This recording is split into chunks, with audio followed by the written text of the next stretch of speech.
In the world of Dragon Ball, during the year 762 of the Age of Earth, atop a small mountain, stood a boy clad in an orange martial arts uniform, a long sword strapped to his back.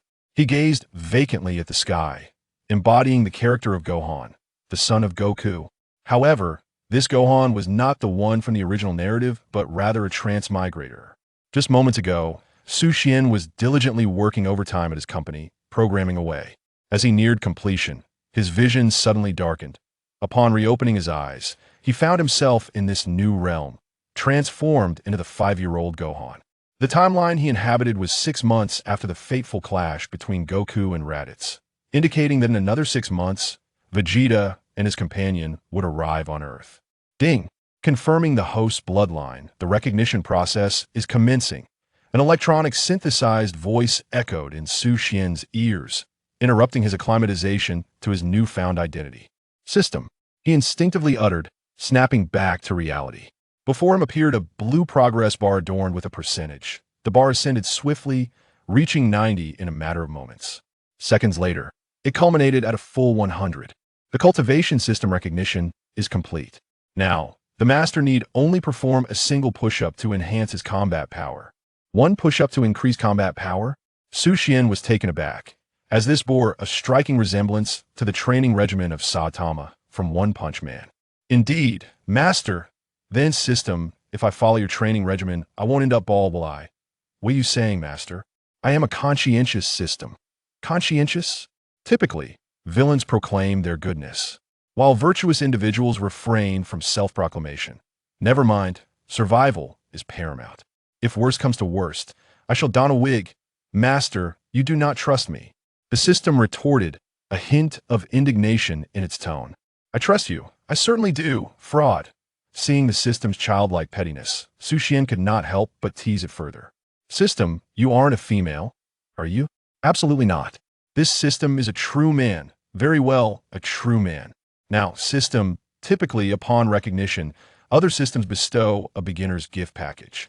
Do you possess any such offering for me? You mention other systems. Naturally, I do not. Su Xian fell silent, incredulous at the system's audacity. Master, happiness is earned through effort. Although I lack a beginner's gift package, if you diligently cultivate, the system shall reward you with an upgrade package once your strength reaches a certain level. How substantial? As grand as you envision. Once again, Su Xian found himself at a loss for words. System, do you fancy yourself humorous? Not particularly, just quite average, perhaps third in the world. Exasperated, Su Xian chose to cease the argument with the system. Is the system such that I can only grow stronger through push-ups? Certainly not, my master. You can also enhance your physique through sit-ups, running, squats, pull-ups, and various other forms of exercise. The system merely serves as an auxiliary enhancement. Auxiliary enhancement? Indeed. Simply put, you possess a potent lineage, and even without the system, you could become stronger through cultivation. The system merely facilitates your training, accelerating your progress, and allowing you time for leisure. Leisure. Upon hearing the word, Su Xian suddenly found the system quite considerate. However, upon reflection, he thought that if he had a system that made him stronger without the need for training, it would be even more delightful. Truly, human nature is insatiable. Yes, my master. From now on, I shall be Son Wukong. Su Xian mused to himself. Subsequently, Son Wukong began doing push-ups on the cliff. Ding! Congratulations, master, for completing 1 push-up. Battle Power 1. Ding! Congratulations, master, for completing 2 push-ups. Battle Power 2. System, could you refrain from making constant announcements? Listening to the incessant notifications, Son Wukong felt a surge of irritation. Understood, master. With that, the system ceased its congratulatory sounds, granting Son Wukong a moment of peace. 10, 11, 1, 2, as Son Wukong continued his push-ups, he mentally counted his repetitions. Initially, he found the exercise somewhat exhausting, but as he progressed, it became increasingly effortless. However, the sweat pouring down his body intensified. Beneath the blazing sun, he lost track of time until noon arrived and hunger began to gnaw at him. Throughout the morning, Son Wukong had completed over 10,000 push-ups. This was especially impressive considering he had started off slowly. If he were to attempt the same number now, He could likely finish it in less than 2 hours. Surely, I must be stronger than Sun Wukong by now. Sun Wukong murmured to himself before leaping down from the small peak. Upon landing, he scanned the surroundings in search of food. Suddenly, the ground trembled in the distance.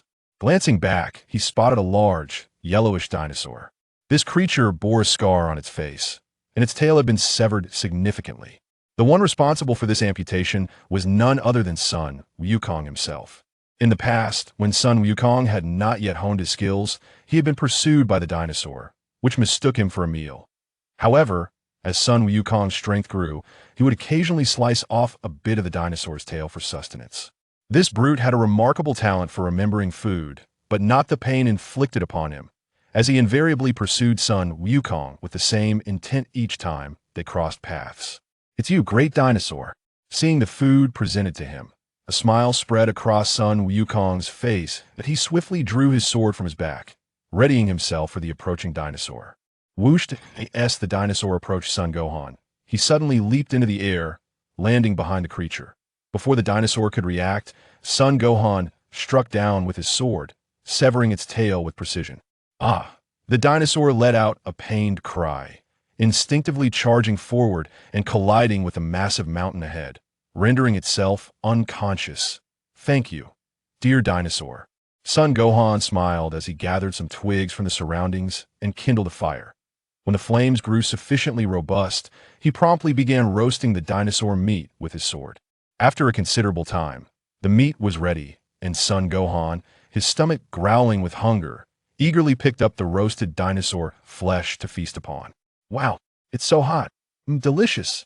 I never expected the taste of dinosaur meat to be so tender." In his previous life, dinosaurs were long extinct, and had it not been for his journey to the Dragon Ball universe, he would never have had the opportunity to savor such a delicacy. Chapter 2. One-handed push UPS. After consuming the dinosaur meat, Son Gohan promptly returned to the small peak and indulged in a brief nap. Upon awakening in the afternoon, he sought out a nearby water source to freshen up. Recalling his previous self's memories, he realized he had yet to master the technique of flight. Thus, after cleaning himself, he endeavored to practice the art of levitation. Mastering this technique would greatly enhance his mobility. Having previously taught levitation to his brother Goten and friend Videl, he possessed a fair understanding of how to harness this skill. With his newfound ability to channel energy, he swiftly elevated himself off the ground, soaring gracefully through the sky. The exhilaration of flying for the first time ignited a thrill within him.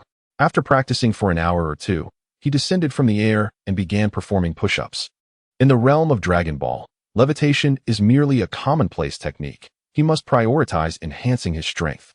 As dusk fell, Son Gohan diligently completed an hour of training, culminating in a remarkable total of 5,000 push-ups. His current combat power had surged to 15,700. Soon after his rigorous training, a profound hunger began to stir within him. At that moment, a figure clad in dark purple-blue battle attire, with green skin and a flowing white cape, approached from afar. It was Piccolo. "Uncle Piccolo!" Son Gohan exclaimed joyfully, calling out to him.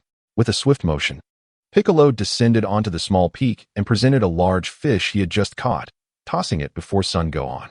"I caught this in the river up ahead. Go ahead and roast it." "Thank you, Uncle Piccolo." Son Gohan replied with gratitude. Piccolo nodded. "How has your training been of late?"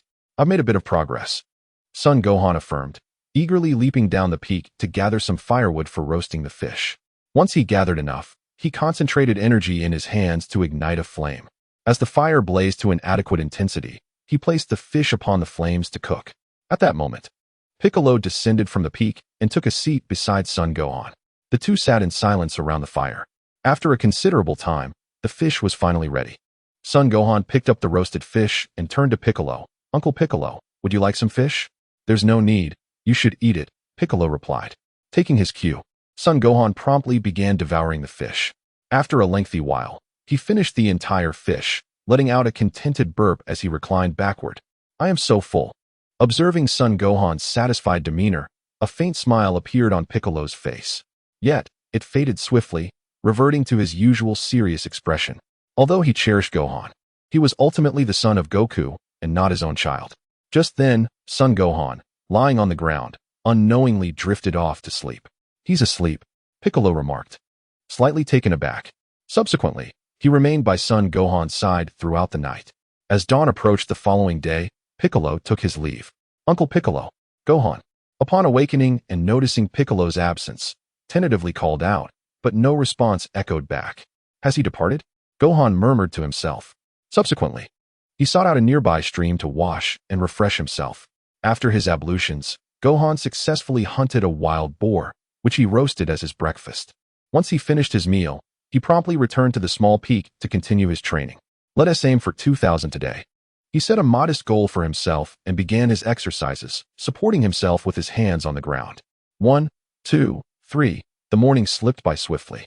Not only did Gohan achieve his set target, but he also managed to complete 3,000 sit-ups. What a workout! He exclaimed, wiping the sweat from his brow and gazing down at the ground beneath the peak. After observing the area for a while and finding no trace of dinosaurs, he felt a tinge of disappointment. The dinosaur meat from the previous day had indeed been delectable. Once he steadied his emotions, Gohan leaped down from the peak in search of his midday prey. Although there were no dinosaurs to be found, sustenance was still necessary. After a brief search, he successfully captured another wild boar, skillfully gathering firewood to roast it. In the afternoon, upon awakening from his nap, Gohan washed up and resumed his training. With his strength considerably enhanced, he decided to attempt one-handed push-ups. Ding! Congratulations, Master, you have completed one-handed push-up, Battle Power 2. Ding! Congratulations, Master. You have completed 2 one-handed push-ups, Battle Power 4. Gohan was momentarily taken aback by the system's notifications. System, why has my battle power decreased to 2? Master. The training system adjusts battle power based on the difficulty of your exercises. What if I trained under 100 times gravity? Gohan inquired. For standard push-ups, it would be 50, for one-handed push-ups, 100, and for two-finger push-ups, 150. If under 200 times gravity, you multiply by 2, and for 300 times gravity, by 3.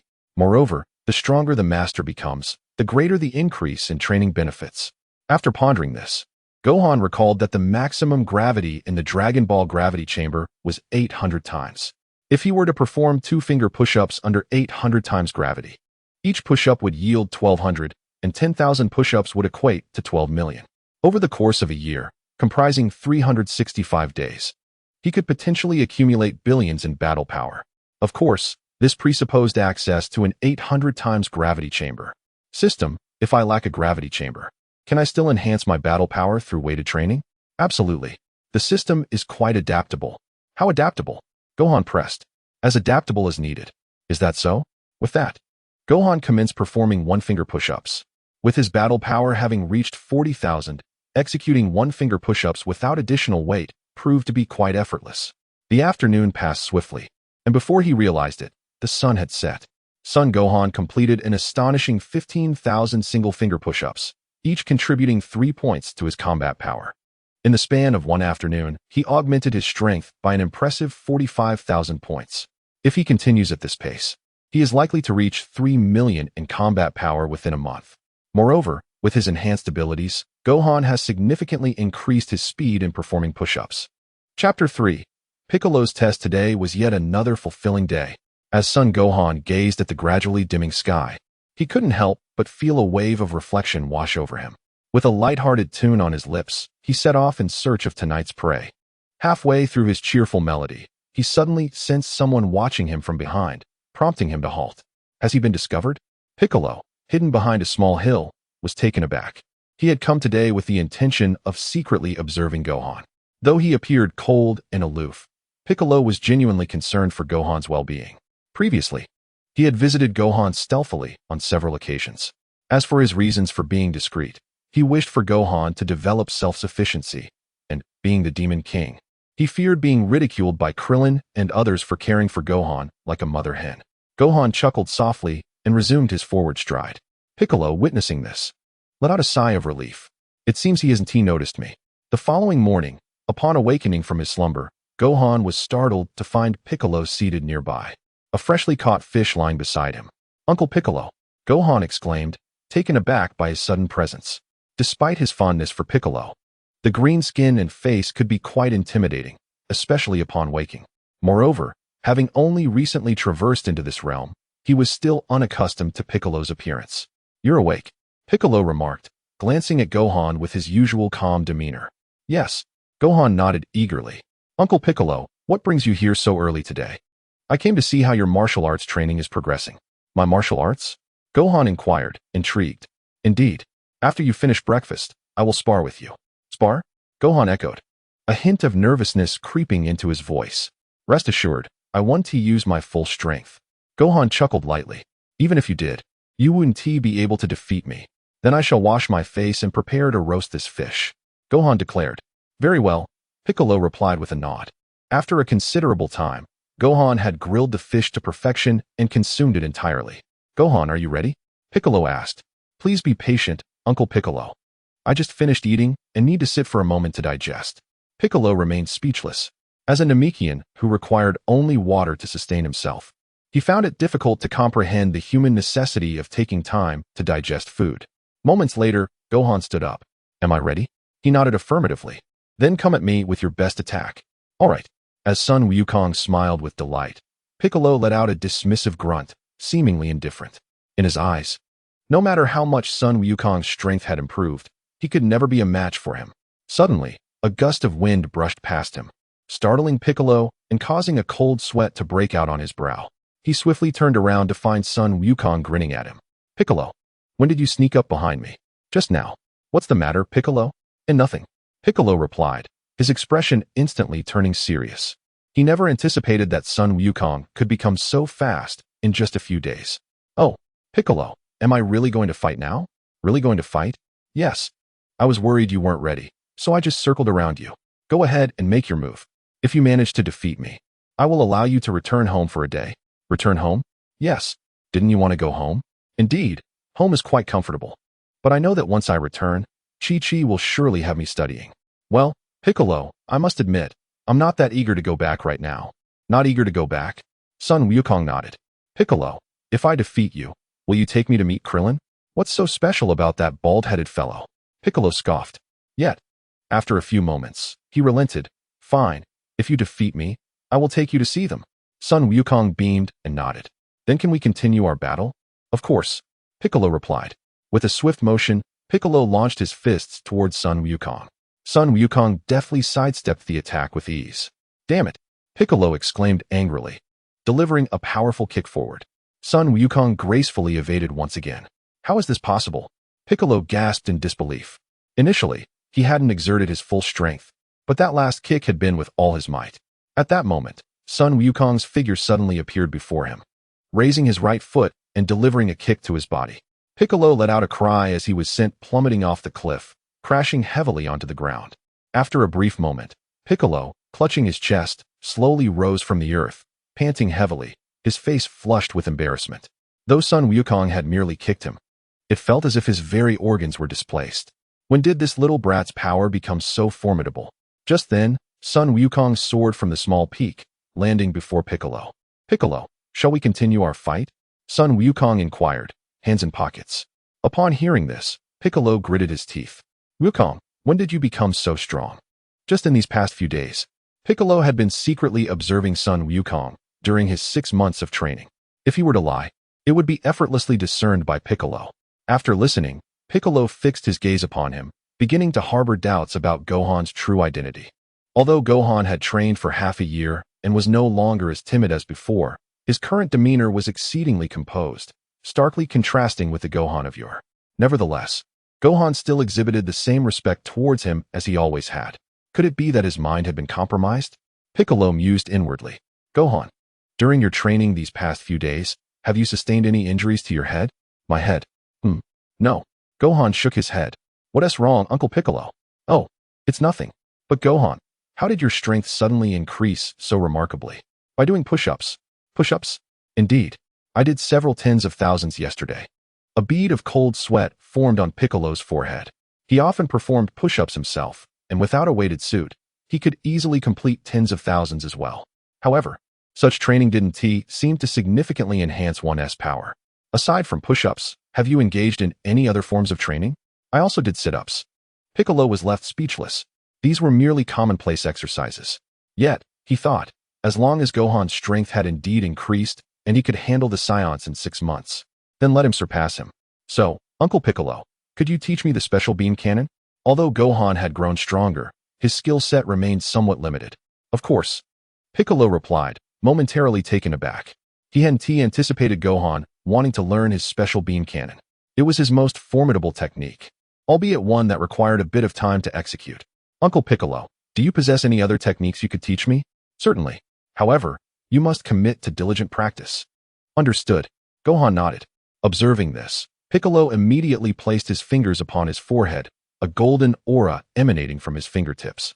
After a brief moment, he gathered the energy and thrust his fingers towards a nearby hill. Special beam cannon. Upon uttering this, a spiraling wave of golden energy shot forth, obliterating the hill with a deafening explosion. Numerous fragments of rock cascaded down around the two. What do you think? Piccolo inquired of Gohan. It's decent. What do you mean by decent? I used this technique to vanquish Raditz. The mightiest of his techniques was merely deemed decent by Gohan. Is it not impressive? Piccolo's discontent grew as he perceived Gohan's nonchalance. Forget it. This technique may lack practicality. I'll teach you something else. Something else? Yes. Piccolo nodded. The next technique I will teach you is called the light flash. Before they knew it, the morning had swiftly passed, and it was already noon. Gohan had managed to locate a lost wild boar in the vicinity, which he intended to prepare for his lunch. After lunch, Gohan took a nap on a small peak. In the afternoon, Piccolo brought Gohan to the other world. Upon seeing Piccolo, Tien and the others, who were training in the other world, immediately displayed expressions of fear. With Goku deceased, should Piccolo choose to attack, none would stand a chance against him. Observing their terror, Piccolo wore a dismissive expression and reassured them, "Do not worry. I shall not lay a finger on you until I have defeated the Saiyans." That is good. Krillin exhaled in relief. Uncle Krillin. At that moment, Gohan suddenly called out to Krillin. You are Gohan. Yes, Gohan nodded. And these are your Uncle Tien, Uncle Yamcha, and Uncle Kaiatsu. Gohan greeted the three individuals. Indeed, they nodded in acknowledgement. So, Gohan, how is your training going with Piccolo? It's going well. Going well? Piccolo's mouth twitched at the response. If Gohan was merely doing well, then what did that imply for his own abilities? What troubles you, Piccolo?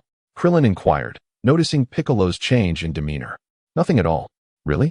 So, Gohan, you are here to train, correct? No, I merely came to see you all and to ask for some toiletries. Toiletries? You mean like a toothbrush?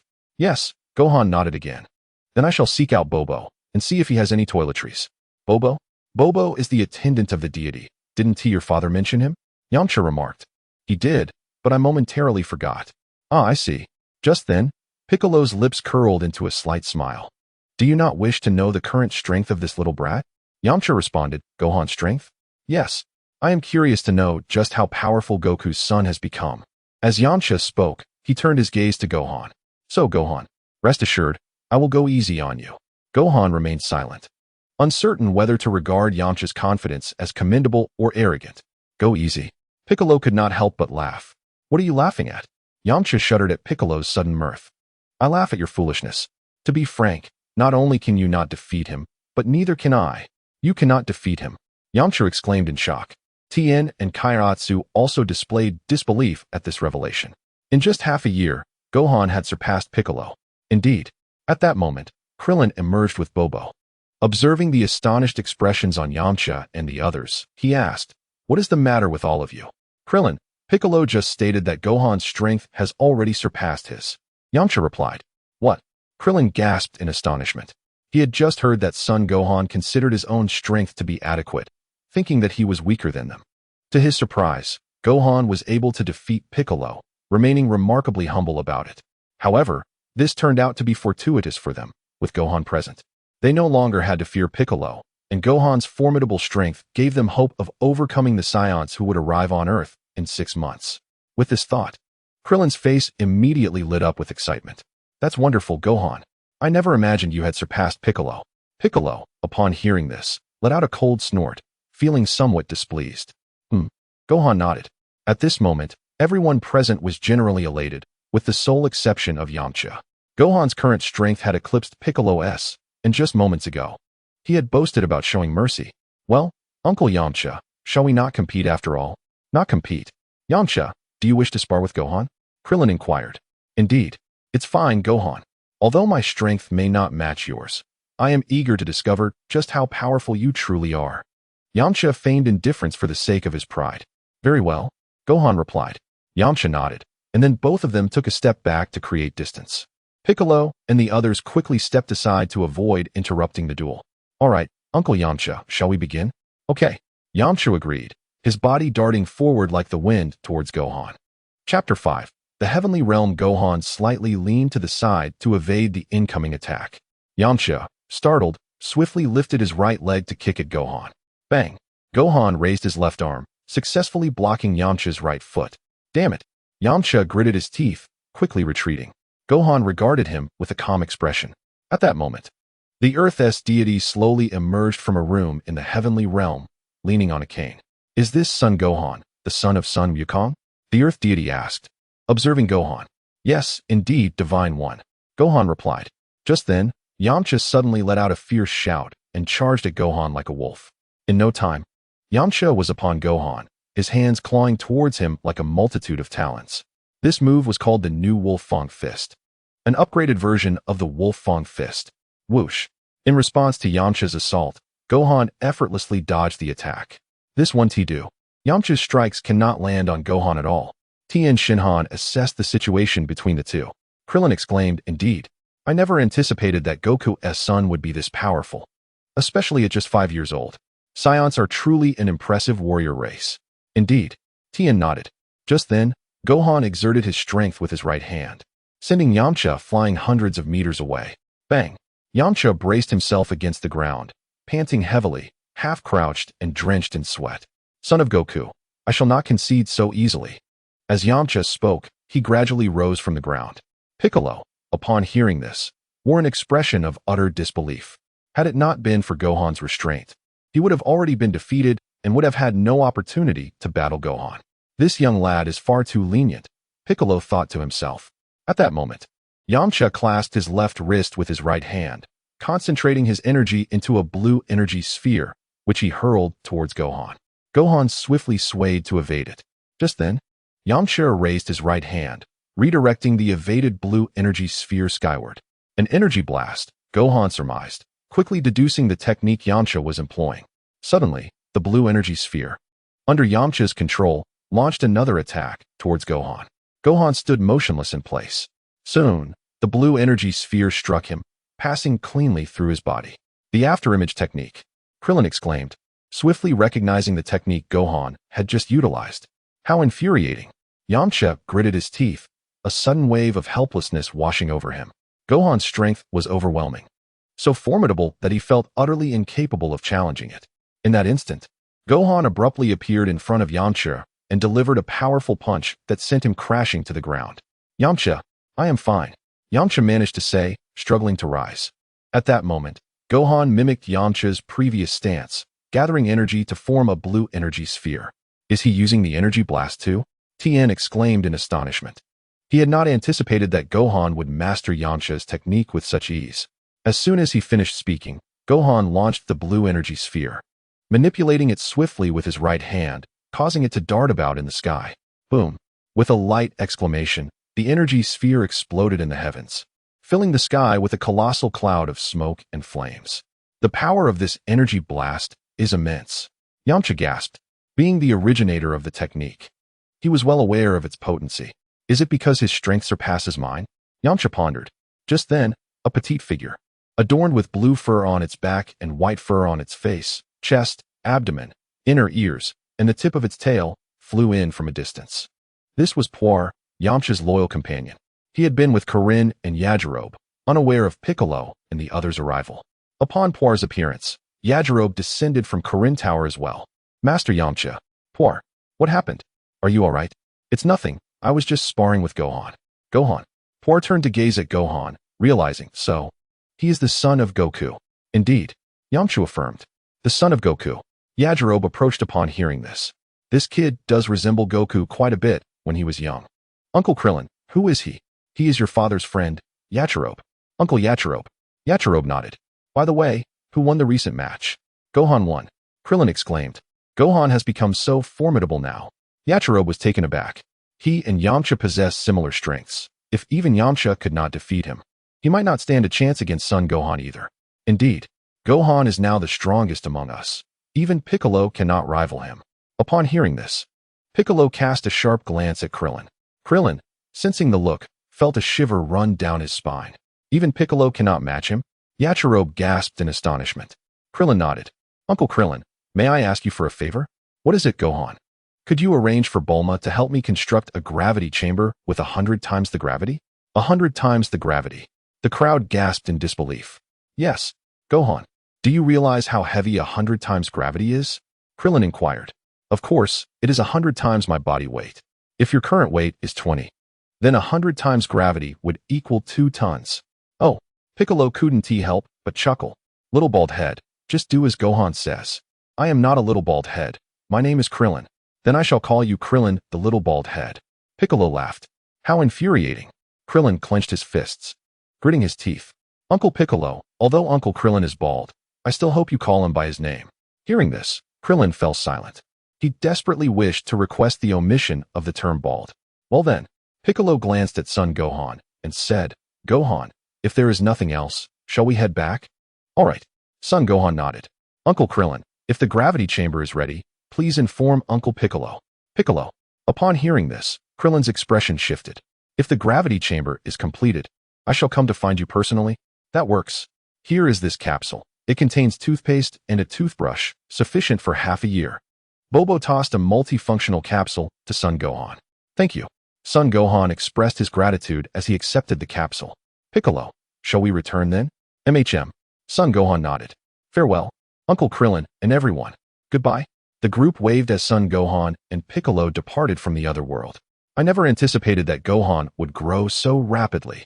Upon witnessing the departure of two individuals, Krillin expressed a slight sentiment. Indeed, Tianjin nodded in agreement. Previously, we had always regarded Sun Wukong as our aspiration, yet now, upon hearing Krillin's words, they all lowered their heads.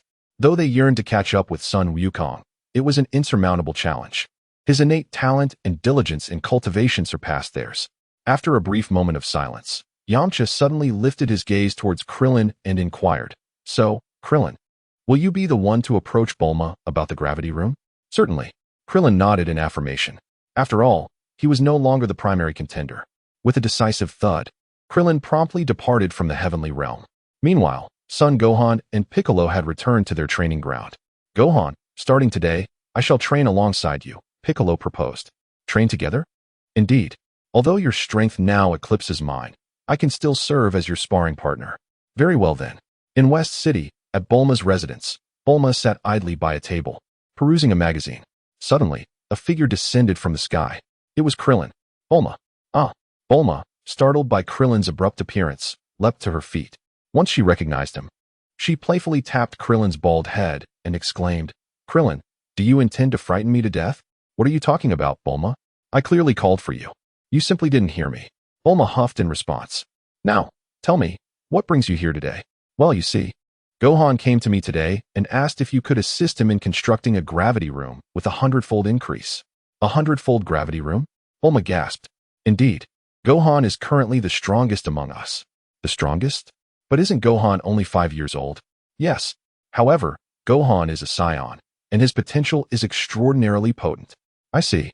However, I've never built a gravity room before, so I cannot guarantee success. No worries, just do your best. All right. One day later, Gohan's battle power reached 100,000. At that moment, he was meditating atop a small peak. Ding! Congratulations, Master. Your battle power has surpassed 100,000, granting you the transformation technique. Transformation technique? As soon as the words left, a wealth of knowledge regarding the transformation technique flooded Gohan's mind. Rewards complete. Please continue your diligent training. Understood. What is the matter, Gohan? Piccolo inquired, noticing Gohan's sudden daze. Nothing, Uncle Piccolo. Is that so? With that, Piccolo closed his eyes to meditate and train. A week swiftly passed. During this time, Gohan's battle power soared to over 1 million. He was currently performing one-handed push-ups. Ding! Congratulations, Master. Your battle power has surpassed 1 million, rewarding you with instant transmission, Gum Ghost, and 99 Senza Beans. As soon as the announcement concluded, Gohan's mind was inundated with knowledge regarding instant transmission and Gum Ghost. Rewards complete. Please continue your diligent training. Gum Ghost. Gohan pondered, momentarily taken aback.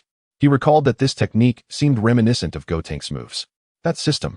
Could you provide me with something more serious? Serious? Where is the unseriousness in my gum ghost technique? It's just too childish. But master, aren't you just a child yourself? I may appear as a child, yet internally I have the maturity of an adult. Oh, still a child at heart. I dare you, system. Come out and face me in battle. Let's see if I won't smash your head. Upon hearing this, the system yawned lazily. Master, I am within you. If you have the courage, strike yourself. Do you think I won't? Then go ahead and hit. Son Gohan lightly tapped his chest with his right fist. The system fell silent at this. Do you dare to hit harder? System, do you truly believe I am foolish? The system, uninterested in banter with Son Gohan, remained silent. Observing this, Son Gohan resumed his training. 3 weeks swiftly passed. Son Gohan's combat power had now reached 5 million. At this moment, he stood atop a mountain peak. Fists clenched, attempting to transform into a Super Saiyan. With a powerful shout, an overwhelming aura erupted from Son Gohan. The ground within a radius of several 100,000 miles trembled violently under the influence of his energy. As Son Gohan's aura radiated, Tien and the others in the other world felt the immense power. What a tremendous energy. It seems to be Gohan's. Yamcha swallowed hard and nodded slightly. Meanwhile, Yajirobe, who was competing with Korin for fish, paused at the sensation of Gohan's energy, disbelief etched on his face. Could this energy truly belong to Gohan? Indeed, Korin affirmed. Could this boy possibly be a monster? Korin gazed calmly towards the lower realm. Gohan. At that moment, Krillin, hurrying towards Son Gohan's location, displayed a look of astonishment. He quickened his pace towards Gohan. On planet North, Goku, who was training on King Kai's planet, also sensed Gohan's energy. Could this energy be Gohan's? But it's impossible. How could Gohan's strength have surged so dramatically? King Kai, with a serious expression, confirmed, this energy indeed belongs to Son Gohan. Goku was taken aback. While he was aware of Gohan's immense potential, he had not anticipated it to be this vast. Chapter 7. The Prodigy on Earth. Son Gohan had elevated his energy to its peak. Anger surged within him. He clenched his teeth tightly, memories of painful past events flooding his mind. With another powerful shout, the ground within tens of thousands of miles shook violently, and a massive cloud of dust rose around Son Gohan. What on earth? Piccolo exclaimed in shock. He had just thought that Gohan had already maximized his energy, but to his astonishment, Gohan's aura suddenly surged yet again, reaching an intensity that was currently beyond his grasp. At that moment, Gohan's hair transformed into a golden hue, standing upright, and his eyes shifted to a pale green, enveloped in a radiant golden flame. This was the Super Saiyan. What is this? Piccolo gasped in disbelief. What? Meanwhile, on the North Kai's planet, the North Kai was equally astonished by the sight. What is happening? Gohan's power has inexplicably increased several-fold in an instant. A Super Saiyan. What is a Super Saiyan? The Super Saiyan is a legendary warrior among your Saiyan race, said to possess immense strength. This is my first encounter with one. A legendary warrior among the Saiyans? Indeed. On Earth, Gohan had descended from a small peak and approached Piccolo. Are you Gohan? Yes, Uncle Piccolo. And what is with your hair? I believe this must be a transformation of the Saiyans. A transformation of the Saiyans? Gohan nodded affirmatively. I have named this transformation the Super Saiyan. Super Saiyan. Yes. Gohan nodded again. Piccolo observed Gohan, reminiscing about their first meeting. At that time, Gohan was smaller, prone to tears, timid, and quite troublesome. But now, he was not only more reserved, but had also attained an unfathomable level of power. Piccolo felt a mix of joy and anger. He was delighted that Gohan was his pupil, yet frustrated that Gohan had surpassed him in merely 7 months. It is worth noting that even Gohan's father was only slightly stronger than him at that time. What's the matter, Uncle Piccolo? And nothing. Piccolo snapped back to reality. Gohan, although your strength is formidable now, you must continue to train diligently. Who knows? One of Raditz' companions might also be a Super Saiyan. Yes. Gohan nodded. The North Kai, observing from his planet, remained speechless. Is becoming a Super Saiyan as common as cabbage? Son Goku. Kaioshin, I wish to communicate with Gohan and the others. Oh, very well. Place your hand on my back, and you will be able to connect with them telepathically. Gohan, Piccolo, can you hear me? As Son Goku. Dad. Son Goku nodded. Gohan. You are truly remarkable. achieving the Super Saiyan transformation in such a short time. Super Saiyan. Piccolo was taken aback. Is that name not something Gohan simply invented? How would Son Goku know? Dad, are you doing well over there? I am well. Gohan, although you have become quite powerful, you must continue your training. For no one knows how strong the Saiyans on Earth will be in a little over 4 months. So, Dad, shall we help you come back to life? Now is not the time. Wait until those 2 Saiyans arrive, and then you may assist me in my resurrection. Very well. So, Gohan and Piccolo, let us proceed in this manner for now. After speaking, Son Goku gradually withdrew his hand from the back of King Kai. You see, the Saiyans who will arrive on Earth in 4 months are not as formidable as you might believe. Gohan's current strength is more than sufficient to defeat him. I am aware. Upon hearing this, Son Goku's expression turned serious. You understand? My earlier statement was intended to encourage Gohan to grow stronger. I see. Nevertheless, Gohan's talent is indeed extraordinary. At just 5 years of age, he has already achieved the transformation into a Super Saiyan. If he continues his training diligently, who knows how powerful he may become in the future? Continuous training. Upon hearing this, Son Goku immediately thought of Chi-Chi.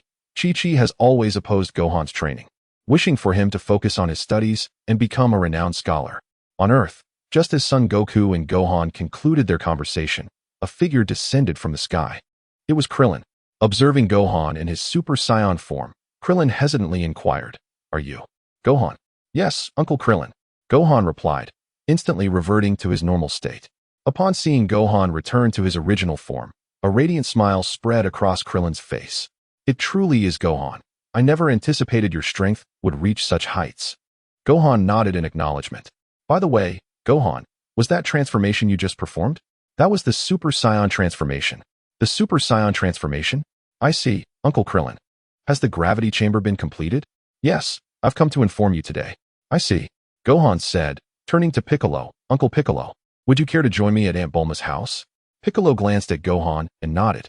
Krillin, realizing that Piccolo would accompany them, felt a surge of apprehension. Both he and Bulma were somewhat intimidated by Piccolo. Bringing him along would surely frighten Bulma. However, since Gohan had insisted, he had no choice but to proceed. "All right, Uncle Krillin, shall we set off?" "Indeed," Krillin replied. With that, the 3 ascended into the sky. After a considerable time, they arrived at the backyard of Bulma's home. Piccolo. Bulma, seated on a chair in the backyard, was startled and rose from her seat upon seeing Piccolo arrive with Krillin. Piccolo merely snorted, remaining silent. Observing this, Bulma approached Krillin from behind and whispered, "Krillin, why did you bring him along?" Krillin offered a wry smile. "It wasn't my decision. Gohan insisted on having him come." "Gohan." Aunt Bulma. Bulma, hands on her hips, regarded Gohan with displeasure. "Gohan, you could have come alone. Why did you have to bring Piccolo along?" Upon hearing those words, the perceptive Piccolo cast an unhappy glance at Bulma.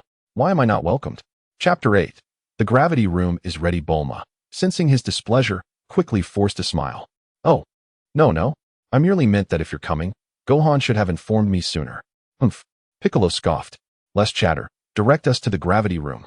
Bulma, though displeased, was compelled to assist Gohan, not solely out of goodwill, but also for the sake of Earth's protection when the Saiyans arrived. "Then follow me." The trio nodded in agreement, and Bulma promptly led them onward.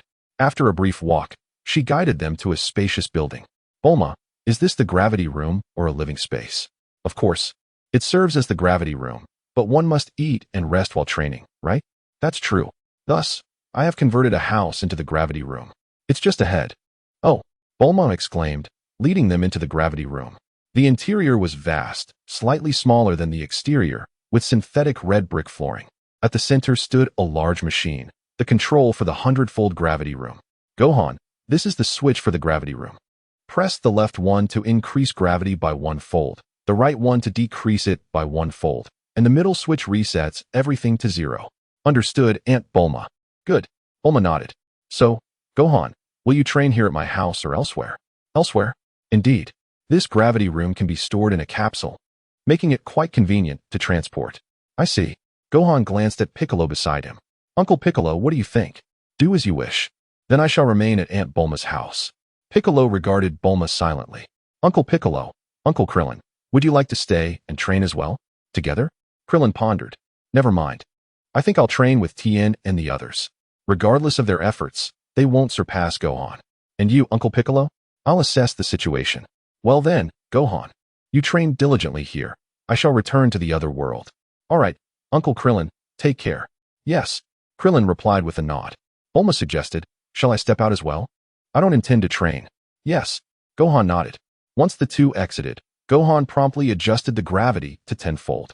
How heavy? Piccolo, already clad in weighted attire, felt the immense pressure of the gravity weighing down upon him, rendering his body exceptionally burdensome.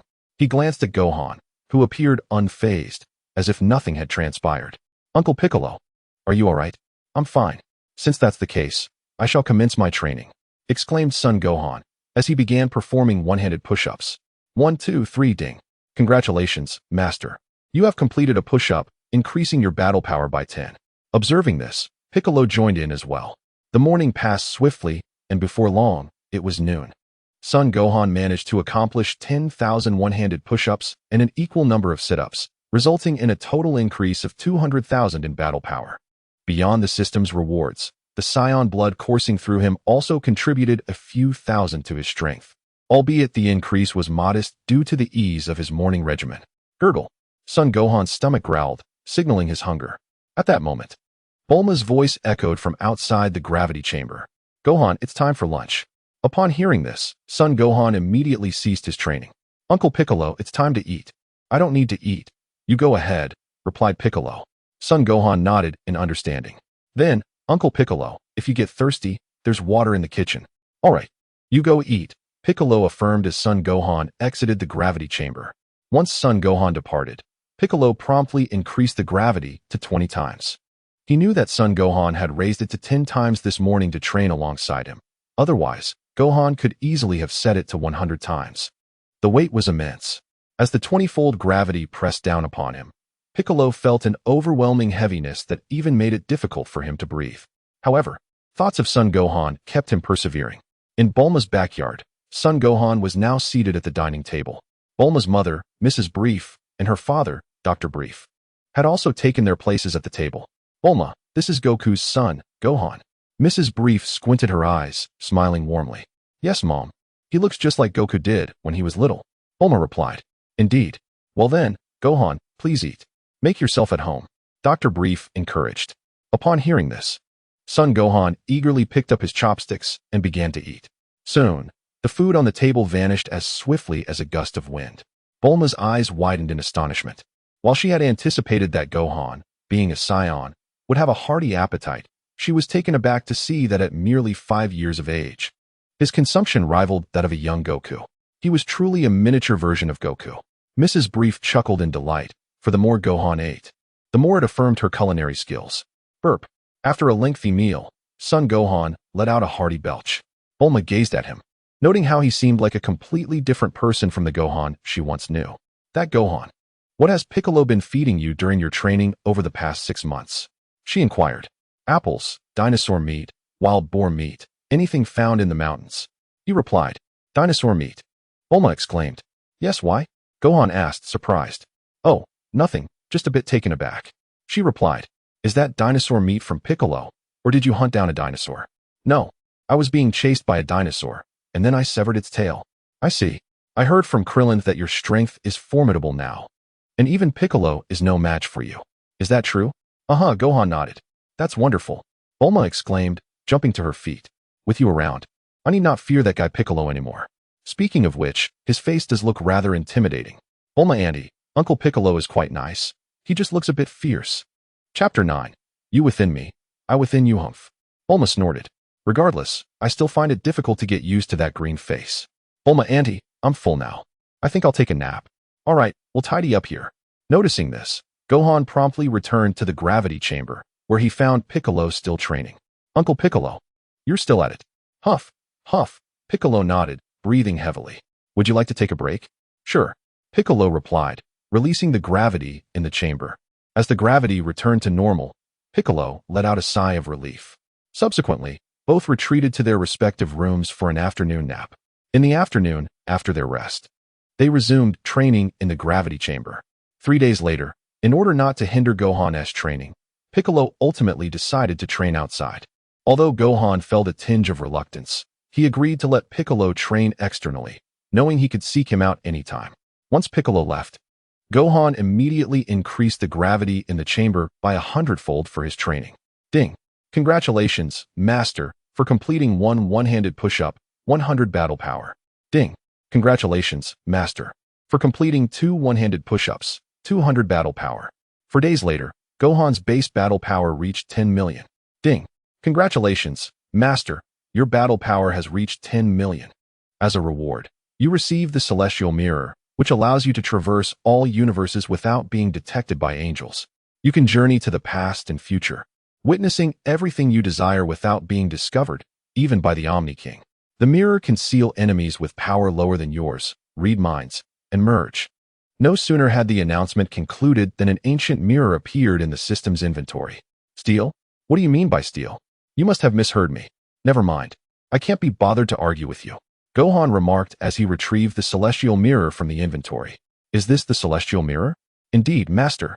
At that moment, the mirror displayed the North Kai's planet, where Goku was engrossed in his training. System, how can I travel to other universes? Master, simply think of the universe you wish to visit, and images of that universe will appear in the mirror. At that point, just touch the Celestial Mirror, and you will be transported directly into that universe. I see. And how does this mirror seal others? That is also quite simple. Just shine the mirror on the person, and it will draw them into the Celestial Mirror. What if I inadvertently use this mirror and reflect it onto someone else? You need not worry. The Celestial Mirror will, in accordance with your will, draw that person in. If you do not wish to seal that individual, the mirror shall not absorb them. Is it truly aligned with my intentions? Ahem. The system interjected. Master, please be serious. I am quite serious. However, system, why have you not granted me the King's Fist technique? Master, if I were to bestow the King's Fist upon you now, what rewards would I have to offer you in the future? Reward me with the ultimate freedom technique, or perhaps the power of erasure from the Omni King would suffice. We shall discuss this once you become stronger. Does that imply you will grant it? We will address it later. So, will you grant it or not? Time swiftly passed, and a month had flown by. During this month, Son Gohan had requested Bulma to upgrade the gravity chamber. It now boasted a maximum gravity enhancement of 300 times. At this moment, Son Gohan was examining his current battle power. Name, Son Gohan. Gender, male bloodline, half Scion age, 5 years normal battle power, 60 million potential. Not yet developed intelligence, 60 what in the world? When did an intelligence column appear here? In response, the system remarked, this was added after the system upgrade. System, are you doing this on purpose? Am I truly that sort of system, Master? If you are not, then who is? Never mind. I shall be magnanimous and not hold it against you, little system. No sooner had he spoken than the intelligence value on the character panel instantly changed to 250. What the? System, you dare to emerge from my body and see if I do not smash your head. I shall not emerge. Let us see how you can strike me. This little system truly is a little system, afraid to even exit my body. Who are you calling little? The system, upon hearing this, became infuriated. I called you little. If you have the courage, come out and let us engage in a fair fight. The system scoffed. If you genuinely wish to fight me, there is no need to go outside. No need to go outside. No sooner had he spoken than Son Gohan found himself in a space resembling the hyperbolic time chamber. Where's this? This is the system's alternate dimension. Here, you can unleash your full power without fear of external discovery. Oh, then where are you, system? Ahem. The system coughed. Master, I am everywhere. Everywhere? Indeed, Master. Are you not currently within my body? You are within me, and I am within you. Son Gohan fell silent upon hearing this. How then can I strike and battle you? No sooner had he spoken than an identical Son Gohan appeared before him. Master, this is my clone. If you wish to fight me, first contend with him. A clone? So who is the master now? The system chuckled. Did I not just explain that our current relationship is one of mutual existence? Very well, I shall defeat him first. With that, Son Gohan clenched his fists and charged at his own doppelganger. Gohan clenched his fists and charged forward with equal fervor. Whoosh! Bang bang bang.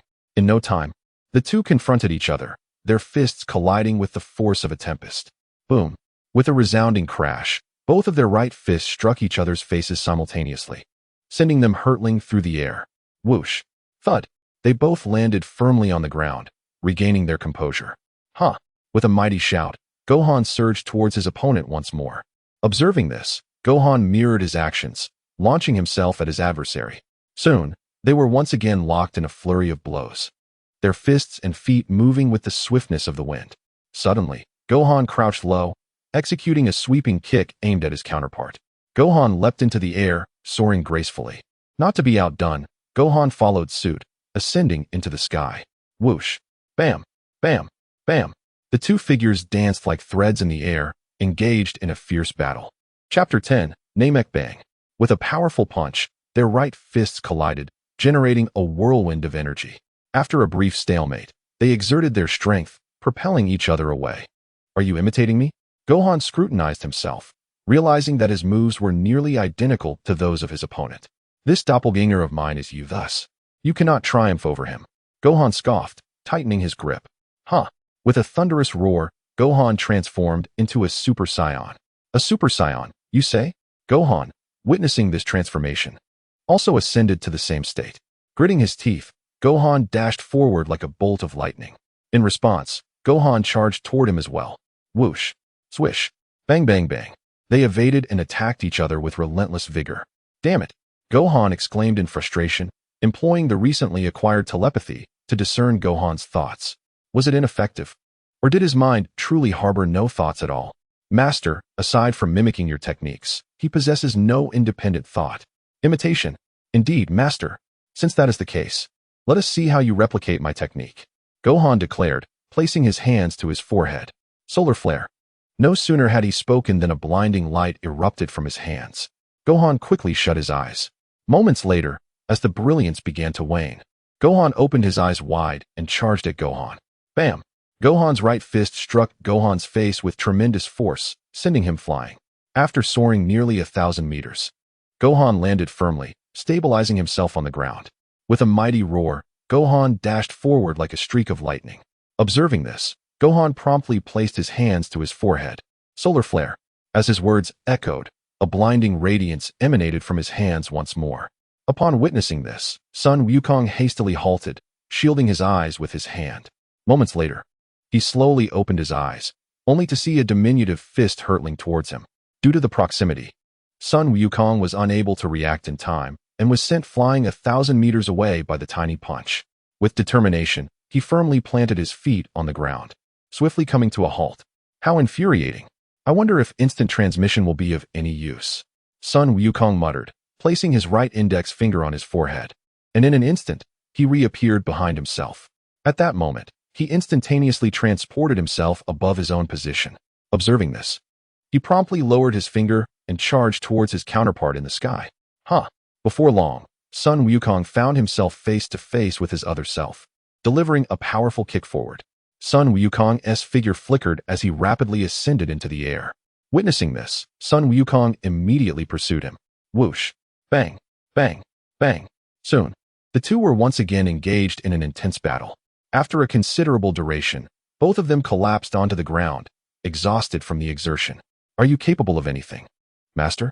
You can't even defeat my clone. Son Wukong scoffed. System, do not be too complacent. Today my condition is not optimal, but once I regain my strength, I shall certainly vanquish this impostor. Very well, Master, then do your best. So System, how do I exit now? Exit? Are you no longer going to fight me? Ahem. Son Wukong cleared his throat. Did I ever say that? You did. The System replied, playing a recording of Son Wukong's earlier words. I'll be damned, System. You dare show yourself, and see if I 1T smash your head. As the recording played, Son Wukong's expression turned somewhat awkward. System, you even possess a recording function. What of it? If it weren't for our system being bound to you humans, we would have long been invincible in this world. System, you should relinquish your delusions. Allow me to fulfill your dreams. The System snorted. What is so remarkable? Regardless of how strong you become, you will never defeat me. Thus I remain the strongest in this realm. After proclaiming this, the System promptly returned Son Wukong to the real world. Son Wukong glanced around, astonished to find that all his injuries had vanished. System, how have my wounds healed? The alternate dimension you just entered belongs to the realm of the mind. So no matter how grievous your injuries within, you return to reality unscathed. The realm of the mind. Indeed, Master. Subsequently, Son Wukong examined his character panel and discovered that his intelligence had risen to 90. Seeing the system relent, he chose not to contest further and began to sense the energy of the Namekians within the gravity chamber. With less than 3 months remaining until Vegeta and the others arrive on Earth, he recalled that Frieza and his cohort had ventured to Namek after Vegeta's arrival on Earth. Thus, he sought to seize the opportunity before Frieza arrived on Namek, hoping to awaken his latent potential with the assistance of the Grand Elder of Namek, while also alerting them to the impending arrival of Frieza and his cohorts, who might attempt to seize their Dragon Balls. Moments later, Gohan, in the gravity chamber, sensed numerous energies akin to Piccolo's. "Found you," exclaimed Gohan as he placed his right index finger to his forehead, instantly teleporting to a village on Namek, where he encountered several Namekians resembling Piccolo. So many Uncle Piccolos. At that moment, the Namekians, who were gathered and conversing, were taken aback by Gohan's sudden appearance. "Who are you?" inquired a medium-built Namekian. "Hello, my name is Gohan, and I hail from Earth." "Earth?" Gohan nodded affirmatively. "Was that instantaneous movement you performed the technique of the Yardrats?" asked a slightly slender Namekian who stepped forward. Gohan nodded again. "What brings you here?" "I wish to speak with your Grand Elder." "The Grand Elder? May I inquire about the nature of your visit?" "It pertains to Namek. Hence I must discuss it solely with your Grand Elder." "Concerning Namek." The medium-built Namekian pondered for a moment. "Please wait here while we seek out the Grand Elder, to ascertain whether he will meet with you." "Understood." Gohan nodded. Chapter 11. The Sheep Incident. The Namekian promptly led the others to seek out the Grand Elder. Within a magnificent 3-story white castle, a colossal stone chair housed an exceptionally rotund Namekian, the Grand Elder. At that moment, several Namekians suddenly flew in through the castle windows. Upon entering, they immediately prostrated themselves before the Grand Elder. "We have come to pay our respects, Great Elder." The Grand Elder nodded in acknowledgement. "Carl, what brings you here?" "Great Elder, there is a child named Gohan who claims to be from Earth, wishing to meet you regarding matters that concern Namek." The Grand Elder contemplated for a moment. "In that case, please bring him to me." "But Great Elder, he appears to be a scion." "It matters not. Bring him forth." "As you command, Great Elder." After a while, Gohan was brought before the Grand Elder. "Great Elder, I have brought the individual you requested." "Excellent. You may all leave. I wish to speak with him privately." "Privately?" Carl felt a twinge of concern. "Fear not. This child harbors no ill intent." "Very well," Carl replied, leading the other Namekians away. "You are Gohan, correct?" "Indeed, Great Elder. What is it that you wish to discuss with me?" "Great Elder, do you believe I am from the future?" "I do." The Grand Elder slowly responded after a moment of reflection. "What is the purpose of your visit?" "Great Elder, Frieza and his forces may arrive on your Namek in a few months." "Frieza?" "Indeed, their objective is the Dragon Balls of your Namek, and I have come to inform you that your people must migrate to escape this dire fate." After pondering for a moment, the Grand Elder remarked, "Though the universe is vast, there will inevitably come a day when you can be found." "Gohan, may I request your assistance?" asked the Grand Elder. "Please, do speak," replied Gohan. "I wish for your help in defeating Frieza." "Do you think you can manage this?" "I can, but you must keep my origins from the future a secret." "Understood," the Grand Elder nodded. "Additionally, I would like to request something of you as well." "What is it?" "I wish for you to unlock the potential within my body." "Very well," the Grand Elder agreed swiftly. Gohan then approached the Grand Elder, who placed his hand upon Gohan's forehead. A white aura emanated from the Grand Elder's hand, enveloping Gohan entirely. Upon sensing the immense potential within Gohan, a look of astonishment crossed the Grand Elder's face. After a moment, he slowly withdrew his hand from Gohan's forehead. "All done." Gohan nodded in acknowledgement. At that moment, a voice from the system echoed in Gohan's ears. "Ding! Congratulations, Master, your battle power has surpassed 100 million. You have received rewards: 20-fold damage-free King Kai Fist, 60% reflective damage from the reflective armor, and the magic seal wave." As the announcement concluded, a pink reflective armor materialized in Gohan's inventory. "Reward complete. Please continue your diligent training." Has it truly surpassed 100 million? Gohan mused, promptly opening his character panel to check. He discovered that his current battle power had indeed reached 1100 million. "So, Gohan, when will you assist us in vanquishing Frieza?" "We shall wait until he arrives on Namek." "Wait for him to come." "Indeed, the universe is so vast that I am uncertain of his current location. Moreover, as science, we cannot survive in the void of space. We can only eliminate him upon his arrival on a certain planet. In that case, I will inform you at the earliest opportunity when he arrives on Namek. Good. If the Grand Elder has no further matters, I shall take my leave. The Grand Elder nodded in agreement. In an instant, Gohan teleported away from Namek. Shortly after Gohan's departure, the Grand Elder summoned Kakarot and the others. Grand Elder, where's Gohan? He has returned to Earth. Returned? Yes, however, he has brought with him an exceedingly important message for our Namekian planet. An exceedingly important message. The Grand Elder nodded. Upon returning to Earth, Gohan felt an overwhelming sense of relief. Given his current training pace, it would typically take him at least 10 days to surpass 100 million. Yet, he achieved this feat in mere minutes. If only one could grow stronger without the need for training. Master, that is a misguided notion. True strength is only attained through one's own diligent efforts. But I wish to be a naturally strong warrior, just like Broly. Master, although Broly possesses a formidable lineage, he remains merely human. I can assist you in achieving divinity and grant you eternal life. Moreover, did you not express a desire to acquire the ability to erase existence, akin to the Omni King?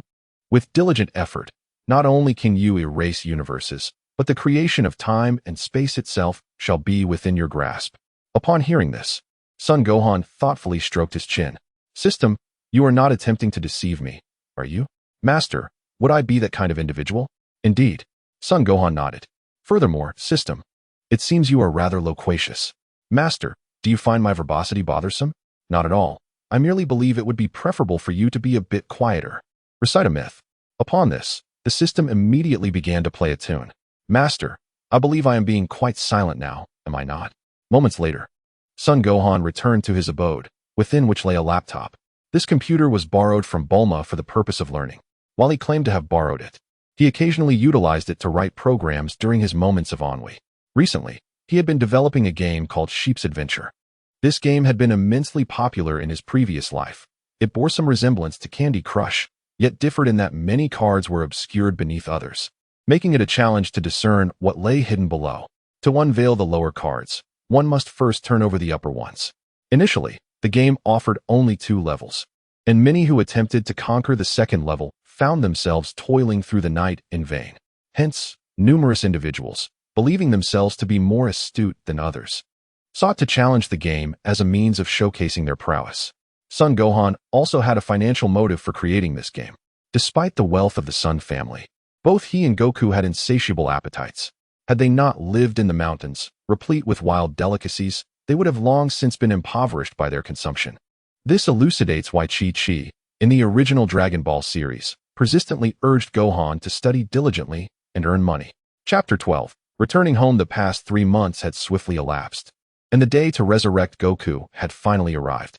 In the Celestial Realm, Krillin and the others had already gathered the Dragon Balls, preparing to summon the Eternal Dragon to bring Goku back to life. Son Gohan and Piccolo stood nearby. Come forth, Eternal Dragon. Grant my wish. Bulma called out, glancing at the Dragon Balls below. No sooner had she spoken than the sky above Earth darkened, and a magnificent azure dragon materialized before them.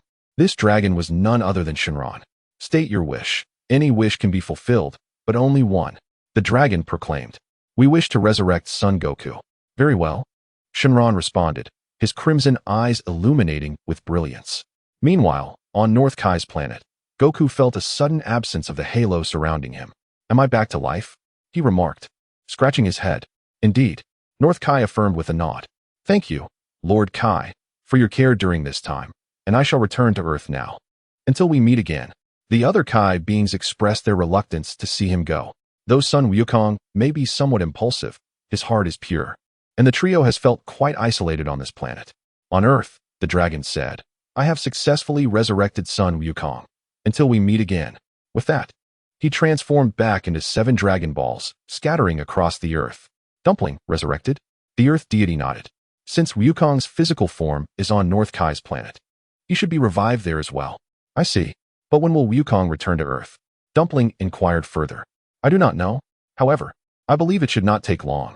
Yamcha added. In that case, shall we all wait here for Wukong's return? The group nodded in agreement.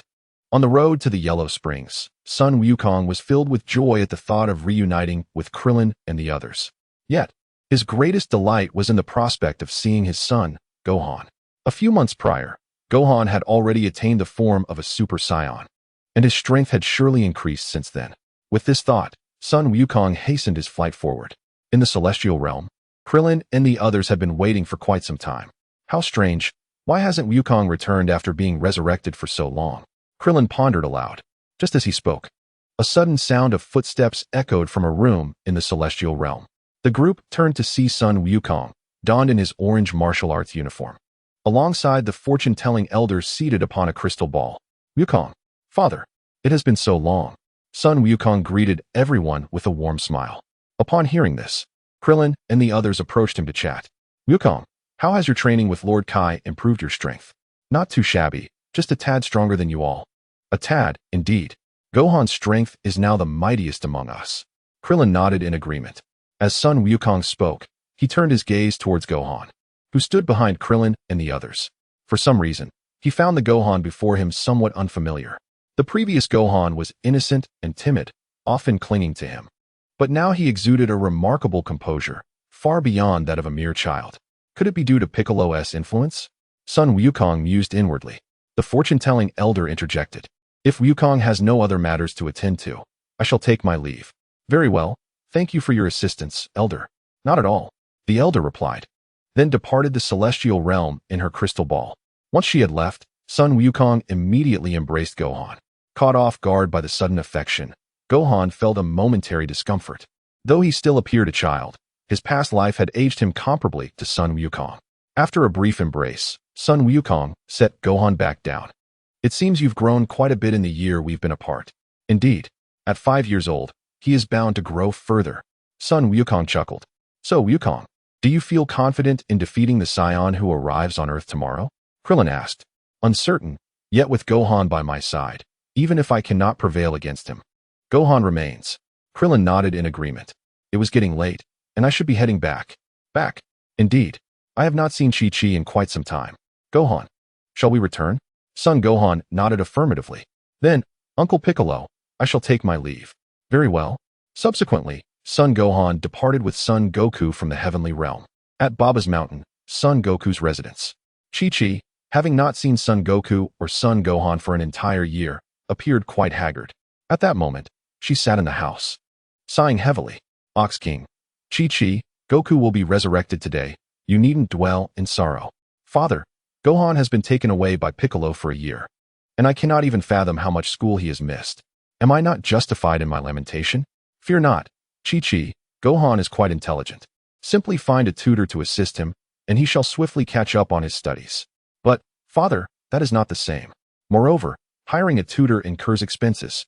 Just then, a commotion erupted outside. Chi-Chi, could it be that Goku and the others have returned? Upon hearing this, Chi-Chi sprang from her chair and hastily opened the front door, where she beheld two exceedingly familiar figures, Son Goku and Son Gohan. Gohan. Upon seeing them, tears welled in Chi-Chi's eyes. Mother, Chi-Chi. At that moment, Ox King also emerged from the house. Gohan. The two nodded in acknowledgement. Chi-Chi immediately rushed to Son Gohan, enveloping him in a tight embrace. Mother, Chi-Chi, hearing this, released her grip and scrutinized Son Gohan closely. You've lost weight, grown taller, but Gohan, what has become of your tail? My tail was removed by Uncle Piccolo. Removed? Why is that? Because upon seeing a full moon, I would transform into a great ape. I see. Yet, having no tail is of little consequence. Your father has no tail either, does he? Indeed. Son Gohan nodded. Well then, Gohan, let us return home. Mother will prepare a delicious meal for you. Son Gohan nodded once more.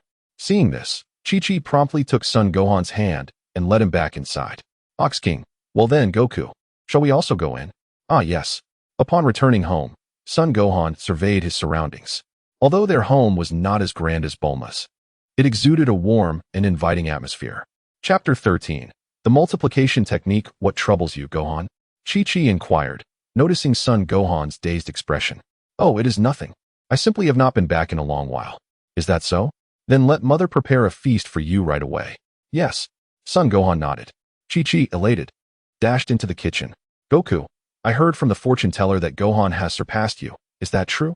Ox King whispered. Indeed, Son Goku replied with a nod. Do you intend for him to continue his martial training, or shall he pursue his studies? I am uncertain, We shall see what Gohan wishes. However, I perceive that Chi-Chi is adamant about Gohan focusing on his education. Indeed, Son Goku remarked, scratching his head in resignation. He once advised Chi-Chi, hoping to encourage her to embrace martial arts, but Chi-Chi always insisted that the world was at peace, and that it was far more important for Gohan to focus on his studies and grow up to achieve great success and wealth. Upon hearing this, the Ox King sighed in resignation. In truth, he shared Goku's desire for Gohan to train in martial arts as well. After a while, Chi-Chi prepared a sumptuous feast, filling the dining table to the brim with an array of dishes. All right, Goku, Gohan, dinner is ready, she called. Okay. The Ox King nodded, taking a seat alongside Gohan. Goku inquired, Chi-Chi, shall we dig in?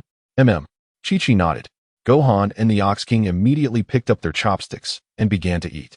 The sound of clattering dishes echoed as Goku and his companions devoured their meals with fervor, clearing the table of many plates. Chi-Chi, observing the scene, chuckled and said, Gohan, now that you're back, it's about time you hit the books. Cough. Gohan, caught off guard, choked on his food upon hearing her words. Are you all right, Gohan? Chi-Chi quickly offered him a glass of water. After taking a sip, Gohan managed to swallow the food that had lodged in his throat. Are you okay, Gohan? Chi-Chi asked with concern. I'm fine. Mom, tomorrow I need to fight the Saiyans with Dad. I think studying can wait until the day after, Gohan replied. Chi-Chi fixed her gaze on him, her voice heavy with concern. Gohan, are you being swayed by Piccolo? Do you not want to study anymore? No. I just want to fight with Dad tomorrow, Gohan insisted. Gohan, fighting is an adult's responsibility. Let your father handle tomorrow's battle alone. Besides, it's dangerous. And what if you get hurt? Chi-Chi cautioned. But Dad might get hurt too. Gohan argued. That's different. Your father is strong and can withstand minor injuries. Isn't that right, Goku? However, Chi-Chi, tomorrow's battle is critical for Earth, and Gohan's power surpasses mine. I believe we should postpone his studies, Goku suggested. No way. Chi-Chi shouted at Goku. Since your death, Gohan has been taken by Piccolo and hasn't studied for a year. He has already fallen behind his peers. And if he doesn't study now, he will fall further behind. But Chi-Chi, tomorrow's fight is truly important. The Ox King chimed in, trying to mediate. Chi-Chi pondered for a moment before responding. All right, but you must ensure Gohan's safety. Otherwise, I will never agree. Goku nodded. After finishing dinner, Chi-Chi directed Gohan to his room to study. At that moment, Gohan sat at his desk, feeling somewhat despondent as he twirled a pencil in his hand. Despite possessing immense fighting power, he was relegated to studying. It seemed that the universe's strongest was indeed his mother, Chi-Chi. After a brief spell of gloom, Gohan suddenly attempted to plead. System, your mighty master is currently trapped here because of studying. Shouldn't you lend a hand to your master? Mighty? Gohan coughed, thick-skinned as he pressed on. Do not concern yourself with trivial details. The paramount objective is to liberate your master from suffering. If you could bestow upon me a compliment, I shall assist you. The system proclaimed. You are the most formidable system I have ever encountered. Modestly, it replied, Now, dear master, allow me to grant you the technique of duplication. Duplicating technique? Queried the master. Indeed, you may transform a strand of your hair into a replica that can study on your behalf. This notion intrigued the master, though he pondered. But then, how will I know what my duplicate is doing? Fear not, master. Simply reclaim the hair, and the memories of the duplicate will be yours. I see. Shall I now impart the duplication technique to you? Yes. Gohan nodded. Subsequently, a wealth of knowledge regarding the technique filled Gohan's mind. He plucked a hair from his head, blew upon it, and instantly, it transformed into a likeness of himself. Now, you shall remain here and study for me. The duplicate nodded in agreement. In a flash, Gohan teleported to the peak where Piccolo was training. Gohan. Piccolo rose from his perch. Gohan nodded in acknowledgement. Did you not return home with Goku? What brings you here? I sneaked out. Sneaked out? Yes. My mother forbids me from training. Piccolo snorted dismissively. And what of Goku? My father is powerless to intervene. Is that so? Will you be anxious about tomorrow's battle? Not at all. My father mentioned that those two Saiyans are not Super Saiyans. Indeed, Piccolo nodded. Thereafter, Gohan and Piccolo engaged in training for a while. The following morning, after breakfast, Gohan eagerly joined Krillin and the others. Hey, Goku, will you fight first today? Or shall Gohan take the lead? Goku chuckled. Gohan's current strength surpasses my own. If he fights first, I may not have a chance to engage. Besides, I am eager to test my mettle against those two Scions. That makes sense. Goku, a true combat enthusiast, would not let such an opportunity slip by. Turning to Gohan, he inquired, Gohan, do you have any objections? Upon hearing this, Gohan nodded affirmatively. With just a single finger, he could likely dispatch either Nappa or Vegeta. Yamcha interjected, Goku, we wish to join the fray. You all? Yes. Krillin and I have diligently trained in the other world for a year. Even if we cannot defeat them, we still have you, do we not? Very well. At that moment, two Scion spacecraft appeared in the outer reaches of Earth's atmosphere. These vessels belonged to Nappa and Vegeta. Chapter 14. Confrontation with the Scions. As the spacecraft approached, Goku and his companions on Earth soon sensed the presence of the two. They're here, Krillin exclaimed, his expression grave. Instantly, two brilliant beams of light pierced the sky. The two beams of white light were, in fact, the spaceships of Vegeta and Nappa. With a resounding crash, the vessels struck the ground, stirring up a considerable cloud of dust. Moments later, as the dust settled, two substantial craters appeared on the surface. Vegeta and Nappa simultaneously opened the doors of their spacecraft and emerged. Are they truly the companions that Raditz spoke of? Yamcha exclaimed in terror. Initially, he had been confident in his ability to confront them, only to discover that the aura emanating from Vegeta and Nappa far exceeded his expectations. At that moment, Vegeta and Nappa soared from the depths of the craters to the ground. Kakarot, you have indeed returned to life, Vegeta declared with a smile directed at Goku. Goku nodded in affirmation. Are you the companions of Raditz? Indeed, Kakarot, my name is Nappa. And standing beside me is our Scion Prince, Lord Vegeta, the Scion Prince. There are still more of them. 1, 2, 3, 7, 8. Vegeta counted the number of Goku's companions. Nappa, why don't you engage with them for a while? As you wish, Lord Vegeta, Nappa responded, opening the battle power detector affixed to his left eye. Beep, beep, 1220, 1083, 1480, 1830, 610. What is this? A bunch of weaklings. Nappa scoffed at the numbers displayed on the device. Nappa, what is Kakarot's battle power? Vegeta inquired. I haven't checked yet, but I suspect it won't be much higher than theirs. Nappa, do not underestimate him. Kakarot may not be as simple as you think, Vegeta admonished. Krillin and the others appeared quite tense, while only Goku and Gohan remained remarkably calm. With his years of battle experience, Goku knew that both he and Gohan were formidable opponents. Yes, Nappa, upon hearing this, immediately aimed the battle power detector at Goku. Beep, beep, 1000. Upon seeing the reading, Nappa let out a sigh of relief. Lord Vegeta, Kakarot's battle power is 1000. Only 1000? I had such high expectations for him. What about that little boy? Vegeta inquired. Glancing at Gohan, Nappa then pointed the battle power detector at Gohan. Beep, beep, 980. 980.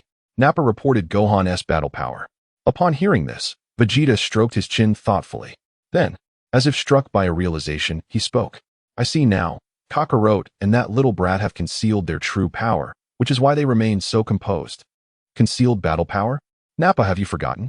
When Kakarot fought Raditz, he only had a power level of over 400, and somehow later, he managed to elevate it to over 900. I understand now. However, Lord Vegeta, even if Kakarot has concealed his power, it cannot possibly exceed mine, can it? Theoretically, it indeed seems improbable. However, it is wise to exercise caution. I understand, Prince Vegeta. Nappa nodded. Are we not beginning yet? After a lengthy conversation, Goku remarked. Nappa chuckled. Kakarot, do you wish to meet your demise so soon? Demise? Goku responded, gazing at Nappa in confusion. Although Nappa possessed considerable strength, he was confident in his ability to defeat his opponent. As for Vegeta, the outcome was less certain. With a cold smirk, Nappa approached a patch of earth and planted several seeds within it. What is he doing? Yamcha inquired, puzzled. I have no idea. Krillin shook his head. Just then, the ground erupted with a resounding bang, and 6 diminutive green creatures emerged from the soil. These creatures, known as vegetable people, are one of the Scion's traditional weapons. However, they were not an invention of the Scions, but a life form discovered on a distant planet. The cultivated beings can fight autonomously, serving as convenient tools. Yet the seeds required for cultivation are difficult to obtain, scarce, and precious, rendering them accessible only to a select few. The vegetable people possess a combat power of 1200, rivaling that of the 1500 of Raditz, and while their status is lowly, Their strength is formidable. These are the vegetable people, each boasting a combat power of 1,200. 1,200 points. Isn't that alarmingly close to Raditz' combat power? Krillin exclaimed in terror. Indeed, however, Raditz is but one individual, while they number 6. Krillin swallowed hard upon hearing this. Yamcha, are you certain you wish to confront them alone? I believe it would be prudent for us to join forces. Piccolo scoffed disdainfully at this suggestion. Upon hearing this, Krillin and the others adopted serious expressions. Nappa smirked and waved his hand towards the vegetable people. Charge! Upon hearing this command, the 6 vegetable people immediately surged towards Goku and his companions. Goku moved swiftly, delivering a powerful punch that pierced through one of the advancing vegetable people. Gohan, with a flick of his wrist, unleashed an energy wave that obliterated another charging foe.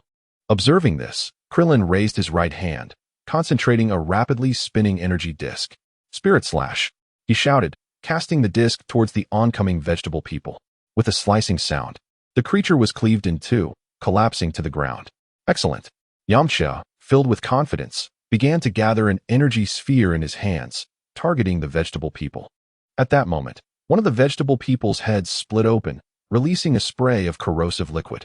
Seeing this, Yamcha quickly retreated, maneuvering his energy sphere to redirect it. Boom! With a tremendous explosion, the vegetable person was vanquished. The remaining 2 vegetable people, witnessing this, began to exhibit signs of trepidation.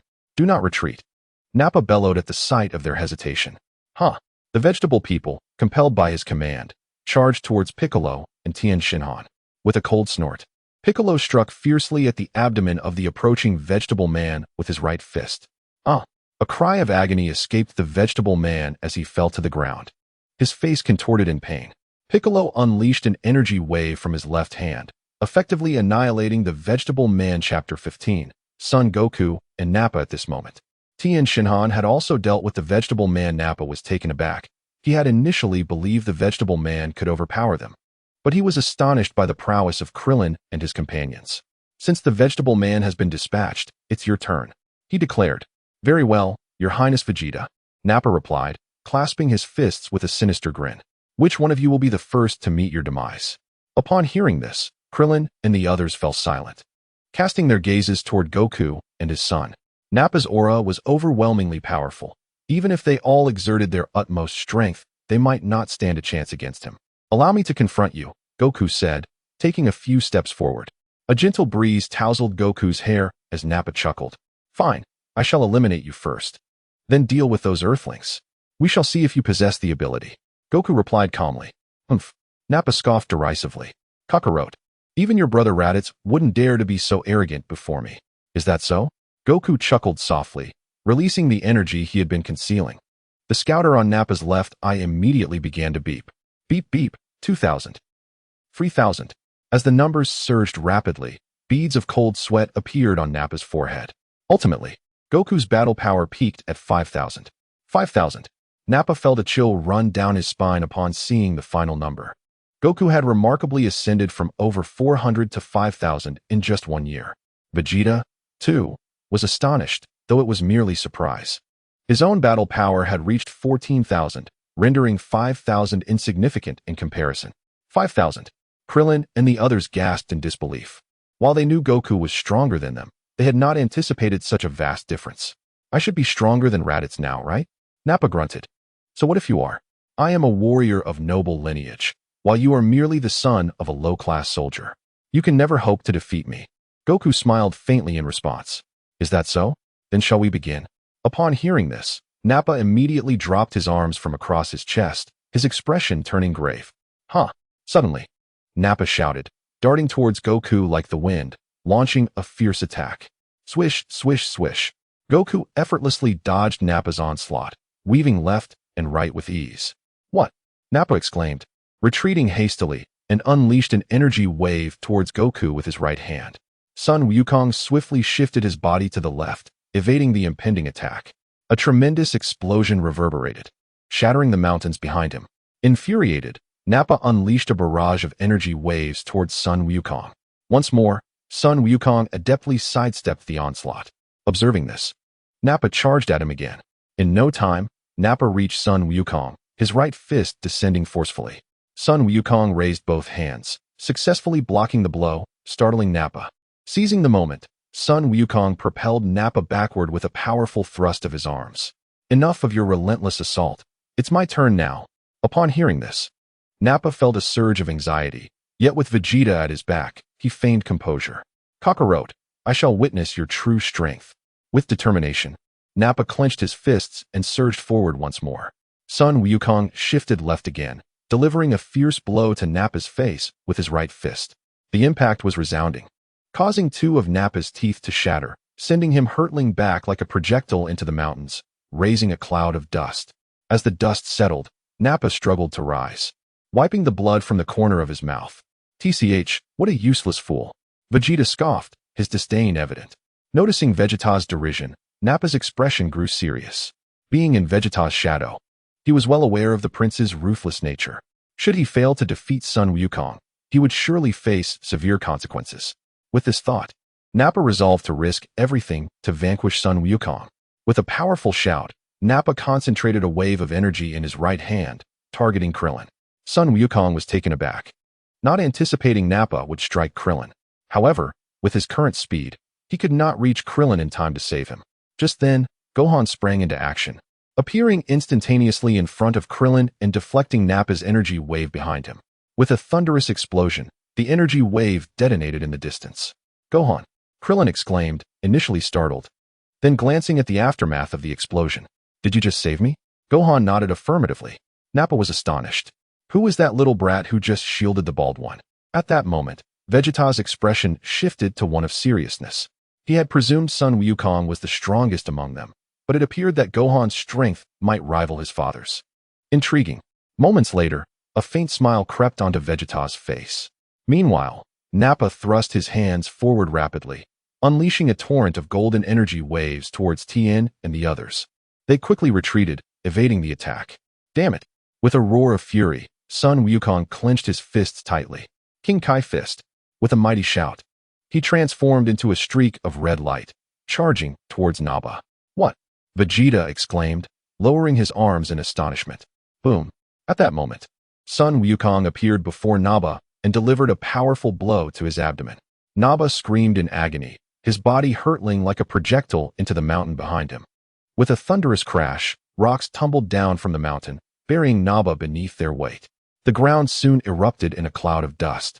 After a while, as the dust settled, Nappa's combat power plummeted from 4,000 to a mere 2. Indeed, they are nothing but a bunch of useless fools. Witnessing Nappa's complete loss of power, Vegeta's disdain deepened. Chapter 16, Sun Wukong and Vegeta. Upon hearing this, Sun Wukong glanced at Vegeta. Vegeta, your companion is still alive. If you leave now, I can let you all go. Let us go? Vegeta laughed heartily, as if he had heard the greatest joke.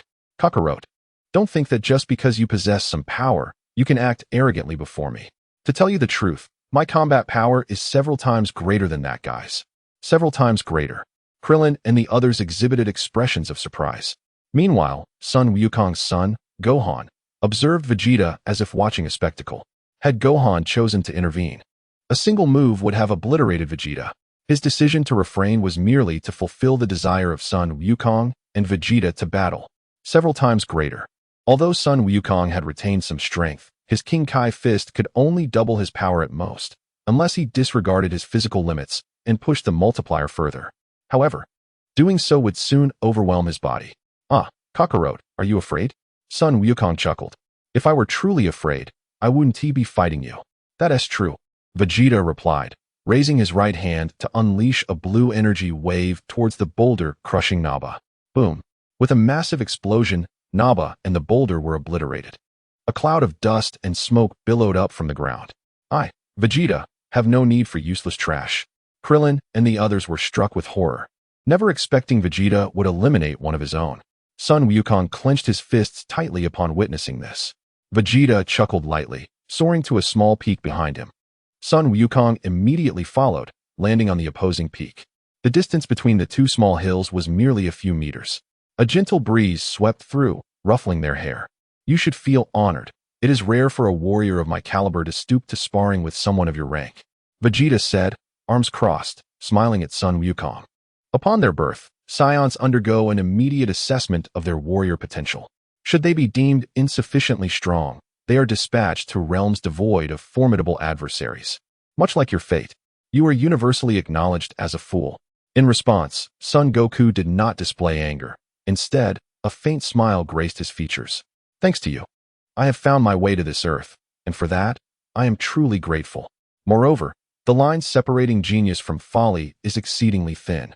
Relentless effort may well surpass even the most gifted. Vegeta, upon hearing this, let out a cold laugh. What an amusing jest. Allow me to demonstrate the insurmountable chasm that your efforts cannot bridge. With that, Vegeta assumed a combative stance. Son Goku mirrored his posture, as gusts of wind swirled around them, stirring the atmosphere. Suddenly, Son Goku clenched his fists, stepping forward with a swift leap towards Vegeta's peak. Huh! With a mighty shout, Son Goku's fists sliced through the air, striking towards Vegeta. Vegeta raised his hands to deflect Son Goku's intended assault. Retracting his fists, Son Goku launched another flurry of attacks akin to the wind. Vegeta parried while simultaneously retaliating. After exchanging dozens of blows, Vegeta sprang backward, leaping to a distant peak. Son Goku, noticing this, pursued him without hesitation. Vegeta chuckled lightly, forcefully stepping off the mountain to intercept the approaching Son Goku, unleashing a powerful punch. Bang! Son Goku was struck squarely in the face, sending him hurtling backward. Just as he was about to crash into the mountain behind him, Son Goku pushed off the ground. Soaring into the air, scanning his surroundings, he suddenly spotted Vegeta's silhouette behind him, his right hand poised to strike. Son Goku swiftly descended, pivoting midair to deliver a kick at Vegeta. Vegeta evaded gracefully, retreating to avoid the blow. The two engaged in a fierce aerial battle, their fists and feet moving like the wind. After numerous exchanges, Vegeta accelerated his strikes, landing a powerful blow on Son Goku. With a loud cry, Son Goku bent slightly under the force. At that moment, Vegeta appeared above him, both hands poised to deliver a crushing blow. Bang! With a deafening crash, Son Goku plummeted like a projectile towards the ground. Just as he was about to land on a small peak, he executed a backflip, landing deftly on a nearby summit. Witnessing this, Vegeta promptly descended to the peak in front of Son Goku. He is remarkable. Throughout this encounter, he has not exerted himself fully. His speed and combat prowess far exceed my own. Son Goku thought to himself as he gazed at the confidently poised Vegeta. Hurry and make your move. Could it be that you've exhausted your strength? I understand, Son Wukong proclaimed, clenching his fists with great force, releasing a surge of heat that caused his skin to flush a vivid crimson. Soon thereafter, a fiery red aura enveloped him. Kaioken. With a swift motion, Son Wukong raised his right hand, projecting a dazzling beam of red light. Vegeta, taken aback, leapt upward with all his might. With a thunderous explosion, the mountain peak where Vegeta had stood was obliterated, reduced to mere rubble. Observing this, Son Wukong transformed into a streak of red light, surging towards Vegeta, who now hovered in the sky. With a resounding impact, Son Wukong's right fist struck Vegeta squarely in the face, causing his head to snap back. Seizing the opportunity, Son Wukong unleashed a flurry of punches, each one as swift as the wind, landing dozens of blows upon Vegeta's visage. Following this, he lifted his right leg and delivered a powerful kick, sending Vegeta hurtling through the air. With a decisive motion, Son Wukong balled his hands into fists and rapidly descended to the ground, charging towards the airborne Vegeta. At that moment, Vegeta's form flickered, and he swiftly appeared before Son Wukong, delivering a fierce kick aimed at his chin. The energy of the Kaioken dissipated from Son Wukong, causing him to be propelled backward. Beads of cold sweat formed on his brow as he regarded Vegeta with a grave expression.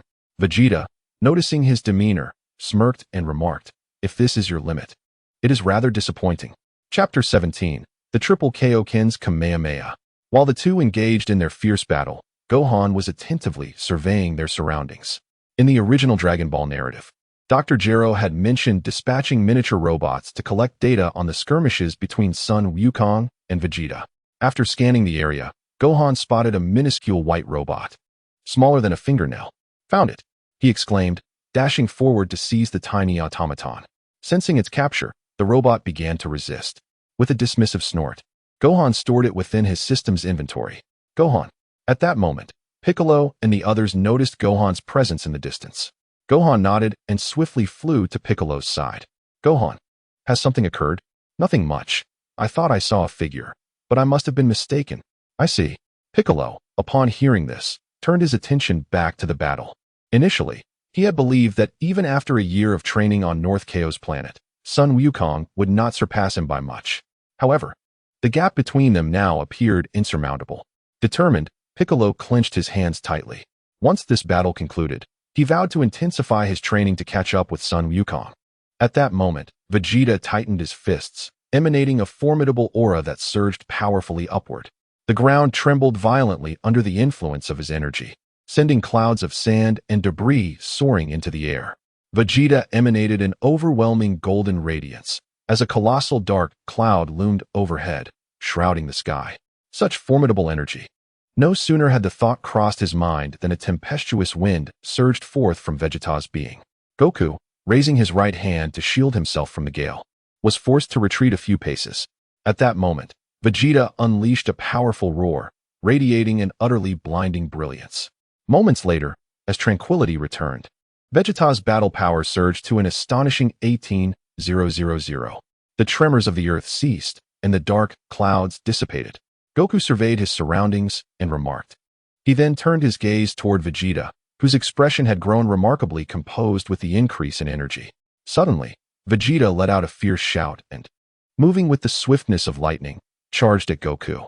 Taken by surprise, Goku had no time to react before Vegeta's shoulder struck him forcefully, sending him hurtling away. In a flash, Vegeta appeared before the airborne Goku and delivered a powerful elbow strike to Goku's back. Bang! Goku was sent crashing down onto a small hill. As he landed, Goku's feet touched the ground, and a surge of crimson energy enveloped him. Kaioken ×2. With a mighty shout, Goku transformed into a streak of red light, hurtling toward Vegeta. Vegeta vanished, only to reappear behind Goku. Goku spun around swiftly, only to see a long leg aimed at him for a kick. Bang! Vegeta's right foot struck Goku's chest with tremendous force, propelling him like a projectile into a nearby mountain. Goku, Krillin, and the others watched with growing concern. Vegeta sneered, "Kakarot, is this all the power you possess?"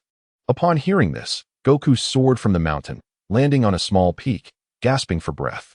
After a moment, Goku's expression hardened with determination. There was no other choice. Even if it meant risking injury or even death, he would elevate the Kaioken to 3 times its original power. "What is the matter, Kakarot? Have you run out of tricks?" Vegeta taunted as Goku remained motionless. Goku slowly closed his eyes. "My body, you must hold on." Vegeta's eyes widened slightly in surprise. Just then, Goku's eyes snapped open, releasing a torrent of crimson energy. Kaioken ×3. With a resounding shout, Goku transformed into a red flash, charging toward Vegeta. Vegeta, taken aback, had no time to react before Goku's right fist struck him with great force. Bang! With a deafening sound, Vegeta was sent flying like a projectile. "Ah!" Goku shouted, darting above Vegeta with the speed of light. He then thrust his right fist forward, delivering a powerful blow that sent Vegeta plummeting from the sky. With a thunderous crash, a colossal peak was toppled by Vegeta. Dust erupted from the ground in a massive cloud. Gasping for breath, Goku felt the fiery aura surrounding him gradually dissipate. Though he had just employed the Kaioken technique at thrice its normal strength, which had indeed inflicted damage on Vegeta, the toll it took on his body was substantial. Realizing this, Goku cast a glance back at Gohan. If Gohan had taken the lead in this battle, it would likely have concluded long ago. However, after a year of training on North Kai's planet, he desired to engage Vegeta in combat. At that moment, Vegeta let out a mighty roar, emanating a formidable aura that sent the stones weighing him down flying. Upon examining his hands, he discovered them stained with his own blood. "I am injured?" Vegeta murmured incredulously. Rage surged within him as he lifted his gaze to the sky where Goku hovered. With a powerful leap, Vegeta ascended rapidly into the air. Goku, burdened by the strain of the Kaioken, had landed on a smaller peak. Just then, Vegeta clasped his hands together behind him, summoning arcs of purple lightning. "What?" Goku exclaimed, glancing nervously behind him. Could it be that Vegeta intended to annihilate the Earth? With a scoff, Vegeta declared, "Indeed, Kakarot. If you wish to evade, by all means do so, but the Earth you cherish will not escape unscathed."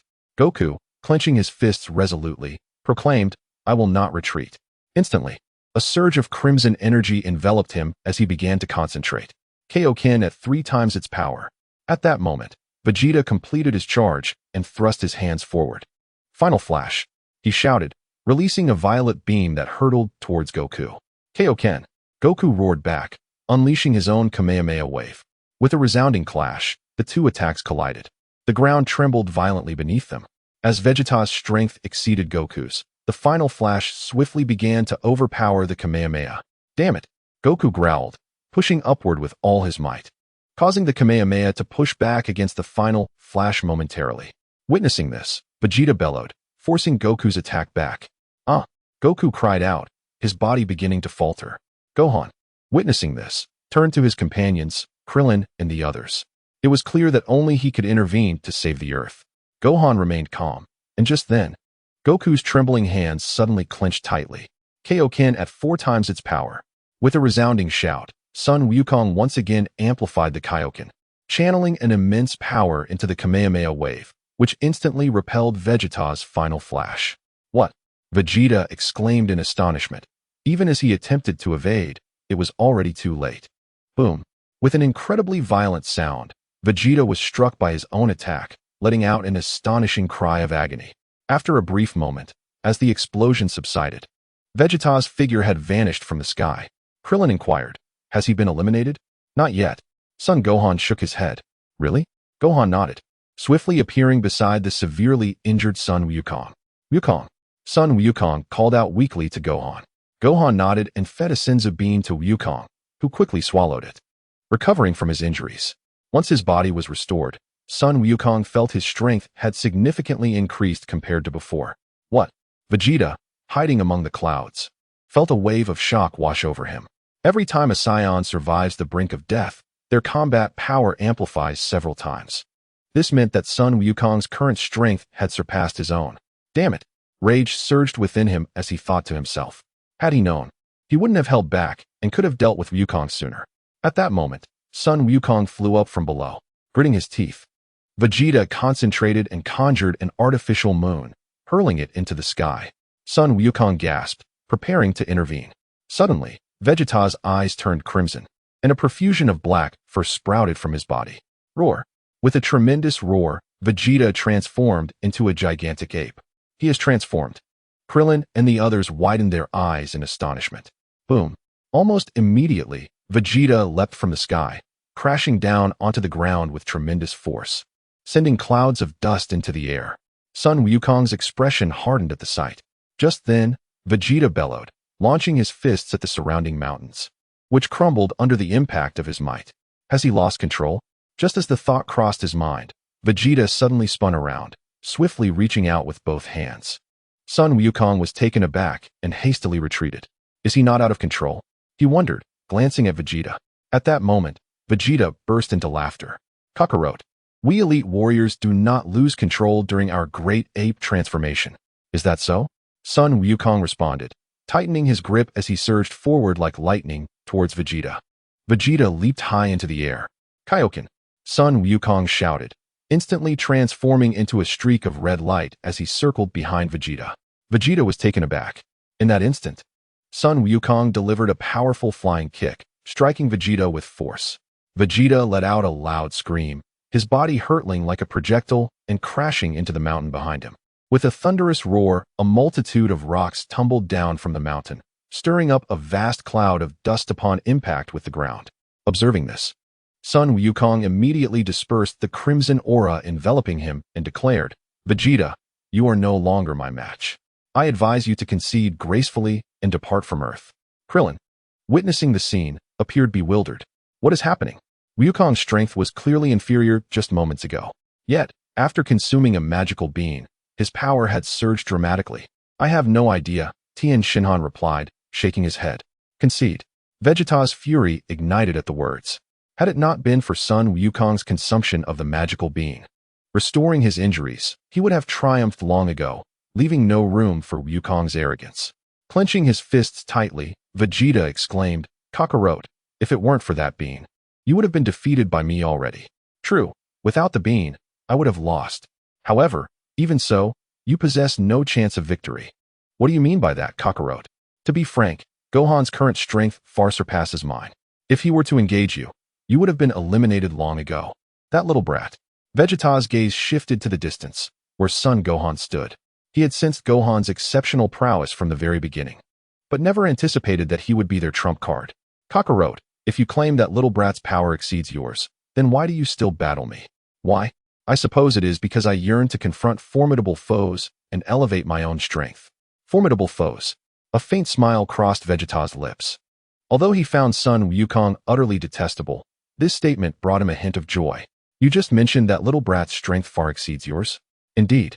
Son Wukong nodded. Upon hearing this, Vegeta promptly opened his mouth and unleashed a ki blast towards Son Gohan. Unfazed, Gohan stood his ground, lightly tapping the ki blast with his right index finger, effortlessly dissipating it. Vegeta was taken aback. He had previously thought Wukong was deceiving him, but Gohan's power was far more terrifying than he had imagined. At that moment, Gohan's figure flickered, and in the blink of an eye, he appeared behind Vegeta. And no, it's gone. As the words left his lips, Gohan swiftly conjured a golden ki blade with his right hand and severed Vegeta's tail in one clean strike. With a resounding crash, the severed tail plummeted to the ground. And no, Vegeta's expression shifted dramatically. Instantly, his body began to shrink, reverting to his humanoid form. As he witnessed his transformation, Vegeta's demeanor grew increasingly anxious. In his great ape form, he was already no match for Son Wukong and the others. Now, having returned to his human state, he was even less capable of facing them. Chapter 19. The end of the battle. Vegeta, you should leave. In your current condition, it is impossible for you to defeat me. Son Wukong suddenly interjected. Upon hearing this, Vegeta clenched his teeth in fury and declared, Kakarot, I may have lost to you this time, but when we meet again, I shall undoubtedly triumph. Very well. Goku nodded in affirmation. Observing this, Vegeta promptly turned and soared toward his spaceship. Moments later, he activated his spacecraft and departed from Earth. He has gone, Krillin exclaimed. Indeed. After all, Gohan's strength is formidable. He could never hope to defeat Gohan. Yamcha remarked. That is true. Just then, Goku and Gohan approached from a distance. Goku, Gohan, Krillin called out with a beaming smile. The two nodded in response. By the way, Goku, why did you let that guy go? He could return to Earth even stronger. Krillin inquired. It's nothing. I merely heard Lord Kai mention that we Saiyans are few in number, so I thought I would show him some mercy. I see. Piccolo scoffed. Goku, your compassion will eventually bring you trouble. Goku chuckled. Piccolo, when did you become so concerned about my well-being? I am not concerned for you. I merely wish to remind you for Gohan's sake. Gohan, Goku said, casting a glance at his son. Piccolo, you have worked hard this past year. Without your efforts, Gohan would not be as strong as he is now. Piccolo grunted. Do not misunderstand, Goku. I trained Gohan merely to utilize his power against the Saiyans. Goku smiled and nodded. Well then, since the battle has concluded, shall we all return home? Indeed.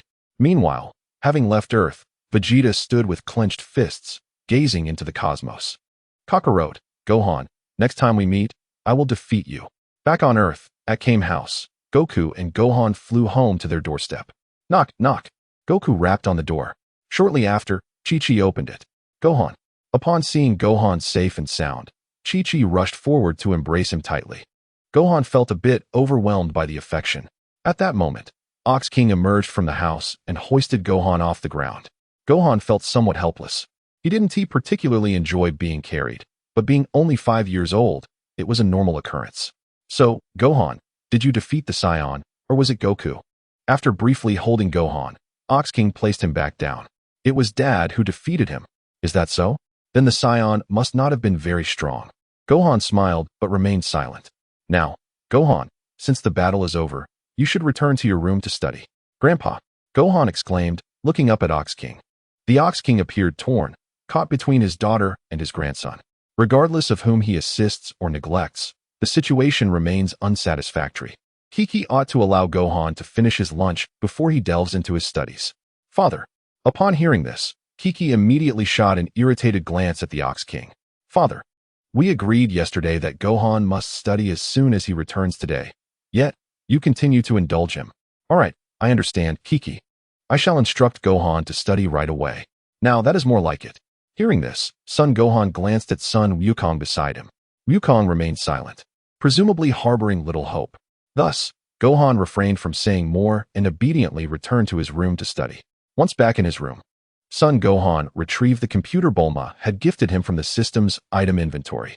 As there was no internet connection at home, he activated the system's network.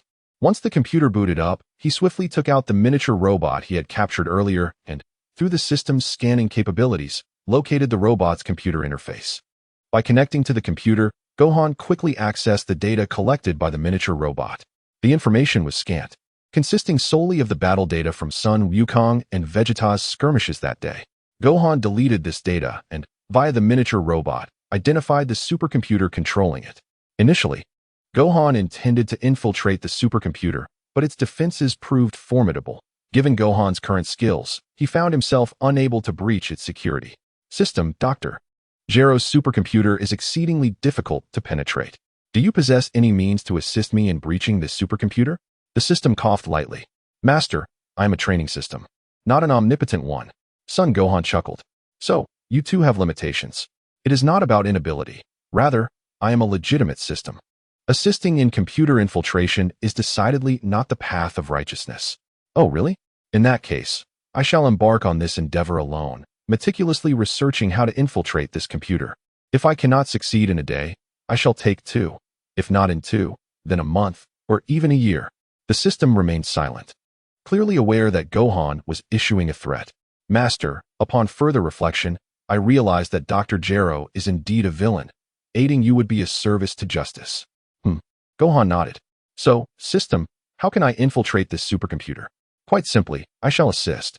No sooner had the words left the system's interface than Son Gohan's computer successfully breached Dr. Gero's supercomputer. Impressive. Upon witnessing the successful infiltration, Gohan immediately began examining the data within Dr. Gero's supercomputer. Soon enough, he discovered information regarding androids 16 through 20. Notably, Android 16 had already been successfully created by Dr.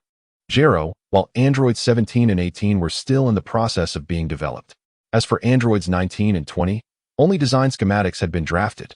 Androids 17 and 18. Gohan pondered over the design plans displayed on his computer, lost in contemplation.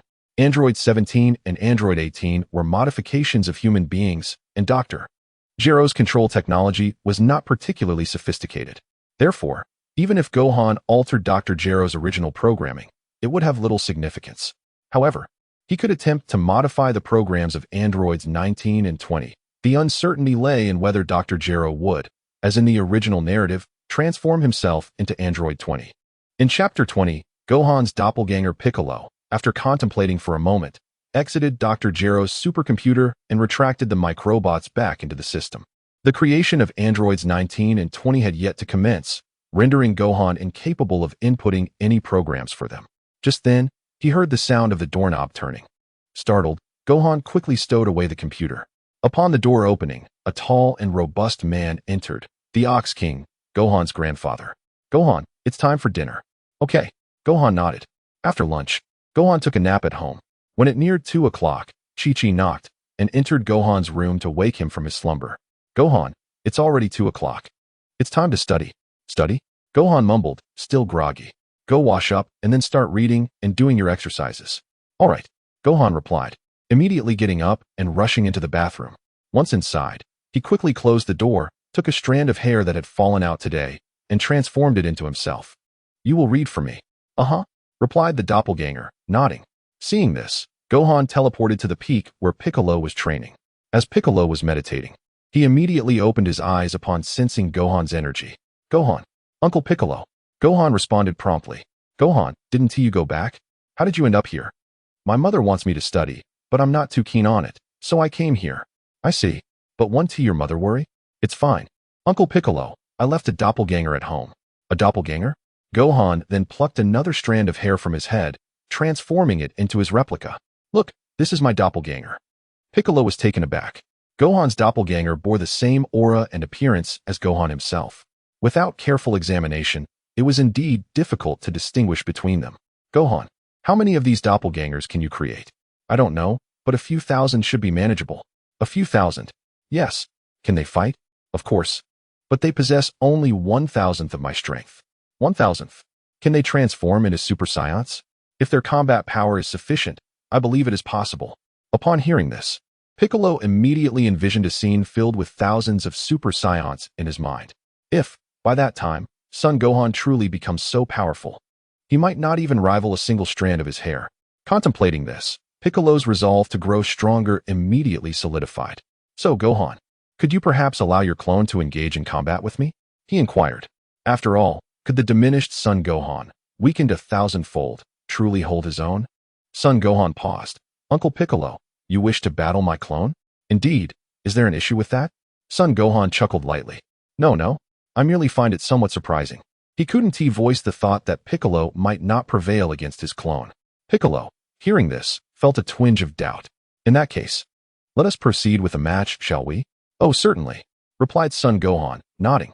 In an instant, Son Gohan's clone stood before Piccolo. The two exchanged glances before swiftly retreating, creating a suitable distance for their confrontation. Shall we commence? Piccolo addressed Son Gohan's clone, which nodded in agreement. Huh, Piccolo exclaimed, charging towards Son Gohan's clone with clenched fists.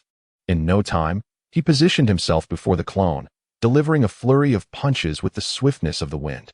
Whoosh! The clone deftly sidestepped Piccolo's strikes with minimal movement. What? Piccolo exclaimed in astonishment, quickly retreating. At that moment, Son Gohan's clone flickered and appeared before Piccolo, delivering a powerful blow to his abdomen. Piccolo let out a cry, propelled backward, crashing into the mountain behind him. Witnessing this, Son Gohan immediately covered his face. He had intended for his clone to hold back, but with Piccolo so near, he hesitated to voice this directly. Had he known, he would have requested the system to facilitate telepathy. Puffing heavily, Piccolo slowly rose from the ground. After a brief moment of assessing Son Gohan's clone, he charged at it once more. Whoosh! Bang! Bang! Piccolo's fists collided forcefully with Son Gohan's clone, which defended itself while gradually retreating. Boom!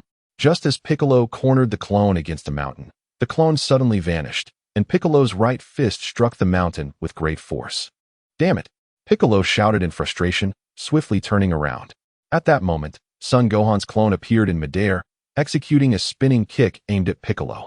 With a thunderous impact, Piccolo was sent crashing into the mountain behind him, displacing a cloud of dust and debris. Thud! As Son Gohan's clone landed calmly before Piccolo, Son Gohan swiftly approached. Uncle Piccolo, why did you strike so hard? But you were the one who suggested I spar with him. I meant for you to engage him, not to unleash such ferocity. But I held back. I thought you wanted me to train him. At that moment, Piccolo rose from the massive stone that had pinned him down. Gohan, do not hold back your doppelganger. Let him unleash his full potential. All right. Gohan nodded in agreement. Just then, a figure soared through the sky, descending swiftly before the two, none other than Goku. Dad! As the words left his lips, Goku landed gracefully before them. He glanced at Gohan and his doppelganger, a flicker of astonishment crossing his face. Two Gohans. No, not two Gohans, but one Gohan with a doppelganger. Piccolo explained, arms crossed. A doppelganger, you say? Piccolo nodded. I wondered how I sensed three distinct energies of Gohan. Goku directed his gaze towards the original Gohan. You must be the real Gohan, correct? Gohan affirmed with a nod. And the Gohan at home, is he also your doppelganger? Chapter 21. The old man in the dream. Gohan nodded again. Then, Gohan, your doppelganger should not be detected by Chi-Chi, right? No, my doppelganger possesses the same memories as I do. Is that so? But where did you learn this remarkable doppelganger technique? I have never encountered such a powerful one. I learned it in a dream. In a dream? Indeed, during my slumber. I dreamt of an old man who taught me the doppelganger technique. In a dream? You can remember everything from your dream, Gohan? Piccolo questioned skeptically. Yes. That old man not only taught me the doppelganger technique, but also instant transmission. Instant transmission? What is that, Gohan? Goku inquired. Upon hearing Gohan's fanciful tale, the system could not suppress a derisive snort. Dreaming of an old man. Clearly, I imparted this knowledge to you. Ignoring the system, Gohan proceeded to explain instant transmission to Goku. Instant transmission is a technique that allows one to sense another's energy and instantly appear around them. The distance is immense. Even if the person you seek is on a distant planet in the universe, as long as you can sense their energy, you can teleport to their location. You can teleport to another planet? Gohan nodded. Then, Gohan, could you teach me this skill? Certainly, but it is quite challenging and may take considerable time to master. No problem, I can learn at my own pace. Goku remarked, glancing at Piccolo, who still bore remnants of sand and dust. Piccolo, were you just engaged in battle with Gohan? No, I was merely sparring with his doppelganger. Goku turned his attention to the weaker energy signature of Gohan's doppelganger. So, Piccolo, did you triumph over Gohan's doppelganger? No, Piccolo shook his head. Then, Gohan, may I have a spar with your doppelganger? Of course, Gohan said, gesturing toward his doppelganger with a meaningful glance. Gohan's doppelganger boasted a combat power exceeding 800,000, and given Goku's current strength, it would be impossible for him to prevail. Thus, he intended to let his doppelganger hold back, ensuring Goku would not suffer an embarrassing defeat. Upon witnessing Son Gohan's agreement, Son Wukong immediately soared to a nearby expanse of open ground. Son Gohan's doppelganger, observing this, swiftly positioned itself a few hundred meters ahead of Son Wukong. With a light chuckle, Son Wukong assumed a combat stance and declared, "Well then, shall we commence?" Son Gohan's doppelganger nodded affirmatively. With a triumphant shout, Son Wukong charged towards Son Gohan's doppelganger, launching a flurry of punches and kicks with the swiftness of the wind. However, Son Gohan's doppelganger effortlessly evaded the onslaught by a slight movement. Son Wukong, taken aback, suddenly found Son Gohan's doppelganger disappearing, only to reappear behind him. Not good. The moment he uttered these words, Son Gohan's doppelganger leaped, delivering a powerful kick to Son Wukong. The impact sent Son Wukong hurtling through the air, crashing forcefully against a nearby mountain. A cascade of boulders tumbled down, pinning him to the ground. Damn it! Son Wukong exclaimed in fury, quickly rising to his feet. Kaioken! With a resounding shout, a fiery red aura enveloped him. Subsequently, he darted towards Son Gohan's doppelganger like a streak of crimson light. Just as he drew near, Son Gohan's doppelganger vanished once more. Wait! Son Wukong halted and scanned his surroundings. At that moment, Son Gohan's doppelganger reappeared to his left, executing a fierce kick towards him. The force of the blow sent Son Wukong plummeting from the sky like a shooting star. With a thunderous crash, he landed heavily on the ground, sending a cloud of dust into the air. After a moment, as the dust settled, a sizable crater was revealed where he had fallen. Gasping for breath, Son Wukong fixed his gaze on Son Gohan's doppelganger, exclaiming, "Remarkable. Just 2 moves, and I'm nearly unable to withstand the impact." With renewed determination, he clenched his fists and unleashed the Kaioken once more. 5 times Kaioken, he roared, transforming into a red flash as he charged at Son Gohan's doppelganger. This was the pinnacle of his current capabilities. If even the 5-fold Kaioken proved insufficient against Son Gohan's doppelganger, there would be no point in continuing the battle. What? Piccolo gasped, realizing that Son Wukong's power level was already around 20 to 30,000, and with the 5-fold Kaioken, it surged to over 100,000. Just then, Son Wukong reached Son Gohan's doppelganger and unleashed his right fist with all his might. Son Gohan's doppelganger deftly sidestepped the blow. Son Wukong quickly maneuvered behind the doppelganger, landing back on the ground before swiftly turning to re-engage. With a resounding impact, Son Wukong's right fist collided forcefully against Son Gohan's doppelganger. As Son Wukong witnessed, Son Gohan's doppelganger was abruptly sent hurtling 1,000 meters away. Instantly, Son Wukong retracted his energy and flew to Gohan's side, inquiring, "Gohan, did you perhaps allow your doppelganger to hold back?"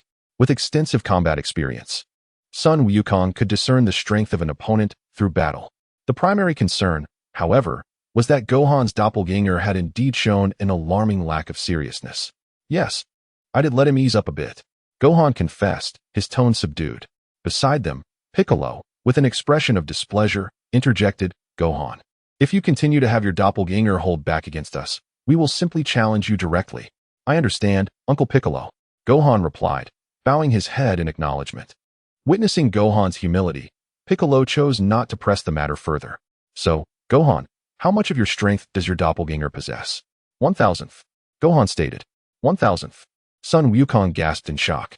"Are you implying that my current strength is less than even a fraction of Gohan's?" Piccolo responded, "It's not just you. I am in the same boat." Upon hearing this, Son Wukong felt a flicker of comfort in his heart. "All right, from this day forth, I shall commit to rigorous training to catch up with Gohan." Piccolo remained silent, as he too felt inadequate compared to Son Wukong, let alone Gohan. "Gohan, what has contributed to your remarkable strength over the past year?" Chapter 22. Frieza, oh, it's nothing much. I simply engage in daily push-ups and had Bulma create a gravity chamber with 100 times the normal gravity. A gravity chamber? Son Wukong echoed. Indeed, father, Gohan affirmed. Producing a capsule and activating it, tossing it onto an open patch of ground. With a puff of white smoke, a semicircular structure emerged. This is my gravity chamber, father, Gohan explained, opening the door to invite Son Wukong and Piccolo inside. Son Wukong surveyed the interior and remarked, Gohan, this appears to be an ordinary house. Father, this is just the living area. The gravity chamber is within. Is that so? Son Wukong responded, promptly following Gohan inside. After a brief while, the trio arrived at the gravity chamber. Gohan provided a succinct introduction to its workings. Maximum gravity of 300 times, is it? Yes, father. If we wish to increase the gravity further, we would need Bulma's assistance. That is fine. For now, I have no immediate need for it. Gohan nodded in agreement. Subsequently, the three of them began their training within the gravity chamber. Meanwhile, at Son Wukong's home on Bao Mountain, Chi-Chi was reviewing the exercises completed by Gohan's doppelganger. Upon examining the answers, she noted that the doppelganger had answered all the questions correctly. Excellent. All answers correct. Indeed, my Gohan is the brightest. She exclaimed. So, Gohan, what would you like for dinner tonight? Mother will prepare it for you. Braised pig trotters, sweet and sour ribs. Gohan's doppelganger listed a variety of his favorite dishes. All right, then you continue to study diligently. Gohan's doppelganger nodded affirmatively. Upon witnessing this, Chi-Chi promptly exited Gohan's room. What dish is this sweet and sour spare ribs? As evening approached, Gohan assessed that his training for the day was nearly complete. He then retrieved the celestial mirror to observe the happenings at home. Through the mirror, Gohan observed Chi-Chi busily preparing dinner in the kitchen. After gaining insight into the domestic situation, Gohan instantaneously teleported back to his room, swapping places with his doppelganger. Time passed swiftly, and before long, over half a month had elapsed. Throughout this period, Gohan had been training alongside Piccolo and the others. In the northern galaxy, a massive spaceship resembling a disc was en route to Namek. This spacecraft belonged to Frieza. Following Vegeta's defeat, Frieza learned from his subordinates of Vegeta's intentions to visit Earth. He then recalled that Dragon Balls also existed on Namek, prompting him to order his subordinates to take him there. Within the main control room of Frieza's ship, he held a glass of red wine, only a third full, as he gazed out into the cosmos. How much longer until we reach Namek? He inquired. Returning to you, Lord Frieza, we should arrive in approximately 10 minutes, replied a subordinate. Oh, Frieza murmured, savoring the wine in his hand. Lord Frieza, your personal journey to Namek to collect the Dragon Balls, what wish do you intend to make? Dodoria, feeling rather bored, curiously posed the question to Frieza. Frieza chuckled lightly. I wish to retain eternal youth, thus allowing me to rule indefinitely. Ah, that is indeed a splendid wish. Frieza nodded in agreement. In Sector 79 of Frieza's planet, where he held dominion, Vegeta's spaceship had just landed. Severely injured, Vegeta had succumbed to unconsciousness. Yet, even in his stupor, he repeatedly murmured the names of Goku and Gohan. With a soft sound, the spaceship's door opened. Frieza's subordinates recognized the craft as belonging to Vegeta, and upon landing, they respectfully positioned themselves on either side, prepared to receive him. As the door fully opened, Frieza's soldiers quickly beheld the grievously wounded Prince Vegeta. Prince Vegeta, exclaimed a squad leader among Frieza's subordinates, immediately directing his men to carry Vegeta for medical attention. On Earth, Gohan was in the midst of his training when he suddenly heard the voice of the system. Ding! Congratulations, Master, your battle power has reached 1 billion. As a reward, you are granted the ability to survive in cosmic space, the Shadow Battle Axe. The Super Spirit Bomb, which can harness others' energy without requiring your hands, and 999 senzu beans. The Shadow Battle Axe. Upon the system's announcement, Gohan's mind was instantly flooded with knowledge regarding the Super Spirit Bomb. In the system's inventory, a purple axe materialized, and the number of senzu beans increased from 88 to 1087. System, why have you provided me with an axe? Is it for chopping wood? Gohan inquired, bemused. Clear's throat. The system coughed softly. The Master, this Shadow Battle Axe slices through iron like mud. It is undoubtedly a formidable weapon for slaying. Yet, I have no desire to wield weapons. Fear not, Master.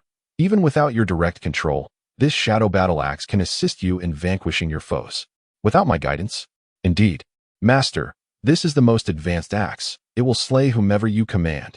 Truly remarkable. Absolutely. Upon hearing this, Son Gohan promptly retrieved the Shadow Battle Axe from the system. Weighing 1,000 pounds, it felt weightless in Son Gohan's grasp. Shadow Battle Axe, fell yonder tree, he instructed, pointing at a towering tree ahead. The axe, obeying Son Gohan's command, struck swiftly, and with a delicate sound, the tree toppled. Impressive. Can you fell 10 trees at once? He inquired. The Shadow Battle Axe responded by spinning in midair, conjuring 10 replicas of itself. Subsequently, all 10 axes simultaneously struck the 10 trees, and with a gentle sound, they all fell. The 10 Shadow Battle Axes then merged into one, resembling an apparition. What is the maximum number of axes you can conjure at once? Son Gohan asked. The axe whirled in the sky, and hundreds of Shadow Battle Axes lined up in 10 neat rows. 100. It nodded, as if it possessed sentience. Just then, a voice from the system echoed. Master, Frieza and his crew have departed for Namek, and they will arrive in 1 minute. Understood, Son Gohan replied, immediately transforming a portion of his hair into a clone to remain behind, then teleporting to the village on Namek. Chapter 23. Relocation of the Namekians. Are you Son Gohan? A Namekian with a sharp memory recognized the suddenly appearing figure. Son Gohan nodded. Frieza is nearly here. Quickly take me to see the Grand Elder and gather everyone. I will lead you to Earth. Earth?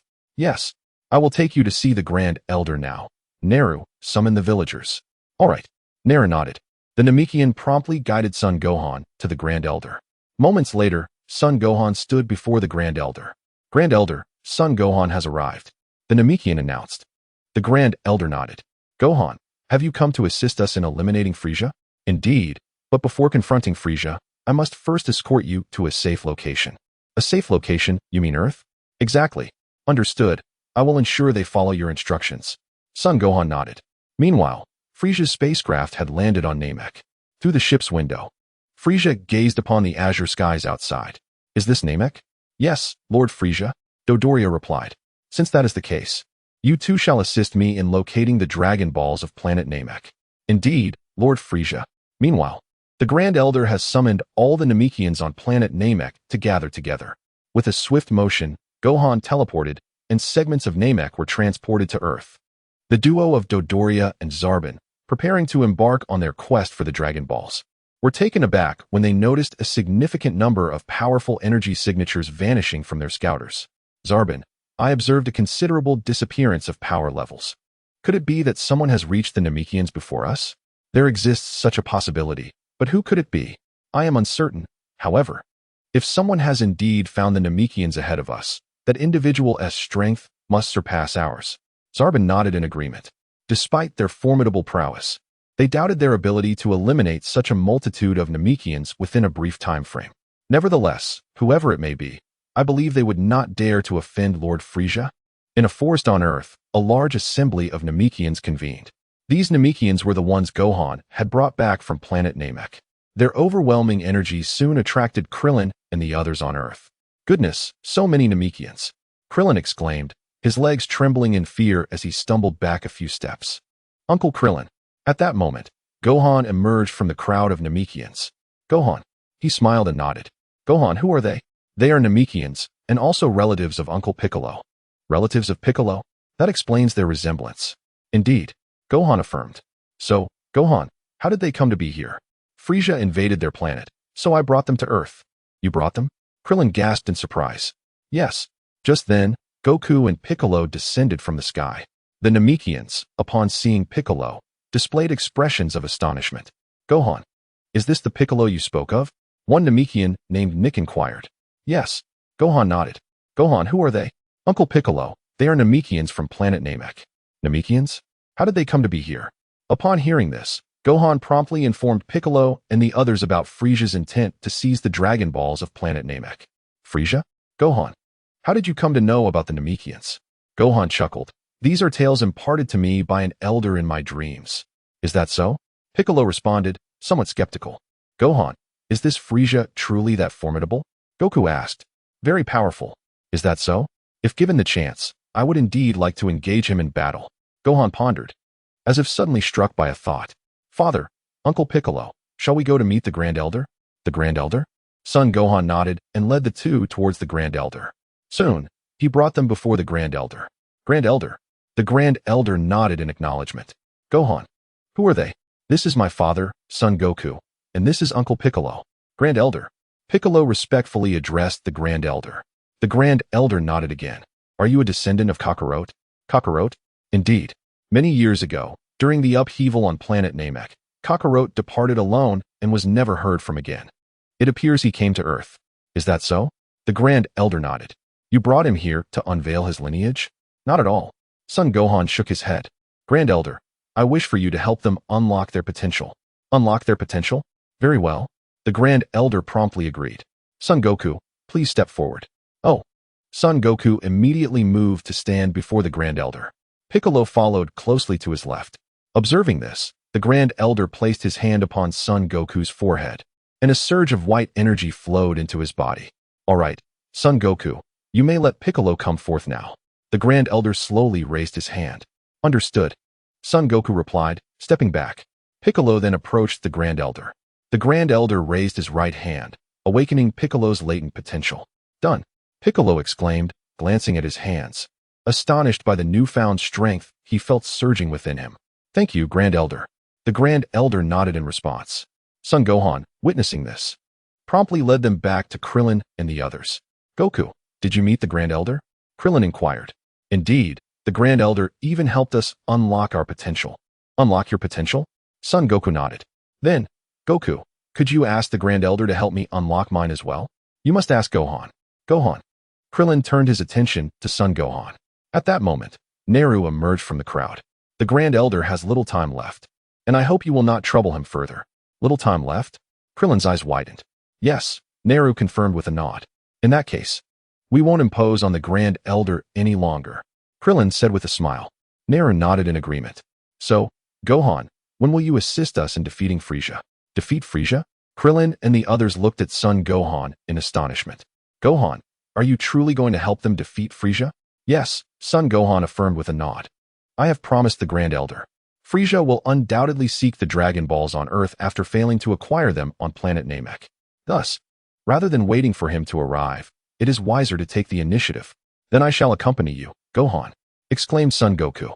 Piccolo, Gohan, I will join you as well. Krillin, witnessing this, contemplated speaking up, but, upon reflecting on his own abilities, decided against it. Very well, Gohan nodded. However, once we arrive on Namek, you must heed my every command. Understood. The two agreed, nodding in unison.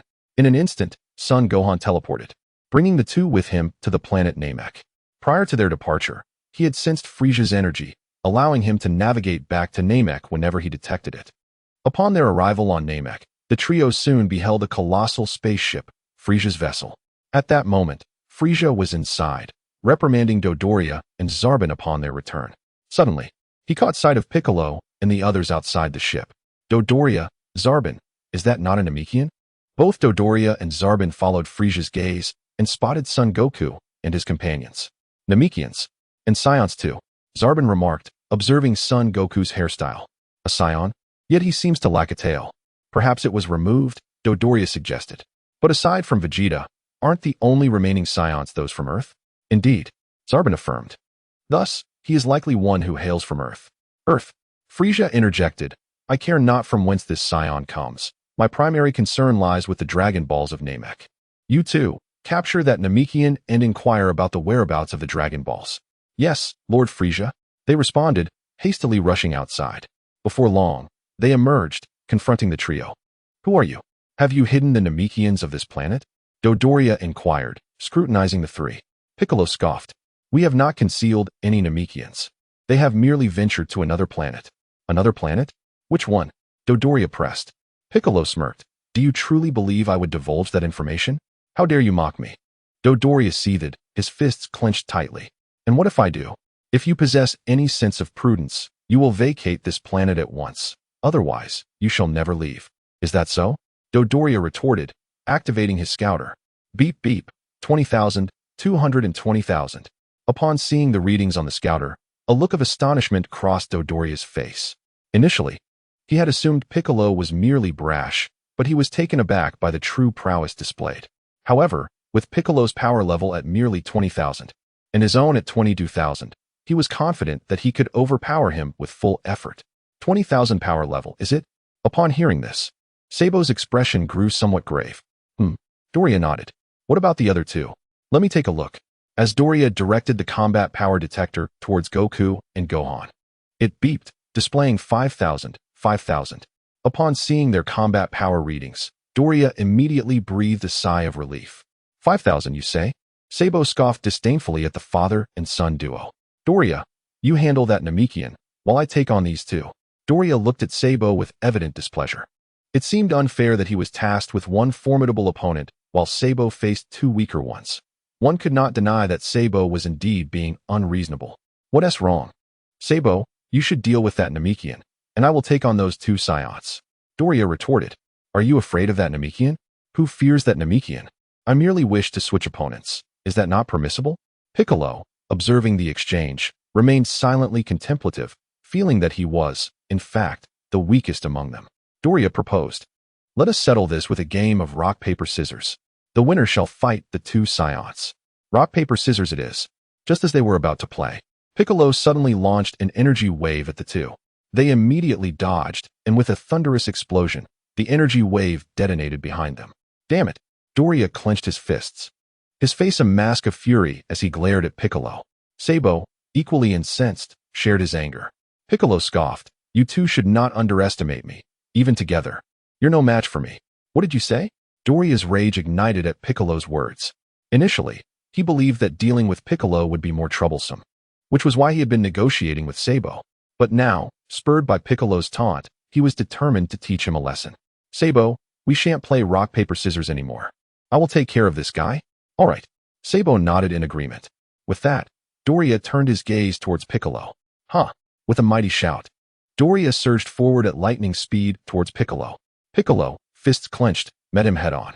In a flash, they stood before each other, their fists colliding with tremendous force. Sabo, witnessing this, quickly thrust his hands forward, unleashing multiple energy waves towards Goku and Gohan. Gohan lifted his right hand, effortlessly deflecting Sabo's energy waves. What? Sabo gasped in shock. Before he could react, Gohan suddenly appeared in front of him, delivering a powerful punch to Sabo's abdomen. Sabo cried out in agony as he was sent flying, crashing into the spaceship behind him. With a resounding boom, a large hole was created in the ship's underside, and thick smoke billowed forth.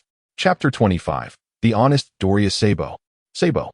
Upon witnessing the scene, Doria's expression immediately shifted to one of astonishment. Seizing the opportunity, Piccolo sent Doria flying with a swift strike. How infuriating! Doria forcefully planted his feet, halting his momentum on the ground. Subsequently, he activated his combat power detector to assess Sabo's strength, only to find it had plummeted to a mere point. What could have transpired? That brat's power was supposedly only 5,000. How could he have so easily vanquished Sabo? Piccolo chuckled. Your so-called combat power detector merely gauges the intensity of our ki, which is why you mistakenly believe Gohan's strength to be 5,000. Ki intensity? Indeed. As Piccolo spoke, he clenched his fists, emanating an astonishing aura. At that moment, Doria's combat power detector began to beep incessantly. Beep, beep, 21,000, 22,000, 35,000, 35,000. Doria gasped. His maximum power was merely 22,000, yet Piccolo surpassed him by an astounding 13,000. Now you should comprehend. I understand. A cold sweat broke out on Doria's forehead and back. It turned out that the three of them were merely feigning weakness, while he alone was the fool. Could you spare my life? It was Lord Frisia who commanded me to eliminate you. Upon hearing this, Piccolo immediately concentrated a golden energy wave in his right hand and hurled it at Doria. Piccolo! Goku exclaimed, intending to intervene. But Doria was swiftly obliterated by the energy wave. Piccolo scoffed. Goku, I won't be as merciful as you. After all, these individuals are invaders. I understand, Piccolo. Goku nodded. Then let us pay a visit to that fellow named Frisia. Indeed, Piccolo agreed. Just then, Frisia emerged from the spaceship, accompanied by Captain Gyu and a multitude of soldiers. Upon Frisia's arrival, all three turned their gaze towards him. Frisia let out a cold chuckle and addressed Gyu. Gyu, capture that Namekian and eliminate the other two. Gyu trembled at the command. But Lord Frieza, Dodoria and Sabo are no match for them. I fear I alone cannot. Frieza fixed him with a chilling glare. Very well. I shall follow your orders and eliminate those two Saiyots. Gyu proclaimed, charging towards Goku and his companions. Swiftly, he closed the distance to Goku, launching a powerful punch forward. Whoosh! Goku slightly retreated, evading the strike. Gyu, undeterred, raised his fist again to attack. At that moment, Goku lifted his right fist and struck Gyu fiercely in the abdomen. Gyu let out a loud, anguished scream as he collapsed. Frieza, observing the scene, immediately barked at the surrounding soldiers. What are you all doing? Why haven't you engaged? Huh. Upon hearing this, the soldiers surrounding them immediately charged towards Son Wukong and his companions.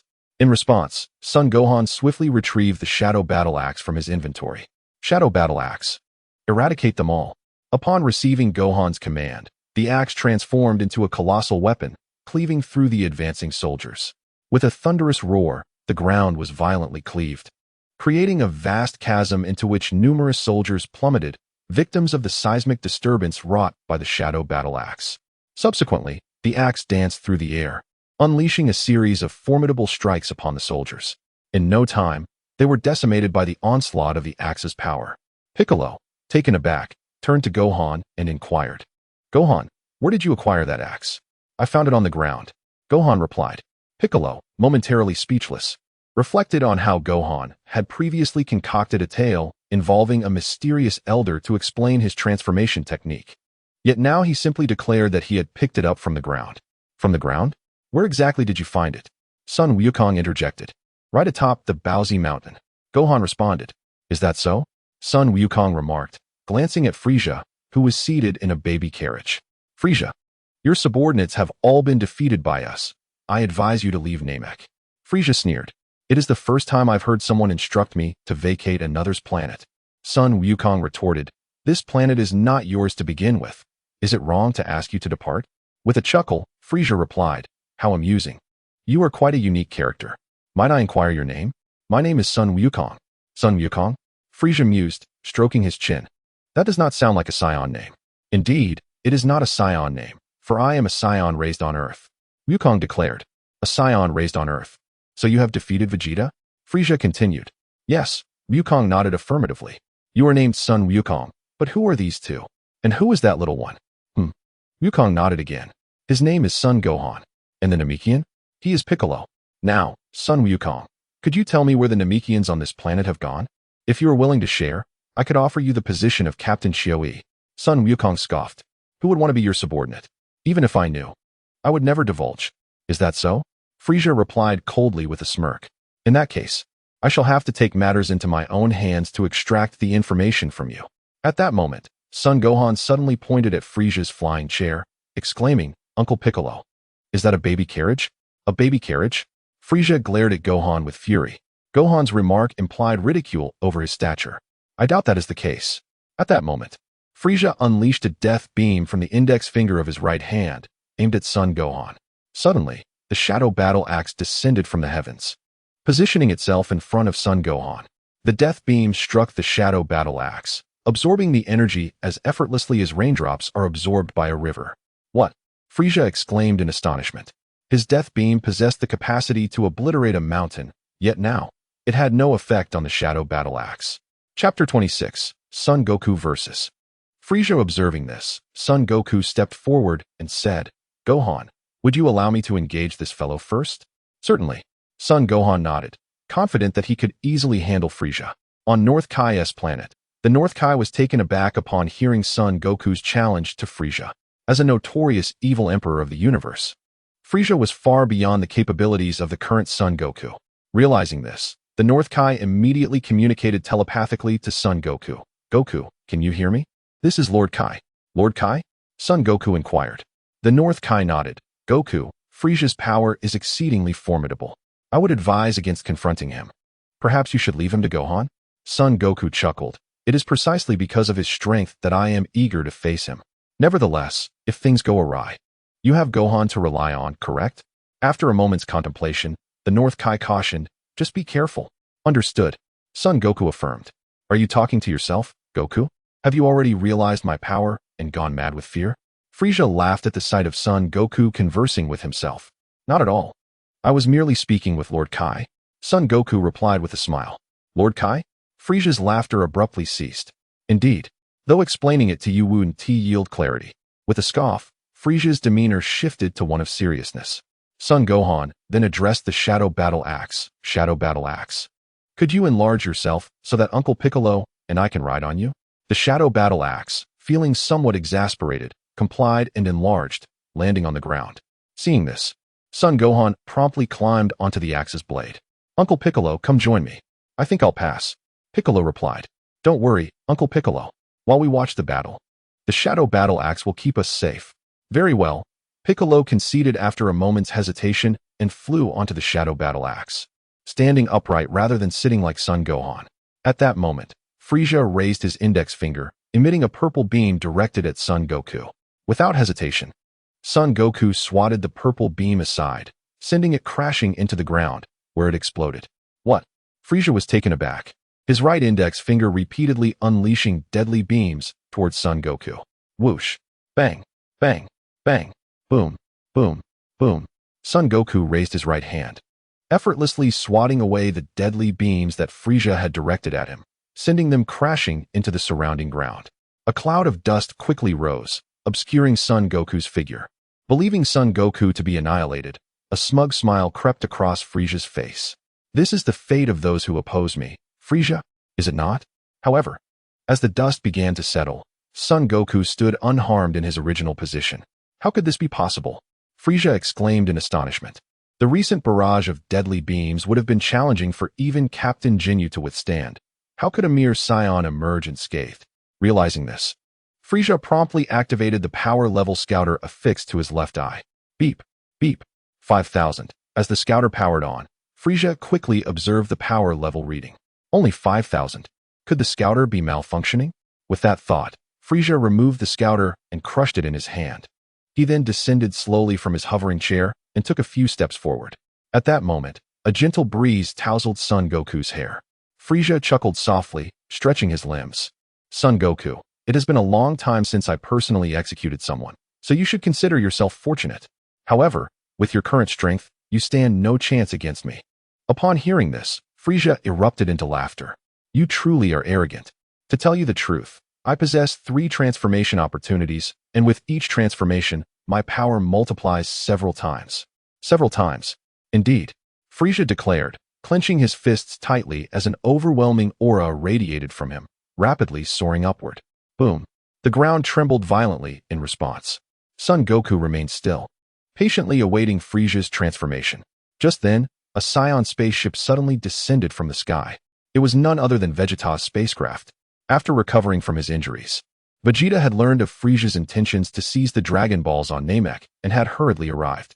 Vegeta had always harbored animosity towards Frieza, yet due to Frieza's overwhelming strength, he had pretended to submit. Deep down, however, he yearned to defeat Frieza. His urgency to arrive stemmed from the fear that Frieza would gather the Dragon Balls and wish for immortality, thereby rendering Vegeta incapable of avenging himself for the rest of his life. Vegeta. Son Goku looked up at the sky. Having battled Vegeta before, he was intimately familiar with his energy signature. As Vegeta prepared to land, he too sensed the energy emanating from Son Goku and the others. The energy of Kakarot, along with that little imp and the Namekian. Just then, the ground beneath Frieza crumbled, revealing a modest pit. Almost immediately, Frieza's body elongated and expanded, his black spikes transforming into a pair of colossal horns. This marked Frieza's first transformation. Once the metamorphosis was complete, Frieza swiftly released the energy he had amassed around his body. At that moment, Vegeta's spaceship fortuitously descended onto the surface. A spaceship. Frieza cast a curious glance at the vessel, pondering who would unexpectedly arrive on Namek at such a time. Just as Frieza was contemplating this, Vegeta's spaceship opened. Vegeta. Upon seeing Vegeta, a flicker of delight crossed Frieza's face. Vegeta leapt from the ship, landing swiftly on the ground from the pit created by his arrival. Vegeta. Goku greeted him. Chapter 27. Fierce Battle. Vegeta paid no heed to Goku, his gaze fixed on Frieza in his first form. It was the first time he had witnessed Frieza's transformation. How infuriating. Kakarot has managed to push Frieza to transform. Vegeta clenched his fists, a silent thought coursing through his mind. Suddenly, Frieza burst into laughter. Vegeta, have you come to assist me? Humph. Vegeta scoffed. Do not misunderstand, Frieza. I am merely concerned that you might seize the Dragon Balls of Namek, which is why I have come. The Dragon Balls of Namek. Frieza narrowed his eyes upon hearing this. Vegeta, are you suggesting you intend to betray me? Vegeta smiled wryly. I have never had any loyalty to you. So how could there be betrayal? Frieza sneered. It seems you and your father are alike, feigning allegiance to me. However, now that you have chosen treachery, you should be aware of the consequences. Upon hearing this, Vegeta immediately turned to Goku. Kakarot, shall we temporarily join forces? Join forces? Frieza chuckled. Do you truly believe that teaming up with Goku will enable you to defeat me? How will we know without trying? Is that so? Then, let it be known that you shall all perish here today. As Frieza spoke, he raised his right index finger, aiming a beam of death towards Vegeta. Dodge, Vegeta! Goku shouted, swiftly rushing to Vegeta's side and knocking him to the ground. With a thunderous explosion, an island behind Vegeta was obliterated, a massive white mushroom cloud rising in its wake. What? Vegeta exclaimed, his face a mask of horror as he gazed at the destruction. Had it not been for Goku's intervention, he would have surely met his demise at Frieza's hands. Hee. Observing Vegeta's narrow escape, Frieza let out his signature laugh. Well done, Goku, but I wonder how many times you can save him. As he spoke, Frieza's right index finger unleashed a flurry of death beams towards Vegeta. In a fleeting moment, Son Wukong appeared before Vegeta, effortlessly deflecting Frieza's deadly energy beam, sending it crashing into the ground and stirring up clouds of dust. As the dust settled, Son Wukong stood unscathed before Vegeta. Vegeta, retreat to Gohan's side, he commanded. Hearing this, Vegeta cast a quick glance at Gohan, who was lounging casually on the shadowy battle axe. All right, Vegeta replied, immediately soaring towards Gohan. Frieza, this time, refrained from attacking and instead focused his gaze on Son Wukong. Son Wukong, your strength is commendable. If you are willing to submit to me, I can offer you the position of captain of the Jinyu Force. Son Wukong chuckled lightly in response. I appreciate your offer, but I have no desire to be your subordinate. Is that so? What a pity, Frieza lamented, his expression tinged with mock sorrow. However, this was all within my expectations. After all, you Scions are notoriously obstinate. Then, Frieza, shall we continue our battle? Son Wukong proposed. Frieza nodded in agreement. With a thunderous shout, Son Wukong dashed towards Frieza like a bolt of lightning. In an instant, he was upon Frieza, launching a flurry of punches that struck with the swiftness of lightning. Frieza clenched his fists tightly, engaging in a fierce struggle with Son Wukong. The two warriors moved fluidly, exchanging blows as they fought. Vegeta observed the clash, his fists clenched tightly.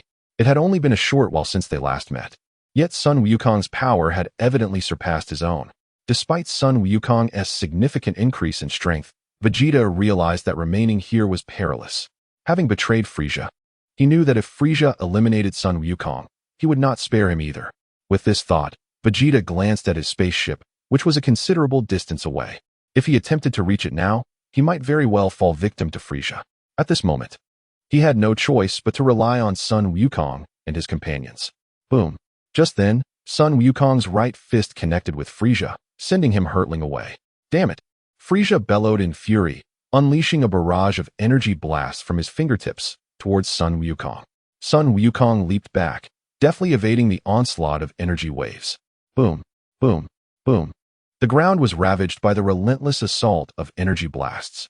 Seeing this, Frieza launched another wave of energy towards Son Wukong.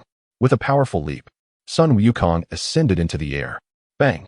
Frieza clenched his hands, emanating a purple aura as he soared skyward. In no time, he confronted Son Wukong in midair, delivering a powerful strike forward. Son Wukong shouted, his fists and feet moving like lightning as he engaged Frieza in combat. The sky soon echoed with the sounds of their fierce battle. Bang! Son Wukong's right fist collided with Frieza's face, only for Frieza to retaliate with a punch of his own the very next second. Their combat became a brutal exchange of injuries, each warrior trading blows with relentless fervor. After engaging in numerous rounds of combat, Son Wukong forcefully thrust his right knee towards Frieza. Frieza let out a piercing scream, his body immediately hurtling backward. In a flash, Son Wukong appeared above Frieza, bringing his hands together in a hammering motion and striking down upon Frisia's form with tremendous force. A resounding crash echoed as Frisia was sent plummeting to the ground like a projectile. The earth erupted in a cloud of dust. Moments later, as the dust began to settle, a sizable crater emerged on the ground, with Frisia lying within it, covered in dirt. Vegeta, witnessing Frisia's fall, could hardly believe his eyes. His mouth agape in disbelief. Could it be that Kakarot has transformed into a Super Saiyan? He mused. No, that's impossible. How could a low-class warrior like Kakarot possibly be the legendary Super Saiyan? If such a legend holds truth, then I should be the one to achieve it. At that moment, Piccolo, standing nearby, interjected, Son Wukong is not a Super Saiyan right now. Not. Vegeta replied, astonished. Yes, because I have witnessed Gohan transform into a Super Saiyan. Gohan. Vegeta exclaimed in shock. Gohan was merely 5 or 6 years old. It was astonishing that he had already achieved such a transformation. In that instant, Vegeta felt his dignity and pride trampled upon. He, the proud prince of the Saiyans, found himself overshadowed by the offspring of a low-class Saiyan. Seeing Vegeta's astonished expression, Gohan couldn't help but chuckle. He had intended to keep a low profile, but Piccolo's revelation about his Super Saiyan training had taken him by surprise. It seems that maintaining a low profile is not an option. In response to Gohan's laughter, Vegeta snorted dismissively, crossing his arms. However, if Gohan was indeed a Super Saiyan, then he need not concern himself with fleeing. Chapter 28. Frisia's final form. As Vegeta resumed his aloof demeanor, Gohan shifted his attention back to Son Wukong and the others. By this time, Frisia had risen from the ground, gasping for breath. Son Wukong descended from the air, landing before Frisia. Frisia, with your current strength, you stand no chance against me. I advise you to summon your utmost power. How dare you? Frisia seethed, clenching his fists with fury. It was the first time in his life that he had encountered someone so arrogantly bold in his presence, especially someone from the loathed Saiyan race. System, do you have any idea what my father's strength is at this moment? Gohan inquired, curiosity piqued by Son Wukong's confidence. Replying to the master, Son Wukong's current strength is approximately 3 million. 3 million. Gohan gasped. In the original Dragon Ball series, Son Wukong had attained such power only after enduring arduous training and fierce battles. Yet now, after merely 2 weeks of training and a boost from the Elder, he had reached a battle power of 3 million. It must be said, the protagonist is indeed the protagonist. Frisia, Son Goku, do not be so arrogant. Once I unleash my true power, you will undoubtedly be no match for me. Son Goku chuckled lightly. Then by all means, unleash your full strength. Very well, but do not regret it when the time comes. Rest assured, I shall have no regrets. Observing the two of them hesitating, Gohan swiftly conjured a clone, sending it back to Earth to gather some wild fruits. 2 Son Gohans. Vegeta rubbed his eyes, questioning whether he had just seen incorrectly. At that moment, Frisia clenched his fists tightly, emanating an astonishing aura that rapidly surged upward. With a thunderous roar, the ground around Frisia began to tremble violently. Countless stones and sand lifting into the air. What overwhelming energy! Vegeta gasped. Frisia let out a thunderous roar, his muscles swelling further as his body began to expand laterally. This was Frisia's second form. Boom! Once the transformation was complete, Frisia immediately released the energy that had gathered around him. Just then, Gohan's clone returned with a bounty of wild fruits, all washed clean with water. Vegeta was taken aback. Gohan was incredibly confident, even having the leisure to eat wild fruits at such a moment. At this time, the transformed Frisia also took notice of Gohan's actions. Gohan, sitting atop the Shadow Battle Axe, watching their fight, had already displeased him. Now, Gohan was actually eating while watching. Did he regard him as a mere monkey for entertainment? With this thought, Frisia instantly fired a death beam at Gohan. However, before the beam could reach him, it was intercepted by the Shadow Battle Axe conjured by Gohan's clone. An axe? Vegeta, still unaware of what was happening, froze upon seeing the small Shadow Battle Axe. Crack! The wild fruit that Gohan had bitten into seemed unaffected. Damn it! Frisia roared in anger, preparing to attack Gohan again. Suddenly, Son Goku shouted at Frisia, Frisia, your opponent is me. Hearing this, Frisia immediately turned his gaze toward Goku. Son Goku, since you wish to seek death so eagerly, I shall oblige. With that, Frisia's figure flashed, rapidly closing the distance to Goku and launching an attack. Goku clenched his fists, engaging Frieza in combat. The ground was instantly kicked up in massive clouds of dust. Boom. After a fierce exchange, Goku tightened his right fist, delivering a powerful blow that sent Frieza crashing into the mountain behind him. Frieza, enraged, swiftly emerged from the mountain, swinging his fist toward Goku. Goku sidestepped, landing a heavy right punch to Frieza's abdomen. Frieza let out a loud scream, spewing forth a mouthful of bitter liquid. Subsequently, Son Wukong forcefully kicked forward with his right foot, sending Frieza soaring into the distant mountains. The ground was instantly engulfed in a cloud of dust. As the dust settled, Frieza was pinned against the mountain in a spread eagle posture. How infuriating! Frieza growled in rage, quickly crawling out from the mountains. Frieza, are you still not going to unleash your true power? Frieza scoffed. Very well, Son Wukong. I shall indeed reveal my true strength as you wish. With a hearty laugh, Frieza clenched his hands tightly, radiating an overwhelmingly powerful aura that surged upwards. Soon, a circular protective shield enveloped Frieza's body. The ground over a vast expanse trembled violently under the influence of Frieza's energy, sending countless stones soaring into the air. What immense power! Vegeta exclaimed in astonishment. Boom! At that moment, the ground around Frieza fractured, and the sea within thousands of miles began to churn violently. A bolt of lightning suddenly struck down from the sky. Ah! Frieza roared, as the long spikes on his body gradually vanished, transforming him into a much smaller form, his third transformation. Boom! Once the transformation was complete, Frieza immediately released the energy he had gathered. I apologize for the wait. I seldom assumed this form, hence it took a bit longer. Son Wukong chuckled. Frieza, I didn't expect your final form to be quite so diminutive. Frieza chuckled in response. Son Wukong, it is during moments like these that you can be so brash. As he spoke, Frieza raised his right index finger, launching several death beams towards Son Wukong. Here comes that move again. Son Wukong lifted his right hand, deflecting Frieza's death beams to the ground, which immediately erupted in a cloud of dust. Whoosh! In the blink of an eye, Frieza appeared behind Son Wukong. Son Wukong swiftly turned, delivering a powerful kick forward. Frieza blocked with his left hand, retreating a few steps. Huh! Son Wukong shouted, his fists moving like lightning as he attacked Frieza. Frieza deftly dodged the strikes, weaving left and right to evade Son Wukong's assault. In response, Son Wukong lifted his right foot, aiming a series of kicks at Frieza's head. As Frieza evaded, he countered with his own attack. Whoosh! Bang! Bang! Bang! Moments later, both figures darted into the air, engaging in fierce combat. Chapter 29.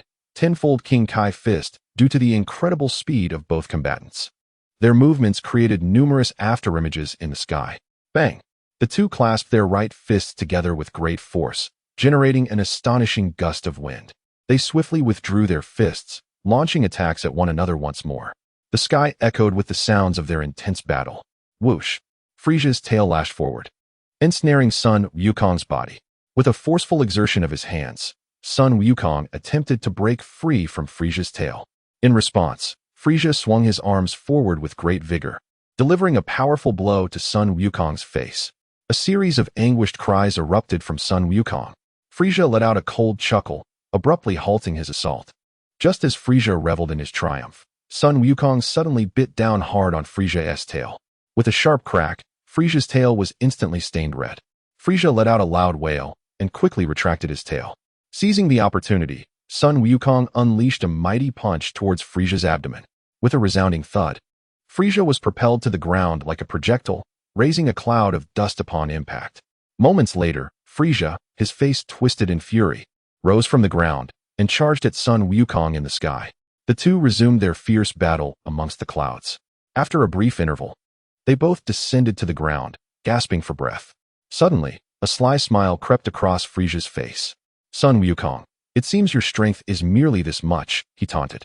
Merely this much? What do you mean by that, Frieza? Frieza smirked. To speak frankly, I have only exerted 3% of my power until now. 3%? Indeed. Should I unleash half of my strength, I could easily eradicate you. 3%. Upon hearing this, Vegeta's expression grew gravely serious. However, upon observing that Son Gohan remained as calm as ever, he felt a sense of relief.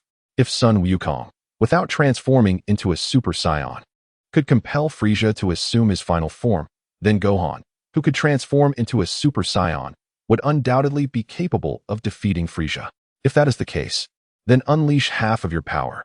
Frieza chuckled coldly. Very well, Son Wukong. Allow me to demonstrate my 50% strength. As Frieza spoke, he clenched his fists tightly, emanating an overwhelmingly potent aura that surged upward.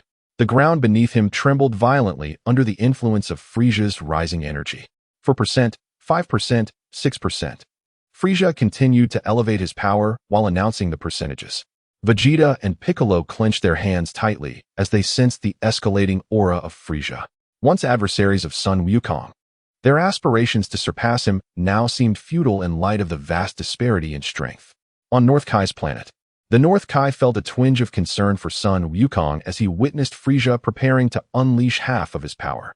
On Namek, as Frieza's energy soared, the expression on Son Wukong's face grew increasingly serious. 48%, 49%, 50%. At that moment, Frieza elevated his energy to 50%. With a clenched fist, he released the gathered energy from his body. Very well, let us continue, Son Wukong. Upon hearing this, Son Wukong struck a battle-ready pose with both hands. Frieza chuckled softly, his body darting forward like a flash of lightning towards Son Wukong. With a mighty roar, Son Wukong propelled his fists forward. In that instant, Frieza's figure vanished, only to reappear behind Son Wukong. Sensing a disturbance, Son Wukong swiftly turned around, only to behold a colossal fist hurtling toward him. He raised both hands in defense, retreating several steps. Suddenly, Frieza materialized in front of Son Wukong and delivered a swift spinning kick, sending him crashing to the ground. Son Wukong executed a backflip with his right hand, retreating to a safe distance. Frieza sneered, conjuring a crimson aura directed at Son Wukong. Before Son Wukong could react, his body became ensnared by a spherical confinement. He was rendered immobile. Frieza smirked, swiftly approaching Son Wukong's side and delivering a powerful upward kick. Bang! Son Wukong soared through the air like a football. Frieza blinked out of sight, reappearing above Son Wukong, and aimed a kick at the sphere that bound him. Son Wukong let out a cry of agony as he plummeted from the sky. With a thunderous crash, he landed heavily on the ground, sending a cloud of dust into the air. As the dust settled, a sizable crater formed beneath Son Wukong. Frieza chuckled softly, glancing towards the distant lava. Farewell, Son Wukong. With that, he forcefully kicked forward, propelling Son Wukong toward the molten abyss. Vegeta, witnessing this, became immensely anxious. Although he held disdain for Son Wukong, he remembered the times Son Wukong had spared him and recently saved him, so he did not wish for his demise. Boom! Just as Son Wukong's body was about to collide with the lava, he suddenly regained mobility and soared into the air. He exhaled deeply, wiping the cold sweat from his brow. That was a close call. The North Kai, relieved, conveyed telepathically, Wukong, given your current strength, you cannot defeat him. I suggest you let Gohan take over. I understand, but I still wish to fight him for a while. Very well then. Frieza, seeing Son Wukong escape, was not surprised. Instead, a faint smile appeared on his face as he regarded Son Wukong. I see you have concealed your power, but even with all your might, you will not be my match. I know, but I still wish to give it a try. Son Wukong declared, clenching his fists as a red aura enveloped his body. Tenfold Kaioken. With a thunderous shout, Son Wukong transformed into a streak of red light, charging towards Frieza. Frieza, shifting his position, appeared behind Son Wukong and unleashed a series of powerful blows aimed at him. Son Wukong cried out in pain, swiftly turning to retaliate. Frieza flickered, positioning himself to Son Wukong's left, launching a kick at him. Whoosh! Bang! Bang! Bang! Due to Frieza's astonishing speed, Son Wukong's tenfold Kaioken could not even graze him. At that moment, Son Wukong realized that Frieza's earlier words were not mere fabrications. Chapter 30, Annihilating Frieza. Bang! With a powerful kick, Son Wukong was sent crashing into the sea beyond the island. Piccolo remarked, Gohan, your father has unleashed his full strength. I think it's time for you to intervene. Wait, just a moment. Suddenly, a tremendous wave surged from the ocean, driven by the overwhelming aura emanating from Son Wukong, who had plunged into the water. Gasping for breath, Son Wukong stood exhausted upon the surface. Vegeta clenched his teeth in disbelief. Kakarot still has energy left. Frieza, observing, let out his signature chilling laugh. Son Wukong, even if you fight with all your might, it is futile. You are no match for me now. I am aware. Yet I still wish to exert my full power and see how I fare against you. Frieza scoffed. Very well, then show me your utmost strength. Nodding resolutely, Son Wukong clenched his fists tightly, a crimson aura enveloping him. 20-fold Kaioken. With a mighty shout, he transformed into a streak of red light, charging at Frieza. Bang! Taken aback, Frieza barely had time to react before Son Wukong's fist sent him soaring into the air. Seizing the opportunity, Son Wukong swiftly brought his hands together, conjuring a blue energy wave to unleash upon Frieza. Meanwhile, Frieza, suspended in midair, managed to block the energy wave with his hand. As the energy dissipated, he maintained his defensive posture, a layer of charred residue coating his palm, his eyes blazing with fury directed at Son Wukong. He was injured, and it was at the hands of the very scion he despised most. With this thought, Frieza lifted his finger, preparing to retaliate. That's enough. Gohan, having appeared beside Son Wukong in a flash, observed his father gasping for breath, utterly drained. Dad. Son Wukong acknowledged him with a nod. Then, let me take it from here. All right, Gohan affirmed. Frieza sneered. You must be Son Wukong's son, correct? Indeed, and what of it? Nothing much. But having all you scions gathered in one place makes it convenient for me to eliminate you all at once. Gohan smiled defiantly. We'll see if you possess the capability. Damn it! Frieza roared, unleashing a barrage of death beams from his finger towards Gohan. In an instant, Gohan teleported Son Wukong onto the Shadow Axe. What? Frieza gasped in shock as Gohan managed to teleport right beneath his nose. Curse it! Frieza furiously directed a series of death beams at the Shadow Axe. At this moment, hundreds of Shadow Axes materialized in front of the Dark Shadow Axe, forming a circular shield.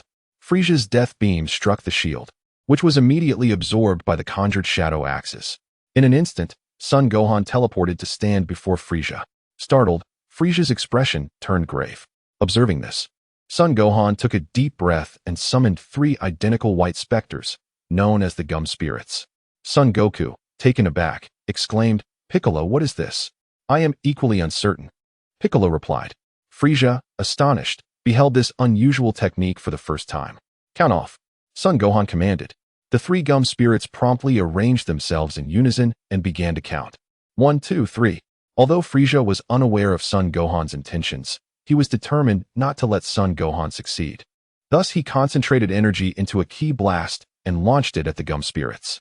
In a flash, Son Gohan evaded the attack. Boom!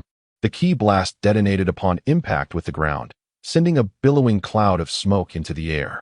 The 3 Gum Spirits swiftly dodged, racing towards Frieza like a tempest.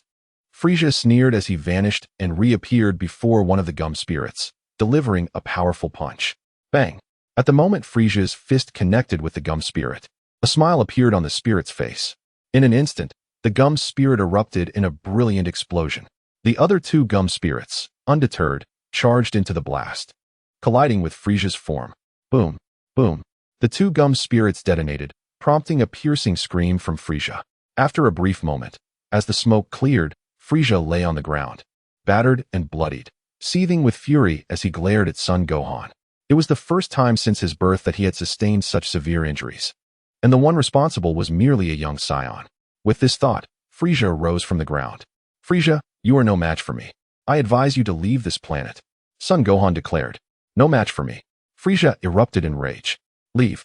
Vegeta gasped in disbelief. Son Gohan intended to spare Frieza. Not only Vegeta, but Piccolo shared the same sentiment.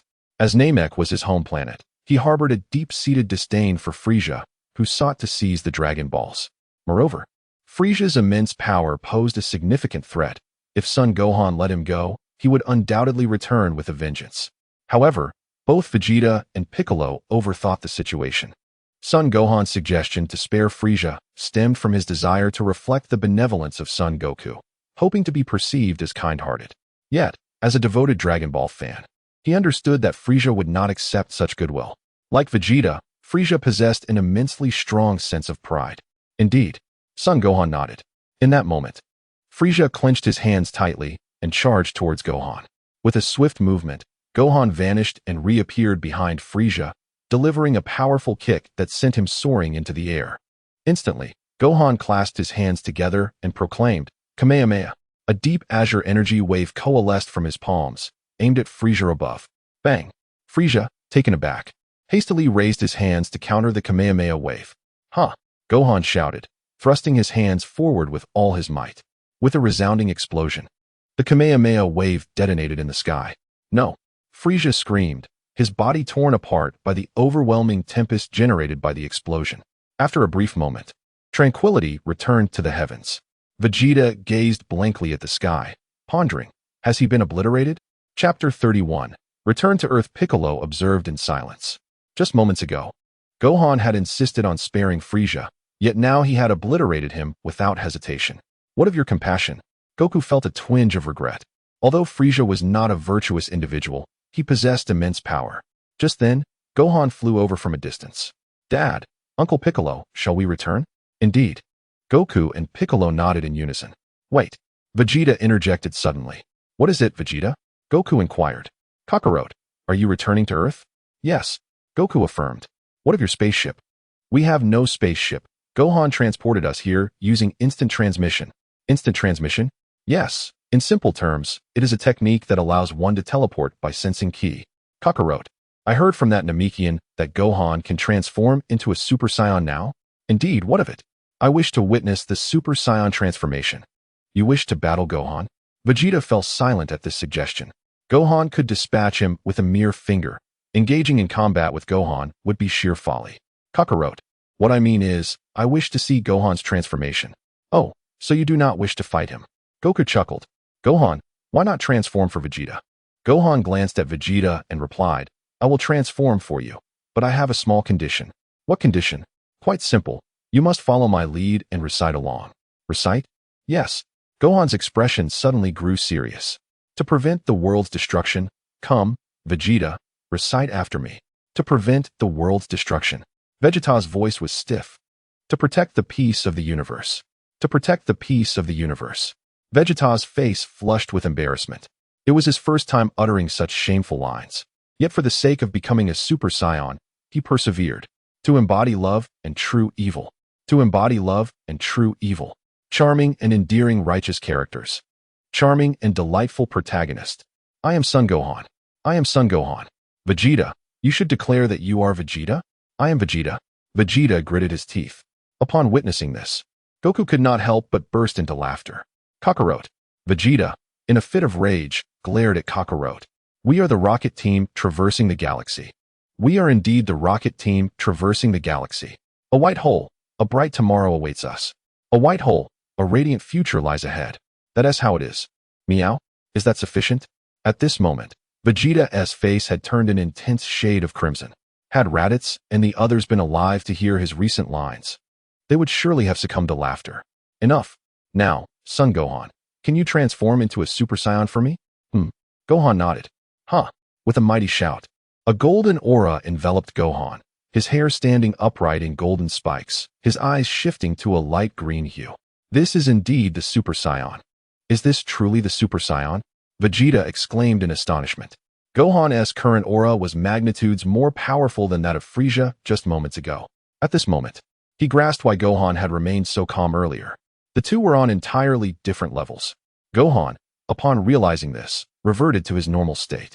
So, Dad, shall we return? Goku nodded. Seeing this, Gohan immediately shrank his shadowy battle axe to the size of his palm, using instant transmission to take Goku and Piccolo along with him. Kakarot, Son Gohan, I will undoubtedly train harder and surpass both of you. Vegeta clenched his fists resolutely, speaking to himself. Earth. At this moment, Goku and the others had returned to the forest where the Namekians were gathered. Krillin approached them, inquiring, Goku, how did it go on Namek? Frieza has been vanquished by Gohan. Vanquished? Upon hearing this, the Namekians nearby hurried over. Son Gohan, did you truly defeat Frieza? Indeed. Goku confirmed with a nod.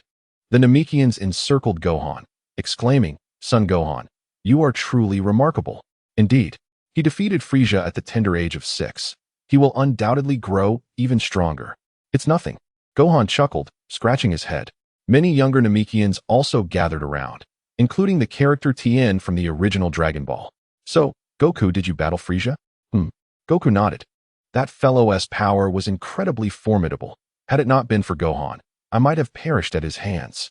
Is that so? It's a pity I am too weak. Otherwise, I would have loved to see what that guy looks like.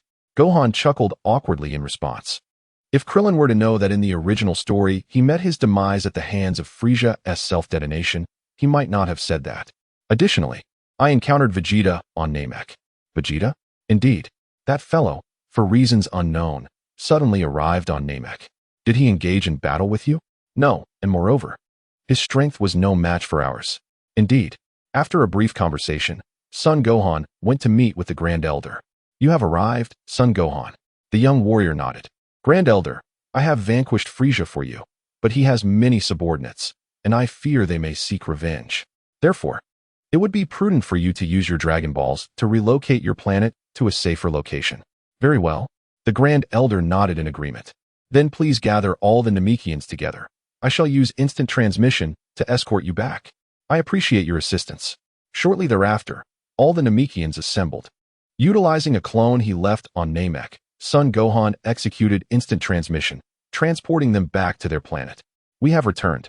Upon their arrival, the Namekians were overwhelmed with excitement. Observing their joy, Son Gohan performed instant transmission back to Earth. In the blink of an eye, 2 days had elapsed. The news of Frieza's demise had reached his father, King Cold, through Frieza's subordinates. However, King Cold was skeptical that Frieza could fall to a scion. Thus he dispatched his men to Namek. Chapter 32, The Smartphone on Earth. Atop the Baozi Mountain, Son Goku and Piccolo were engaged in a spirited spar in the sky. Meanwhile, Son Gohan, feeling somewhat bored from daily training, sat cross-legged on the grass. Suddenly, an idea struck him, and he retrieved an ancient mirror from his system. This was none other than the Mirror of Destiny. Once unveiled, 3 figures swiftly materialized on the mirror's surface. One was a diminutive figure with blue skin and a small round hat, none other than Pilaf, the antagonist from the first Dragon Ball series. The other 2 were his subordinates, Shu and Mai. The trio was currently busy constructing a battle robot. Although Pilaf had failed to gather the 7 Dragon Balls, he had not relinquished his ambitions of domination. Upon seeing the 3, Son Gohan instinctively touched the surface of the Mirror of Destiny, and in an instant, he was transported right before them. Startled by the sudden appearance of Son Gohan, Pilaf and his companions gasped, "Who are you?" With a smile, Son Gohan replied, "My name is Son Gohan." Son Gohan, why does that name sound so familiar? Indeed, it bears a striking resemblance to that of someone named Son Goku. Shu remarked, stroking his chin. Son Goku. Upon hearing this name, both Pilaf and Mai turned pale with fear. Son Goku was a nightmare for the 3, had it not been for him. They would have long since collected the Dragon Balls and ruled the world. Do you know my father? Why your father? The trio staggered back in fright. Indeed, Son Gohan approached the robot they were constructing and inquired, "Is this robot of your making?" "Yes." "What purpose do you serve with these robots?" "Oh, nothing much. Just for amusement." Pilaf chuckled lightly. "Indeed, merely for amusement." Xiao echoed. "Is that so? Could you assist me in creating a mobile phone?" "A mobile phone?" Sun Wufan responded, picking up a piece of paper from the table and sketching a smartphone. The creation of the Dragon Ball anime occurred in the late 80s and 90s. Thus, Akira Toriyama's concept of a mobile phone was limited to that era. Consequently, the Dragon Ball Earth initially lacked smartphones, which only emerged later in Dragon Ball Super. What kind of phone is this? It doesn't even have buttons. This is called a smartphone. A smartphone? Yes, it operates through a touchscreen, hence no buttons are required. Touchscreen? Sun Wufan nodded affirmatively. By the way, I've been talking to you for quite a while, yet I still don't know your names. I am called Pilaf. I am Xiao, with dance as my name's meaning. I am a Xiao, which means to fix air conditioners. Pilaf, a Xiao, and sister Xiao. Wait a moment. Why do you refer to Xiao as sister while addressing us by our names? Pilaf's expression turned sour upon hearing this. Sun Wufan glanced at the 2 and remarked, "Your heights are similar to mine. I assumed you were children as well." "What did you say?" Pilaf's irritation was palpable. "Calm down, Pilaf." A Xiao and Xiao quickly intervened. "Never mind, Pilaf. He is merely a child. Do not let it bother you." "Indeed." Pilaf huffed, remaining silent. "Now, Pilaf and a Xiao, let us continue our discussion about mobile phones." "Mobile phones?" "Yes, besides the touchscreen, I wish to discuss the other functionalities of this phone." "Other functionalities?" "Yes. This phone includes Bluetooth, GPS, and internet connectivity." Sun Wufan elaborated extensively on the applications of smartphones. Initially, Pilaf had intended to casually create a phone merely to appease Sun Wufan. However, Upon hearing of the vast market potential of smartphones, he felt a flicker of excitement. The only concern was their lack of experience in crafting such devices, which might prove time-consuming. If you manage to create this phone, we can promote it extensively and develop numerous mobile applications. We can assist in making the phone, but how will we resolve the issue of mobile networks? Rest assured, I will seek help from Aunt Bulma. Bulma, the heiress of the Capsule Corporation? Xiao Wu inquired. Indeed. So, you all put in your best effort. I shall take my leave now. All right. Pilaf nodded, having longed for Sun Wufan to depart. In an instant, Sun Wufan vanished. He disappeared. Xiao exclaimed. Xiao Wu nodded in agreement.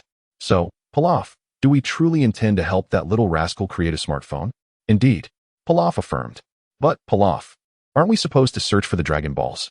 Xiao asked. Of course not. Pilaf replied, tapping Xiao's head playfully.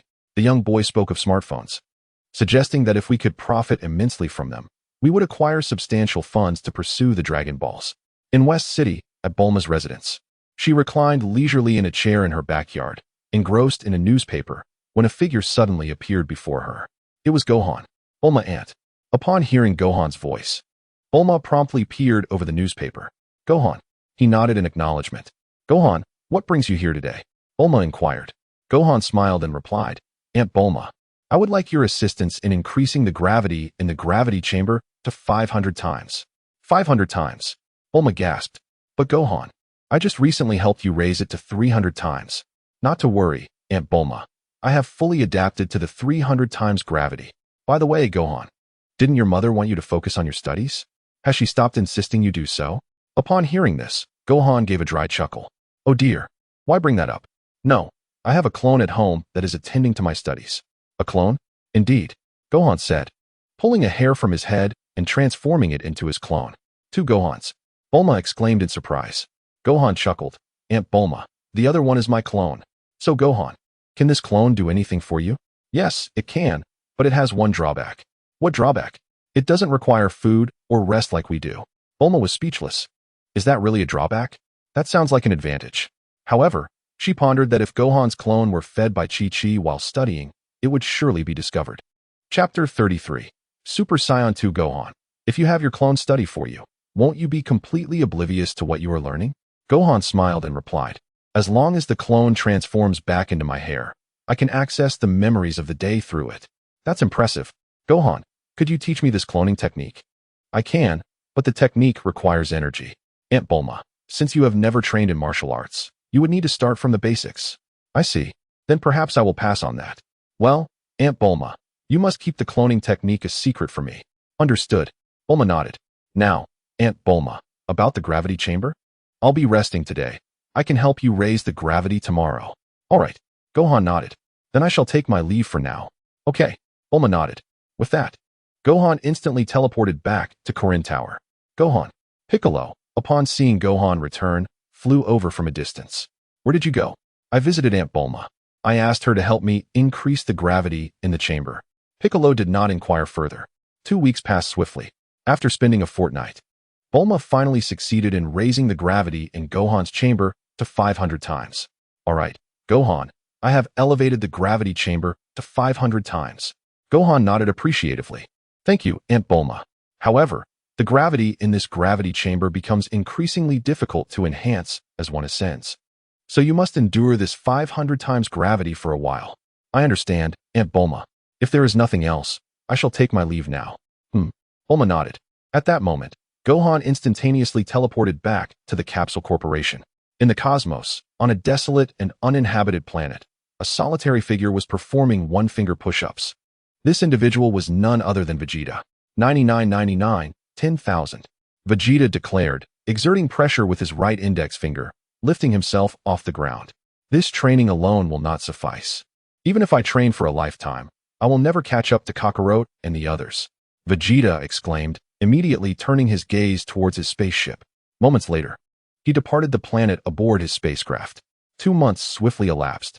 With the gravity chamber now capable of reaching 500 times gravity, Gohan was able to augment his battle power by 10 million daily. His baseline combat strength had now soared to 2 billion. At this moment, Gohan stood upon a grassy expanse on Capsule Corp, while Goku and Piccolo observed from a distance. Suddenly, Gohan clenched his fists with great determination, emanating an astonishing energy. Boom!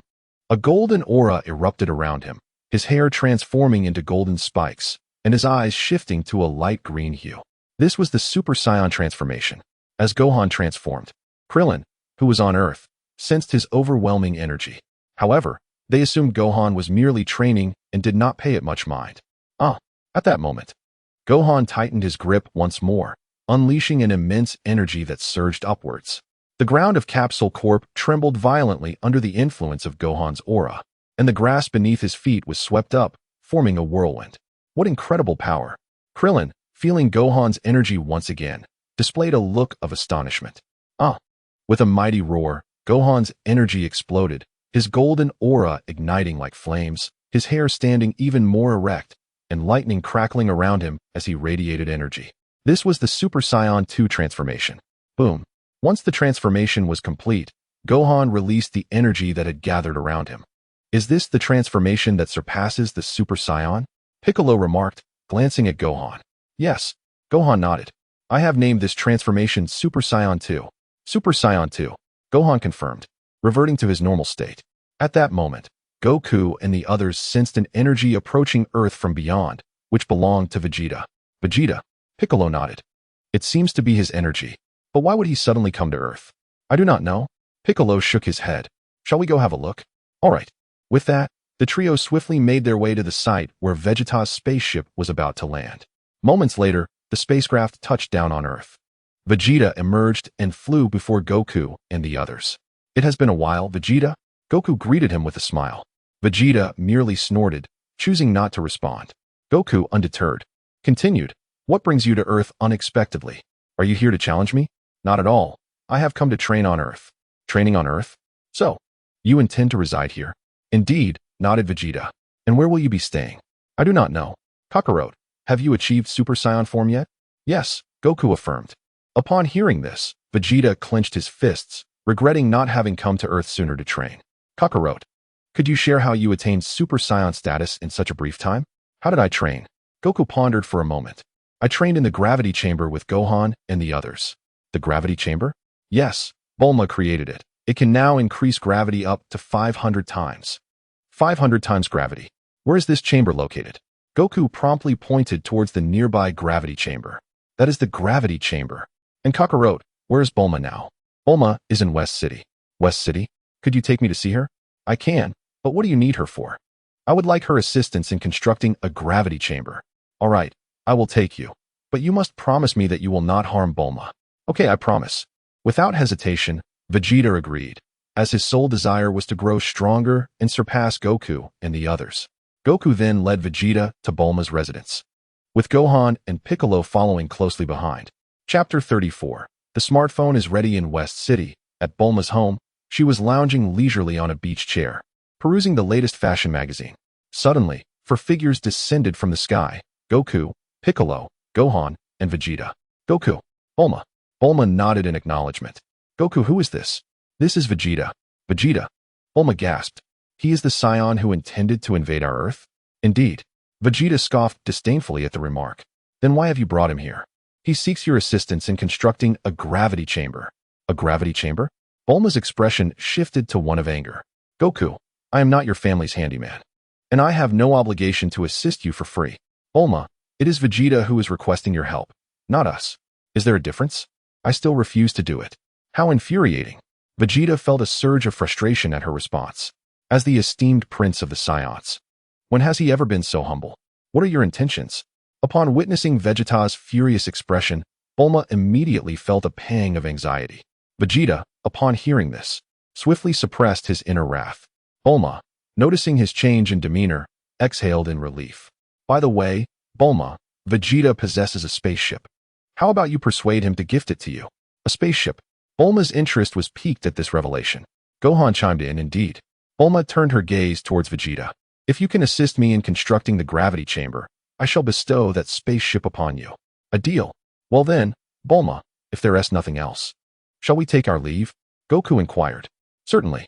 With this, Goku promptly led Gohan and the others back to Capsule Corporation.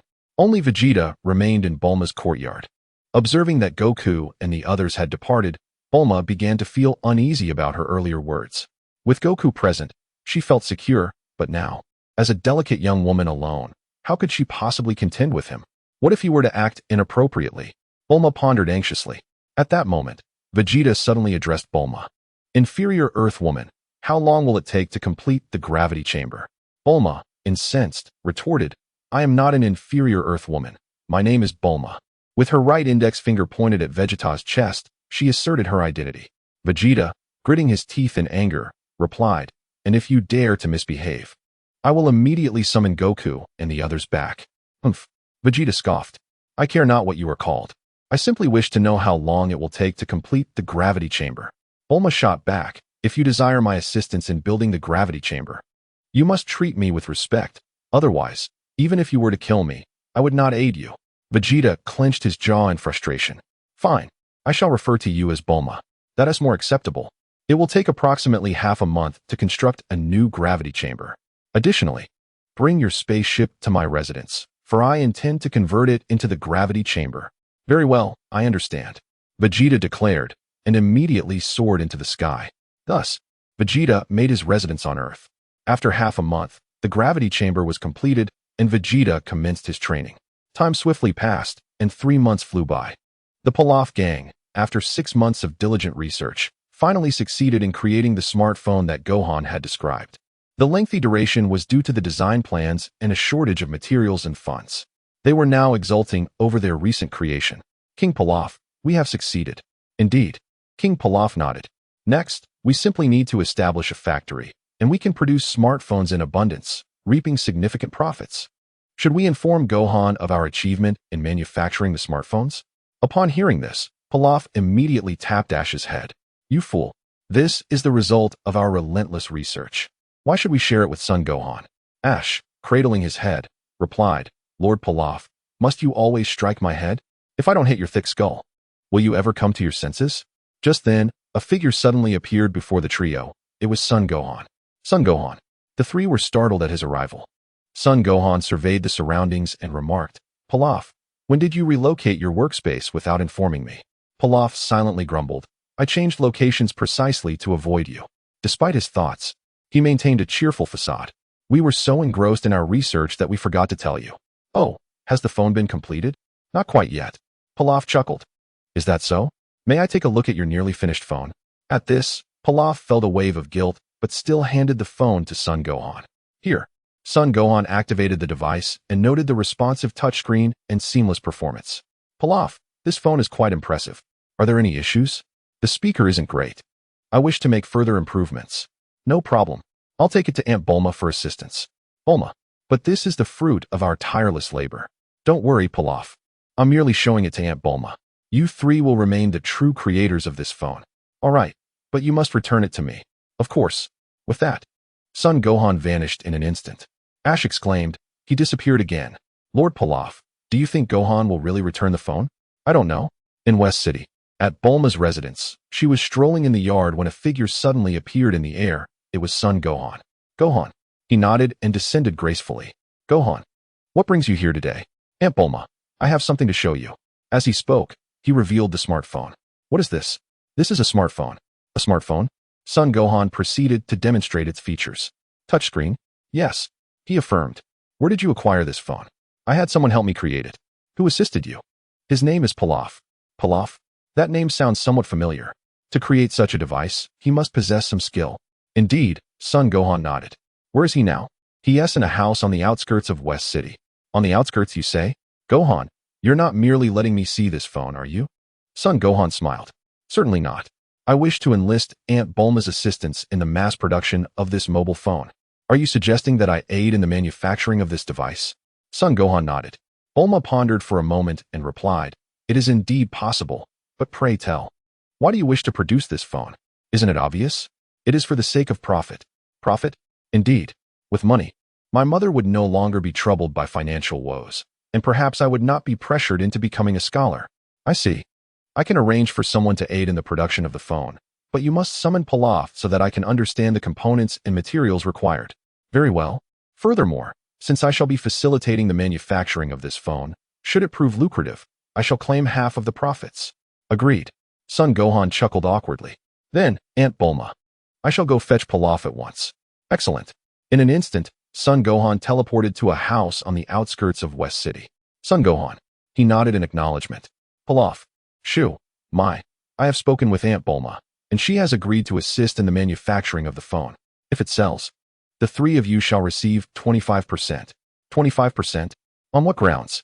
We were the ones who created this phone. Why should we only receive 25%? Pilaf exclaimed in indignation. Do you possess the means to run a factory? Son Gohan inquired. Upon hearing this, Pilaf fell silent. Moreover, Aunt Bulma's company is quite substantial. With her promotional support, our phone is sure to sell exceedingly well. Even 25% would amount to a fortune. A fortune. The trio immediately began to envision the lavish lifestyles that awaited them. They even drooled at the thought. Ahem. After a moment of fantasizing, Pilaf cleared his throat and looked at Son Gohan with a serious expression. Gohan, I was not thinking clearly earlier. It was entirely my fault, and I apologize. Son Gohan smiled in response. No worries. So, Gohan, when can the factory commence operations? He could hardly contain his excitement at the prospect of witnessing the phone he had a hand in creating being manufactured in abundance, becoming a world-renowned entrepreneur. Surrounded by beautiful women daily. I came to find you for this very reason. You sought me out? Yes. Aunt Bulma mentioned she wanted to discuss the materials and components for the phone, and thus she wishes to meet you. Meet me. Upon hearing this, Pilaf's expression turned exceedingly anxious. Having previously captured Son Goku and Bulma, he feared she might recognize him. If Bulma were to identify him, he could potentially lose his 25% share. Contemplating this, Pilaf feigned illness to avoid meeting Bulma, and instead relayed the design schematics, materials, and components of the smartphone to Son Gohan. With no other option, Son Gohan took the designs and specifications provided by Pilaf and returned to Bulma's residence. Gohan. Where is Pilaf? Aunt Bulma. He is feeling unwell and could not come, but he entrusted me with the design schematics for the phone. Son Wukong, also known as Gohan, handed a large stack of papers to Bulma. I see, Bulma responded, immediately taking a look at the blueprints. Aunt Bulma, how long will it take to mass-produce this phone? There are some components that we don't have in West City, so they will need to be transported from elsewhere. It should take about a week, she replied. I see. Gohan nodded thoughtfully. By the way, Aunt Bulma, is Vegeta training in the gravity chamber right now? Indeed, that guy spends all his time training, except for eating and sleeping. Just like your father, Bulma remarked. Really? Gohan said, pulling a disc from his pocket and handing it to Bulma. Aunt Bulma, this is for you. Gohan, what is this? Bulma inquired. Gohan smiled. This is a video of Vegeta on Namek. A video of Vegeta? Yes, just open it on your computer and you'll see. He chuckled. With a nod, Gohan vanished in an instant. Bulma, seeing this, walked into the house and plugged the disc into her computer. Soon, she clicked on a file and found the video of Vegeta on the Namekian spaceship, reciting a line from Team Rocket. After watching, Bulma couldn't help but burst into laughter, even replaying it several times. Who would have thought that the usually aloof Saiyan Prince would utter such lines alongside Gohan? Meanwhile, outside West City, Ashio and Xiao Wu were puzzled by Pilaf's recent decision to avoid meeting Bulma. Why aren't you going to see Bulma, King Pilaf? Ashio asked. Are you both foolish? We once captured that woman. If she discovers that we are the ones behind this phone, she might not give us that 25%. Pilaf retorted, not giving it. Ashio and Xiao Wu were disheartened, their prior fantasies quickly dissipating. Then, what should we do, King Pilaf? Are we to forfeit that 25%? Ashio queried. Impossible. I wasn't prepared for Gohan's sudden appearance this time, but next time, the three of us can disguise ourselves so she won't recognize us. As expected of King Pilaf. Of course, otherwise, how could I be your leader? King Pilaf, can you really disguise yourself? Pilaf glanced at Xiao Wu. Well, she is a woman. She should know how to apply makeup. At noon, upon hearing Bulma's mother call him for lunch, Vegeta immediately ceased his training and exited the gravity chamber. As he stepped into the yard, he was greeted by Bulma's cheerful expression. He snorted dismissively and continued walking. Suddenly, Bulma recited a line from Team Rocket, to prevent the world from destruction, to protect the peace of the universe. Upon hearing this, Vegeta halted momentarily. Bulma smiled and said, That line sounds familiar, doesn't it? Vegeta, gritting his teeth, retorted, Bulma, who told you that? Guess. Chapter 36, Obtaining a Driver's License. Humph. Vegeta scoffed. It is evident without the need for speculation that it must be that rascal Gohan.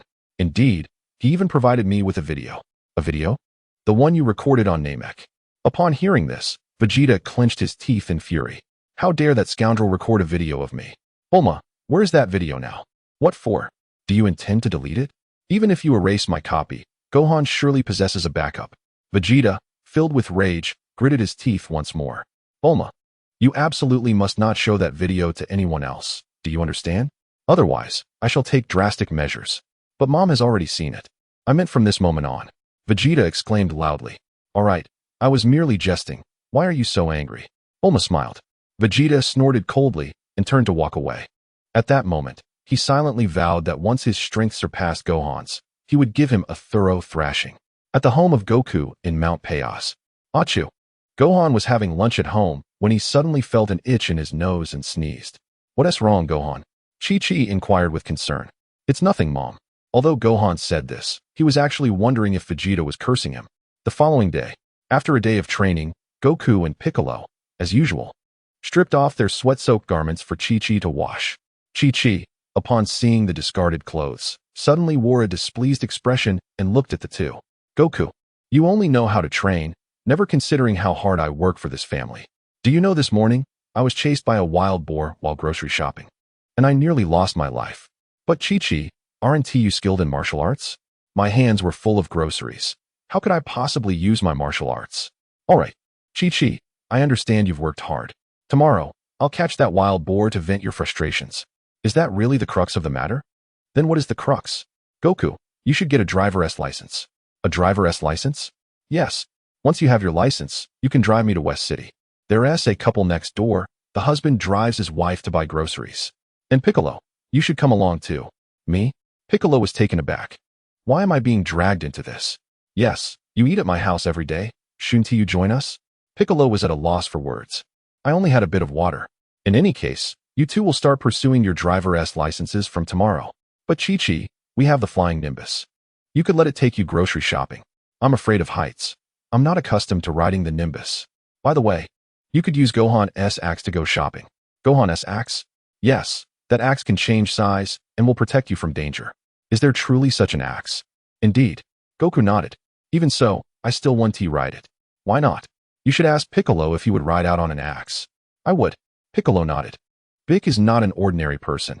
In any case, I would never venture out wielding an axe. You two must accompany me to driving school, otherwise, I shall cease cooking for you.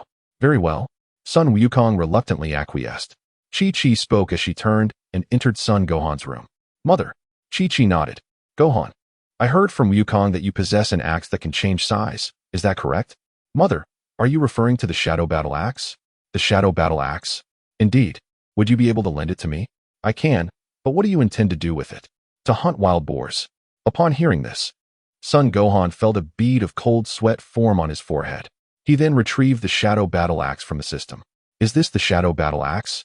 Chi-Chi observed its diminutive size, casting doubt on its ability to fell a wild boar. Son Gohan nodded and declared, Shadow Battle Axe, enlarge.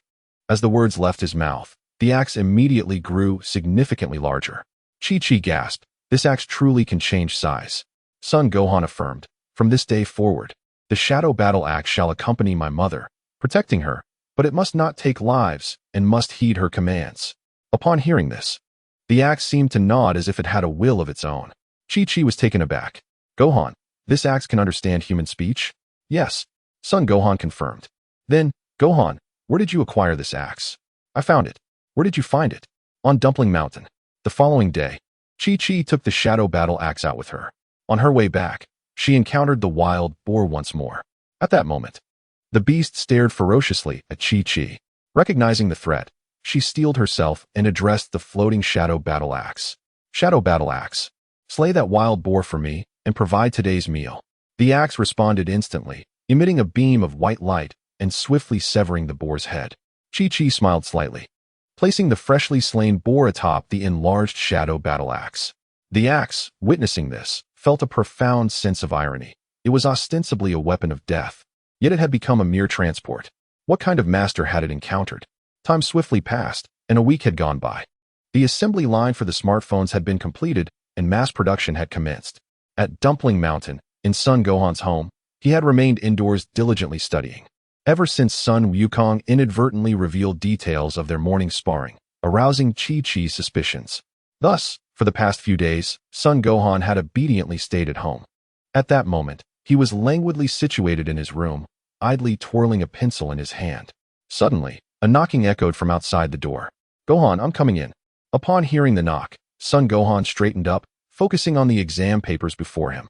The door swung open, and Chi-Chi entered, carrying a plate of fresh apples, which she placed on the table beside Son Gohan. "Gohan, studying is hard work. Have an apple," Chi-Chi said, offering him one. "Mother, I'm not really in the mood to eat right now," Son Wukong, resembling his usual self, said. "Just have one, Gohan." "All right then," Gohan replied, accepting the apple that Chi-Chi offered and taking a bite.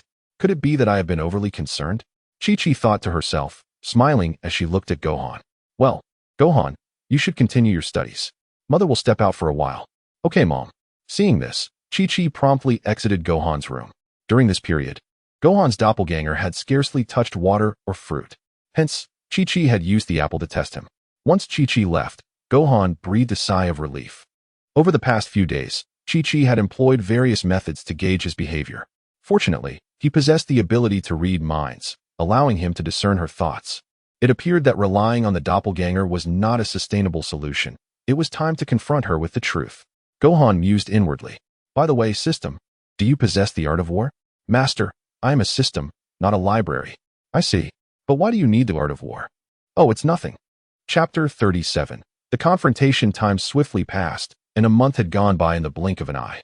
Through the promotion of the Universal Capsule Corporation, smartphones had become all the rage among the youth. During this month, Gohan had collaborated with Pilaf and his team to develop several applications reminiscent of those from his previous life, such as WeChat and tomato-free novels. As the smartphones had only just hit the market, Gohan and Pilaf had yet to receive any profits from their sales. However, their developments had already yielded considerable income. Many wealthy individuals, upon recognizing this tremendous opportunity, sought to purchase these applications from Gohan and his team, but he firmly declined. Pilaf's creations were incredibly popular in his past life, and he was well aware of their worth, making it impossible for him to sell them casually. In a restaurant in West City, Gohan and Pilaf were celebrating the earnings of the past month. "King Pilaf, this is fantastic. We've made hundreds of thousands every day from our developments," exclaimed Xiaowu. "Hundreds of thousands? Just wait until our smartphones are ubiquitous worldwide. Millions a day will be nothing." Pilaf laughed heartily. "Indeed, with this, we will amass a fortune to collect the Dragon Balls." Gohan interjected. "Dragon Balls? No, he means glass marbles. Ashu loves collecting them." "Is that so? By the way, Gohan, we haven't thanked you yet. Without you, we could never have earned so much," Pilaf said, immediately raising his glass filled with juice. Ashu and Xiaowu followed suit, lifting their glasses. "Cheers," Pilaf exclaimed, downing his drink in one gulp. Gohan and the others promptly followed suit. Following this, the trio busied themselves with software development and their newly established company. They became so engrossed that they even forgot about collecting the Dragon Balls. Time flew by, and 3 months had swiftly passed. 3 months have elapsed, and Son Gohan's strength has significantly increased. His current battle power has reached an astonishing 4.5 billion. At this moment, Gohan sits in his living room, a look of apprehension etched across his face, preparing to reveal to Chi-Chi the existence of the company he has established alongside Pilaf. "Gohan, what is it that you wish to tell me?" Chi-Chi inquired. "Mom, I've actually started a company." "A company? Gohan, do not jest. You are merely 7 years old. How could you possibly run a company?" At that very instant, a series of knocks echoed from the door. "Just a moment. I shall see who it is," Chi-Chi exclaimed, dashing toward the entrance. Upon opening the door, Chi-Chi was met with 2 impeccably dressed gentlemen, each bearing a sleek black case. "Good day, may I inquire who you are?" "Greetings. We are employees of Mr. Sun's company. We have come at his request today." "Mr. Sun," Chi-Chi gasped, her disbelief evident as she turned to Gohan. "Surely you do not mean Gohan?" "Indeed," one of the men affirmed with a nod.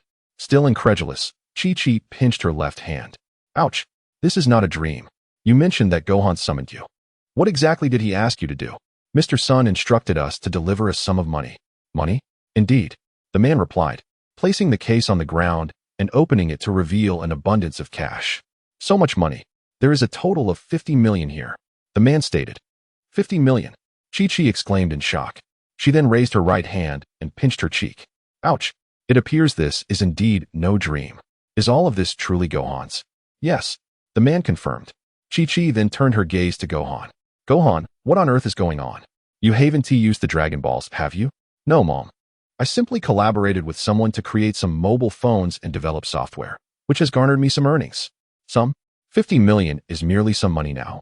But Gohan, you spend all your time studying. Chi-Chi insisted, her eyes narrowed in scrutiny. I only worked on the phones during my spare time. Oh, is that so?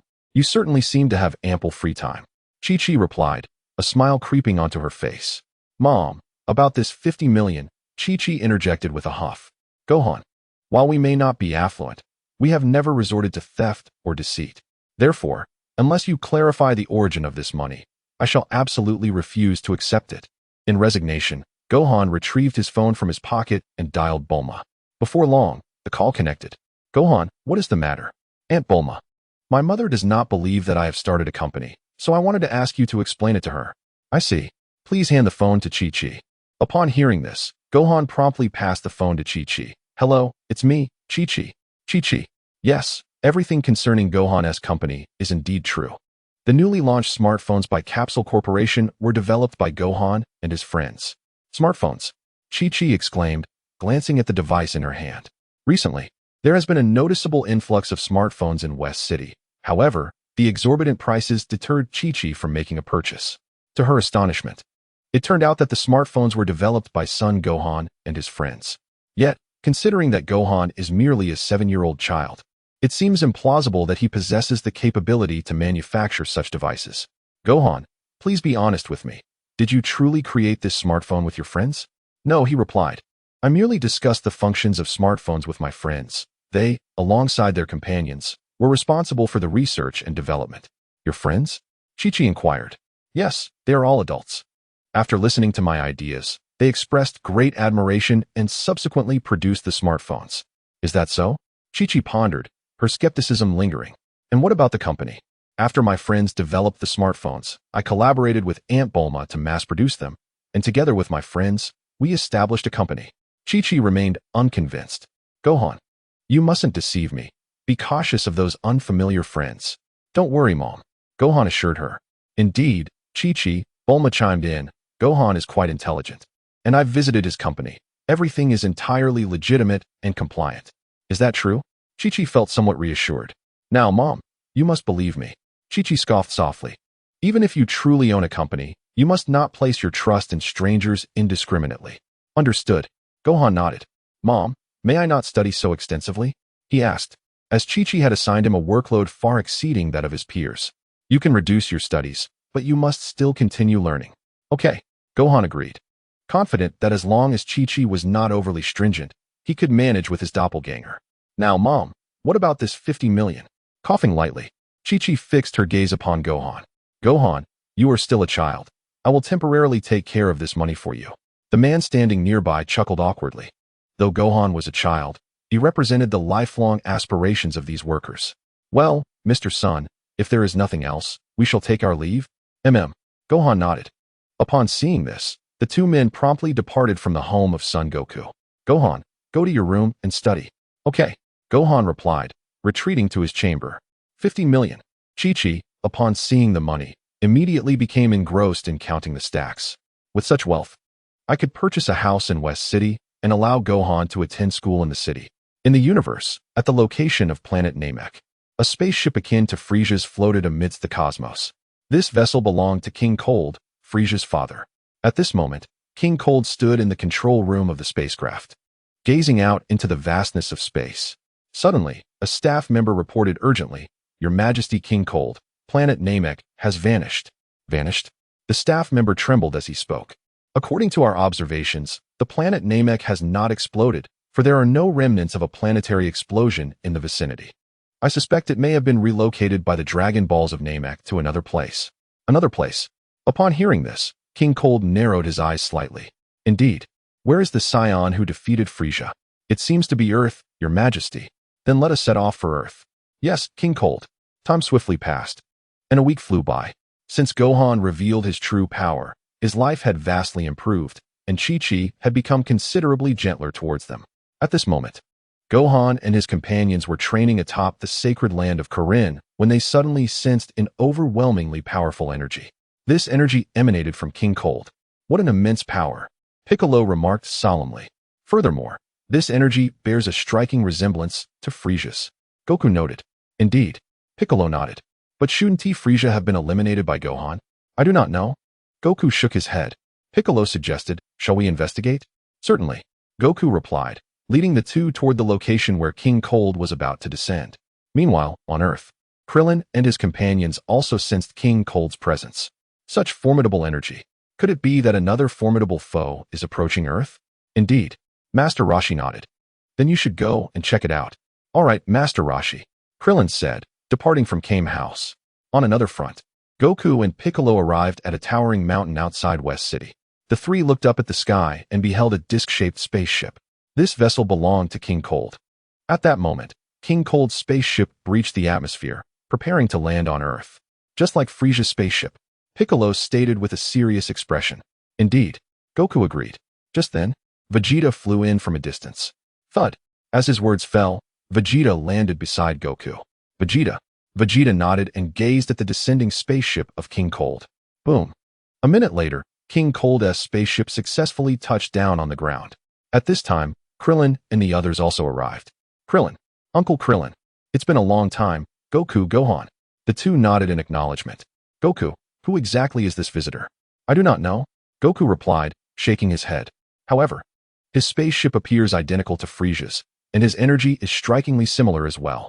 Frisia, the one you could not defeat before. I may not have been able to defeat him then, but now I am confident I can triumph. Is that so? Hearing this, Krillin felt a wave of relief wash over him. Just then, King Cold's spaceship opened, and numerous soldiers clad in Scion battle armor emerged, forming two neat rows. As a heavy footstep resonated, a figure strikingly reminiscent of Frisia's first form emerged from the spacecraft. This individual was none other than King Cold, Frisia's father. Who is this person, and why does he bear such a resemblance to Frisia? Vegeta clenched his fists, gritting his teeth. He had previously believed that Frisia had not perished at the hands of Gohan. So this is King Cold. At that moment, the soldiers flanking him respectfully bowed to King Cold. King Cold nodded. Cold. Vegeta realized the name of the formidable king. Suddenly, King Cold turned his gaze towards them. I ask you, which one of you is Gohan? Upon hearing this, Gohan promptly stepped forward. You are Gohan. Yes, Gohan affirmed. Did my son Frisia fall at your hands? Frisia's father. Vegeta and the others gasped in shock. It was I who ended his life. King Cold's demeanor immediately turned frigid upon hearing this. He had harbored a flicker of hope for Frisia's survival, but Gohan's admission extinguished that hope. Kill them. King Cold commanded the soldiers behind him. Yes, your majesty. The soldiers responded in unison. Instantly, they brandished their weapons and charged at Gohan and his companions. In response, Gohan and Krillin swiftly clapped their hands together, conjuring a torrent of golden energy waves. Boom, boom, boom. With a series of tremendous explosions, Gohan and his allies obliterated all the soldiers. What a useless bunch. King Cold remarked coldly, surveying the fallen bodies on the ground as he advanced a few steps. You do possess some skill. Had you not slain Frisia, I might have considered recruiting you as my subordinate. Gohan snorted disdainfully, rapidly approaching King Cold, and delivered a powerful punch to his abdomen. Ah! King Cold screamed, spitting out a mouthful of bile. Chapter 39. The bewildered Trunks. King Cold clutched his belly, his face etched with fear as he gazed at Gohan. Though it was merely a single punch, the pain it inflicted was excruciating. With a disdainful grunt, Gohan struck King Cold forcefully again, sending him soaring into the air. He then swiftly brought his hands together. Kamehameha. A deep blue energy wave coalesced from Gohan's hands and surged toward King Cold. No, King Cold bellowed, filled with regret for coming to Earth. Boom. The Kamehameha struck King Cold and exploded in the sky, unleashing an enormous tempest that instantaneously tore his body apart. After a moment, as the explosion subsided, a shower of black dust began to fall from the sky. However, with the gust of a wind, that black dust vanished without a trace. Has he been eliminated? Krillin gazed blankly at the sky, astonished that the mighty king of the Kurds had been vanquished in an instant by Son Gohan, who had not even transformed into a Super Saiyan. Son Goku nodded in agreement. Beside him, Vegeta clenched his teeth tightly. The more formidable Son Gohan became, the more arduous it would be for him to catch up. With this thought in mind, Vegeta immediately soared into the sky. He could not afford to waste any more time. He needed to return to his training and become stronger than anyone else. Krillin was taken aback. Why did Vegeta leave without saying a word? He must have been inspired by Gohan. Yamcha remarked. Indeed. Speaking of which, Vegeta is also a Saiyan. Do you think he will become as strong as Goku and the others in the future? Certainly. Son Goku asserted with unwavering determination. At that moment, Son Gohan descended from the sky, landing before Piccolo and the others. Gohan, you are truly impressive. You defeated such a formidable opponent in an instant. Krillin exclaimed joyfully. Son Gohan nodded. After a brief conversation with Krillin, Son Goku and the others returned to their respective training grounds. Time swiftly passed, and 3 days later, on North Kai's planet, the North Kai was leisurely reclining in a chair, sipping freshly brewed tea. Suddenly, a figure appeared before him, startling him so much that he spat out the tea he had just swallowed. This unexpected visitor was none other than Son Goku. Lord Kai, are you all right? He asked, noticing the Kai coughing slightly. Goku, how did you suddenly appear on my planet? Son Goku chuckled. I came here to train. Train? Really? This isn't your personal gym. The North Kai replied, exasperated. I know, Lord Kai. I just need to train here for a while. Eventually, the North Kai relented. All right then. By the way, Goku, that was instant transmission you used, wasn't it? Yes, Son Goku affirmed. Did Gohan teach you? Indeed. It took me almost a year to master it. Is Gohan aware of your training here? He knows. He told me to return home after training every day. As time flew by, for months had elapsed. During this period, everything remained tranquil. Son Goku's family purchased a house in West City and moved in. With newfound wealth, Chi-Chi spent her days not only cooking and doing laundry for Son Gohan, but also shopping with Bulma during her free time. Suddenly, atop a great mountain outside West City, a yellow machine resembling a rocket appeared. This machine was the time machine from the Dragon Ball world. After its arrival, it swiftly descended from the sky. A youth with violet hair, bearing a long sword upon his back, emerged from the time machine. This individual was none other than Trunks from the future. Upon his arrival, Trunks swiftly stored the time machine within a capsule and soared forward. Shortly thereafter, he arrived at the landing site of the Kurds King's spaceship from 4 months prior. However, the surroundings were desolate, devoid of any presence. As Trunks surveyed the area, a flicker of doubt arose within him. It was peculiar, according to his mother. Frieza and his cohorts should have already arrived on Earth, yet there was no sign of them. Could it be that traversing back in time had altered the past? Or perhaps this was not the Earth of 20 years ago. Never mind, I shall wait and see, he pondered, as he found a sizable rock to sit upon. After 10 minutes of waiting, still no sign of Frieza and his associates. Consequently, he rose from the stone and set off towards West City. In West City, at Bulma's residence, she was reclining on a chair in the backyard, her face adorned with a white facial mask. Suddenly, a shadow descended from the sky, landing on the grass of her yard. This figure was Trunks. Upon witnessing Trunks' abrupt appearance, Bulma instinctively stood from her chair. Hello, I mean you no harm. I hail from the future and seek Mr. Goku. Goku? Bulma's caution slightly eased upon hearing this. May I inquire what year and day it is? What year? What day? Bulma, perplexed, nonetheless divulged the current date to Trunks, sensing he posed no threat. Today is August 3rd, 764. August 3rd. Yes, what of it? Nothing, Trunks replied, shaking his head, his right hand stroking his chin as he contemplated. It appeared he had indeed returned to 20 years prior. Yet the history here seemed to diverge from what he knew. At that moment, Bulma removed her facial mask and asked, Who are you? Why are you dressed in attire bearing the Capsule Corporation logo? I cannot disclose that at the moment. What I can tell you is that I am from the future, and I have a matter of utmost importance to convey to Mr. Goku. The future? Bulma gasped. Indeed. I hope you will keep this matter confidential. Very well.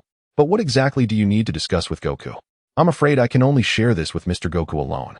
I see. May I ask you something? What is it? Are you acquainted with Frieza? Yes, why do you ask? Has he come to Earth? Earth? Wasn't he defeated by Gohan on Namek? He was defeated by Gohan. Trunks exclaimed in astonishment. But wasn't he vanquished by Mr. Goku? Not at all. He was defeated by Gohan. What on earth is happening? This is entirely different from the history I know. Different? Indeed. Trunks nodded. Chapter 40. Trunks meets Goku. Do you know where Mr. Goku is now? I seem to sense no energy from him on Earth. Goku. Bulma pondered. I heard from Gohan that he seems to be training with King Kai. King Kai? Yes. Bulma nodded. And what about Vegeta? Having traveled back in time, Trunks naturally wished to meet his biological father. In the future, Vegeta had passed away when Trunks was very young, so he had only seen photographs of him and had never encountered him in person. Vegeta? Vegeta is currently training in the gravity chamber. Do you need him for something? No. I was merely curious. Bulma, upon hearing this, felt somewhat skeptical. At that moment, a figure approached from the distance. It was none other than Vegeta. Father, Trunks thought to himself. Vegeta, Bulma exclaimed in surprise. How could Vegeta, the prince of all Saiyans, appear at this moment? Vegeta ignored Bulma and turned his gaze toward Trunks. Who are you? How do you possess the energy of a Saiyan? A Saiyan, Bulma gasped. Trunks is indeed a Saiyan. I hail from the future, but I cannot reveal my identity just yet. From the future? Vegeta mused silently. Could this brat be Kakarot's son? No, that cannot be. Kakarot's hair is black, and Gohan's hair is also black. Miss Bulma, do you know where Gohan is? I wish to meet him. I don't know. He might be at home, or perhaps at the Capsule Corporation. I see. Then I shall go to his home. Do you know where it is? Bulma inquired. Isn't his home on the Capsule Corporation? It used to be at the Capsule Corporation, but he recently bought a house in West City. So he now resides there. He lives in West City. Trunks was taken aback. This was entirely different from what his mother had told him about the future. How about this? I will give Gohan a call and ask where he is. Oh, sure. Trunks nodded. Bulma, seeing this, immediately took out her smartphone and called Gohan. After a moment, the call connected. Aunt Bulma. Gohan, where are you now? There is someone here who wishes to see you. I'm at the Capsule Corporation. All right. I got it. Bulma said, then hung up the phone. Upon hearing this, Vegeta lost interest and returned to the gravity chamber to continue his training. He had only emerged from the chamber due to the Saiyan energy emanating from Trunks. To his knowledge, aside from himself and Goku, there were no other Saiyans in the universe. Thus, he had been curious about Trunks. However, upon discovering that Trunks was not a pure-blooded Saiyan and hailed from the future, his interest waned. Gohan, he is currently at the Mountain of Steamed Buns. All right, I understand. Then I shall take my leave. Bulma nodded. Bang. Upon witnessing this, Trunks immediately departed from Bulma's residence. At the Mountain of Steamed Buns, Gohan was seated cross-legged upon a patch of grass, engaged in his training. Despite Gohan's formidable strength, his mastery over it was still lacking. In the Dragon Ball Super movie, during the Super Android arc, Vegeta had remarked that their power was indeed comparable to Jiren's, albeit their control over that power was inferior to his. This assertion was also affirmed by Whis. Moments later, a figure suddenly descended from the sky. It was none other than Trunks. Trunks. Gohan recognized him instantly and thought to himself, who are you? Piccolo inquired with a serious expression directed at Trunks. Hello. I come from the future, seeking Gohan. From the future? Trunks nodded, casting a glance at the meditating Gohan, silently pondering. Is this the Gohan from my childhood? No sooner had he thought this than Gohan stood up. You are looking for me? Indeed. I heard from Ms. Bulma that you vanquished Frieza? Gohan nodded in affirmation. What brings you to me? Actually, I was looking for your father, Mr. Goku. However, since Ms. Bulma mentioned he is training with King Kai, I came to find you to inquire when Mr. Goku will return. I have something of utmost importance to discuss with him. Father is likely to return by evening. But if you need to speak with him urgently, I can summon him right now. Then I would greatly appreciate it. Gohan nodded and, in an instant, teleported to King Kai's planet. Where did he go? Trunks exclaimed in surprise. That is instant transmission. Piccolo explained. Instant transmission? Yes, Piccolo affirmed. Just then, Gohan reappeared, accompanied by another figure, none other than Goku himself. Mr. Goku. Trunks called out excitedly to Goku. You know me? Yes. Trunks nodded. I come from the future, and I cannot disclose my name at the moment. Mr. Goku, may I speak with you privately? Of course. Goku replied. Seeing this, Trunks promptly led Goku away into the distance. Goku followed closely behind. Whoosh. With a soft sound, the two arrived at a location over 1,000 miles away from Gohan and the others. Goku glanced back at Piccolo and the others, who were far from them, and asked, Now can you speak? Yes, my name is Trunks, and I hail from 20 years in the future. Trunks. Yes, I refrained from revealing my name earlier due to Gohan's presence. Why is that? Meanwhile, Piccolo, with his keen senses, was secretly eavesdropping on their conversation. This is because I fear that revealing my name might alter history. However, it seems that the history here has already been transformed. Transformed?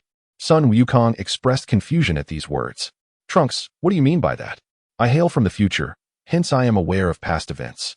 Yet everything occurring in this timeline diverges entirely from the history I know. Entirely divergent? Indeed, according to what my mother informed me 20 years ago, it was you who triumphed over Frieza on Namek. Yet in this timeline, my mother claims that Gohan defeated Frieza. Your mother? My mother is Bulma. Bulma. Son Wukong exclaimed in astonishment. Bulma hasn't even married yet, and she already has such a grown son 20 years later. Chapter 41, Androids. Indeed. So, who is your father? Yamcha? No, my father is Vegeta. Vegeta? You mean to say that Vegeta and Bulma are together? Son Wukong was taken aback. Yes. Trunks nodded. I see. I previously thought Bulma would marry Yamcha.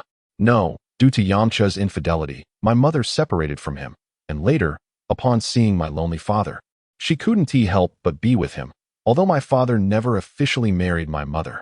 Trunks blushed as he spoke. I see.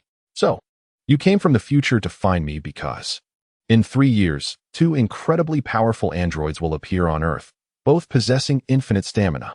Infinite stamina? Yes. That means their endurance is inexhaustible. Inexhaustible? Indeed. Trunks nodded. They were created by Dr. Gero of the Red Ribbon Army, whom you previously defeated. The Red Ribbon Army? Yes. After the Red Ribbon Army was dismantled, Dr. Gero continued his research on androids and subsequently created the 2 I just mentioned.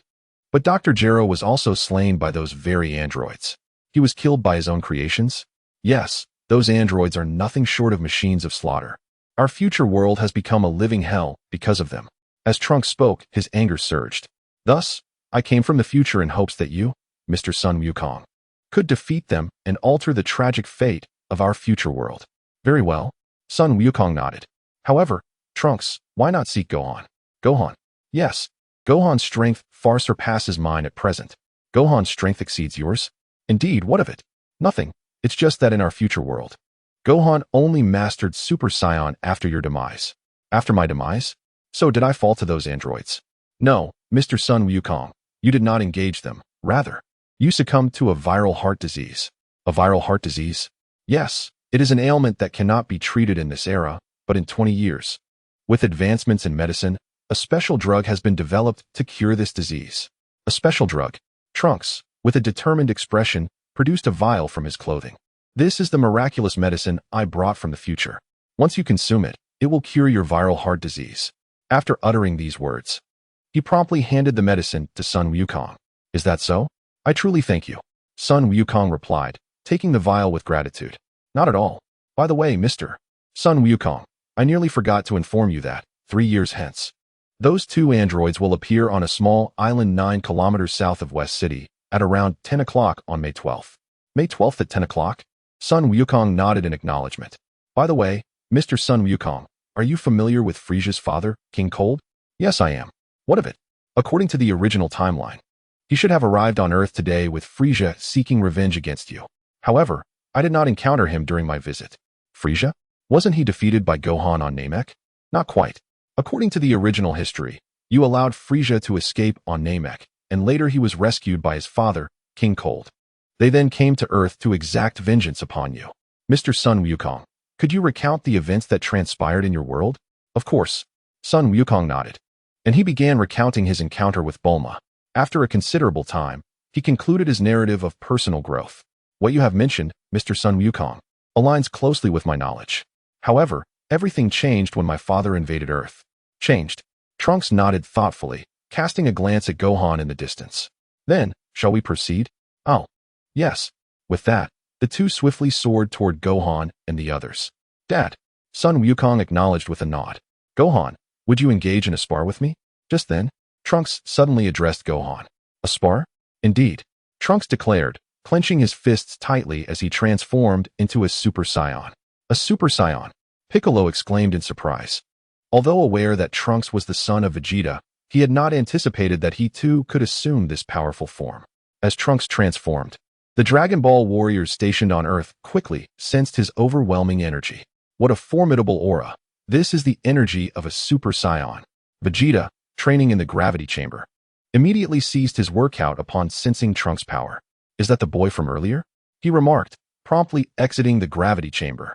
On the summit of Mount Payaz, after transforming, Trunks retracted his golden aura and addressed Gohan. I have transformed into a Super Saiyan. Now, you two should transform and battle me. Do you truly wish to fight me? Indeed. Trunks nodded earnestly. Very well then, let your attack commence. Trunks was taken aback. Aren't you going to transform into a Super Saiyan? To defeat you, I need not transform into a Super Saiyan. Is that so?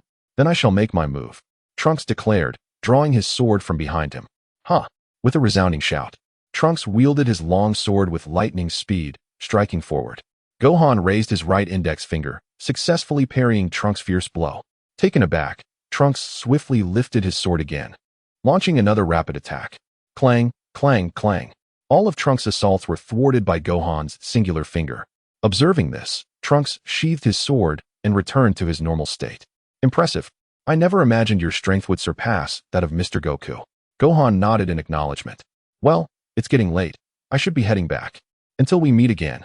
Trunks bid farewell to the three. All right, Goku replied, and Trunks immediately soared into the distance. Just as Trunks departed, Vegeta appeared from afar, descending from the sky. Vegeta scoffed. Goku, did a purple-haired fellow just come by here? Yes, but he has already left. Did he transform into a Super Saiyan? Indeed, Goku confirmed. Where has he gone now? Back to the future, is it? What business did he have with you from the future? Goku, momentarily at a loss for words, realized he had forgotten much of what Trunks had just conveyed. Allow me to explain. At that moment, Piccolo interjected. Piccolo. Goku turned to him. As a Namekian, my hearing is exceptionally acute, so I inadvertently overheard your conversation. Rest assured, I won't divulge any unnecessary details. Very well. Piccolo promptly recounted Trunks' earlier statements, deliberately omitting any mention of Trunks' identity. After listening, Vegeta's face lit up with excitement. Interesting, Kakarot. In 3 years, you must not interfere with those 2 androids. I alone can handle them. You alone? Goku expressed skepticism. Humph. Vegeta scoffed. Though my current strength may not match yours, in 3 years, I will undoubtedly surpass you. Is that so? Goku smiled faintly. Vegeta, seeing this, turned and departed. Shortly after Vegeta left, Krillin and the others arrived, inquiring about the events that had transpired. Goku then relayed the happenings to them. After hearing the account, Krillin and the others resolved to train diligently, for no one wished to meet an untimely fate. In the future timeline, Trunks had returned via the time machine. Glancing around, he noted that the future remained unchanged, and he promptly returned to his home. Upon seeing Trunks return, Bulma's face brightened with joy. Trunks, have you returned to the past? Indeed. Trunks nodded. Did you encounter Goku? I did, and I also met Dad, Mom, Gohan, and Uncle Piccolo. And Vegeta? Trunks nodded again. Mom, the past I returned to is not the same as the one you described. Different? Yes. I wonder if it's because of my journey to the past. Would you share your experiences with me? Of course. Trunks nodded once more. He then recounted all that he learned from Goku to Bulma of the future. Trunks, the Gohan you speak of is not the one I know. Indeed. Trunks affirmed. In the future timeline, Gohan is his mentor, thus he is well acquainted with him. Mom, could it be that the time machine transported me to an alternate timeline? I think that is rather improbable. Then what could this mean? Could the issue lie with Gohan? Gohan, do you think he might be a reincarnate? Reincarnate?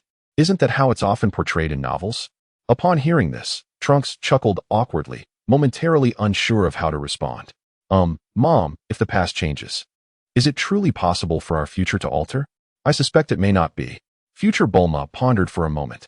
I originally believed that by altering the past, we could change the future, but from your journey, it seems we may need to bring Goku from the past to our future world. Trunks nodded in agreement. However, due to insufficient energy in the time machine, he could only return to the past in 3 years to find Goku and the others. Time passed swiftly, and 3 days went by in the blink of an eye. Ever since Goku and the others learned of the androids, everyone began to train diligently. In the future timeline, Trunks found himself in a desolate city, gathering energy to activate the time machine. Suddenly, a hand appeared from behind him, pulling him into an invisible ripple. By the time Trunks regained his senses, he found himself atop a grand mountain. Before him stood a masked man cloaked in black. Upon seeing the man, Trunks immediately became alert. Who are you? Where's this place? The man did not respond, but instead leaped into the sky. Seeing this, Trunks immediately pursued him. The man then descended rapidly into a forest. Trunks followed suit. However, by the time he landed in the forest, the man's figure had vanished. Where did he go? Trunks gasped. After searching the surroundings and confirming the man was nowhere to be found, he ceased his search. Where am I? I don't think I've ever seen this place before. As Trunks spoke, he suddenly sensed Vegeta's energy. This energy, it belongs to Dad. Could it be that I have returned to the past? Trunks had just pursued the man in the black cloak, who now stood before a grand tree. In front of this man stood a child, who was none other than Gohan. However, he was not the real Gohan, but rather a doppelganger conjured by him. Suddenly, a surge of white mist enveloped the man in black, and as it dissipated, his appearance transformed into that of Gohan. Gohan had adopted the guise of the cloaked figure primarily to conceal his celestial mirror. This extraordinary artifact possessed the ability to traverse time and space, allowing one to glimpse into the realm of the Omni King, rendering it an immensely powerful treasure. Naturally, Gohan wished to keep such a valuable item a secret. To possess such a treasure could invite trouble. Indeed, this celestial mirror is quite impressive, capable of even summoning Trunks from the future, the system remarked. Of course, Gohan chuckled. Isn't it convenient for theft as well? How base. The system retorted with a scoff. I was merely jesting. Do you take it to heart? However, Master, why did you bring Trunks from the future? Gohan replied with a smile. I wish to take him as my disciple. Take him as a disciple? But Master, how old are you? You intend to teach Trunks? Gohan scoffed lightly. I may be physically small, but my mental maturity far surpasses that of Trunks. Besides, there is a saying, the accomplished teach. My strength exceeds that of Trunks, so why should I not impart my martial skills to him? Very well, Master, you are impressive. Gohan nodded in affirmation. In West City, at Bulma's residence, upon learning that he might return to the past, Trunks hastened home. It's you. Bulma recognized him immediately. Given that Trunks could not reveal his true name to Bulma for fear of jeopardizing his own existence, he had previously withheld that information. Indeed, I have truly returned 20 years into the past. But why did that man in black bring me here? Trunks pondered silently upon realizing Bulma recognized him. Did you not return to the future? Trunks nodded. I did, but due to certain circumstances, I have come back again. Miss Bulma, you may call me Little Trunks. Little Trunks? He affirmed with a nod. Well then, Miss Bulma, I have other matters to attend to, so I shall take my leave. With that, Trunks departed swiftly. On Mount Pozu, Gohan had found a tranquil patch of grass to train, when suddenly, a figure descended from the sky. It was Trunks, who soon landed before Gohan. Trunks, Gohan called out. Taken aback for a moment, Trunks quickly recalled that he had shared his true identity with Goku. Where is Mr. Goku? He inquired. Father is currently training with Lord Kai. Gohan replied, nodding. Trunks, did you not return? How come you are here again? Some events transpired, prompting my return. I see. Should I summon my father? I believe it is unnecessary for now. Unnecessary? Indeed, for the energy to activate the time machine has been depleted. I may need to stay with you for a while. I understand. Yes. Trunks nodded. How long will you stay? I am uncertain. Once I gather the requisite energy for the time machine, I shall return. Trunks, would you share with me what transpires in the future? Certainly. Trunks nodded and recounted the events of the future timeline to Gohan. Trunks, have you considered defeating those two androids on your own? On my own? Yes. I have contemplated it, but their strength is insurmountable. I am no match for them. You could train. After all, my father once struggled against Raditz. Trunks nodded in agreement. Actually, I harbored that intention as well. By the way, Gohan, do you usually train here? Not really. I primarily train in the gravity chamber. The gravity chamber? Trunks stroked his chin thoughtfully. How about we train together from now on? Together. Upon hearing this, Trunks immediately recalled Gohan from the future timeline. Very well. After a moment of contemplation, Trunks nodded in agreement. The following day, Goku and the others learned of Trunks' decision to train in their timeline. At the Capsule Corporation's gravity chamber, Gohan and Trunks were training under 300 times Earth's gravity. Since Gohan did not permit Trunks to transform into a Super Saiyan during training, Trunks found it exceedingly difficult to merely stand. Gohan chuckled lightly, effortlessly performing one-handed push-ups. How infuriating! Trunks gritted his teeth, struggling to execute regular push-ups. Gohan remarked with a smile. Trunks, at this rate, you won't defeat those two androids. I know. Trunks replied, quickening his pace and doing push-ups. The morning swiftly passed, and soon it was noon. Trunks, exhausted from the morning's training, found his stomach growling incessantly. "Why don't you come to my house for lunch?" Trunks initially intended to decline, but his protesting stomach betrayed him, and he reluctantly agreed. In the afternoon, after waking from his nap, Trunks followed Gohan to a grassy area atop the mountain. "Gohan, are we not training in the gravity chamber this afternoon?" Gohan nodded. "This afternoon, I will teach you instant transmission." "Instant transmission? Is that the technique Mr.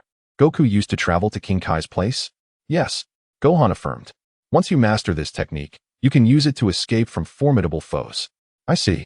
Although it sounds quite advantageous, it feels somewhat peculiar." Gohan nodded in agreement. Subsequently, Gohan began instructing Trunks on the art of instant transmission.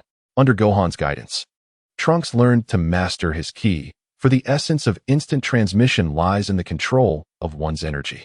After imparting the knowledge of instant transmission, Gohan proceeded to teach Trunks the Kaioken technique. Initially, he intended to pass on the 20-fold Kaioken, but upon considering the formidable challenge it posed compared to the standard Kaioken, he opted instead to teach the latter.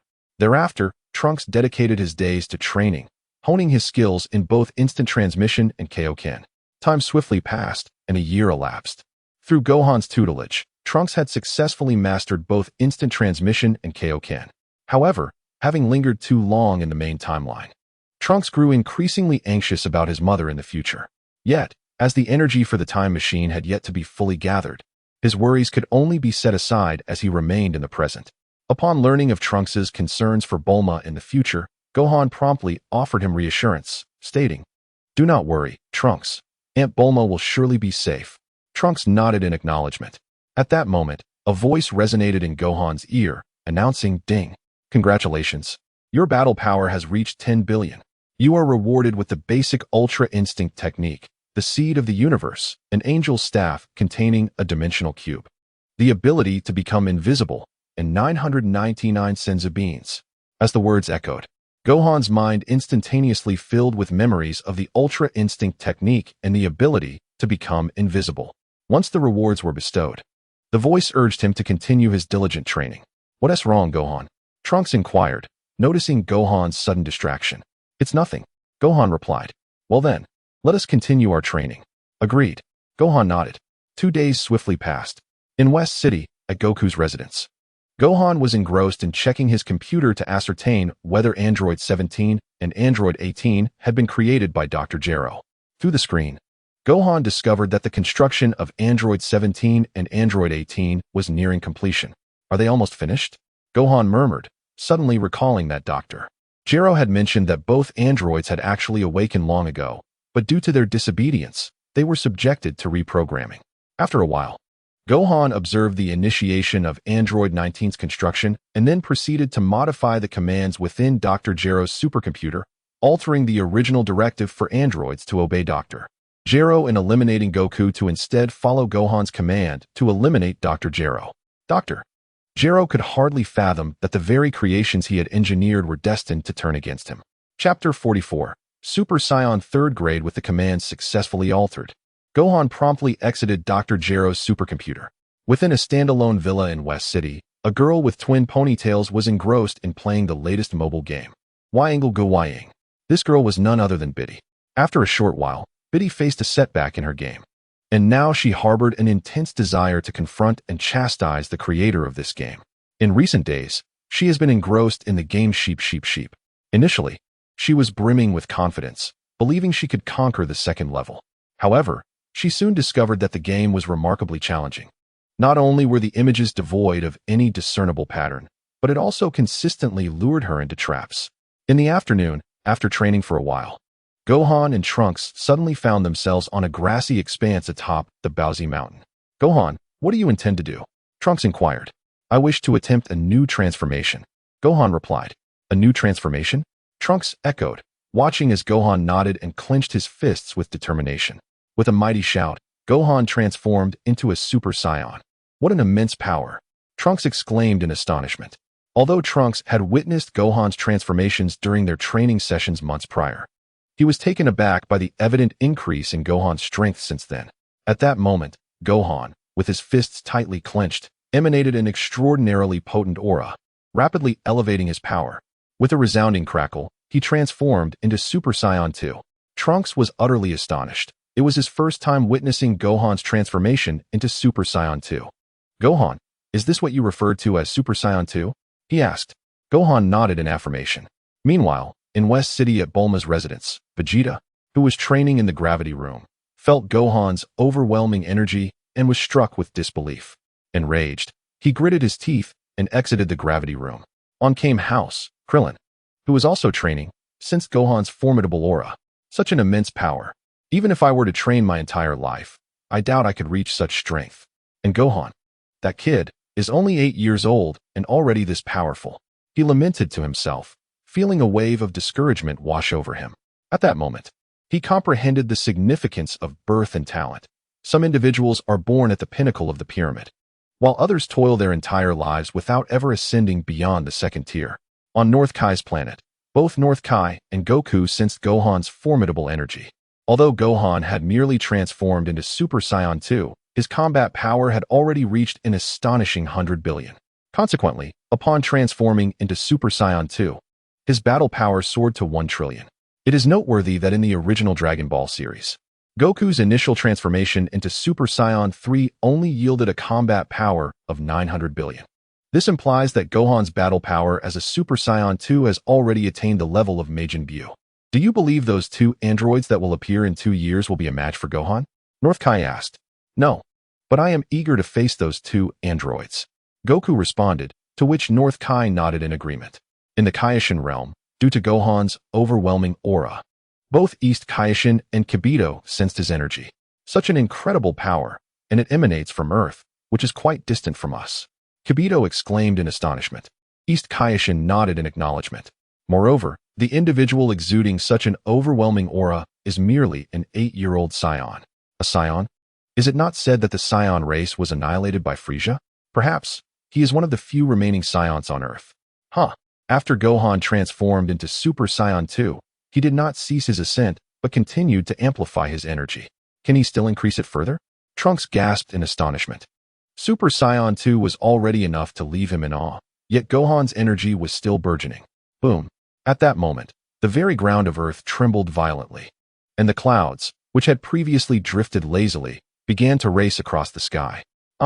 Gohan let out a fierce roar, his golden hair cascading down to his waist, his eyebrows vanishing and brow bones pressing closely against his eye sockets, as deep blue pupils emerged within his singular light green irises, and the golden aura surrounding him transformed into radiant light and solidified.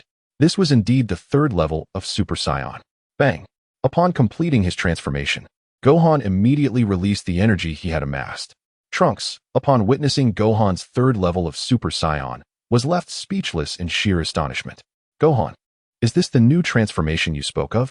Gohan nodded, affirming, I have named this new transformation Super Saiyan 3rd level. Super Saiyan 3rd level.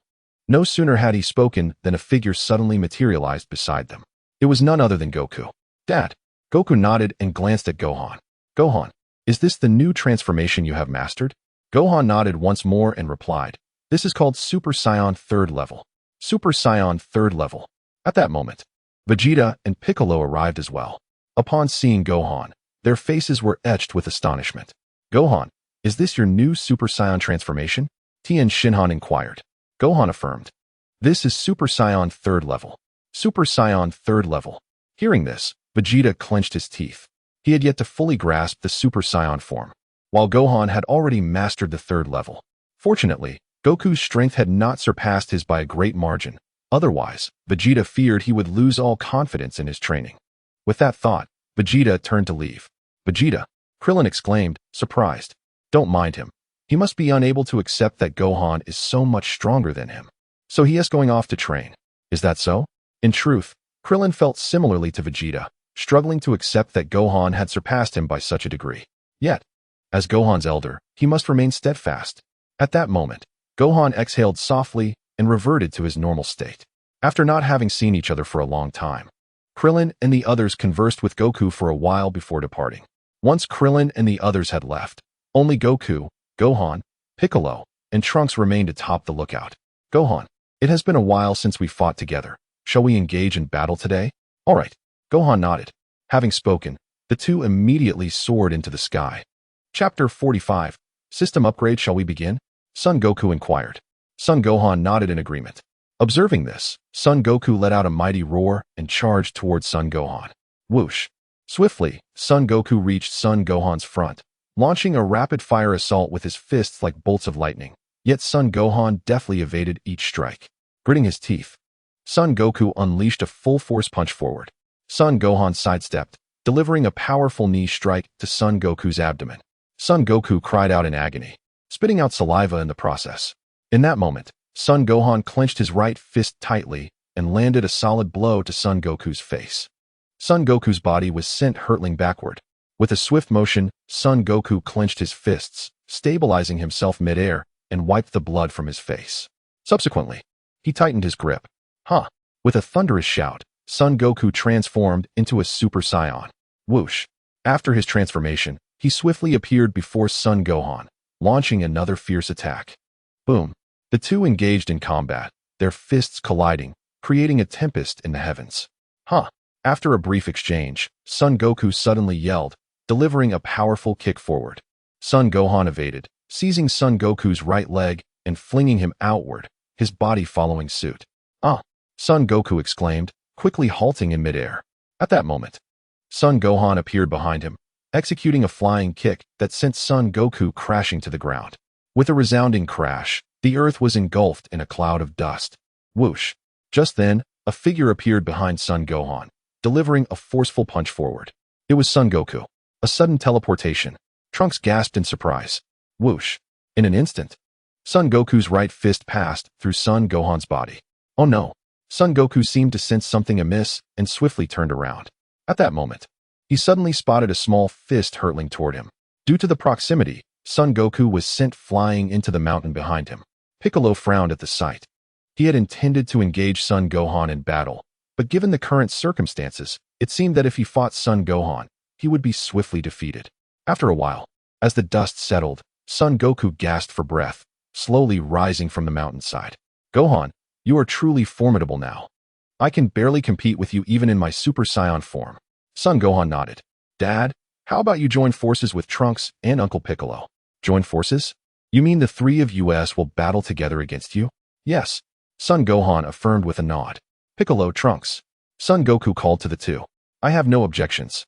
Trunks, with a serious expression, declared, I have no objections. Although Piccolo was somewhat reluctant to engage in battle with Gohan, he could not let Goku and the others perceive his hesitation. Very well, let the three of us confront him together. Trunks nodded in agreement. Upon finishing their exchange, the trio soared into the sky. Soon, they approached Gohan, launching a coordinated assault with their fists. Whoosh! Swish! Bang! Bang! Bang! Gohan deftly evaded their attacks while countering with strikes of his own. Bang! Moments later, Gohan clenched his right fist tightly, delivering a powerful blow that sent Piccolo flying. Observing this, Trunks immediately transformed into a Super Saiyan to engage Gohan in combat. After a prolonged struggle, Gohan ultimately triumphed over the trio in his base form, imparting a profound understanding of the disparity between their strengths. Gohan, we have been defeated, Trunks admitted. Do not be disheartened, Trunks. With diligent training, you too can attain strength akin to mine. Trunks nodded in agreement. In the blink of an eye, 3 days had elapsed. Today, as usual, Gohan trained with Trunks atop the sacred land of Korin. Ding! The system successfully upgraded, introducing a new feature. Walking increases combat power. Walking? Indeed, Master. Which means that even while walking, your combat power will increment. What about sleeping? That, I fear, is not possible. Then how much combat power do I gain with each step? Under normal gravity, each step increases your combat power by 10. In 100 times gravity chamber, it would be 100, and in 500 times gravity, it would multiply by 5. Can I run? Certainly. Running will also increase your combat power based on your steps. Additionally, if you perform a standard one-finger push-up, your combat power will increase by 20. In comparison to before, that's a doubling. If you train under 800 times gravity, a single one-finger push-up would yield an increase of approximately 1,600 combat power. If you perform 10,000, that amounts to 16 million. 16 million. Indeed, Master. It appears I must enlist Bulma's assistance to upgrade the gravity chamber. What troubles you, Gohan? Trunks inquired, noticing Gohan's momentary daze. Oh, it's nothing. I just suddenly feel that the gravity in this chamber is too light and needs to be enhanced. Trunks remained speechless. While 500 times gravity was indeed too light for Gohan, it was exceedingly burdensome for him. The following morning, Gohan arrived at Bulma's residence early, requesting her help to upgrade the gravity chamber. Upon hearing his request, Bulma wore a reluctant expression. Gohan, you want me to upgrade the gravity chamber again? Yes. Bulma, please. Although Bulma was initially unwilling, the sight of Gohan pleading swayed her, and she ultimately acquiesced. Very well. But this time I will enhance the gravity chamber to 800 times, and you must not come to me for assistance for 3 years. No, 5 years. Thank you, Bulma. Gohan exclaimed cheerfully. Now, can you hand over the gravity chamber? Upon hearing this, Gohan promptly handed the universal capsule of the gravity chamber to Bulma. Aunt Bulma, how long will it take for you to enhance the gravity chamber to 800 times? I'm not quite sure, but once I have it ready, I'll give you a call. Gohan nodded in acknowledgement. I appreciate your help, Aunt Bulma. Bulma nodded in response. Seeing this, Gohan immediately departed from Bulma's residence. Just then, a tremendous explosion erupted from Vegeta's gravity chamber. Here we go again. Bulma sighed as she glanced towards the direction of Vegeta's gravity chamber. Ever since Vegeta learned about the androids, he had become obsessively dedicated to his training in the gravity chamber, frequently causing significant explosions within. On several occasions, he nearly obliterated himself. Chapter 46. The initial stage of Ultra Instinct on the summit of Mount Payaz. Trunks was diligently training when a figure suddenly descended from the sky. It was none other than Gohan. Gohan, you're back, Trunks exclaimed. Gohan nodded. So, Gohan, how long until the gravity chamber is enhanced to 800 times? I'm not certain, but she mentioned she would call me once it's done. I see. Then, Trunks, shall I take you to train with my father? With Uncle Goku? Gohan affirmed with a nod, placing his left hand on Trunks' shoulder, and in an instant, they teleported to King Kai's planet. Gohan, Trunks. Upon seeing the two, Goku immediately ceased his training. Gohan nodded in acknowledgement.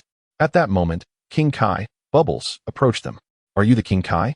Gohan inquired, as it was his first visit to King Kai's planet. Indeed, I am the King Kai, he replied, scratching himself absent-mindedly. Gohan and Trunks exchanged puzzled glances, unsure of King Kai's peculiar behavior. Ahem. King Kai cleared his throat, quickly adopting a serious demeanor. Gohan, Trunks, what brings you both here so suddenly? Trunks hesitated, unsure of how to respond. At that moment, Gohan interjected. King Kai, we've come here to train. Train, King Kai exclaimed in astonishment. Gohan could easily defeat him with a mere finger, and yet he had chosen to train here. Indeed, King Kai? Gohan smiled. Gohan, weren't you training on Earth? Why did you suddenly bring Trunks here to train with King Kai? Goku queried. Yes, that's what I was wondering as well. King Kai thought to himself. Because I took the gravity chamber to Aunt Bulma for enhancement. You took the gravity chamber for enhancement? Yes. Gohan nodded. Goku turned to King Kai. So, King Kai? Could you allow Gohan and Trunks to train here as well? King Kai hesitated, feeling uncertain. The Saiyans were notoriously chaotic, and Goku alone had almost destroyed his planet on several occasions. If Gohan and Trunks were to train under him, it would likely be quite a tumultuous experience. At that moment, Goku suddenly smiled and addressed King Kai. King Kai, could you allow Gohan and the others to train here for a while? Once Bulma finishes upgrading the gravity chamber, they will return. Very well, King Kai replied reluctantly. Thank you, King Kai. Trunks expressed his gratitude. King Kai nodded slightly, hoping that Gohan and Trunks would not cause as much destruction to his North Kai planet as Goku did. However, this hope seemed rather unlikely. Thus, Gohan and Trunks remained on North Kai's planet to train.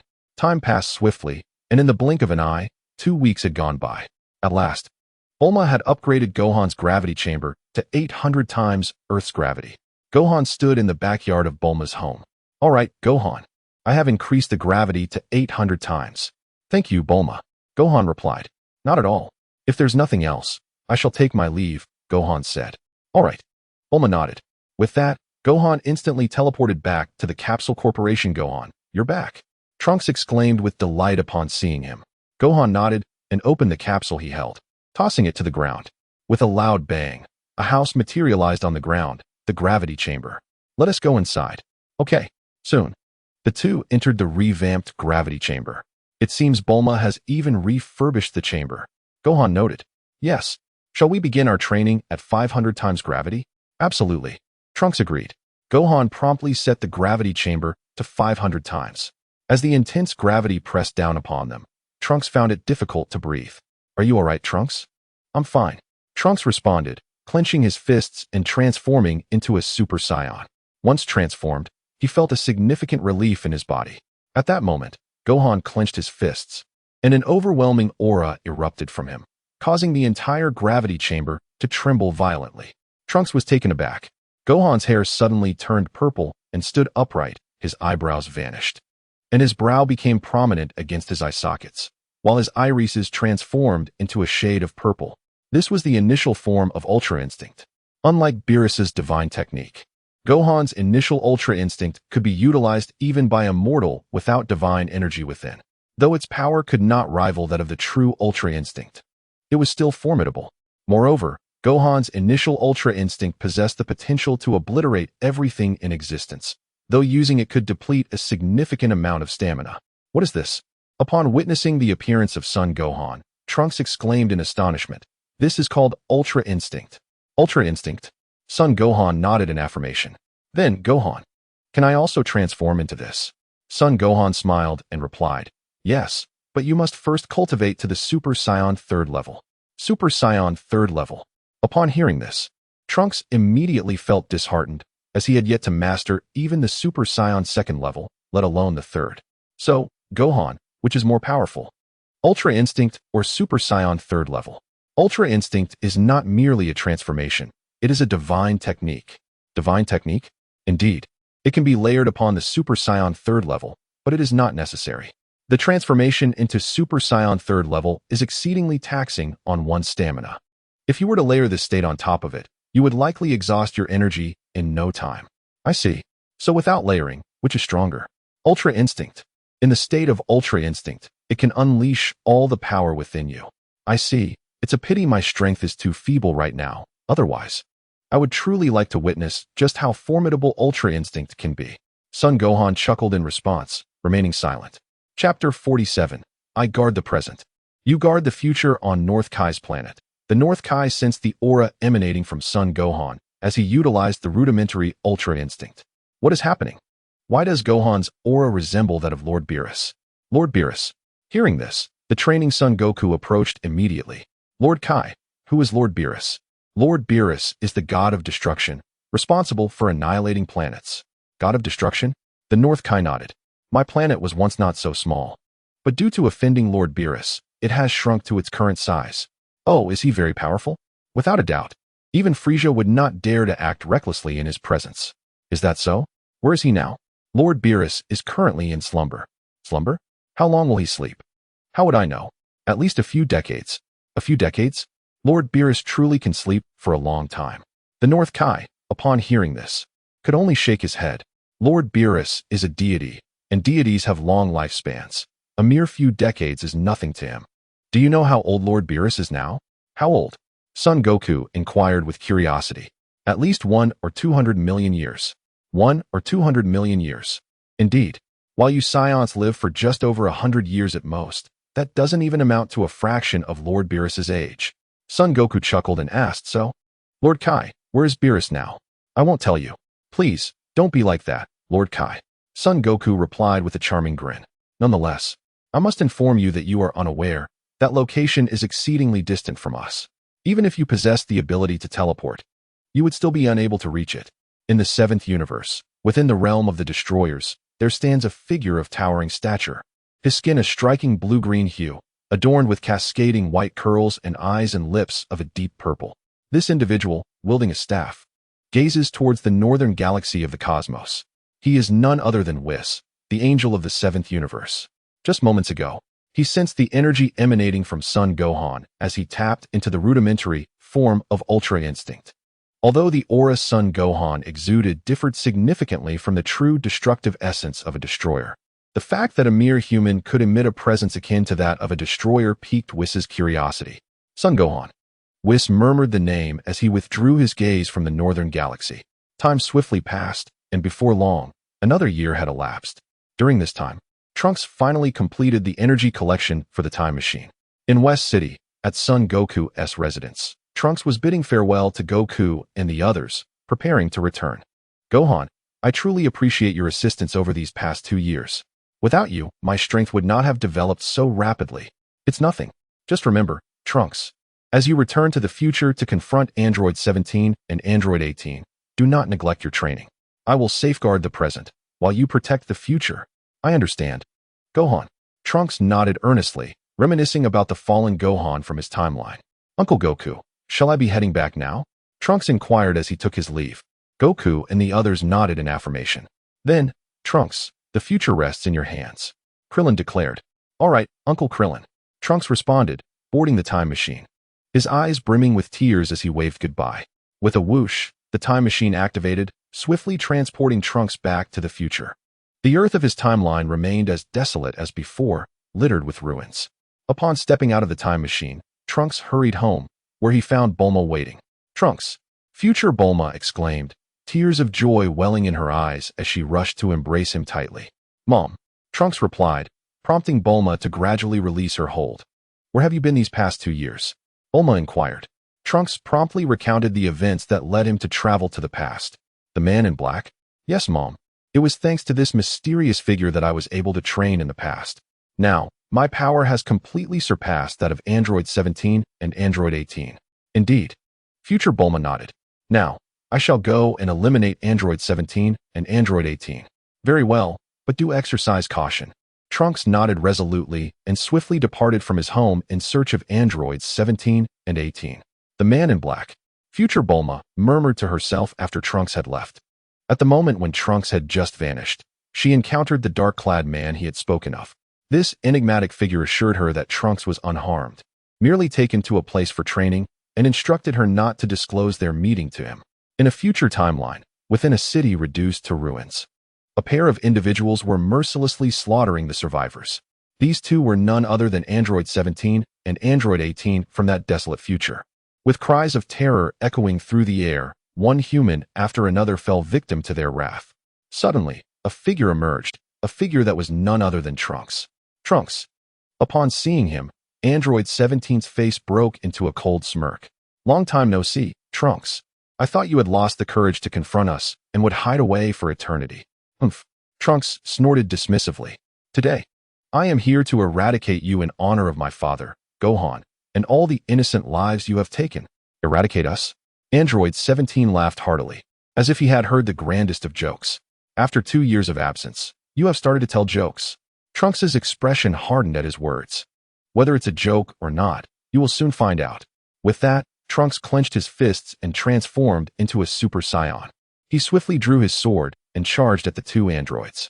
Android 17, clenching his fists, surged forward to meet him.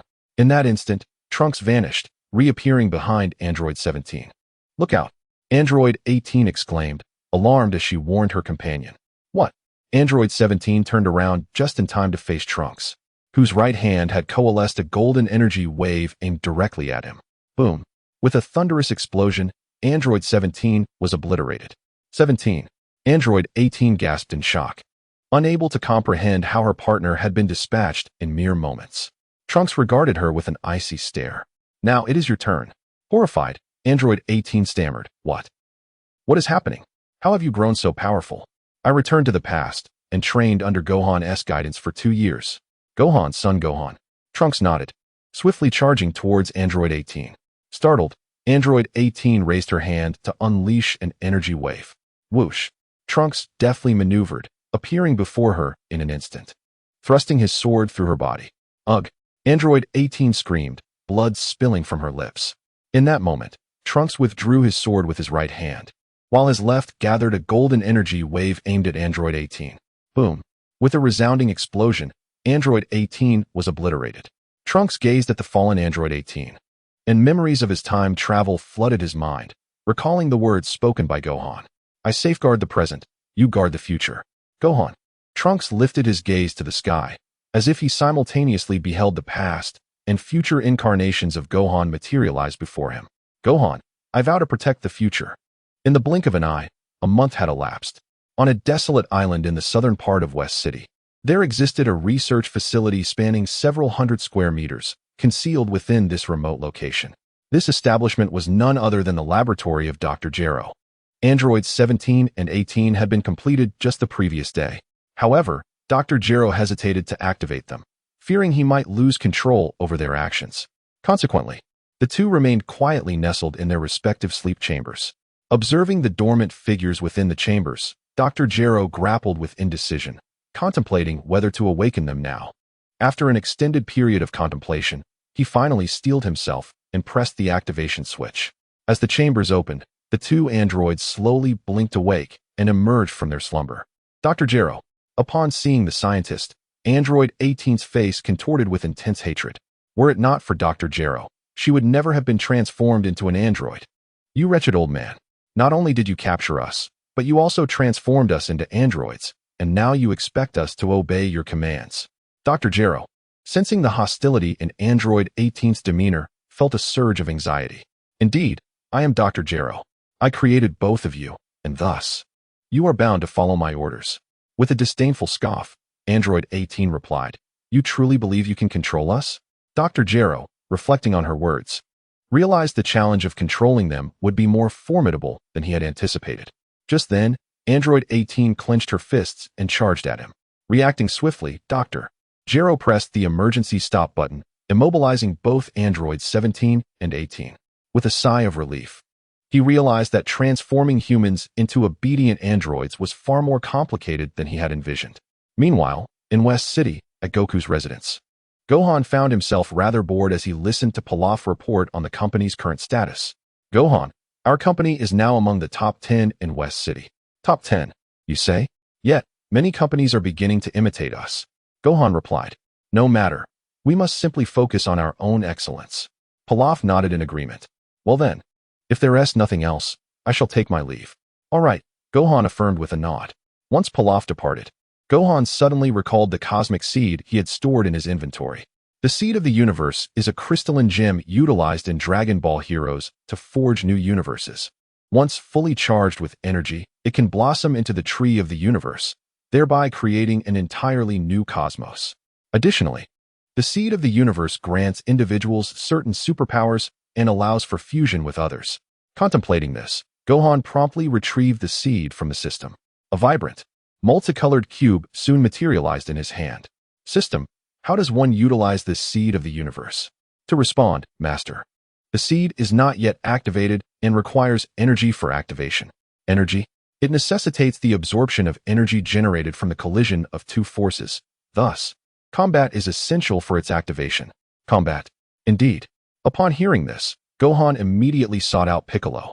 Shortly thereafter, he arrived at Piccolo's training grounds, eager to spar. Do you wish to fight me? Gohan nodded affirmatively.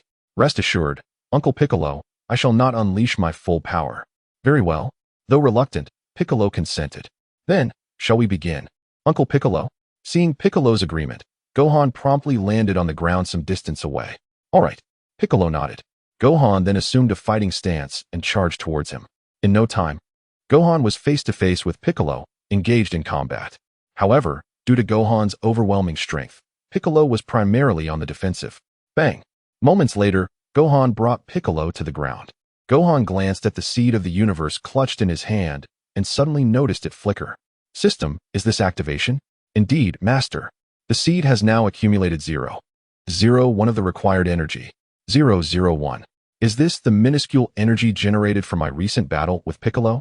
If I fully charge the seed, can it evolve into the tree of the universe, or perhaps channel its energy into my body, granting me unprecedented power? Correct, Master. However, there are currently no worthy opponents on Earth. Then I could seek out adversaries from other universes or timelines. Other universes. Upon hearing this, Gohan stroked his chin, suddenly recalling Hit from Universe 6. However, given his current strength, he doubted he would be a match for Hit. System, if I merely observe, will the seed still absorb the energy generated from their battles? Indeed, Master. With this knowledge, Gohan promptly retrieved the heavenly mirror and transported himself to the underworld. At that moment, Frieza and King Cold stood arrogantly before a throng of minions. Chapter 49, Lega's Son Gohan. Upon sighting Gohan's unexpected arrival, a look of surprise crossed Frieza's face. Gohan smiled and replied, "It's been a while, Frieza?" Frieza, filled with rage, clenched his hands tightly. Then, he suddenly erupted into laughter. "Gohan, how have you come to be here? Have you perished?" "No, I am merely bored today, and came to see the two of you." The King of Kurds instantly realized that Son Wukong was referring to him upon hearing this. "Frieza, this fellow is excessively self-assured. I suggest we join forces to teach him a lesson." "All right, father," Frieza responded, commanding his minions to charge at Son Wukong. In an instant, Son Wukong's figure flickered, swiftly dispatching the minions. Frieza smirked, launching himself towards Son Wukong. The King of Kurds followed suit. Whoosh! Bang! Bang! Bang! Son Wukong clenched his fists as he engaged in combat with the two. Observing that he and the King of Kurds were evenly matched against Son Wukong, Frieza's face betrayed a faint smile. Just then, Son Wukong vanished, reappearing behind them. Before they could react, he sent them flying into a pool of blood with a punch and a kick. "That was rather harsh," Son Wukong remarked, glancing at the two submerged in the crimson depths. Initially, he intended to prolong the battle, but upon seeing the smile on Frieza's face, he could not resist sending him into the blood pool. Afterward, Son Wukong checked the energy collected by the cosmic seed. 003. Did my attack on them only increase it by 002? Indeed, master. Upon hearing this, Son Wukong promptly departed from hell, returning to Earth. Once back on Earth, he once again utilized the celestial mirror, revealing a planet resembling glass. This planet, known as Glass Star, is home to the Glass Clan. The Glass Clan possesses the abilities of glass manipulation and generation, having been rigorously trained from a young age due to their precious abilities, resulting in formidable combat prowess. Consequently, many sought to capture members of the Glass Clan to mold them into their warriors, yet they faced fierce resistance from the clan. In Dragon Ball Heroes, Ragas is a member of the Glass Clan. However, Glass Star is not a planet of the main timeline, but rather from an alternate dimension. Upon witnessing the dire state of Glass Star, Son Wukong immediately used the celestial mirror to arrive there, intent on rescuing Ragas and inviting her into his fold. Upon his arrival, he spotted a tall, burly man attempting to seize a girl with blue skin and twin tails. This girl was a member of the Glass Clan. "Stop!" Son Wukong shouted at the man. The man turned to face him, questioning, "Who are you? How did you come to be on Glass Star?" "You need not know, for you shall soon meet your demise at my hands." The man retorted arrogantly, gathering a wave of energy in his right hand to strike at Son Wukong. Son Wukong stood motionless. Boom! The energy wave struck him. The man sneered, displaying contempt. Just then, a figure suddenly appeared before him, delivering a powerful punch to his jaw. Bang! The man soared through the air like a ray of light, propelled by a forceful blow. Almost immediately, a surge of violet destructive energy emanated from Son Wukong's right hand, targeting the airborne figure. With a resounding explosion, the man was obliterated. However, this tremendous blast attracted other invaders on the planet. Son Wukong glanced at the girl and, sensing the absence of any other members of the Glass Clan, quickly teleported to her side, bringing her back to Earth in the main timeline. The girl surveyed her surroundings, a hint of bewilderment gracing her features. "Who are you? Where's this?" "My name is Son Wukong, and this is Earth." "Earth? Yes, what is your name?" "Lagus." Lagus regarded Son Wukong with a wary expression. Son Wukong smiled reassuringly. "Rest assured, I am not a villain." Lagus appeared unconvinced. A villain would wear their wickedness on their face. "Do you seek vengeance?" Lagus nodded. "If I can assist you in avenging yourself, how would you express your gratitude?" "You shall become my master." "Become your master?" Lagus remarked, observing that Son Wukong was only slightly taller than herself. "Indeed, but as my disciple, you must serve me with tea and assist with my studies." "Very well. If you can help me achieve my revenge, I will call you master." Son Wukong smiled with satisfaction. "Furthermore, regarding your origins, you must not disclose them to anyone. If asked, simply say you have always lived on Earth." "Understood." Lagus nodded. "Can you fly, Lagus?" "Yes," Lagus replied, immediately lifting off the ground. "Can you condense glass?" Upon hearing this, Lagus conjured a palm-sized diamond of glass in her hand. "Such a small size. This is the largest I can currently produce." "Not to worry. With diligent practice, you will undoubtedly be able to create larger glass forms in the future." Lagus nodded in agreement. Just then, her stomach let out a loud rumble. "Are you hungry? Shall I take you out for a meal?" Lagus nodded eagerly. Seeing this, Son Wukong promptly led Lagus back to his home. Upon their arrival, Chi-Chi looked at Legus with curiosity. Wukong, who is she? Mother, this is Legus, a new friend of mine. A friend? Yes, mother. I'm a bit hungry. Could you prepare something to eat? Of course, Chi-Chi exclaimed, rushing into the kitchen to prepare a meal for them. After some time, Chi-Chi brought the prepared food to the dining table. All right, Wukong, Legus, the food is ready. You may eat. Son Wukong and Legus immediately began to dig in. After taking a bite of Chi-Chi's chicken leg, Legus's face lit up with surprise. Auntie, this chicken leg is delicious. Is it? If you like it, eat as much as you want. Chi-Chi replied, her face brightening with joy. Indeed, Legus nodded enthusiastically. After finishing their meal, Son Wukong brought Ragusi to the gravity chamber on Baozi Mountain for training. Chapter 50. 1,000 times gravity Gohan. Where is this place? Call me Master. Oh, Master. Where's this place? This is the gravity chamber, the place where you will train in the future. The gravity chamber? Yes. Here I can increase the gravity up to 800 times. 800 times. Gohan nodded and elevated the gravity in the chamber to 10 times. Instantly, a heavy force pressed down upon them. How heavy? Gohan chuckled lightly. 10 times gravity is still relatively light. I usually train under 800 times. 800 times. Ragusi exclaimed in astonishment. The tenfold gravity already made it hard for her to breathe. Under 800 times, wouldn't it crush her in an instant? Indeed. Therefore, you must train diligently to reach the point where you can train under 800 times gravity. Ragusi nodded, albeit somewhat uncertainly. Noticing her hesitation, Gohan promptly took out the cosmic seed. System, can this cosmic seed apply gravity to someone? Yes, Master. Can it apply gravity to itself? Yes, Master. If you let the cosmic seed hover above you, it can exert gravity on you. Upon hearing this, Gohan immediately made the colorful cube float above his head. A radiant multicolored light emanated from the cosmic seed, illuminating Gohan. Master, what is this? Ragusi asked, gazing at the light from the cosmic seed. This is to increase gravity. Do not touch it. Increasing gravity. Ragusi gasped in surprise, having just contemplated reaching for the light emitted by the cosmic seed. 100 times gravity, Gohan remarked, looking at the cosmic seed. As soon as he finished speaking, the cosmic seed instantly applied 100 times gravity to Gohan. Since the gravity chamber already had 10 times gravity, the additional 100 times resulted in a total of 1,000 times gravity. How heavy? Gohan gritted his teeth and transformed into Super Saiyan 2. Wow, you transformed. You look so cool. Ragusi exclaimed in awe. After transforming, Gohan felt considerably lighter. Then, with a hint of curiosity, he inquired of the system, why does the gravity from the cosmic seed feel heavier than 800 times when I increased it by 100 times? Master, you've forgotten. You are currently under 10 times gravity, and 100 times, that is 1,000 times. Oh, I see. If I were to have the cosmic seed apply 100 times gravity under 800 times gravity, would it then be 80,000 times? Master, you are overthinking. Not to mention whether your gravity chamber can withstand 80,000 times. The cosmic seed cannot simultaneously endure 800 times gravity while applying 100 times gravity.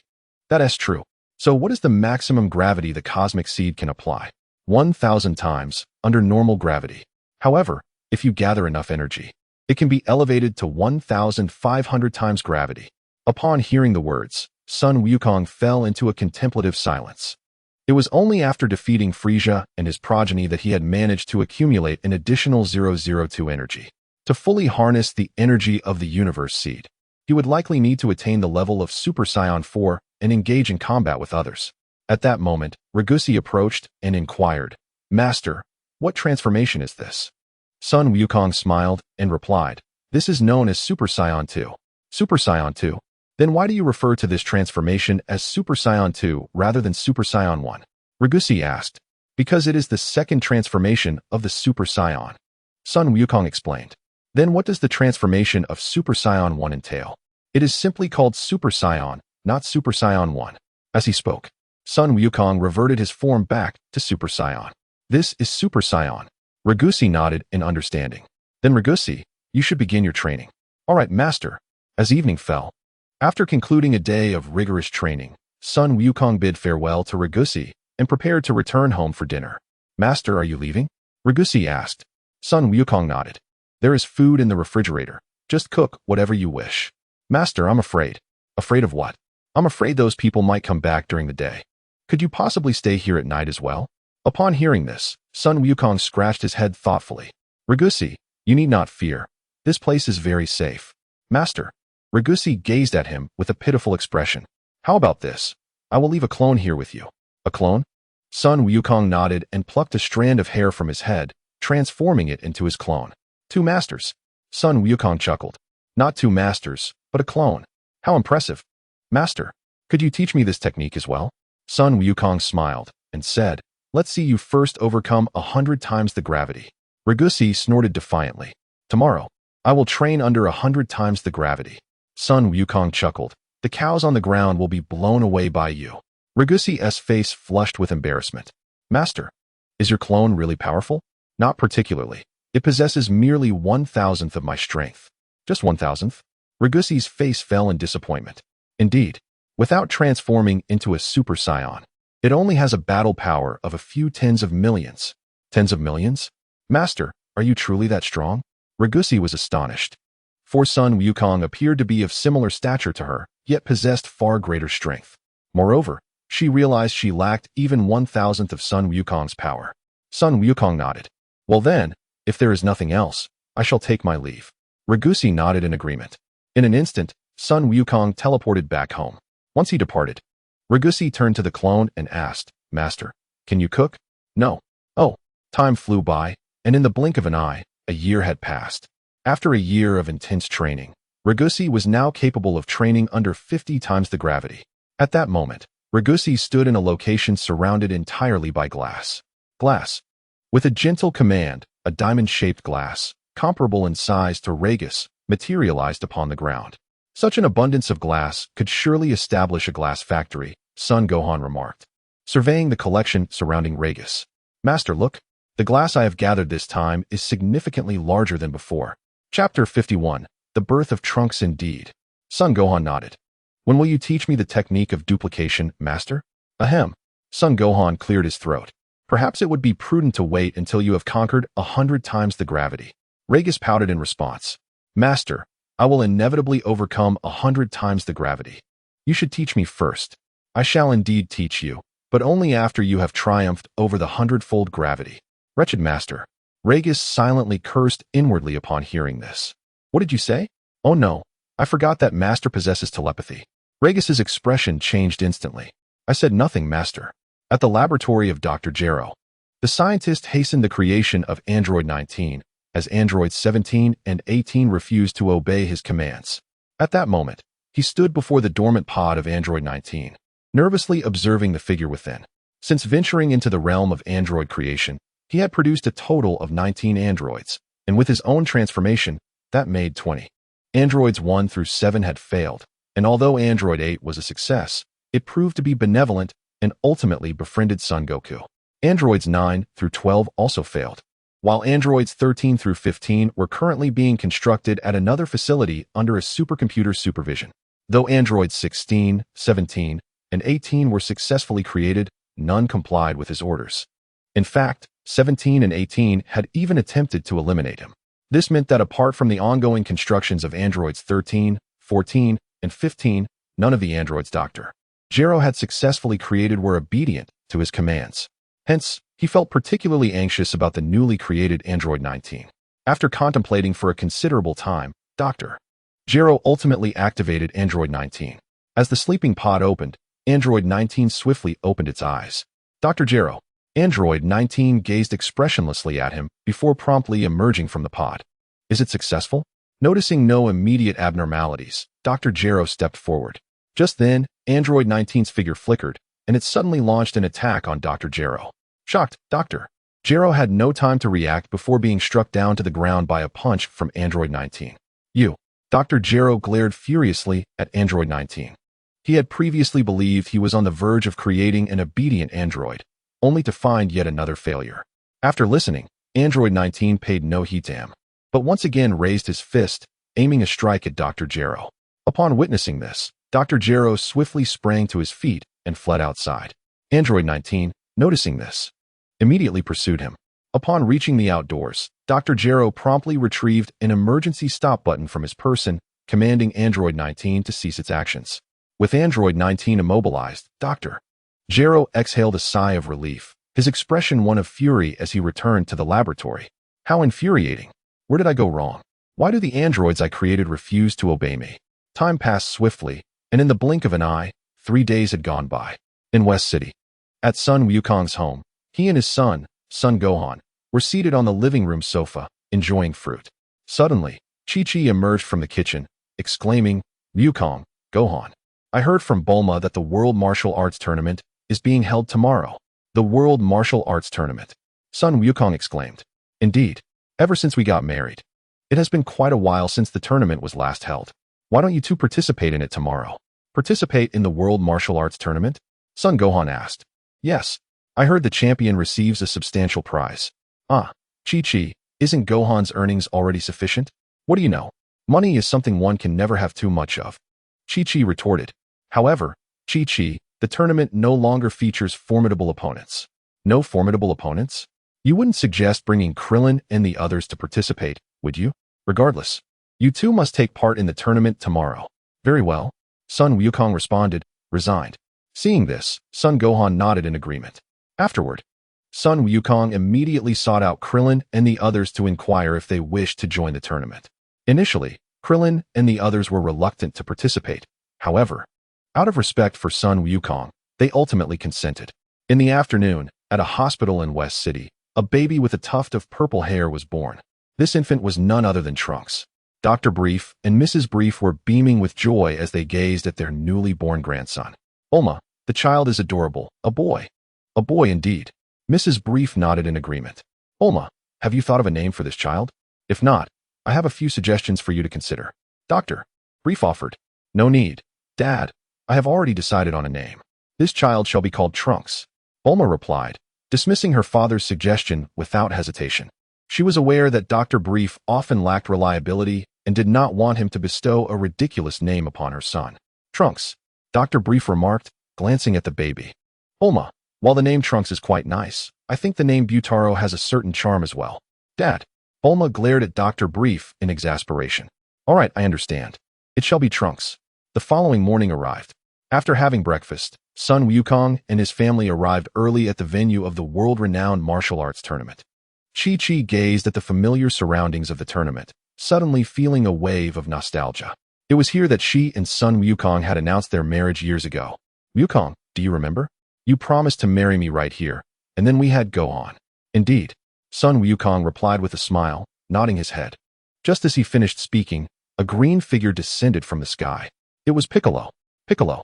Son Wukong greeted him with a beaming smile. Uncle Piccolo. Piccolo nodded in acknowledgement. Chi-Chi couldn't help but feel a twinge of annoyance at Piccolo for interrupting their moment of reminiscing. Chapter 52. Battle with Bidalai Gohan. Have you registered yet? Not yet. Gohan shook his head. Is that so? Then shall we go register now? Sure. Gohan nodded. With that, Son Wukong and his family made their way to the registration desk. Due to the large number of participants, they waited in line for quite some time before it was their turn. Name? Son Wukong. Age? 29. Where do you reside?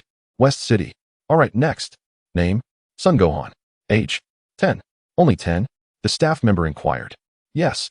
According to the regulations of the martial arts tournament, you can only participate in the junior division. Junior division. Indeed. This is a new rule for the tournament. Anyone under the age of 15 can only compete in the junior division. Gohan felt a surge of frustration. He was clearly the strongest among them. Yet he could only compete in the junior division. Son Wukong chuckled. Well, Gohan, why not participate in the junior division? Gohan nodded and moved to the side.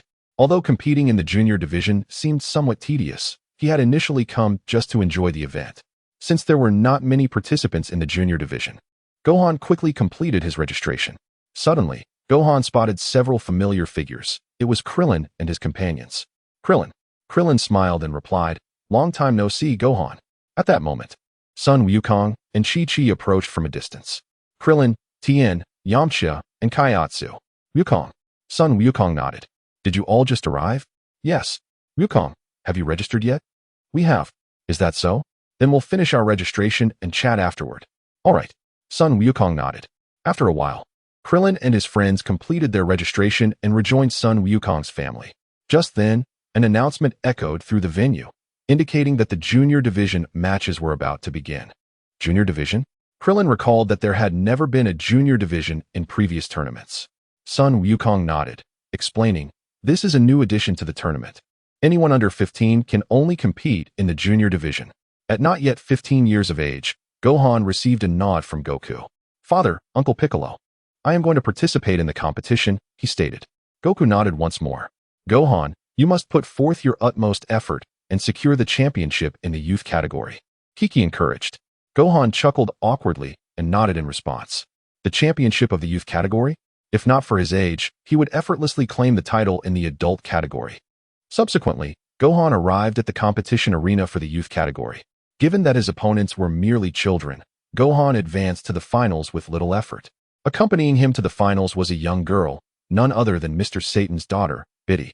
At the tender age of 10, Biddy was nearly of the same height as Gohan. Ladies and gentlemen, after a morning filled with competition, we have finally reached the finals of the youth category, featuring the 10-year-old contestants, Gohan and Biddy. The announcer proclaimed. Despite their young age, both of their fathers were formidable martial artists, especially Gohan's father, Goku, the previous champion of the World Martial Arts Tournament. Upon hearing this, Mr. Satan, seated among the audience, felt a pang of worry for Biddy, the son of the champion. Indeed, Biddy, intrigued, immediately took an interest in Gohan. "So who will you support?" the host inquired of the audience. "Gohan, Biddy." The crowd cheered in response. "Well then, I hereby declare the finals of the youth category officially commenced." "Huh," Biddy shouted, charging towards Gohan. Gohan stood perfectly still. "System, how many moves should I use to defeat her?" he pondered. The system remained silent. "Master, it's entirely up to you to decide." In the meantime, Biddy had reached Gohan and launched a psychic towards him. Gohan slightly shifted backward, narrowly evading the strike. Gritting her teeth, Biddy unleashed a flurry of punches towards Gohan. 1 move, 2 moves, 3 moves. Gohan counted each of Biddy's attacks as he deftly dodged. After the 10th move, Gohan swung his right fist forward with great force, unleashing a powerful gust that sent Biddy flying off the competition stage. The host and the audience were momentarily stunned. They had anticipated a fierce battle, yet it concluded so swiftly. Though a touch disappointed, they understood. After all, they were merely children. "Ouch!" Biddy exclaimed as she quickly got back on her feet, brushing off her backside. Biddy has fallen off the competition stage. Gohan is the victor. Congratulations to Gohan for winning the championship, along with a prize of 1 million for the youth category. The host announced to the crowd. "Fantastic. Gohan has won." Seated in the audience, Chi-Chi joyfully sprang to her feet. Upon hearing this, Krillin and the others let out a dry chuckle. With the strength of Son Gohan, not only was the championship of the youth division easily within reach, but even that of the adult division would be a mere formality. "Piccolo, Gohan's match has concluded. We should prepare for our own." Piccolo nodded in agreement. With that, Krillin and the others departed from the spectator area. On the competition stage, after his victory, Son Gohan promptly leapt down and approached Videl. "Are you all right?" he inquired. "I'm fine, but how exactly did you defeat me?" Videl questioned. "That was my fighting aura." "Fighting aura?" "Simply put, it's the powerful wind generated when I throw a punch." "The wind produced from your punches? You can't be serious." Son Gohan chuckled lightly. "Believe it or not." Videl huffed. "Your name is Son Gohan, correct? Next time we meet, I will not lose to you again." "All right," Son Gohan replied with a smile. Seeing the grin on his face, Videl felt a surge of irritation. "Son Gohan, what are you smiling about?" "Oh, I'm just happy about winning the championship." Upon hearing this, Videl chose not to press further. Chapter 53. Illusion. It's all an illusion at that moment. Mr. Satan made his way from the audience to the stage. "Daddy." Mr. Satan nodded.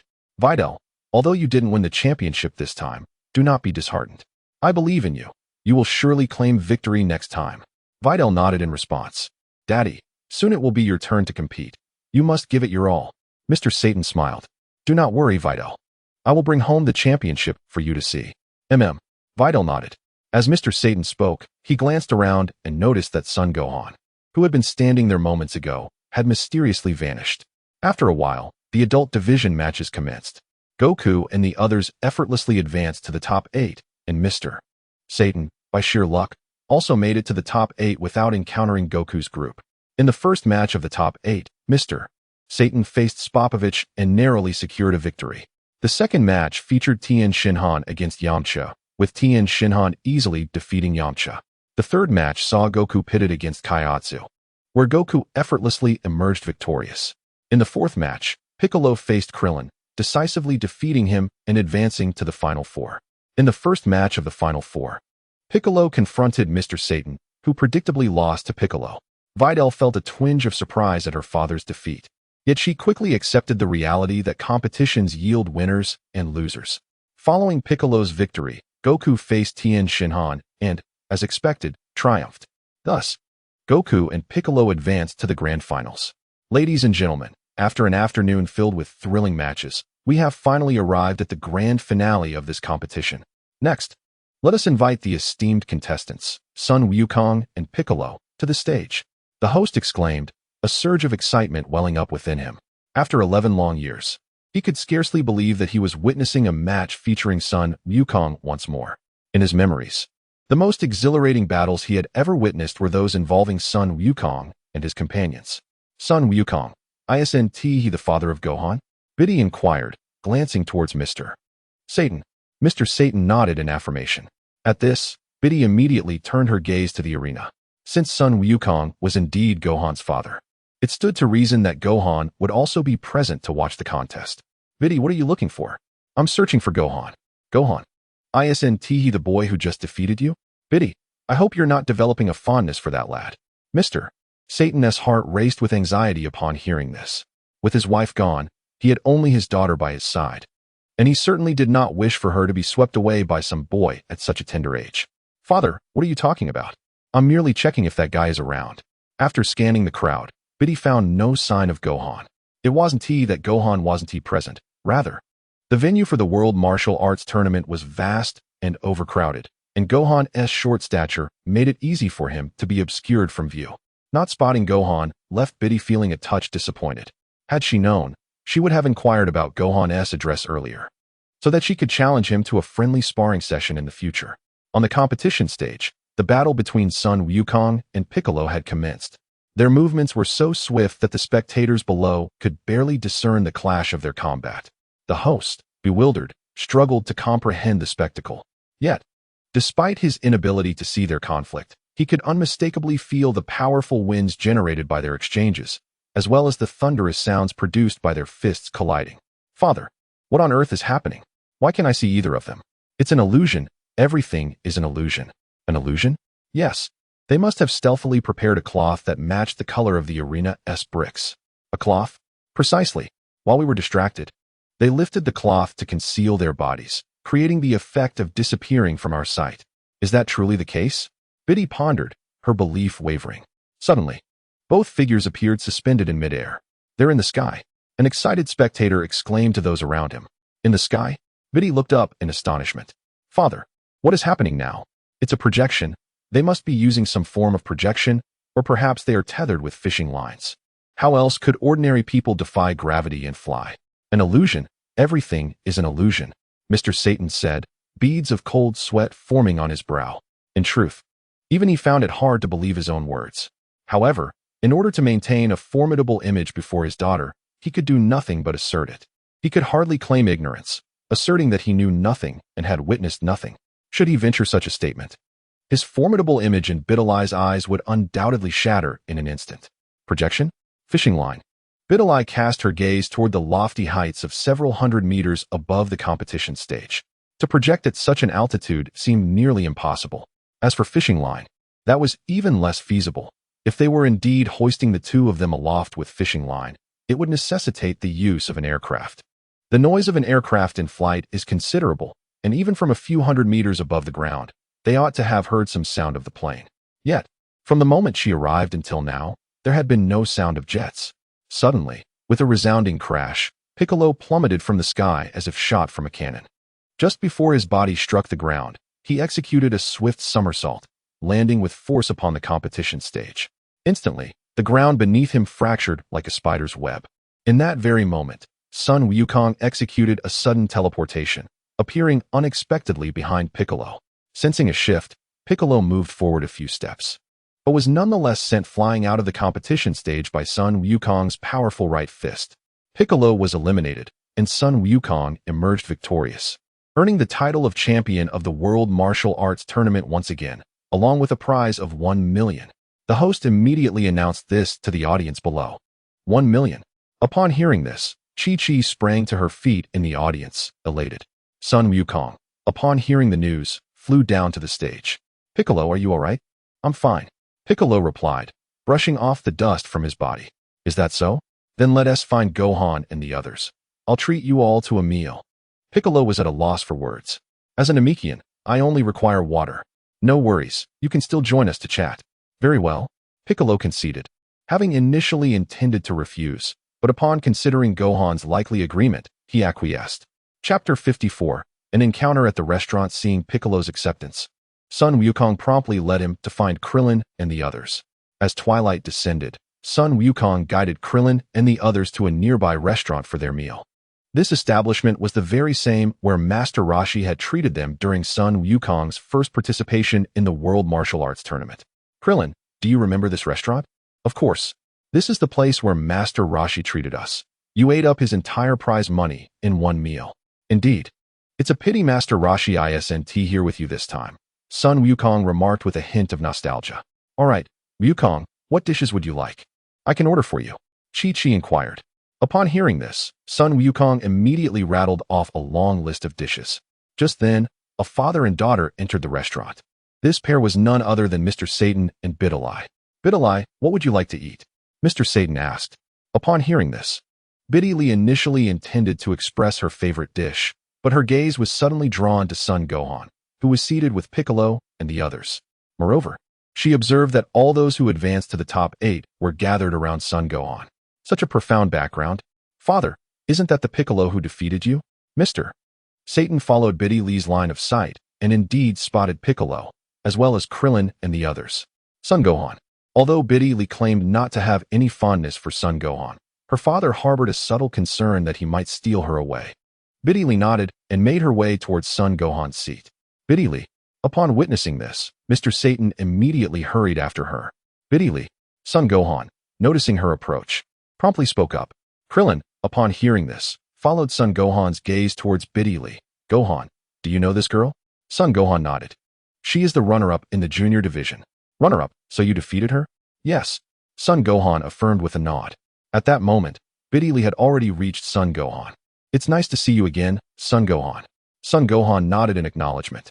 As soon as the words left her lips, Mr. Satan hurriedly approached Bidilai's side. Bidilai, what brings you here? As Bidilai prepared to respond, she heard Son Wukong say, Aren't you the one who was defeated by Piccolo? I am not that guy. My name is Mr. Satan. Mr. Satan retorted, indignant. My apologies. I simply couldn't recall your name for a moment. Son Wukong chuckled. Mr. Satan snorted in annoyance, still feeling perturbed by Son Wukong's earlier reference. Excuse me, sir, you must be Son Gohan's father, right? At that moment, Bidilai suddenly inquired of Son Gohan. Son Wukong nodded. Then, sir, where is your home? Upon hearing this, a look of shock crossed the faces of Chi-Chi and the others. Bidilai came over solely to ask for Son Gohan's address. Have today's youth become so precocious? Bidilai, Mr. Satan, feeling a wave of embarrassment, immediately chided Bidilai, realizing that it is typically boys who inquire about girls' homes. And yet his daughter boldly asked Son Gohan for his address. Although Bidilai was still young and oblivious to such nuances, Mr. Satan nonetheless felt a twinge of shame.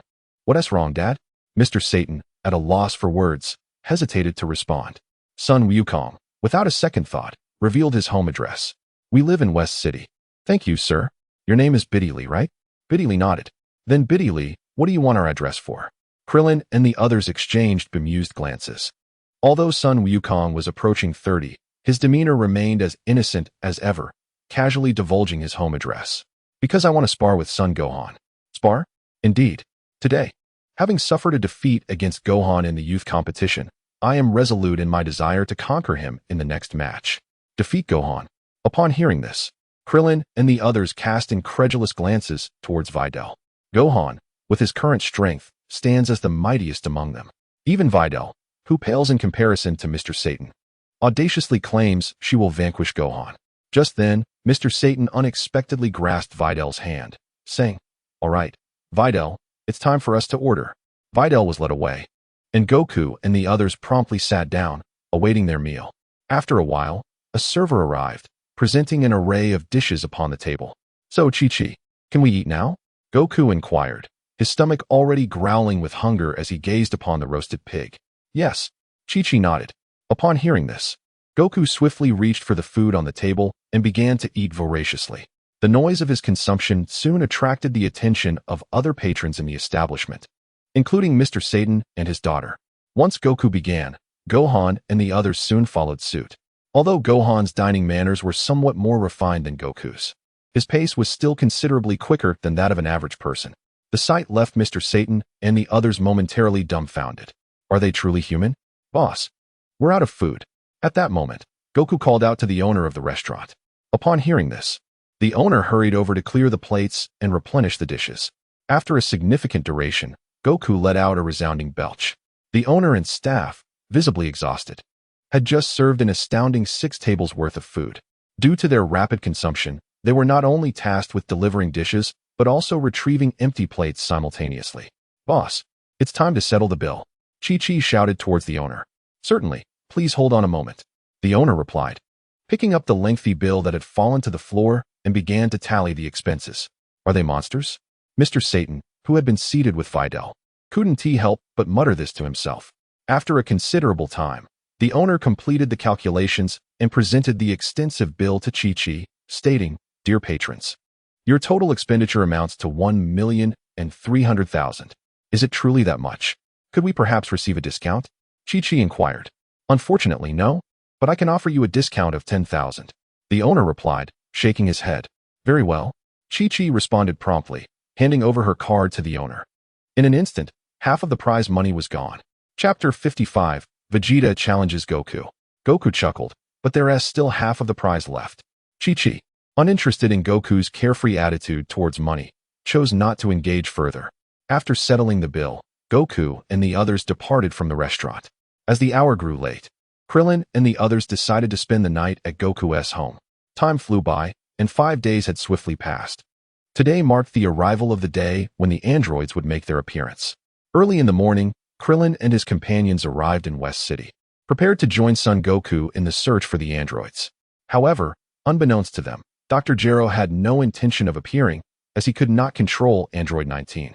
Although he was confident in his current abilities, he was reluctant to risk his life alone, for one only has a single existence. As the clock approached 10, Son Goku and his group arrived at the location indicated by Trunks. Yet, due to the multitude of islands described by Trunks, they were uncertain of the specific whereabouts of androids 17 and 18, compelling them to split into teams. "Goku, there are simply too many islands here.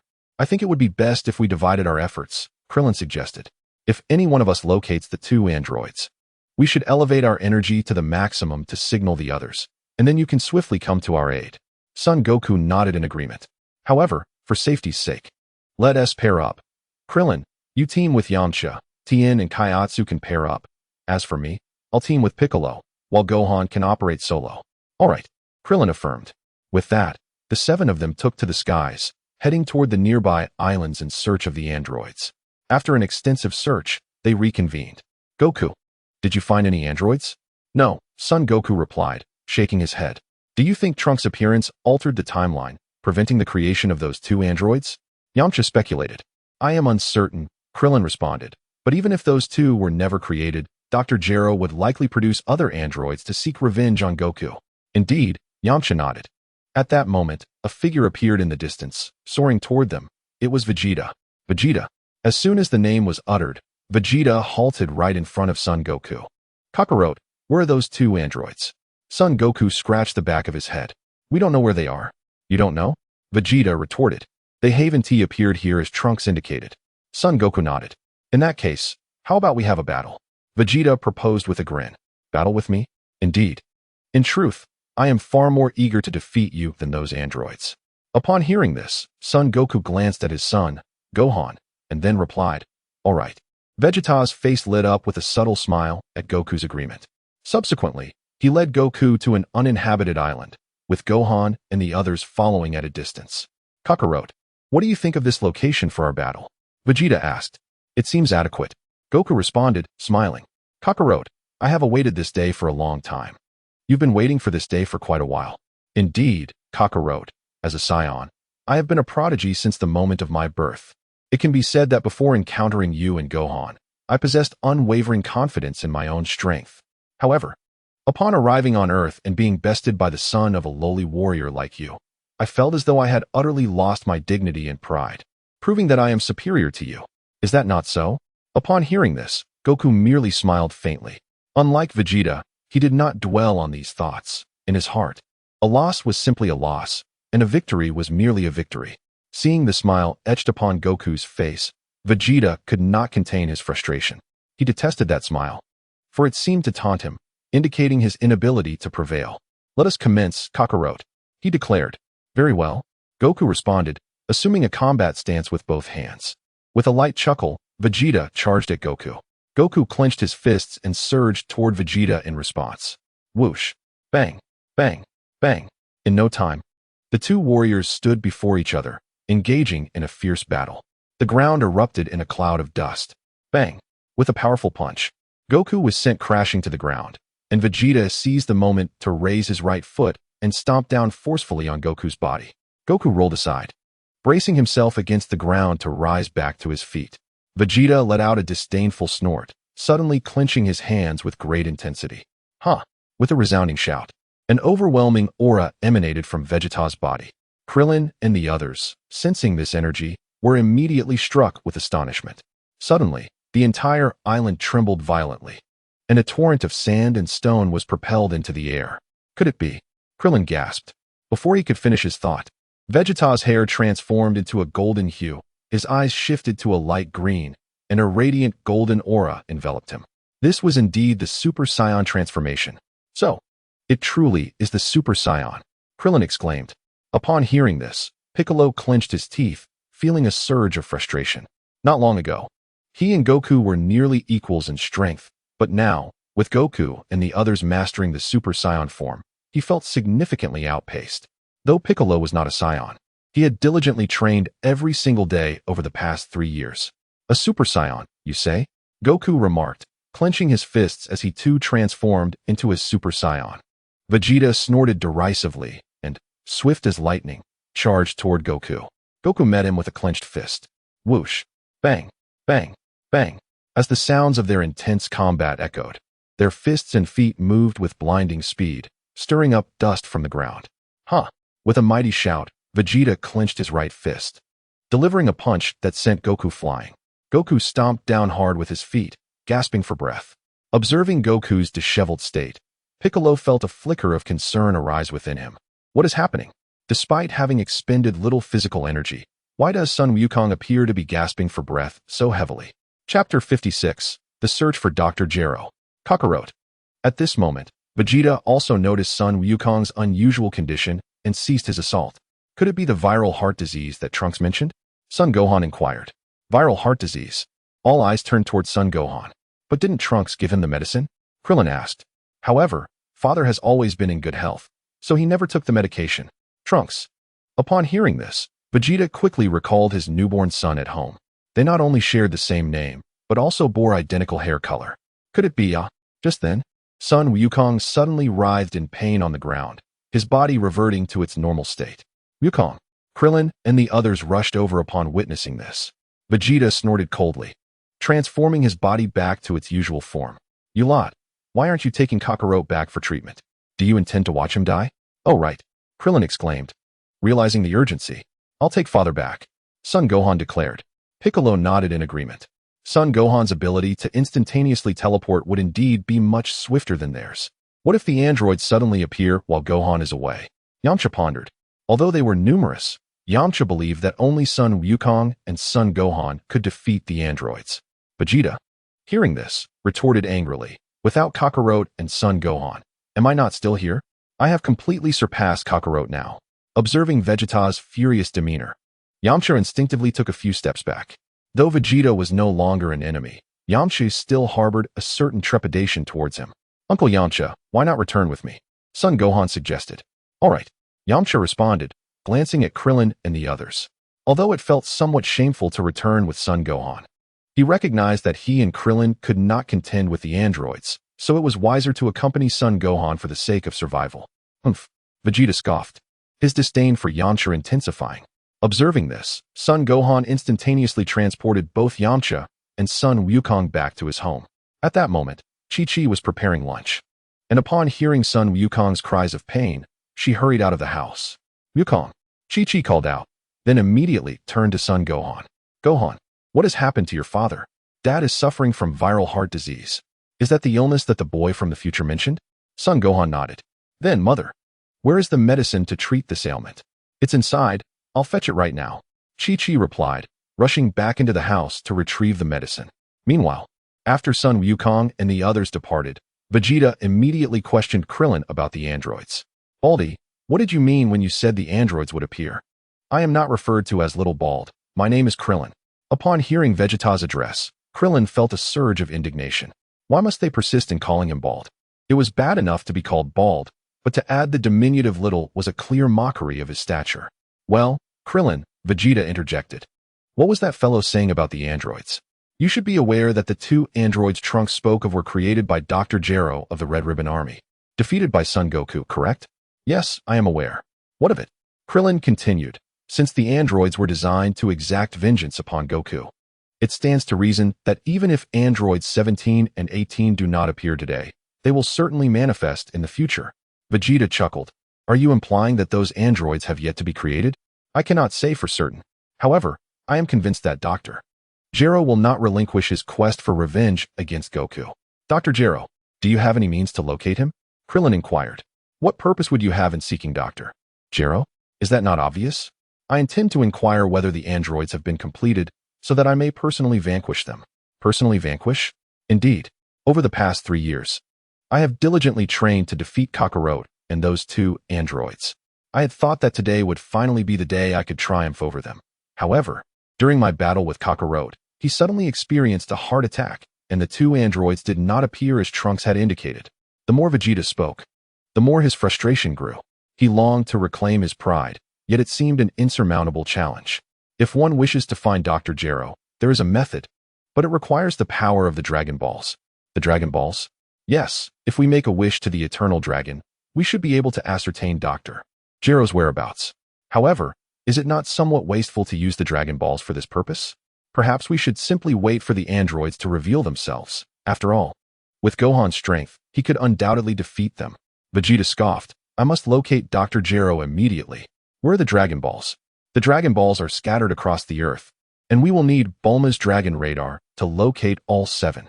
Bulma. At that moment, a jet descended from the sky. As it landed, Yajirobe emerged from the aircraft, carrying Bulma, who was cradling Trunks. Bulma. Krillin greeted her. Bulma nodded in acknowledgement. Krillin, where are Goku and the others? Goku suffered a heart attack. Gohan and Yamcha have taken him back. A heart attack? Did that boy from the future not provide him with medicine? Surely he has not neglected to take it? Krillin nodded. Bulma, what brings you here so unexpectedly? I was merely curious about what the androids created by Dr. Gero look like. At this, Krillin gave a dry laugh. They were terrified of the androids, yet Bulma exhibited an uncharacteristic curiosity about their appearance. One must concede that Bulma possessed remarkable courage. At that moment, Vegeta, who had been silently observing, suddenly spoke up. Bulma, where is the Dragon Radar? I left the Dragon Radar at home. Why do you ask? Bulma replied. Vegeta sought to use the Dragon Balls to locate Dr. Gero. Dr. Gero? What do you need him for? Krillin inquired. Since the androids had not yet appeared today, Vegeta intended to find Dr. Gero through the Dragon Balls in order to inquire about the whereabouts of the androids. Chapter 57. Finding Dr. Gero. Have the androids not shown up? No, Krillin nodded. It may be due to the alterations in history. I see. If you truly wish to know Dr. Gero's whereabouts, you need not rely on the Dragon Balls, for I already know where he is. You do? Krillin and the others were taken aback. Yes. Bulma nodded. If you know, why did you not inform us sooner? Krillin, feeling somewhat exasperated, retorted, but you never asked me. Moreover, since Vegeta insisted on defeating the two androids himself, I refrained from mentioning it. What does that have to do with Vegeta? Krillin questioned. Of course it pertains to him. I observed Vegeta training recklessly, so I suggested he eliminate Dr. Gero before the androids were created. However, he refused, insisting he wanted to defeat Dr. Gero himself. Bulma exclaimed, angered. I see. Krillin replied, offering an awkward smile. That certainly does sound like Vegeta. Vegeta huffed. So, Bulma, where is Dr. Gero now? Upon hearing this, Bulma promptly revealed the location of Dr. Gero's laboratory.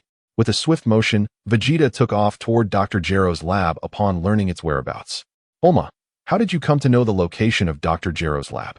Krillin asked, watching Vegeta fly away. It primarily comes from Gohan's company. Gohan's company? Yes. An employee of Gohan's company inadvertently discovered Dr. Gero's lab while on a business trip. Business? Promoting mobile phones and software? Exactly. Bulma confirmed with a nod. Piccolo, should we also go and take a look? Krillin proposed. Yes, Piccolo nodded. I shall accompany you. I'll go with you as well, Tien said. With that, the four of them promptly departed the small island. Inside Dr. Gero's laboratory, the doctor was currently inspecting the brain of Android 19. Suddenly, he noticed that the directives in Android 19's brain had been altered. Eliminate Dr. Gero, obey Son Gohan. Son Gohan. Upon seeing the command, Dr. Gero felt an overwhelming surge of fury. He now comprehended why Android 19 had disobeyed his orders and sought to kill him. It was all a scheme orchestrated by Son Gohan. At that moment, a sudden sound of footsteps echoed outside the research institute, alerting Dr. Gero. The main entrance was abruptly blown open, startling him as he turned to gaze outside. There stood a proud figure, Vegeta.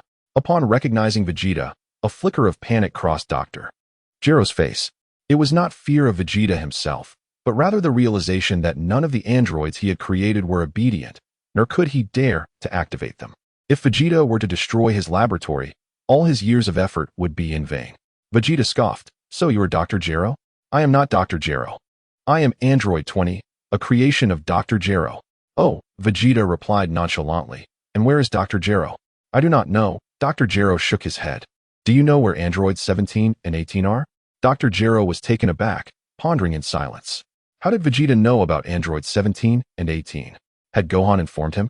Hey, I'm asking you a question. Vegeta pressed, noticing Dr. Gero's hesitation. I don't know, Dr. Gero replied again. And what is that behind you? Vegeta inquired, glancing at the sleeping pod behind Dr. Gero. He was not foolish enough to be easily deceived by Dr. Gero. Dr. Gero found himself at a loss for words.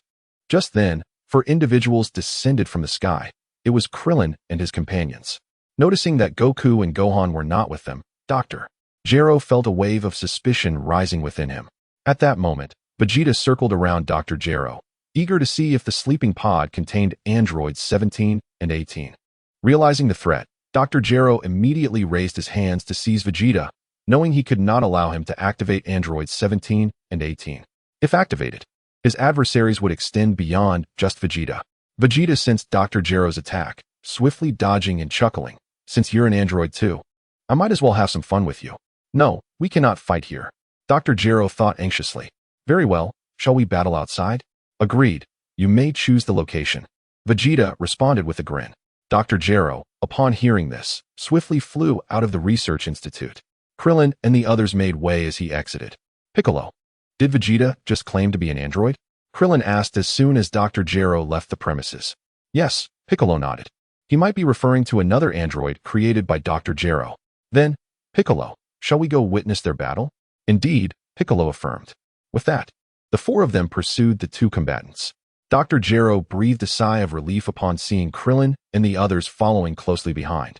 Initially, he harbored concerns that they might intrude upon the research facility and activate the Android 17 and their companions. However, it now seemed that fate was in his favor. After a brief flight alongside Vegeta, Dr. Gero descended onto a nearby small island, with Krillin and the others following suit. Is this the grave you have chosen for yourself? Vegeta remarked, surveying the surroundings. Dr. Gero scoffed. Whose grave it truly is remains to be seen. Oh, it appears you are quite confident. Yet, those who are overly confident often meet a more gruesome end. Dr. Gero laughed coldly. Vegeta, are you speaking of yourself? Vegeta retorted. You shall soon learn who I am referring to. With that, Vegeta clenched his fists, transforming into a Super Saiyan. What is this? Dr. Gero exclaimed in astonishment. In all his collected data, there was no mention of the transformation into a Super Saiyan. This is called a Super Saiyan, Vegeta explained with a grin. Super Saiyan. Chapter 58. The elimination of Dr. Gero. Vegeta nodded. Very well, let us commence in earnest. Dr. Gero gritted his teeth, and lunged swiftly towards Vegeta. With a light chuckle, Vegeta also charged at Dr. Gero, and soon the two found themselves face to face, their fists clashing with the force of a tempest. The ground around them shattered under the impact of their ferocious battle. With a resounding thud, Vegeta's right fist struck Dr. Gero's face, sending him hurtling backward. Dr. Gero gritted his teeth as he skidded to a halt on the ground. In that instant, Vegeta appeared before him, delivering a powerful sidekick aimed at his face. "Ah, Dr. Gero screamed in agony as he was sent flying 1,000 meters away. Seizing the opportunity, Vegeta thrust his hands forward, unleashing a golden energy wave toward Dr. Gero. Startled, Dr. Gero quickly raised his hands to absorb Vegeta's energy wave. "What?" Krillin gasped in shock. Vegeta, too, displayed a flicker of surprise, noticing their astonishment. A smug smile crept across Dr. Gero's face. "Vegeta, thank you for the energy you just provided." "Absorbing energy?" Vegeta inquired. "Indeed, Vegeta. Thus, your energy attacks are ineffective against me. Is that so?" Vegeta replied with a smirk, as a cunning plan seemed to form in his mind. Observing the confident Vegeta, Dr. Gero's expression turned serious. Although he had absorbed Vegeta's energy wave, he had not gained the upper hand in their previous skirmish. Just as Dr. Gero pondered this, Vegeta charged at him once more. Hearing Vegeta's voice, Dr. Gero snapped back to attention and prepared to meet him head-on. Whoosh! Bang! Bang! Bang! The two combatants struck fiercely, their fists and feet moving like lightning. Moments later, Vegeta tightened his right fist and delivered a heavy blow to Dr. Gero's abdomen. Dr. Gero emitted a loud, anguished scream, spitting out a mouthful of bitter fluid. At that moment, Vegeta raised his right leg with force and sent Dr. Gero flying. With a resounding crash, Dr. Gero's body collided with the mountain behind him, sending a massive cloud of dust into the air. After a brief pause, as the dust settled, Dr. Gero emerged from the mountain, gasping for breath, his expression one of utter disarray. The power within him had significantly waned after that devastating strike from Vegeta. Vegeta let out a soft chuckle and slowly approached Dr. Gero. The doctor gritted his teeth, a growing sense of dread towards Vegeta taking root in his heart. After the recent battle, he fully comprehended that his chances of defeating Vegeta were slim. The only potential avenue for victory lay in absorbing Vegeta's energy to revert him to a more vulnerable state. However, this plan was fraught with peril, as he could not guarantee his success in absorbing Vegeta's energy. Consequently, his most prudent strategy was to flee. Among the myriad tactics, retreat was the wisest choice. With this plan in mind, Dr. Gero's gaze shifted towards Krillin and the others. Although fleeing was his best option, escaping from Vegeta's grasp would not be a simple endeavor. Thus, he resolved to take Krillin and his companions hostage as a means of evading Vegeta. "What has happened to your earlier bravado?" Vegeta remarked, sensing Dr. Gero's burgeoning fear, a sense of satisfaction swelling within him. "Humph." Dr. Gero scoffed. "Do not revel in your triumph too soon, Vegeta. Your energy blasts may not affect me, but I can still wield them, so the outcome of our confrontation remains uncertain." Energy blasts. Ha ha ha. Vegeta could not contain his laughter. "Even without employing energy blasts, I could still obliterate you." In response, Dr. Gero immediately concentrated a vast amount of energy into his hands and unleashed it towards Vegeta. Boom, boom, boom. The ground around Vegeta erupted into clouds of dust. As he dodged the blasts, he advanced toward Dr. Gero. "Curse it, Dr. Gero exclaimed as his energy blasts failed to connect, prompting him to rush towards Krillin and the others. Just then, Vegeta suddenly appeared before him, executing a high kick aimed at Dr. Gero's chin. With a cry of pain, Dr. Gero was sent flying several meters into the ground. At that moment, Vegeta unleashed a flurry of punches, akin to a tempest, directed at Dr. Gero's abdomen. Thud, thud, thud. Under Vegeta's relentless assault, Dr. Gero howled in agony. Huh. At that instant, Vegeta clenched his right fist tightly and delivered a punch that pierced through Dr. Gero's body. The doctor's face contorted in sheer terror as he realized the gravity of his predicament. He now harbors a profound regret for engaging in battle with Vegeta. Had he known the true extent of Vegeta's prowess, he would have resolutely avoided such a confrontation. Vegeta let out a cold snort, retracting his hand from Dr. Gero's body. Although Dr. Gero's physical form had been pierced, he was no longer entirely human, and a faint breath of life still lingered within him. Vegeta. Dr. Gero gritted his teeth. Suddenly seizing Vegeta's body, attempting to siphon energy from him. Vegeta chuckled derisively. At this juncture, you still wish to absorb my energy? Very well. I shall grant you your desire. With that, Vegeta gathered a surge of energy in his right hand and unleashed it towards Dr. Gero. The latter emitted a horrific scream as his body was obliterated into fragments. After Dr. Gero's demise, Vegeta lowered the hands that had gripped him, inspecting them to discover the energy absorption device. He scoffed, realizing the truth behind the extraction of energy from his own body. With a decisive motion, Vegeta reverted to his normal state. Despite Dr. Gero's lack of strength, he had recently engaged in battle with Goku and had suffered some energy depletion due to the extraction. Thus, his stamina was considerably diminished. With Dr. Gero dealt with, Vegeta cast a glance towards Krillin and the others before soaring back towards Dr. Gero's laboratory. Is Vegeta returning to Dr. Gero's lab? Krillin inquired. I believe so. Piccolo nodded, following suit towards the lab. Observing this, Krillin and the others promptly pursued. Inside Dr. Gero's laboratory, Vegeta had returned, beholding the dormant capsules containing androids 17, 18, and 19. Ah, 3 androids, Vegeta remarked, glancing at the numbers on the capsules. At that moment, Krillin and the others arrived. Chapter 59, Vegeta and Android 17. Krillin asked, Vegeta, what are you planning to do? What else but to activate them? Vegeta replied with a grin. But Goku and the others are not here, Krillin pointed out. Upon hearing this, Vegeta's smile vanished instantly. Even in their absence, I alone can defeat them. There are no buts. Do you have a Senzu Bean? Without hesitation, Krillin produced a Senzu Bean from his attire and tossed it to Vegeta. Catching it in his right hand, Vegeta consumed the bean, rapidly recovering from his injuries and replenishing his energy. Piccolo, do you think Vegeta will manage? I'm not certain. Piccolo shook his head. Just then, Vegeta forcefully opened the capsules containing androids 17 and 18. The capsules hissed as they opened, and the 2 androids quickly awakened.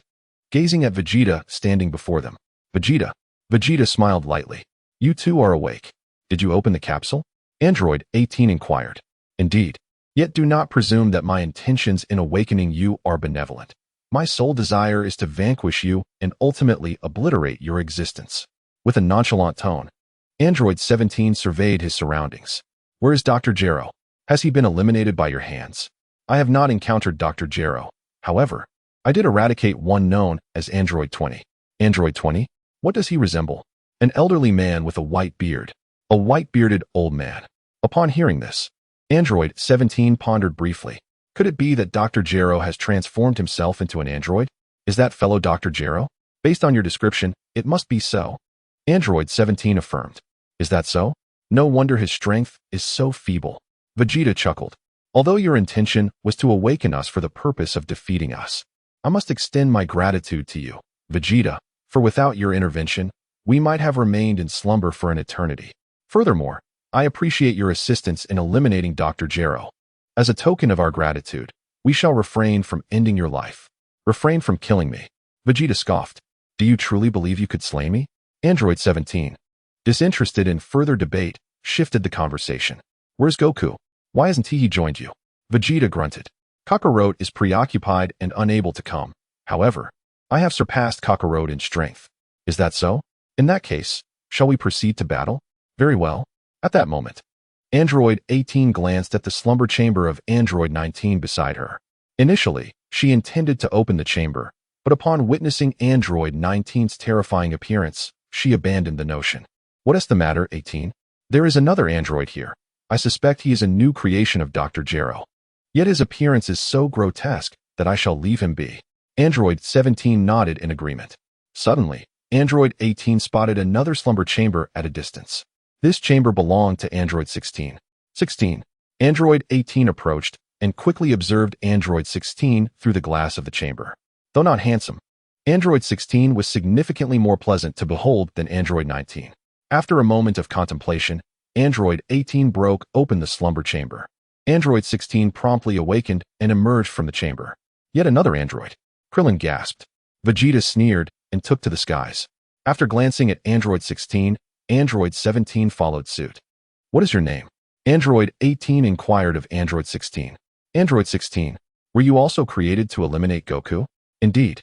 Android 16 nodded. Then let us depart from this place. Agreed. Android 16 assented. Upon witnessing the scene, Android 18 immediately departed the laboratory with Android 16. Once outside, she concentrated a wave of energy in her right hand and obliterated Dr. Gero's research facility. Piccolo, shall we return to seek Gohan? Krillin suggested, feeling a twinge of fear at the sudden increase in their adversaries' numbers. Although Vegeta was formidable, he was outnumbered 3-1, leaving Krillin apprehensive about Vegeta's chances in battle. Very well, Piccolo nodded. Krillin, you should go find Gohan. Me? Indeed, Piccolo affirmed. Understood. Krillin responded, promptly turning to leave. Have they fled? Android 18 inquired. Perhaps they are off to summon reinforcements. Android 17 chuckled. You mean Goku? Indeed, Android 17 confirmed. Now let us begin, Vegeta declared resolutely, directing his gaze at Android 17. After hearing this, Android 17 nodded. In an instant, Vegeta let out a fierce roar and transformed into a Super Saiyan. What is this? Android 17 exclaimed, a hint of surprise crossing his features. His records contain no information about Super Saiyans. This is called a Super Saiyan. A Super Saiyan? I see now. No wonder you possess such confidence. Vegeta, uninterested in further conversation, charged directly at Android 17. Android 17 stood motionless. In no time, Vegeta was upon him, launching a flurry of lightning-fast punches. As the ground around them stirred with dust, the two engaged in a fierce exchange. With a powerful strike, Vegeta's right fist connected with Android 17's face, sending him sprawling hundreds of meters away. Fuming, Android 17 swiftly propelled himself towards Vegeta. Initially, he intended to toy with him, but Vegeta's strength exceeded his expectations, prompting him to take the encounter more seriously. In an instant, Android 17 was before Vegeta, delivering rapid punches and kicks that forced Vegeta back. Gritting his teeth, Vegeta swiftly extended both hands to catch Android 17's incoming fists. Chapter 60. All of you, attack together. Huh? Android 17 growled, pushing forward with all his might. Vegeta, matching his intensity, pushed back with equal force. The ground beneath their feet shattered under the pressure. With a resounding thud, both combatants strained against one another, ultimately forcing each other back. Breathless, they stood panting, their eyes locked in a fierce gaze. Android 18 scoffed, irritation bubbling within her. 17, are you not done playing with him yet? It is nearly my turn. Android 17 smiled and said, there's no need to rush. Android 18, the battle has only just begun. Then hurry up. All right. Android 17 nodded. Damn it. Vegeta, witnessing the disdainful expressions of the two, felt a surge of anger rise within him. Huh. With a mighty roar, Vegeta charged at Android 17 like a bolt of lightning. Startled, Android 17 swiftly raised his hands to counter Vegeta's approach. Whoosh. Bang. Bang. Bang. The two exchanged rapid punches, each strike resonating with force. Boom. In an instant, Vegeta clenched his right fist tightly and delivered a powerful blow, sending Android 17 flying. Before Android 17 could react, Vegeta swiftly closed the distance, channeling a golden energy wave in his right hand aimed at Android 17. Instinctively, Android 17 raised his arms to defend himself. Bang! Vegeta's energy wave erupted like flames upon impact, enveloping Android 17 in a brilliant golden glow and a cloud of smoke. As the smoke cleared, Android 17 maintained his defensive posture, yet his clothing bore the marks of severe scorching. Seeing his favorite outfit damaged, an expression of intense fury crossed Android 17's face. That was my favorite outfit. How dare you ruin it? With that, Android 17 lunged at Vegeta with remarkable speed. In no time, he stood before Vegeta, his fist striking with the swiftness of lightning as he attacked. Perhaps fueled by his anger, Android 17's strength and speed had significantly increased. Vegeta skillfully dodged while engaging in combat with Android 17. At that moment, the impatient Android 18, having waited long enough, suddenly soared into the fray. In a flash, Android 18 arrived beside Android 17, joining forces to assault Vegeta. I don't need your help. I can handle him alone. Android 17's irritation flared as he observed Android 18's sudden intervention. With a cold huff, Android 18 replied, I'm not here to assist you. You've been fighting for too long, and it's now my turn. Just then, two figures materialized. It was Gohan and Krillin. Gohan nodded and turned to Androids 17 and 18. Isn't it unfair for you two to gang up on one? Upon hearing this, Android 18 immediately ceased her assault and faced Gohan. If you think it's unfair, then I'll just attack you instead. Huh. With that, Android 18 spun around and charged at Gohan. Gohan chuckled lightly, standing his ground without flinching. Before long, Android 18 stood before Gohan, her fist striking like lightning as she launched her attack. With a swift motion, Son Gohan effortlessly evaded the assault of Android 18. Infuriated, Android 18 unleashed a powerful punch toward him. Gohan raised his right hand to block the blow, surprising her. Reacting quickly, Android 18 lifted her right leg to kick him. But Gohan vanished, reappearing several hundred meters behind her. Yawning, as if boredom had enveloped him, Gohan remarked, "I suggest you all confront me together. Perhaps that would prolong the battle." Android 18 clenched her fists, incensed by the disdain emanating from a mere child. Android 16, upon hearing Gohan's words, displayed a flicker of emotion yet refrained from intervening. Meanwhile, Android 17, engaged in combat with Vegeta, abruptly sent him flying. Weakened from their earlier clash, Vegeta found himself outmatched by Android 17. Son Gohan. Vegeta noticed the collective gaze of his peers fixated on Gohan, and a surge of frustration welled within him. Acknowledging Gohan's superior strength, he still yearned to prove himself superior to Goku and the androids. Resolute, he gathered all his might and charged at Android 17. With a scoff, Android 17 dodged Vegeta's attack and circled behind him. Startled, Vegeta turned, only to be met with a swift strike to his neck from Android 17, rendering him unconscious. Vegeta. Krillin gasped, a flicker of concern etched on his face. Despite his dislike for Vegeta, he recognized him as Bulma's husband. Should Vegeta perish, he would face dire consequences with her. Just as Krillin anticipated, Android 17 would deliver a fatal blow to Vegeta. The android instead darted toward Android 18. With a swift landing beside her, Android 17 stood ready. Gohan, smiling, called out to the distant Android 16, "Will you not join them in battle against me?" Shaking his head, Android 16 replied, "No, even if I were to join them, I would still be no match for you. I was created to eliminate Goku." Gohan chuckled, "You truly are an intriguing individual." Upon hearing this, Android 16 gazed around, seemingly indifferent to the unfolding chaos. Without hesitation, Gohan beckoned Androids 17 and 18 with a flick of his fingers. Furious at the provocation, Android 17 charged at Gohan, closely followed by Android 18. In an instant, they reached Gohan, launching their attacks. However, he effortlessly evaded all their strikes, hands resting casually behind his back. Chapter 61. The arrival of Android 18. Android 17 was taken aback, his mind struggling to comprehend the situation. Despite their combined efforts, he and Android 18 could not even graze Gohan's form. Suddenly, Gohan materialized behind Android 17, delivering a swift blow that rendered him unconscious. 17. Android 18 exclaimed, spinning around to retaliate with a powerful kick. Yet, Gohan's figure flickered, reappearing effortlessly before her, radiating an astonishing aura aimed directly at her. Gohan asked, "Will you continue to fight?" Android 18, gritting her teeth, replied, "I cannot defeat you, but I implore you to spare 17. Gohan chuckled softly. "Did I ever claim I wish to kill you? Are you not concerned that we might slay Goku?" She retorted, to which Gohan yawned nonchalantly. "If you possess the capability, then by all means proceed. Are you truly willing to let us go?" Android 18 inquired, bewildered. "Gohan." Piccolo called out to him. "Indeed, you did not slay Vegeta, did you?" At that moment, Android 16 approached, lifting the unconscious Android 17 from the ground. "Let us depart, 18, he urged. Android 18 hesitated. "You are swift to leave without engaging in battle. By the way, how old are you, Android 18? Gohan suddenly asked. "How old?" She echoed. "You are called 18. Does that not imply you are 18 years of age?" "Humph." Android 18 scoffed. "And if he is called 16, does that mean he is 16?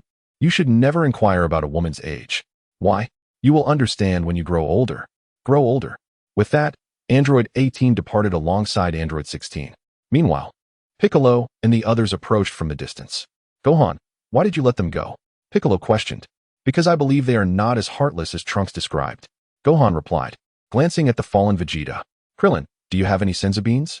"Yes," Krillin affirmed, flying to Vegeta's side to feed him a senzu bean. Upon consuming the bean, Vegeta quickly regained consciousness, asking, "What of androids 17 and 18? They have already left." "Left? How infuriating!" Vegeta seethed, his anger boiling within him. He had intended to defeat androids 17 and 18 to prove his strength. Instead, he found himself bested by android 17, a blow to his pride. Then, Krillin. Shall we return? Indeed. Krillin nodded in agreement. With that, they ascended into the sky, leaving Vegeta standing alone, seething with frustration. Vegeta. Krillin turned his head and glanced at Vegeta behind him, saying, "It's fine, just let him calm down." Krillin nodded in agreement. Meanwhile, Android 17 was taken to a small river where Android 16 provided him with water, helping him regain consciousness. Where's Gohan? Upon awakening, Android 17 quickly surveyed his surroundings. "He is not here," replied Android 16. "Not here. After defeating you and Android 18, he let us go." 18. Upon hearing this, Android 17 immediately looked towards Android 18, who was leaning against a nearby tree with her arms crossed. "Did he knock you out as well?" "No," Android 18 replied coolly. "No? I'm surprised you weren't knocked out too," Android 17 said, astonished. "Gohan only knocked you out. What? Are you disappointed that I wasn't knocked out?"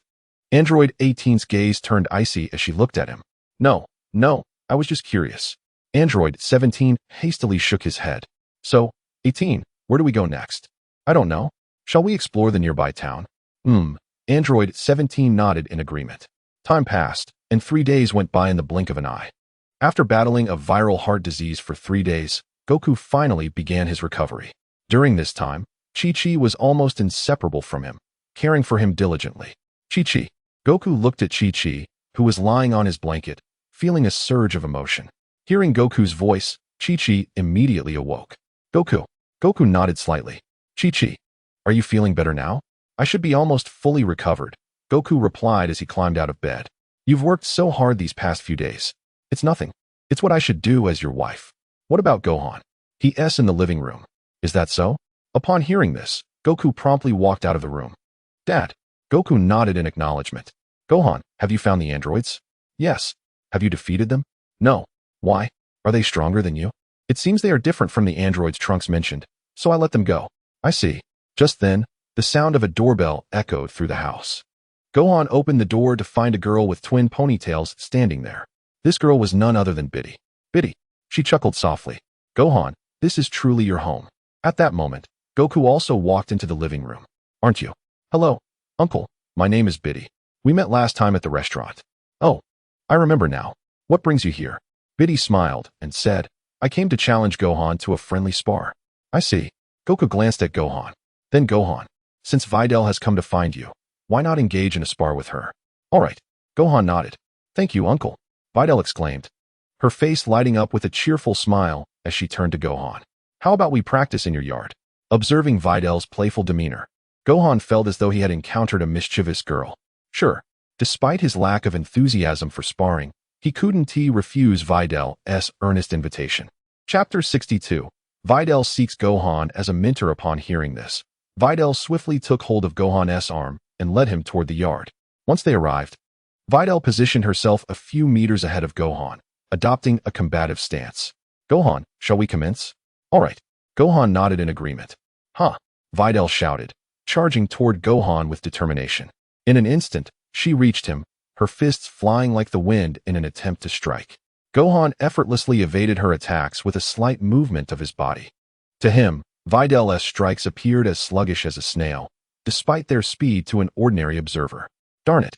Frustrated by her failure to land a hit, Videl lifted her right leg to kick at Gohan. He stepped back, once again dodging her assault. "You cannot defeat me, Videl. I suggest you concede." "Don't be too smug, Gohan. I will become stronger and defeat you." "Oh, do you have anything else to discuss?" "Well, I have something I wish to ask you." "What is it?" "Gohan, during the finals of the World Martial Arts Tournament, your father appeared in the sky. Was that some form of illusion?" "An illusion?" Gohan replied, visibly perplexed.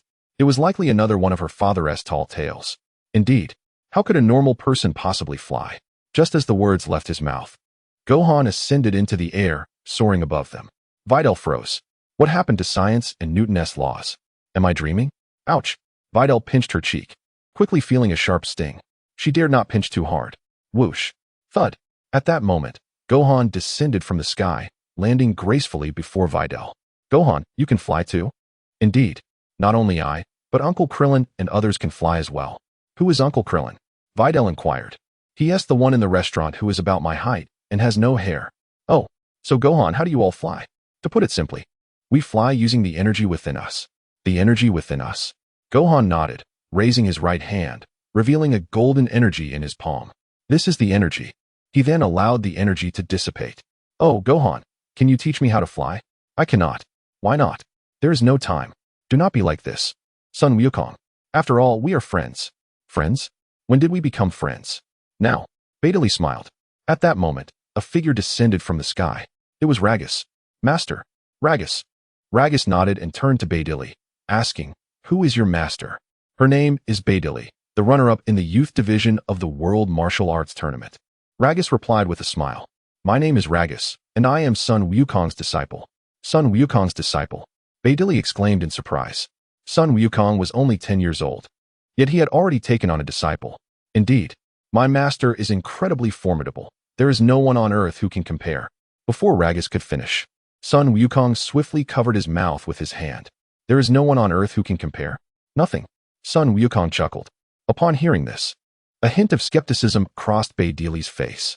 Then, Son Wukong, since she has become your disciple, how about I become your disciple too? Become my disciple? Yes. Since you are so powerful, it wouldn't be a problem for me to be your disciple. Upon hearing this, Ragus's expression soured. If Son Wukong took on another disciple, he would surely have less time to instruct her. Son Wukong felt a twinge of hesitation. If you do not agree, I will come to your house every day. Very well. Ragus's face immediately puffed up with displeasure. She wished she had not come to West Capital to seek out Son Wukong today. Son Wukong, can you teach me how to fly in the sky? Son Wukong glanced at her and asked, What should you call me? Master. Son Wukong smiled lightly. Then, Master, can you teach me how to fly in the sky now? Ragus, why don't you teach her the floating technique? Me? Ragus was taken aback. Yes. Is there a problem? No, not at all. Reluctantly, Ragus agreed to teach Beidili the floating technique. Seeing this, Son Wukong sauntered back into the house. Another one to run errands for me. Ragus, how old are you this year? I'm 9. Why? Nothing. I was just curious. How long have you been Son Wukong's disciple? 1 year. 1 year already? Beidili exclaimed in astonishment. Yes. Do not be deceived by my master's young age. His strength is truly remarkable. Beidili nodded. Although she was unaware of the extent of Ragus's claim of strength, she was certain it surpassed her own. Then, Beidili, do you know what she is? I do not. Beidili shook her head. In a city located in the southern region of Earth, a blonde-haired, blue-eyed woman and a handsome boy wrapped in a red scarf strolled along the street. These two were androids 17 and 18. Following them was a tall man, who was android 16. Since their defeat at the hands of Son Wukong, they had been exploring the cities of Earth, purchasing elegant clothing and mobile phones. The funds they used for their purchases were acquired from notorious gangs. At this moment, the two of them were carrying a considerable amount of clothing. Android 18 remarked on the convenience of Earth's technology in the present day, where one can purchase anything with merely a smartphone. Indeed, Android 18 nodded in agreement. So, what are your plans moving forward? With Dr. Gero now deceased, they were no longer required to obey anyone and could live according to their own desires. I haven't decided yet. Do you intend to seek a battle with Goku? Can you surpass Gohan? The strength of Goku may not necessarily match that of Gohan. Not interested. Let us see if you can defeat Gohan first. Android 17 scoffed. When my power increases, I shall surely defeat that guy. Time swiftly passed, and 3 days went by in the blink of an eye. After 3 days of training under the guidance of Ragus, Beidili had learned to levitate her body. Chapter 63. What's sister? She is your mentor. In West City, at Goku's home, Beidili was practicing her flight techniques in the courtyard. After a lengthy session, she became fatigued and settled onto a chair. Moments later, a clone of Gohan emerged from the house, engrossed in his studies. Master. Beidili called out loudly to the clone. Gohan nodded in acknowledgement as he approached. Beidili, how is your training progressing? I can now fly. Is that so? By the way, Master, why do you study at home with a tutor instead of attending school? Because having a tutor avoids the many rules of school. I see. So, how is your studying going? Not too bad. Master, yesterday our school assigned us to create a slogan for traffic safety. Could you help me think of one? A million roads to travel. Safety is the first priority. If driving is improper, tears will flow from loved ones, Gohan's clone replied. Driving is improper. Tears will flow from loved ones. Master, that slogan is brilliant. Do you have any particular sayings you cherish? Sayings? Yes. Bitterly nodded. If I desire to have, the heavens shall not permit lack. If I desire to lack, the heavens shall not permit existence. Master, that saying is so powerful. And bitterly, do you have a favorite saying? Indeed, I particularly like, modesty leads to progress, while arrogance leads to regression. Gohan's clone was taken aback. He hadn't anticipated that such a young girl would possess such profound insight into martial arts. However, it was unfortunate that she was ultimately just a human from Earth, likely only capable of reaching the level of Krillin. As time flew by, a month slipped away. According to the timeline of Dragon Ball, Cell should have already appeared on Earth. However, due to Gohan training Trunks from the future version of Cell not only failed to kill Trunks and seize the time machine, but was also ultimately defeated by him. On Earth, at Bowsy Mountain. After a month of diligent practice, Bitterly had already mastered the art of flight. Having taken Son Gohan as her mentor, he was compelled to set up a rigorous training regimen for her. At this moment, she was performing push-ups on a patch of grass, her back burdened by a purple turtle shell borrowed from Master Roshi, weighing a hefty 20 kilograms. 99-100. Bitterly exclaimed, finally exhaling deeply. Through this period of training, she had come to understand why she could not defeat Son Gohan. His daily training was exponentially more grueling than her own. If she could ever best him, that would indeed be a miraculous feat hidden behind a large tree in the distance. An observer was silently watching this scene unfold. Android 17. Ever since being defeated by Son Gohan, he had harbored a lingering sense of dissatisfaction, yearning for a rematch. Thus, he had stealthily ventured to Pack Rice Mountain today to assess Son Gohan's current state. Who is that little girl? Is she perhaps Son Gohan's disciple? Android 17 pondered to himself. At that moment, a figure soared in from afar. It was Ragusa. Ragusa. Bitterly greeted her. Ragusa nodded in acknowledgement. How's your training going? She inquired. Not too bad. Bitterly replied. And who is this fellow? Android 17 mused internally. Never mind. My priority now is to train and become stronger. With that thought, Android 17 promptly departed from Pack Rice Mountain. Meanwhile, in a milk tea shop in West City, a blonde-haired, blue-eyed woman was simultaneously sipping her tea and engrossed in her phone. This was Android 18. Since Android 16 preferred solitude, he had parted ways with them a week prior. 18. Upon hearing her name, Android 18 turned to see Android 17 approaching. 17. He nodded in response. Son Gohan is currently training at Pack Rice Mountain, and it seems he has taken on 2 female disciples. Android 17 informed her. Female disciples? Android 18 echoed. Yes, I was afraid of being discovered, so I didn't dare to confirm it. She added, taking a sip of her milk tea. And then what? What is next? I just want to know where he is. And once I grow stronger, I will defeat him. Android 17 declared. 18. Would you like to train with me to take down Son Gohan?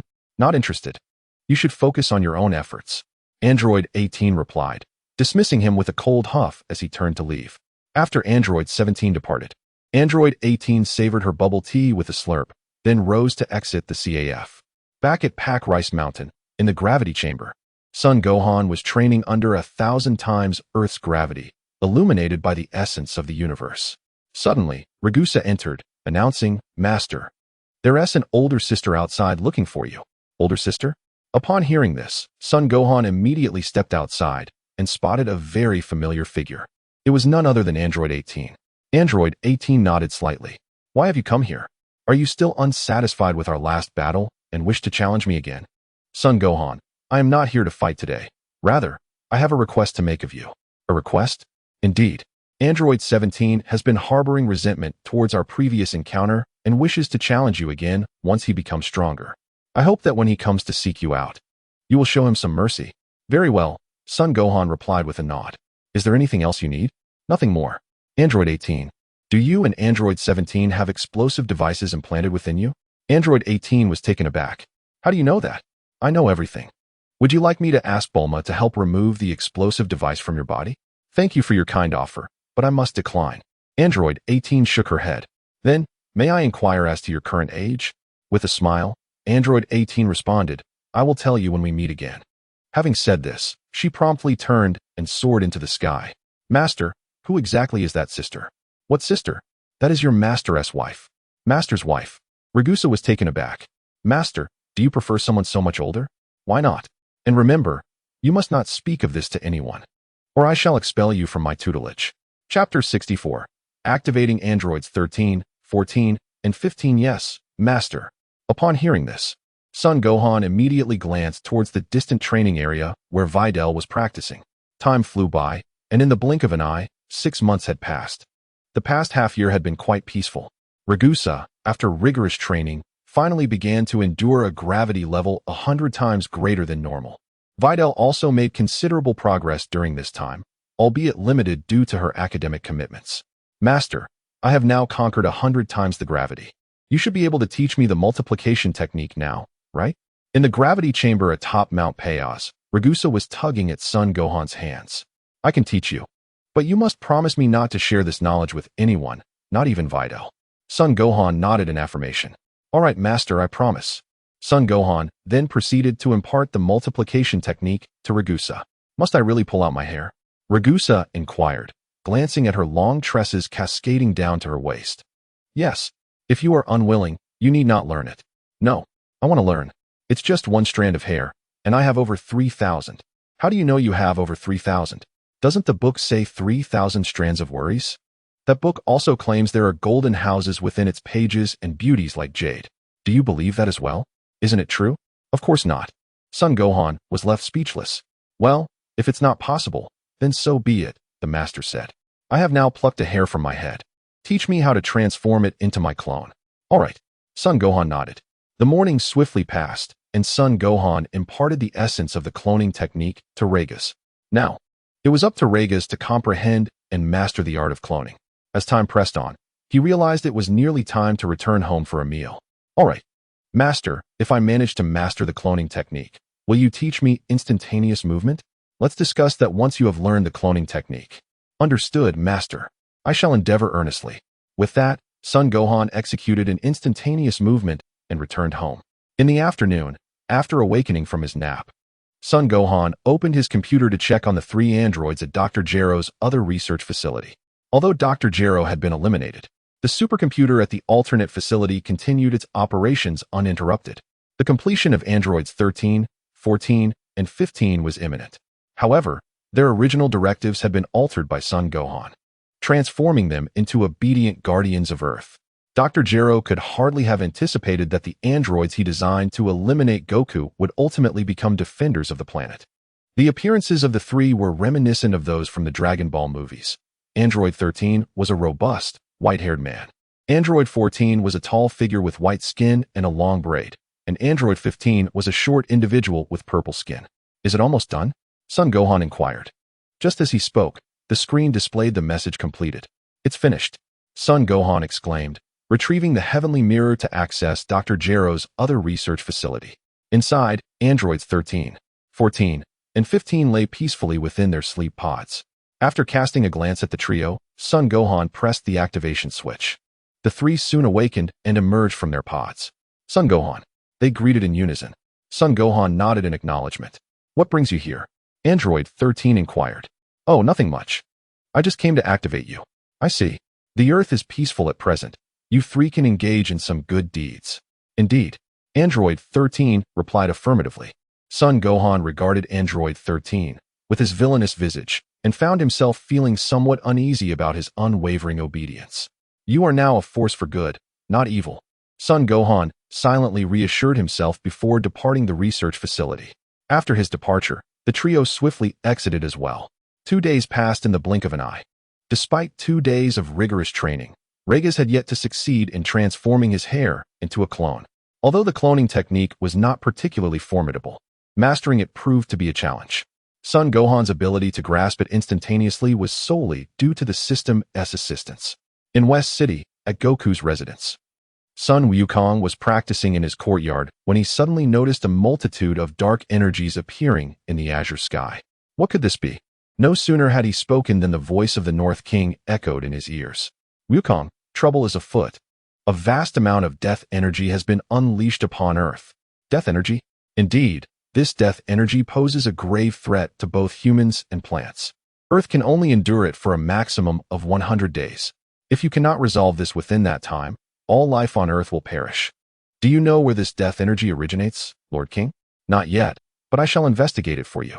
I appreciate your assistance, Lord King. With a nod, the North King affirmed. Death energy, Son Wukong exclaimed, rushing into the house to find his son, Gohan. His wife, Chi-Chi, was pregnant with their second child, and he needed to find a way to eliminate the death energy to protect the unborn baby. Upon entering, Son Wukong quickly relayed the situation regarding the death energy to Gohan. Death energy, Son Wukong nodded. Gohan, do you have any means to swiftly eradicate this death energy? I will give it a try, Gohan replied, stepping outside to retrieve the celestial mirror from the system. Through the mirror, he soon arrived at the device releasing the death energy. At that moment, two figures suddenly appeared before him, Frieza and King Cold. However, they were not their corporeal forms, merely fragments of their souls. Get out of my way, Gohan shouted, unleashing an overwhelming aura that made their spirits vanish in an instant. Boom. After their disappearance, Gohan concentrated a wave of energy in his right hand and obliterated the device emitting the death energy. He then proceeded to the next location to destroy the other devices. Once all the devices were dismantled, the death energy in the sky significantly diminished, although some still lingered in the air. Chapter 65. The Magic Converging Light Cannon. Outside Earth, a small asteroid was approaching. This asteroid, known as the Dark Planet, was composed of countless discarded machines. It was created by a Zephylian named Dr. Likey. Originally the foremost scientist on Zephyl Star, Dr. Likey had completed the creation of the Grudge Wave Amplification device, Hachiak, just before the Scions annihilated his race. He intended to escape Zephyl Star with the device, but was killed by the Scions. Subsequently, he was resurrected due to the very device he had crafted and embarked on a vengeful campaign against the Scions. The death energy on Earth was a result of his missile strikes, deploying devices that released it upon the planet. At that moment, Dr. Likey became aware that the death energy devices he had launched were being destroyed. Damn it! To my astonishment, the actions of those Scions have been remarkably swift. Swiftly obliterating the device I deployed on Earth, Dr. Likey clenched his fists, simmering with indignation. At that moment, a figure abruptly materialized before him. It was Son Gohan. Scions! Dr. Likey gasped, taken aback. He had not anticipated that Son Gohan would locate him so quickly. Son Gohan coldly regarded him. The deathly aura on Earth is your doing, is it not? Upon hearing this, Dr. Likey erupted into laughter. Indeed, I intend to utilize the deathly aura to eradicate you detestable Scions. Were it not for your loathsome monkey kind, our race, the Zephyrians, would not have faced annihilation. I seek vengeance for my people. Is that so? Son Gohan retorted, gathering a golden energy in his right hand and directing it towards Dr. Likey. Startled, Dr. Likey hastily conjured a green protective shield before him. Boom! With a resounding explosion, Dr. Likey and his shield were reduced to ashes. Soon, thick smoke billowed from the ground where the explosion occurred. As the dust began to settle, a dark mist was drawn into the amplification device of Malice, which was none other than Dr. Likey's vengeful spirit. At that moment, Son Gohan suddenly sensed an overpowering aura. Crash! The glass of the device, laden with collected vengeful spirits, shattered, and a towering figure emerged from the broken glass, his skin crimson, with blue gems adorning his hands, feet, head, and chest. This being was known as Hachiak, having evolved into a life form by absorbing the resentment of countless Zephyrians. Whoosh! Hachiak charged at Son Gohan. Bang! Bang! Bang! Son Gohan clenched his fists and engaged in combat with Hachiak. However, due to Hachiak's remarkably tough physique, Son Gohan's attacks inflicted little damage. Bam! With a mighty punch, Son Gohan sent Hachiak sprawling, then swiftly retrieved 3 strands of hair from his attire to create his doppelgangers. Huh! With a powerful shout, the 3 doppelgangers simultaneously transformed into Super Scions and surged towards Hachiak, engaging him in fierce battle.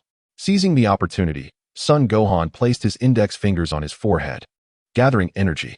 Moments later, having completed his energy accumulation, he commanded his doppelgangers, capture him. Immediately, the 3 doppelgangers seized Hachiak's arms and legs. MG and K-Sap. At this moment, Son Gohan bellowed, extending his right hand forward, as 2 fingers unleashed a formidable energy beam encircled by spiraling energy. Hachiak, sensing the impending attack, struggled to free himself from Son Gohan's doppelgangers, but their grip was insurmountable. Boom! At that instant, Son Gohan's attack pierced Hachiak's body, propelling him like a meteor out of the dark planet. Hachiak, now with his body shattered, exploded in place. Boom. The dark planet, in response to the demise of Hachiak, initiated a self-destruction sequence. Upon witnessing this, Son Gohan promptly activated the heavenly mirror, transporting his doppelganger to Earth. With a resounding boom, the dark planet swiftly erupted within the cosmos after Gohan's departure. Upon returning to Earth, Son Gohan immediately borrowed the Dragon Ball radar from Bulma to seek the Dragon Balls, requesting Shenron to eradicate the pervasive death energy clouding the skies.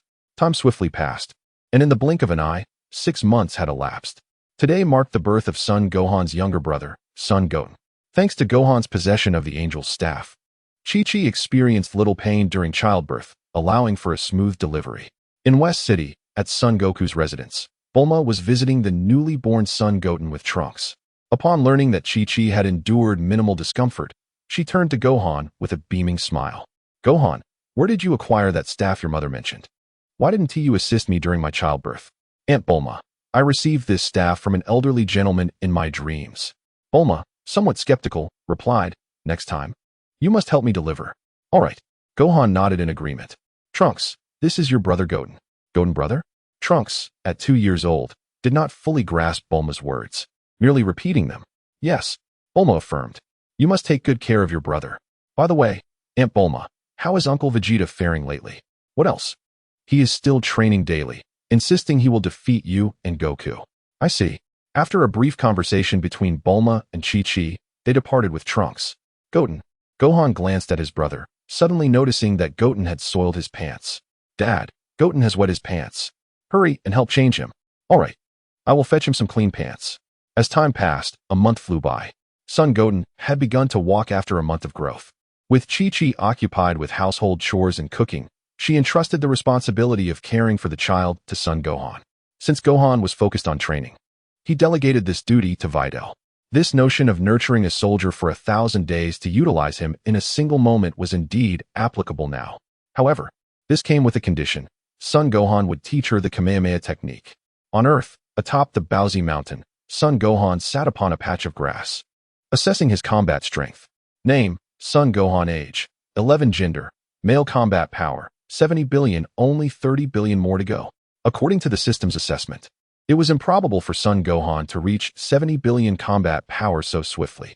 However, being a scion endowed with immense potential, he was able to progress rapidly. Just as he finished speaking, a figure suddenly descended from the sky. It was none other than Android 17. Android 17 nodded. "Son Gohan, I am here today to challenge you." "A challenge?" "Indeed. Although I was defeated by you previously, my training has significantly enhanced my strength, and this time, I shall not succumb to defeat." "What is wrong with this guy?" Son Gohan pondered silently. In the original Dragon Ball, while Android 17 was competitive, he was never this audacious. However, that pertains to the original narrative. Comparing the future Android 17 to the present one, the former was ruthless, whereas the current one is not. With this in mind, a faint smile appeared on Son Gohan's face. "Very well." Upon hearing this, Android 17 let out a fierce shout and charged at Son Gohan. With a swift movement, Son Gohan effortlessly evaded Android 17's attack. "Damn it!" Android 17 exclaimed in frustration, launching both fists forward with all his might. Son Gohan sidestepped, dodging the onslaught once more. Seeing this, Android 17 retreated, gathering a substantial amount of energy in his hands to unleash an attack on Son Gohan. Whoosh! Boom! Boom! Boom! Son Gohan swiftly maneuvered backward, evading all of Android 17's energy blasts. Gritting his teeth, Android 17 prepared to charge at Son Gohan again. However, he suddenly heard Son Gohan's voice behind him. "You have lost." Turning around, Android 17 saw Son Gohan with his right hand raised, aimed directly at him. A bead of cold sweat trickled down Android 17's forehead. "Why do you not attack me?" Son Gohan lowered his hand and replied, "Because I promised Android 18 to show you mercy." "Android 18? Has she come looking for you?" "Yes." "When was that?" "It should have been about a year ago." "Could it have been then?" Android 17 said, turning to leave. Son Gohan glanced at the tail that had grown behind him. After reaching Super Saiyan Level 3, he had 3 potential paths. One was to continue mastering the transformations of Super Saiyan, ultimately achieving Super Saiyan 4. The second was to pursue the divine path, mastering the transformation of Super Saiyan God. And the third, akin to the original story, was to follow the mysterious Gohan route, thereby mastering Beast Gohan. Beast Gohan represents a new transformation that Son Gohan can achieve in a state of rage, distinct from Super Saiyan 4, as it does not require a tail to break through his limitations. Furthermore, his mysterious state can only be attained with the assistance of the old Kaishin, who remains sealed within the Z-Sword. Thus, to master Beast Gohan, he must first rescue the old Kaishin. However, he is not in a hurry to master Beast Gohan, nor is he urgent to rescue the old Kaishin. Time passed swiftly, and a year went by in the blink of an eye. After a year of rigorous training, Son Gohan finally elevated his combat power to 100 billion. Ding! Congratulations, Master, for achieving a combat power of 100 billion. You are rewarded with the ultimate self-cultivation technique, a divine fishing rod capable of reeling in skills, combat power, and various treasures, along with godly instant teleportation. The art of Flash, and 999 celestial beings. No sooner had the words been spoken than an abundance of memories flooded Son Gohan's mind. The divine fishing rod. Indeed, Master. Can it be used for fishing anywhere? Yes, Master. Upon hearing this, Son Gohan promptly retrieved the divine fishing rod, settled down by the waterfall of Baozi Mountain, and began his fishing endeavor. Ding! Congratulations, Master. You have fished up 100 combat power. Ding! Congratulations, Master. You have fished up 999 combat power. Ding! Congratulations, Master. You have fished up 100-fold solar fist. As the last chime echoed, a vivid memory of the 100-fold solar fist emerged in Son Gohan's mind. While the divine fishing rod proved to be remarkable, it still paled in comparison to the speed of personal cultivation. Thus, Master, diligent practice remains essential. Ding! Congratulations, Master. You have fished up 10 spirit tree fruits. Spirit tree fruits. Initially intending to reel in his line, Son Gohan paused upon hearing this proclamation and lowered his hand. After a considerable time, Son Gohan succeeded in catching 10 celestial beings, but nothing else of note. Perhaps it is best to reel in now. As he spoke, he pulled in his line, and to his astonishment, a large fish emerged from the waterfall. This fishing rod truly is effective, Son Gohan mused as he brought the fish back to Ragusa. Master, from whence did you procure this fish? From the waterfall on the mountain. It was not caught. It was fished. Oh, what prompted you to fish today, Master? Is it not permissible for me to indulge in my preferences? No, Master. Your wisdom and prowess render anything you undertake extraordinary. Cease the flattery. How is your technique of creating clones coming along? Master, I can now produce 2 clones. 2. Indeed. How many can you create? Over 3,000. By the way, I have some fruits here. Would you care to partake? Fruits? Son Gohan replied, retrieving 2 spirit tree fruits from his clothing. Master, what are these fruits? I have never encountered them before. They are known as spirit tree fruits. Consuming them enhances your power. Is that so? Then, Master, may I wash these fruits now? Indeed. Son Gohan nodded, uncertain if Ragusa disapproved of him keeping the spirit tree fruits in his attire or if she simply valued cleanliness. Well then, Ragusa, I shall take my leave for now. Very well, Master. With that, Son Gohan executed an instant teleportation and returned to his home. Master. In the yard of Son Goku's residence, Biddy, who was tending to Son Goten, felt an immediate surge of joy upon seeing Son Gohan return. At last, she could cease her duties with Son Goten and return home. Son Gohan nodded and presented the 2 spirit tree fruits to Biddy. Biddy, these are spirit tree fruits. Consuming them will enhance your strength. Enhance strength. Biddy's eyes lit up at this revelation as she eagerly accepted the 2 spirit tree fruits. Her hard work was finally yielding some rewards. Brother. At that moment, Son Goten, who had been standing nearby, suddenly spoke up. Although Sun Wutian is still very young, he is already able to speak. Upon hearing this, Sun Wufan immediately lifted him into his arms. Chapter 67. The father-daughter duel then. Am I heading home? Sun Wufan inquired. Oh, very well. He nodded. Upon returning home, Biddy Li washed the spirit tree fruit given by Sun Wufan and began to consume it. Crunch. After taking a few bites, Biddy Li suddenly felt an overwhelming surge of power within her. It seems my strength has truly increased, she exclaimed, glancing at the other spirit tree fruit in her hand. If one fruit could enhance her abilities so significantly, how much greater would the effect be if she were to consume another? With this thought, She hastily finished the second fruit and reclined on the sofa, reflecting on her encounter with Sun Wufan. Before meeting him, she had believed her father's strength was formidable. However, after her encounter with Sun Wufan, it was as if she had been introduced to an entirely new realm, where everything was utterly astonishing. The following day, after having breakfast, Sun Wufan returned to the waterfall on Baozi Mountain to fish once more. Although fishing is not as expedient as training, it has afforded him certain skills and treasures. Thus, he was determined to continue fishing, hoping to catch something remarkable.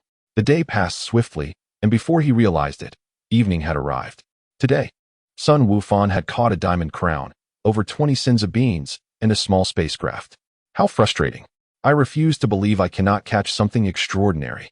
Thus, Sun Wufan continued fishing for 3 additional days, yet still did not reel in anything of note. Master, fishing relies on luck. I believe your training is far more crucial at this moment. Ding. Congratulations, Master. You have fished up the Earth's Dragon Ball, which grants 1 wish per year. The system was speechless. What a wretched fishing rod. Just as it was about to advise Sun Wufan to train, he managed to catch a Dragon Ball. Indeed. You are correct, system. Fishing does indeed require a stroke of luck. Sun Wufan remarked, glancing at the shimmering Dragon Ball in his inventory. System. Does this Dragon Ball require summoning Shinran like the Earth's Dragon Balls? No, you merely need to speak to me, and I can assist you in making your wish. Oh, so does that mean you have become Shinran? Yes. So do you wish to make a request? The system replied with a somewhat sarcastic tone. Not at all. Upon hearing this, the system could not be bothered to engage with Sun Wufan further. Noting the system's silence, Sun Wufan promptly reeled in his line and returned home. The next day, Sun Wufan resumed his training. In the West City, within Mr. Satan's martial arts hall, Biddy challenged Mr. Satan because he did not wish for her to practice martial arts with Sun Wufan. Although Mr. Satan initially had no intention of accepting the challenge, he realized that if he refused, he would be unable to persuade Biddy to abandon her desire to train with Sun Wufan, so he reluctantly agreed. Despite acquiescing to Biddy's challenge, Mr. Satan felt an overwhelming sense of anxiety within. At this moment, the 2 individuals stood within a chamber of the martial arts arena. This room served as Mr. Satan's training ground, a sanctuary where he honed his skills, driven by the trepidation of defeat. Hence, it was a space reserved solely for their duel. Father, may we commence? Indeed. Mr. Satan nodded in affirmation. Upon witnessing this, Biddy sprang forth, swiftly maneuvering to Mr. Satan's front and causing him to lose his footing. Ouch! Mr. Satan instinctively exclaimed in pain, yet he stifled his cry, unwilling to lose face before Biddy. Father, you have lost. Nay, I merely underestimated the moment. Shall we engage once more? Very well. But do not resort to trickery this time. Biddy, does your father strike you as such a person? At this, Biddy fell silent. Ahem. Mr. Satan cleared his throat. Then, Biddy, let us begin. She nodded eagerly. With a resounding shout, Mr. Satan charged towards her. Just as he was about to reach Biddy, she suddenly darted beneath him, executing a swift shoulder throw that sent him tumbling to the ground. Ouch! Unable to suppress his pain, Mr. Satan cried out, only to find himself gazing into her clear, sparkling eyes. A blush crept upon his face, the sting of humiliation from his defeat all too vivid. Father. All right, Biddy, I concede. I shall no longer obstruct your training with Son Gohan, but you must promise to keep my defeat a secret. Very well, Father. Biddy nodded with compliance. By the way, Biddy, could you inquire if Son Gohan is still accepting disciples? Accepting disciples? Indeed. I too wish to learn martial arts from him. But Father, if that occurs, I would become your senior disciple. Mr. Satan fell silent, momentarily caught off guard by this realization. Then, Father, will you still seek to apprentice under Gohan? I shall not. Mr. Satan shook his head, having initially entertained the notion in a fit of enthusiasm, but quickly dismissing it upon reflection. Biddy nodded in understanding. Father, although you cannot become Gohan's disciple, I shall guide you in your training. At this, Mr. Satan felt a surge of indignation, yet upon reconsideration, he recognized that Biddy's intention was not to impose a master-disciple relationship. She was not the sort to be unfilial. What say you, Father? Mr. Satan cleared his throat again. So, Biddy, how did Gohan instruct you in your training? Initially, I carried a 20-pound turtle shell on my back. Turtle shell? Mr. Satan's mind conjured an image of himself crawling beneath the weight of such a shell. Bidalai recounted the methods Son Gohan employed in her training, and when she finished, Mr. Satan regarded her with a serious expression. Bidalai, I implore you, do not divulge Gohan's training methods to others. Understood, father. She nodded earnestly. Then, if there is nothing further, I shall take my leave. Mr. Satan nodded in response. As time swiftly passed, a month had elapsed in the blink of an eye. As Son Goten gradually matures, he no longer requires the constant assistance of Bidili. At this moment, Bidili stands upon a grassy expanse atop Bao Mountain, gazing enviously at the clones conjured by Ragus. Ragus, your cloning technique is remarkable. Would you be willing to teach me as well? Certainly. But you must agree to one condition. What condition? You cannot disclose the fact that I taught you this technique to our master. Not inform our master? Why? Because I made a promise to him that I would not teach it to anyone else. I see. But why are you willing to teach me? Ragus chuckled softly. Our master possesses an abundance of skills, yet he is rather reluctant to impart them to me. Therefore, we can learn distinct techniques from him. You teach me, and I shall teach you. Is that so? But wouldn't that be inappropriate? Why worry? We are his only two disciples. If he does not teach us, to whom will he impart his skills? Bidili nodded thoughtfully. So, Ragus, what have you learned from our master? Solar Fist, Kamehameha, Cloning Technique, Phantom Fist, Drunken Fist. What about you? I have only learned the Kamehameha. He instructed me to focus on perfecting it first, and once I grow stronger, he will teach me other techniques. Our master told me the same when I first started, and after much practice, he finally taught me the cloning technique. And the others? The others were relatively simple. I mastered them in just a few days. Now, what I wish to learn is our master's instant transmission. I fear it may take me much longer to attain such teachings from him. Do not fret, Bidili. When the time comes for our master to impart his skills to you, be sure not to mention your desire to learn the cloning technique or instant transmission. Understood. In the celestial realm, within the hyperbolic time chamber, Son Gohan sits on the ground, fishing. Ding. Congratulations, master. You have caught a fish worth 1888 battle power. Ding. Congratulations. Master. You have caught 20 sins of beans. Ding. Congratulations, master. You have caught a fish worth 1999 battle power. Indeed, fishing in the hyperbolic time chamber yields double rewards. Hearing the continuous notifications from the system, Son Gohan yawns and remarks, Ding. Congratulations, master. You have caught the King Kai's sword. The King Kai's sword? Yes, master. But it is not the one sealed with the old King Kai. Ding. Congratulations, master. You have caught an ordinary longevity peach, which can extend your lifespan by 10 years. The longevity peach. This is not something from the realm of cultivation, is it? Indeed, master. Then, system. Is it possible that this divine fishing rod could catch a potion that increases height by 5 centimeters? I think that may be unlikely. But do you not possess the Dragon Balls? I do not. I merely asked out of curiosity. After fishing for half a day, Son Gohan reeled in his line and departed from the hyperbolic time chamber. Although only a few minutes had elapsed outside, half a day had passed within. Before long, another year had slipped by. Son Goten, now 3 years old, no longer requires supervision and spends his days playing alongside Trunks. Throughout this year, while Son Gohan's battle power has surged rapidly, he still feels a considerable distance from his modest goal of 1 trillion.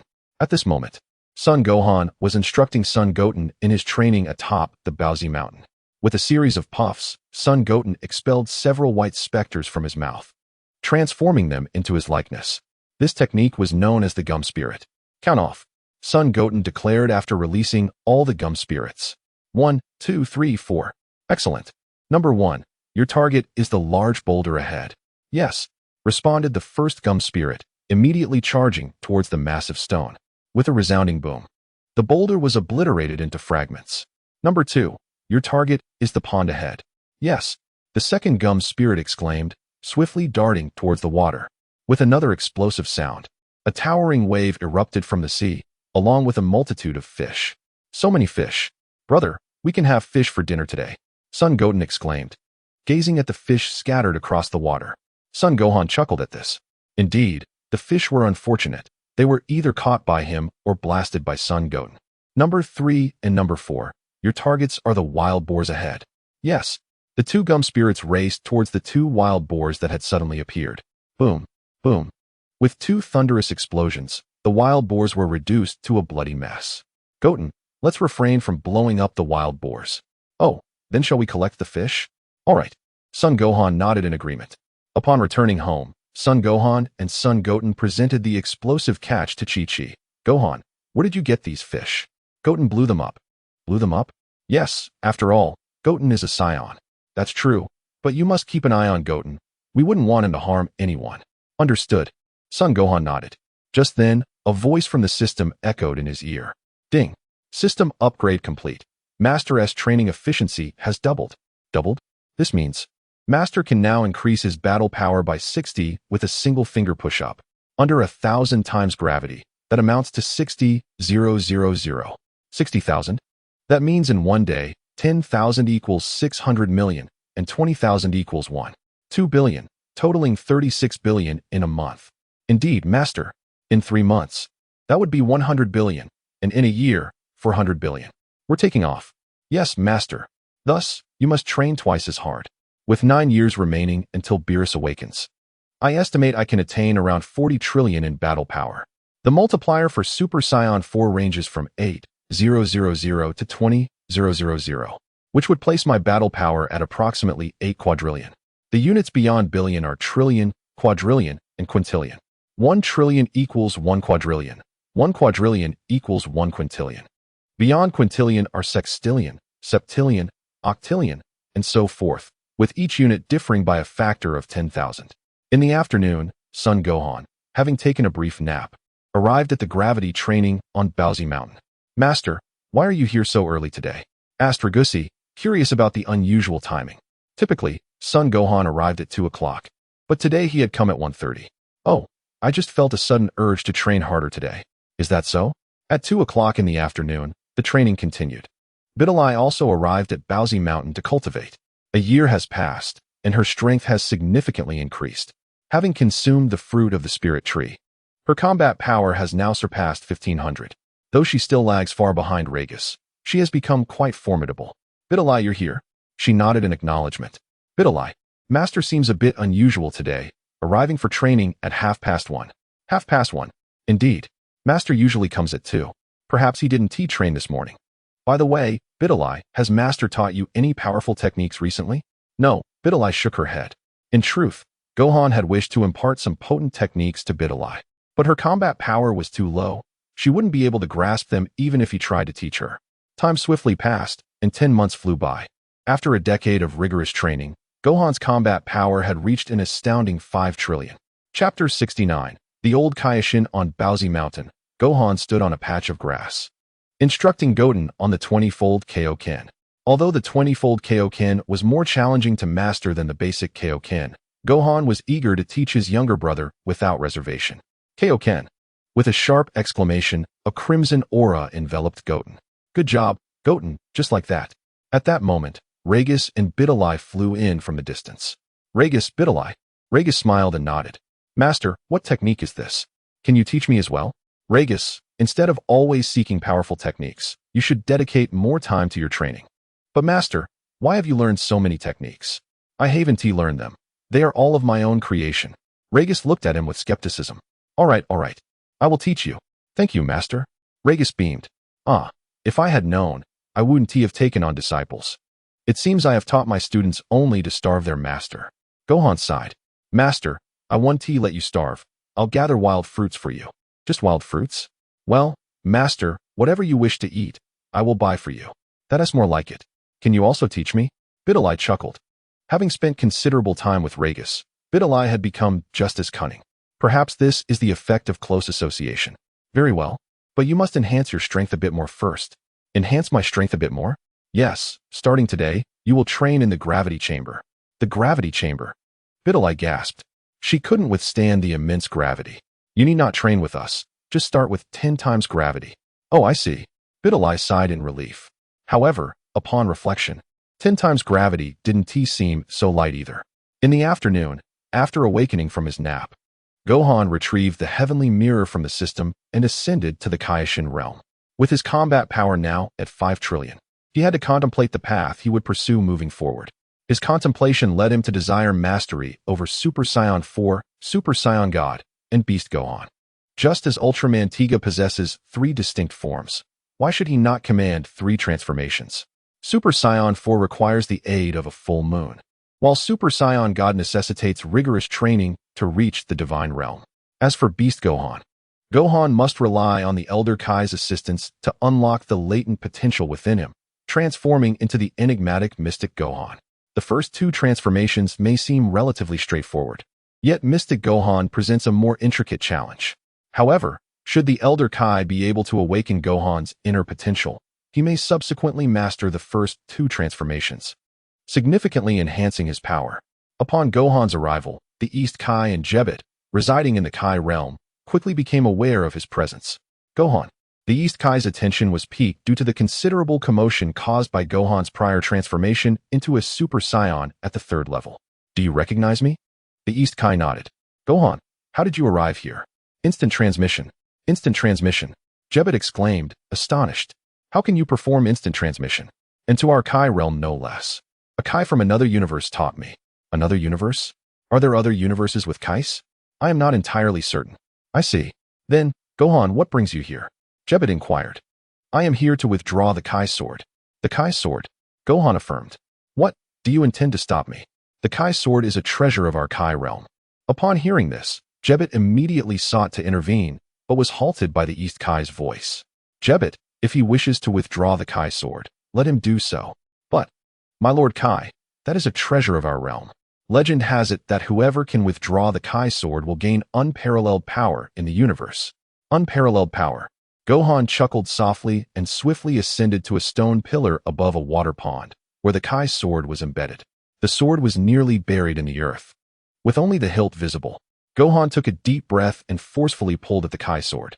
The entire stone pillar trembled violently, causing the surface of the pond to churn dramatically. The East Kai and Jebet watched in wide-eyed astonishment, silently hoping that Gohan would not succeed in extracting the Kai sword. Suddenly, Gohan shouted and successfully withdrew the Kai sword. At that moment, the ground beneath him rapidly fractured and collapsed. Holding the sword aloft, Gohan swiftly soared into the air. I did it. Jebet gasped in shock. The East Kai nodded in acknowledgement. With a whoosh, Gohan landed before the two. Well then, if there is nothing else. May I take this sword with me? Take it? Jebet exclaimed in surprise. You intend to take this sword? Indeed. Is there a problem? You cannot utilize it anyway. Can you? Very well. The East Kai assented. Upon witnessing this, Son Wufan instantaneously teleported back to Earth. Lord Kaishin, why did you permit him to take the Kaishin sword? Jebet, do you believe I could have stopped him? Upon hearing this, Jebet fell silent. Neither he nor East Kaishin could draw the Kaishin sword. Yet Son Wufan effortlessly extracted it. It would indeed be remarkable if the two of them could contend with him. On Earth, after returning with the Kaishin sword, Son Wufan promptly retrieved another Kaishin sword from the system and placed it on the ground. He then, with both hands, forcefully struck down the sword that sealed the old Kaishin. A tremendous sound erupted as the Kaishin sword collided with the other. The ground immediately sank under the immense force, sending up a vast cloud of dust. Unyielding, Son Wufan raised the Kaishin sword once more and delivered another powerful strike against the sword on the ground. With a resounding clang, the Kaishin sword unleashed an extraordinarily fierce whirlwind. The sword on the ground sank further and sparked with flames. As Son Wufan attempted to retract the sword, he suddenly noticed that the one in his hand had shattered. At that moment, the sword on the ground met the same fate. Success. After a while, as the dust settled, an elderly man clad in Kaishin attire materialized. It was none other than the old Kaishin. Chapter 70. Super Saiyan 4. Upon seeing the old Kaishin, Son Wufan's face lit up with a broad smile. Noticing the mischievous glint in Son Wufan's eyes, the old Kaishin's expression shifted to one of wariness. Did you draw the Kaishin sword and rescue me? Who else could it be besides me? What is your name? My name is Son Wufan. Son Wufan. Indeed. Son Wufan nodded. Did you know I was sealed within this sword? Yes. Then your intent in rescuing me must be ulterior? Son Wufan nodded once more. What do you wish for me to assist you with? I wish for you to help unleash my latent potential and elevate it to its zenith. The old Kaishin was taken aback. How did you come to know that I possess the ability to awaken one's potential? I am all-knowing. The old Kaishin regarded him with skepticism. Will you assist me in awakening my potential? The old Kaishin glanced at the two broken Kaishin swords on the ground and nodded repeatedly. Yes, yes. However, it may require a day to help you unleash your potential. Very well. Son Wufan responded, settling down on the grass nearby. Does he somehow know what I am about to do next? The old Kaioshin pondered silently. Are we not to commence? We shall begin now indeed. By the way, this place is Earth, correct? Indeed. Subsequently, under the old Kaioshin's guidance, Sun Wufan positioned his hands in front of him, while the old Kaioshin circled around him, reciting incantations in a language Sun Wufan could not comprehend. As the potential for enhancement required a full day, Sun Wukong found himself growing weary after sitting for half a day, yearning for a brief respite. Yet, in pursuit of greater strength, he resolved to persevere. At home, he had long since left a doppelganger to manage affairs. Time passed swiftly, and before long, it was the afternoon of the following day. Is it ready yet? Sun Wukong inquired, glancing at the sky. Just a little longer. It will soon be complete, the old Kai said, engrossed in his comic. Upon hearing this, Sun Wukong immediately checked his character panel. Name, Sun Wukong. Age, 14. Gender, male. Combat power, 800 billion. Mystical status, can sustain a combat power of 300 trillion without transforming into a Super Saiyan. 800 billion. Sun Wukong exclaimed in shock upon seeing his combat power. After years of arduous training, he had only reached 500 billion. Yet the old Kai had elevated his power by a staggering 300 billion in just one day. His abilities were indeed more formidable than he had imagined. In the original Dragon Ball series, Sun Wukong's combat power began at 80 billion, but following the old Kai's enhancement, it soared to 2 trillion. However, this figure pertained to his state without transformation into a Super Saiyan. Once transformed, he could not maintain such immense power. In simpler terms, it represented an ultimate state without transformation. All right, Wukong, I have completed your enhancement. Nodding, Sun Wukong rose from the ground. Can I leave now? Of course. Would you like me to see you off? No, I can return on my own. The old Kai insisted, waving his hands dismissively. Is that so? The old Kai nodded and, in an instant, teleported back to the Kaioshin realm. Sun Wukong chuckled softly, retrieving the heavenly mirror to take a brief slumber in the hyperbolic time chamber. In the Kaioshin realm, ever since Sun Wukong had taken the Kaioshin sword, East Kai and Jebit had been keenly observing the situation on Earth. Lord Kaioshin, who was that old man in the Kaioshin uniform? Could he be a Kaioshin from another universe? I do not know. No sooner had he spoken than a figure materialized behind them, the old Kai. Whom are you referring to as a Kaioshin from another universe? Both were startled and turned around. Who are you? I am a Kaioshin from approximately 15 generations prior. The old Kai replied. A Kaioshin from over 115 generations ago. They gasped in astonishment. Indeed, the current Kaioshins are truly lacking. As I had thought that the one to draw the Kaioshin sword would be from a certain generation. Little did I know, not only did you fail to extract the sword, but you also allowed a human to take it away. Fortunately, that human was not malevolent. Otherwise, I might have perished at his hands. We are sorry, East Kai said, his expression filled with shame. The old Kai snorted in response and seated himself on the grass nearby. Esteemed ancestor, how did you end up in the Kaioshin sword? As time flowed, half a month slipped by in the blink of an eye.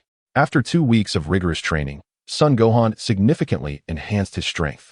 This evening coincided with the full moon, prompting him to attempt transforming into a Super Saiyan 4 under its luminous gaze. As night fell, a resplendent full moon illuminated the sky. Son Gohan stood in an open area atop the Baozi mountain, gazing upwards in anticipation. Suddenly, his heart raced upon seeing the moon, and with a surge of energy, his eyes turned blood red. His body erupted in a profusion of hair, growing taller and larger, transforming into a golden giant ape. A thunderous roar escaped his lips as he stomped the ground with immense force. Master! At that moment, the system addressed him. Hearing the voice calmed Son Gohan slightly. Yet he continued to roar at the sky. Master, if you do not awaken soon, the title of the strongest in the universe will be claimed by another. Upon hearing this, he ceased his roaring, his gaze intensifying. Suddenly, he reached towards the heavens, unleashing a torrent of red energy. With a resounding boom, golden lightning struck from the sky. Son Gohan anchored his feet to the ground, radiating an astonishing aura. Gradually, his form began to revert to its human shape. Moments later, a figure emerged, a man covered in red fur, save for his head, chest, palms, and soles, with golden eyes framed by red eyelids, and wearing yellow trousers. This was none other than Son Gohan, successfully transformed into a Super Saiyan 4. In this new form, he towered over his previous stature, his physique considerably enlarged. Meanwhile, in the Kaioshin realm, the East Kaioshin and his companions expressed disbelief at the overwhelming energy emanating from Son Gohan. Is this fellow a monster? His power is incomprehensibly greater than before. Jebbet trembled slightly. The most astonishing part is that he is merely 14 years old. The East Kaioshin remarked, gritting his teeth. Scions can live over 100 years. I can scarcely imagine how formidable he will become in the future. In the 7th universe, the god of destruction, Whis, sensed Son Gohan's energy. Son Gohan, he murmured, lost in thought. On Earth, Goku and the others also detected Son Gohan's immense power and rushed towards Baozi Mountain. Did he succeed? Gohan clenched his fists, feeling the newfound strength surging within him. Just then, two figures appeared before him, Goku and Goten. Dad, is that you, Gohan? Goku exclaimed, astonished. The transformation into Super Saiyan 4 allowed the youthful Son Gohan to assume an adult appearance. He nodded in affirmation. And what is this transformation of yours? This is Super Saiyan 4. Super Saiyan 4. At that moment, two figures descended from the sky. These two were none other than Vegeta and Piccolo. Uncle Piccolo. Piccolo exclaimed in surprise. Is that you, Gohan? Son Gohan nodded. Upon seeing Son Gohan in his Super Saiyan 4 form, Vegeta's anger surged as he questioned, Gohan, what transformation is this? This is Super Saiyan 4, the latest transformation I have mastered. Vegeta clenched his fists tightly upon hearing this. He had yet to even master Super Saiyan 2, while Gohan had already attained Super Saiyan 4. It was truly infuriating how one could surpass another. Fortunately, Goku's strength was on par with his own, which provided him some solace. Master, Gohan. At that moment, Regis and Krillin also arrived. Son Gohan nodded in acknowledgement. Is that you, Gohan? Krillin remarked, noticing that Gohan had grown to nearly the same height as Goku. Yes, Uncle Krillin. Is this the new transformation you have mastered? You have so much hair. Indeed. Super Saiyan 4 transforms from a great ape, which is achieved under a full moon. Vegeta responded, a transformation from a great ape? Yes. But to successfully transform into Super Saiyan 4, one must possess immense strength. Gohan explained. I see. Vegeta acknowledged, and then he inquired, so Gohan, how did you come to learn of this transformation? Goku asked. The typical transformations of Super Saiyans are based on their humanoid forms. He had never considered the possibility of transforming from a great ape. I just thought of it spontaneously. I understand. Goku replied, not dwelling on it further. After all, an extraordinary number of incredible events had already transpired with Gohan. Vegeta snorted disdainfully, suddenly soaring into the sky, leaving the cooking mountain. The others had long since grown accustomed to his behavior. Only Trunks looked on in confusion as Vegeta departed. After returning home, Vegeta, feeling provoked by Gohan's Super Saiyan 4, immediately entered the gravity chamber to train. The following day, after breakfast, Gohan prepared to head to the cooking mountain for training, only to find Trunks had arrived at his house early in the morning. Trunks, Son Goten exclaimed, his heart filled with joy as he approached Trunks. Trunks nodded and glanced at Gohan behind Goten. Gohan, may I train with you? Of course. No, I mean, I wish to take you as my master. You wish to take me as your master? Why? Because I want to become as strong as you. Is that so? Have you informed your father about this? Informed my father? Yes. Although Uncle Vegeta's power may not surpass mine, his combat experience is extensive, and he is stronger than you. It should be no problem for him to teach you. Hearing this, Trunks immediately hesitated. Vegeta has always been stern with him, and he is unfamiliar with techniques such as instant transmission and the Kaioken. Son Gohan chuckled and said, Trunks, I suggest you consult your father before seeking me out as a mentor. Trunks nodded in agreement. Observing this, Son Gohan promptly utilized instant transmission to bring Son Goten to the Lookout Mountain. Master, upon seeing Son Gohan and Son Goten arrive, Videl, who had already been at Lookout Mountain, approached with a beaming smile. Master, Son Gohan nodded in acknowledgement. Videl had not come to see Son Gohan's transformation the previous night due to her homework, but she had heard from Ragusu early this morning about the events that transpired. Master, I heard from Ragusu that you transformed into Super Saiyan for last night. Although Videl had not witnessed the transformation, Ragusu's description of Super Saiyan 4 was quite captivating, and she felt a surge of curiosity, particularly about Son Gohan's impressive 8-pack abs. Son Gohan nodded once more. Then, Master, could you transform into Super Saiyan 4 for me to see? No. Son Gohan shook his head. Why not? Videl asked, disappointment etched on her face. Had she known, she would have skipped her homework last night. For no particular reason. If he transformed into Super Saiyan 4 simply because she asked, it would undermine his authority as a mentor. Master, please, just transform for me to see. Videl immediately resorted to her charms. Brother, why don't you transform into Super Saiyan 4 for Sister Videl? Fine then. Upon hearing this, Videl felt a twinge of jealousy. He would not oblige her request. Yet he readily agreed to Son Goten's. Despite her envy, Videl was nonetheless eager to witness Son Gohan's transformation into Super Saiyan 4. Just then, Son Gohan clenched his fists and transformed into Super Saiyan 4. So handsome. Videl felt a flutter of emotions upon seeing Son Gohan's transformation. At that moment, Ragusu, who had been training in the gravity chamber, sensed Son Gohan's immense energy and swiftly exited. Master. Son Gohan nodded and reverted to his normal form. All right, Videl. Focus on your training now. In West City, at Bulma's home, Trunks had returned and was contemplating whether to discuss with Vegeta his desire to take Son Gohan as his mentor. What is wrong, Trunks? Bulma asked, noticing her son lost in thought in the yard. It's nothing, Mom. Trunks quickly snapped back to reality, deciding to postpone the conversation for another day. Bulma, though somewhat skeptical, accepted his response. In the afternoon, Son Gohan instructed Son Goten and the others to train independently, while he utilized the crystal ball to transport himself to the battlefield, where Vegito would confront Kid Buu 3 years hence. Due to his invisibility technique, the newly fused Vegito and Kid Buu remained oblivious to his presence. Son Gohan's presence here today stems from two primary reasons. Firstly, he has attained mastery over Super Saiyan 4, granting him a modicum of self-defense. Secondly, he yearns to behold Vegito, while simultaneously gathering the energy of the universe seed.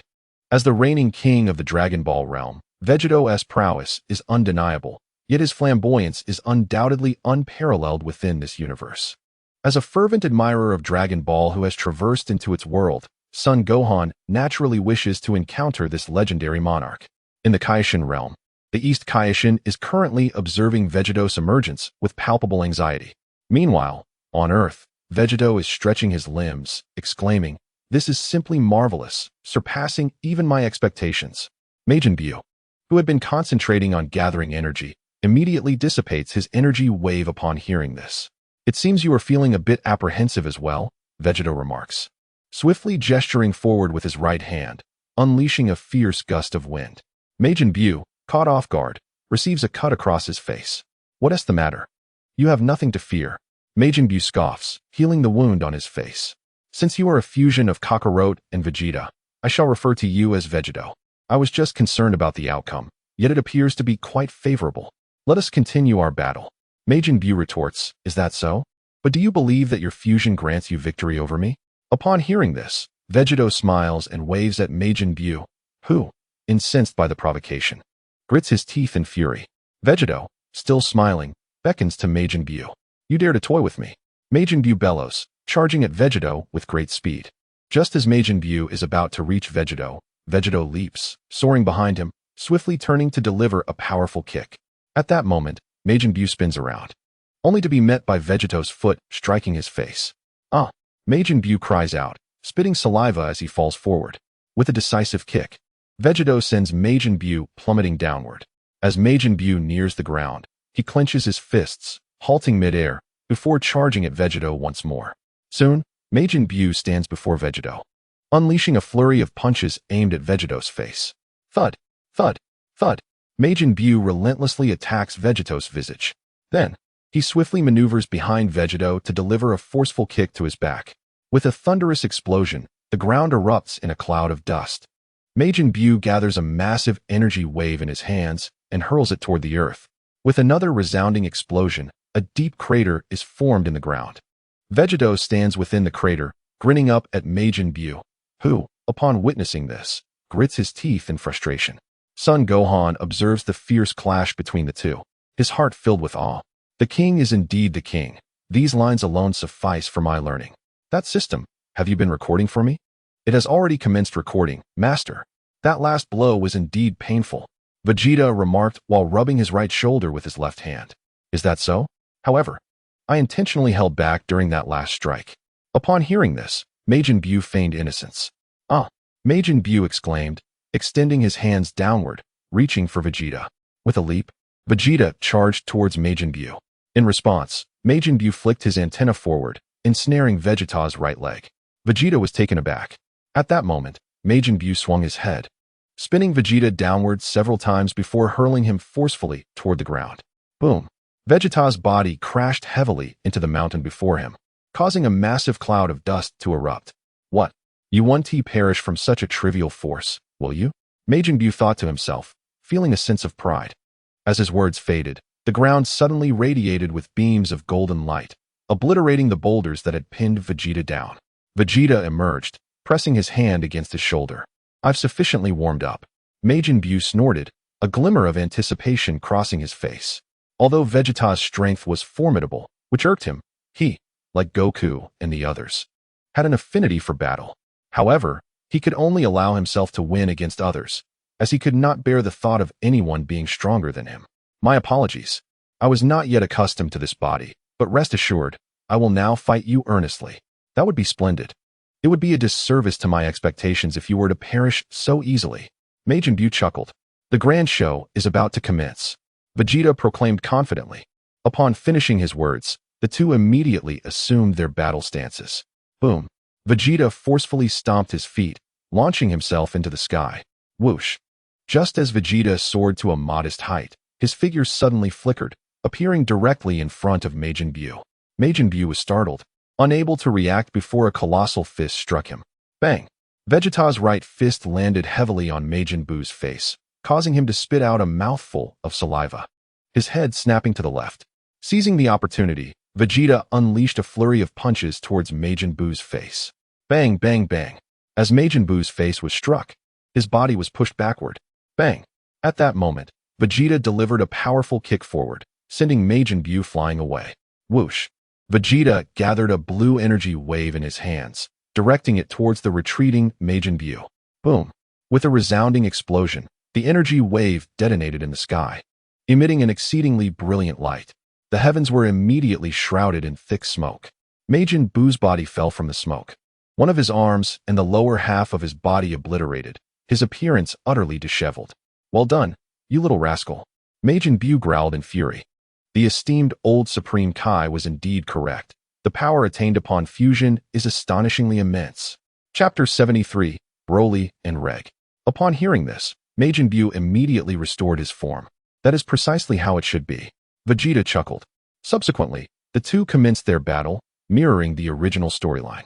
Gohan, needing to gather energy, departed this timeline upon witnessing Vegeta being absorbed by Majin Buu, returning to the main timeline.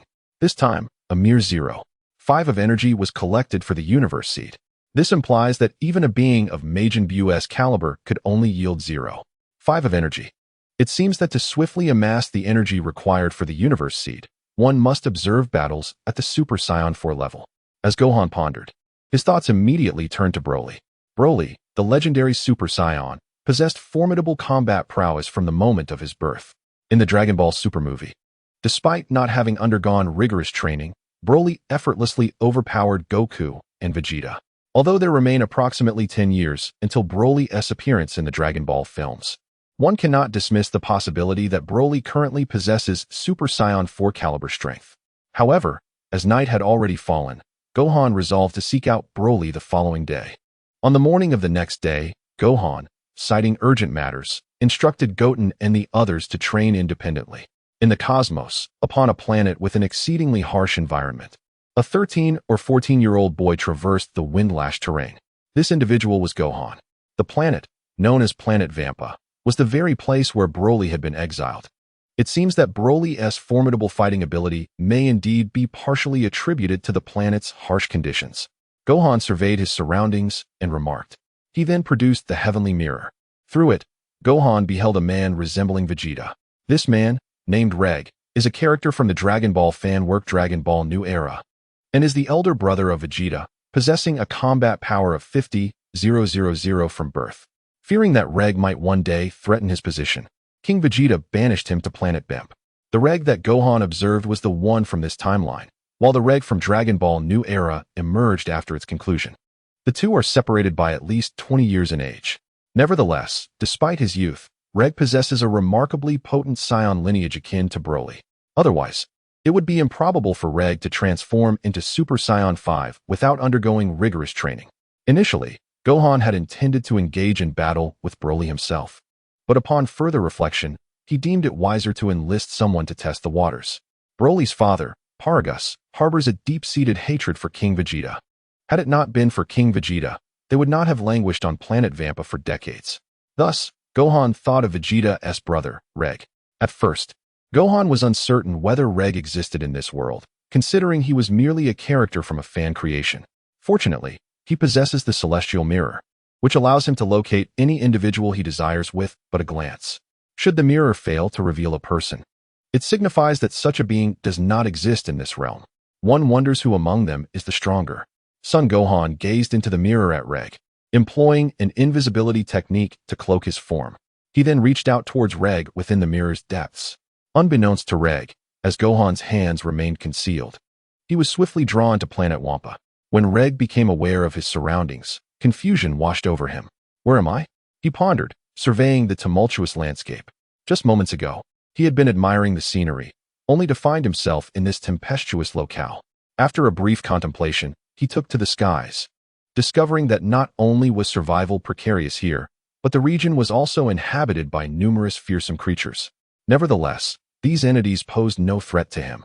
As he soared through the air, Reg suddenly spotted a towering figure engaged in combat with a swarm of spider-like creatures roughly the size of rabbits. This figure was none other than Broly, the Scion. Upon spotting Broly's tail, Reg descended rapidly.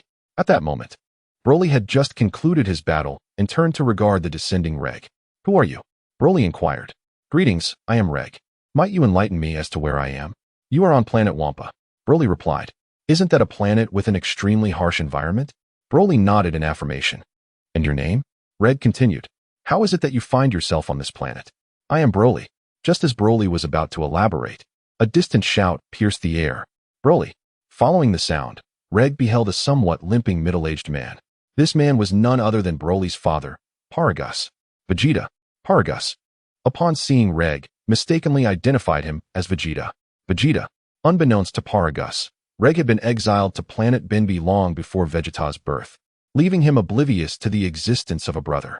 However, the similarity in names between Vegeta and King Vegeta led Reg to wonder if Paragus was confusing him for the king. A short while later, Paragus approached Broly's side.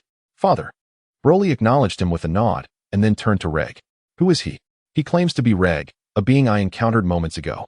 Reg. Paragus gasped in surprise. As a former subordinate of King Vegeta, he had heard tales of Reg. Reg was the firstborn son of King Vegeta, yet for reasons unknown, the king had sent him to the desolate planet Benbi.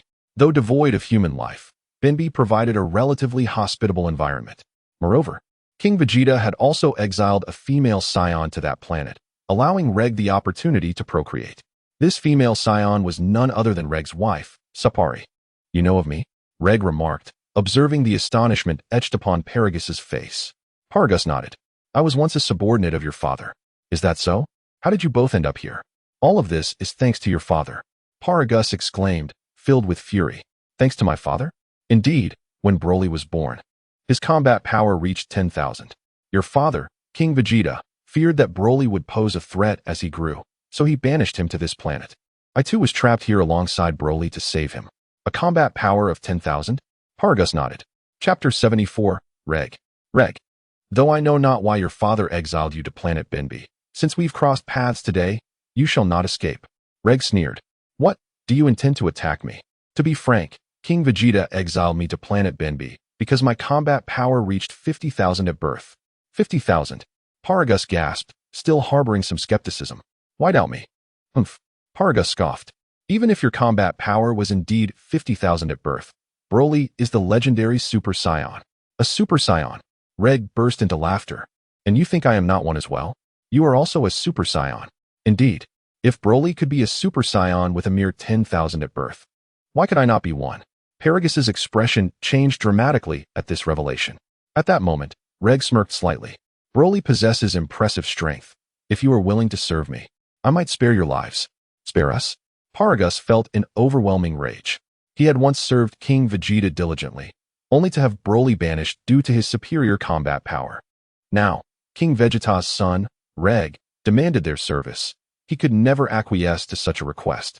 Unwilling, are we? Reg glared coldly at Paragus. Indeed, from the moment your father, King Vegeta, exiled Broly to planet Wampa, I could no longer serve your family. Paragus declared, immediately calling out to Broly, Broly, kill him. Father. Broly hesitated, uncertainty flooding his heart. Reg chuckled lightly, his right fist clenched as he struck towards Broly. Bang! Broly raised his arms defensively and staggered back a few steps. Observing this, Paragus quickly retreated to the side. Both of their strengths were formidable. A single punch could easily obliterate him, and if he did not distance himself further, it would surely mean his demise. Have they begun to fight? Gohan, who had been observing the situation through the celestial mirror, immediately activated it to transport himself to a safe distance near Paragus. As Son Gohan remained cloaked in invisibility, Paragus and his companions were entirely unaware of his presence. Observing Paragus, Gohan was reminded of the poignant scene from the Dragon Ball movie where Frieza mercilessly slays Paragus. It was precisely the death of Paragus that drove Broly into a complete frenzy.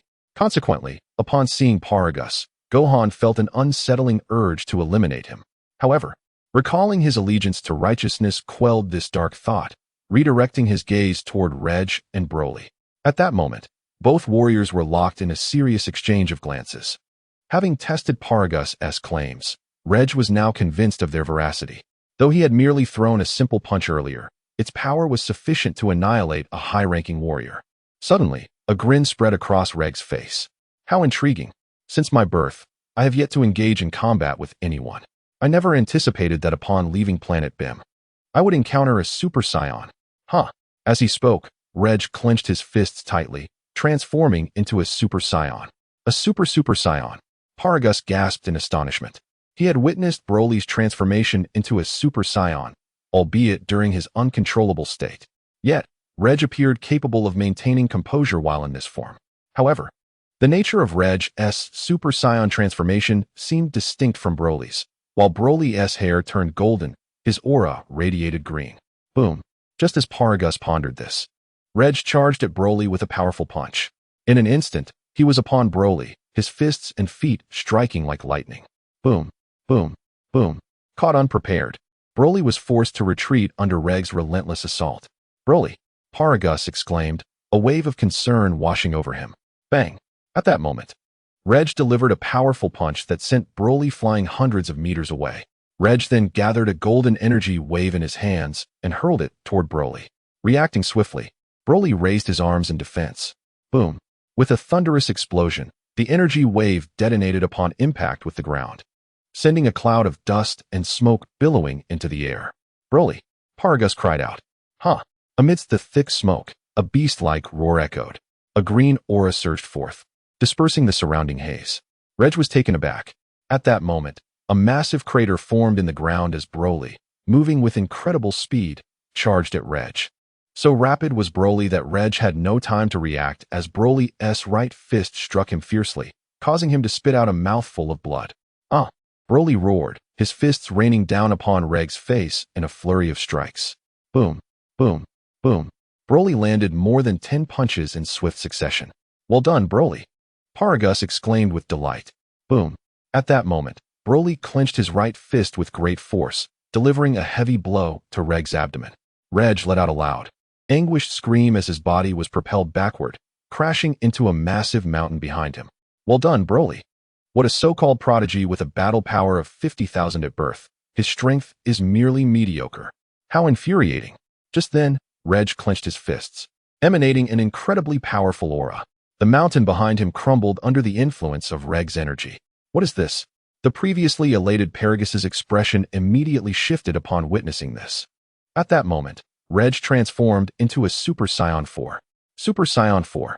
The concealed Gohan felt a slight jolt of surprise. Though he was aware of Reg's formidable talent, he had not anticipated it would be to such an extent. Reg was, at most, 40 years old, and yet he could transform into a Super Saiyan 4 without any prior training. This was undoubtedly the epitome of genius. What is this? Paragus exclaimed in astonishment.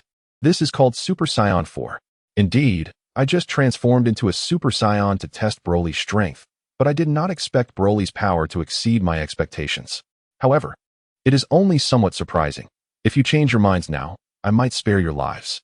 Chapter 75, The Legendary Super Saiyan. Upon hearing this, Paragus gritted his teeth tightly. Reg, do not get too cocky.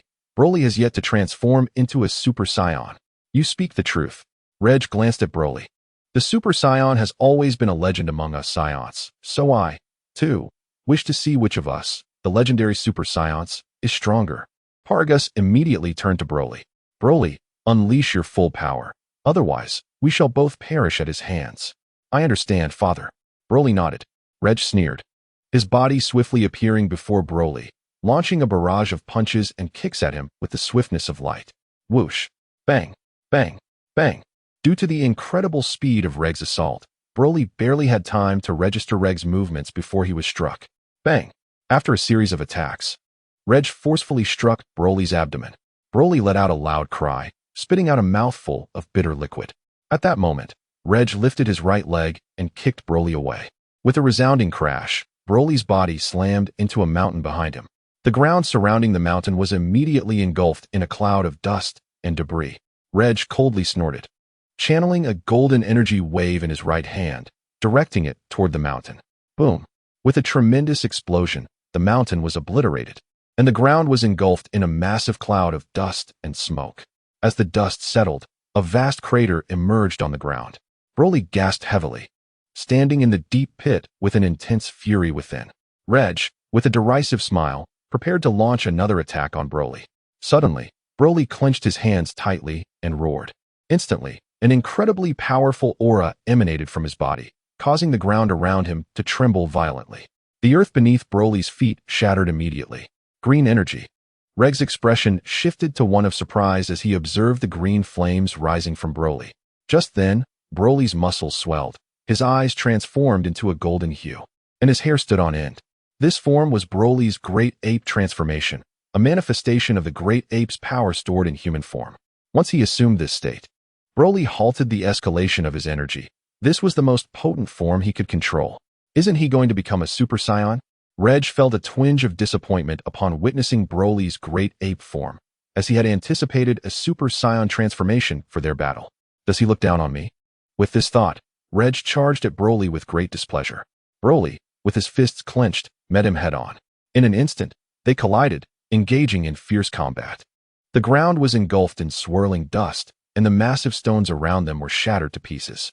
Suddenly, Reg's right fist tightened, and with a powerful blow, he sent Broly flying hundreds of meters away.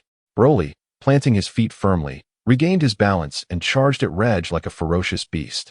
Reg scoffed and unleashed dozens of energy waves towards Broly. Huh! Broly shouted, dodging while sprinting forward at full speed. Boom! Boom! Boom!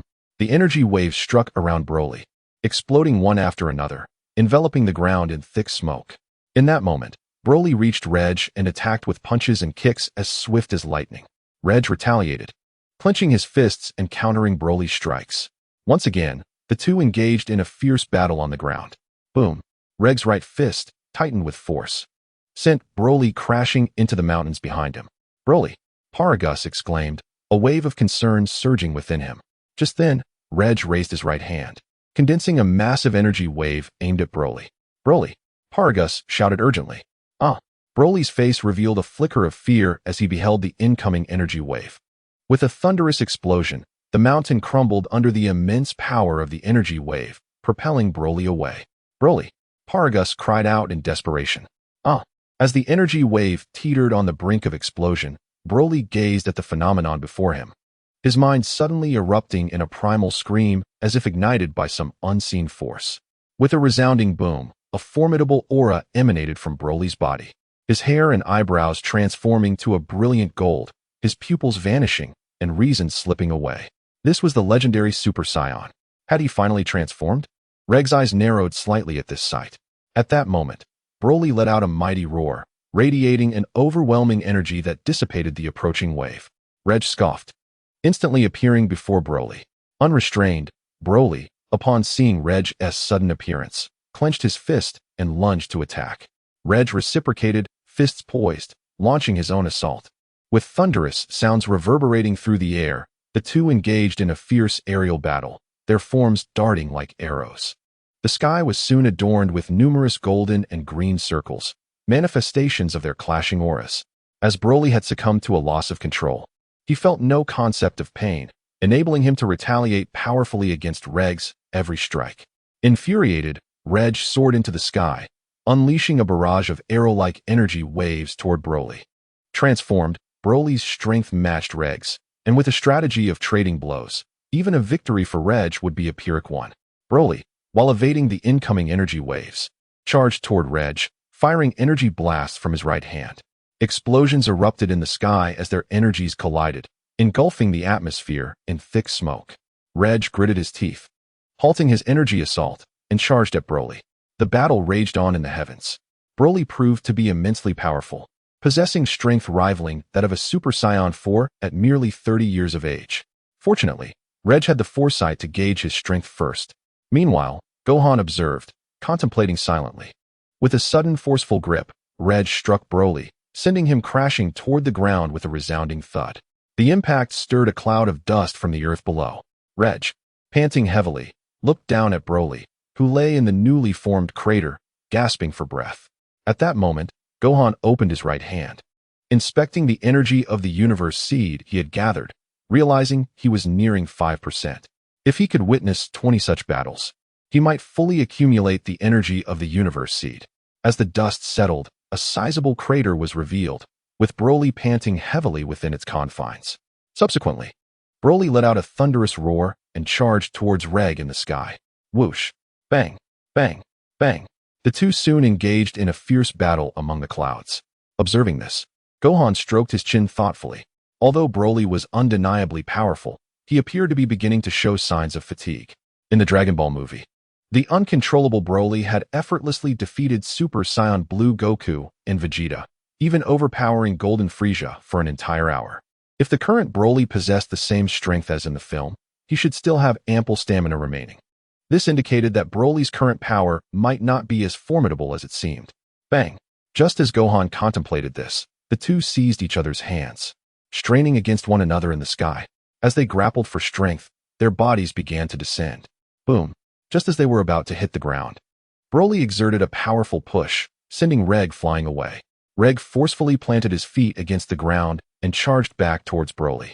Broly let out a mighty roar and swung his right fist with all his might towards Reg, who clenched his right fist tightly to meet the blow. With a resounding crash, the ground trembled violently around them. Both of their right fists emanated an incredibly potent aura, which spread outward. Bang!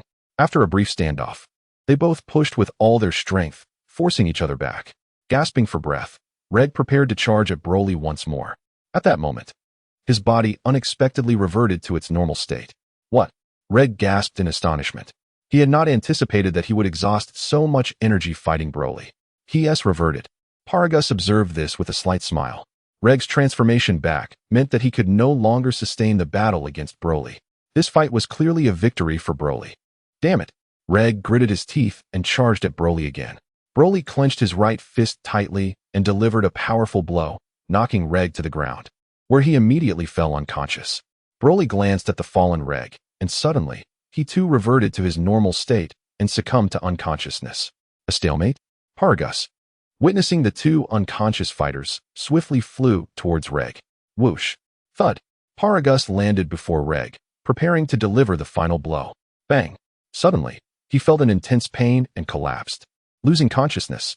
Gohan, seeing Paragus unconscious, immediately retrieved the heavenly mirror from his system and transported Reg back to planet Benbi. He then returned to planet Wampa to awaken the unconscious Broly. With the area infested with monstrous creatures, if Gohan failed to rouse Broly, he would likely become prey for those beasts. Planet Benbi. After a period of unconsciousness, Reg awoke to find Sapali sitting beside his bed. You're awake. Reg nodded. Is this Planet Benbi? Yes. What's wrong? By the way, Reg, how did you sustain such severe injuries? I was taken to planet Wampa today. Wampa Star? Is it not a planet with an exceedingly harsh living environment? Indeed. There, I encountered a Super Saiyan named Broly. A Super Saiyan. Sapari was taken aback. Although Super Saiyans are not uncommon on Benbi planet, encountering one on another world is quite a different matter. It is worth noting that before Reg was born, Super Saions existed solely as legends among the Saions.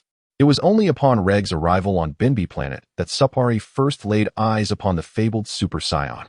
Due to Reg's identity and appearance, Supari swiftly fell in love with him, ultimately giving birth to numerous children, all of whom could transform into Super Saions at a certain age. Reg nodded in affirmation. Furthermore, he is a Super Saiyan unlike any other. Yes, that individual's aura is green, and he possesses but one transformation, a green one. What of his strength? His power is formidable. Even my Super Saiyan 4 was defeated by him. What? Even your Super Saiyan 4? Reg nodded once more. Broly was born with a battle power of 10,000, which is precisely why King Vegeta exiled him to Wampa Star. How then did you return from that planet? I do not know. After being defeated by Broly, I lost consciousness, and when I awoke again, I found myself here. I see. Yes, I suspect I was set up. Set up? Reg nodded. The perpetrator's intention was likely to force me into combat with Broly. Combat? What benefit could he possibly gain from such a scheme? I am unsure. However, should I discover the identity of that individual, I would not spare him. Supari nodded in agreement. On Earth, after Son Gohan returned, he was in high spirits as he guided Son Goten in his training. Meanwhile, he contemplated the next energy collection plan for the Universe Seed. In West City, at Bulma's residence, Trunks, after a day of hesitation, decided to confide in Vegeta about his desire to take Gohan as his master.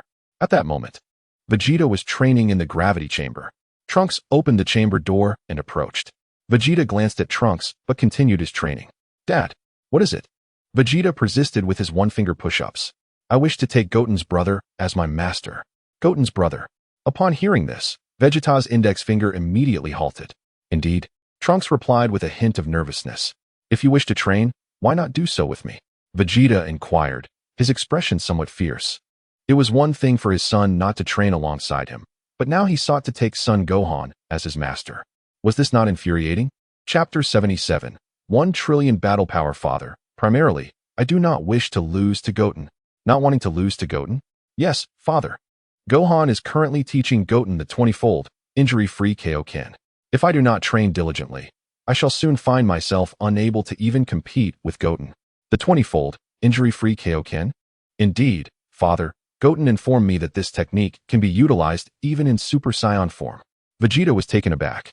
If the 20-fold Kaioken could be employed while in Super Saiyan state, it would unleash a combat prowess 20 times that of a Super Saiyan. Trunks nodded in agreement. Father, does Gohan also possess the abilities of instant transmission and the multiplication technique? Are you skilled in these arts? Upon hearing this, Vegeta shot a fierce glare at Trunks. No. After all this time, it turned out that Trunks was discontented with his father's lack of formidable skills. Startled, Trunks quickly exclaimed, I apologize, father. If you disapprove, I shall refrain from seeking Gohan as my master. Vegeta's expression softened slightly as he replied, You may take Son Gohan as your mentor, but I have one condition. What condition, father? Trunks inquired. You must never lose to Son Goten.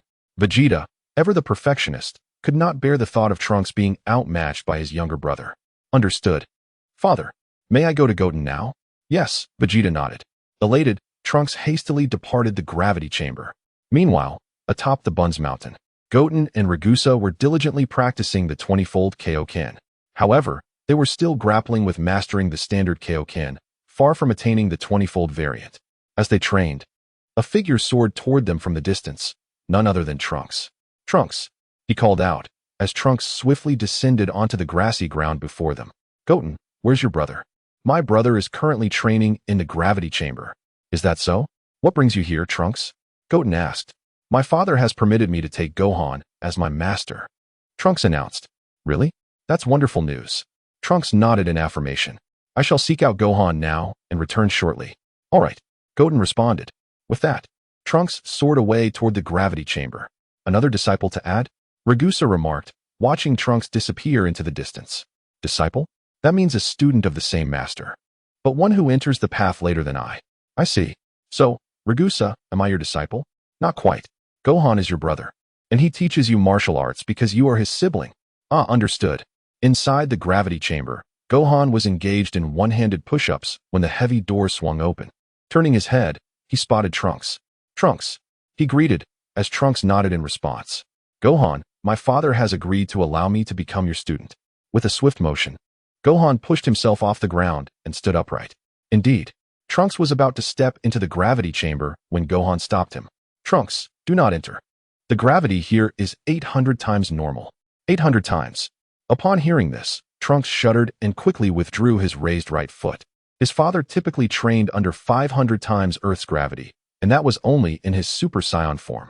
Yet, Son Gohan could train under 800 times gravity without transformation.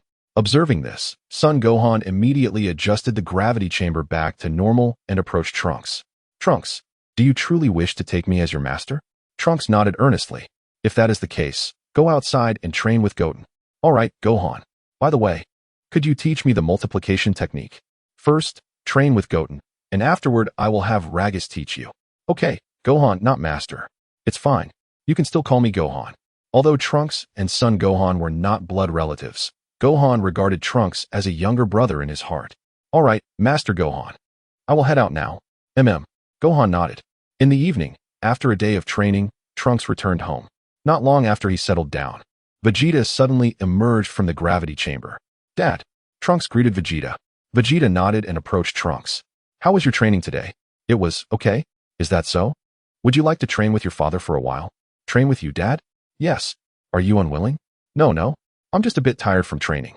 How about I join you tomorrow instead? Vegeta, with a cold gaze, replied, but didn't you say earlier that you didn't want to lose to Goten? Without waiting for Trunks' consent, he directly took him to the gravity chamber. Dad, Trunks thought to himself, tears welling up in his eyes. This morning he had thought Vegeta was a reasonable father, but he realized he had overestimated him. In the days that followed, Trunks not only trained with Son Gohan, but also endured Vegeta's rigorous training upon his return. It was sheer competition at its peak. As time swiftly passed, 5 months went by in the blink of an eye. After months of training, Son Gohan finally elevated his battle power to 1 trillion. Ding! Congratulations, Master. Your battle power has reached 1 trillion. Rewards include the Ultra Instinct technique, the ability to manifest an external self, time prison, energy distortion space ability, a Super Dragon Ball usable once a year, and 999 senzu beans. Super Dragon Ball! Son Gohan exclaimed in surprise. He had previously planned to venture to the 6th universe to collect the Super Dragon Balls, but he never expected the system to reward him directly with one. Indeed, Master. Then, if my power reaches 10 trillion, will I be rewarded with the erasure of Xeno? That will become clear once you reach 10 trillion, Master. And the Super Dragon Ball can grant wishes, correct? Yes, Master. Do you have a wish in mind? I wish for Earth's defenses to become cosmic level, but only underground, not on the surface. I understand, Master. Your wish has been granted. Granted already? Chapter 78. Son Gohan vs. Hit. Indeed, Master, why not give it a try? Try what? I certainly do not wish to obliterate the Earth, Son Gohan declared, promptly retrieving the celestial mirror from the system to ascertain Hit's current whereabouts in Universe 6. He had long desired to engage Hit in battle, and having now attained the mastery of Ultra Instinct, he was eager to test his skills against him. Through the celestial mirror, Son Gohan beheld a man with purple skin clad in a long black coat, seated at a bar, indulging in a drink. This individual was none other than Hit. Upon spotting Hit, Son Gohan swiftly transported himself to the bar where Hit was located. As Hit noticed the sudden appearance of Son Gohan, a flicker of wariness ignited within him. As the foremost assassin of Universe 6, Hit possessed an acute sense of danger. You are Hit, correct? Son Gohan approached him and inquired. Indeed, I am. May I ask what brings you here? Hit replied, setting down his glass of red wine.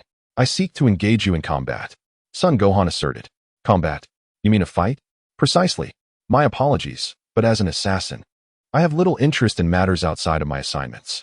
What if I were to hire you for this battle? And what of the remuneration? I currently have none on hand, but I promise to provide it next time. Then let us discuss this when you are prepared. Is that so?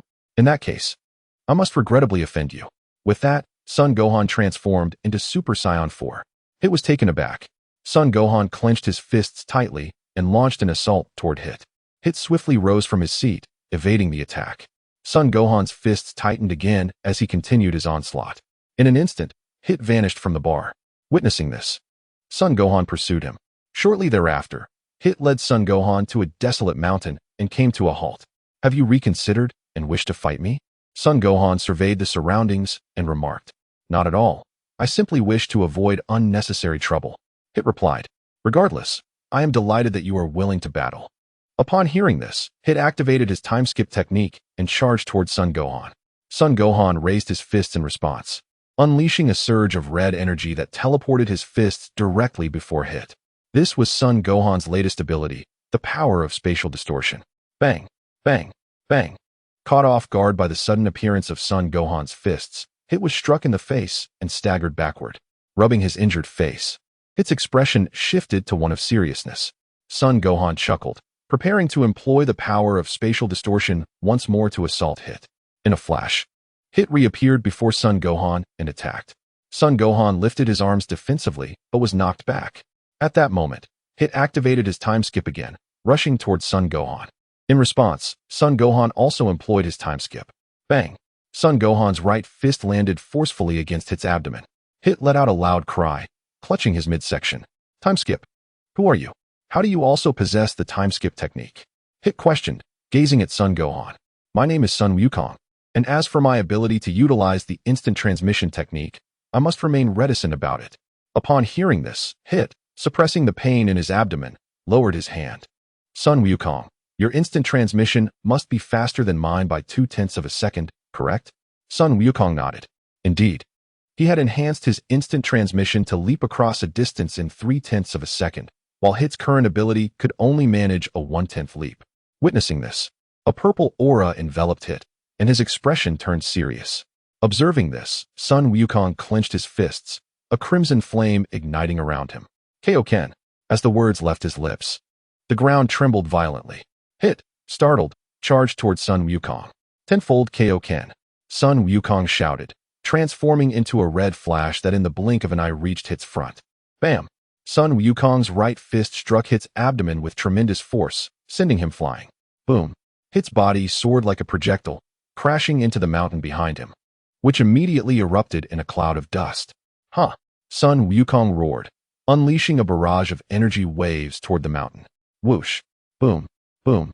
Boom! Under the relentless assault of energy waves, the mountain was swiftly obliterated. Just then, a figure materialized behind Son Wukong. It was Hit. Son Wukong moved forward, turning to face Hit. At that moment, Hit's figure vanished, reappearing to Son Wukong's left. Son Wukong clenched his fists, launching an attack at Hit. In a flash, Hit struck out with his right fist towards Son Wukong's abdomen. Bam! Just as Hit's fist was about to connect, a hand unexpectedly intercepted it, Son Wukong's right hand. You are not the only one who can utilize instant transmission. Upon hearing this, Hit withdrew his fist and retreated several hundred meters. Huh! At that moment, Son Wukong clenched his fists once more, a towering red aura rising around him. Boom!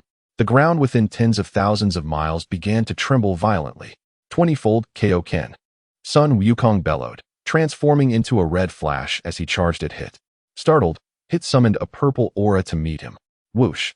Bang! Bang! Bang! In the blink of an eye, the two engaged in a fierce aerial battle, their speeds akin to flashes of light. Their strikes landed upon one another with astonishing rapidity. Huh! With a mighty roar, Son Wukong clenched his right fist, delivering a powerful blow that sent Hit crashing down to the ground. With a thunderous crash, Hit's body plummeted like a ray, slamming into the earth, which erupted in a cloud of dust. As the dust settled, Son Wukong gasped for breath, dissipating the energy of the Kaioken. When the dust cleared, a deep pit several meters deep appeared in the ground. Breathing heavily and appearing somewhat fatigued, Hit stood in the depths of the pit. I concede. Son Wukong was momentarily taken aback. Hit had actually admitted defeat. As soon as he finished speaking, his form vanished from sight. Son Wukong surveyed his surroundings and, upon confirming Hit's departure, promptly retrieved the seed of the universe from within his garments. The energy within the seed had now accumulated to 10%. This indicated that his battle with Hit had likely garnered approximately 5% of energy. 90% remained. Chapter 79. Unveiling Bidali's potential. Son Wukong stored the seed of the universe away. He had initially thought he would need to employ the Ultra Instinct to contend with Hit. However, he hadn't anticipated that Hit was not as formidable as he had imagined. In this timeline, aside from the gods of destruction and angels, only Jiren, Toppo, Broly, and Rage seemed relatively powerful. Jiren, Toppo, and their ilk were connected, so Sun Wukong had no intention of engaging them in battle. As for Rhaeg and Broly, he might consider it. Nevertheless, he realized that even if he fought them, he could only elevate the seed's energy to a mere 20%. After some contemplation, Sun Wukong resolved to return to his training, believing that once his strength was sufficiently formidable, everything would naturally fall into place. Time flew by, and a year had swiftly passed. Bidalai was now 15 years old, having blossomed into a beauty reminiscent of her animated counterpart due to the early maturation of girls. At this moment, she was on the grassy slopes of Baozi Mountain, attempting to lift the Xeno's sword from the ground. Yet, no matter how hard she tried, she was unable to raise the sword. Nearby, Son Gohan and Trunks could not contain their laughter. "Sister Bidalai, it's impossible for you to lift the Xeno's sword." Bidalai scoffed, her face displaying defiance. "What is so impressive? Once I grow stronger, I will certainly be able to lift the Xeno's sword." Upon hearing this, Son Gohan strained with effort and managed to lift the sword. This Xeno's sword was not the one from the Xeno's realm, but rather one Sun Wukong had caught while fishing. He had caught over 10, so he had gifted one to each of them. As for Bidalai, although Sun Wukong wished to give her one, he refrained since she could not even lift it. Haha. Son Gohan transformed into a Super Saiyan after lifting the Xeno's sword. Bidalai snorted in disdain and walked towards the gravity chamber where Sun Wukong was training. "Sister Bidalai," Son Gohan called out to her. Bidalai seemed to ignore him and continued walking forward. Soon, she reached the entrance of the gravity chamber and opened the door, spotting Sun Wukong and Ragus engaged in training. "Bidalai," Ragus exclaimed upon seeing her. Bidalai nodded and called out to Sun Wukong, who was in the midst of his training. "Master." Sun Wukong looked toward Bidalai and inquired, "Is there something you need, Bidalai?" "Master, do you still possess any spirit tree fruits?" "Yes, I do, though not in abundance," replied Sun Wukong, glancing at the 30 spirit tree fruits within the system. "Then, Master, could you grant me one? I aspire to grow stronger than I am now." "I too desire it," Legus chimed in. "Ahem." Sun Wukong cleared his throat. "Actually, if you wish to become stronger, consuming spirit tree fruits is not the only method." "Not consuming spirit tree fruits? Then, Master, what alternatives do you have to enhance our abilities?" Legus inquired. Upon hearing this, Sun Wukong immediately restored the gravity in the gravity chamber to its normal state. "Follow me." "Yes, Master." The two promptly accompanied Sun Wukong as they exited the gravity chamber. Once outside, Sun Wukong swiftly soared to meet Gohan and Trunks. "Brother, Gohan." Sun Wukong nodded.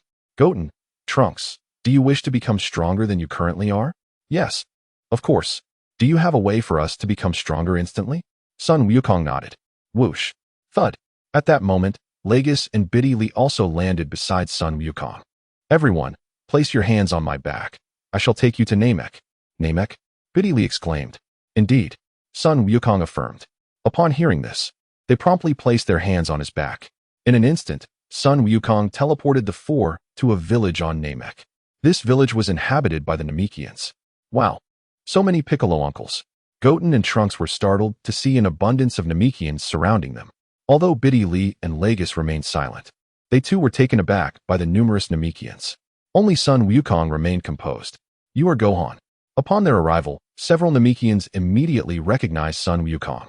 Years had passed, and while his height and hairstyle had altered somewhat, his face had changed little.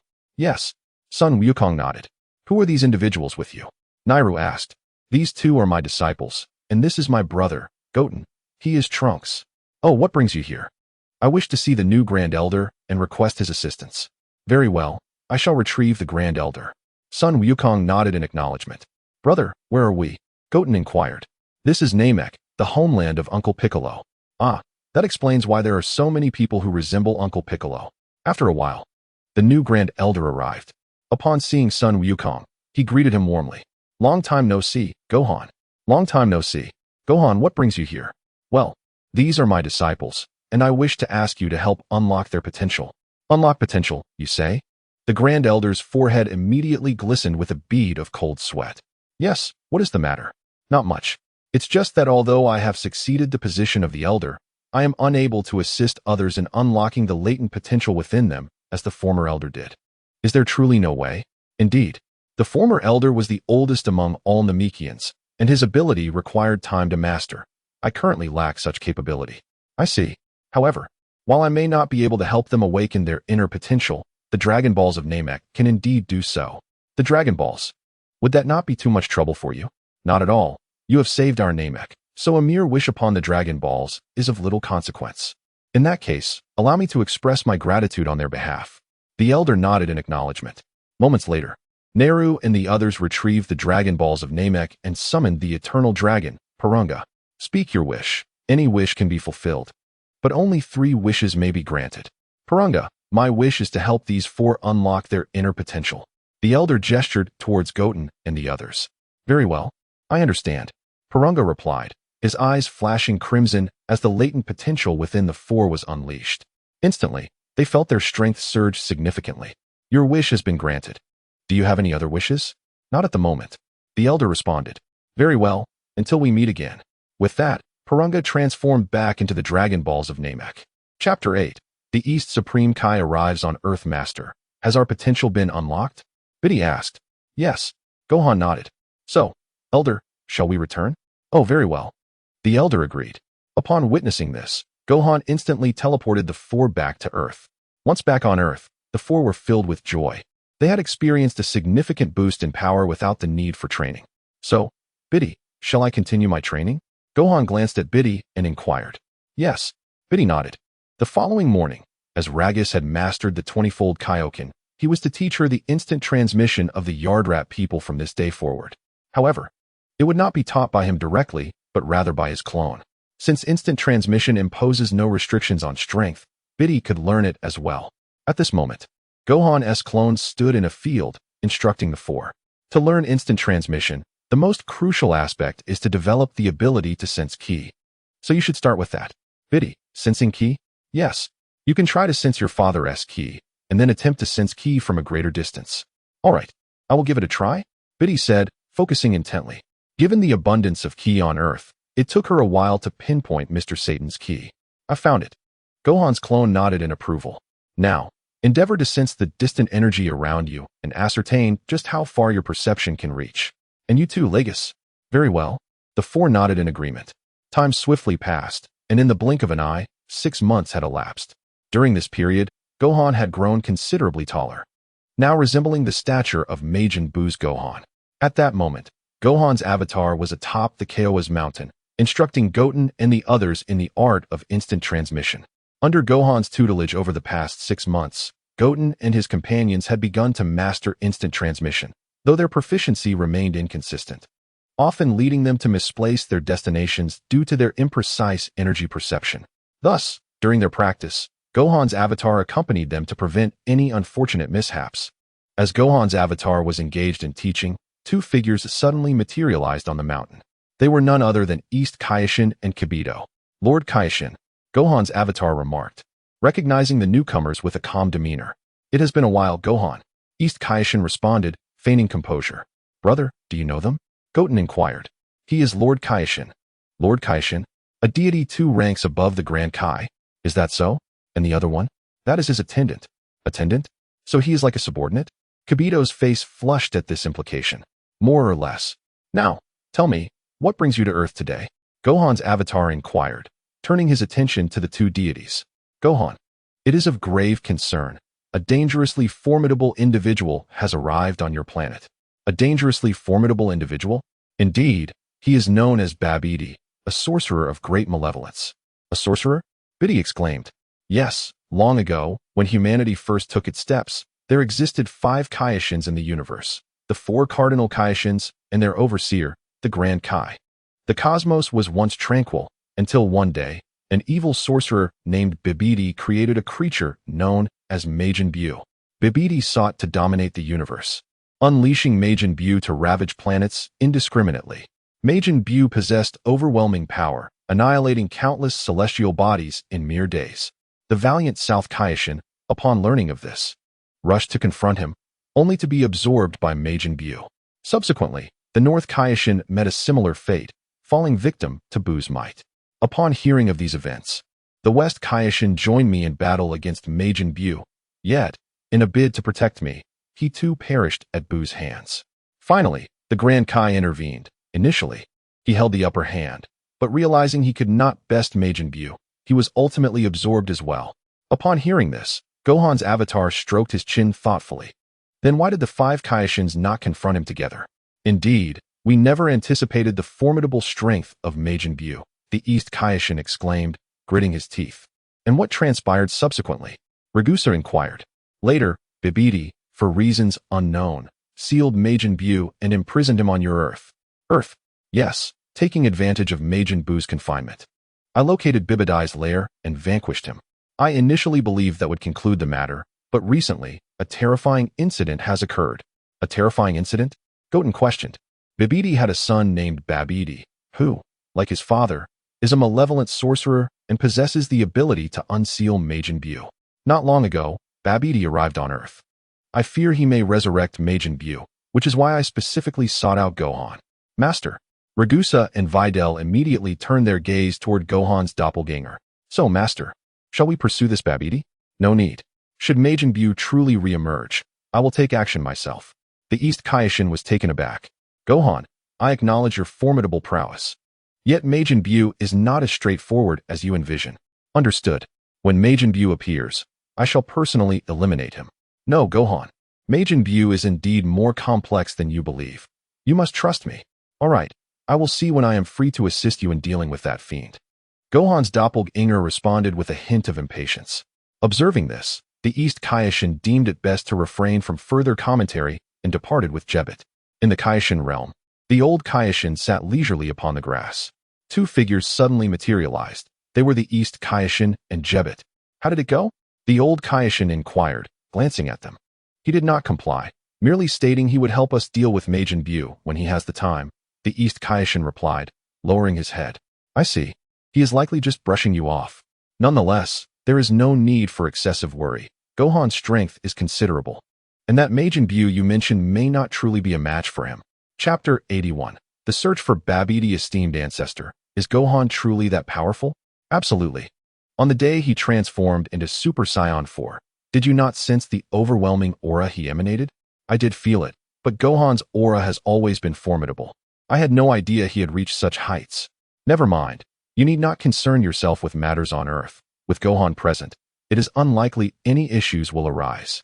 On Earth, after the East Kaioshin's departure, Goten and Trunks expressed keen interest in Babidi and Majin Buu. Brother, shall we seek out this Babidi? Goten proposed. What? Are you intrigued by this Babidi? Goten nodded eagerly. Very well, but we must wait until you master instant transmission. Goten's heart sank at this response. Additionally, I wish to impart to you a novel technique. A novel technique. Upon hearing these words, Son Goten and the others instantly lit up with excitement. What technique is it, brother? This technique is called fusion. Fusion? In simple terms, it allows two individuals of comparable strength to merge into one, resulting in a significantly enhanced power. I see. But will the two remain fused indefinitely? Trunks inquired. No, the fusion lasts only 30 minutes. After that, the two will automatically separate. Do you wish to learn it? Videl and Ragusa? Upon hearing this, Videl and Ragusa exchanged glances and shook their heads. I think we shall pass. Videl was not averse to fusing with Ragusa. However, their power disparity might result in a regression of strength upon merging. Very well, Son Gohan's doppelganger remarked as he began instructing Son Goten and the others on the fusion technique. Out of curiosity, Videl and the others observed how Son Gohan's doppelganger taught the fusion dance to Son Goten. As Son Gohan's doppelganger demonstrated the fusion dance steps, Videl immediately felt that the poses were rather embarrassing. Time swiftly passed, and half a year elapsed. After 6 months of rigorous training, Son Goten and the others finally mastered instant transmission. Son Gohan had promised them that once they mastered this technique, he would take them to find Babidi. On Earth, within an uninhabited mountain range, Son Gohan was leading Son Goten and the others towards a white structure. This white structure was an elevator belonging to Babidi's spaceship. Brother, is this it?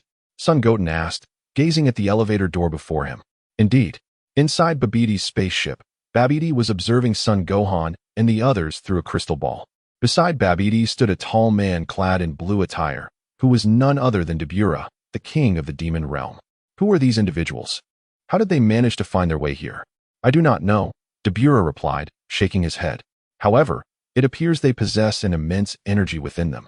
If we could harness their energy, It might expedite the revival of Majin Buu. Is that so? I believe we should lure them in and then seize their energy. Excellent idea. Babidi responded with a sinister smile. As they conversed, Son Gohan had already brought Videl and the others into the elevator.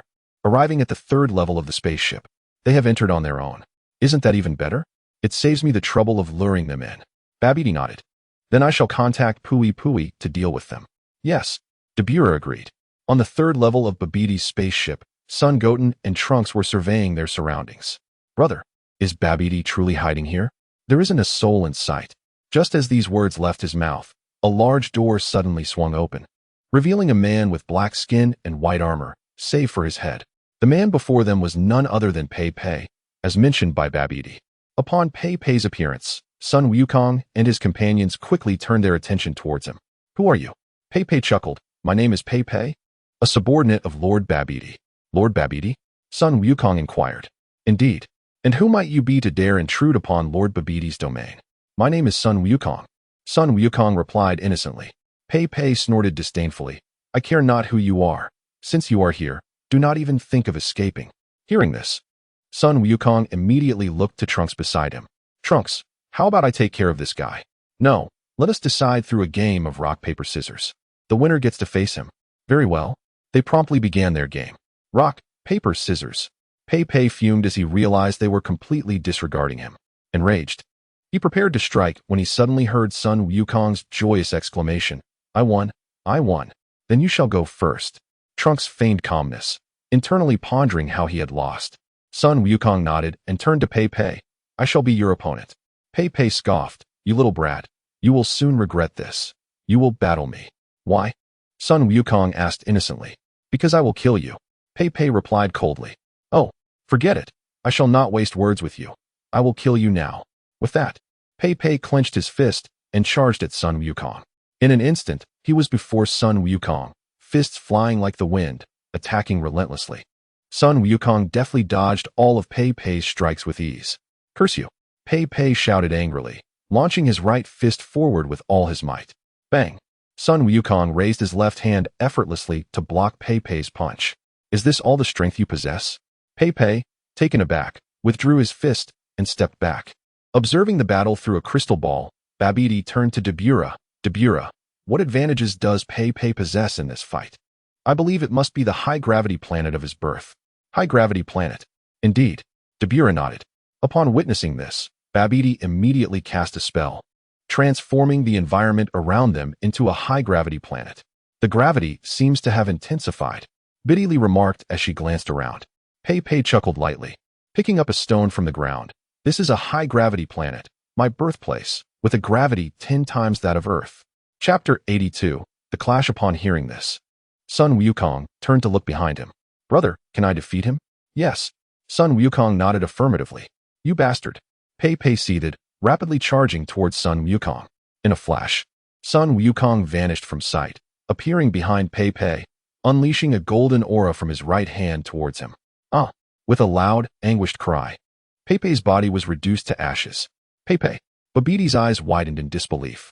Despite Goten's tender age, his strength was astonishing. Dabura, however, wore a look of disdain. This fool, how utterly useless, to be eliminated so swiftly. Within the third level of Babidi's spaceship, Goten, feeling a surge of joy, turned to Gohan and exclaimed, Brother, I defeated him. Although Pei Pei was weak, Goten's exhilaration was palpable, as it was his first battle against an extraterrestrial being. Gohan nodded approvingly. Well then, Goten, shall we explore the next level? Sure. With that, Gohan led the group onward to the next level. The elevator ascended rapidly, and before long, the five arrived at the second level. They surveyed their surroundings, only to find it eerily empty. Brother Gohan, it seems there is no one here. No sooner had he spoken than an automatic door on the second level slid open. A creature with green skin and a form reminiscent of a mantis emerged from within. This creature was named Yego, one of Babidi's minions captured from across the cosmos. As Yego approached, drool dripped from his mouth. Trunks, look at the size of that mantis. Goten exclaimed. That's not a mantis, it's clearly a monster. Trunks retorted. Mantis. What is that? Yego inquired, intrigued by their conversation. A mantis is a type of insect. Trunks replied. What? You two dare to say I resemble an insect? You wretched little brats. Just wait until I devour you. Trunks chuckled lightly. Monster, don't assume your size intimidates me. Prepare to be reduced to tears, begging for mercy. You arrogant little brat, your audacity knows no bounds. Yego declared, springing off the ground and charging at Trunks. Huh, Trunks shouted, transforming into a Super Saiyan and charging back at Yego. Upon seeing the radiant golden light emanating from Trunks, Yego immediately opened his mouth and inhaled. A powerful suction emanated from Yego, drawing in Trunks' Super Saiyan energy and returning him to his normal state. What? Trunks halted, astonished at the sudden change in his form. Yego then grinned smugly. That light you emitted was quite delectable. Light? Are you saying you enjoy consuming light? Indeed. So, will you transform again? Yego chuckled. All right. Trunks responded, transforming once more into a Super Saiyan. You fool. You actually transformed again. In that case, I shall not hold back. Yego declared, preparing to absorb Trunks' energy once more. In a swift moment, Trunks found himself reverted to his normal state yet again. Bring it on. Trunks shouted defiantly, once again transforming into a Super Saiyan. With a hearty laugh, Yego absorbed Trunks' Super Saiyan energy for the third time. His abdomen, having absorbed a considerable amount of Super Saiyan energy, radiated a luminous glow. Suddenly, Yego's belly swelled, seemingly unable to accommodate any more energy. Ah! Trunks exclaimed, immediately shouting as he forcefully channeled his Super Saiyan energy into Yego's mouth. With a thunderous explosion, Yego's body detonated at the spot. The Babbidi's spaceship trembled violently from the impact of the explosion. Moments later, a gaping hole was blasted into the second layer of the spaceship. That scoundrel Yego self-destructed from absorbing too much energy. Babbidi seethed with anger as he watched the explosion unfold in the crystal ball. The colossal egg sealing Majin Buu rested within the confines of the spaceship. If that explosion inadvertently awakened Majin Buu, it would spell trouble. Though Babbidi desired Majin Buu's revival, he intended to do so only after fully collecting the required energy. He was uncertain whether Majin Buu could truly be resurrected after all this time. A slip-up that prevented Buu's successful revival would leave him in deep regret. With that thought, Babbidi quickly checked the egg sealing Majin Buu. Once he confirmed that the seal remained intact, he exhaled in relief. Dabura, what should we do now? It appears that I must take the stage. No matter how formidable they are, they cannot surpass me, the Demon Realm King. Dabura declared with unwavering confidence. Babbidi nodded. Then I leave everything to you. Understood, Dabura replied. In the second layer of Babbidi's spaceship, following Yego's demise, Gohan and the others swiftly ascended through the newly formed hole to the first layer. Drawing from their previous experiences, Goten and the others chose to remain silent, patiently awaiting the appearance of their adversary. Moments later, a blue silhouette emerged from an automatic door. It was Dabura. He has arrived, but we have both fought him before. Who shall engage now? Goten remarked, glancing at Dabura. Upon hearing this, Trunks immediately looked toward Gohan. Gohan then turned to Ragusa. Ragusa, how about you take on the fight? Although Ragusa was not a Saiyan, her power was formidable, and she was significantly older than Goten and the others. Very well, master. Ragusa agreed. Gohan's intention in bringing Ragusa to confront Babbidi was, in fact, to provide them with an opportunity for growth. Despite their impressive abilities, Ragusa and her companions seldom engaged in combat. Thus, this occasion served as a valuable opportunity for them. Dabura scoffed.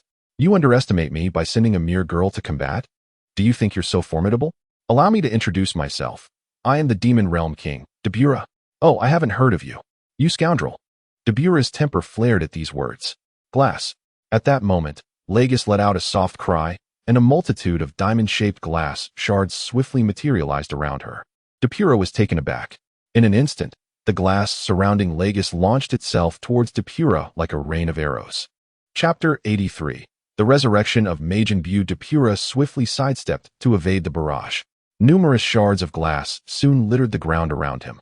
Observing this, Babbidi immediately cast a spell, transforming their surroundings into a mountainous terrain encircling a pristine lake. Legus, momentarily distracted by the sudden change in environment, faltered. Seizing this opportunity, Dabura conjured a large blade in his right hand and charged toward Legus. Glass Dragon, Legus exclaimed, summoning a dragon composed of glass that materialized behind her. The glass dragon was several times larger than Legus herself, complete with a pair of wings. Dabura, startled, raised his blade and swung it toward Legus. With both arms outstretched, Legus made a sweeping motion toward Depura.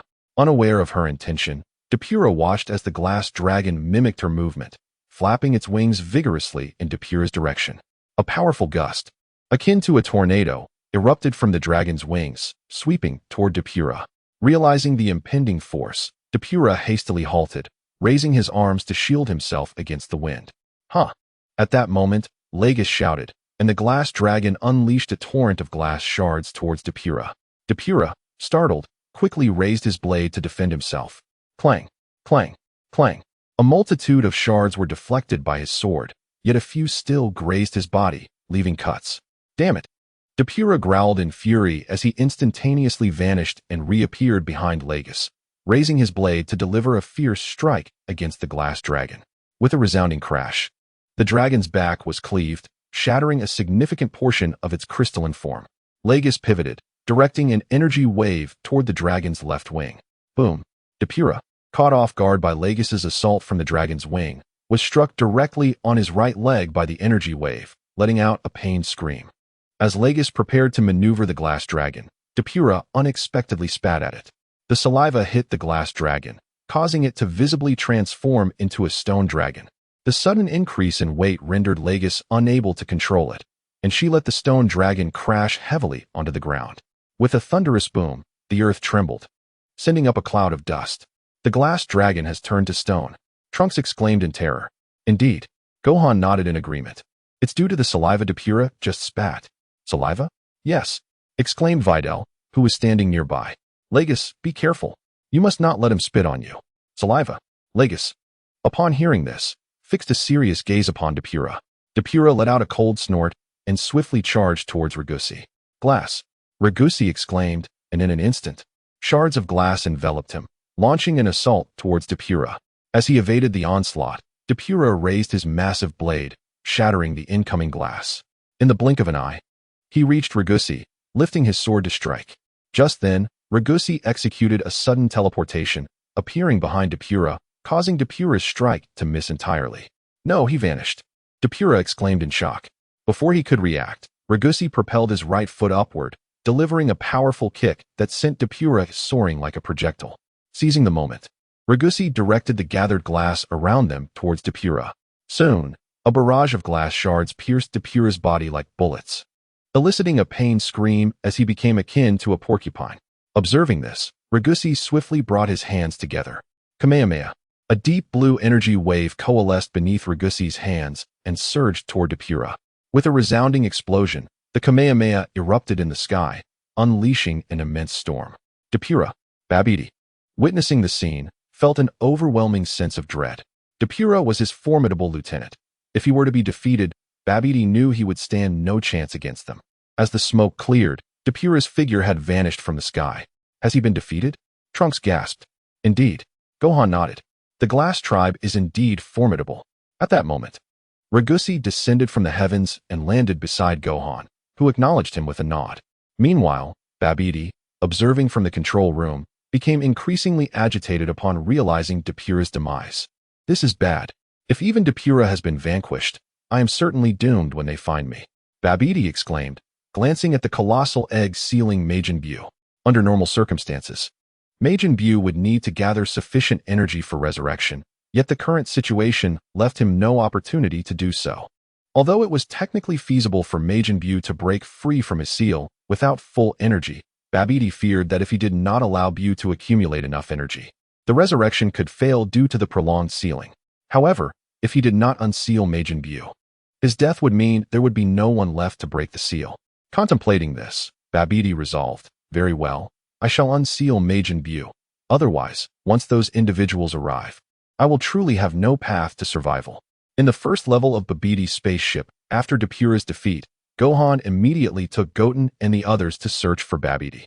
In a bid to buy himself some time to release Majin Buu from his seal, Babidi commanded his soldiers to engage in battle with Gohan and his companions. However, due to the overwhelming strength of Gohan and his allies, Babidi's soldiers were swiftly defeated within mere seconds. Just as Gohan and his friends were about to storm Babidi's control room, the colossal egg sealing Majin Buu began to open, only to reveal an empty interior. with only a swirl of pink mist escaping. What was happening? Why was there nothing inside? Upon witnessing the void within the egg, despair gripped Babbidi's heart. At that moment, Gohan and his companions burst into the room. "Are you Babidi?" Goten inquired. Babidi, gritting his teeth, replied, "Who are you?" Chapter 84. Majin Buu, who are you? Goten was about to respond when suddenly, he noticed a mass of pink energy above, gradually morphing into a figure. "What an immense energy!" Trunks exclaimed, gritting his teeth. "What?" Babidi exclaimed, immediately looking upward. There he beheld a rotund man with pink skin, clad only in white pants and dark brown shoes, adorned with wristbands. His hands robust, and his physique plump. This man was none other than Majin Buu. As Majin Buu materialized, the Dragon Ball warriors on Earth, as well as the East Kai from the Kaioshin realm, sensed his formidable aura. What an overwhelming presence! Could it be that a truly powerful foe has emerged on Earth? Tien Shinhan remarked, gazing toward the direction of Majin Buu. In the Kaioshin realm, the East Kai trembled at the sensation of Majin Buu's power. Majin Buu has been resurrected. Majin Buu? The East Kai affirmed with a nod. There is no doubt. This is undoubtedly the aura of Majin Buu. Oh. The old Kai immediately retrieved a crystal ball to observe the situation on Earth. Through the crystal, he witnessed Gohan and his companions alongside Majin Buu. "Is this the fellow you referred to as Majin Buu?" the East Kai inquired, approaching the crystal ball. "Indeed, that is Majin Buu, and Gohan is present too," the old Kai confirmed. "It appears Gohan sought out Babidi, and Babidi has unsealed Majin Buu. Damn it, had I and Kibito devised a plan to locate Babidi earlier, we could have prevented his resurrection of Majin Buu. No worries. Since Gohan has brought Goten and the others to confront Majin Buu, he must possess a strategy to handle him." The East Kai harbored doubts, pondering the situation. On Earth, Majin Buu. Babidi's heart soared with joy upon realizing that Majin Buu had not perished. With a resounding crash, Majin Buu descended from the air, forcefully stomping his feet upon the ground. The entire spaceship trembled as if it were an earthquake. Babidi was suddenly thrown to the ground by the immense tremor. Ha! Majin Buu, witnessing Babidi's fall, could not help but burst into laughter. "Damn it!" Babidi exclaimed in anger, propping himself up from the ground. "Majin Buu, I am your master, Babidi. If you dare to disrespect me again, I shall seal you away." Upon hearing this, Majin Buu swiftly altered his demeanor. "I have seen Lord Babidi," he replied, showing a hint of respect. "That is more like it," Babidi declared, immediately casting a spell that transformed their surroundings into a mountainous landscape. "Where are we?" Din inquired, glancing around. "I believe this should be a location on Earth," Gohan responded. "Is that so?" Just then, a figure suddenly appeared before Gohan and the others. It was none other than Goku. "Uncle Goku." Din greeted him. Goku nodded in acknowledgement. "Gohan, who is this? Why does he possess such formidable energy?" "He is Majin Buu," Gohan explained, "a powerful being from long ago, as per Lord Kai's words." "Is that so?" At that moment, Vegeta and Piccolo arrived on the scene. "Uncle Piccolo," Din greeted. And Piccolo nodded. "Gohan, what is going on? Who is this guy?" Krillin asked. "Uncle Krillin, it's nothing much, just that a being named Majin Buu has been resurrected." "Just that?" Krillin was momentarily at a loss for words. The energy emanating from Majin Buu was overwhelming. Yet Gohan casually stated that it was merely the resurrection of a being named Majin Buu. It was evident they lived in the same world, yet their perspectives differed vastly. Vegeta, overhearing, snorted disdainfully and turned to Trunks. "Trunks, what are you doing here?" "Dad, Gohan brought us here," Trunks replied, feeling somewhat guilty. In truth, it was Gohan who had led them to find Babidi, primarily due to suggestions made by him and Goten. If Vegeta were to discover that they sought to confront such a powerful entity, he would likely reprimand them harshly. "Oh, is that so?" Vegeta looked at Gohan. "Lord Kai." At this moment, Babidi, standing before them, quickly grasped why Gohan and the others had sought him out. "Are you all sent by Lord Kai?" "No. Lord Kai merely informed us about you and Majin Buu," Goten clarified. "Is that so?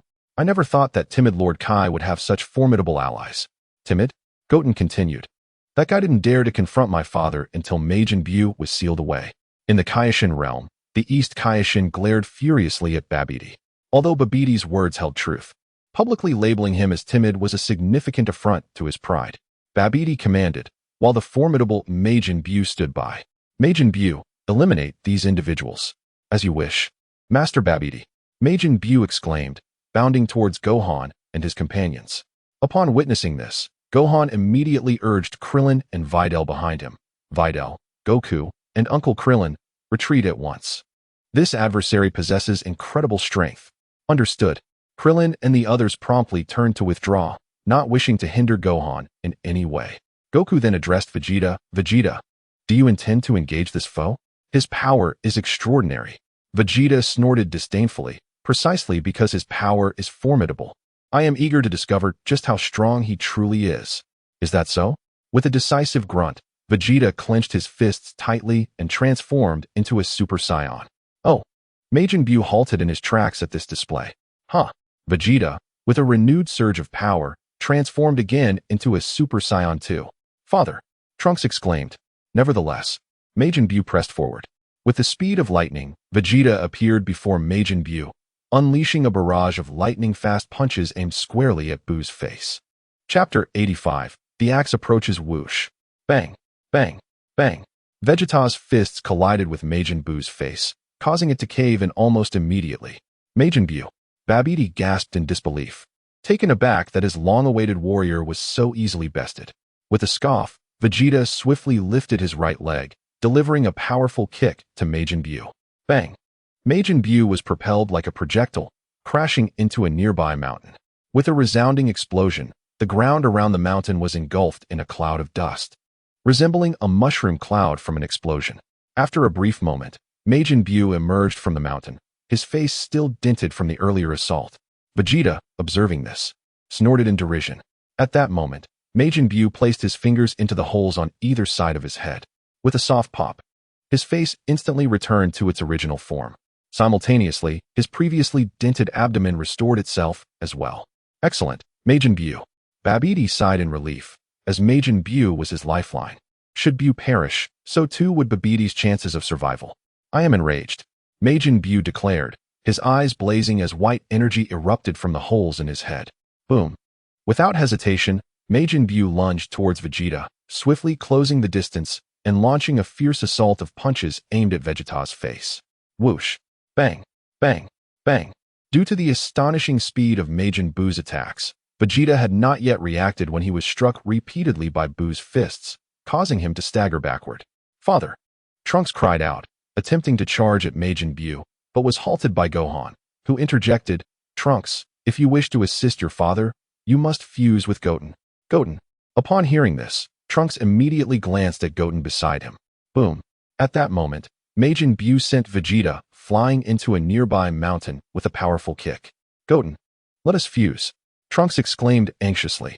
Okay. Goten nodded in agreement. Gohan seized the opportunity, swiftly positioning himself in front of Majin Buu. Buu clenched his fists and charged at Gohan, who instantly vanished and reappeared high in the sky. Huh. Majin Buu, noticing this, soared upwards. At that juncture, Gohan summoned the Shadow Battle Axe from the system. Axe, come forth. Upon command, the axe transformed into hundreds of shadowy axes, hurtling toward Majin Buu. Observing the onslaught of axes, Majin Buu unleashed a torrent of energy blasts to counter the attack. Whoosh. Boom. Boom. With each immense explosion, thick clouds of smoke rapidly filled the sky. Fusion. Seizing the moment, Goten and Trunks initiated their fusion. A brilliant white light enveloped them, revealing a robust figure with a hairstyle reminiscent of Vegeta's, erect with purple sides and black in the center, adorned in a Metamoran attire. This being was none other than Gotenks. The fusion of Goten and Trunks. Fusion? Have Goten and Trunks truly combined? Krillin remarked. Indeed, Videl affirmed. Their fusion is known as Gotenks. In the sky, after Majin Buu's energy blasts were launched, the Shadow Battle Axe absorbed the energy, rendering Buu's attacks ineffective, while his body suffered several cuts from the axes. However, these were mere superficial wounds. Majin Buu soon healed them. On the ground, Vegeta had managed to rise from the rubble of the mountain. Damn it, he muttered, casting a resentful glance at Majin Buu above. He could hardly believe that, apart from Goku and Gohan, there existed another formidable opponent. Just then, Gotenks teleported to Gohan's side. Gohan, leave this Majin Buu to me. All right, but be careful. Gotenks nodded in acknowledgement. Gohan then teleported to Goku's side. Gohan, is it truly safe to leave Majin Buu to them? I don't know, but this presents an excellent opportunity for them to train. That is true. In the sky, Majin Buu, Noticing that Gohan had opted not to engage him and instead assigned a child to battle, felt a twinge of surprise. Although surprised, he did not underestimate the formidable Gotenks before him. Who are you? My name is Gotenks. Gotenks. Indeed.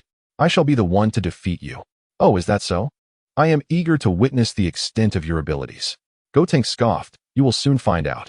As he spoke, he clenched his fists tightly and transformed into a Super Saiyan. Are you ready? Majin Buu inquired. Ready. With that, Gotenks charged at Majin Buu. In an instant, he was before Majin Buu, launching a rapid series of punches. Whoosh. Bang. Bang. Bang. Majin Buu raised his arms, retreating steadily. Bang. Just then, Gotenks, with a powerful grip of his right fist, sent Majin Buu flying. Majin Buu quickly stabilized himself in midair. Is this all the power you possess? How infuriating. Gotenks felt a surge of anger and swiftly lunged at Majin Buu. Whoosh. Just as Gotenks was about to reach him, Majin Buu vanished, reappearing behind Gotenks. Before Gotenks could react, Majin Buu leaped and delivered a swift kick to Gotenks' back. Bang! With an explosive sound, Gotenks was sent crashing to the ground like a meteor, stirring up a cloud of dust. After a moment, having landed face first, Gotenks spat out the sand from his mouth as he rose. Well done, Majin Buu. Babidi cheered upon witnessing this. Shadow Axe, go and strike him down. Whoosh. Responding to Gohan's command, the Shadow Axe flew toward Babidi. Chapter 86. Gotenks vs. Majin Buu. Babidi was alarmed and immediately called out to Majin Buu. Majin Buu, hurry and save me. Majin Buu, however, stood still as if he had not heard. How infuriating. Babidi gritted his teeth, preparing to threaten Majin Buu. Just then, the Shadow Axe drew near, ready to strike. Babidi raised his hands, swiftly reciting a spell, conjuring a protective shield before him. Whoosh. The Shadow Axe swung forcefully, cleaving through Babidi and his shield in a single stroke. Babidi suddenly felt as though the world had split in two, and then he lost consciousness entirely. Majin Buu looked at the fallen Babidi and a trace of joy appeared on his face. He had been contemplating how to eliminate the troublesome Babidi when unexpectedly, Gohan intervened, resolving the issue for him. How infuriating. I am enraged. At that moment, Gotenks clenched his fists tightly, radiating an astonishing aura that surged upward. Boom. The ground, spanning hundreds of thousands of miles, trembled violently under the influence of Gotenks' aura, while the clouds, which had been drifting lazily in the sky, began to race across the heavens. With a resounding roar, Gotenks' hair elongated to his waist, his eyebrows vanished, and the brow bone nestled closely against his eye sockets. Within his singular light green irises, deep blue pupils emerged, and the golden aura enveloping him transformed into radiant light, solidifying into the form of a Super Saiyan at its third level. Upon witnessing this transformation, Majin Buu's face registered a flicker of intrigue. The third level of Super Saiyan. Krillin and the others, taken aback, expressed their astonishment. Noticing their reactions, Gotenks felt a surge of pride and taunted. What do you think, Majin Buu? Are you intimidated by my third-level Super Saiyan? Not at all. Majin Buu replied nonchalantly. What? Gotenks' heart ignited with anger at the response. Is that so? Then I shall soon demonstrate my true prowess. Taking a deep breath, Gotenks exhaled several identical, white, ghostly figures. What is this? Krillin asked, bewildered. This is Gohan's Gum Ghost. Goku exclaimed. Gum Ghost. The others turned their gazes towards Gohan, who, embarrassed, had not anticipated Gotenks would utilize this technique at such a moment, creating an awkward spectacle. Everyone, line up and count off. Gotenks commanded the Gum Ghosts. Yes, the Gum Ghosts replied in unison. 1, 2, 3, 4, 11. Krillin was once again taken aback. Goku, what is Gotenks planning? Goku chuckled. You'll find out shortly. All right, listen closely, all you Gum Ghosts. Charge at Majin Buu. Yes. The Gum Ghosts immediately surged towards Majin Buu. Seeing this, Majin Buu also lunged at the Gum Ghosts. In no time, the Gum Ghosts were merely meters away from Majin Buu. The first Gum Ghost charged forward with a grin, accelerating towards Majin Buu. Majin Buu clenched his right hand tightly and struck at the Gum Ghost. Whoosh. Boom. The moment Majin Buu's fist collided with the Gum Ghost, a golden light erupted from the Gum Ghost's body, causing an explosion upon impact. One by one, the remaining Gum Ghosts rushed into the billowing smoke of the explosion. Boom. Boom. Boom. Soon, a series of explosions echoed from within the smoke, each followed by the rise of enormous white mushroom clouds from the ground. Krillin and the others stared wide-eyed, realizing the true potential of the gum ghosts. After a while, as the smoke began to dissipate, a considerable crater appeared on the ground, with Majin Buu's body shattered into countless small fragments scattered across the earth. What? Majin Buu has been vanquished just like that? I still have numerous techniques left unused. Gotenks, believing he had defeated Majin Buu, felt a surge of pride. At that moment, the fragments of Majin Buu's body that had fallen to the ground began to writhe like insects before soaring into the sky.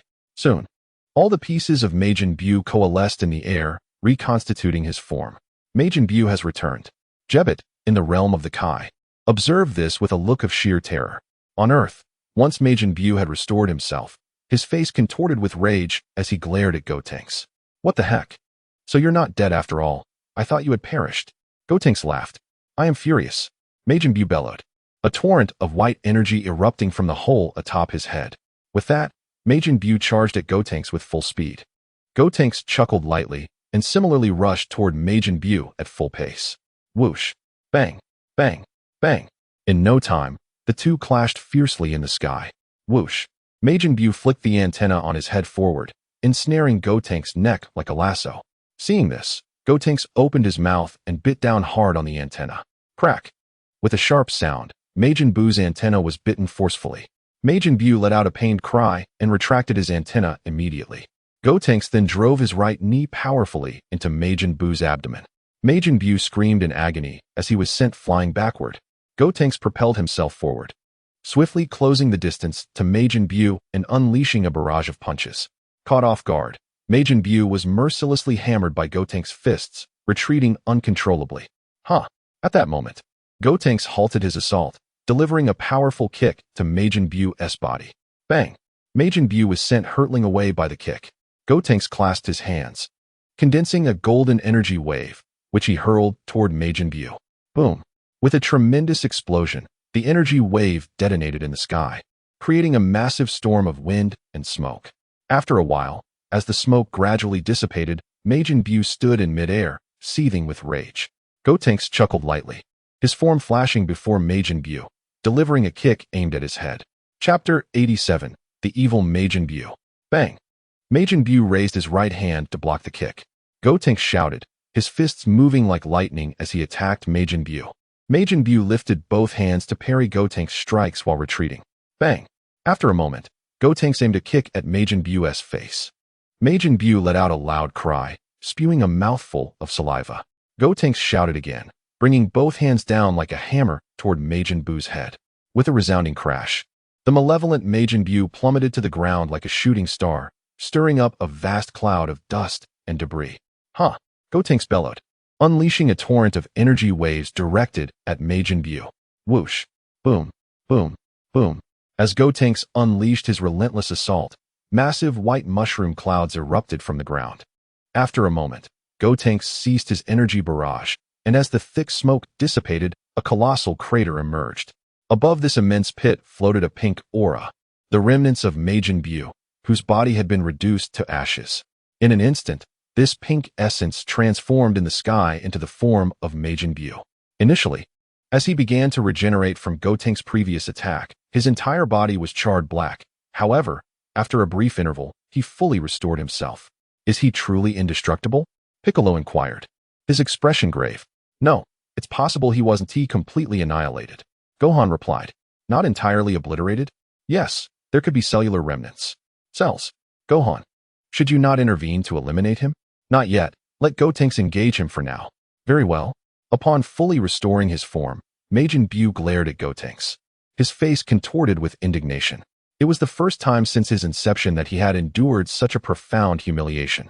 The more he contemplated, the angrier he became. White vapor emanating from the holes in his head. Are you angry? Gotenks chuckled. Suddenly, Majin Buu let out a furious roar and charged at Gotenks at full speed. In an instant, he stood before Gotenks, launching rapid punches forward. Gotenks swiftly dodged to the sides, evading Buu's assaults. With a fierce yell, Majin Buu thrust his right knee towards Gotenks, who promptly retreated. At that moment, Buu clasped his hands together, concentrating a pink energy wave and unleashing it at Gotenks.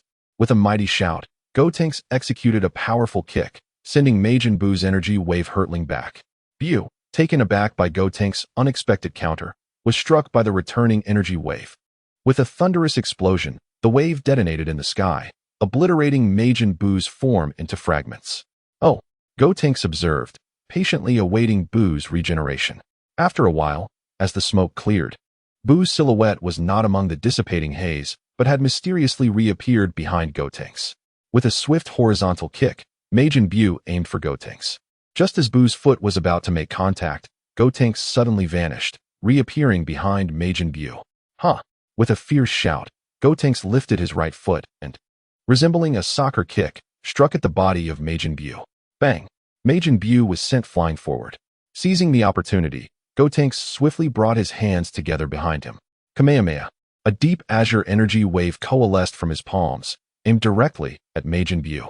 Bang! The Kamehameha struck Majin Buu, propelling his form backward. With a tremendous explosion, the Kamehameha detonated in the sky, emitting an extraordinarily brilliant light. Instantly, a massive storm arose, sweeping across the surroundings. Goku and the others shielded their eyes from the blinding glare. After a moment, as the thick smoke from the explosion dissipated, a pink mist materialized in the sky. This mist was the remnants of Majin Buu, shattered and fragmented. Still not obliterated? Tien's expression turned grave. No sooner had he spoken than the pink mist began to coalesce once more into the form of Majin Buu. Damn it! Majin Buu gritted his teeth, seething with anger as he glared at Gotenks. Although Gotenks appeared merely as a child, his strength utterly overwhelmed him. Is even the Kamehameha incapable of annihilating him? Gotenks remarked nonchalantly.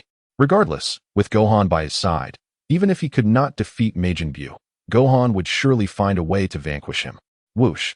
At that moment, Majin Buu charged at Gotenks furiously. Gotenks clenched his fists and rushed towards Majin Buu in kind. Whoosh! Bang bang bang! The two collided fiercely, exchanging blows. However, Gotenks held a distinct advantage in power, quickly forcing Majin Buu to retreat. Suddenly, Majin Buu flicked his antenna and unleashed a purple beam towards Gotenks. This beam was a transformation ray capable of turning beings into chocolate. Gotenks swiftly dodged to the left, evading the attack.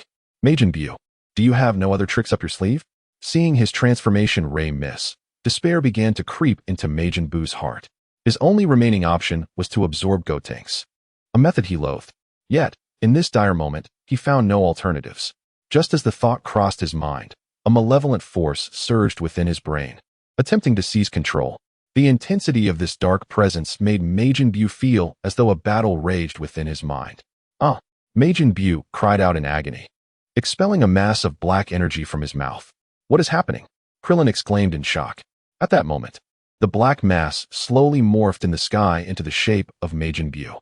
However, this version had black skin and an emaciated form, standing in stark contrast to the original Majin Buu. Two Majin Buus. The East Kai, witnessing this in the Kaioshin realm, was immediately struck with astonishment. A singular Majin Buu was already a formidable challenge, and now another has emerged. Chapter 88. Capturing Majin Buu. You are a Supreme Kai. Stop acting so alarmed. The elder Supreme Kai remarked, somewhat exasperated. My apologies, esteemed ancestor, but I am genuinely concerned about the situation on Earth, replied the other. What are you worried about? Have you not noticed that Gohan remains composed? As Supreme Kais, we must maintain our serenity at all times. I understand, revered ancestor. The elder Supreme Kai nodded slightly. On Earth, upon the appearance of the malevolent Majin Buu, the creature immediately glared menacingly at his counterpart. Although they were both Majin Buu, only one could prevail in this world. How intriguing. Gotenks observed the emergence of another Majin Buu, a smirk of amusement gracing his face. Though I am unaware of why two exist, you both will attack me together. The two did not respond but charged directly at one another. Whoosh! Bang! Bang! Bang! The two Buus soon engaged in a fierce aerial battle. How dare you ignore me? Gotenks exclaimed, rushing towards the two Majin Buus. Bang! He swiftly reached the malevolent Majin Buu, delivering a kick that sent him flying. He then pivoted rapidly, launching an attack on the other Majin Buu. Bang! Gotenks clenched his right fist and propelled the Majin Buu away. What now, Majin Buu? Do you dare to disregard me still? Piccolo and the others watched in silent contemplation. Though Gotenks was powerful, he still possessed the temperament of a child. Gohan, I think it's best if you take over, Krillin suggested. Gohan nodded and swiftly appeared beside Gotenks. Gotenks. Gohan addressed him with a nod. Let today's battle conclude here. I will handle them from now on. Very well. Gotenks replied, albeit reluctantly. Upon Gohan's arrival, the expressions of the two Majin Boos became exceptionally grave, though they had not battled Gohan extensively. The aura he exuded during combat was enough for them to sense his formidable prowess. As Gohan charged toward the malevolent Majin Buu, he swiftly unleashed a devastating kick. Whoosh! Boom! With a thunderous roar, the evil Majin Buu was launched into the ground as if propelled by a missile. The impact stirred a massive cloud of dust. That was incredibly fast, Tien exclaimed, astonished. The Majin Buu, raising his right hand, attempted to retaliate against Gohan. Suddenly, a figure appeared, delivering a powerful kick. With a colossal crash, the Majin Buu was sent crashing to the ground, stirring another immense cloud of dust. With a swift motion, before anyone could react, Son Gohan appeared before the fallen Majin Buu. The malevolent creature gritted his teeth, fixing his gaze upon Son Gohan. Majin Buu, I sincerely hope that in your next life, you will be reborn as a good person. Having uttered these words, Son Gohan immediately concentrated a radiant golden energy in the palm of his right hand and unleashed it upon Majin Buu. Boom! The golden energy blazed like fierce flames, engulfing Majin Buu's form. The creature let out a piercing scream as his essence was entirely obliterated. Is he truly vanquished? The East Kai murmured to the old Kai. I believe he has been eradicated, replied the old Kai. Eradicated? Indeed. The old Kai nodded. Son Gohan is astonishingly powerful. He managed to defeat Majin Buu in an instant. And he didn't even transform into a Super Saiyan. The old Kai nodded in agreement. That's why I told you from the very beginning that you need not worry about Earth's affairs. Your concern should be for those unfortunate souls who might venture to Earth. Unfortunate souls? Yes. With Gohan's current strength, there are hardly any challengers left in the entire universe. Meanwhile, on Earth, Krillin and the others looked on in sheer astonishment at Son Gohan. While they were aware of his formidable strength, the speed at which he vanquished Majin Buu was astonishing. The entire confrontation seemed to last less than a minute. Upon defeating Majin Buu, Son Gohan turned to the creature and inquired, Majin Buu, do you wish to be obliterated like him, or would you prefer to reform yourself? Or perhaps be sealed away once more? Sealed away? Majin Buu's expression changed dramatically upon hearing this. Having only just escaped, he was unwilling to return to confinement. Yet, recognizing the overwhelming power of Son Gohan, he realized he stood no chance. After some contemplation, Majin Buu opted for redemption. I am willing to reform. Gohan, will you truly let him go? Krillin asked. Yes, Uncle Krillin. But is it truly safe? This creature is immensely powerful, and you are the only one capable of keeping him in check. Fear not, Uncle Krillin. I shall guide him onto the righteous path. Very well. With that, Son Gohan swiftly approached Majin Buu.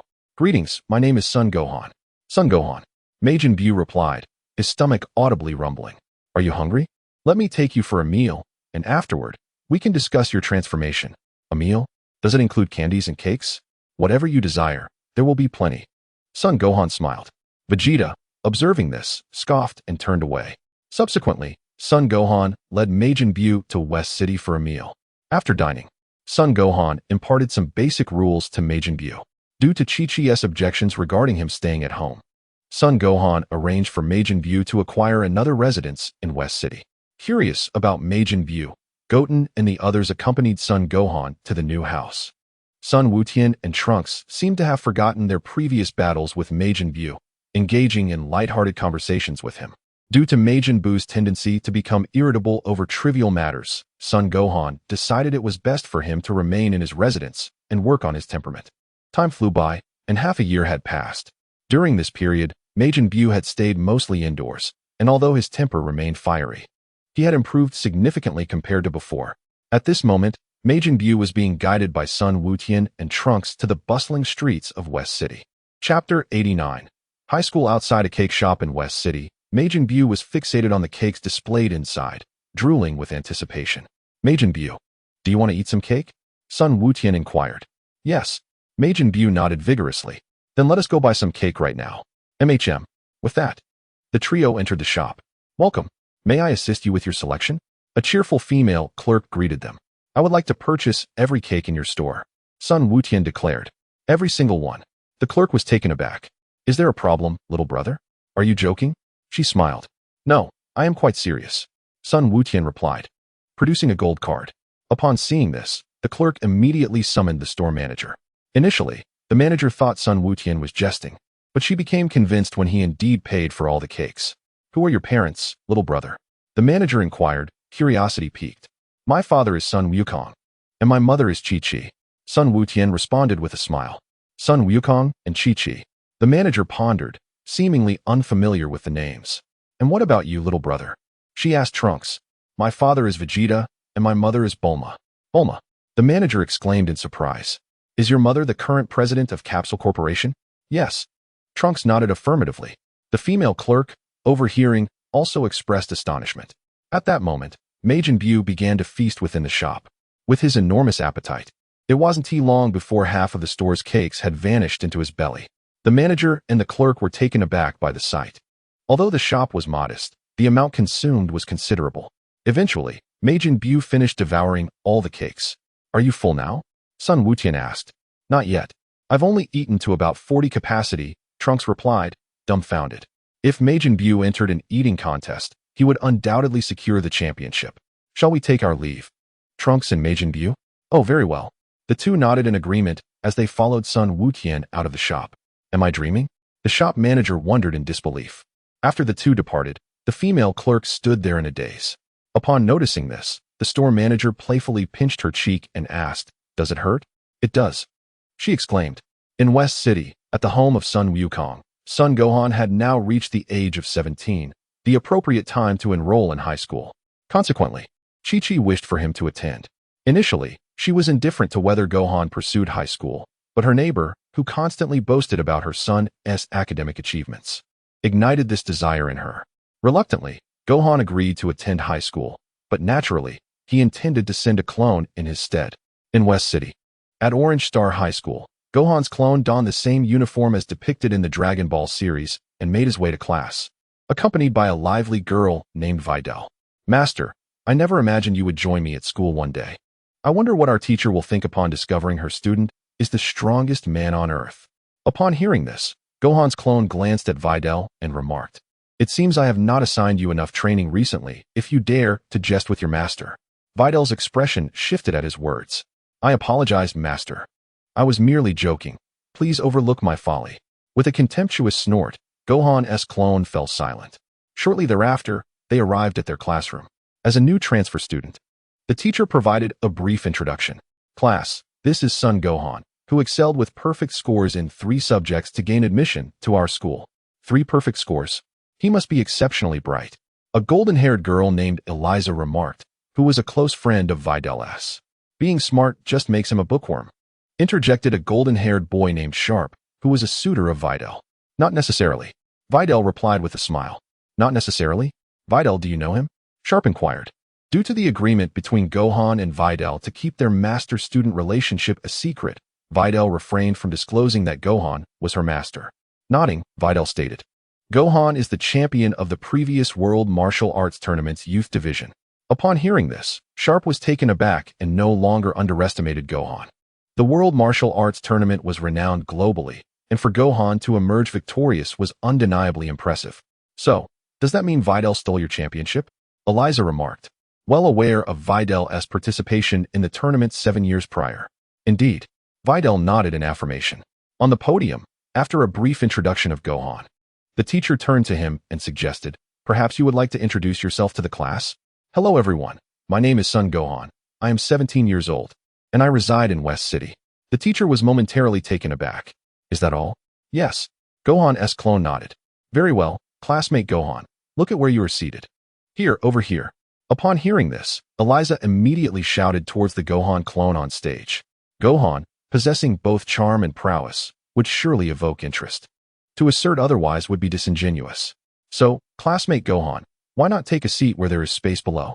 All right, teacher, replied the Gohan clone as he settled beside Eliza. Hello, classmate Gohan. My name is Alif, a good friend of Biddy.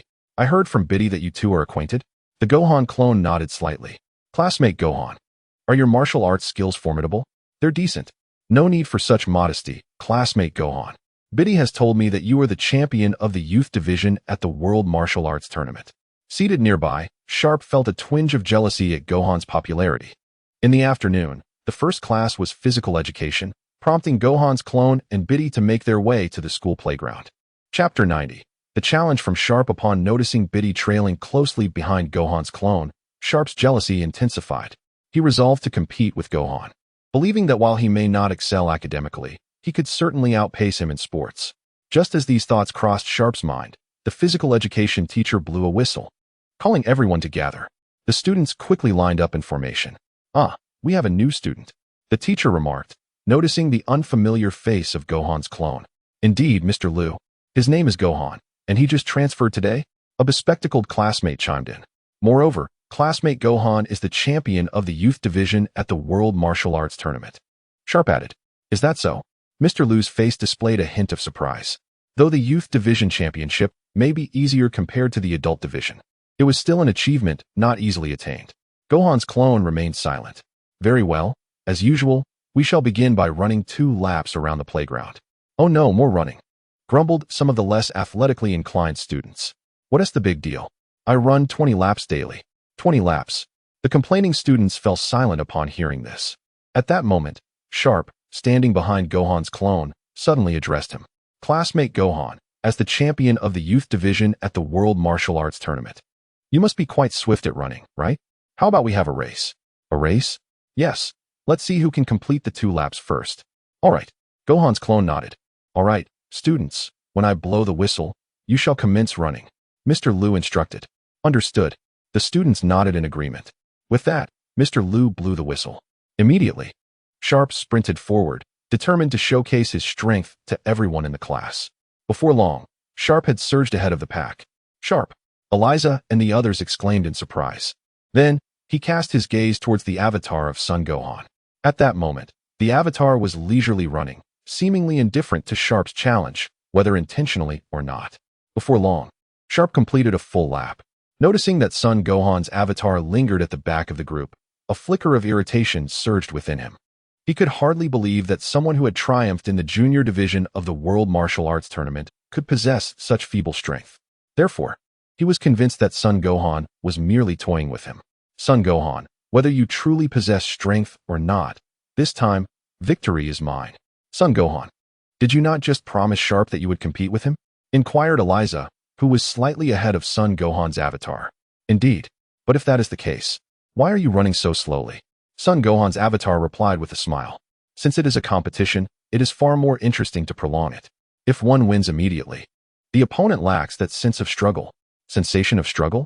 Son Gohan's avatar nodded, and suddenly, like a whirlwind, surged forward. The ground was immediately stirred up, sending dust swirling. Thankfully, the track was made of synthetic material. Otherwise, everyone, including Dilly, would have been left in a cloud of dirt.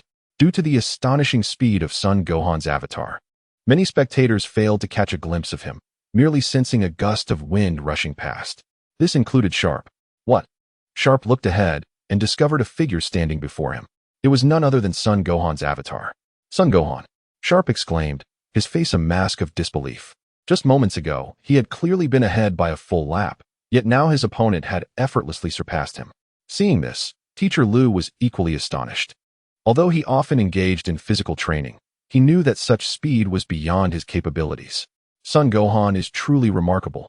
I wonder if he has a girlfriend." Upon witnessing Son Gohan's avatar complete 2 laps first, Eliza immediately turned to Dilly with a starry-eyed expression. Dilly, however, remained silent. While Son Gohan was indeed exceptional, she lamented that he was her teacher's student. Yet, it appeared that teacher-student romances were not uncommon in dramas. How infuriating! Sharp felt a surge of anger after completing his 2 laps. He had intended to impress Dilly today, but instead, he found himself humiliated after failing to outpace Son Gohan. After the running session concluded, it was time for free activity. Unable to accept his recent loss to Son Gohan, Sharp challenged the avatar once more. "Son Gohan, I may have lost the race, but how about we compete in something else?" "Something else?" "Yes, how about a shot put competition? Let us see who can throw the shot put farther." "All right." Son Gohan's avatar nodded. As soon as Son Gohan agreed, Sharp hurried to the equipment room to retrieve 2 shot puts of identical weight. "Son Gohan, Would you prefer to throw first, or shall I? You go ahead. Great. With their competition set, many classmates rushed over to witness the contest. Little Tiger, who do you think will throw farther, the two of them? I believe it should be Son Wukong, for didn't Shapu proclaim him the champion of the youth division at the World Martial Arts Tournament? Little Ji, what is your opinion? I think it's Shapu. Shapu. Indeed. Did you not notice the muscles in Shapu's arms? Moreover, Son Wukong's championship was 7 years ago. At that moment, as they were engaged in discussion, Shapu let out a loud shout and hurled the shot put from his hands. Bang! The shot put landed, and a classmate rushed to measure the distance. 7 meters. Shapu chuckled lightly and called out to Son Wukong's doppelganger, "It's your turn, Son Wukong." Upon hearing this, Son Wukong's doppelganger promptly picked up the shot put and tossed it lightly a few times. Son Wukong, have you never thrown a shot put before? If you are unsure how to do it, just imitate my technique from earlier. Can I throw it? Son Wukong's doppelganger inquired. Throw? Shapu pondered for a moment and replied, I don't care if you throw or toss it. As long as you surpass my distance, you'll be the victor. Hearing this, Son Wukong's doppelganger flung the shot put upwards as if tossing a stone. Shapu, witnessing this unconventional throw, burst into laughter. Son Wukong, throwing the shot put upwards will not yield great distances.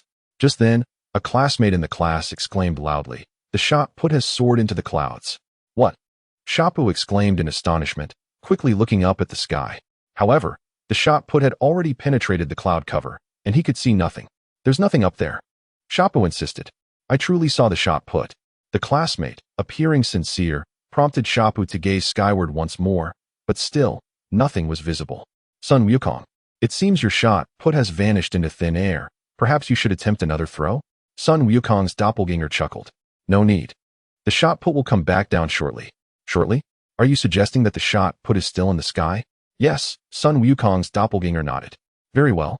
I will wait and see if indeed that shot put has found its way to the heavens. A moment later, a fireball descended from the sky.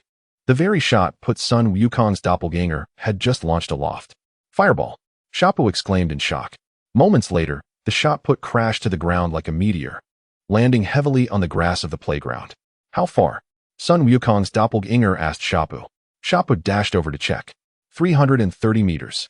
At that instant, Teacher Lu came running from a distance. Son Wukong, may I take you as my master? Teacher Lu. Upon hearing this, the surrounding classmates displayed expressions of astonishment. It was indeed remarkable for a physical education teacher to seek guidance from a student. Son Wukong's doppelganger smiled and replied, Teacher Lu, you are my mentor. How could I possibly be your master? However, if you desire to grow stronger than you are now, I would be more than willing to offer you some guidance. All right. Teacher Lu nodded thoughtfully. As long as Son Wukong can offer guidance, he is indifferent to whether Son Wukong assumes the role of his master. Then, Son Wukong, could you provide me with some guidance? Inquired a classmate, a boy fond of sports. Certainly, replied Son Wukong's doppelganger with a smile. And what about me, Son Wukong? Could you guide me as well? Asked an ordinary-looking girl in the class. Her intentions were not genuinely to seek instruction in cultivation. Rather, she sought an opportunity to draw closer to Son Wukong. The doppelganger hesitated. While mentoring one or two individuals posed no issue, doing so for many would require a considerable investment of time. What troubles you, Son Wukong? At that moment, Bidalai stepped forward. Son Wukong has already promised to teach me martial arts. Thus he lacks the time to instruct you. Upon hearing this, the girl reluctantly abandoned her plan to approach Son Wukong through guidance. Bidalai, Sharp observed this with a heart full of pain. If he could not discern the complexity of Bidalai and Son Wukong's relationship at this point, he would be irredeemably foolish. Bidalai, Elisa, who had harbored some feelings for Son Wukong, resolved to interrogate Bidalai thoroughly after witnessing this. If Bidalai also harbored feelings for Son Wukong, she would have to relinquish her pursuit of him. At Baobao Mountain, within the gravity chamber, Son Wukong's original self was training with Ragusi when the door of the chamber burst open. A tall figure with a turquoise complexion, long white hair, purple eyes and lips, adorned with a large light blue halo around his neck, stood at the entrance. This individual was Whis. Upon seeing Whis, Son Wukong was momentarily taken aback, but quickly rose from the ground. I apologize for interrupting your training. Greetings, my name is Whis, servant of Lord Beerus, the god of destruction. Whis. Indeed. May I enter? Whis inquired. Of course. Son Wukong nodded. Whis promptly stepped into the gravity chamber. Ragusa, witnessing Whis traverse the chamber's 300 times gravity with ease, displayed a hint of astonishment. Hello, your name is Son Wukong, correct? Whis approached Son Wukong. Upon hearing this, Son Wukong nodded, feeling a surge of nervousness. It seemed he had done nothing to warrant Whis' attention. Son Wukong, I have come to inquire about destruction energy. Destruction energy? Indeed. As it is a technique utilized solely by the gods of destruction, I wish to know where you acquired it. An old man in a dream taught me. A dream? What did this old man look like? Whis asked, incredulous. He had white hair and a white beard, wearing a blue robe adorned with stars. Stars? Yes. Son Wukong affirmed with a nod. Whis stroked his chin thoughtfully. Then, Son Wukong, would you be willing to become a god of destruction? A god of destruction? What is that? The god of destruction is specifically tasked with the annihilation of planets, holding a position equivalent to that of the Supreme Kai. Indeed. However, the Supreme Kai generally refrains from provoking the god of destruction. And what of Lord Beerus, the god of destruction? Lord Beerus is the current god of destruction. So, do you not already possess a god of destruction? Yes, precisely. Hence, I have come to inquire whether you would be interested in becoming the next god of destruction. If I were to agree, when would I assume that role? I am uncertain. It depends upon when Lord Beerus chooses to abdicate, which could be in a few years, several decades, or even tens of thousands of years. Son Gohan was left speechless. If that is the case, why did you not approach me at the time Lord Beerus is willing to abdicate? I did not come here for that. My primary purpose on Earth is to understand the nature of destructive energy. However, if you are willing to become the god of destruction, I can guide you in your training once Lord Beerus awakens. Awaken? Yes. Lord Beerus is currently in slumber and will awaken in approximately 5 years. Is that so?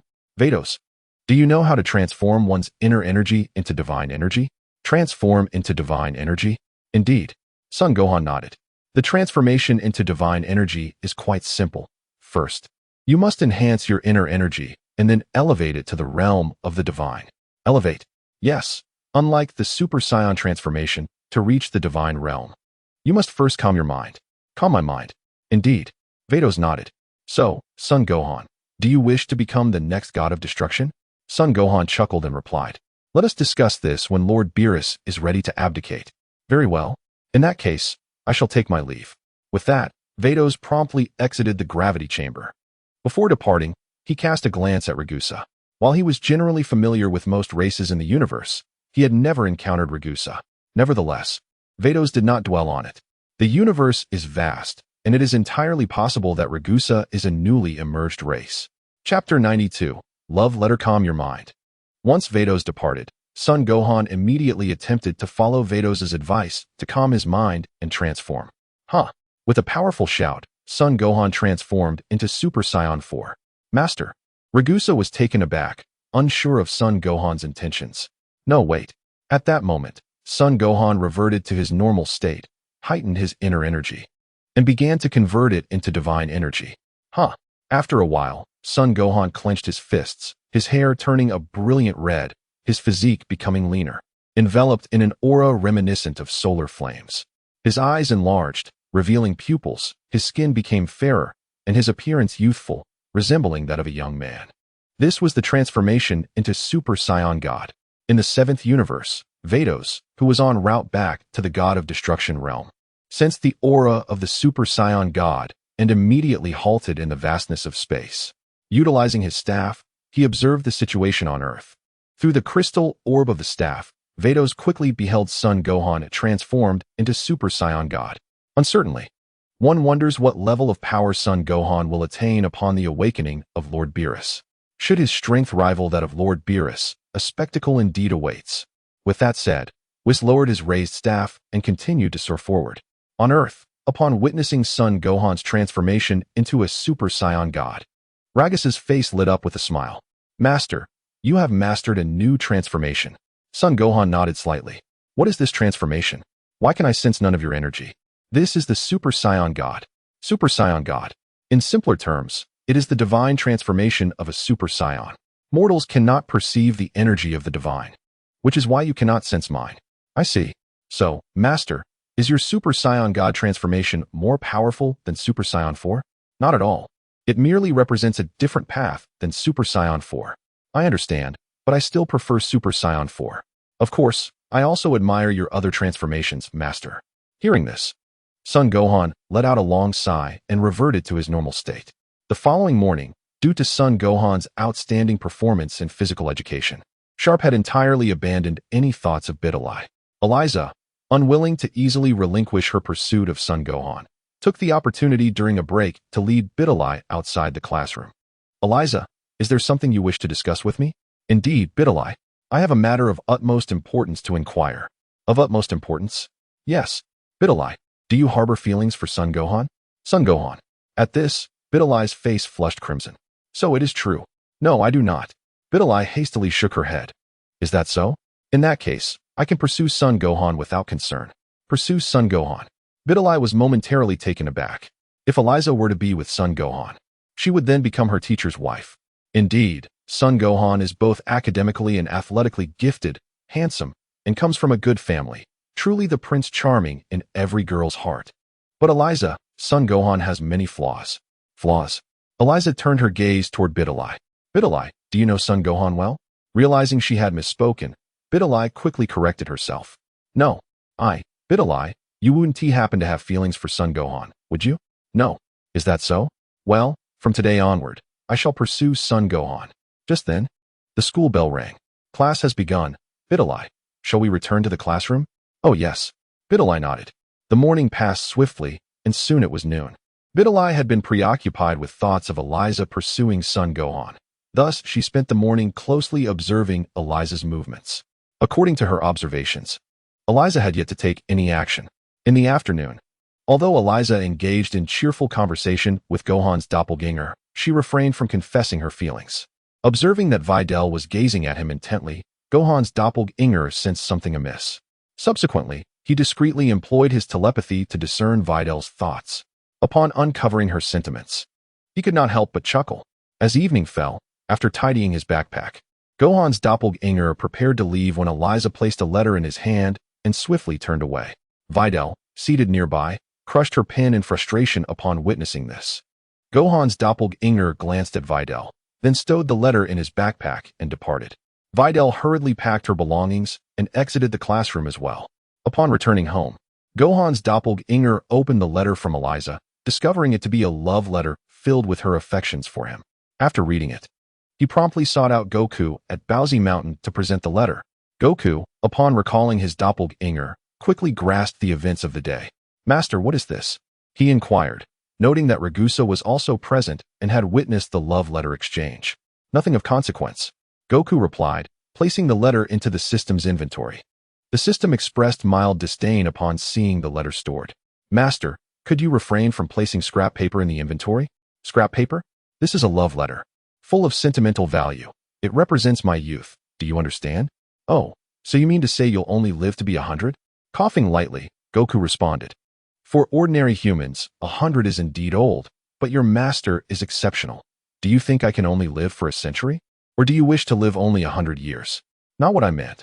I was suggesting that your youth is extensive. Oh, so that was your meaning. A commendable realization. When your dashing master becomes the strongest in the universe, I shall bestow upon you the title of the second strongest.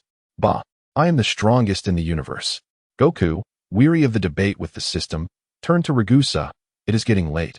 I should be on my way. Indeed. Ragusa nodded. Master, what was that letter about? Nothing of significance, Goku replied before teleporting home in an instant. Chapter 93. Goku vs. Vegeta the following morning. Gohan's doppelganger arrived early at school, ready for class. Hey, Gohan, did you read that letter from yesterday? Eliza whispered to him, sitting beside him. Yes, I did. And what have you decided? Gohan's doppelganger glanced at Videl, who was eavesdropping intently. Let's discuss it privately later, shall we? Later? You mean after class? Exactly. Eliza confirmed with a nod. Upon hearing this, Videl ceased her eavesdropping, though unease began to stir within her. The duration of the lesson passed swiftly, and before long, it was time for class to conclude. Son Gohan's doppelganger led Eliza outside the classroom. Videl pretended to excuse herself to the restroom, passing by the two. Son Gohan's doppelganger wore a knowing smile as he observed Videl. Had he been discovered? Videl, sensing the scrutiny, felt a surge of panic within her. At that moment, Eliza spotted Videl. Videl, she called out. Videl turned, casting a glance at Eliza. Eliza nodded in acknowledgement. Videl, what brings you here? I was just heading to the restroom. Videl replied hurriedly, quickening her pace. As Eliza watched Videl's retreating figure, she turned to Son Gohan's doppelganger and inquired, Gohan, what have you decided? I appreciate your affection, but you are not my type, he responded. Hearing this, Eliza felt a twinge of disappointment. Then what type do you prefer? Is it someone like Videl? I admire those who possess martial arts skills and exhibit gentleness and thoughtfulness, Son Gohan's doppelganger replied with a smile. I see. Videl certainly fits the martial arts part. But as for the gentleness, I'm uncertain. So, do you like Videl or not? Eliza, we should be heading to class soon. Son Gohan's doppelganger remarked with a gentle smile. Come on, just tell me. I promise I won't reveal it to Videl. Son Gohan's doppelganger regarded her with skepticism. Knowing that they were close friends, and any disclosure would likely be relayed to Videl instantly. With that thought, he promptly turned and returned to the classroom. After a brief moment, the class bell rang, and Eliza re-entered the classroom. Videl noticed Eliza's demeanor was less than cheerful and felt a secret sense of relief. In the blink of an eye, 2 days passed. Today was the weekend, and Videl had risen early to train at Dumpling Mountain. Videl, Ragus greeted her. Videl nodded in response. A few days ago, Master received a letter, but he wouldn't let me see it. A letter? Videl pondered. Indeed. Do you have any idea what it might be? It's a love letter. Ragus exclaimed in surprise. Master has received quite a few love letters these past 2 days. If that's the case, does that mean I might soon have a teacher's wife? I don't know, but Master has yet to respond to them. That's a relief. Speaking of which, a few years ago, a golden-haired sister came looking for Master, and he referred to her as his wife. A golden-haired sister? Yes. She possesses the art of aerial dance, stands tall, and has a fine figure. Is that so? Ragus nodded thoughtfully. Time flew by, and before long, a week had elapsed. At Dumpling Mountain, Son Gohan stood upon a patch of grass, assessing his combat prowess. Name, Son Wukong. Gender, male. Power level, 21 trillion. As the World Martial Arts Tournament was set to take place in Shidu in just over 2 weeks. Bidalai expressed her desire to participate and thus submitted a request to the school for a leave of absence. At this moment, she stood upon a grassy expanse, diligently practicing the Kaioken technique. With a powerful shout, a crimson aura enveloped Bidalai as she activated the Kaioken. Double Kaioken. Just then, a figure descended from the sky. Vegeta. Uncle Vegeta. Son Wukong greeted.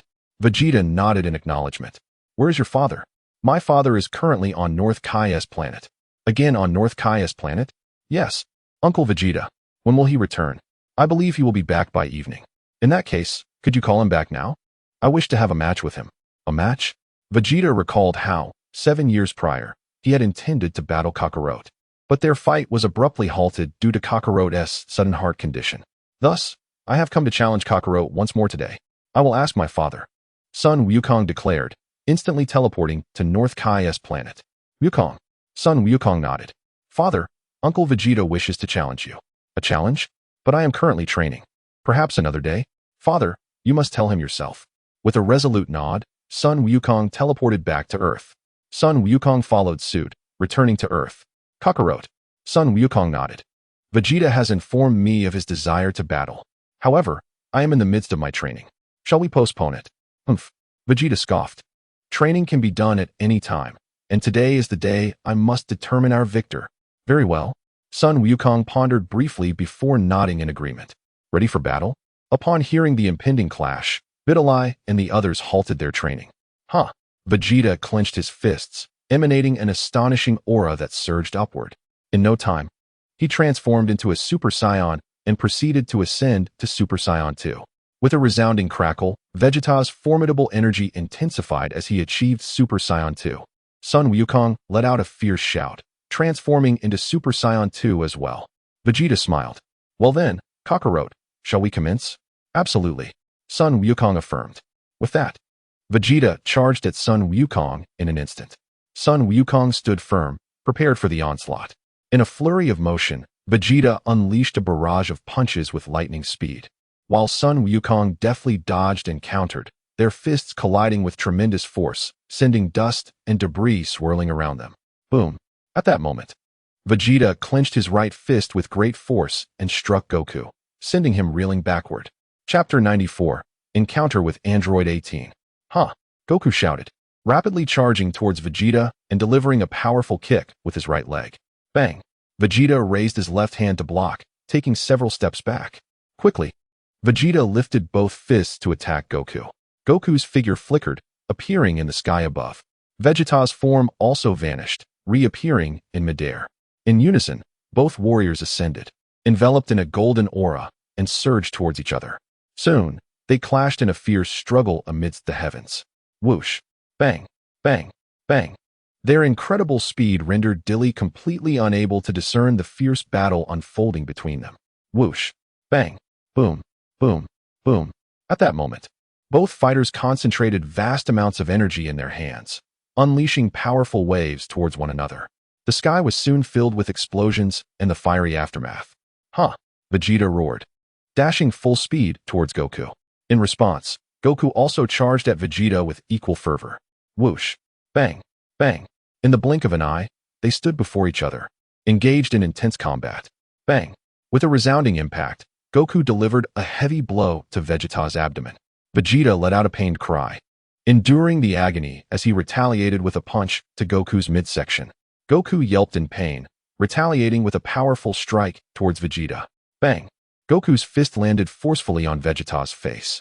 However, in the next instant, Vegeta's right fist struck Goku's face with equal ferocity. Their exchanges of blows were nearly indistinguishable in their intensity. Whoosh! Bang! Bang! After a brief skirmish, Vegeta delivered a fierce kick, sending Goku crashing down to the ground.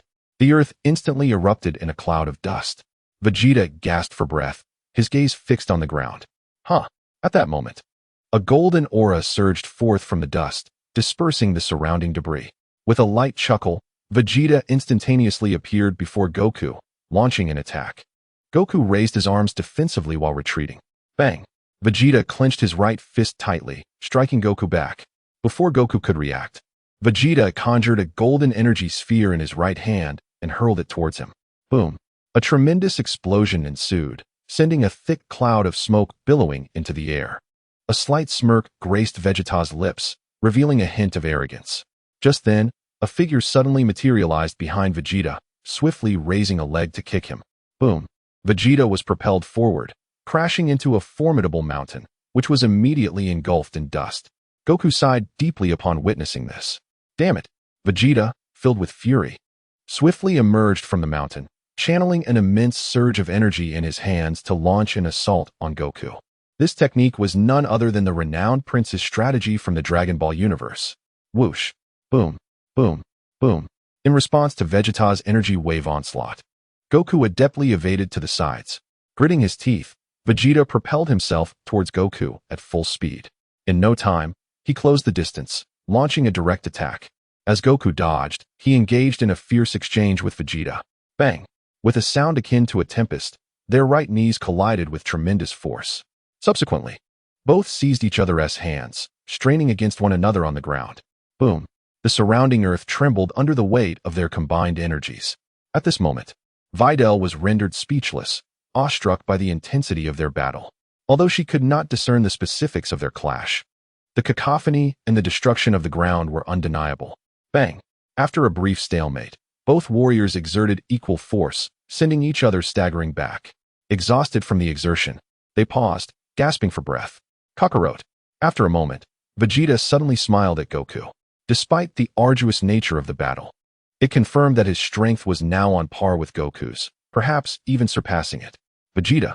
Goku responded with a smile of his own, born from mutual respect between rivals. Huh! With a mighty shout, they charged at one another once more, resuming their fierce duel atop the mountains of Bowsy. After an extended struggle, they found themselves both collapsed on the ground, utterly spent, unable to rise. A draw?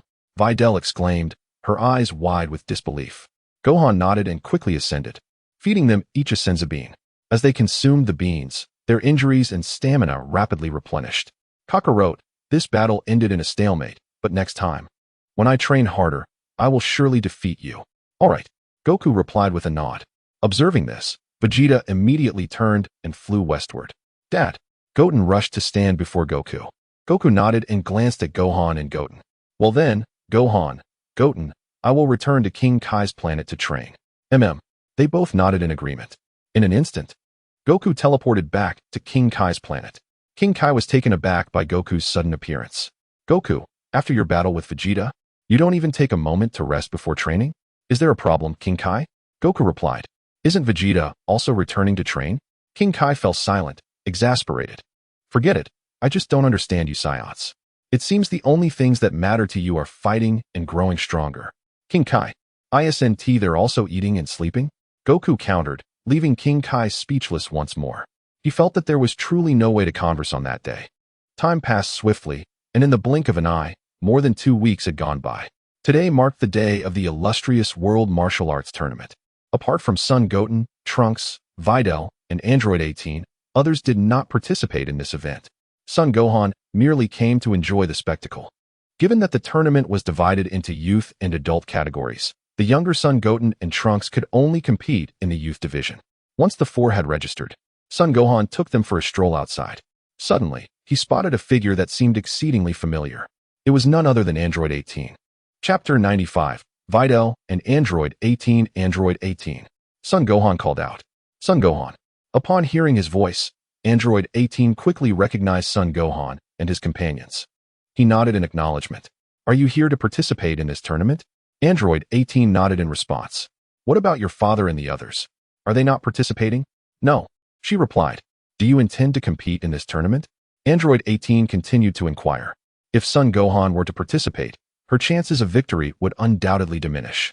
I am not competing. I have come to support my disciple in this tournament. Your disciple?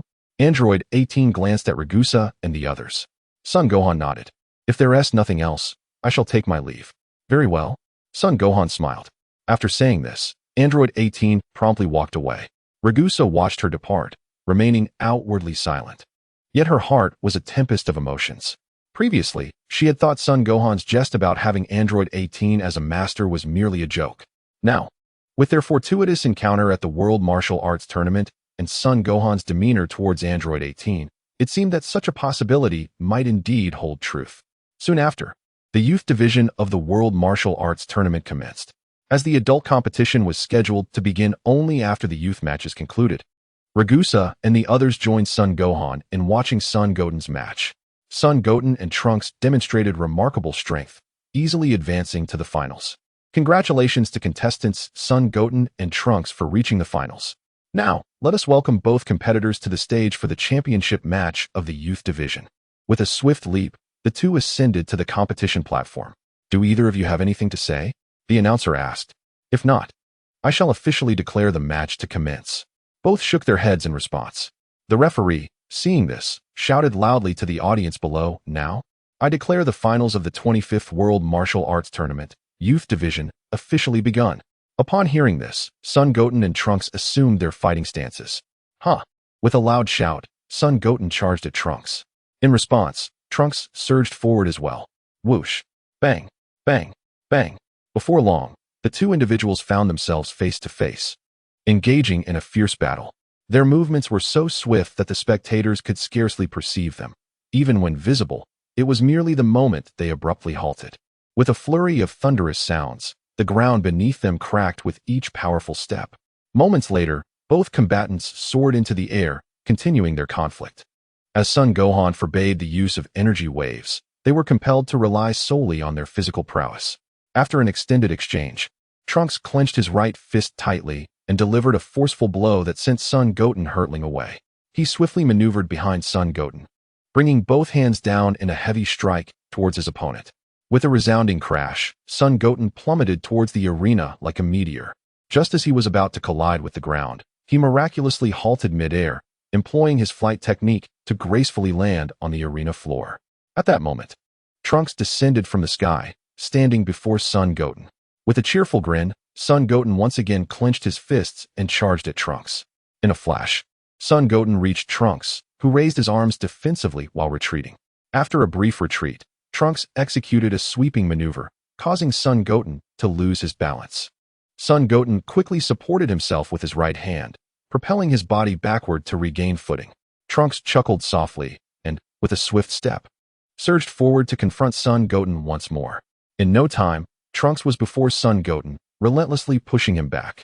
After being forced several meters away, Son Gohan suddenly halted and struck Trunks squarely in the face with a powerful punch. The audience gasped in astonishment. Was this truly just a junior division match? At that very moment, as they marveled, the two combatants' fists collided with tremendous force, unleashing a significant shockwave that radiated across the arena. They quickly retracted their fists, engaging in a rapid exchange of blows akin to lightning. Eventually, taking advantage of Son Goten's momentary lapse in concentration, Trunks managed to knock him off the arena. Observing his brother's defeat, Son Gohan felt a pang of helplessness. He had invested considerable effort in training Son Goten, yet his younger sibling's penchant for playfulness, coupled with Vegeta's rigorous training of Trunks, had resulted in a slight disparity in their abilities. Nevertheless, Son Gohan accepted the outcome of the match with grace, recognizing that competitions inevitably yield both victories and defeats. Following the conclusion of the junior division, the adult competition was poised to commence. Consequently, Videl and Launch, having witnessed the match, promptly prepared to participate in the upcoming adult division contest. In an intriguing departure from the original narrative, this time, the competition would not involve a punching machine, but rather a direct drawing of lots to determine matchups. Bidalai and Ragusi effortlessly advanced through the preliminary rounds, securing their places among the top 8. Mr. Satan, who did not participate in this competition, felt a surge of joy upon witnessing Bidalai's advancement. At that moment, Ragusi and Bidalai stood together engaged in conversation. Bidalai, that number 18 is the Master's wife. Ragusi exclaimed. Master's wife? Bidalai was taken aback. Yes, the Master was just here, so I didn't dare say anything. Besides, your next opponent is her. Bidalai nodded slightly. Her strength seems formidable. Ragusi agreed. It appears she possesses the ability to defeat opponents with a single strike, so you must exercise caution. Indeed, Bidalai affirmed, springing onto the stage with agility. So, you are Sun Wukong's disciple. Android 18, upon recognizing Bidalai, swiftly leaped onto the competition platform. Since both contestants are on stage, let the match commence, the referee announced, observing their nods of agreement before stepping away from the platform. As Bidalai gazed at Android 18, memories of Ragusi's warning flooded her mind, propelling her forward towards her opponent. Swoosh. Bang. Bang. Chapter 96. Ragusi and Android 18. Android 18 defended herself while retreating. Suddenly, with a powerful thrust of her hands, she propelled Bidalai away. With a determined push against the ground, Bidalai swiftly regained her balance. Just then, Android 18's figure materialized behind Bidalai. Bidalai, Ragusi attempted to warn her, but Android 18's right foot had already struck Bidalai's back. Bang! Bidalai was sent soaring out of the competition ring. However, thanks to her ability to manipulate air, she did not fall, but instead hovered midair. This spectacle astonished many spectators. She can fly? With a sigh of relief, Bidalai was grateful to still be in the competition. She quickly spun around and soared back onto the stage. Android 18 chuckled lightly, her movements swift as lightning as she charged towards Bidalai. Bidalai's expression hardened as she prepared to meet the challenge head-on. Swoosh! Just as Android 18 was about to reach her, she vanished, reappearing behind Bidalai. Startled, Bidalai turned just in time to see Android 18 clench her right fist, delivering a powerful blow that sent Bidalai crashing down from the stage. Contestant Bidalai is disqualified. Contestant Android 18 is the victor. Bidalai, Ragusi rushed over to assist her. Are you alright? I'm fine. However, that Android 18 is exceptionally formidable. You must be cautious when you face her. Understood. Ragusi nodded. Following this, the second match of the top 8 commenced, with Ragusi guiding Bidalai to a side area to watch. The two male competitors in this round were of the same ilk as Mr. Satan, thus lacking in intrigue. In the third match, Ragas effortlessly defeated her opponent, advancing to the finals. The fourth match of the quarterfinals, much like the second, lacked excitement. Ragas and Android 18 did not face each other in the finals, thus both entered the grand finale to contend for the championship. Esteemed audience, we have now arrived at the much-anticipated grand final of this tournament. Let us welcome both contestant Ragas and contestant Android 18 to the stage. Upon hearing this announcement, Ragas and Android 18 swiftly leaped onto the competition platform. Ladies and gentlemen, this tournament is markedly different from those of the past. Indeed, as you can see, both finalists are female competitors. Android 18, upon hearing this, cast a displeased glance at the referee. Do you have a problem with female contestants?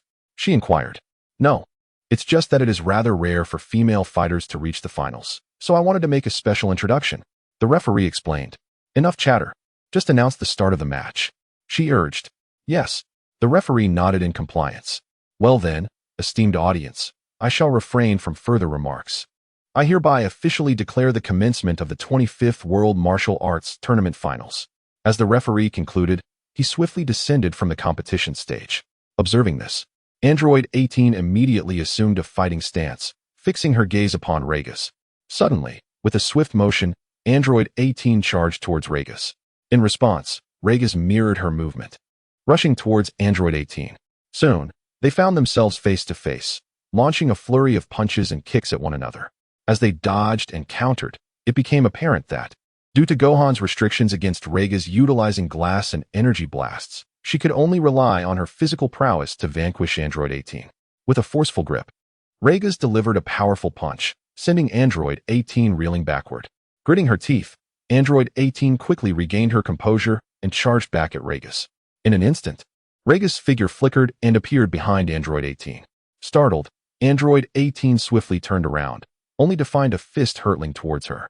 The proximity of the blow caught her off guard, resulting in her chin being struck and her body retreating several steps. Seizing this opportunity, Ragus advanced towards Android 18, launching a series of relentless attacks. With each strike, Android 18 found herself pushed further back. At that moment, Ragus clenched her right fist tightly and delivered a blow that sent Android 18 soaring to the edge of the competition stage. Ragus, witnessing this, contemplated conjuring glass to strike at Android 18, but Gohan's words echoed in her mind, prompting her to abandon that thought. Glancing at the edge of the stage behind her, Android 18 felt a thin sheen of cold sweat form on her forehead. Initially, she had assumed Ragus' strength was merely a few times greater than that of Videl, but she now realized the vast chasm separating their abilities. At that moment, Ragus charged towards Android 18. With a powerful stomp of her right foot against the ground, Android 18 propelled herself forward to meet Ragus. Whoosh! Bang! Bang! Before long, the two found themselves face to face, engaged in fierce combat. However, Ragus, possessing superior strength and speed, soon gained the upper hand. Frustrated, Android 18 gritted her teeth and soared into the sky. Ragus swiftly followed, appearing above her. Whoosh! Bang! Bang! With the sound of rushing winds, the two figures clashed in the air. Bang! Moments later, Ragus executed a flying kick, sending Android 18 hurtling off the competition stage. Android 18 was disqualified, and Ragus emerged victorious. Son Gohan. Android 18 dusted herself off, glancing at Son Gohan seated in the audience. Ragus was his disciple. Had it not been for her, the title of champion would have been his. Ladies and gentlemen, I hereby announce the champion of the 25th World Martial Arts Tournament, our very own Ragus. The referee directed the microphone towards Ragus. Do you have anything to say? I have nothing to express, except to inquire about the whereabouts of the 10 million prize. The prize? You should ask the staff. However, I estimate it won't be available until tomorrow. Oh, in that case, I won't be able to treat my master to dinner today. May I ask, who is your master? Ragus?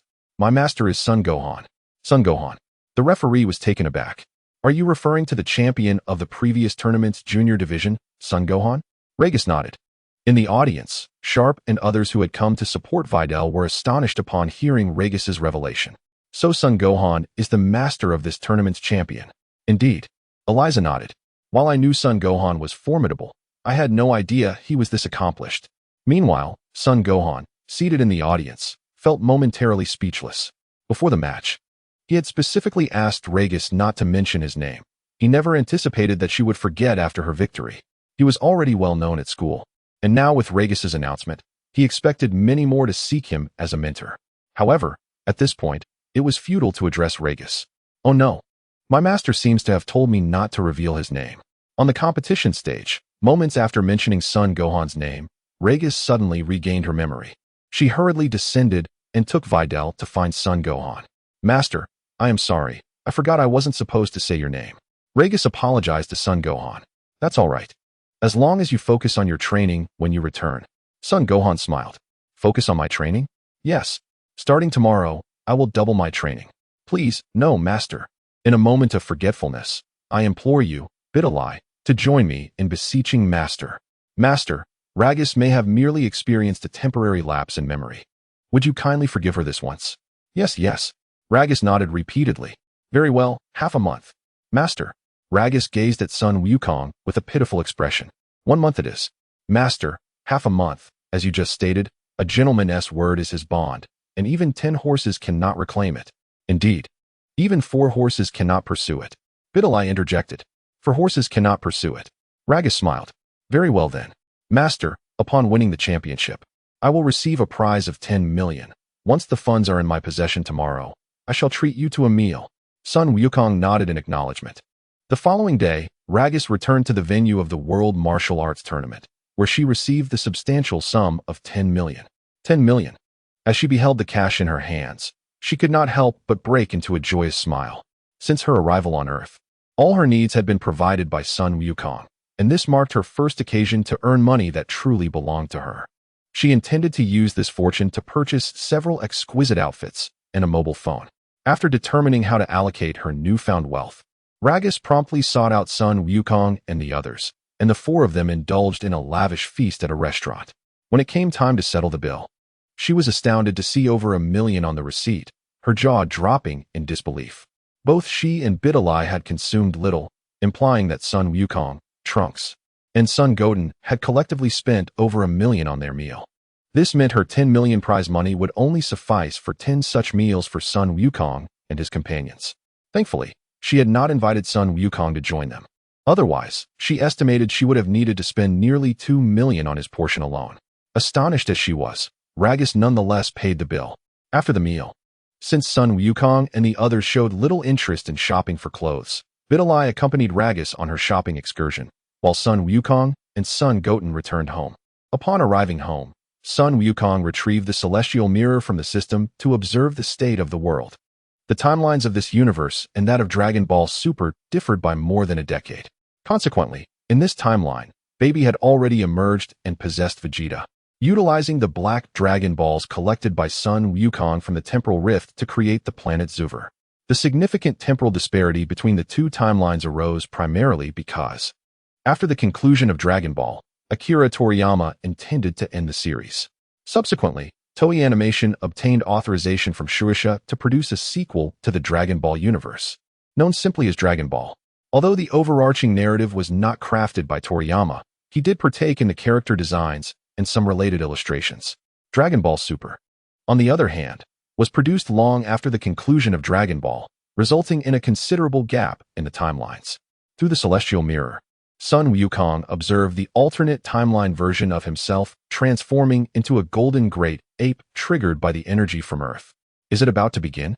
Witnessing the devastation wrought by the alternate timeline Sun Wukong, he swiftly used the celestial mirror to transport himself to the planet Zuver. Dad! Little Fong exclaimed, her face betraying surprise at Sun Wukong's sudden appearance. However, she soon discerned the differences between Son Gohan and the time-traveling Son Gohan. Although the time-traveling Son Gohan was undeniably handsome, he was no longer youthful, and their attire was distinctly different. Boom. At that moment, the city created by Baby was once again ravaged by the uncontrollable time-traveling Son Goku. Xiaofang, witnessing this chaos, rushed to intervene. Grandpa, it's me, Xiaofang. Grandpa, please wake up. She shouted desperately at the time-traveling Son Goku, attempting to rouse him. Yet, the time-traveling Son Goku remained oblivious, continuing his destructive rampage. Grandpa, Xiaofeng cried out, her mind flooding with memories of her time with the time-traveling Son Goku, her eyes glistening with unshed tears. She retrieved a family photograph from her backpack. Grandpa, look. This is you, and this is Grandma Chi-Chi, she said, presenting the picture to the time-traveling Son Goku. With a fierce roar, he lunged at her. Xiaofeng recoiled, and in the struggle, the photograph was accidentally torn apart, falling into the hands of the time-traveling Son Goku. The photograph, as he gazed at it, dormant memories began to awaken within him. Grandpa, a single tear slipped from Xiaofeng's eye, landing on the time-traveling Son Goku's finger. Curiously, he lifted his finger to taste it. In that instant, his memories surged back, and he reached for the sky, roaring with newfound vigor. Boom! Lightning struck down, and a whirlwind of dust enveloped him. Moments later, a striking figure emerged from the dissipating dust. A man with red fur and clad in yellow pants. none other than the transformed Super Saiyan 4 version of the time-traveling Son Goku. Xiaofeng, do you recognize me? He inquired with a beaming smile. Is it really you, Grandpa? She exclaimed joyfully. Then, Grandpa, can you defeat Baby now? I don't know. He glanced at the mirror before it shattered into pieces. Chapter 98.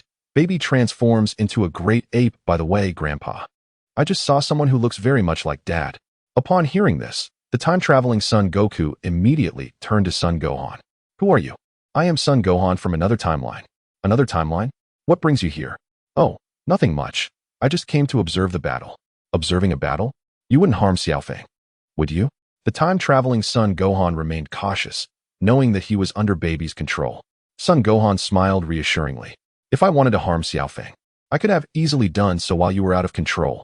Seeing the clarity in Son Gohan's eyes, the time-traveling Son Goku felt a sense of relief wash over him. Xiaofeng, you stay here. I will confront Baby. All right, Grandpa? Xiaofeng nodded. With that, the time-traveling Son Goku soared toward Baby's location. Within a grand edifice, Baby was engulfed in a state of sheer panic, contemplating his next move. The time-traveling Son Goku had successfully transformed into Super Saiyan 4, and his aura was overwhelmingly potent. In the body of Vegeta, which he currently controlled, Baby felt utterly incapable of confronting the time-traveling Son Goku. How vexing. How could this be? Wasn't Vegeta a purebred Saiyan? Why had he not been affected by the Blutz waves emanating from Earth, failing to transform into a great ape? It must be due to the absence of his tail. Master Baby, remarked the time-traveling Bulma, standing nearby. The tail, exclaimed Baby. Indeed, Master Baby, although Vegeta currently lacks a tail, we can amplify the energy of the Blutz waves 1,000-fold and direct it towards him. I believe that even without a tail, he could still transform into a great ape. 1,000-fold enhancement. But might this not be perilous? There is no time for contemplation, Master Baby. This is our only recourse to vanquish Son Goku. Bang! No sooner had the words left her lips than the time-traveling Son Goku burst through the window, standing before Baby. I've found you, Baby. Son Goku. Upon hearing this, Baby gritted his teeth, his face contorted with fury as he glared at the time-traveling Son Goku. Had he known matters would unfold in such a manner, he should have dealt with the time-traveling Son Goku swiftly. You despicable Saiyan! Time-traveling Bulma exclaimed with disdain directed at the time-traveling Son Goku. Under Baby's control, Bulma was now imbued with the ideology of the Tuffles.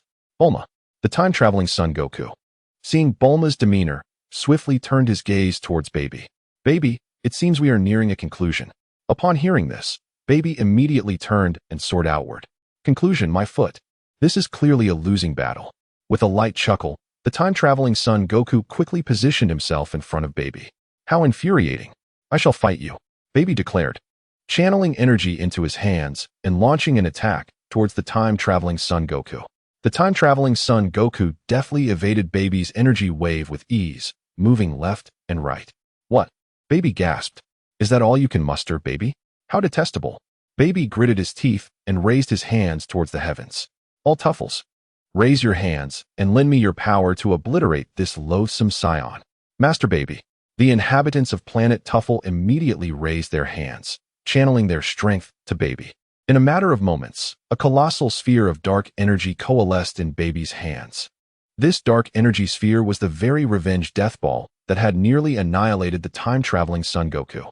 Revenge Death Ball, Baby bellowed, hurling the sphere towards the time-traveling Son Goku. The time-traveling Son Goku, upon witnessing this, chuckled lightly and stood motionless.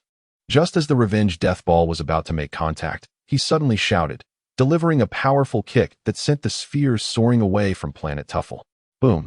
With a resounding explosion, the Revenge Death Ball detonated in the cosmos. How impressive, Grandpa! Upon witnessing this, Xiaofeng could not help but erupt into joyous cheers. At that moment, Mr. Satan, standing nearby, suddenly sensed the gaze directed towards him by Sun Wukong. Following Mr. Satan's line of sight, Xiaofeng soon spotted Sun Wukong looking her way. Although this Sun Wukong was not the one from her timeline, he could still be considered a father figure. My name is Xiaofeng. May I inquire how I should address you? Xiaofeng asked Sun Wukong. Being merely 17 years of age, Sun Wukong was not much older than Xiaofeng herself, prompting her to seek clarification on how to address him. With a smile, Sun Wukong replied, You may call me brother. Brother.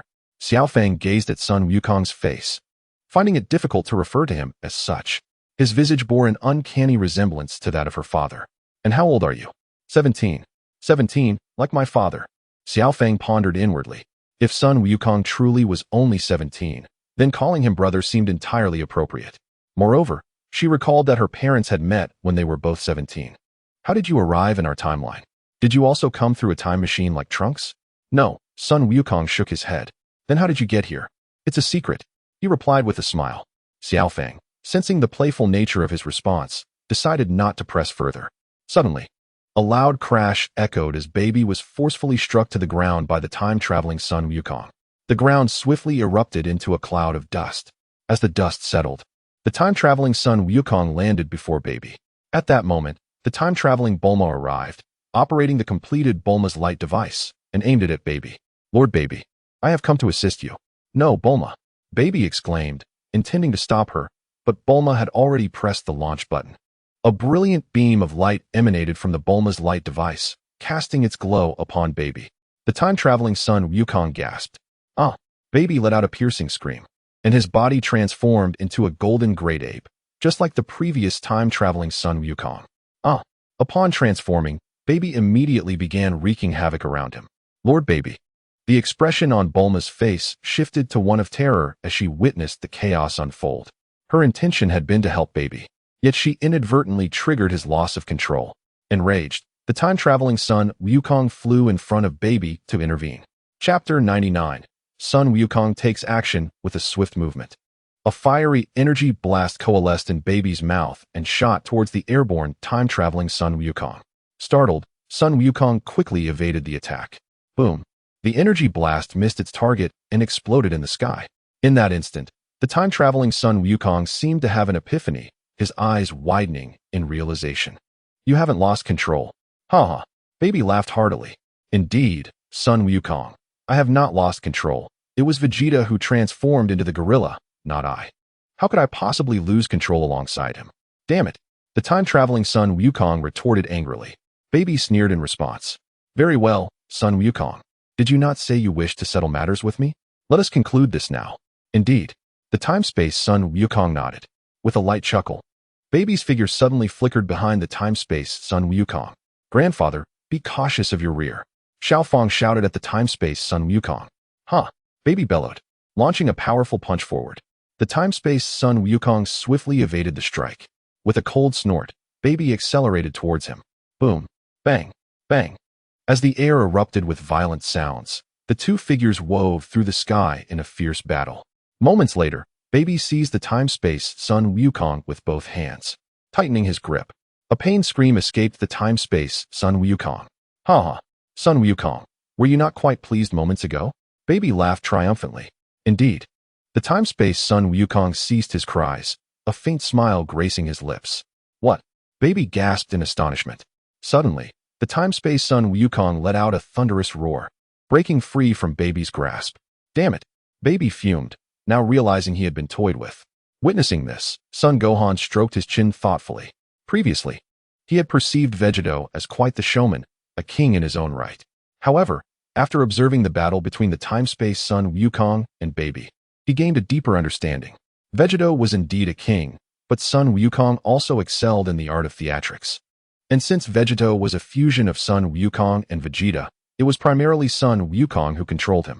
Thus, it could be concluded that the true king had always been Sun Wukong. Huh! Just as Son Gohan pondered this, the time-space Sun Wukong grasped Baby's right hand and hurled him fiercely to the ground. Boom! With a resounding crash, Baby's body smashed into the earth, sending a plume of dust and debris soaring into the air.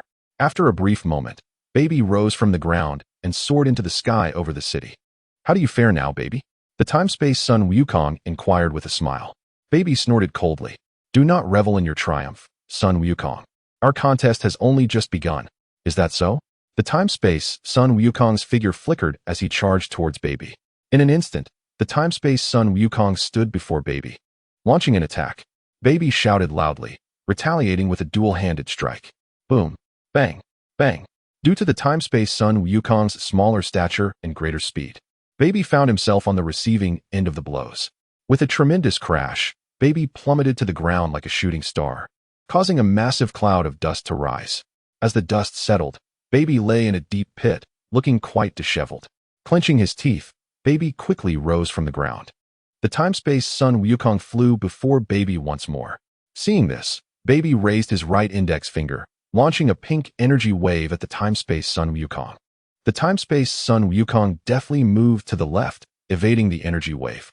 "Baby, what are you aiming at? How dare you look down on me?" Baby exclaimed, filled with fury.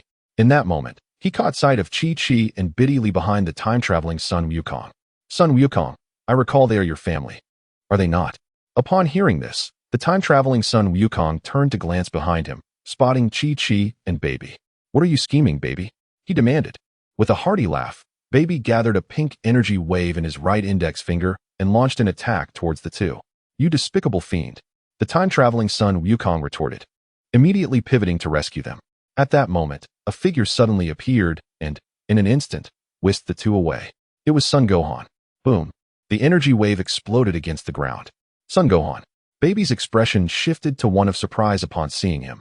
He had previously possessed Son Gohan, making his sudden intervention improbable. Moreover, this Son Gohan appeared significantly younger than he remembered. Gohan. The time-traveling Son Wukong also exhibited a flicker of astonishment. Although he recognized this Son Gohan hailed from another timeline, he was taken aback by his ability to teleport. After rescuing Chi-Chi and Biddy, Son Gohan swiftly brought them to Xiao Fong and Mr. Satan, retrieving the Shadow Battle Axe from the system. Shadow Battle Axe. Ensure their protection. The axe nodded in acknowledgement. "An axe?" Xiao Fong queried, momentarily taken aback. At that instant, Son Gohan soared to stand before Baby. "Who are you? Why do you look like Son Gohan?" Baby inquired. Son Gohan smiled and replied, "Because I am also Son Gohan." "You are also Son Gohan." "Indeed, but I come from another timeline." "Another timeline?" "Precisely," Son Gohan declared, clenching his fists tightly, exuding an overwhelmingly powerful aura. "Huh." With a mighty shout, Son Gohan transformed into Super Saiyan 4. Super Saiyan 4. The time-traveling Son Wukong gasped in astonishment. He had not anticipated that this remarkably youthful Son Gohan would also have mastered Super Saiyan 4. "What?" Baby's expression turned tense upon witnessing Son Gohan's transformation. One Super Saiyan 4 was already a formidable opponent. Now, with another Son Gohan in play, the challenge intensified, especially since this one possessed a far greater aura than the time-traveling Son Wukong. "Baby, I had no intention of engaging in battle. But you should not have laid a hand on my mother." Upon hearing this, Baby gritted his teeth. Had he known that the Son Gohan before him had already mastered Super Saiyan 4, he would have refrained from attacking Chi-Chi and the others. With that, Son Gohan's figure flashed toward Baby's abdomen, delivering a powerful blow with his right fist. Baby let out a loud scream, staggering backward and crashing to the ground. Chapter 100. Baby is defeated. How infuriating. Baby shouted. Just then, Son Gohan unleashed a golden energy wave toward Baby. Boom. With a colossal explosion, the energy wave detonated upon making contact with Baby. Baby let out a piercing scream as a cloud of black smoke enveloped him. When the smoke dissipated, his face bore an expression of profound rage directed at Son Gohan.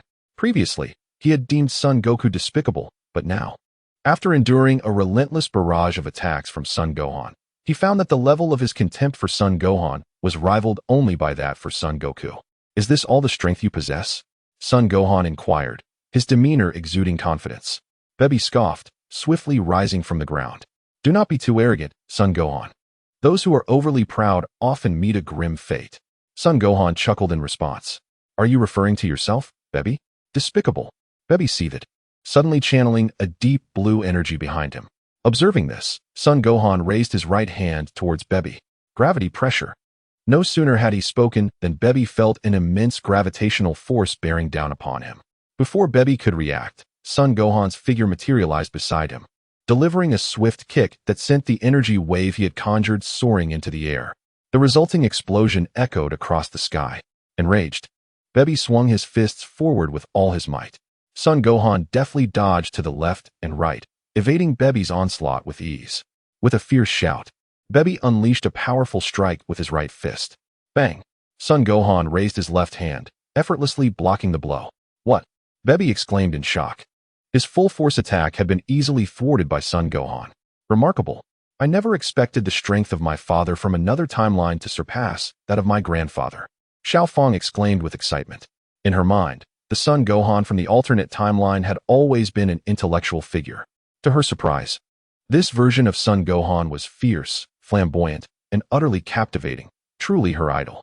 Son Gohan smiled and remarked, "Baby, have you exhausted all your skills?" "Despicable," Baby roared, gathering energy towards the heavens. "All Zephyrians on planet Zypher, lend me your strength to vanquish this detestable scion." Lord Baby. Upon hearing his call, the Earthlings on planet Zypher immediately raised their hands, channeling their power to him. Soon, Baby's hands coalesced into a massive dark energy sphere, the Revenge Death Ball. Once the Revenge Death Ball was fully formed, Baby hurled it at Son Gohan, who stood motionless, unwavering. Just as the Revenge Death Ball approached within mere meters of him, Son Gohan suddenly shouted and caught it with both hands, significantly slowing its descent. Baby laughed, convinced that Son Gohan would be unable to withstand the onslaught. In that moment, Son Gohan shouted again, swiftly repelling the Revenge Death Ball back towards Baby. Alarmed, Baby moved aside just in time to evade it. With a cataclysmic explosion, the Revenge Death Ball detonated outside planet Zypher. Son Gohan smiled as he observed the aftermath. "Baby, do you possess any other tricks?" Upon hearing this, Baby gritted his teeth in fury. The recently unleashed Revenge Death Ball was already his most formidable technique. Yet even that was neutralized by Gohan. Suddenly, as if struck by inspiration, Baby turned to face the Earth. Super Gallic Gun. He clasped his hands behind him, concentrating a deep blue energy aimed directly at the planet. In a flash, Gohan appeared before the Super Gallic Gun. Baby let out a cold laugh. Presuming Gohan was foolish enough to attempt to block the attack with his body, only to witness Gohan raise a hand and effortlessly negate the Super Gallic Gun. This technique was, after all, a method of destruction wielded by the gods of destruction. No, Baby gasped in surprise. At that moment, Gohan suddenly manifested in front of Baby, delivering a powerful kick to his face. Bang! With a cry of agony, Baby was sent crashing to the ground, stirring up a massive cloud of dust. Lord Baby. Time Traveler Bulma expressed immediate concern. Gohan then flashed to the ground, grasping Baby's tail, spinning him around several times before hurling him towards the sky. Swiftly, he brought his hands together. Kamehameha. A deep blue energy wave coalesced from Gohan's palms, hurtling towards Baby. "No, Gohan!" Time Traveler Goku shouted in a desperate attempt to intervene, but it was too late. Boom! With a deafening explosion, the Kamehameha detonated in the sky, creating a colossal storm of wind and smoke. Vegeta. Moments later, Baby's body plummeted to the ground like a meteor. The earth erupted in a cloud of dust. Gohan glanced at the cosmic seed in his possession. He had amassed a total of 145. 145, Gohan exclaimed, hastening to Baby's side. He concentrated a purple energy blade in his right hand and severed Baby's tail. As the tail was cut off, Vegeta's form rapidly diminished. Since Vegeta had recently expanded in size, Baby had also grown to a normal stature. Now, with Vegeta shrinking, Baby found himself increasingly compressed. If he did not extricate himself from Vegeta's body, he would inevitably be crushed, even if Gohan refrained from eliminating him. Realizing this, Baby swiftly burrowed out from Vegeta's back, escaping. Baby. Time Traveler Goku beamed with relief upon seeing Baby emerge from Vegeta. Just then, a figure appeared before Baby. It was Gohan. "Gohan!" Baby shouted in anger, pivoting to flee. However, Gohan again flashed in front of him. "Damn it, I will fight you." Baby seethed. At that moment, Gohan raised his right hand, channeling a purple destructive energy towards Baby. Destruction. As soon as the words left his mouth, Baby's form vanished at a speed perceptible to the naked eye. What kind of trick is this? The time-traveling Son Wukong was taken aback. It was the first time he had witnessed such a technique. As Son Gohan observed this, he breathed a sigh of relief and reverted to his normal state. Chapter 101. No matter how skilled, one fears the kitchen knife. Incredible. The father from another dimension is truly remarkable. Little Fong exclaimed excitedly to Mr. Satan. Indeed. Mr. Satan nodded in agreement. My lord Baby. The alternate timeline Bulma's face immediately reflected a glimmer of despair upon witnessing Baby's demise. Observing this, the time-traveling Son Wukong swiftly flew to Son Gohan's side, asking, "Gohan, what was that technique you just used? How did you manage to eliminate Baby so quickly?" "That was called destruction," A technique of the god of destruction. God of destruction? Yes, since my timeline differs from yours. You may not be familiar with what a god of destruction is. I see. Nevertheless, that technique is indeed impressive. I wonder if you could teach it to me.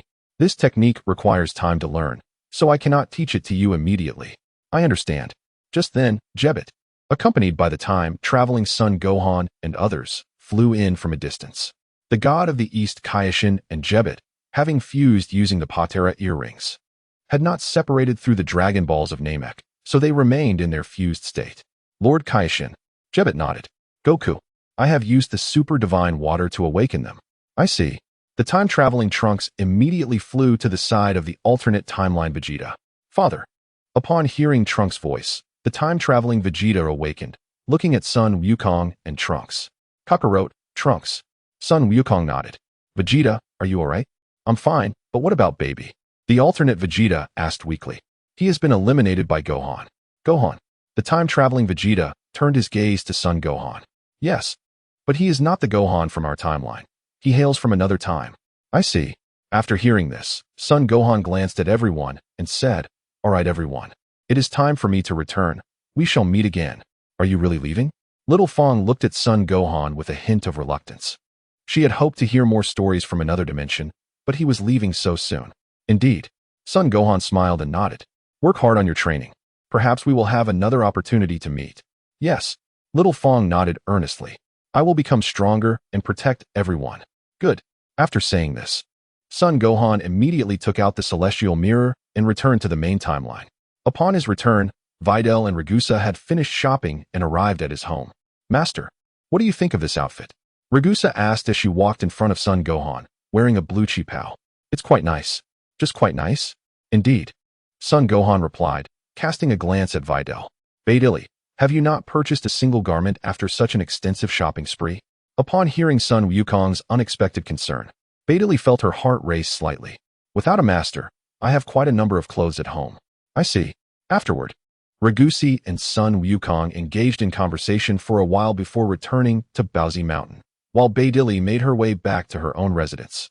Once they departed, Son Wukong found himself reminiscing about the time-traveling Xiaofang, whose appearance bore a resemblance to both him and Beidili, particularly to Beidili. The following day, Son Wukong's doppelganger attended school as per usual. Due to the recent happenings at the World Martial Arts Tournament, he had become a celebrated figure at Orange Star High School. Thus, upon arriving early at school, he encountered numerous unfamiliar faces eagerly greeting him. These strangers were newfound admirers. Drawn in by the tales of the tournament, Son Wukong's doppelganger felt somewhat exasperated. Despite not having participated in the tournament, he found himself overshadowed by Ragusi's fame, which had eclipsed even that of the champion. This was perhaps akin to the saying, though the brother may not be in the world, his legend pervades it. Son Wukong. Just as he was lost in thought, a familiar voice broke through, belonging to Shappu. Shappu. Son Wukong's doppelganger responded politely. Shappu smiled and nodded, saying, Son Wukong, I wish to apologize regarding our match at the start of the term. Apologize? Indeed. To be candid, I only challenged you to a duel because I wanted to impress Beidili. No worries. After all, you could never surpass me. Shappu was left speechless. Must you extinguish the conversation with a single remark? Not at all, Son Wukong. Would you be willing to teach me martial arts? Teach you martial arts? Certainly. As long as you are willing to learn, I shall agree to anything. Oh, but what is your purpose in learning martial arts? To become stronger and confront the local ruffians. Well, Shappu, I can agree with your first point, but I must disagree with the second. Disagree with the second? Are you suggesting we should not intimidate the weak? No, what I mean is that confronting ruffians can be perilous. We must always prioritize safety. Haven't you heard the saying? No matter how skilled one becomes, one must still fear the kitchen knife. Thus, we often train for self-preservation. I understand. So, Shappu, do you still wish to pursue martial arts? Perhaps I shall reconsider. Seeing Shappu successfully dissuaded, Son Wukong's doppelganger beamed with satisfaction. In the days that followed, whenever someone sought to apprentice under him, he would employ various arguments to dissuade them. At Orange Star High School, in class 1 of the first year, Beidili sat in her seat, lost in thought. Because of the conversation between Ragusi and Beidili regarding Android 18, she now harbors a certain anxiety that Gohan might be taken away by her. However, as Gohan's mentor, she finds it difficult to confess her feelings for him. Time swiftly passes, and 10 days slip by unnoticed. On the summit of Baozi Mountain, Gohan stands upon a verdant meadow, observing the state of time and space. According to the timeline, following the conclusion of the Baby Saga, Super Android 17 and the Evil Dragons are poised to make their appearance. This presents Gohan with a splendid opportunity to gather energy from the seeds of the universe. Through the heavenly mirror, Gohan observes that Dr. Gero has successfully created Hell Android 17, and he is currently attempting to open the gateway between Hell and Earth using both the Hell and Earth Android 17s. The previous chapter has been revised. Regarding combat power, I have aligned it with the established world settings. In this timeline, Goku easily overpowers Hell Cell without transforming, thus establishing that his base power level is at least 100 billion. Initially, I intended to elevate the overall combat power of the Dragon Ball universe. But now I have settled on this specific power level, where the protagonist's base strength is 21 times that of this timeline's Goku. Chapter 102. Is Super Android 17 about to commence? Upon witnessing the unfolding events, Gohan promptly traverses through time and space. At that moment, a colossal black hole suddenly materializes on Earth. This black hole serves as the gate to Hell, opened by Dr. Gero in collaboration with Hell Android 17 and Timeline Android 17. Following the appearance of this gateway, numerous foes vanquished by Timeline Goku emerge from Hell, wreaking havoc upon Earth. Seeing this, Gohan charges towards the adversaries. With a flurry of explosive sounds, Android 19, Lured, and a host of villains are swiftly dispatched by Gohan. Just then, a familiar figure materializes before him, Hell Android 17. Gohan nods and remarks, "Are you here to meet your demise alongside them?" "Meet my demise?" Hell Android 17 chuckles and replies, "You seem quite confident in your abilities, Gohan." "Not just seeming. I am indeed very confident," Gohan retorts. With a contemptuous snort, Hell Android 17 rushes towards him. Gohan swiftly dodges, appearing behind Hell Android 17 in a blink, and delivers a powerful kick that sends him crashing to the ground. A thunderous roar reverberates as the Earth is engulfed in a cloud of dust. 17. Dr. Gero, still in Hell, gazes at the scene with a look of astonishment.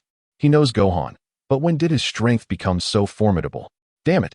Moments later, as the dust begins to settle, Hell Android 17 rises slowly from a massive crater. Huh! With a mighty shout, Hell Android 17 launches himself like a projectile towards Gohan. Swiftly, he reaches Gohan, unleashing a fierce assault with both fists aimed directly at him. Son Gohan deftly shifted left and right, effortlessly evading the onslaught of the hellish Android 17. "Curse be you!" the hellish Android 17 exclaimed, unleashing a powerful punch. In response, Son Gohan swiftly moved to the right, retaliating with a forceful strike aimed at the head of the hellish Android 17. With a resounding crash, the hellish android was sent hurtling backwards, a distance of nearly a kilometer. "Android 17, you are truly weak," Son Gohan taunted, enraged by the words. The hellish Android 17's anger surged within him. Suddenly, a figure soared in from the distance. It was the time-space Android 17. After emerging from Hell, Dr. Gero and Cell followed closely behind. "Damn it, this Son Gohan has thwarted our original plans." Dr. Gero seethed inwardly. "Fear not. I have faith that both Android 17s will surely triumph over Son Goku." Dr. Mu replied, "Let us hope so." Meanwhile, as numerous villains wreaked havoc in West City, Trunks and his companions from the time-space were quick to engage in battle against them. 2/17. Son Gohan remarked with a smile as he observed the duo. The hellish Android 17 gritted his teeth in response. "Son Gohan, do not become too complacent. Soon you shall witness our true power." With that, he joined forces with the time-space Android 17 to fuse together. Moments later, they successfully combined into a formidable Super Android 17, significantly more robust than the original. "Prepare yourself, Son Gohan. You shall soon understand the consequences of your insolence." "Is that so?" Son Gohan retorted, clenching his fists and transforming into Super Saiyan 4. "What is this, Doctor?" Gero gasped in astonishment. While he was familiar with the transformation into Super Saiyan 4, the form Son Gohan now displayed was utterly unknown to him. This is Super Saiyan 4, a transformation that transcends the third level of Super Saiyan. Transcending the third level? What of Son Goku? Has he mastered this transformation as well? The Super Android 17 inquired. "Indeed," Son Gohan affirmed. Just then, a young boy with a cascade of purple hair flew in from the distance. It was the time-space Trunks. Super Saiyan 4? Could it be that he is the Gohan who appeared last time? At that moment, the time-space Vegeta also approached from afar. "Father!" Trunks exclaimed joyfully. "Father!" The Super Android 17 observed the approaching duo, a faint smile gracing his face. In unison, the time-space Trunks and Vegeta landed beside Son Gohan. "Once more, we meet, Gohan." The time-space Vegeta greeted him. Son Gohan nodded and turned his gaze toward the Super Android 17. Android 17. The time-space Vegeta recalled the day he had been defeated by Androids 17 and 18, memories flooding back to him. Uncle Vegeta is not Android 17. He is the fusion of Hell's Android 17 and Earth's Android 17, the Super Android 17. Indeed, all of this has been orchestrated by Dr. Gero. Upon hearing this, the time-traveling Vegeta immediately turned his gaze toward Dr. Gero, who instinctively stepped back a few paces. With a cold snort, the time-traveling Vegeta addressed Cell and Frieza, who stood beside Dr. Gero. "Long time no see, Cell, Frieza? It has been ages." Cell responded with indifference. Just then, Gohan and Super Android 17 dashed towards each other. In no time, they stood before one another, launching their attacks. Whoosh! Flash! Bang! Bang! Bang! As Gohan evaded and countered, he relentlessly assaulted Super Android 17. Given Gohan's superior strength, Super Android 17's strikes largely missed their mark. With a powerful kick, Super Android 17 was sent crashing to the ground, raising a cloud of dust. Observing this, the time-traveling Vegeta soared towards Frieza and Cell. "Vegeta." The time-traveling Vegeta chuckled. "Frieza, Cell, it has been decades since we last met. I wonder if your powers have significantly increased over the years." "Of course, we have grown stronger, Vegeta." Cell replied. "What of Goku? Where is he?" "I do not know. All I am aware of is that you two will soon meet your demise at my hands." Cell sneered. "Do not be too arrogant, Vegeta. You must remember that you were once defeated by the two of us." Upon hearing this, the time-traveling Vegeta's expression darkened. Although Cell spoke the truth, it was a distant memory. With that thought, the time-traveling Vegeta clenched his fists and transformed into a Super Saiyan 2. As the immense energy radiated from him, Frieza and Cell's expressions turned grave. Trunks, witnessing this, immediately glanced at Dr. Gero and Dr. Mew. The two scientists grew wary, despite Dr. Gero's transformation into an android. His strength paled in comparison to Trunks. Realizing this, Dr. Gero turned his attention to Super Android 17, who was currently being pummeled by Gohan, allowing the cosmic seed to continuously absorb the energy generated by their battle. Gohan had previously thought that the cosmic seed needed both parties to engage in combat to absorb energy. However, it appeared that it primarily relied on one side to unleash energy from the opponent's body through battle. Seeing that Super Android 17 was momentarily unable to assist him, Dr. Gero's mind began to contemplate escape. Whoosh! Boom! At that moment, the time-space Vegeta swiftly appeared behind Frieza, delivering a decisive blow. Frieza, startled, Cell immediately raised his fist and charged towards time-space Vegeta. With a cold snort, time-space Vegeta vanished and reappeared behind Cell, concentrating a golden energy wave in his right hand. Striking at Cell. Boom! With a tremendous explosion, Cell was obliterated. Frieza, Cell. Witnessing the demise of both, Dr. Gero unhesitatingly turned to flee. Seeing this, Dr. Mew quickly followed suit in retreat. "Don't run." Time-space Trunks, witnessing the scene, transformed into a Super Saiyan and pursued them. Soon, time-space Trunks confronted the two. "Damn it! I'll fight you!" Dr. Gero shouted in anger, lunging at time-space Trunks. In a flash, time-space Trunks appeared before Dr. Gero, delivering a punch that sent him flying. Subsequently, he swiftly unleashed an energy wave towards Dr. Gero. Boom! With another massive explosion, Dr. Gero was eradicated. Dr. Gero, Dr. Mew, upon witnessing this, immediately turned to escape. Yet, before he could get far, a golden energy wave struck from a distance, annihilating him. Just then, the time-space Goku and his companions arrived. "Dad, no. It's another dad from a different timeline," Little Fong remarked, gazing at Gohan, who had just thoroughly defeated Super Android 17. As soon as the words left her lips, Gohan stepped back, panting heavily. Although Super Android 17 was not particularly strong, he possessed the ability to absorb energy.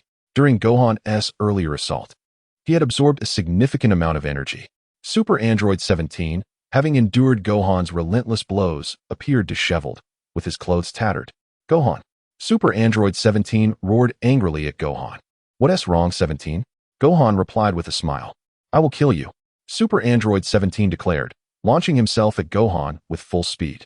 Gohan chuckled lightly, standing still in place. Soon, Super Android 17 reached Gohan, launching a fierce attack with both fists. Whoosh! Gohan deftly dodged to the sides.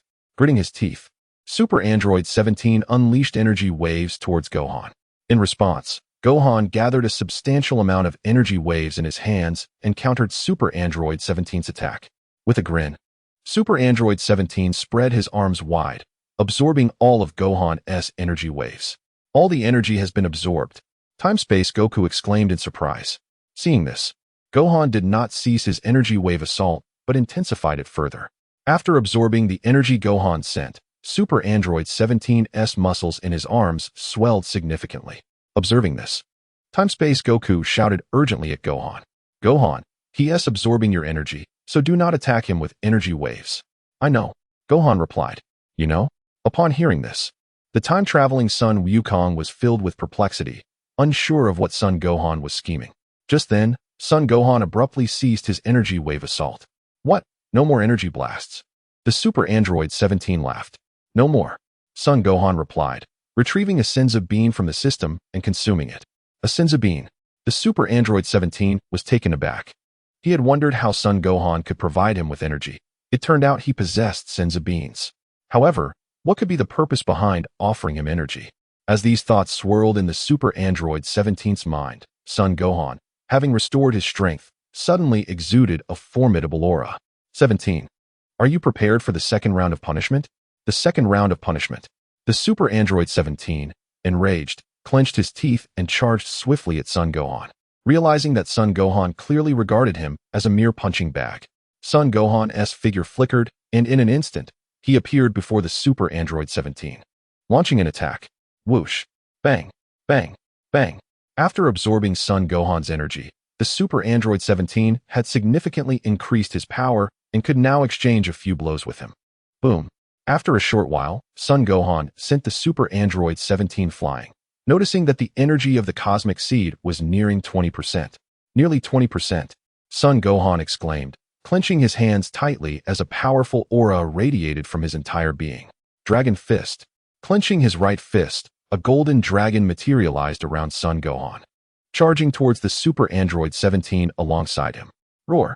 The golden dragon let out a mighty roar, swiftly piercing through the Super Android 17's body.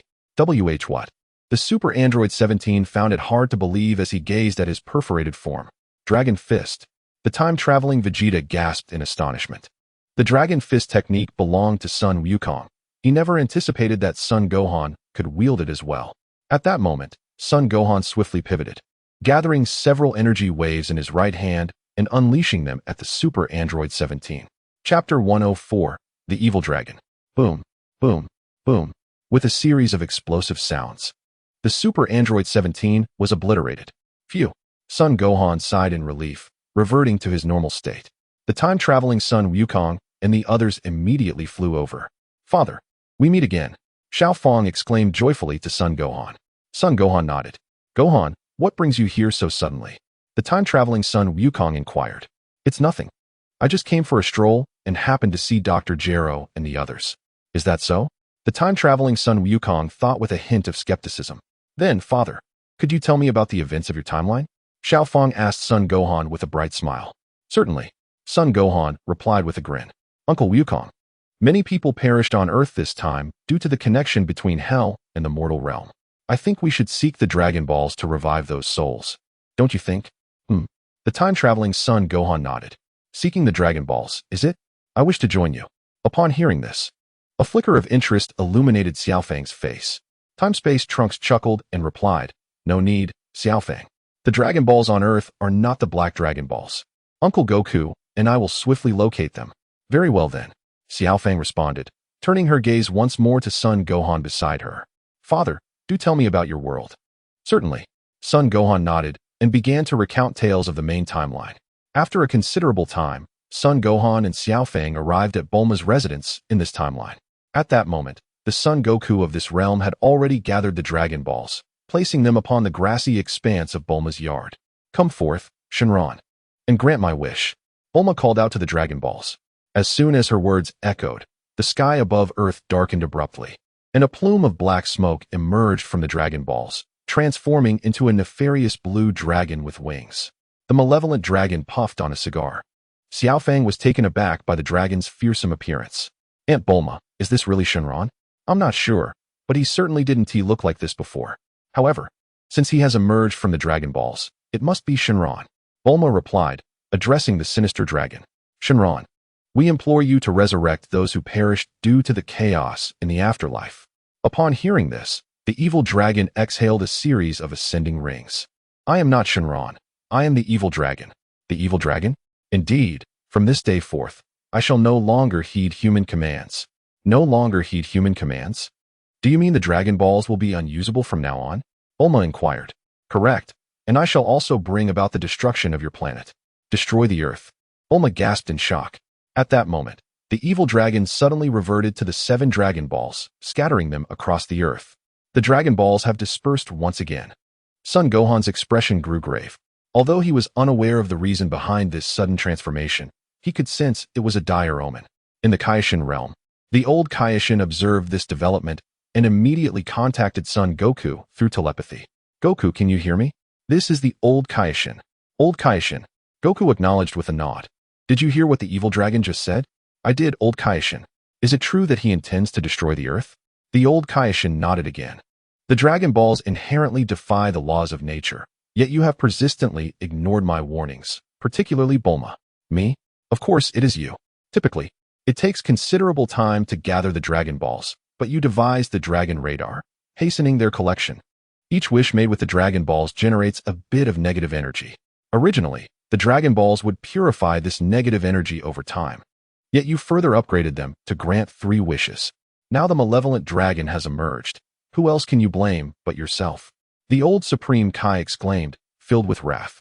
It is true that I invented the Dragon Radar, but I am merely a fragile woman. Without the assistance of Goku and the others, how could I possibly gather all 7 Dragon Balls? Time-Space Bulma immediately began to deflect responsibility upon hearing this. Therefore, Goku, you must take on this burden. Me? Time-Space Goku pointed to himself. Yes. Time-Space Bulma nodded. All right, I understand. What shall we do next, esteemed old Supreme Kai? Time-Space Goku inquired. The old Supreme Kai pondered for a moment and responded, you must defeat the evil dragon and purify the negative energy within the Dragon Balls. Upon hearing this, Time-Space Goku chuckled. So, that means as long as we retrieve the 7 Dragon Balls, we're good to go, right? Indeed, but Goku, the evil dragon is not as simple as you might think. Time-Space Goku, stretching his limbs, replied, no worries, esteemed old Supreme Kai. I will surely defeat them all and collect the Dragon Balls. The old Supreme Kai felt somewhat speechless at this. Goku was nothing but a reckless fool, and talking to him further would be futile. Never mind, just ensure you gather the 7 Dragon Balls. Otherwise, the entire universe is at risk of annihilation. I understand. Esteemed old Supreme Kai. Upon hearing this, the old Supreme Kai immediately severed his connection with Time-Space Goku. Ancestor, is this evil dragon truly that formidable? Jebet asked. Yes, there was once a planet that faced destruction due to the excessive use of the Dragon Balls. On Earth, Son Gohan said, Dad, why don't I accompany you on this quest for the 7 Dragon Balls? I want to go with you too. Little Fong chimed in. Little Fong, don't be foolish. Time-Space Videl admonished her. Mom, I'm not being foolish. Previously, it was I who went with Grandpa to seek the Dragon Balls. Videl, please allow Little Fong to accompany me. Time-Space Goku urged. Very well, then I shall trouble you with Little Fong, Dad. Time-Space Goku nodded. Just then, Son Gohan spoke up. Dad, how about I help you gather the Dragon Balls as well? Gohan. Dad. Everyone was taken aback. Chapter 105. The 6-star dragon no need, Gohan. The matter of the evil dragon can be handled by me and Little Fong. Besides, you don't have a Dragon Radar, do you? Time-Space Goku politely declined. It's all right. Dad, I just happened to bring the Dragon Radar with me today, Son Gohan said, pulling a Dragon Radar from the system. Everyone was momentarily stunned. They were now suspicious that Son Gohan had known the evil dragon would appear, for what rational person would carry a Dragon Radar with them at all times? In that case, Gohan, since you insist, we will split up and gather all 7 Dragon Balls together. Time-Space Goku declared. Son Gohan nodded. All right, everyone. I shall set off now. Good. Everyone nodded. Xiaofeng. Grandfather, let us swiftly set off with Jiru. Very well. Let us compete with Gohan and see who can gather more Dragon Balls. Indeed. Xiaofeng nodded. Son Gohan chuckled softly and ascended into the sky.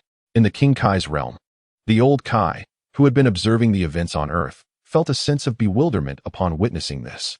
Son Gohan had first appeared after Baby created the planet Suffer. Initially, he did not take action, but was compelled to intervene when Baby attacked Chi-Chi and Biddy, ultimately vanquishing Baby. This time, however, his appearance coincided with the connection between Hell and the mortal realm, leaving the old Kai with the lingering suspicion that Gohan had a hidden agenda, though the true nature of that purpose eluded him. Nevertheless, with Earth facing a dire crisis, he had little time to ponder this matter. His sole hope was that Gohan would assist Goku and the others in overcoming this peril. In a desolate city on Earth, a malevolent dragon with green skin, resembling a frog, was generating a humid mist that spread across the planet. This wicked dragon was known as the Two-Star Dragon, also referred to as the Gloom Dragon, the Dragon of Pollution. Just as the Two-Star Dragon was wreaking havoc upon the environment, a figure suddenly descended from the heavens. It was Son Gohan. Son Gohan, he acknowledged, raising his right hand to unleash a golden energy wave towards the Two-Star Dragon. Taken aback, the Two-Star Dragon had not anticipated such an immediate assault. Caught off guard, he was struck by the golden energy wave before he could react. With a tremendous explosion, the Two-Star Dragon was obliterated, reverting to the ordinary Two-Star Dragon Ball. This fellow is truly weak, Son Gohan remarked as he approached the Dragon Ball and picked it up, searching for the next one. Meanwhile, the time-space Son Goku and his companions also commenced their journey. Grandfather, my father has long set off. We must hurry as well. We cannot afford to fall behind him. Very well, replied time-space Son Goku, quickening his pace as he soared forward. In another abandoned city on Earth, a massive malevolent dragon resembling a mole was causing earthquakes. This evil dragon was known as the Seven-Star Dragon, also called the Earth Dragon. He was born from a wish made by Vegeta using the Dragon Balls to resurrect the countless innocent civilians he had slain, possessing the ability to attach himself to others' bodies. The Seven-Star Dragon relished the destruction he was causing. As buildings crumbled, many lives were lost due to the quakes. Observing the devastation, he could not suppress his delight and erupted into laughter. At that moment, a figure flew in from the distance. It was Son Gohan. The Seven-Star Dragon seemed to sense Gohan's energy and quickly turned to look behind him. Upon recognizing Son Gohan, his eyes narrowed with intrigue. He knew that, currently, the mightiest being on Earth was Son Goku, but he had not expected Son Gohan to join the quest for the Dragon Balls as well. As the Seven-Star Dragon contemplated, Son Gohan had already descended before him. You are the Seven-Star Dragon, are you not? Each malevolent dragon is adorned with a Dragon Ball, allowing one to discern their identity through the count of stars on their respective Dragon Balls. Indeed, I am the Seven-Star Dragon. But where is Sun Wukong? Why has he not arrived? He is currently engaged in battle with other evil dragons. Other evil dragons? Does this imply you are divided into two factions? Yes. Son Gohan nodded. The Seven-Star Dragon smirked. Then I shall eliminate you first, before turning my attention to Sun Wukong. Son Gohan replied with a smile, Seven-Star Dragon. Do you truly possess such capability? How dare you underestimate me? The Seven-Star Dragon exclaimed, immediately unleashing his power to induce an earthquake, causing the ground beneath Son Gohan to tremble violently. Sensing the seismic disturbance, Son Gohan swiftly ascended into the air, clasping his hands together. Kamehameha. A deep blue energy wave quickly coalesced in his palms. The Seven-Star Dragon was taken aback. Son Gohan had resorted to such a formidable technique right from the outset, displaying a lack of martial virtue. Just as the Seven-Star Dragon pondered this, Son Gohan instantaneously teleported beneath him. With a powerful shout, Son Gohan unleashed the Kamehameha wave towards the Seven-Star Dragon. No, the Seven-Star Dragon's expression changed drastically. At such close proximity, even a deity could not evade it. With a resounding explosion, the Seven-Star Dragon was obliterated, reverting to a normal Seven-Star Dragon Ball, which plummeted towards the ground. Son Gohan descended, retrieving the Dragon Ball into the system. Meanwhile, in another realm, Sun Wukong and his companions were soaring above a vast ocean, in search of the Dragon Balls. Detected Dragon Ball response ahead. Upon hearing this, the duo immediately gazed forward, spotting a woman with pale blue skin and long purple hair. She wore a green garment, and a blue six-star dragon ball adorned her forehead. This woman was none other than the six-star dragon, also known as the ocean dragon, a creature of water and wind. She was born from the negative energy created when Oolong requested a pair of female undergarments from the eternal dragon. "Grandfather, the Dragon Ball!" Xiaofang exclaimed, quickly noticing the Dragon Ball on the six-star dragon's forehead. 1, 2, 3, 6. It is the six-star dragon. Son Wukong of the space-time continuum counted. Indeed. Xiaofang nodded. "I have awaited your arrival for quite some time, Son Wukong." The six-star dragon declared with a smile. "You have awaited us?" "Yes, from the very day of my inception. I knew we would become adversaries." "Is that so?" Son Wukong chuckled. "Then let me witness the extent of your prowess." Chapter 106. Five-star dragon. The six-star dragon smiled, immediately gathering a multitude of air orbs around his body. Air burst. With a loud cry, the air orbs surged forth like marbles, launching an assault towards Son Wukong of the space-time continuum. Son Gohan soared upward to evade the barrage of energy orbs. Boom, boom, boom. With a cacophony of immense explosions, all the energy orbs detonated in the sky, conjuring colossal tempests. Amidst a desolate city on Earth, a malevolent dragon, its skin of vivid crimson and resembling a bird, wreaked havoc upon the ruins. This sinister creature was known as the five-star dragon. Despite its diminutive stature, the five-star dragon possessed astonishing power, capable of unleashing bolts of lightning. Furthermore, it could generate electrical slime that absorbed the energy of all objects, transferring that energy to itself as strength. As the five-star dragon unleashed its lightning, devastating the city, Son Gohan suddenly appeared from the distance, soaring towards the five-star dragon. "Son Gohan!" the five-star dragon exclaimed. Son Gohan nodded in acknowledgement. "Where is Son Wukong? Why have you come alone?" "He is engaged in battle with another evil dragon elsewhere." "Is that so? Then I shall dispose of you first, and then turn my attention to Son Wukong." Son Gohan smiled. "The seven-star dragon just said something similar. Yet he has already been defeated by me." "Defeated the seven-star dragon?" The five-star dragon's expression shifted to one of seriousness. "Indeed," Son Gohan affirmed with a nod. Upon hearing this, the five-star dragon gathered lightning to attack Son Gohan. Dragon Ball Lightning. As the words left its mouth, a sphere of lightning erupted from the five-star dragon's hand, hurtling towards Son Gohan. Swiftly, Son Gohan sidestepped to the left, channeling energy into his hands. Kamehameha Wave. A deep blue energy wave coalesced in Son Gohan's hands and surged towards the five-star dragon. Alarmed, the five-star dragon manipulated the electrical slime on the ground to form a protective barrier. Boom! The Kamehameha wave collided with the electrical slime, which absorbed the energy, effectively neutralizing Son Gohan's attack. Phew! The five-star dragon exhaled deeply, having narrowly escaped what he thought might be his demise at Son Gohan's hands. Son Gohan, momentarily startled, had not anticipated that the electrical slime-s barrier could withstand his Kamehameha wave. "How does it feel, Son Gohan?" the five-star dragon asked, a note of arrogance creeping into its tone. "Not impressive," Son Gohan retorted, charging towards the five-star dragon.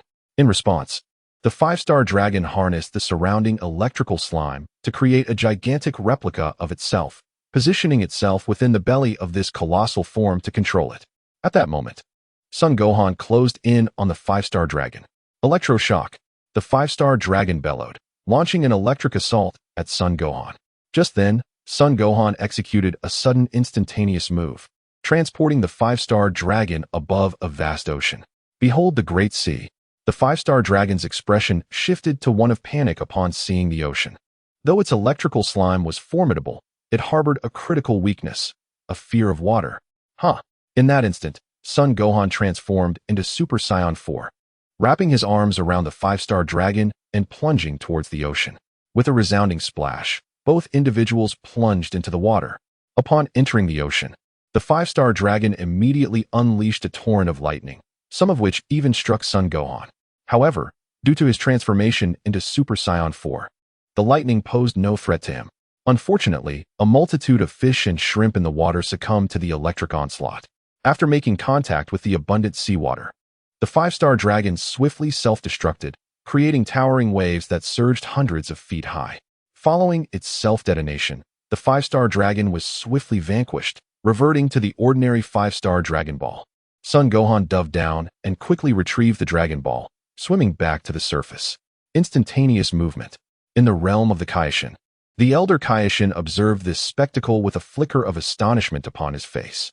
What Son Gohan had just executed was not the instantaneous movement of the Yardrats, but rather the divine version of it. What is remarkable about instantaneous movement? Did you not notice that there was no one around the vast ocean where Son Gohan had just teleported? This implies that the instantaneous movement he employed must be the one used by our Kaioshin.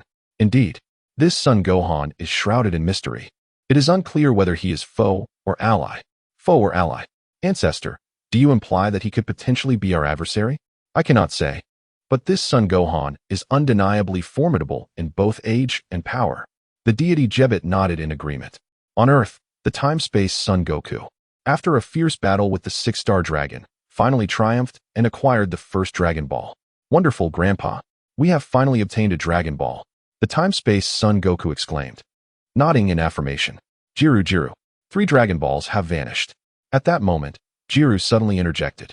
Xiaofang gasped and quickly turned to Jiru, asking Jiru, what on earth is happening? How could 3 Dragon Balls disappear? I do not know, Jiru replied, shaking his head. Do you think Gohan might have destroyed the Dragon Balls? The time-space Son Goku speculated. Dad, destroy the Dragon Balls. Indeed, the time-space Son Goku confirmed. If that is the case, then hasn't T-Dad already defeated 3 evil dragons?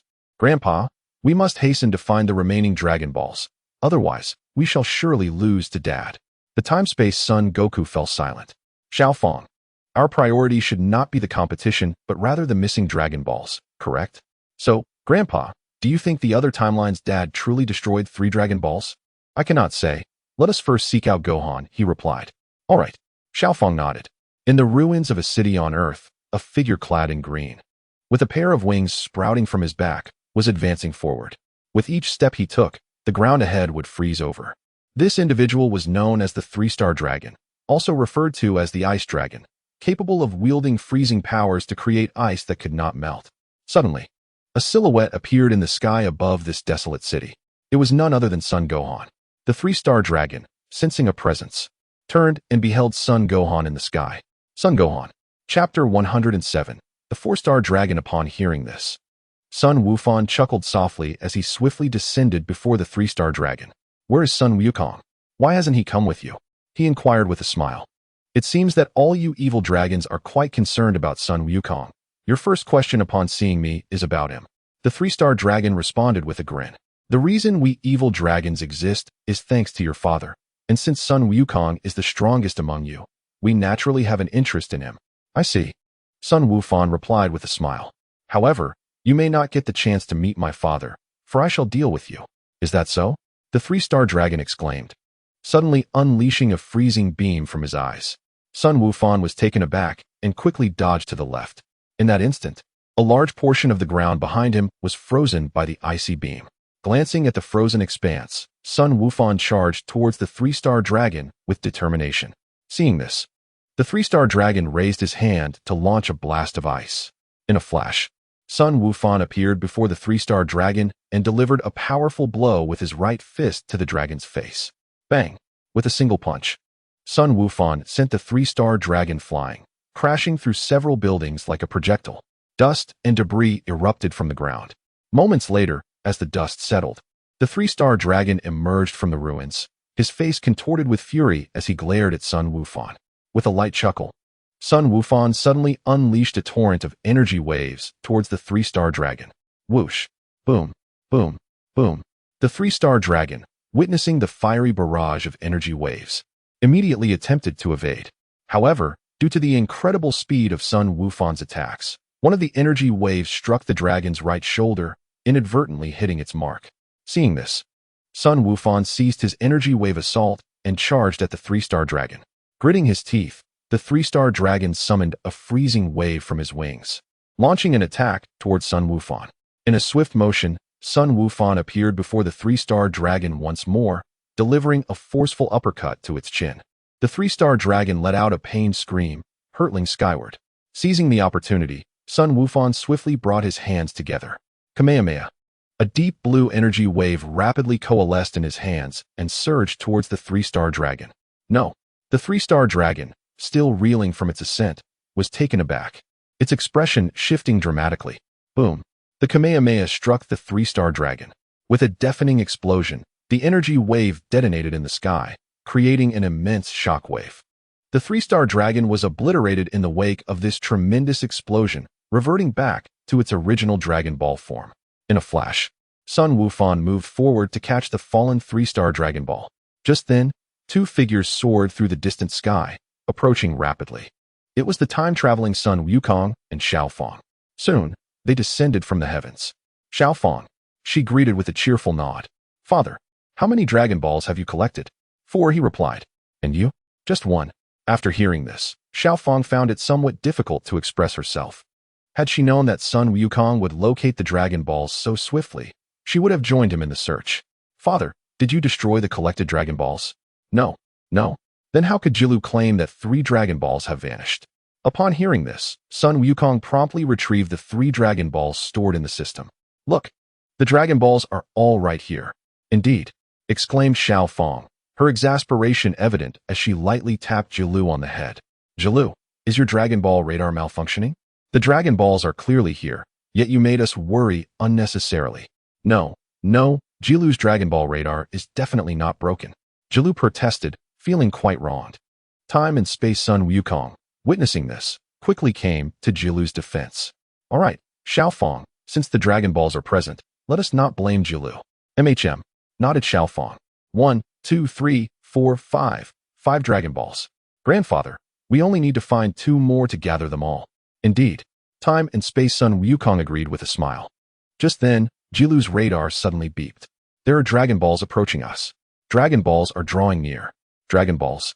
Xiaofang glanced around, noticing no one in sight. At that moment, Sun Wukong felt the temperature around them rising, as if the sun in the sky was drawing closer. Suddenly, he seemed to recall something and sent an energy wave toward the sun. "What?"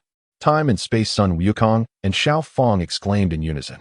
Just then, the sun in the sky shifted to the left, evading Sun Wukong's energy wave. To their astonishment, the sun descended before their eyes, revealing a humanoid figure with red skin and wings, a malevolent dragon known as the 4-star dragon. This creature, birthed from the negative energy when King Piccolo wished to regain his youth during Sun Wukong's childhood, shared a peculiar bond with him. "Evil dragon," Xiaofang exclaimed, recognizing the 4-star dragon. 4-star dragon. Time and Space Sun Wukong remarked upon noticing the number of stars on the dragon's forehead. The 4-star dragon was a relic left to Sun Wukong by his elder counterpart. Thus he held a unique sentiment towards it. "Indeed, Sun Wukong, I am the 4-star dragon," the dragon declared with a grin. "Oh, and what negative energy brought you into existence?" "I was created from the negative energy resulting from King Piccolo's wish to restore his youth." "King Piccolo?" "Yes, Sun Wukong. In truth, I have longed to battle you." "Is that so?" Time and Space Sun Wukong immediately assumed a combat stance. The 4-star dragon then cast a glance at Sun Wukong. Although his target was Sun Wukong, he sensed that Sun Wukong's strength was not to be underestimated. After a moment's contemplation, the 4-star dragon decided to confront Sun Wukong first. At that moment, the time-space Sun Wukong bellowed and charged towards the 4-star dragon. The 4-star dragon chuckled lightly, remaining utterly still. In no time, time-space Sun Wukong reached the front of the 4-star dragon, launching a powerful right punch. Just as he was about to strike the 4-star dragon's body, the dragon instantly elevated its body temperature to a searing 6,000 degrees Celsius. Chapter 108. Son Gohan and the 1-star dragon burn. Upon making contact, time-space Sun Wukong let out a loud cry of anguish. The 4-star dragon smiled and remarked, "I nearly forgot to inform you, Sun Wukong, that my body can reach temperatures akin to that of the sun's surface, which is 6,000 degrees Celsius. 66,000 degrees Celsius. Time-space Sun Wukong retorted, blowing air onto his hand. "Indeed, so you must prepare yourself to be thoroughly roasted." Time-space Sun Wukong chuckled, "I was merely careless. I won't allow you to roast me." With that, he swiftly vanished into the air. The 4-star dragon followed suit, appearing directly behind him. As time-space Sun Wukong sensed the intense heat radiating from the 4-star dragon, he furrowed his brows and rapidly evaded. The 4-star dragon mirrored his movements, shadowing him at every turn. Observing their fierce battle, Son Gohan promptly retrieved a universal capsule from his attire and tossed it to the ground. With a bang and a puff of white smoke, a plethora of snacks and a refrigerator materialized. Snacks. Xiao Fang was momentarily taken aback. Son Gohan, at this time, was still in the mood for a snack. Unperturbed by Xiao Fang's gaze, he opened the refrigerator, retrieving 2 cans of cola, one of which he handed to her. Dad, isn't it a bit inappropriate to indulge in snacks right now? What does it matter? They are merely playing a game of hide and seek. Hide and seek? Did you not notice that one is hiding while the other is seeking? Moreover, your grandfather has yet to unleash his true power, hasn't he? You speak the truth. Xiao Fang replied, promptly opening her can of cola and taking a sip. This cola is incredibly refreshing. Son Gohan smiled, extracting the Shadow War axe from the system. The axe? Xiao Fang exclaimed, momentarily stunned. Dad, what is this axe? This is the Shadow War axe. It can protect us. Protect us? Is this axe truly that formidable? Absolutely. Son Gohan affirmed, taking a sip from his can of cola as well. He then picked up some snacks from the ground. Seeing this, Xiao Fang also grabbed a bag of sunflower seeds to munch on. In the King Kai's realm, the time-space old Kai looked on, bemused, at the two who seemed to find time to snack and sip cola amidst chaos. After a while, time-space Son Wukong finally ceased the game of hide and seek, transforming into Super Saiyan 4. Is this Super Saiyan 4? The 4-star dragon exclaimed in astonishment. Indeed, when transformed into Super Saiyan 4, even a temperature of 6,000 degrees Celsius poses little threat. Is that so? Upon hearing this, the 4-star dragon chuckled. Since you have decided to showcase your true prowess in battle, I shall likewise reveal my genuine capabilities. With that exclamation, the 4-star dragon clenched his fists forcefully, emanating an astonishing aura. As his energy surged, the skin of his body transformed to a fiery red, fracturing under the intensity. With a resounding roar, the crimson skin shed, unveiling a golden hue beneath. Now let us officially commence, Son Wukong. The time-space Son Wukong nodded in affirmation and raised his right fist, launching it towards the 4-star dragon. In response, the 4-star dragon mirrored this action, thrusting his fists forward to engage. The air was filled with thunderous sounds as the two combatants clashed like lightning amidst the sky. Super Fireball, the 4-star dragon bellowed, conjuring a blazing orb of fire in his right hand and hurling it towards the time-space Son Wukong. The latter deftly sidestepped, evading the fiery assault. In an instant, the 4-star dragon flickered and appeared before the time-space Son Wukong, striking forward with ferocity. Bang! The 4-star dragon's right fist collided forcefully with the face of the time-space Son Wukong, sending him hurtling away. The time-space Son Wukong wiped the blood from his face and glared at the 4-star dragon. Son Wukong, it seems my speed surpasses yours. The 4-star dragon remarked with a grin. That may be, but my strength is beyond yours. The time-space Son Wukong retorted. The 4-star dragon nodded, acknowledging the statement. Both warriors charged at each other once more, their bodies moving like flashes of light in the sky as they engaged in battle. The fierce confrontation continued, accompanied by the explosive sounds of their energy waves clashing, igniting the heavens with brilliant flames. Dad, who holds the upper hand now? Xiao Fang inquired while munching on sunflower seeds. Equal footing, Son Gohan responded with certainty. Just then, the shadow battle axes suddenly morphed into hundreds of shadowy weapons, encircling the two fighters. Dad, what is happening? How did the shadow battle axes multiply so rapidly? There are enemies approaching, Son Gohan declared with a serious expression. No sooner had he spoken than a figure emerged, a malevolent dragon with white skin and numerous black spikes protruding from its back. This was the 1-star dragon. Oh, the evil dragon, Xiao Fang exclaimed. The 1-star dragon smirked. You two seem rather at ease, don't you? Indeed, is there a problem? Son Gohan replied with a smile. In a flash, the 1-star dragon appeared before Son Gohan. Huh, Son Gohan shouted, transforming into Super Saiyan 4 at once. The 1-star dragon chuckled lightly, raising his fist to strike at Son Gohan.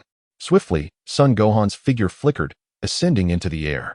The 1-star dragon, noticing this, looked up. At that moment, Son Gohan executed a flying kick aimed at the 1-star dragon's head. Bang! As the 1-star dragon beheld the scene, he had yet to react when Son Gohan delivered a powerful kick, sending him crashing to the ground. Dust and sand were immediately stirred up around them. The 1-star dragon, enraged, quickly rose from the earth. Xiaofang, move away, he commanded. All right, Daddy, Xiaofang responded, promptly taking off into the distance with Jilu. Observing this, Son Gohan vanished from sight. reappearing before the one-star dragon to launch an assault.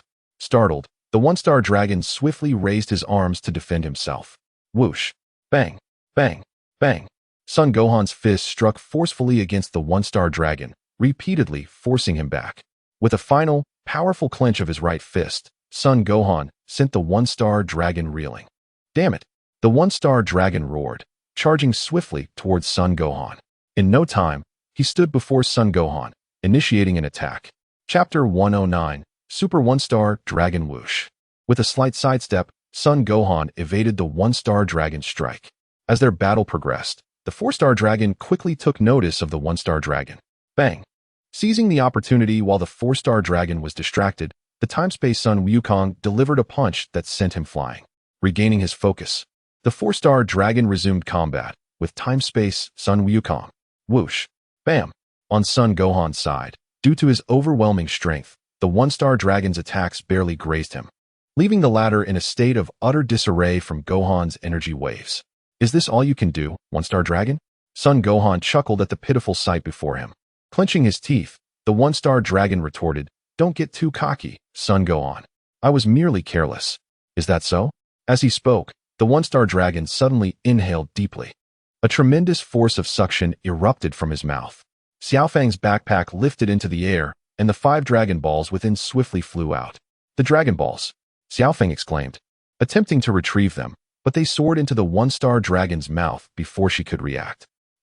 After absorbing the 5 Dragon Balls, an astonishing aura emanated from the one-star dragon, with the recently absorbed Dragon Balls prominently displayed on his chest. Bolstered by their power, he proclaimed with newfound confidence, "Son Gohan, you shall pay for your words." Is that so? Son Gohan replied nonchalantly with a smile. In response, the one-star dragon's eyes suddenly emitted a beam of light directed at Son Gohan. This beam was none other than the 3-star dragon's freezing ray. Son Gohan retreated, causing the ground ahead of him to freeze instantly. "The 3-star dragon's technique, I see," he remarked with a grin. With a disdainful huff, the one-star dragon gathered energy in his hands, forming a lightning bolt to strike at Son Gohan. Soaring into the sky, Son Gohan evaded the attack. "That's the 5-star dragon's move," he observed. In response, the one-star dragon's 6-star Dragon Ball began to glow, and he unleashed energy blasts resembling razor-sharp blades towards Son Gohan. As Sun Wukong raised both arms forward to deflect the oncoming energy blade attack, the one-star dragon let out a light chuckle and swiftly charged towards Sun Wukong, who was suspended in midair. Perceiving the imminent threat, Sun Wukong immediately lowered his arms. The one-star dragon bellowed, launching a powerful strike with his right fist. In a flash, Sun Wukong reappeared above the one-star dragon, channeling a wave of energy through his hands and unleashing it upon him. With a resounding explosion, the energy wave struck the one-star dragon, erupting in the sky. The one-star dragon let out a cry of despair as he plummeted rapidly to the ground. Observing this, Sun Wukong swiftly positioned himself before the one-star dragon, delivering a forceful kick to his chest. With a thunderous sound, the one-star dragon was sent crashing to the earth like a meteor, creating a massive cloud of dust and debris upon impact. As the dust settled, a deep crater emerged on the ground, with the one-star dragon lying in the center, looking utterly defeated. "Is your strength still so feeble even after absorbing 5 Dragon Balls?" Sun Wukong taunted. Gritting his teeth, the one-star dragon quickly climbed out of the pit. Sun Wukong chuckled lightly, and in the blink of an eye, approached the one-star dragon to launch another attack. Swish! Bang bang bang! As Sun Wukong's fists moved with incredible speed, the one-star dragon barely had time to react before he was subjected to a relentless barrage of blows. Moments later, Sun Wukong delivered a powerful kick that sent the one-star dragon hurtling backward, colliding with several buildings, which crumbled under the force. Once again, a cloud of dust was kicked up around them. After a brief moment, the one-star dragon rose from the ground and charged towards time-space Sun Wukong and his companions. Observing this, Sun Wukong instantly pursued him. "Damn it!" the one-star dragon exclaimed, gathering energy into his right hand to launch an attack at Sun Wukong. However, Sun Wukong evaded the strike with ease. Seizing the moment, the one-star dragon rushed towards the 4-star dragon. As the one-star dragon approached, the 4-star dragon assumed he was seeking an alliance and paid little heed to his advance. Just as the 4-star dragon lowered his guard, The one-star dragon raised his right index finger, firing a beam of white light directly at him. Watch out! Time-Space Son Wukong shouted urgently to the four-star dragon. What? Before the words could fully escape his lips, the energy beam penetrated the four-star dragon's chest. He screamed in agony, incredulous that the one-star dragon would turn against him. You, one-star dragon! He gasped, summoning his last breath. In an instant, his form began to fade, transforming back into the four-star Dragon Ball. With a cold smirk, the one-star dragon stepped forward to catch the four-star Dragon Ball, swallowing it whole. Upon absorbing the four-star Dragon Ball, the one-star dragon's aura surged once more. You despicable wretch! Time-Space Son Wukong seethed with rage at the treachery displayed by the one-star dragon. The one-star dragon merely chuckled in response. The four-star dragon, ever so naive, might have spared his life had he unleashed his full power from the very beginning. Spare yourself the excuses. It is clear that you cannot contend with Son Gohan and covet the strength of the four-star dragon. The one-star dragon scoffed. So you have seen through me. I shall cease my pretense. It is indeed for his power that I ended his life. While the four-star dragon may be innocent among the seven of us, he wields considerable strength. The time-space Son Goku snorted. Enough with the idle chatter. I shall seek vengeance for the four-star dragon. Prepare to meet your demise. The one-star dragon chuckled. Is that so? Just you? Indeed, just me, retorted the time-space Son Goku as he charged toward the one-star dragon. The one-star dragon smirked, subtly sidestepping the attack of time-space Son Goku. With gritted teeth, time-space Son Goku unleashed a flurry of punches. At that moment, the five-star Dragon Ball on the one-star dragon's chest suddenly illuminated. A bolt of lightning erupted from his hand, striking directly at him. Due to the proximity, time-space Son Goku was hit by the electric surge. The one-star dragon's eyes then emitted a freezing beam that struck time-space Son Goku's chest, immobilizing him in ice, as he had never battled the three-star dragon before. Observing this, Son Gohan swiftly moved to the left of the one-star dragon, launching an attack. Alarmed, the one-star dragon quickly retreated. In Chapter 110, Time-Space Son Goku surpasses the limits of Super Saiyan 4. Son Gohan, seizing the moment, positioned himself before Time-Space Son Goku and conjured a fiery red energy with his right hand, melting the ice encasing his chest. Thank you. Time-Space Son Goku expressed his gratitude to Son Gohan. Nodding, Son Gohan turned his gaze toward the one-star dragon, who regarded him with an expression of concern. While Son Goku was confident in his ability to defeat him, he knew Son Gohan's strength was formidable, and facing them both would be challenging. What's this? Are you planning to team up with Son Goku against me? The one-star dragon taunted. Son Gohan smiled and replied, No, I can handle you on my own. Is that so? The one-star dragon felt a wave of relief wash over him upon hearing this. Gohan, may I take him on? Suddenly, Time-Space Son Goku interjected. Father, do you wish to battle him? Time-Space Son Goku nodded. Very well. Although Son Gohan understood that Time-Space Son Goku would struggle against the one-star dragon, he was willing to let him fight to demonstrate the gap between him and the Super One-Star Dragon, while also allowing the Cosmic Seed to absorb more of their combat energy. This had been his purpose for venturing into the time-space continuum. Following the recent battle among the four, the Cosmic Seed had already harvested 26 of the energy. Upon hearing that Time-Space Son Goku intended to engage him, a hint of disdain crossed the one-star dragon's face. Though Time-Space Son Goku was powerful, he still fell short when compared to the Super One-Star Dragon. With a resounding battle cry, Time-Space Son Goku clenched his fist and charged at the one-star dragon. With a cold smirk, the one-star dragon unleashed a blade-like energy blast towards the time-space Son Wukong. Having previously encountered the six-star dragon, time-space Son Wukong was well aware of his techniques. At that moment, the one-star dragon clasped his hands together, conjuring a massive fireball to strike at time-space Son Wukong. Recognizing this as a signature move of the four-star dragon, Son Wukong swiftly evaded the attack. Noticing this, the one-star dragon flickered and appeared before time-space Son Wukong, delivering a powerful kick to his abdomen. The impact sent Son Wukong crashing to the ground with a resounding thud, causing a cloud of dust to erupt around him. Seizing the opportunity, the one-star dragon unleashed a flurry of energy waves towards time-space Son Wukong. The air was filled with explosive sounds as the ground was torn apart, and Son Wukong's anguished cries echoed amidst the chaos. Grandpa! Little Fong shouted desperately at time-space Son Wukong. The one-star dragon scoffed. halting his barrage of energy waves. Moments later, as the dust settled, numerous craters marred the ground, with Sun Wukong half buried in one of them. Damn it! Sun Wukong gritted his teeth and climbed out of the pit. The one-star dragon laughed mockingly. Sun Wukong, your power is utterly insufficient. You are no match for me. Sun Wukong retorted with a cold snort. The battle has only just begun. With that, he charged swiftly towards the one-star dragon. Boom! The sound of fists colliding echoed as the one-star dragon clenched his fists and engaged in combat with time-space Sun Wukong. However, Sun Wukong's strength and speed were no match for the one-star dragon, and he was quickly forced to retreat under a relentless assault. In the Kaishin realm, the time-space Kaishin observed the battle on Earth with exasperation. I can't believe Son Gohan. He could easily defeat the one-star dragon, yet he insists on letting Goku, who relishes battle, fight him. Lord Ancestor, can Son Gohan truly defeat the one-star dragon, who has absorbed all the Dragon Balls? Asked Jebit God. That should be possible, otherwise, why would he allow Goku to face him alone? Should be?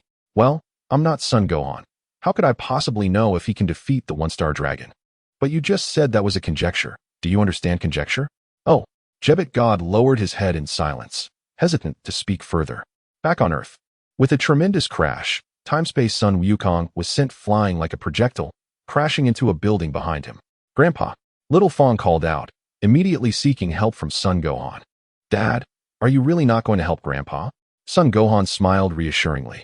It's not that I'm unwilling to help, but your father insists on fighting him. Don't worry. I will intervene when your father can no longer hold his ground. Little Fong felt a slight sense of relief upon hearing this. At that moment, the one-star dragon turned its gaze towards Son Gohan. Son Gohan, Son Goku is no match for me. I suggest we continue our battle. Very well, Son Gohan replied, swiftly approaching the one-star dragon. The one-star dragon smiled and swung its right fist forward with great force. Son Gohan raised his left hand to block the attack. Subsequently, the two engaged in a rapid skirmish on the ground, stirring up clouds of dust. The sounds of combat echoed, punctuated by explosive impacts. After a brief struggle on the ground, they ascended into the air to continue their fight. Their incredible speed created the illusion of ripples across the sky. Curse it! The time-space Son Goku gritted his teeth, rising from the ground. Just then, the time-space Son Gohan and others arrived. Gohan. The time-space Son Gohan nodded. Father, what is the situation? From what I can see, the version of you from another timeline currently has the upper hand. Is that so? The time-space Son Goku nodded. By the way, since you all are here, why not lend me your power? Power for father? Indeed. I wish to push the limits of Super Saiyan 4 and see if I can defeat that one-star dragon. Father, do you still intend to battle the one-star dragon? It depends. If the version of you from another timeline can vanquish him, then I shall refrain from intervening. Understood. Upon hearing this, the time-space Son Gohan and Trunks transformed into Super Saiyans and directed their energy towards the time-space Son Goku. What? The one-star dragon exclaimed in surprise. Seizing the opportunity while the one-star dragon was distracted, Son Gohan delivered a powerful blow to its abdomen. The one-star dragon cried out in agony, crashing to the ground like a meteor. Chapter 111. The furious one-star dragon. I can't hold on any longer. Father, you've reached your limit, or your body won't withstand it.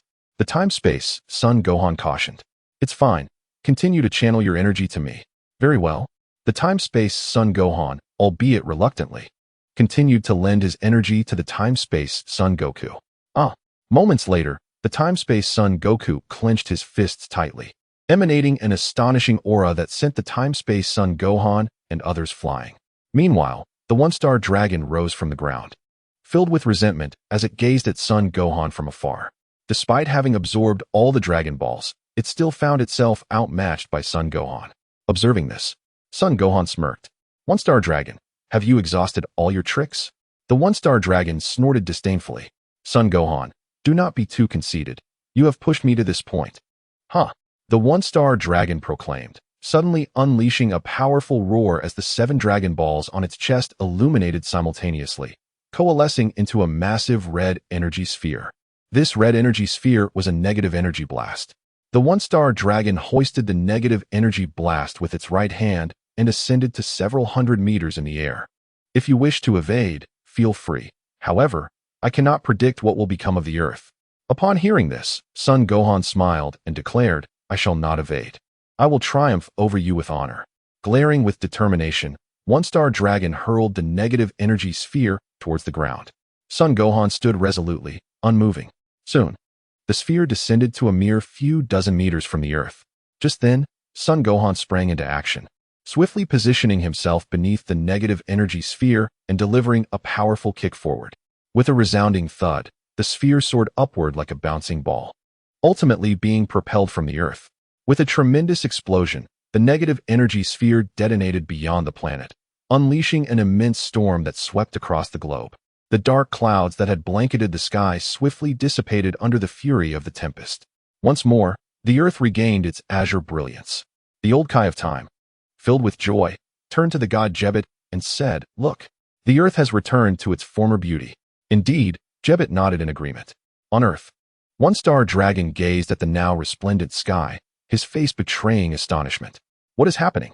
In simpler terms, my earlier kick converted your negative energy into positive energy through the principle of negative times negative equals positive, Son Gohan explained. Negative times negative equals positive. One-Star Dragon clenched his teeth in frustration. "Very well, do you possess any further techniques?" With a snort, One-Star Dragon unleashed a barrage of energy waves from his fingertips towards Son Gohan. Whoosh! Boom! Boom! Boom! Witnessing this, Son Gohan vanished from sight, reappearing directly in front of One-Star Dragon, and delivered a forceful punch to his chin. Bang! With a deafening crack, One-Star Dragon shot upwards like a projectile. Seizing the moment, Son Gohan swiftly cupped his hands together and announced, "Kamehameha." A deep blue energy wave coalesced from his palms and surged toward One-Star Dragon. Startled, One-Star Dragon realized he could not evade in time. Boom! The Kamehameha struck One-Star Dragon, propelling him upward. With an earth-shattering explosion, the Kamehameha detonated in the sky, emitting a dazzling, blinding light. An enormous storm erupted, sweeping outward. Under the colossal blast, One-Star Dragon let out a piercing scream. The time-space warriors shielded their eyes from the blinding brilliance. After a moment, as the smoke began to clear, a figure, ashen-faced, emerged, suspended in midair. It was One-Star Dragon. Though he had survived, the 6 Dragon Balls he had consumed were expelled, falling to the ground. One-Star Dragon is still alive, Son Gohan exclaimed in astonishment. Noticing the energy of the cosmic seed had reached 31, he murmured, 31%? Should I eliminate One-Star Dragon now? The One-Star Dragon represents the culmination of time and space. The longer Son Gohan battles him, the more energy the seed of the universe can absorb. Just as this thought crossed Son Gohan's mind, the One-Star Dragon absorbed the 6 Dragon Balls that had fallen to the ground, transforming back into the Super One-Star Dragon. "This is bad. He has absorbed all the Dragon Balls," remarked Time Trunks. "Indeed," nodded Time Goku. "Let us aim to gather at least 5% more." Upon witnessing this, Son Gohan promptly retrieved a Senzu bean from the system and consumed it. Although the Super Saiyan 4 is immensely powerful, it also depletes considerable stamina. While he still possessed some energy, it would not last long. Senzu bean.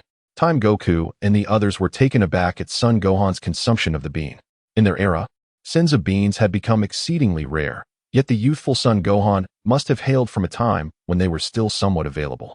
The One-Star Dragon, upon observing this, gritted his teeth in frustration. He had been puzzled by Son Gohan's audacity, but now it was clear that he was equipped with Senzu beans. Initially, he had intended to exhaust Son Gohan's stamina before defeating him, but now it seemed that plan would come to naught. Additionally, he was unaware of how many Senzu beans Son Gohan possessed. If it were merely one, perhaps he could find a way to outlast him. Bang! Just as the One-Star Dragon pondered this, a revitalized Son Gohan clenched his fists, a crimson aura enveloping his entire being. "All right, One-Star Dragon, shall we continue our battle?" Son Gohan declared. "You wretched scoundrel." The One-Star Dragon retorted angrily. "Scoundrel? It is your malevolent dragons who are destroying the earth. How have I become the villain?" The One-Star Dragon, dismissing further dialogue with Son Gohan, concentrated energy in his fingertips, launching an attack. Whoosh! Bang! Bang! Bang! Observing this, Son Gohan swiftly darted towards the One-Star Dragon. The One-Star Dragon halted his energy wave assault and met him head-on. In no time, they stood before one another, exchanging blows like flashes of light. Whoosh! Pow! Pow! As Son Gohan evaded, he countered with strikes against the One-Star Dragon. The ground was soon engulfed in swirling clouds of dust. Bang! Moments later, Son Gohan clenched his right fist with determination, delivering a powerful blow that sent the one-star dragon reeling backward. Chapter 112. Son Gohan arrives at planet Bimbi. Curse it! The one-star dragon roared in fury, charging once more towards Son Gohan. Just as he was about to reach Son Gohan, Gohan sidestepped and delivered a forceful punch to the one-star dragon's abdomen. The one-star dragon let out a piercing scream, expelling a mouthful of bitter water. With a swift knee strike, Son Gohan propelled the one-star dragon into the air. Gritting his teeth, the one-star dragon quickly stabilized himself mid-air. At that moment, Son Gohan flashed behind the one-star dragon and struck down with both fists. Bang! Boom! With a resounding crash, the one-star dragon plummeted to the ground like a meteor, sending a massive cloud of dust into the air. Seizing the opportunity, Sun Wukong rapidly coalesced a vast amount of energy waves in his hands, launching them towards the one-star dragon. Whoosh! Boom! Bang! With the relentless barrage of energy waves unleashed by Sun Wukong, the one-star dragon immediately emitted piercing cries of agony. Observing this, Sun Wukong promptly ceased his attack. After a moment, as the thick smoke dissipated, numerous craters of varying sizes appeared on the ground. The one-star dragon lay in a disheveled state at the center of these deep pits. In a flash, Sun Wukong appeared before the one-star dragon. Startled, the one-star dragon hastily rose from the ground. At that moment, Sun Wukong raised his right hand, conjuring a purple destructive energy aimed at the one-star dragon. Destruction. As the words left his lips, the one-star dragon's body vanished at a visibly accelerated pace, ultimately ceasing to exist in this realm. Following its disappearance, the 7 Dragon Balls on its body transformed back into their normal state, scattering across the ground. We did it! Xiao Fang exclaimed joyfully. Sun Wukong, upon witnessing this, let out a long sigh and reverted to his usual form. Although the one-star dragon was not his equal in strength, the battle had still been quite exhausting. At that moment, the Eternal Dragon emerged unexpectedly from the Dragon Balls without any summons, and the sky remained unclouded. The Eternal Dragon has appeared on its own. Time-Space Sun Wukong exclaimed in surprise. Hearing this, the Eternal Dragon's eyes glowed red as it turned towards Time-Space Sun Wukong and said, Sun Wukong, you must understand that the realms of hell and the mortal world have merged, and the emergence of the evil dragons is a consequence of your actions. Is it not due to the irregularities of the Dragon Balls? No, it is because you have abused the Dragon Balls excessively. Henceforth, the Dragon Balls shall no longer be available for your kind to use, including myself. No longer able to use the Dragon Balls. Time-Space, Trunks queried. Indeed, the Eternal Dragon affirmed. I acknowledge that we have relied too heavily on the Dragon Balls in the past. But if all that is transpiring now is a result of the Dragon Balls, I implore you one last time. Please assist us in resurrecting the innocent lives lost. Time-Space Sun Wukong pleaded earnestly. Very well, but this shall be the final occasion. The Eternal Dragon replied, its eyes glowing red as it resurrected all the innocently deceased beings on Earth. It is done. The Eternal Dragon announced before ascending into the sky, departing from the Earth, leaving Sun Wukong behind. Sun Wukong contemplated silently as Time-Space Sun Wukong and his companions approached. Thank you sincerely for your help. Alternate version of myself. It was nothing. Sun Wukong replied with a smile. However, it is getting late. I must prepare to return. Are you leaving? Xiao Fang inquired. Yes, father. When will you come to our time again? That, I do not yet know. When we meet again, could you teach me martial arts? Certainly. Sun Wukong responded as he bid farewell to Time-Space Sun Wukong and the others, returning to his original timeline. Still 64 remaining. Upon returning to his primary timeline, Sun Wukong glanced at the cosmic seed in his hand. Uncertain whether battling Beerus could yield 50% of the energy, Gohan pondered that if it were indeed possible, he would only need to gather an additional 14%. Time swiftly passed, and 2 days elapsed in tranquility. Gohan, intent on acquiring the remaining 14% of the cosmic seed, journeyed to the planet Bimbi, where Reg resided. Following his previous encounter with Broly, Reg had significantly enhanced his strength. At this moment, Reg stood before a mountain, exerting his might to shift its colossal mass. With a powerful shout, the mountain trembled, and a fissure appeared at its base, allowing the upper portion to be displaced. Gohan observed this feat, stroking his chin thoughtfully.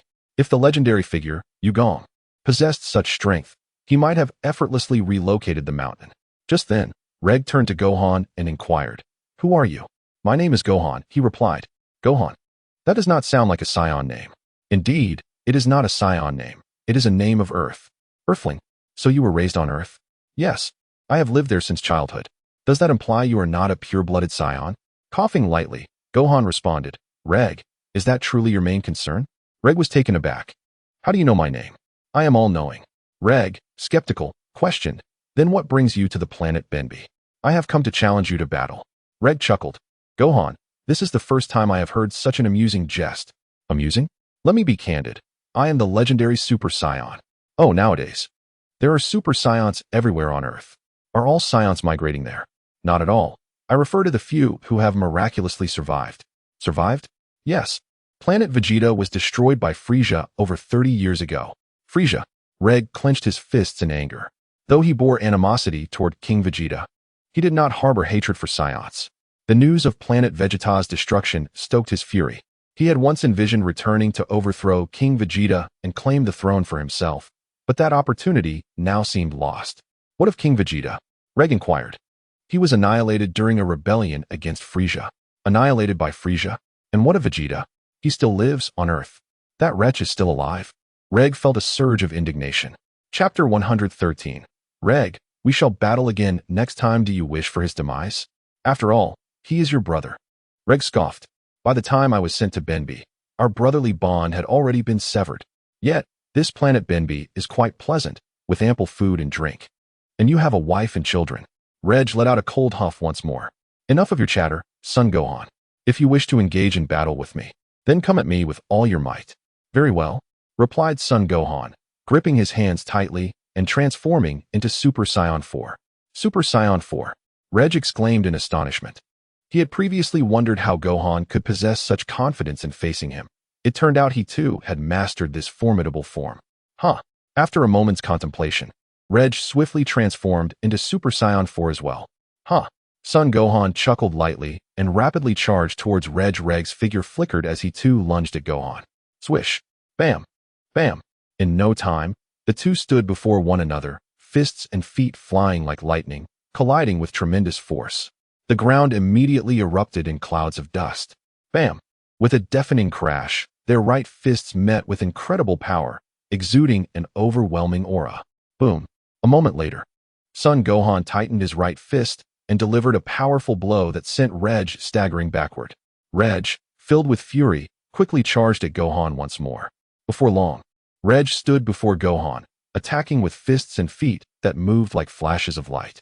Gohan evaded while simultaneously defending against Reg's onslaught. With a mighty roar, Reg thrust his right fist forward with all his strength. Gohan raised both arms to block, retreating several steps. Seeing this, Reg swiftly brought his hands together, channeling a vast amount of energy into a wave aimed at Gohan. This technique was none other than the renowned Prince's technique from the Dragon Ball universe. In a flash, Gohan vanished, appearing in midair. Reg, witnessing this, immediately raised his hand to unleash the energy wave into the sky. In response, Gohan gathered a tremendous amount of energy in his hands and directed it downward. In an instant, the sky and ground were engulfed in explosions and the resulting thick smoke. Due to the overwhelming intensity of their battle, Sapari and the others were quickly drawn to the commotion. What an incredible fight! Who is my father battling now? Reg's second son, Cullen, remarked. I don't know. Orlin shook his head. But it seems he, like my father, has also mastered Super Saiyan 4. Super Saiyan 4. Upon hearing this, Cullen clenched his fists tightly. He was astonished to discover that someone other than his father had also attained such a power. As the spectators marveled at the spectacle, the two warriors suddenly ceased their energy wave assaults and charged at each other. Swish! Bam! Bam! Their speed was so astonishing that from a distance, it appeared as though a multitude of ripples danced across the sky. How fast? Orlin, can you see their battle clearly? Cullen inquired. I can't see it at all. Bam! Just as the two conversed, Gohan brought his hands together in a hammering motion, striking Reg's body with tremendous force. With a resounding crash, Reg was sent crashing to the ground like a meteor, stirring up a vast cloud of dust. As the dust settled, Reg rose from the ground, his face a mask of fury. Son Gohan. As the echoes of their words faded, the two figures swiftly vanished. engaging in a fierce battle amidst the skies. Boom! With a resounding crash, Sun Wukong delivered a powerful punch, sending Reg flying backward.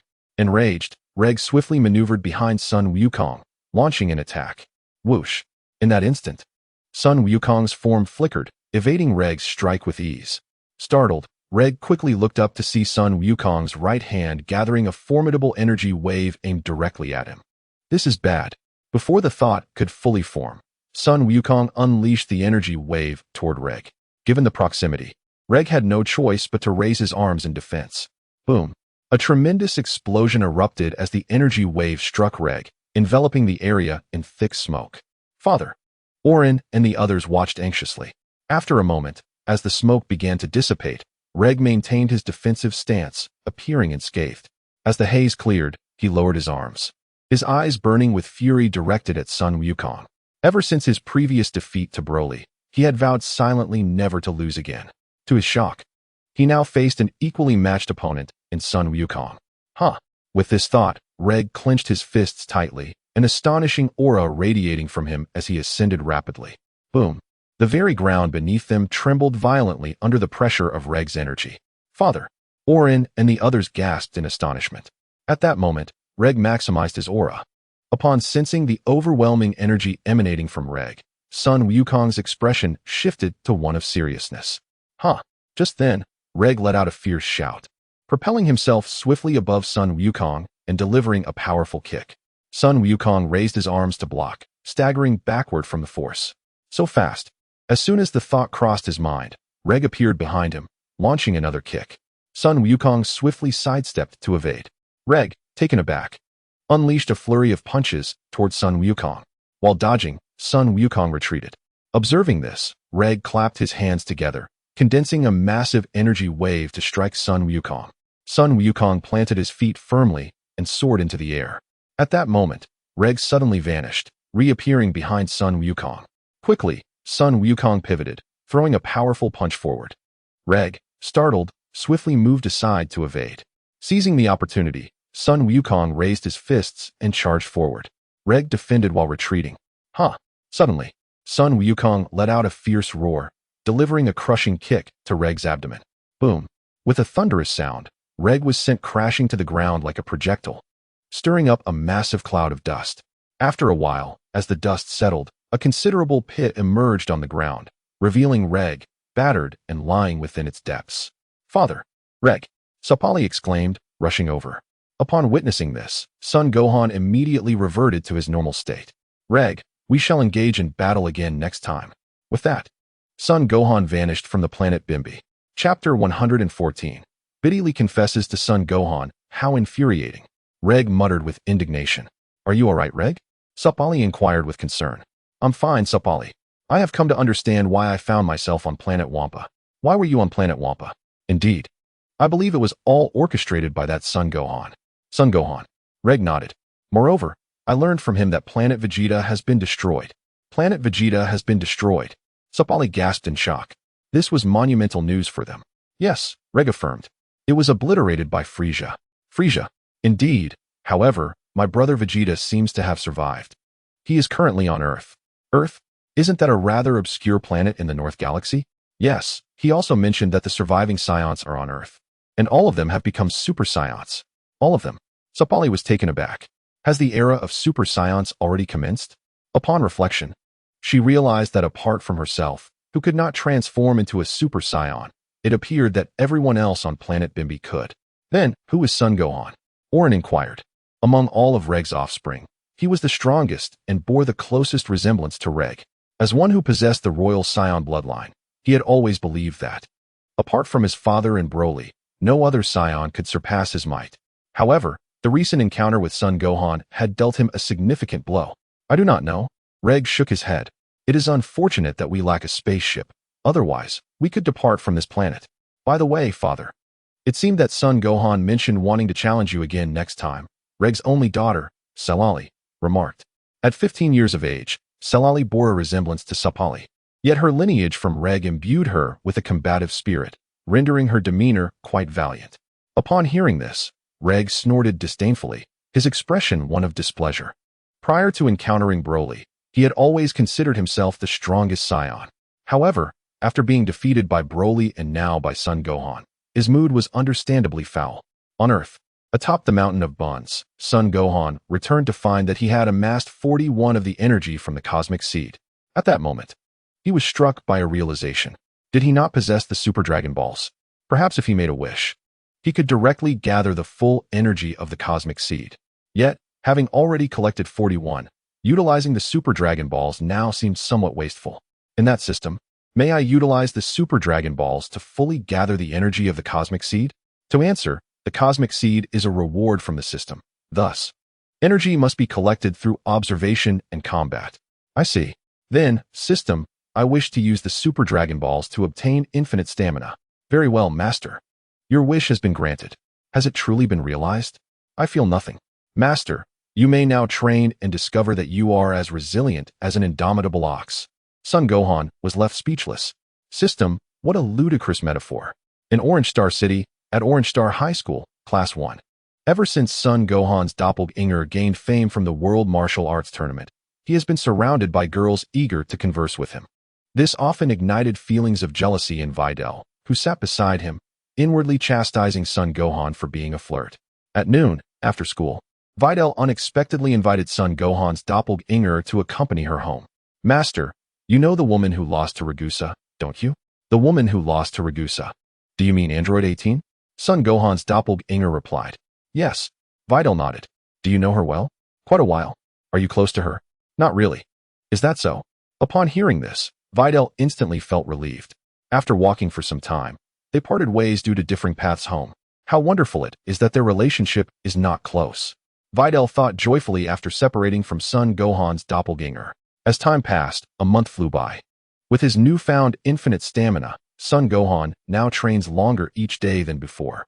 After a month of training, he has likely reached a combat power of 50 billion. At Orange Star High School, Son Gohan's doppelganger sat at his desk, yawning. Videl suddenly approached from a distance, beaming with a smile. Son Gohan, do you have time tomorrow to watch a movie together? Upon hearing this, Son Gohan glanced at Videl, sensing something unusual about her today. What is wrong, Son Gohan? Videl, recalling his previous stern encouragement for her training, felt a flutter of anxiety. It's nothing. So about the movie? I'll think about it. But I've already bought the tickets for 10 o'clock tomorrow morning. 10 o'clock. Yes. Videl nodded. Let us talk in the afternoon then. All right. Also, don't forget to train when you have time. Certainly. In the afternoon, after some contemplation, Son Gohan agreed to accompany Videl to the movies. The next morning, at 9:30, Son Gohan, dressed casually, arrived at the cinema Videl had mentioned. After waiting for a moment, he spotted Videl in a white dress. Videl. She nodded. Master. Sorry to have kept you waiting. Ahem. Son Gohan cleared his throat. Here, you may call me Sun Wukong. Sun Wukong. Sun Wukong nodded. Shall we proceed inside to watch a film, Master Sun Wukong? Very well. With that, the two entered the cinema. Biddy Lee purchased 2 cups of cola and some popcorn. The tickets Biddy Lee acquired were for a zombie movie. Consequently, upon witnessing the zombies on screen, Biddy Lee frequently leaned nervously towards Sun Wukong. After a considerable duration, as the film concluded, Biddy Lee suddenly paused, then, as if resolutely deciding something, looked at Sun Wukong and said, Classmate Sun Wukong, I have feelings for you. Will you be with me? Sun Wukong, taken aback by her unexpected confession, momentarily froze. Although he was aware of Biddy Lee's affections, he had not anticipated such a declaration in this setting. Chapter 115. Frisia, you are still so small. Biddy Lee, do you comprehend what you are saying? After a brief moment of astonishment, Sun Wukong spoke in a masterful tone. Upon hearing this, Biddy Lee was momentarily stunned. Prior to her confession, she had envisioned various scenarios in which Sun Wukong might reject her, yet she had never imagined he would utter such astonishing words. I understand, but affection knows no boundaries. You do have a point. I shall now inform Ragusi that she has gained an additional master. Master. Upon hearing this, Biddy Lee looked at Sun Wukong with a face full of joy. Master Sun Wukong, have you agreed? Let me think it over. But you just said master. All right. I shall go tell Ragusi this matter. Then say it. Biddy Lee retorted fearlessly. Have you made up your mind? I have. Then, under those circumstances, I shall reluctantly agree. Reluctantly? Biddy Lee gazed at Sun Wukong forcibly. Upon hearing this, Biddy lunged towards Sun Wukong with both hands outstretched, but he swiftly sidestepped her attack. Sun Wukong. Biddy, what are you trying to do? Do you wish to rebel? Rebel. Upon hearing those words, Biddy recklessly charged at Sun Wukong. With ease, he evaded all her attacks, moving left and right. All right, Biddy, I was merely jesting. That is more like it, Biddy replied, lowering the foot she had raised in preparation. Today's young couples are indeed full of vitality, an onlooker remarked. As time swiftly passed, another month had gone by.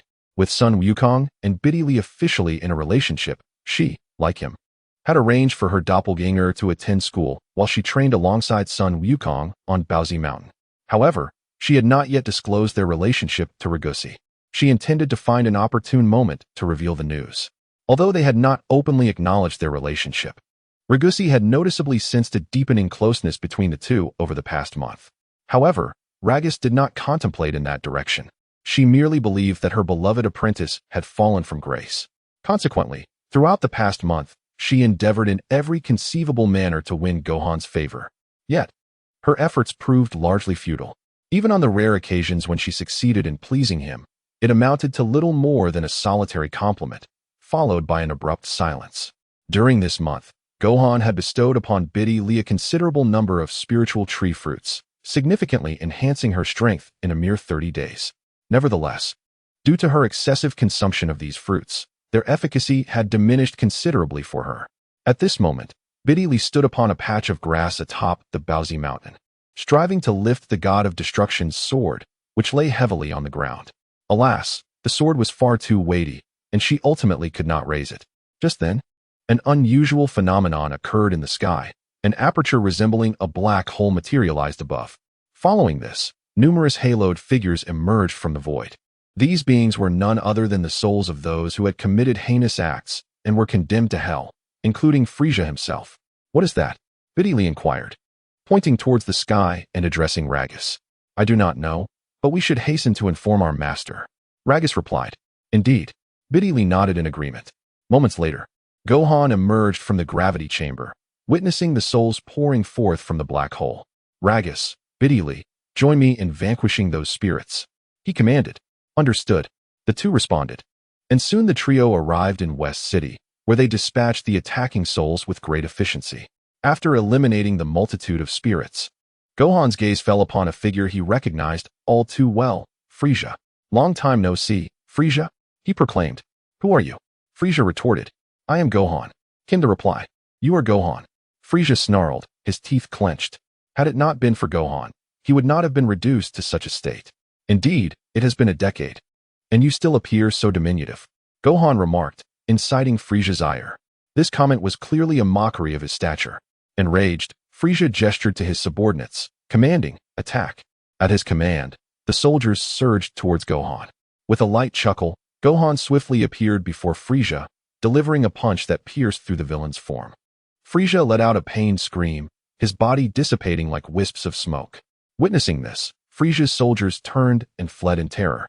Gohan, seizing the moment, unleashed energy blasts towards Frieza's minions. Whoosh, boom, bang, bang, bang. The soldiers fell swiftly to Gohan's onslaught. Once they had nearly eradicated the spirits on Earth, Gohan and his companions gathered the 7 Dragon Balls. In Bulma's backyard, they summoned the Eternal Dragon. State your wish. Any desire you have can be fulfilled, though only one. The dragon intoned. Dragon, please restore everything on Earth. Bulma implored. That is beyond my power. The dragon responded, nodding solemnly. All matters of the underworld fall under the jurisdiction of King Yen. The wish you articulated exceeds my capabilities. Is that so? In that case, I shall refrain from making a wish for now. The divine dragon nodded and transformed back into the 7 Dragon Balls, scattering towards Earth. On North Kai's planet. Upon witnessing the impotence of the divine dragon, the expression on North Kai's face grew grave. If the underworld persists in this state, the departed souls will be unable to enter, and the spirits cannot be reincarnated. Goku, what shall we do? Krillin inquired of Son Goku. I am at a loss as well. Gohan, do you possess any solutions? Son Goku turned his gaze toward Gohan. Let me consult with the Kaioshin. Kaioshin. As soon as the words left his mouth, Gohan teleported to the realm of the Kaioshin. Gohan. East Kaioshin exclaimed in surprise. Gohan nodded and said, Lord Kaioshin. You are aware of the situation regarding the underworld, are you not? East Kaioshin acknowledged with a nod. Do you have any means to assist in resolving this matter? This. East Kaioshin immediately glanced at Old Kaioshin. Matters concerning the underworld can actually be resolved quite simply. Old Kaioshin proclaimed. Quite simple. Given that the souls on Earth have been eradicated by you all, the primary issue now lies with that monster in the underworld. I can have Jebbet transport you there to confront that creature. Me? Jebbet was taken aback. Not you, am I to go? Old Kaioshin retorted with irritation. No. I was merely inquiring. Jebbet muttered softly. In that case, you should promptly take Gohan to the underworld. Very well, Jebbet replied, moving to stand beside Gohan and placing a hand on his shoulder. Whoosh. Jebbet teleported, bringing Gohan to a realm filled with candy. A man clad in a white martial arts uniform, entirely green, with no nose and square ears, was currently battling a massive, rotund yellow beast. This man was Roboku Fan, and the yellow monster was none other than the root cause of the chaos in the underworld, Evil Wave. Well then, Gohan, I shall leave you here. The rest is up to you. With that, Jebbet vanished without a trace. That fellow manages to escape rather swiftly, Gohan remarked, observing Roboku Fan's struggle against Evil Wave. Bang! With a thunderous crash, Roboku Fan was knocked to the ground by Evil Wave. Witnessing this, Gohan concentrated a surge of purple destructive energy in his right hand and unleashed it upon Evil Wave. Evil Wave dodged to the side, narrowly avoiding the attack. Boom! A tremendous explosion ensued as the destructive energy struck the barrier surrounding Evil Wave, causing the ground of the entire barrier to tremble violently. Just then, Gohan flickered before Evil Wave, launching another wave of destructive energy with his right hand. Bang! Due to the proximity, the malevolent entity was directly struck by the destructive energy. The body of the malevolent entity, resembling a contracting spider's web, swiftly diminished in size. Moments later, a figure emerged. His skin a vibrant shade of orange-red, adorned with pointed ears and a pair of obsidian eyes that shone like egg yolks. He donned a light purple armor and bore a pair of beastly horns atop his head, his physique robust and tall, complemented by a serpentine tail. This was the second form of the malevolent entity. Has he transformed? Son Gohan exclaimed, his body propelling forward towards the entity. With a sinister grin, the malevolent entity unleashed a torrent of green energy, aimed at Son Gohan. Swiftly sidestepping, Son Gohan evaded the attack, retaliating with a powerful kick aimed at the entity's face, causing him to stagger backward. Gritting his teeth in fury, the entity glared at Son Gohan. In the blink of an eye, Son Gohan appeared before him, launching an assault. The entity raised his arms in defense, but the impact sent him reeling. Suddenly, Son Gohan materialized behind the entity, executing a sweeping kick that sent him crashing to the ground. Concentrating, Son Gohan gathered a surge of purple destructive energy and hurled it towards the malevolent entity. A tremendous explosion erupted as the energy struck, unleashing a colossal purple storm upon the ground. The entity howled in agony, his form being shredded by the tempest. After a brief interval, as the smoke cleared, a small specter emerged from the debris, an apparition possessed by the explosive gas. Upon spotting Son Gohan, the specter was instantly seized by terror and fled. Observing the surrounding barrier, Son Gohan noted that it remained intact. Great Ancestor, what is happening? Why hasn't the barrier of the underworld collapsed? Questioned the East Kaioshin. I do not know. Logically, the barrier should have crumbled upon the defeat of the malevolent entity. Replied another. What shall we do next, Great Ancestor? I find myself at a loss as well. You too? Indeed, we must now rely on Gohan. Gohan. Perhaps he can obliterate the entire barrier. No sooner had the words left their lips than Son Gohan concentrated, channeling a colossal wave of destructive energy with his right index finger, directing it toward the barrier. A cataclysmic explosion ensued, sending a tremendous purple storm spiraling through the barrier. In a flash, Son Gohan teleported beside Ribrian, whisking her away, and then swiftly moved to the small specter, transporting both to the realm of the Kaioshin. As the trio departed, the barrier was immediately obliterated by the explosive energy. The specter, trembling in fear upon arriving in the Kaioshin realm, stammered, I'm sorry. I shouldn't have been listening to music while working and failed to replace the Soul Machine's canister in time. The old Kaioshin scoffed in response. From this day forth, you must diligently fulfill your duties. Otherwise, I shall persuade the King of Hell to withhold your wages. Indeed, the little spirit nodded. Now that matters in the underworld have been resolved, I shall take my leave, Son Gohan declared. Very well. The East Kai nodded in agreement. Observing this, Son Gohan instantly teleported back to Earth. In the underworld, after the barrier of evil thoughts was breached, the King of Hell swiftly regained his authority over the realm and summoned all the souls from Earth back to his domain. Subsequently, Son Goku and his companions gathered the 7 Dragon Balls once more, resurrecting those innocent humans who had perished due to the return of the souls. Peace once again enveloped the Earth. Time flew, and in the blink of an eye, 2 months had passed. The summer vacation had arrived. At this moment, Son Gohan and his friends were barbecuing by a waterfall on Mount Bowsy. Here, Master, is the freshly grilled fish. Excellent, Son Gohan replied, accepting the fish from Ragusa. By the way, Master, what prompted you to indulge in such leisurely activity today? Upon hearing this, Son Gohan cast a glance at the nearby Videl. Ragusa then stated, there is something we have been concealing from you, and we hope you won't be upset. Ragusa's eyes fixated on Videl. What is it, Videl? The truth is, Gohan and I are together. Together, Ragusa exclaimed, as if struck by lightning. If Videl and Gohan are together, then Videl would instantly transition from being her junior sister to her sister-in-law. Indeed, when did this happen? Ragusa continued to inquire. 3 months ago. Ragusa was momentarily at a loss for words. Videl and Gohan had been together for over 3 months right under her very nose. Ragusa? Noticing Ragusa's silence, Videl prompted her. Ragusa snapped back to reality. No, Master, I too wish to be with you. Chapter 117. Son Goku achieves the 3rd level of Super Saiyan you wish to?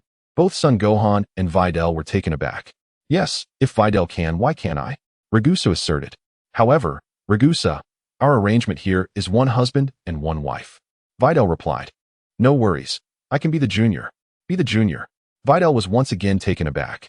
Ragusa then turned her gaze towards Son Gohan. Master, do you only have affection for Videl and not for me? In that moment of hesitation from Son Gohan, Videl immediately glanced over. No, my feelings for you are strictly those of a mentor and disciple. Upon hearing this, Ragusa fell silent. No, Ragusa, Gohan and I are together, but we remain as we were before. Videl clarified. I understand, Master. Ragusa managed to force a smile. Master, I'm full now. I shall take my leave. Very well. Son Gohan nodded. Ragusa then promptly turned and departed. Gohan, do you think I should have informed her sooner? Videl inquired. Indeed. Son Gohan nodded. The following day, after enjoying breakfast, Son Wukong ventured to the gravity chamber on Bowsy Mountain for his daily training. However, upon his arrival, he found no sign of Ragusa. Only a letter she had left behind. It was a farewell note expressing her gratitude for the care Son Wukong had shown her over the years. After reading the letter, Son Wukong promptly retrieved the celestial mirror from his system. Through the mirror, he glimpsed Ragusa perched on a cliff of an unknown planet. Upon spotting her, Son Wukong quickly transported himself to her side. Master, Ragusa exclaimed, her face reflecting surprise at his sudden appearance. Son Wukong chuckled and settled beside her, remarking, the scenery here is quite lovely. Master, how did you know I was here? Ragusa inquired. I possess knowledge of all things, he replied with a smile. Ragusa fell silent. Then, Ragusa, shall you return with me? No, Master, I wish to wander the universe. Son Wukong laughed gently. Ragusa, are you still upset with me and Bidalai? Not at all. She shook her head. Then how about considering me as your brother? Brother? Ragusa looked at him. Indeed, this way, you would be part of my family. Family. Ragusa pondered the word deeply. Master, if I were to call you brother, who would you treat better, me or Bidalai? Equally. Equally. Son Wukong smiled. Master, you mustn't deceive me. I would never. Then let us make a pact. Son Wukong raised his pinky finger. Ragusa quickly mirrored his action with her own. A pinky swear. Binding for 100 years. If you deceive me, you shall be a deceitful little dog. Is that settled? Ragusa nodded in agreement. Brother, now can we return, sister? Ragusa smiled and nodded. In an instant, Son Wukong transported them back to Earth. At Bowsy Mountain, Sun Wutian and the others had already arrived. Wukong brother. Brother. Wukong. The trio called out as they spotted the pair returning. Sun Wukong nodded in acknowledgement. Where have you all been? Sun Wutian asked. Nowhere in particular. Then, brother, what will you teach us today? What shall I teach you? Yes, brother, it has been ages since we learned new techniques. Sun Wutian remarked. How about I teach you the time flash technique? Time flash. Indeed, It is a martial skill that allows one to manipulate time. Manipulate time. Sun Wutian and Trunks' eyes sparkled with excitement. Brother, please teach us swiftly. Very well, but this technique is rather challenging to master. I want to learn too. Bidalai and Ragusi chimed in simultaneously. Brother? The trio turned their gaze to Sun Wukong upon hearing Ragusi's address. Brother, why does Ragusi refer to you as brother? Shouldn't she call you master? I have recognized Ragusa as my sister. Have you acknowledged Ragusa as your sister? Indeed. After all, I am teaching you martial arts. And you have not referred to me as your master? I see. Upon hearing this, Sun Wutian immediately understood. Although Bidalai did not voice her thoughts, her displeasure was clearly visible on her face. Subsequently, Son Gohan began instructing them in the art of instant transmission. Time swiftly passed, and a month had gone by. Ever since Son Gohan embraced Ragusa as his sister, their bond had grown closer, at times provoking a twinge of jealousy in Bidalai. On North Kai's planet, Sun Wukong stood resolutely upon a grassy field. Suddenly, he clenched his fists with determination, and a golden aura enveloped his entire being. This was the Super Saiyan transformation. With a roar, Sun Wukong transitioned into Super Saiyan 2. Upon achieving this form, he did not cease to elevate his energy. Instead, he continued to amplify it. The ground of North Kai's planet trembled violently under the influence of Sun Wukong's aura. Just then, Sun Wukong's golden locks cascaded down to his waist, his eyebrows vanished, and the deep blue pupils emerged within his previously singular light green irises as the golden aura transformed into radiant brilliance and stabilized. This marked the attainment of Super Saiyan 3. Have I succeeded? Sun Wukong mused, gazing at his hands. North Kai nodded affirmatively and approached from a distance. On Earth, in West City, Bulma's residence, Vegeta, who was training in the gravity chamber, suddenly sensed Sun Wukong's energy. Kakarot. Upon feeling the overwhelming power of Sun Wukong, Vegeta's fists clenched tightly. He had finally caught up to Sun Wukong, only to find himself surpassed once more. On North Kai's planet, after transforming into Super Saiyan 3, Sun Wukong immediately tested the power of this new form. On Earth, atop the Bunsen Mountain, Son Gohan and the others also sensed Sun Wukong's formidable energy. What an immense aura! It resembles my father's. Sun Wutian exclaimed. Son Gohan nodded in agreement. I believe Dad has attained Super Saiyan 3. Super Saiyan 3. Yes. Father has trained longer than us. Indeed. Sun Wutian nodded. Chapter 118. 3 years. In the evening, after completing his training on North Kai's planet, Sun Wukong returned home to West City. As he entered his yard, he spotted a figure standing there with arms crossed. It was none other than Vegeta. Vegeta snorted coldly and swiftly approached Sun Wukong, grasping his clothing with his right hand. Kakarot, did you hold back during our last battle? Sun Wukong, feeling a twinge of guilt, replied, What are you talking about, Vegeta? I certainly gave it my all in our last fight. Vegeta scoffed, his expression one of disbelief. Truly, Vegeta, I am not deceiving you. Upon hearing this, Vegeta immediately released his grip on Goku's clothing. If that is the case, let us engage in battle once more. Another battle? Goku's stomach growled audibly at that moment. Vegeta, I'm quite famished. Shall we postpone our duel for another day? Very well. I shall return to seek you out tomorrow. Tomorrow? Indeed. Is there any issue with that? No, none at all. Goku waved his hands in dismissal. Observing this, Vegeta promptly departed from Goku's residence. The following morning, Vegeta returned to Goku's home, yet Goku had already set off early to train on North Kai's planet. Kakarot. Vegeta clenched his fists in determination. On North Kai's planet, Goku was engrossed in his training when, for reasons unbeknownst to him, he suddenly sneezed. Time swiftly passed, and 3 years elapsed in the blink of an eye. Over these 3 years, Gohan's regular combat power had escalated to 45 trillion. Both Gohan and Videl had gained admission to a prestigious university, and through their time together, their relationship had reached a state of tranquility. At that moment, they strolled hand in hand around the campus. Gohan, when do you think we should get married? Marriage? Yes. Have you not considered it? Not quite. I merely believe we ought to graduate from university first. Graduate? Indeed. Gohan nodded affirmatively. That seems reasonable. Time continued its relentless march, and 2 days swiftly passed. In the 7th universe, on the planet Bimbin, Reg had been diligently training since his last defeat to Gohan. However, lacking access to a gravity chamber, his efforts yielded only limited gains in strength. Reg was presently struggling to pull together dozens of large trees tied with ropes. Suddenly, a figure appeared before him out of thin air. It was Gohan. Gohan, long time no see. Reg scoffed. What brings you here this time? Did I not mention before that I would seek you out for a rematch? Reg snorted. You better not regret this, Gohan. I am far stronger than I was back then. Gohan smiled. I too have grown. Without hesitation, Reg unleashed a mighty roar and transformed into Super Saiyan 4. Gohan followed suit, transforming into Super Saiyan 4 as well. Instantly, the two figures surged forward, a flash of red light as they charged at one another. Whoosh! Bang! Bang! Bang! Boom! Boom! Boom! The intensity of their battle reverberated throughout Bimbin, quickly attracting the attention of Orin and his companions. Mother, it's Gohan. Krillin remarked with a serious expression. Indeed. Sapali nodded in agreement. Bang! Just as the words left her lips, Gohan's right fist struck Reg's face with considerable force, sending him reeling backward. Reg, filled with fury, gathered a tremendous amount of energy in his hands and launched an attack toward Gohan. Whoosh! Boom! Boom! Boom! In a fleeting moment, Son Wukong deftly evaded Rhaegar's energy wave. Observing this, Rhaegar let out a fierce roar and charged towards him. Son Wukong, with hands clenched tightly, surged forward to meet Rhaegar. The air crackled with intensity as fists and feet collided with blinding speed, creating a cacophony of sound. After a brief exchange, Son Wukong, with a powerful grip, delivered a blow that sent Rhaegar reeling. Huh! Rhaegar shouted defiantly, quickly closing the distance to Son Wukong, launching a fierce assault with both fists. Son Wukong, agile as ever, swayed to avoid the attack. Gritting his teeth, Rhaegar unleashed a full-force strike.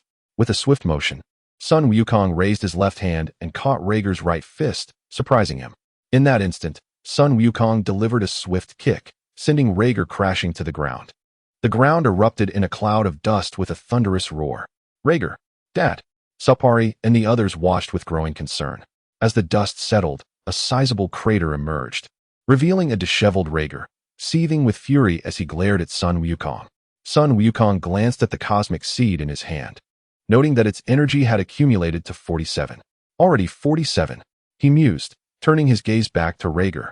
Their battle had not lasted as long as their previous encounter, yet he had managed to gather an additional 6 of the cosmic seed's energy in such a brief time, indicating that Rhaegar's strength had indeed increased significantly. Just as Son Wukong pondered this, Rhaegar roared once more and propelled himself towards him like a bolt of lightning. In response, Son Wukong raised his right hand. Gravity pressure, he declared, and immediately, Rhaegar felt an overwhelming weight bearing down upon him. Nevertheless, he gritted his teeth and pressed on, determined to reach Son Wukong. Observing this, Son Wukong vanished and reappeared behind Rhaegar, delivering a powerful kick that sent him flying. With a thunderous impact, Rhaegar collided with a distant mountain, sending dust and debris soaring into the air. Son Wukong, witnessing this, swiftly appeared before Sapari. What do you intend to do? Orin asked warily. Son Wukong promptly produced a senza bean. This is a senza bean. If you feed it to Rhaegar, his injuries will heal, he explained. Senza bean? Sapari hesitated but, thinking of Rhaegar, ultimately accepted it from Son Wukong. With a light chuckle, Son Wukong executed an instant transmission, vanishing from the planet's surface. He disappeared.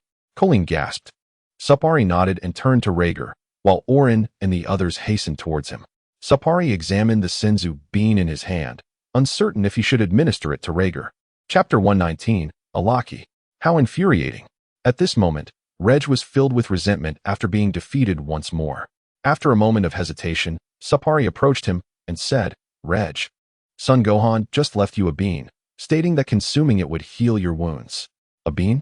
Sapari nodded, presenting the mystical bean to Reg. This is the one. Reg scoffed. I have no need for his bean. Mother, could you give me that bean? Sarali inquired. Give it to you? Indeed, father has no use for it. Very well. Upon hearing this, Sapari promptly handed the bean to Sarali. Time swiftly passed, and 3 days flew by. In a city on Earth, a man with pink skin and a black diamond-shaped mark on his forehead was soaring through the sky, clad in a black vest and white trousers. With a golden belt emblazoned with a letter around his waist, this man was Araki, the former king of the demon realm and the former master of Dubra. After being betrayed by Dubra, Araki had been imprisoned by a powerful spell and ritual until recently, when he finally escaped. Is this the human realm? How drastically it has changed. Araki cackled wickedly, gathering several energy waves in his hands and launching an attack on the city below. Boom, boom, boom. With each colossal explosion, numerous buildings crumbled, and countless lives were lost due to Araki's onslaught. The city was immediately filled with cries of anguish, screams of terror, and pleas for help. Just as Araki wreaked havoc, three figures emerged: androids 13, 14, and 15. Who are you? Why are you destroying this city? Android 13 demanded. Upon hearing this, Araki let out a cold laugh and instantly appeared before Android 13, delivering a powerful punch to his abdomen. Bang! Android 13 let out a piercing scream, his body hurtling like a projectile to the ground, raising a cloud of dust. 13. Androids 14 and 15 rushed towards Araki upon witnessing this. With a flicker, Araki appeared before the two, sending them flying with a single punch and kick. He then concentrated a dark energy wave in his right hand and directed it towards Android 14. Android 14's expression changed drastically. Boom. Just as the black energy wave was about to strike Android 14, a pink figure suddenly appeared, deflecting the attack away. It was Majin Buu. Boom. The black energy wave, now redirected, detonated upon hitting the ground in the distance. Majin Buu! Exclaimed Android 14 in delight.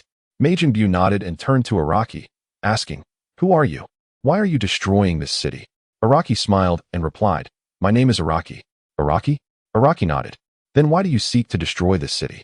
Araki chuckled in response. "Certainly, it is because I aspire to dominate this planet, even the entire universe." "Oh, and who might you be?" "My name is Majin Buu." "Majin Buu?" Majin Buu nodded. Araki let out a light chuckle, swiftly appearing before Majin Buu and launching a powerful punch forward. Bang! Araki's fist struck Majin Buu's face with tremendous force, causing his visage to cave in, and he was sent hurtling hundreds of meters away. Immediately afterward, Araki conjured a dark energy wave in his right hand and directed it towards Majin Buu. Boom! With a resounding explosion, the black energy wave collided with Majin Buu. Erupting in the sky, a thick cloud of smoke quickly billowed into the heavens. Araki sneered, believing Majin Buu to be vanquished. Moments later, as the smoke dissipated, Majin Buu stood unscathed in midair. "What?" Araki gasped in astonishment. At that moment, Majin Buu suddenly opened his narrowed eyes and declared, "I am angry." With that, Majin Buu surged towards Araki at great speed. In an instant, he was before Araki, his fist striking forth like lightning. Whoosh! Bang bang bang. Their fists and feet collided with electrifying intensity. Bang! With a thunderous sound, their right fists clashed, emanating an astonishing aura. Boom!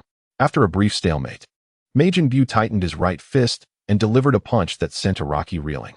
Gritting his teeth, Araki swiftly regained his composure in midair. Just then, two figures appeared. They were Goten and Trunks. "Goten, Trunks." Majin Buu greeted the two. Goten nodded and asked, "Majin Buu, what has transpired?" "This fellow seeks to dominate the earth." Majin Buu pointed at Araki. "Dominate the earth? Indeed, this city is his doing." "I see. In that case, let us, the two champions of justice, eliminate him," Goten proclaimed. "Champions of justice?" "Yes," Goten affirmed, transforming into a Super Saiyan right before their eyes. Witnessing this, Araki's fury ignited. Majin Buu clearly underestimated him, allowing a mere child to confront him. Huh! Just as Araki contemplated this, Goten shouted and swiftly charged towards him, delivering a powerful punch. Araki smirked coldly, evading Goten's strike and retaliating with a fierce kick aimed at Goten's body. Bang! Goten was sent flying. "Goten!" Trunks exclaimed, immediately transforming into a Super Saiyan and rushing towards Araki. In no time, Trunks stood before Araki, unleashing a flurry of powerful punches. Araki swiftly evaded to the side, delivering a powerful blow to Trunks with his right fist. Bang! With an extraordinarily intense sound, Trunks was sent hurtling through the air. Upon witnessing this, Goten immediately sprang to his feet from the ground, his fists clenched tightly. "Ah!" With a resounding shout, Goten transformed into a Super Saiyan 2. Araki's expression flickered with surprise. In that moment, Goten vanished, appearing before Araki in an instant, his fist striking forward with lightning speed. Chapter 120, Dark Magic. Seeing this, Araki began to dodge while retreating. Goten shouted fiercely, launching a powerful kick forward. Bang! Araki's left hand shot out suddenly, seizing Goten's right foot. Startled, Goten attempted to retract his leg, but Araki exerted force, grasping Goten and hurling him away. Boom! With a thunderous explosion, Goten's body crashed like a cannonball into a building behind him. Goten, Trunks, witnessing this, instantly transformed into Super Saiyan 2 and charged at Araki. In the blink of an eye, Trunks reached Araki, launching a fierce assault with his fists. Whoosh! Araki deftly sidestepped to the left and right, easily evading Trunks' attacks. Damn it! Trunks exclaimed in fury, suddenly activating his instant transmission, delivering a powerful punch to Araki's abdomen. Bang! Caught off guard by Trunks' unexpected maneuver, Araki was struck hard in the stomach, letting out a loud cry of pain. Subsequently, Trunks executed a forceful kick, sending Araki crashing into the building behind him. Dust and debris erupted from the ground. Whoosh! Thud! Goten, having emerged from the building, quickly joined Trunks' side. Damn it! Moments later, Araki angrily crawled out of the building. In just a few millennia, Earth had produced such formidable warriors. If this continued, any elite warrior from Earth could easily suppress the demon realm. With this thought, Araki charged at Trunks. Trunks clenched his fists and met him head-on. In an instant, they were face to face, their fists colliding with tremendous force. Bang! Their right fists clashed with a remarkable display of energy. After a brief stalemate, Araki tightened his right fist, striking Trunks back. Seeing this, Goten immediately flew to Trunks' side. Trunks, let us join forces against him. Agreed. Trunks nodded. Boom. With that, a golden aura enveloped both of them as they surged towards Araki. Soon, they reached Araki, employing instant transmission to launch their assault. Whoosh. Bang, bang, bang. Although Araki was powerful, he found himself at a disadvantage against the combined onslaught of the two, continually forced to retreat. Bang. After a brief moment, Trunks clenched his right fist tightly and delivered a powerful punch that sent Araki flying. With a resounding crash, Araki's body hurtled like a projectile into a towering building behind him, stirring up a cloud of dust and debris. Moments later, Araki emerged from the wreckage, his face contorted with unrestrained rage as he glared at the two. As the esteemed king of the demon realm, it was humiliating that he could not even best two mere children. If word of this spread through the demon world, he would surely lose all face among his peers. Goten, I believe we should merge and eliminate him. Agreed. Goten nodded affirmatively. Merge? Araki inquired, confusion etched on his face. At that instant, the two retreated to opposite sides, raising their limbs as if maneuvering like crabs, gradually inching toward one another. Merge. A brilliant white light enveloped them, and they successfully fused into Super Saiyan Gotenks. Have they truly combined into one? Araki gasped in astonishment. Gotenks chuckled softly, and in the blink of an eye, he appeared before Araki, delivering a fierce punch to his abdomen. Araki let out a pained scream, his body propelled backward. Gotenks bellowed, swiftly positioning himself in front of the flying Araki, his hands coming together in a hammering motion aimed at Araki's form. With a thunderous crash, Araki plummeted to the ground, a cloud of dust erupting upon impact.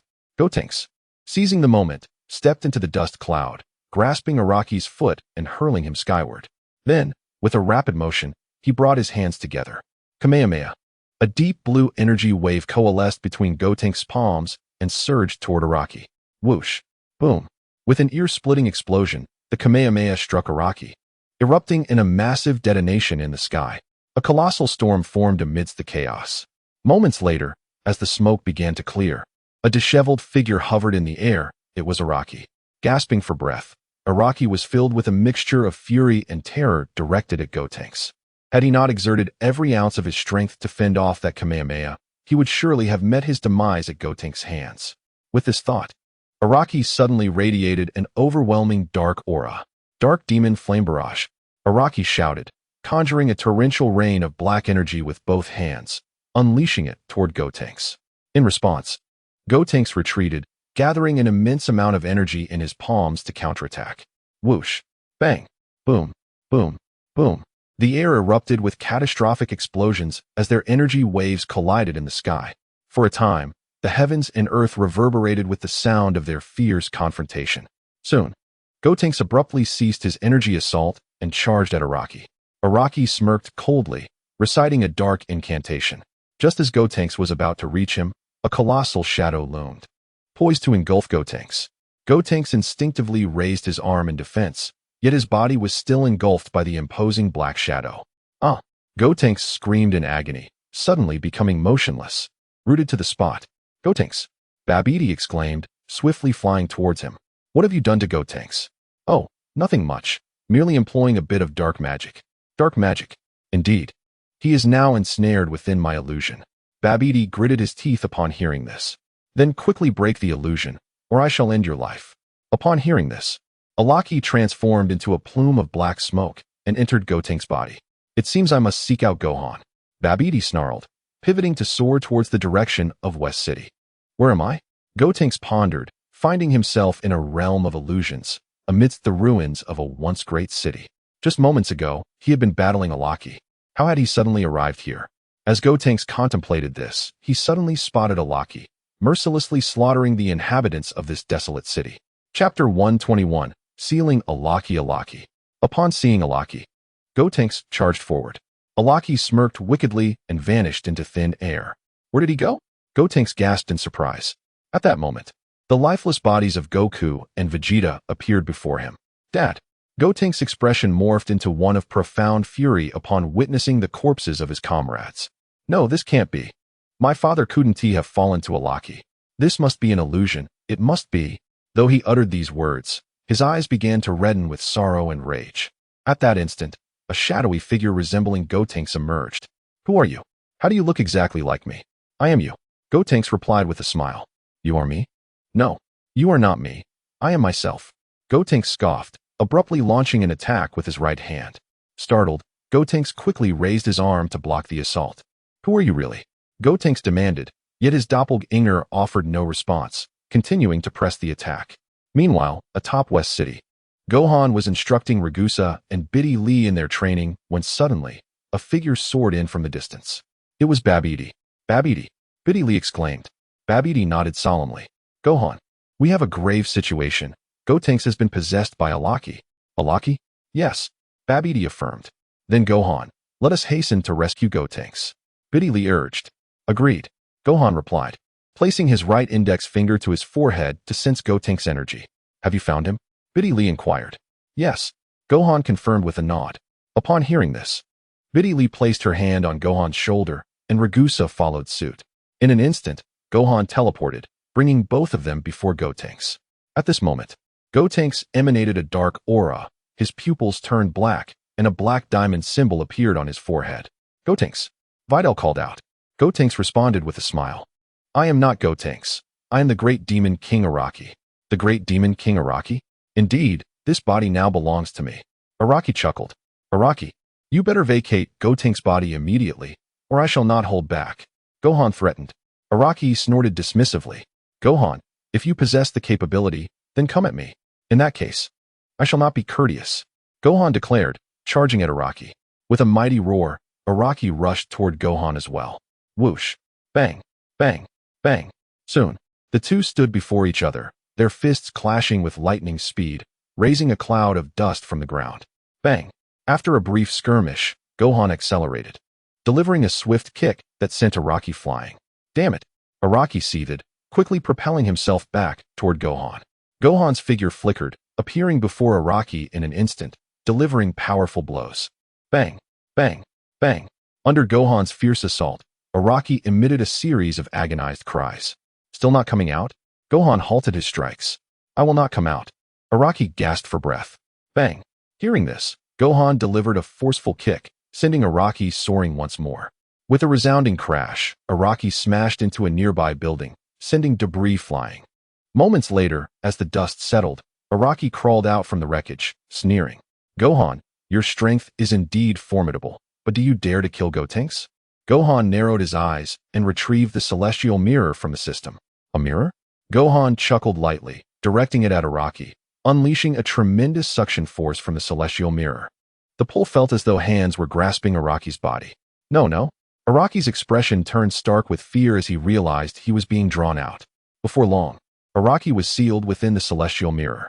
Gohan, what is that mirror? Videl inquired, flying over from a distance. It is the sealing mirror. Gohan replied. The sealing mirror?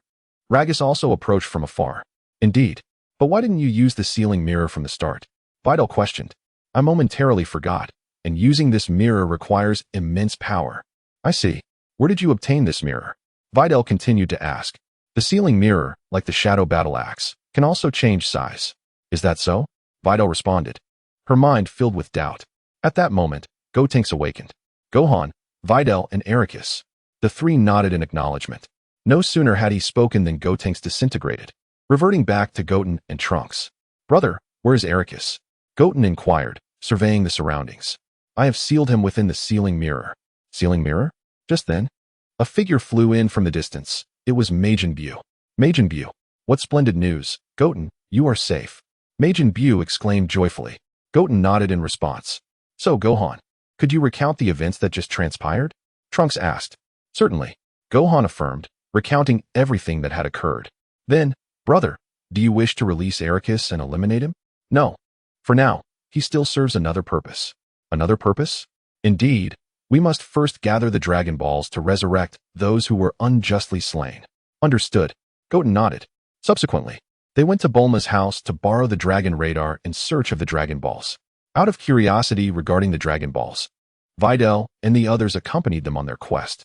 Once the 7 Dragon Balls were assembled, they promptly made a wish to the Eternal Dragon, resurrecting the innocents who had been mercilessly killed. Meanwhile, at Bowsy Mountain, while Goten and the others were seeking the Dragon Balls, Gohan released Ericus. Where's this?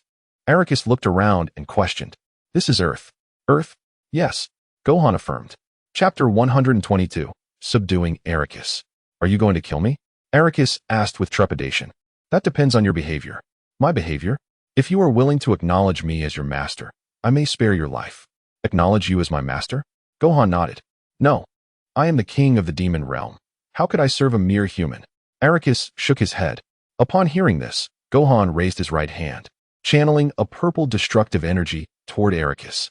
The sight of this destructive energy ignited an unprecedented sense of dread within Ericus, stemming not only from his physical being, but also from the depths of his soul. This energy had the capacity to obliterate all existence, including souls. Ericus had no doubt that should he refuse, Gohan would erase his very existence from this world. Ericus, are you certain you do not wish to reconsider? Well, upon further reflection, you are indeed quite formidable. Serving you may not be such a detriment. Upon hearing this, Gohan immediately dissipated the destructive energy in his hand. Really? Indeed. Ericus nodded. Since you are willing to serve as my subordinate, let me outline my rules. Rules? Yes. Firstly, you must not harm any Earthlings. Secondly, you are required to obey my commands unconditionally. Are there any additional stipulations? For now, we shall establish these two. I will add more as I see fit. Agreed. Ericus nodded. At that moment, 4 figures descended from the sky. These 4 were none other than Biddy Lee and her companions. Swiftly, they landed before Son Gohan. Brother, isn't that Araki? Son Goten inquired. Son Gohan nodded in affirmation. Then why haven't you eliminated him? Son Gohan smiled and replied. After my communication, he has now reformed. Reformed? Indeed. As Son Gohan spoke, he turned his gaze towards Araki. Hello there. Araki managed to force a smile. Biddy Lee and the others were taken aback by the expression on Araki's face. So, Gohan, are you going to let him go? Biddy Lee asked. No. He will live with Majin Buu from now on, and in his spare time, he can serve as your training partner. A training partner? Yes. Son Gohan nodded. Brother, how about letting him train with me? I've accumulated more glass than before. All right. Son Gohan agreed and handed a Senzu bean to Araki. What is this? Araki asked. This is a Senzu bean. Once you consume it, all your injuries will heal. After a moment of hesitation, Araki swallowed the bean. Upon ingestion, Araki's body suddenly swelled, and miraculously, his injuries began to mend. I'm healed. Brother, can I fight him now? Rhaegas asked. Yes, but be gentle. Upon hearing this, Araki scoffed. He believed he could easily defeat Rhaegas, who was merely a girl, especially since he thought he could not lose to a mere child. Glass. While Araki contemplated this, Rhaegas had already gathered a multitude of glass shards around her, resembling arrows. Upon witnessing this, Araki's heart raced with alarm. Are you ready, you weakling? Rhaegas taunted. I am not a weakling. I am Araki. He retorted angrily. Oh, then Araki, are you prepared? I am ready. Araki said, beads of cold sweat forming on his brow. In that case, I shall commence my attack. Very well. Rhaegas declared and immediately directed the shards of glass towards Araki. As Araki evaded, he concentrated his energy waves to counter the glass. Moments later, several shards struck his back, leaving him looking somewhat like a porcupine. Son Goten and the others couldn't help but laugh at Araki's appearance. Observing this, Son Gohan provided Araki with another Senzu bean to restore his injuries. That night, Araki was brought back to his residence by Majin Buu. Seizing the opportunity to use the restroom, Araki stealthily escaped from Majin Buu's home. When Majin Buu noticed that Araki had not emerged from the restroom for an extended period, he went to investigate, only to find that Araki had vanished. Consequently, he hurried to inform Son Gohan of the situation. Araki has escaped? Son Goten asked. Yes. Majin Buu nodded. It's all right, he won't get far. Son Gohan replied with a smile. West City. In order to conceal his aura, Araki chose not to fly, but instead opted for a swift escape on foot. After a night had passed, Araki finally arrived at the border between Earth and the Demon Realm. Beautiful Demon Realm, I have returned, Araki proclaimed as he stepped into the realm. However, just as he crossed into the Demon Realm, a voice, strikingly familiar, echoed in his ears. Turning around, he was confronted by a figure that instilled profound fear within him. It was Gohan. Gohan, he exclaimed, to which Gohan responded with a smile. You truly are cautious. Having walked all night to return to the Demon Realm. Araki gasped. How could you possibly know? I know everything. Gohan replied. I was wrong, master.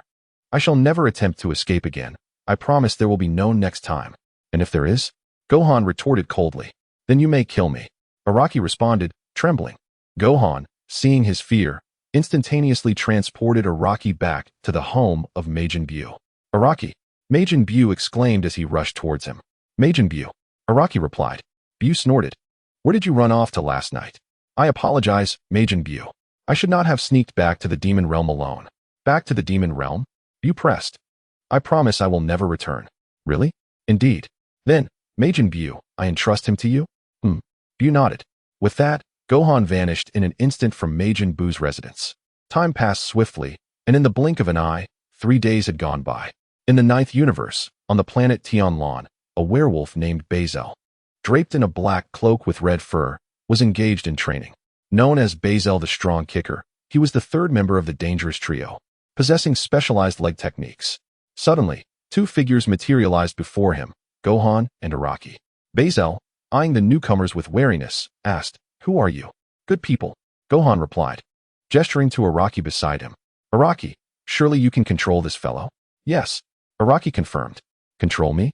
Bezel questioned, his vigilance intensifying. What do you two intend to do? With a wicked grin, Araki charged at Bezel. Bezel raised his hands and surged forward to meet him. The clash was imminent. Soon, the two stood face to face, engaged in fierce combat. Bezel, known for his exceptional leg techniques, primarily attacked with powerful kicks. After a brief exchange, Araki and Bezel suddenly retreated, channeling dark energy into their hands to launch an assault at Bezel. Quick on his feet, Bezel dodged Araki's attack with agility. At that moment, Araki suddenly recited an incantation, conjuring a colossal black shadow that engulfed Bezel. Shortly thereafter, Araki gained control over Bezel's body. Gohan instantaneously teleported, bringing Araki back to Universe 7, specifically to Earth.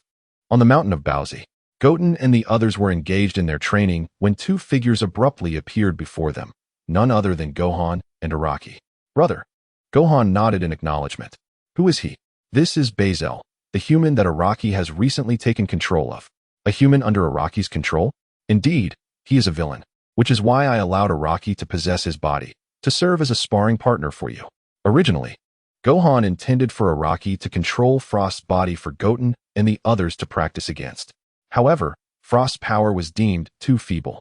Controlling him would not only fail to augment strength, but might even diminish it. Hence, he opted for the more formidable Bezel.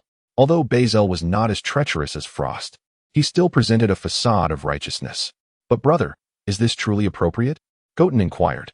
Worry not. Once the battle concludes, I shall provide him with a Senzu bean for healing. Understood. Goten nodded. Subsequently, Bezel engaged in combat with Goten and the others. Despite Araki being in control of Bezel, he too experienced pain, though the majority of the suffering was borne by Bezel. It wasn't long before Bezel resembled a hedgehog. After the skirmish ended, Gohan sent Bezel away. Upon awakening, Bezel was immediately beset by immense pain. What have you done to me? Nothing much. Gohan chuckled lightly and instantaneously teleported, bringing Araki back to Earth. Damn it. I swear I won't encounter you again. Time swiftly passed, and 2 days flew by. Gohan continued his training as usual when a voice from the system echoed in his ears. Ding. System upgrade successful. Your combat power has doubled once more. Doubled combat power? Indeed, Master. Upon hearing this, Gohan pondered deeply. Previously, a year of training would yield an approximate increase of 6 trillion. Now, doubling that would result in 12 trillion. With only 2 years remaining until Beerus awakens, he could maximally elevate his base combat power to around 7 trillion. System. Can you increase the gravity in the gravity chamber to 2,000 times? That is not possible, Master. Even the Super Dragon Balls can only enhance the gravity to 1,500 times. Only 1,500 times? Yes. While that may seem insignificant to you, it represents a cosmic limit. Cosmic limit? The maximum gravity that a quantum can withstand. Quantum, the gravity chamber, as it is known, utilizes the power of technology to achieve a certain multiplier in gravity. Although humanity's current technology is formidable, it is not without its limitations. And the crux of technology lies in the materials employed. Materials? Indeed. The realm in which you currently exist does not harbor materials capable of withstanding gravitational forces exceeding 1,500 times that of Earth. This is precisely what I referred to as cosmic materials. Is that so? Then elevate the gravity chamber to 1,500 times. Very well, Master. Shall I expend the power of the Super Dragon Balls? Indeed. Son Gohan nodded. Master, your wish has been fulfilled.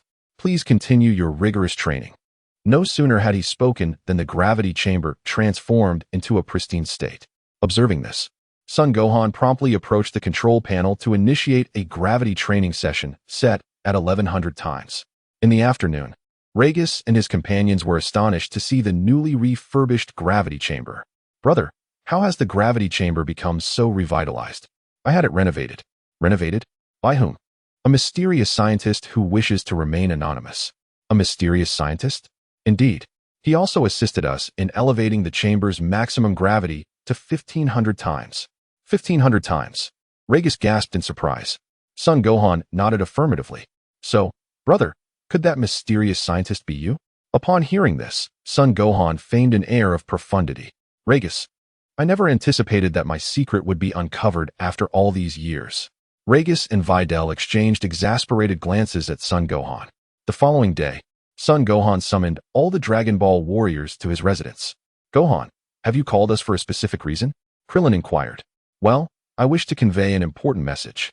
An important message? Piccolo remarked, to which Son Gohan nodded. What is this message, Gohan? Krillin pressed on. Lord Beerus, the god of destruction, will awaken in 2 years. Who is Lord Beerus, the god of destruction? Vegeta trembled slightly upon hearing this. In his youth, he had encountered the god of destruction, Beerus. At that time, his father, King Vegeta, had failed to heed Beerus's instructions, offering the first universe to himself and the second to Beerus, which led to his demise at Beerus's hands. What's wrong, father? Trunks asked, noticing Vegeta's trembling form. Vegeta, sensing the gazes of his companions, quickly composed himself. It's nothing. Gohan, who exactly is this Lord Beerus? Is he formidable? The god of destruction is tasked with the annihilation of planets. The group gasped in astonishment. Chapter 124. The Awakening of Beerus. So, Gohan, how did you come by this information? Yamcha queried. Lord Beerus's attendant, Whis, came to speak with me and informed me of this matter. The attendant of a god of destruction. Indeed, he proposed that I succeed as the next god of destruction, but I declined. You declined? Krillin asked incredulously. Why would you refuse, Gohan? Yamcha inquired. Lord Beerus has yet to abdicate. What purpose would it serve for me to accept? On North Kai's planet. The North Kai was eavesdropping on their conversation. Upon hearing Son Gohan mention Beerus's potential abdication, he could not suppress a cough. Abdication? Son Gohan nodded. Then, Gohan, what is it that you wish to discuss with us? Piccolo inquired. It is highly likely that Lord Beerus will awaken and may come to our planet, potentially bringing destruction upon it. The crowd gasped in shock. Gohan, is Lord Beerus truly that formidable? Goku asked. Indeed, he is stronger than Super Saiyan 4. Vegeta clenched his fists tightly upon hearing this. At present, he had yet to attain even the 3rd level of Super Saiyan, let alone face someone as powerful as Beerus. In that moment, A wave of helplessness washed over him, reminiscent of the time he was powerless against Frieza. Is that so? Goku smiled faintly.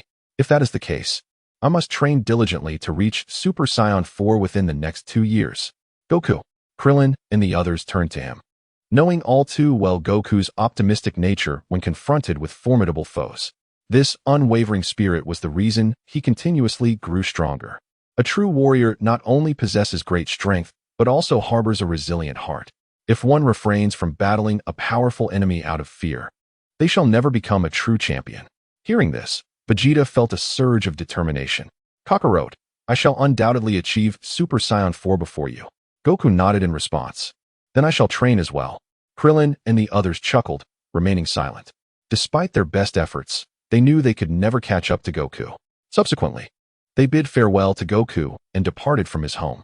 With newfound goals, Goku and the others intensified their training. In the afternoon, Gohan brought Araki to Bulma's house.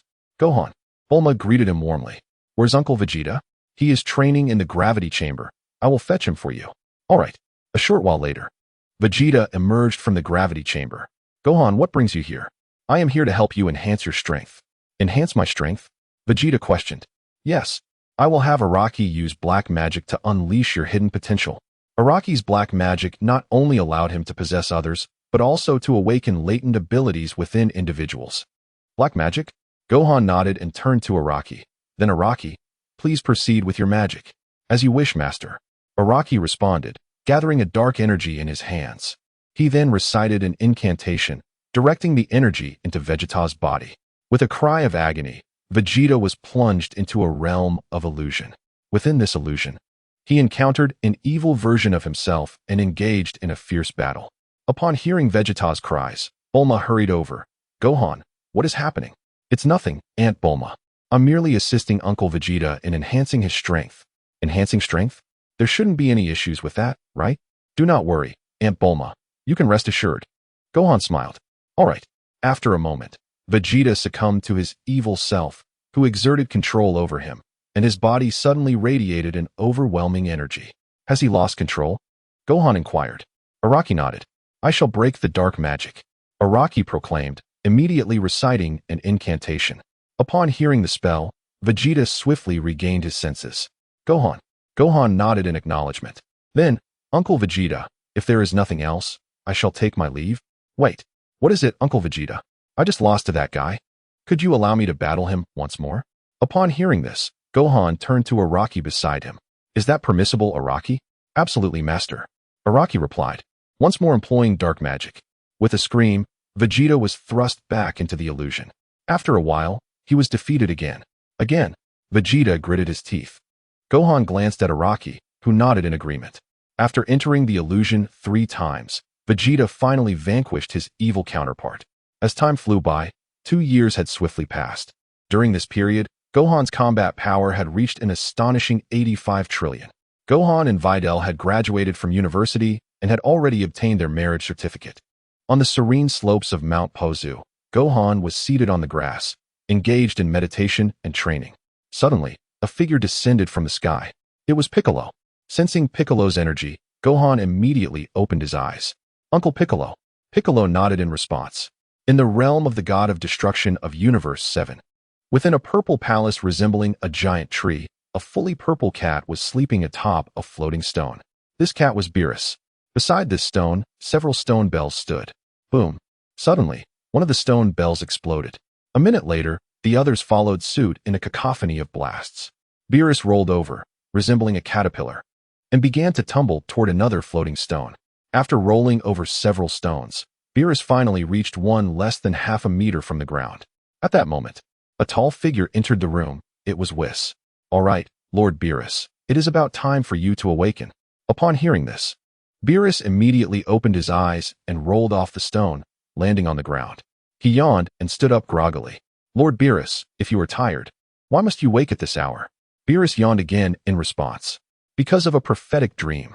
A prophetic dream? Yes. I dreamt of battling a formidable opponent who will appear at this moment.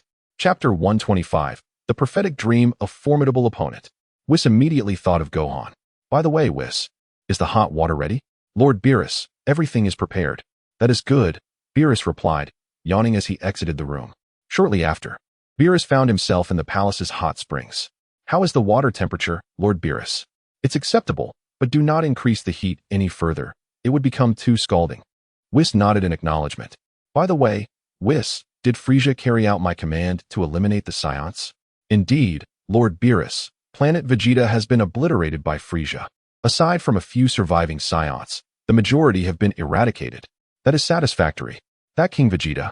I had instructed him to procure the most comfortable pillow in the universe for me, yet after finding it, he selfishly kept it for himself and instead provided me with the second most comfortable one." Beerus expressed his grievances. Whis nodded again. "And that Frieza? Always so arrogant in my presence. If it weren't for the distance to his domain, I would have vanquished him long ago." Whis chuckled lightly. "Do not trouble yourself with that matter, for someone has already dealt with him. Frieza has been defeated." Upon hearing this, Beerus immediately rose from the hot spring. Whis, noticing this, turned shy. Beerus, observing Whis's demeanor, glanced down and quickly returned to the hot spring. At that moment, Whis pointed his staff towards the ground, and a projection of Gohan battling Frieza materialized. The Scion who defeated Frieza is named Gohan. He is the son of Goku and a human. Gohan, during your slumber, the Scions have mastered a new transformation known as Super Saiyan. Super Saiyan. Indeed, Gohan is the first among them to achieve this form. And he has also harnessed destructive energy. Destructive energy. Yes, his power is formidable. I even sought him out to propose he become the next god of destruction. But he declined. He declined. Beerus exclaimed in surprise. "Yes, he said he would prefer to wait until you relinquish your position." "Relinquish my position." Upon hearing this, a hint of displeasure arose within Beerus. The thought that others were already contemplating his abdication while he was still in power was unsettling, as it would be for any god of destruction. Indeed, Whis, observing Beerus's expressive countenance, could not suppress a laugh. "Where is Gohan now?" "He is currently on Earth." "And Vegeta is there as well." "Vegeta?" "Yes, he is also one of the survivors from planet Vegeta." "By the way, Lord Beerus, regarding the prophetic dream you mentioned, whom were you battling?" "I forgot." "You forgot?" "Yes. I will ponder it further once I finish my bath." Whis smiled. "Take your time, Lord Beerus. After all, your prophetic dreams have never been accurate." Beerus gritted his teeth. "This time it will undoubtedly be correct. You said the same before, claiming that a great singer would move here, yet nothing came of it. That was an anomaly. This time it will be accurate." "Indeed, indeed, indeed." After hearing this, Whis responded with some perfunctory remarks. Beerus, sensing this, felt a surge of irritation. After a while, having finished his bath, Beerus arrived at the palace for a meal. As he dined, he began to critique Whis's cooking, expressing dissatisfaction with the dishes. "By the way, Whis, where's the prophetic fish?" "Lord Beerus, you summoned me." Just as the words left his lips, a tank containing a staff fish flew into view. A deep blue fish, resembling a human, placed its hands outside the tank. This was the prophetic fish. Beerus glanced at the prophetic fish and inquired, "You previously told me that I would have a formidable rival who would appear in 39 years. Correct?" "Indeed." The prophetic fish nodded. "What is his name?" "I forgot." Upon hearing this, Beerus cast a penetrating gaze at it. "Whis, the prophetic fish is fed 3 times a day, right?" "Indeed." Whis confirmed with a nod. "How about reducing it to twice a day?" "What a splendid idea, Lord Beerus." The prophetic fish exclaimed, startled and leaping up. "That is absolutely unacceptable." It protested, wriggling as it addressed Whis. "Then you must remember." Beerus threatened. "I understand, I will." "And what is his name?" "The god of Super Science." "The god of Super Science." Upon hearing this, Beerus immediately turned to Whis. "Whis, have you heard of the god of Super Science?" "I have not, but it seems that Gohan once achieved a transformation into the god of Super Science. Perhaps that is the one." "Gohan." Beerus narrowed his eyes at the mention of the name. "Whis, how long until we reach Earth?" "Approximately 20 minutes. Such a lengthy wait. We could watch an episode of an animated series in that time." "Indeed." Whis nodded. "Then, Lord Beerus, are you heading to Earth?" Beerus nodded affirmatively. On Earth, beyond West City, a magnificent luxury cruise ship floated on the vast ocean. Today marked Bulma's birthday, coinciding with the day her capsule corporation became the wealthiest company globally. To celebrate these momentous occasions, Bulma had chartered the largest cruise ship in the world for a grand celebration. At that moment, Bulma stood at the front of the ship, letting the ocean breeze envelop her. Suddenly, 6 figures descended from the sky. These 6 were Gohan, Goten, and Piccolo among others. Aunt Bulma. Bulma nodded in acknowledgement. Gohan, where is your father? He is still training with King Kai. Gohan replied with a forced smile. Still training with King Kai? Bulma's face clearly displayed her frustration. Today was supposed to be a joyous occasion, yet she had invited Goku to celebrate her birthday, and both Goku and Vegeta were preoccupied with their training. Indeed, your father and Vegeta are quite alike, solely engrossed in their training. Upon hearing this, Gohan glanced at his companion, Videl. He too was similar to Goku, dedicating his days to training, but Videl, being a martial artist herself, was more understanding. Gohan, you've arrived. Just then, Krillin and Yamcha, who had arrived early, approached. Krillin, Uncle Yamcha. The two nodded in acknowledgement. What about Uncle Tianjin and Uncle Jiaozi? They haven't arrived yet. They said they would be late. I see. Chapter 126. Beerus arrives on Earth. Son Gohan glanced at Majin Buu, who was indulging in an extravagant feast. As expected, he was the first to arrive. Gohan, try my cooking. Krillin offered him a dozen skewers of grilled delicacies. Sure. Son Gohan accepted the skewers and shared them with Videl and the others. Uncle Piccolo, would you like a skewer? No, thank you. Piccolo shook his head. He had come to celebrate Bulma's birthday merely to join the festivities. After all, solitude can be quite dreary. Gohan, is Goku still training? Krillin inquired. Yes, he said he would arrive later. Is that so? In Universe 7, Whis and Beerus were en route to Earth. Having been idle for quite some time, Beerus took the opportunity to destroy some parts of Earth along the way. In the Kaioshin realm, the old Kaioshin noticed the widespread destruction of planets in the universe, and his expression turned to one of alarm. Lord Beerus, the god of destruction, has awakened. Lord Beerus? Indeed, it was none other than Lord Beerus who sealed me in the Z-Sword. Who is this god of destruction, Beerus, that you speak of? I have never heard of him.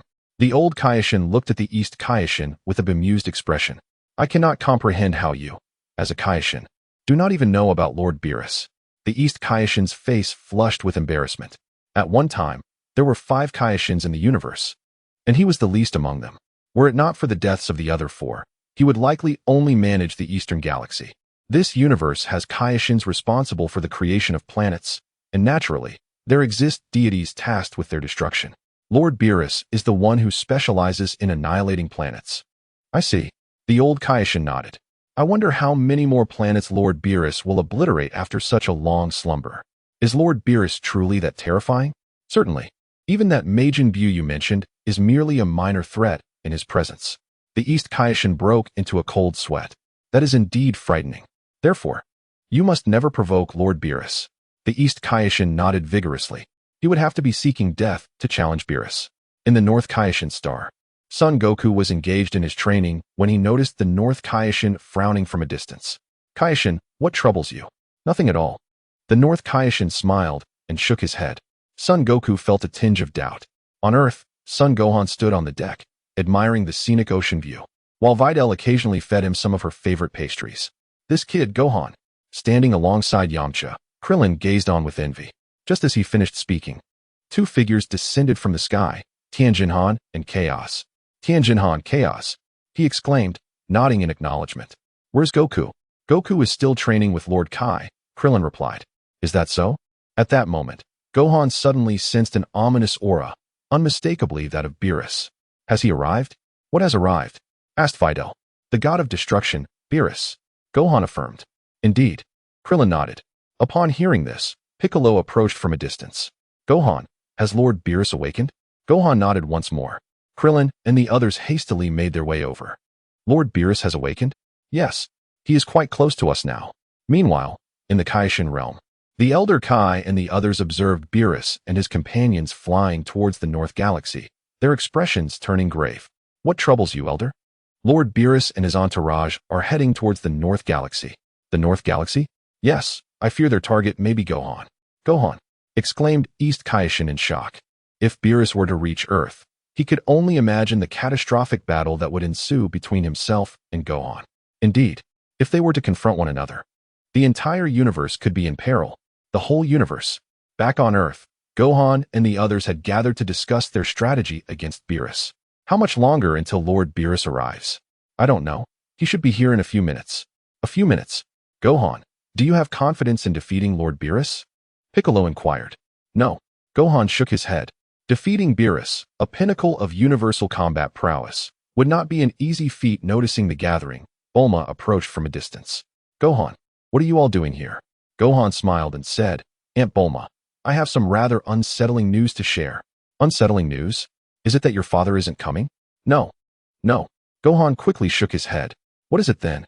The god of destruction, Lord Beerus, has awakened. Lord Beerus has awakened. Gohan confirmed. And he is currently heading towards Earth. Earth? Is he coming for you? Perhaps, Gohan replied. Bulma clasped her hands over her head in despair. What a dreadful birthday this is. Had I known, I wouldn't have celebrated at all. Now, Bulma, don't be too pessimistic. Perhaps Lord Beerus is merely visiting Earth for leisure. Krillin offered in consolation. Yes, Aunt Bulma. Gohan chimed in, attempting to reassure her.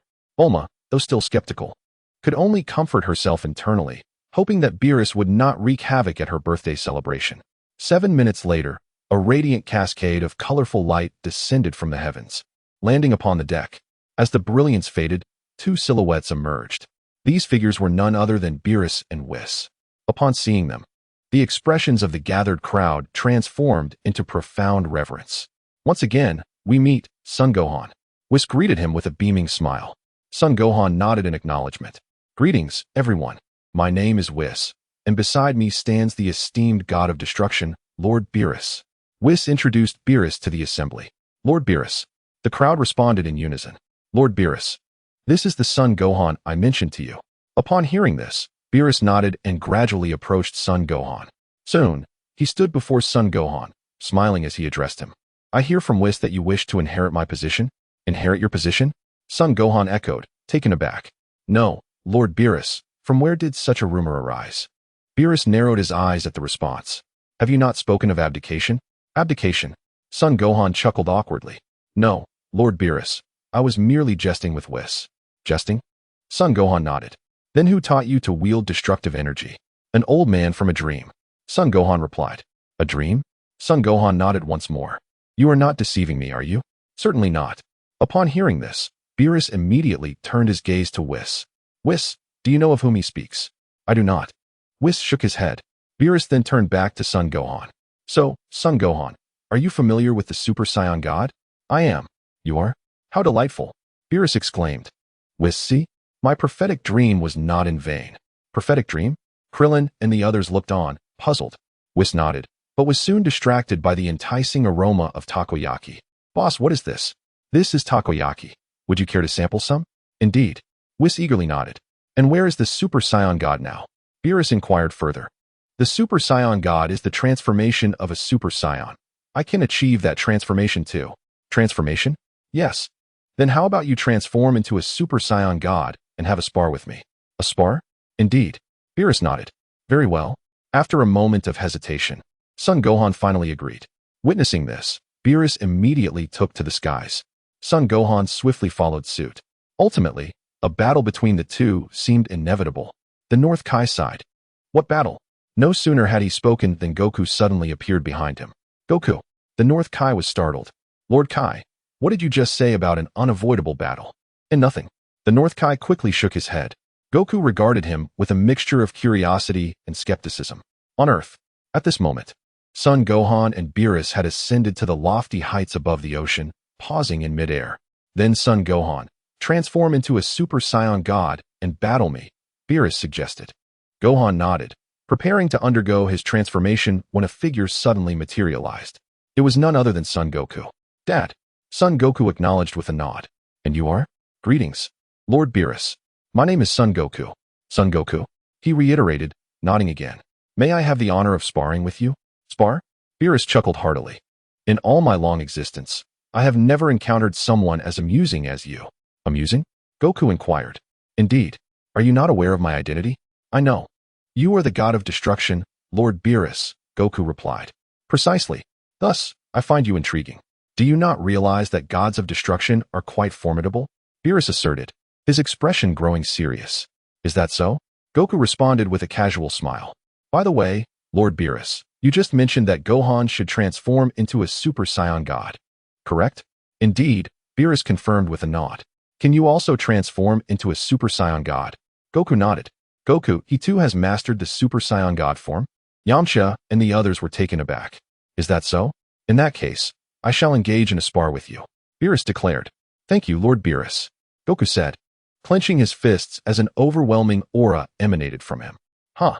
With a powerful shout, Goku's hair transformed into a brilliant red, his physique became leaner, enveloped in an aura reminiscent of solar flames. His eyes enlarged, showcasing his pupils, and his skin grew paler, taking on a youthful appearance.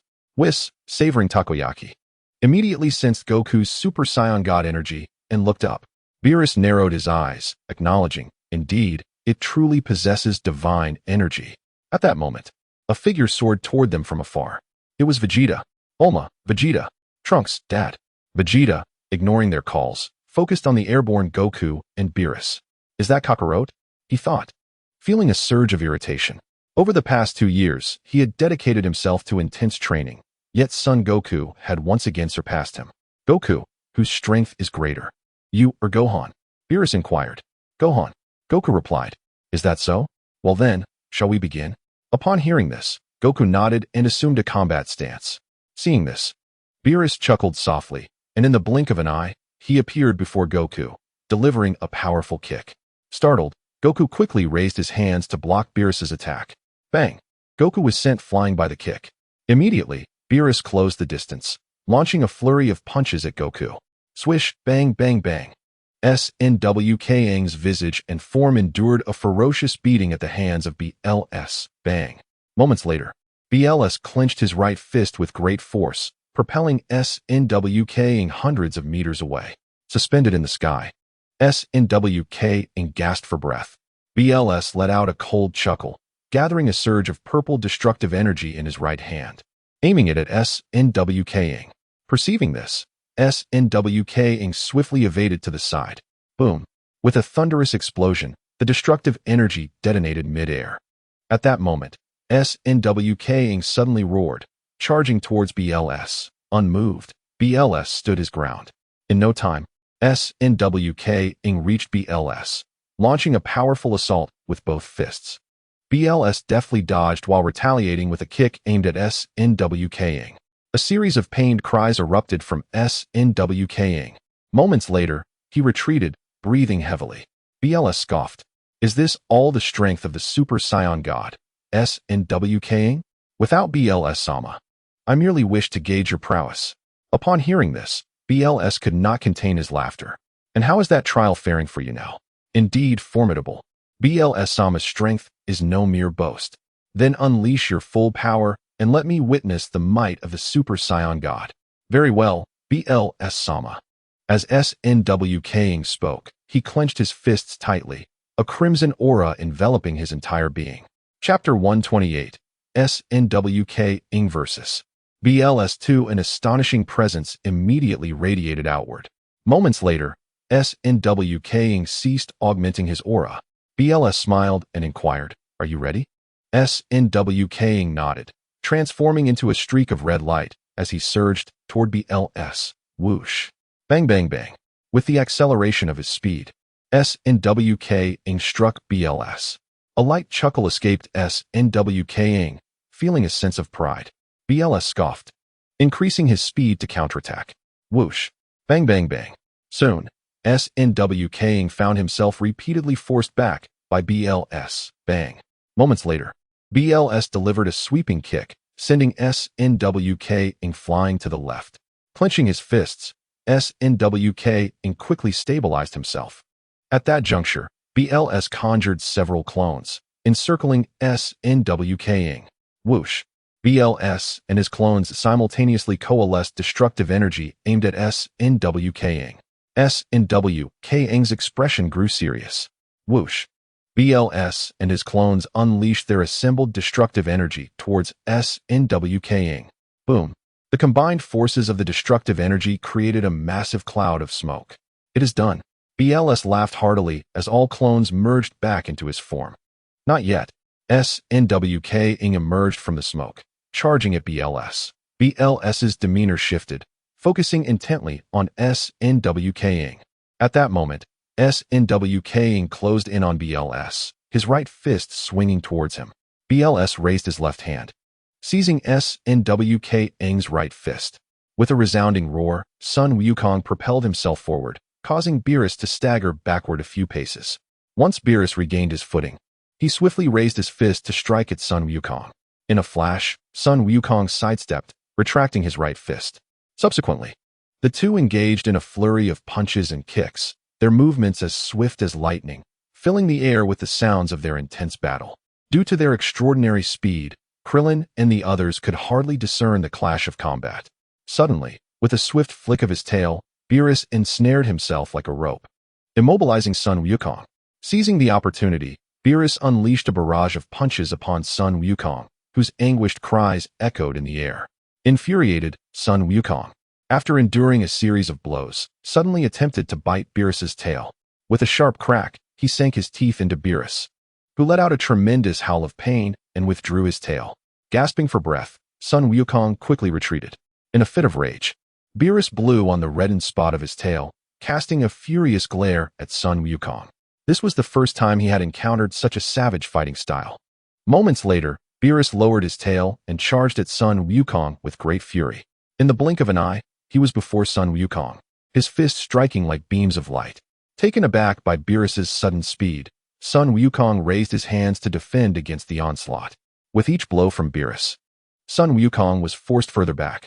Soon after, Beerus delivered a powerful kick aimed at Sun Wukong, sending him hurtling like a projectile into the sea. With a resounding crash, a colossal wave erupted from the ocean. Beerus snorted disdainfully, gazing at the tumultuous waters. Moments later, Sun Wukong emerged from the depths, enveloped in a fiery red aura. Observing this, Beerus conjured a sphere of destructive energy in his right hand and hurled it at Sun Wukong. Reacting swiftly, Sun Wukong ascended into the air. The destructive energy detonated upon hitting the ocean, creating a wave that soared hundreds of feet high. Beerus, with a scoff, summoned multiple spheres of destructive energy around him. Alarmed, Sun Wukong watched as Beerus gestured forward, launching all the destructive energy towards him. With a mighty shout, Sun Wukong gathered a substantial amount of energy waves in his hands to counter the incoming attack. The ensuing explosions resonated through the sky as the energy waves collided with the destructive forces, generating thick clouds of smoke. Not bad at all, Beerus remarked with a smile, commending Sun Wukong. Sun Wukong chuckled in response. It's nothing, Lord Beerus. You are truly formidable. After hearing this, Beerus narrowed his eyes. Well, it seems our little game is nearing its conclusion. Conclusion? As soon as the words left his lips, Beerus suddenly appeared behind Son Goku, his right hand poised to strike at Goku's neck. Bang! Just as Beerus's hand was about to make contact, Son Goku's right hand swiftly caught Beerus's wrist. Beerus was taken aback. He did not anticipate Goku's reflexes to be so remarkably quick. Lord Beerus, do you wish to end the battle? Son Goku asked, his expression serious as he gazed at Beerus. Indeed, I was just contemplating ending the fight, but I have now changed my mind. I have decided to engage in combat with you a little longer. Is that so? I truly appreciate your generosity, Lord Beerus. Beerus nodded, retracting his hand. Seeing this, Son Goku transformed into a streak of red light and retreated. Huh! With a mighty shout, a fiery red aura enveloped Son Goku as he charged toward Beerus. In response, a purple aura surged around Beerus, meeting Goku's advance head-on. Whoosh! Boom! Boom! With the sound of intense clashes, the two figures became a whirlwind of red and purple, battling fiercely in the sky. Bang! Their right fists collided with immense force, an astonishing energy radiating outward. Subsequently, both fighters swiftly withdrew their fists, exchanging blows like flashes of light. Whoosh! Bang bang bang! As they dodged and countered, their attacks continued unabated. Bang! After some time in combat, Beerus delivered a powerful kick to Goku, sending him flying. Then, Beerus swiftly gathered a sphere of destructive energy in his right hand and launched it at Son Goku. Not yet having regained his balance, Goku quickly raised his arms to defend himself. Boom! With a tremendous explosion, the destructive energy struck Goku, erupting in the sky. Goku let out a pained cry as his body plummeted from the cloud of smoke. Goku. Chapter 129, Son Gohan vs. Beerus. Bang! Moments later, Goku landed in the ocean. Beerus blinked and dove into the water. Bang! Soon, Beerus emerged beneath the waves, spotting Goku sinking while gulping seawater. Lord Beerus. Upon seeing Beerus, Goku immediately halted his descent and faced him. Beerus chuckled lightly as he swiftly approached Goku, launching an attack. Goku evaded and defended himself against Beerus' strikes. However, submerged in the water, Goku could not fully utilize his strength. After a brief exchange, Beerus thrust his right knee forcefully into Goku's abdomen. Gulp! The intense pain forced Goku to open his mouth, swallowing seawater. Then, with a clenched fist, Beerus struck Goku, sending him hurtling away. Gulp! Goku swallowed another mouthful of seawater as his body collided against a massive rock. In a fleeting moment, Beerus appeared before Son Goku, launching a ferocious assault. With a series of rapid strikes, akin to flashes of light, Beerus unleashed a relentless barrage upon Goku. The massive boulder behind Goku shattered under the force of Beerus' assault. With a resounding impact, Goku found himself sprawled before Beerus. Casting a glance at Goku, Beerus felt a wave of indifference wash over him as he ascended. With a thunderous roar, Beerus soared from the depths of the ocean, directing his gaze at Gohan, who stood upon the cruise ship. Very well, Gohan. My battle with Goku has concluded. Shall we resume the fight that barely commenced? Gohan remained silent, his attention fixed on the surface of the sea. Observing this, Beerus also turned his gaze toward the ocean. Suddenly, a figure surged forth from the waves, and it was none other than Son Goku. Gasping for breath, he addressed Beerus. Lord Beerus, our battle is far from over. Beerus let out a disdainful snort, muttering to himself, what a troublesome opponent. With a mighty shout, Goku transformed into a streak of crimson light, charging toward Beerus. In the blink of an eye, Goku closed the distance, launching a powerful double-fisted attack. Beerus deftly evaded while counterattacking. After a brief skirmish, Beerus executed a swift kick, sending Goku hurtling away to a distance of 1,000 meters. Gritting his teeth, Goku prepared to charge once more, only to witness Beerus' index finger coalescing a tremendous sphere of destructive energy. With a subtle motion, Beerus directed the energy toward the ocean. Furious, Goku swiftly clasped his hands together. Kamehameha. A deep blue energy wave erupted from his palms, hurtling toward the destructive force. The two energies collided with a resounding explosion, unleashing a tempest of winds that spread across the sky and sea. Seeing this, Beerus pressed down with his hand, overpowering Goku's Kamehameha wave. Ha! Goku shouted, straining to push forward with all his might. The Kamehameha surged upward slightly, but still failed to repel the destructive energy. Thus, the two forces clashed and compressed in the sky, sending ripples of unseen energy radiating throughout the earth and the cosmos. After a moment, the Kamehameha and the destructive energy fused into a singular flash of lightning. Eventually, both energies were entirely depleted, vanishing into the ether. Goku gasped for breath, his face etched with exhaustion. Although Beerus also labored to catch his breath, he appeared considerably more composed than Goku. Gohan observed the energy collected by the universe seed and noted that it had amassed to 57. With a glance at the nearly exhausted Goku, Beerus swiftly materialized before him, launching another attack. Due to his body nearing its limits, Son Wukong found himself utterly defenseless against Beerus' onslaught. With a flurry of strikes, Beerus unleashed a brutal barrage, pummeling Son Wukong relentlessly. Subsequently, he delivered a powerful kick, sending Son Wukong tumbling into the ocean. As he plunged into the water, Son Wukong's form reverted to its usual state. Observing this, Beerus turned his gaze towards Gohan, who stood upon the deck. All right, Gohan. Your father truly lacks the strength to continue this fight. Gohan nodded in acknowledgement. A smile spread across Beerus' face. At last, he would have the opportunity to engage with Gohan. Meanwhile, Whis, brimming with delight, savored the delectable dishes at Bulma's birthday banquet. Never having anticipated the abundance of exquisite cuisine on Earth. Had he known, he would have indulged in Earth's culinary delights when he initially came to seek Gohan. With a swift motion, Gohan soared before Beerus. Huh! With a resounding shout, Gohan's hair and eyebrows transformed to a celestial blue, his pupils shifting to a deep azure. Surrounding him was an aura of blue energy, interspersed with particles reminiscent of the cosmos, while droplets of energy coursed through his power. The flow of this energy was significantly slower than that of a human or a super saiyan, infused with subtle sparks of electricity, manifesting in a dual-layered aura of sky blue and white. This was the Super Saiyan Blue form. Beerus, taken aback, questioned, "What is this?" "This is known as Super Saiyan Blue," Gohan explained. "It represents a transformation beyond the Super Saiyan God state.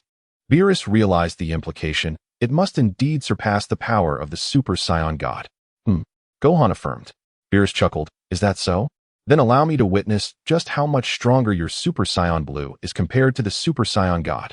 Gohan nodded resolutely and, in an instant, transformed into a streak of blue light, charging toward Beerus. In response, Beerus became a flash of purple light, meeting Gohan head-on. In the blink of an eye, the two collided, fists and feet striking with tremendous force. With a thunderous crash, their right fists collided, releasing an overwhelming aura that radiated outward. At that moment, Son Wukong emerged from the sea, landing on the cruise ship. Wukong, Dad, are you all right? I'm fine, Son Wukong replied, shaking his head. Vegeta, observing this, let out a disdainful huff, glaring at Son Wukong with irritation. Kakarot, when did you master the Super Saiyan God form? With a smile, Son Wukong replied. Just 2 days ago. 2 days ago? Yes. Son Wukong nodded. In the skies above, Gohan and Beerus were engaged in a fierce duel, exchanging blows with fists and feet. Bang! Son Gohan's right fist struck Beerus's face with great force. In the next moment, Beerus retaliated swiftly, landing his own punch on Son Gohan's face. The exchanges between the two were relentless, each refusing to yield. Observing their fierce battle, Son Wukong quickly realized that Beerus had not fought him earnestly earlier. With a resounding impact, both combatants were sent reeling from each other's blows, gasping for breath. It appeared that Whis' words held true. Your strength is indeed formidable. Beerus chuckled. Son Gohan, if I were to abdicate, would you be willing to become the god of destruction for Universe 7? Not a chance. Son Gohan shook his head defiantly. Is that so? As Beerus spoke, he vanished in a flash, reappearing before Son Gohan and launching an attack. Startled, Son Gohan quickly raised his arms to defend against Beerus's onslaught. Whoosh! Bang! Bang! Bang! Beerus's fists rained down like a tempest upon Son Gohan. As he evaded, Son Gohan retreated hastily. Bang! Moments later, Beerus's right fist landed powerfully in Son Gohan's abdomen, sending him flying with a swift kick. Son Gohan cried out in pain, glaring at Beerus. Is this all you can do, Son Gohan? Upon hearing this, Son Gohan clenched his fists tightly. With a mighty shout, an overwhelming aura surged around him, rapidly ascending. Bang! With an astonishing display of power, Son Gohan transformed into Super Saiyan Deep Blue. What is this? Krillin exclaimed in surprise. I have no idea. Son Wukong replied, shaking his head. Beerus, intrigued by Son Gohan's transformation, inquired, Son Gohan, what is this form? It is called Super Saiyan Deep Blue. Super Saiyan Deep Blue? Yes. Son Gohan nodded affirmatively. You Saiyans certainly have a plethora of transformations. Beerus remarked with a hint of sarcasm. Son Gohan nodded in agreement. Then, Lord Beerus, shall we continue? Indeed. Beerus nodded. With that, Son Gohan let out a powerful shout and charged at Beerus. In the blink of an eye, he was upon Beerus, moving like a flash of light as they engaged in combat. Whoosh! Bang! Bang! Bang! Their incredible speed created a dazzling display of purple and blue light. Intertwining in the sky, after a brief moment, they suddenly ceased fighting and soared into the cosmos beyond Earth. Soon, they had left the planet, entering the vastness of outer space. They exchanged glances before propelling themselves towards each other with incredible speed. Whoosh! Bang! Bang! Bang! In an instant, they found themselves locked in combat once more. Their bodies radiated an astonishing aura, emanating power in all directions. Bang! Beerus delivered a powerful punch forward, sending Son Gohan flying. Gritting his teeth, Son Gohan quickly stabilized himself in the cosmos. Whoosh! At that moment, Beerus's right hand coalesced a tremendous energy of destruction, aimed directly at Son Gohan. Upon witnessing this, Son Gohan clasped his hands together behind him and declared, Kamehameha. A deep azure wave of energy coalesced from his palms, hurtling towards the incoming destructive energy. Boom! The Kamehameha collided with the destructive force. With a vigorous thrust of his right hand, Beerus pushed forward, and Son Gohan, with a mighty roar, propelled his hands forward. The two energies surged back and forth, advancing and retreating. After a brief moment, both energies dissipated simultaneously, vanishing into the ether. Breathing heavily, Son Gohan and Beerus charged towards one another. Whoosh! Bam! Bam! In the blink of an eye, they stood before each other, embroiled in fierce combat. Bang! Moments later, both seized each other's hands, exerting their strength within the cosmos. Invisible ripples emanated from their grasp, spreading throughout the universe. Observing this from the Kaioshin realm, the elder Kaioshin's expression shifted to one of deep concern. This is disastrous. If they continue to battle like this, the universe may face annihilation with just 2 more shockwaves like that. 2 more? Exclaimed the East Kaioshin in astonishment. In the skies above Earth, bam! After a brief stalemate, Beerus exerted his strength, sending Son Gohan flying. Due to the immense toll on their stamina, both stood still, panting heavily. Moments later, Beerus raised his hand, and an array of destructive energy surrounded him. Son Gohan chuckled lightly, and a similar aura of destructive energy enveloped him. With a swift motion, Beerus directed his destructive energy towards Son Gohan, who reciprocated with his own assault. Boom, boom, boom. With earth-shattering detonations, their energies exploded in the cosmos, radiating blinding brilliance. Bam! Observing this, Beerus transformed into a streak of purple light, charging at Son Gohan, who mirrored his actions. Whoosh! Bam! Bam! In an instant, they were engaged in a fierce exchange of blows once more. Bang! After dozens of exchanges, Son Gohan suddenly activated his instant transmission, delivering a decisive punch that sent Beerus staggering. Vados, witnessing this from Earth, displayed a flicker of surprise on her face. Did time just pause? In the skies above Earth, Beerus soon recognized the complexity of Son Gohan's recent attack. Son Gohan, did you just suspend time? Son Gohan shook his head. No, I merely jumped forward by 3 seconds. A time jump? Indeed. Son Gohan affirmed with a nod. Beerus, intrigued, smiled. How fascinating. This is becoming increasingly interesting. As he spoke, an overwhelming aura radiated from his being, ascending to new heights. Son Gohan furrowed his brow, realizing that Beerus's power exceeded his expectations. Very well, shall we continue? Son Gohan nodded, once again activating the instant transmission technique to launch an assault on Beerus. Prepared for the onslaught, Beerus deftly evaded the attack, countering with a remarkable strike. With a resounding impact, Beerus's right fist collided with Son Gohan's abdomen. Gohan let out a piercing scream, spitting out a mouthful of saliva. Chapter 131. The ultimate technique. With a disdainful grunt, Beerus executed a swift side kick, sending Son Gohan flying to the left. Gohan clutched his abdomen, visibly suffering from the blow. It was over. Beerus raised his hand, gathering destructive energy, ready to conclude the battle. Gohan gritted his teeth and lowered his hand from his abdomen. Observing this, Beerus unleashed the destructive energy towards him. Gohan stood motionless, rooted to the spot. Just as the destructive energy was about to strike him, he suddenly transformed into a flash of white light, reappearing behind Beerus. Startled, Beerus quickly turned to look back. He beheld Gohan, whose hair and pupils had turned silver, enveloped in a shimmering silver aura. This was the ultimate technique. Beerus was taken aback upon witnessing Gohan's transformation. A mere mortal had comprehended the ultimate technique, a feat difficult even for the gods. Not only Beerus was astonished, Whis and the others on Earth shared in the disbelief. Especially Whis, who, unlike others, understood the true power of the ultimate technique as an angel. How is this possible? Am I still dreaming? Beerus muttered, rubbing his eyes. Boom. At that moment, the void of space erupted with the explosion of Beerus' vacated destructive energy. Hearing the blast jolted Beerus from his astonishment. Though the ultimate technique was indeed formidable, it depended on the skill of its wielder. Moreover, the gods of destruction possessed their own divine techniques. Son Gohan, who taught you this ultimate technique? Beerus inquired.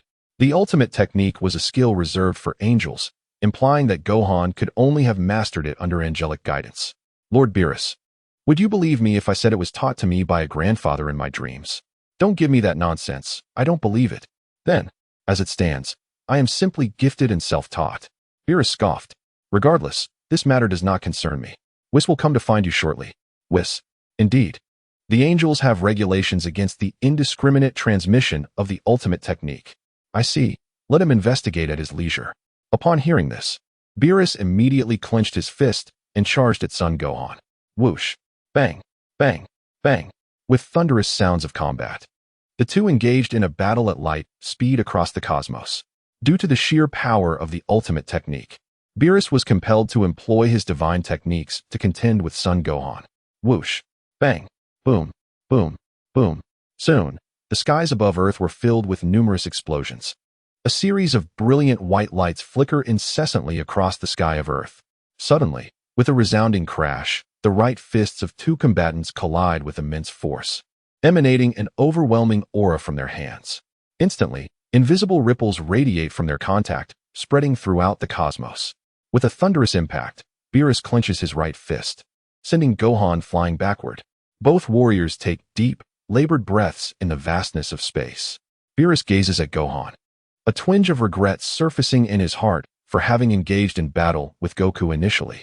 Although Beerus possesses formidable strength, his stamina is not boundless. He had refrained from using his full power to test Gohan, which has significantly drained his energy. Unbeknownst to Gohan, he contemplates whether to employ the Kaioken technique. With an infinite reserve of energy, he finds himself still brimming with vigor despite the prolonged confrontation with Beerus. Typically, the use of Ultra Instinct places a considerable strain on the body, rendering one unable to utilize Kaioken simultaneously due to its own taxing demands. However, Gohan's variant is the injury-free Kaioken, and with his abundant stamina, he is well within his capacity to employ it. Just as Gohan ponders this, Beerus transforms into a streak of purple light, launching toward him. Gohan instinctively evades the attack, engaging in combat with Beerus once more. After a lengthy exchange, Beerus ultimately sends Gohan crashing back to Earth. Gohan! Videl exclaims as she sees him plummet from the sky, swiftly soaring upwards to catch him. At that moment, Beerus descends from the cosmos, landing upon the cruise ship. Is it over? Beerus nods in response, casting his gaze toward the cake in Whis' hands. Lord Beerus, would you like some cake? Cake? He inquires, recalling that today marks Bulma's birthday, with an array of delectable Earth dishes present. Today is my first experience tasting Earth cuisine, and I must admit, it is surprisingly delightful. Surprisingly delightful? Beerus' interest is piqued. Whis, known for his insatiable appetite, would not lavish praise upon the food without merit. Indeed, Lord Beerus, would you care to try some as well? Beerus hesitates momentarily. Perhaps you should join us for Bulma's birthday celebration, Goku suggests. Isn't that right, Bulma? Bulma chuckles awkwardly, nodding in agreement. It would be my honor for Lord Beerus to attend my birthday party. Despite her words, fear lurks in her heart at the thought of Beerus. Then, I wish you a happy birthday. Bulma nods again.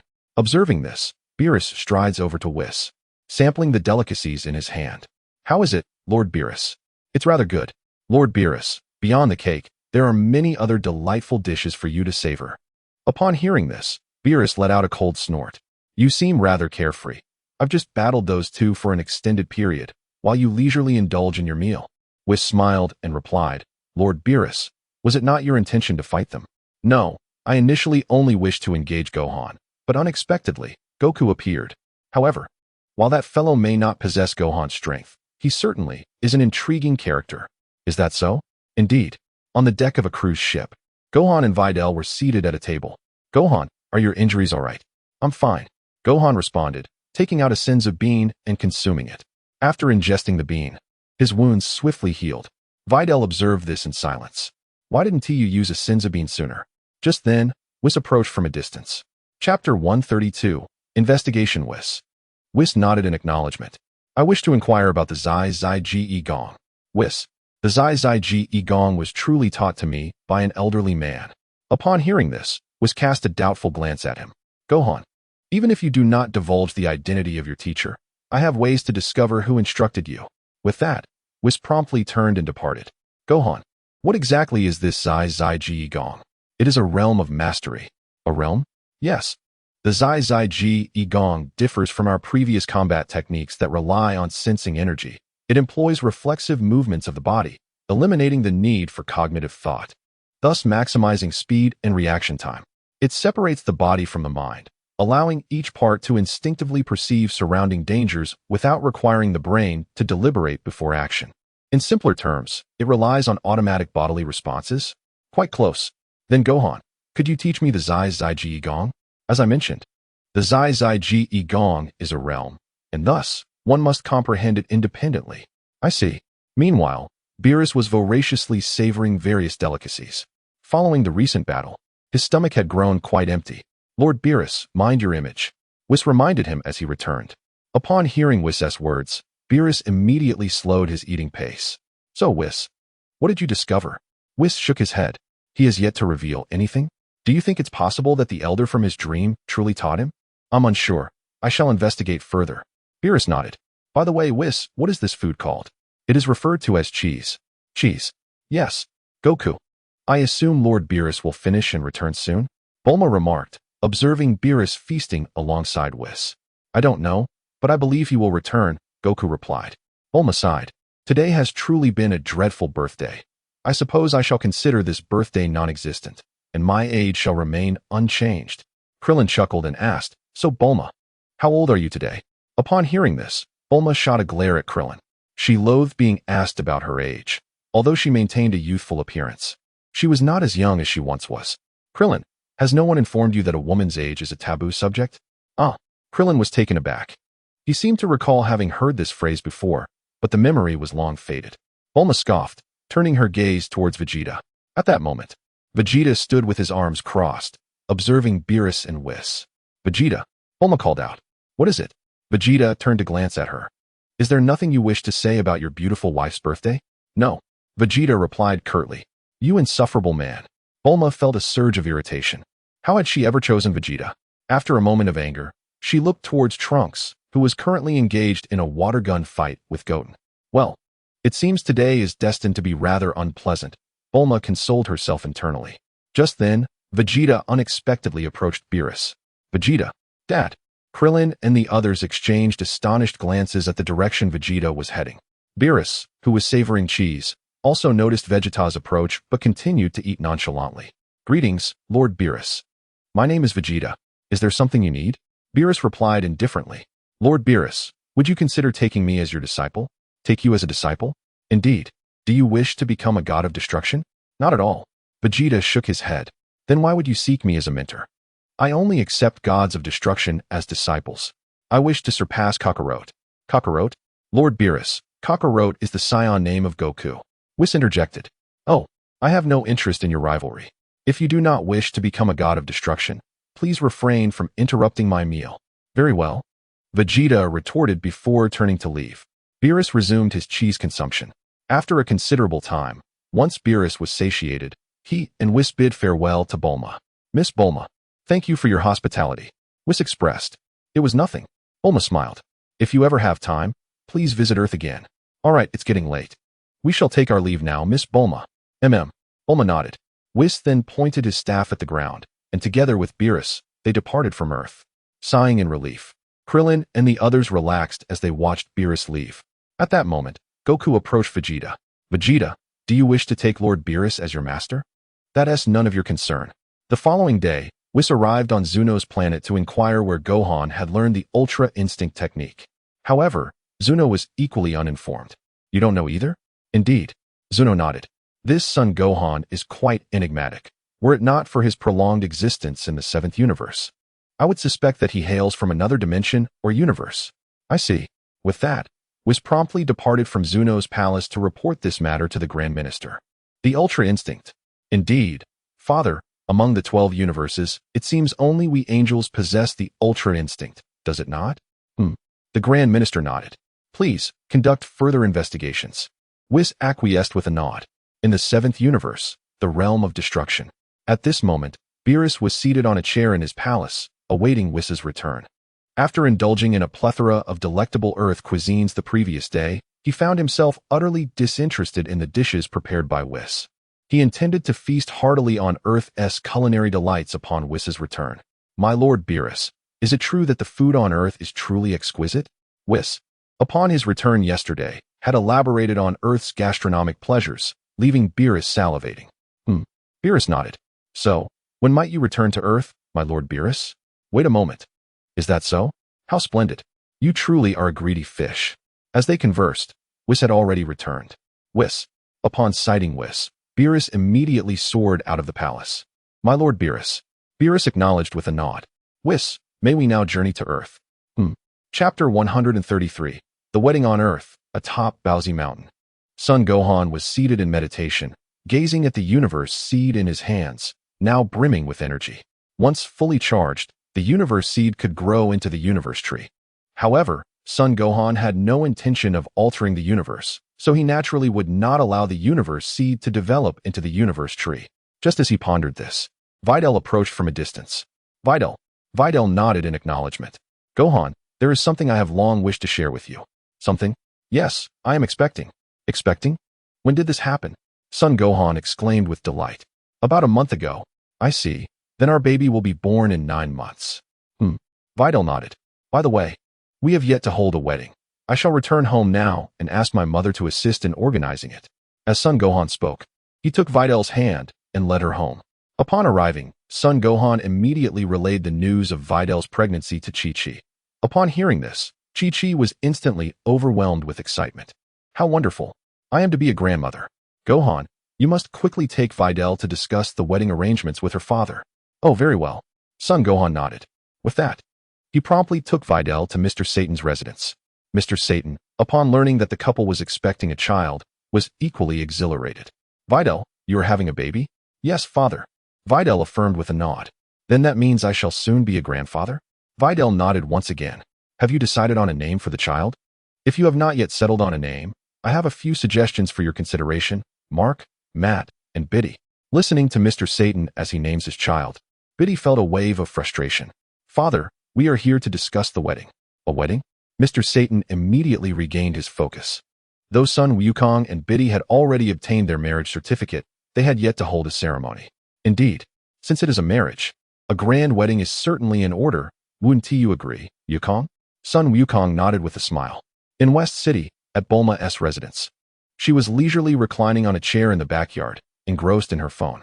Suddenly, a vibrant beam of light descended from the sky, landing in Bulma's backyard. As the radiance dissipated, 2 figures emerged, Lord Beerus and Whis. Lord Beerus, Whis. Whis smiled and remarked, "It is a pleasure to see you again, Miss Bulma." Bulma nodded in acknowledgement. "What brings you here today, Whis?" "We have come to Earth to sample its culinary delights." "Earth cuisine?" "Indeed. I wonder if Miss Bulma could introduce us to some of the finest dishes Earth has to offer?" "Of course, I would be delighted to." "Is that so? How thoughtful of you." Bulma nodded and proceeded to introduce the two to a variety of delectable Earth dishes. After some time had passed, Bulma had thoroughly shared the delights of Earth's cuisine and arranged for a generous amount of food to be sent to their home. By noon, having indulged in a satisfying meal, the two were preparing to pack some food to take with them. Vegeta, having finished his training in the gravity chamber, emerged and spotted the pair. "Lord Beerus." Beerus nodded in acknowledgement. "What brings you here?" "We are here to sample Earth's culinary offerings." "Earth cuisine?" "Yes." As Beerus spoke, Bulma approached with a smile. "Lord Beerus, I have arranged for the food you requested." Whis chimed in. "Thank you very much, Bulma." "Not at all. Where is the food now?" "It is just ahead." Upon hearing this, Whis promptly followed Bulma. Moments later, Whis returned to Beerus, stating, "Lord Beerus, I have stored the food in my staff. Shall we return now?" "Indeed." Whis then moved to Beerus's side, pointing his staff toward the ground, and they departed from Earth. Watching them leave, Vegeta pondered thoughtfully. He then approached Bulma and asked, "Bulma, do you think they will return?" "I'm not sure, but I believe they will come back." "They will. They seem to enjoy our earthly cuisine." "Did they mention when they might return?" "No, they did not." "Make sure to inform me immediately when they do." "Immediately?" "Yes." Time passed swiftly, and a week soon elapsed. After a week of meticulous preparation, Son Wukong and Biddy Lee were finally ready for their wedding today. This momentous occasion saw Son Wukong inviting a multitude of guests, including Krillin and their friends, as well as Beerus and Whis. Initially, he had no intention of inviting the latter two. However, Bulma inadvertently let the news slip, and with Chi-Chi's enthusiastic invitation, he found himself obliged to welcome them to his celebration.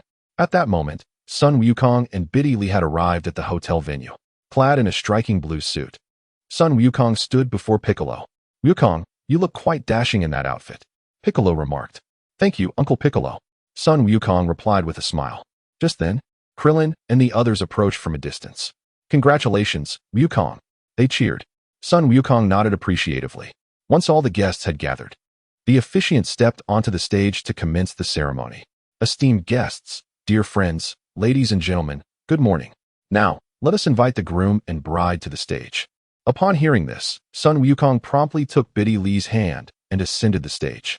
Once there, the officiant posed several questions to the couple. "Mr. Son Wukong, do you take Miss Biddy Lee as your wife?" promising to cherish her for all eternity? I do, he affirmed. Miss Bitterly, do you take Mr. Son Wukong as your husband, committing to a lifelong partnership? I do, she replied. Very well, now let us have the groom and bride exchange rings. The pair immediately presented the rings to one another. From this day forth, you shall officially be husband and wife. Upon the officiant's proclamation, thunderous applause erupted from the audience. Can we start the feast now? Beerus inquired.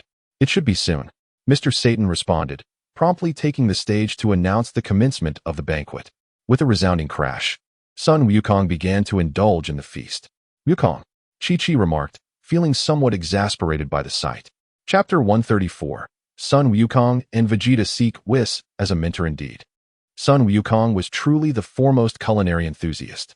As the banquet unfolded, Son Wukong and Bitterly made their rounds, toasting to various guests. Ragusa, observing from a distance, felt a twinge of jealousy. The following day, having heard rumors of Beerus and Whis' frequent visits to Earth, Son Wukong arrived early at Bulma's home in anticipation of their arrival. Kakarot, Vegeta called out as he spotted Son Wukong at his residence. Vegeta, Son Wukong responded cheerfully. Vegeta scoffed. Kakarot, what brings you to my home?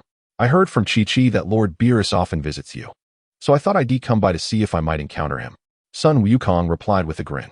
Do you wish to seek Lord Beerus as your mentor? Vegeta inquired, arching an eyebrow. Why not?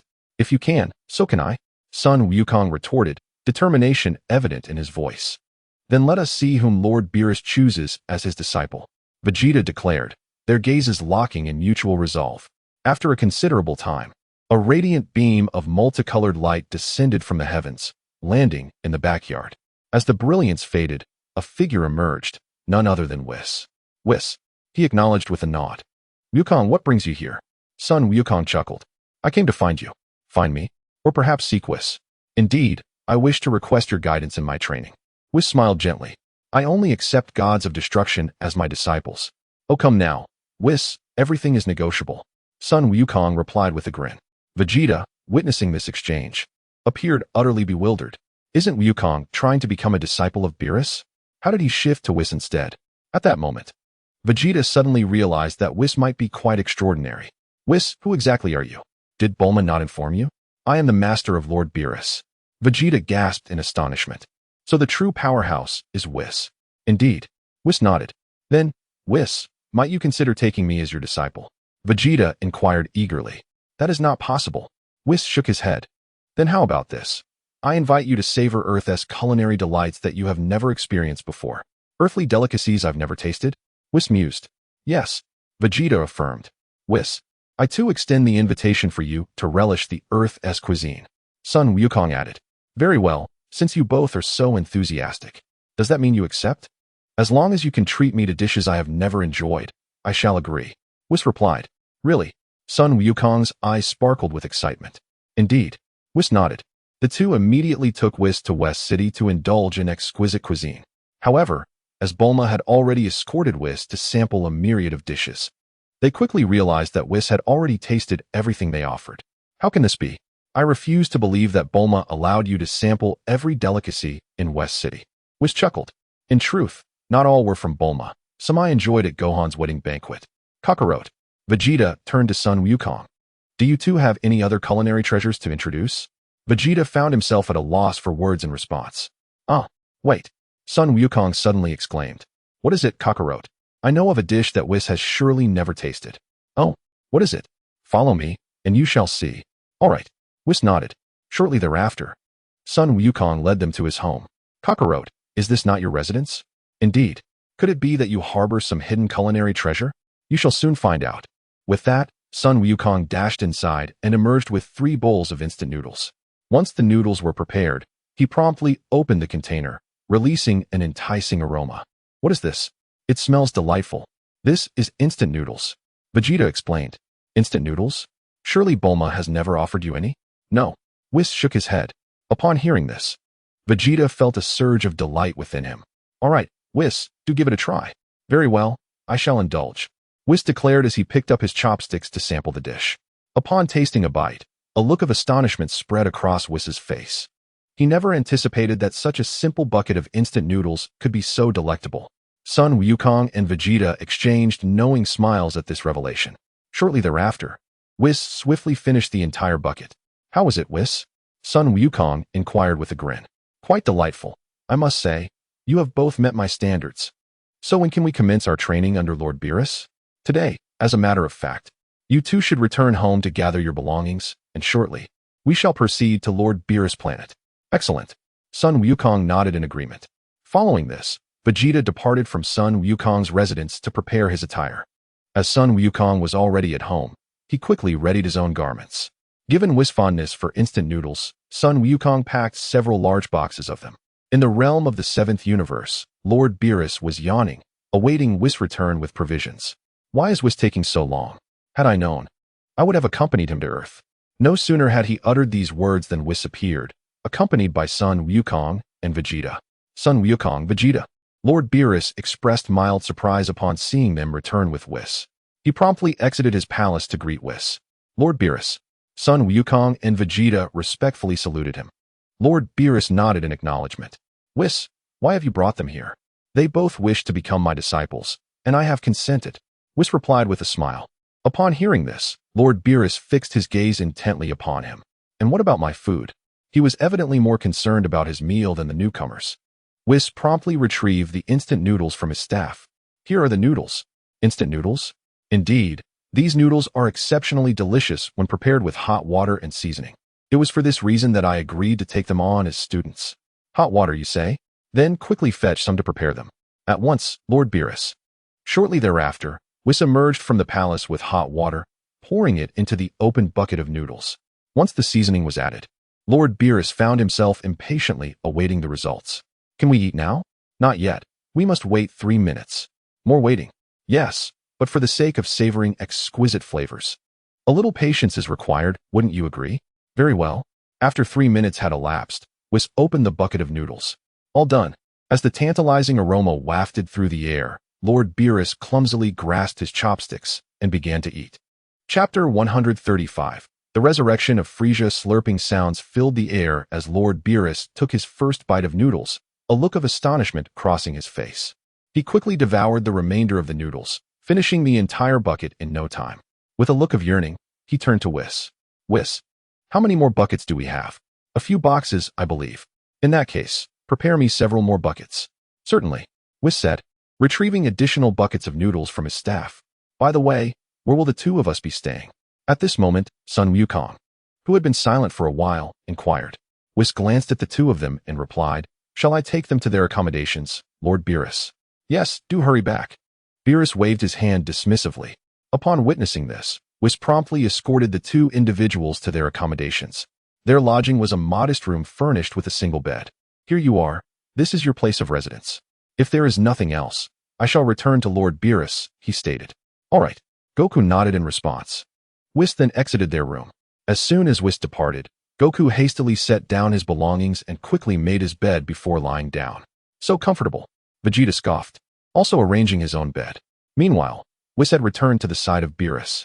Lord Beerus, he began. What is your purpose in bringing those two here, Whis? Beerus inquired, casually slurping noodles. Goku is Gohan's father, and I wish to see if I can learn who taught Gohan the Ultra Instinct technique from him.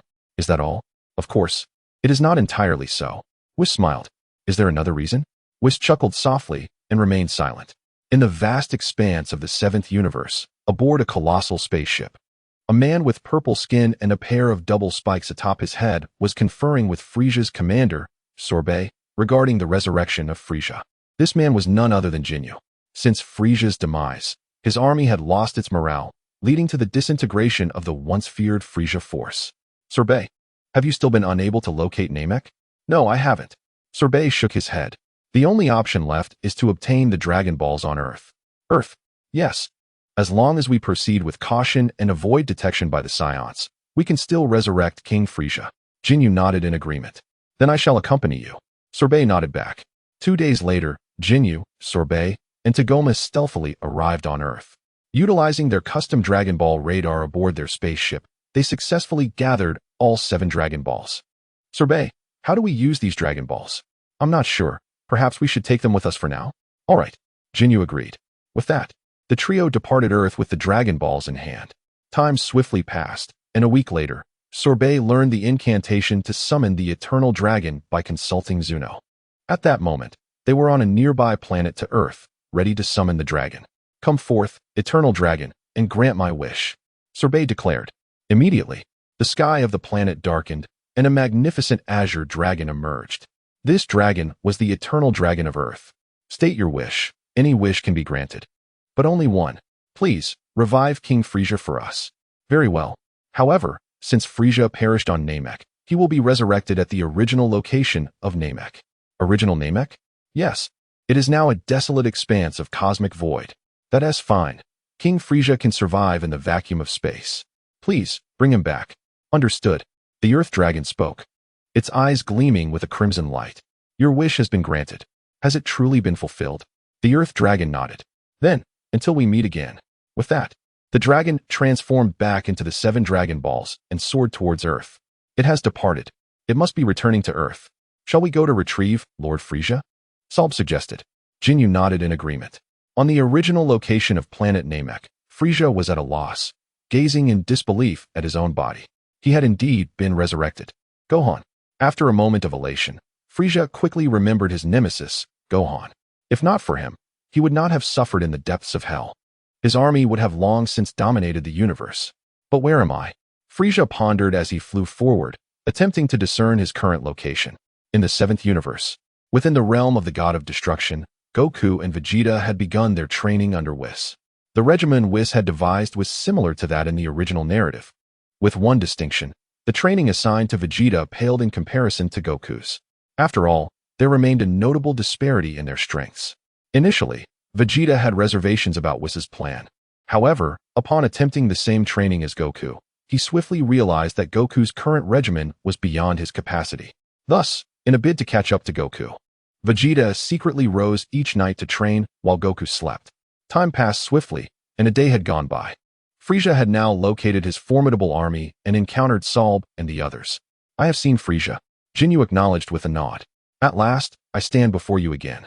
"Lord Frisia," Jinyu exclaimed, tears brimming in his eyes. "Did you bring me back to life?" "Indeed, Lord Frisia. The Dragon Balls of Earth could not transport you directly to us, thus causing you to endure suffering." Frisia nodded in acknowledgement. "What of Gohan and the others?" "Reporting to you, Lord Frisia, Gohan has defeated Majin Buu." "Majin Buu?" "Yes," Salb affirmed. "I believe I once heard my father mention that in this universe, there are 2 beings one should never provoke, Lord Beerus and Majin Buu." "Lord Frisia, our entire army is in disarray. Your resurrection is timely to restore the morale of the Frisia force," Salb remarked. Frisia cast a scrutinizing glance at him. "You likely revived me for this very reason. Did you not?" "Yes, indeed. Let us set aside the matter of revitalizing the Frisia force for now. I have something far more pressing to attend to." Chapter 136. The Onslaught of Frisia, something more pressing? What could possibly be of greater importance than revitalizing the Frisia force? Revenge. Frisia gritted his teeth, clenching his fists tightly. "Revenge? Son Gohan has caused me immense suffering in that infernal place. How can I not avenge this grievance?" Upon hearing this, Tagma immediately stood up. "Lord Frisia, the Scions have grown exceedingly powerful. In my opinion, we should refrain from provoking them further." Frisia, upon hearing this, cast a frigid gaze upon Tagma and swiftly approached him, seizing him by the neck and lifting him off the ground. "Lord Frisia," Salb exclaimed in shock. Tagma struggled to breathe under Frisia's grip. "My army has become what it is today because of cowardly souls like you," Frisia declared, releasing his hold and using his telekinetic abilities to thrust Tagma violently against the wall. Coughing heavily, Tagma gasped for air. "By the way, Salb, has my father not been resurrected?" Frisia inquired. "In response to your query, Lord Frisia, the Dragon Balls on Earth can only grant one wish at a time. So I resurrected you first. Next time, I shall bring King Cold back to life. You need not resurrect him. He was always nagging me in the afterlife. Let him remain there." "Understood." Additionally, with Gohan's newfound strength, I must undergo 4 months of rigorous training before returning to Earth. Salb questioned, "Rigorous training?" "Indeed. I am a genius. I have never trained since birth. 4 months of training, and I am confident I can defeat Gohan." Hearing this, Jinyu nodded in agreement. Frisia then turned his gaze toward Tagma. "During these 4 months, you shall train with me. I will ensure you receive proper instruction." Tagma, feeling a wave of panic. Could already envision the brutal training that awaited him at Frisia's hands. Lord Frisia, may I also train with you? Jinyu asked. Ha ha ha. Frisia could not contain his laughter. Captain Jinyu, do you wish to train alongside me? It would be my honor. Jinyu smiled. Very well, you shall also train with me. Jinyu initially intended to include Jis and the others, but upon reflection, he realized their power was too meager. They would likely struggle against even a single strike from Frisia. Thus, he abandoned that notion. As time swiftly passed, a month elapsed. Whis observed that Vegeta was unable to keep pace with Goku's training and thus suggested he utilize the hyperbolic time chamber on Earth.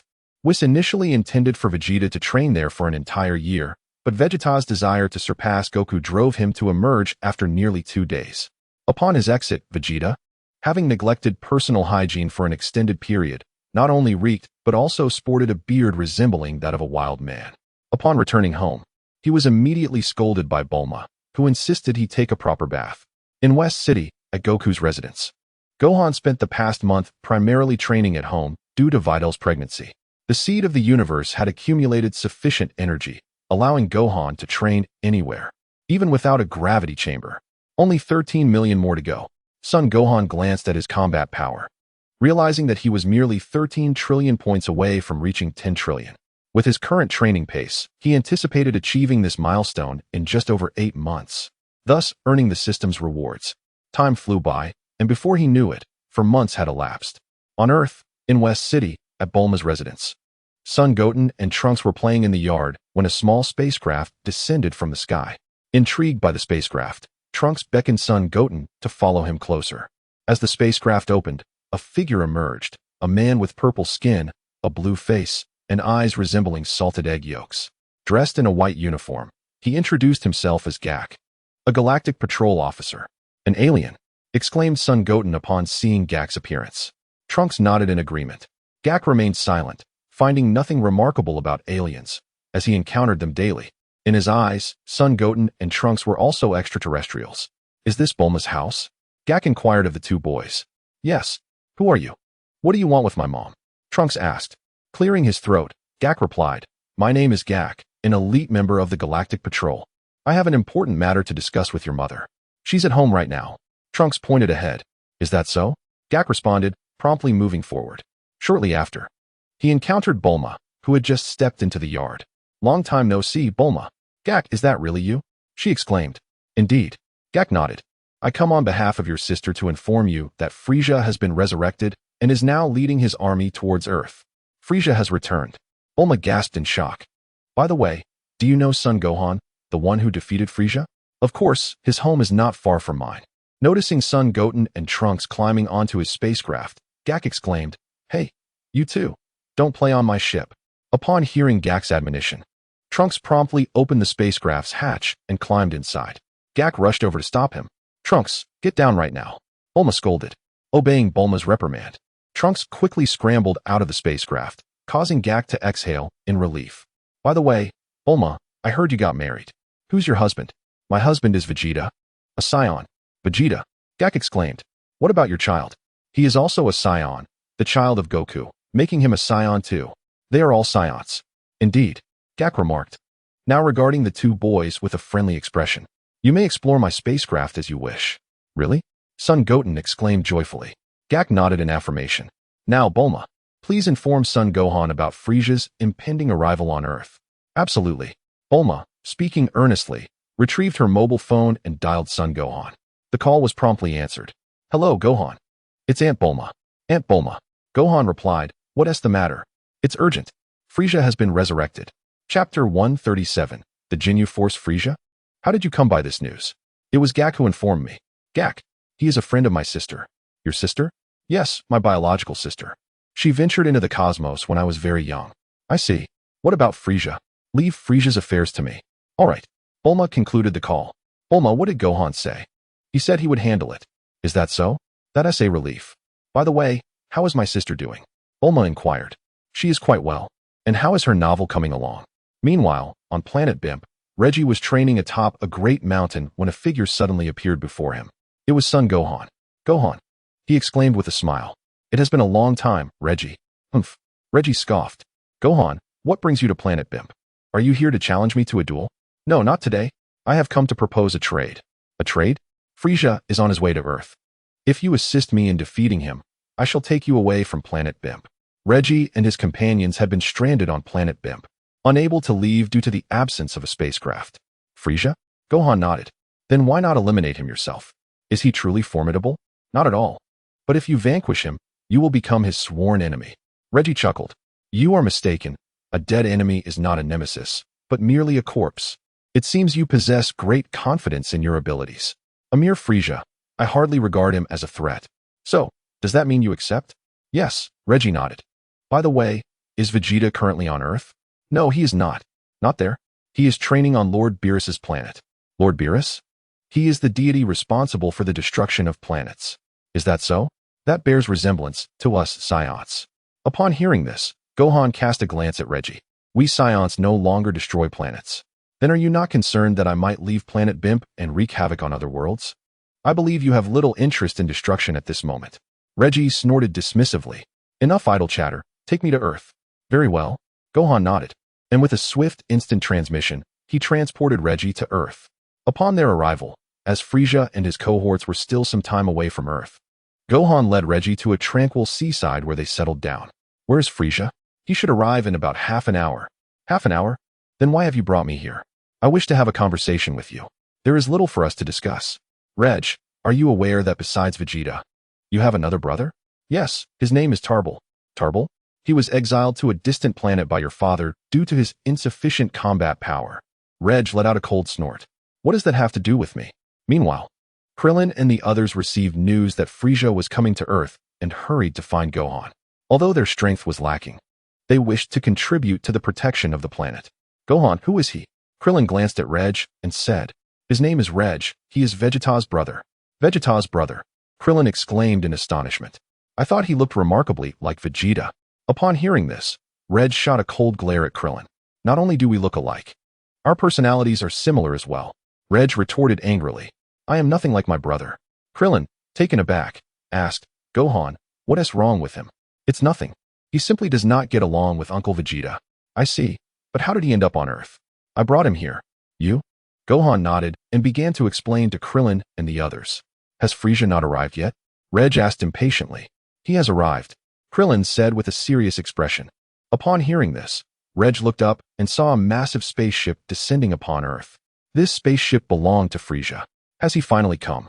Moments later, Frieza and his vast army landed on Earth. Krillin and the others prepared for battle. Frieza sat in a flying chair, gazing down at Gohan. Beside him stood Tagoma and the Ginyu Force. Long time no see, Gohan. Frieza greeted Gohan with a smile. Indeed, you haven't changed much since our last encounter. Frieza's expression darkened at this remark. While others may not grasp the implication of Gohan's words, he understood that Gohan was mocking his height. Lord Frieza, shall I handle him? Ginyu inquired. No, you are no match for him. Focus on the others. Understood, Lord Frieza. At that moment, Reg stepped forward. You are Frieza? Who is this person? Why does he resemble Vegeta so closely? Could he be Vegeta's brother? I don't know. Frieza shook his head. Who are you? Ginyu shouted at Reg. My name is Reg. Reg? I don't recall hearing that name. Lord Frieza, have you heard of it? No. Frieza shook his head. What is your relation to Vegeta? Ginyu asked. He is my brother. Vegeta's older brother. Ginyu was taken aback. Enough of this idle chatter. I shall annihilate you all in one breath. One breath? You are quite arrogant. Do you even know who we are? I don't know, nor do I care to know. Infuriating. Ginyu exclaimed. We are the most formidable Ginyu force under the command of King Frieza, and I am Captain Ginyu. Jisoo, show them our battle stance. Ah, now? Jisoo hesitated.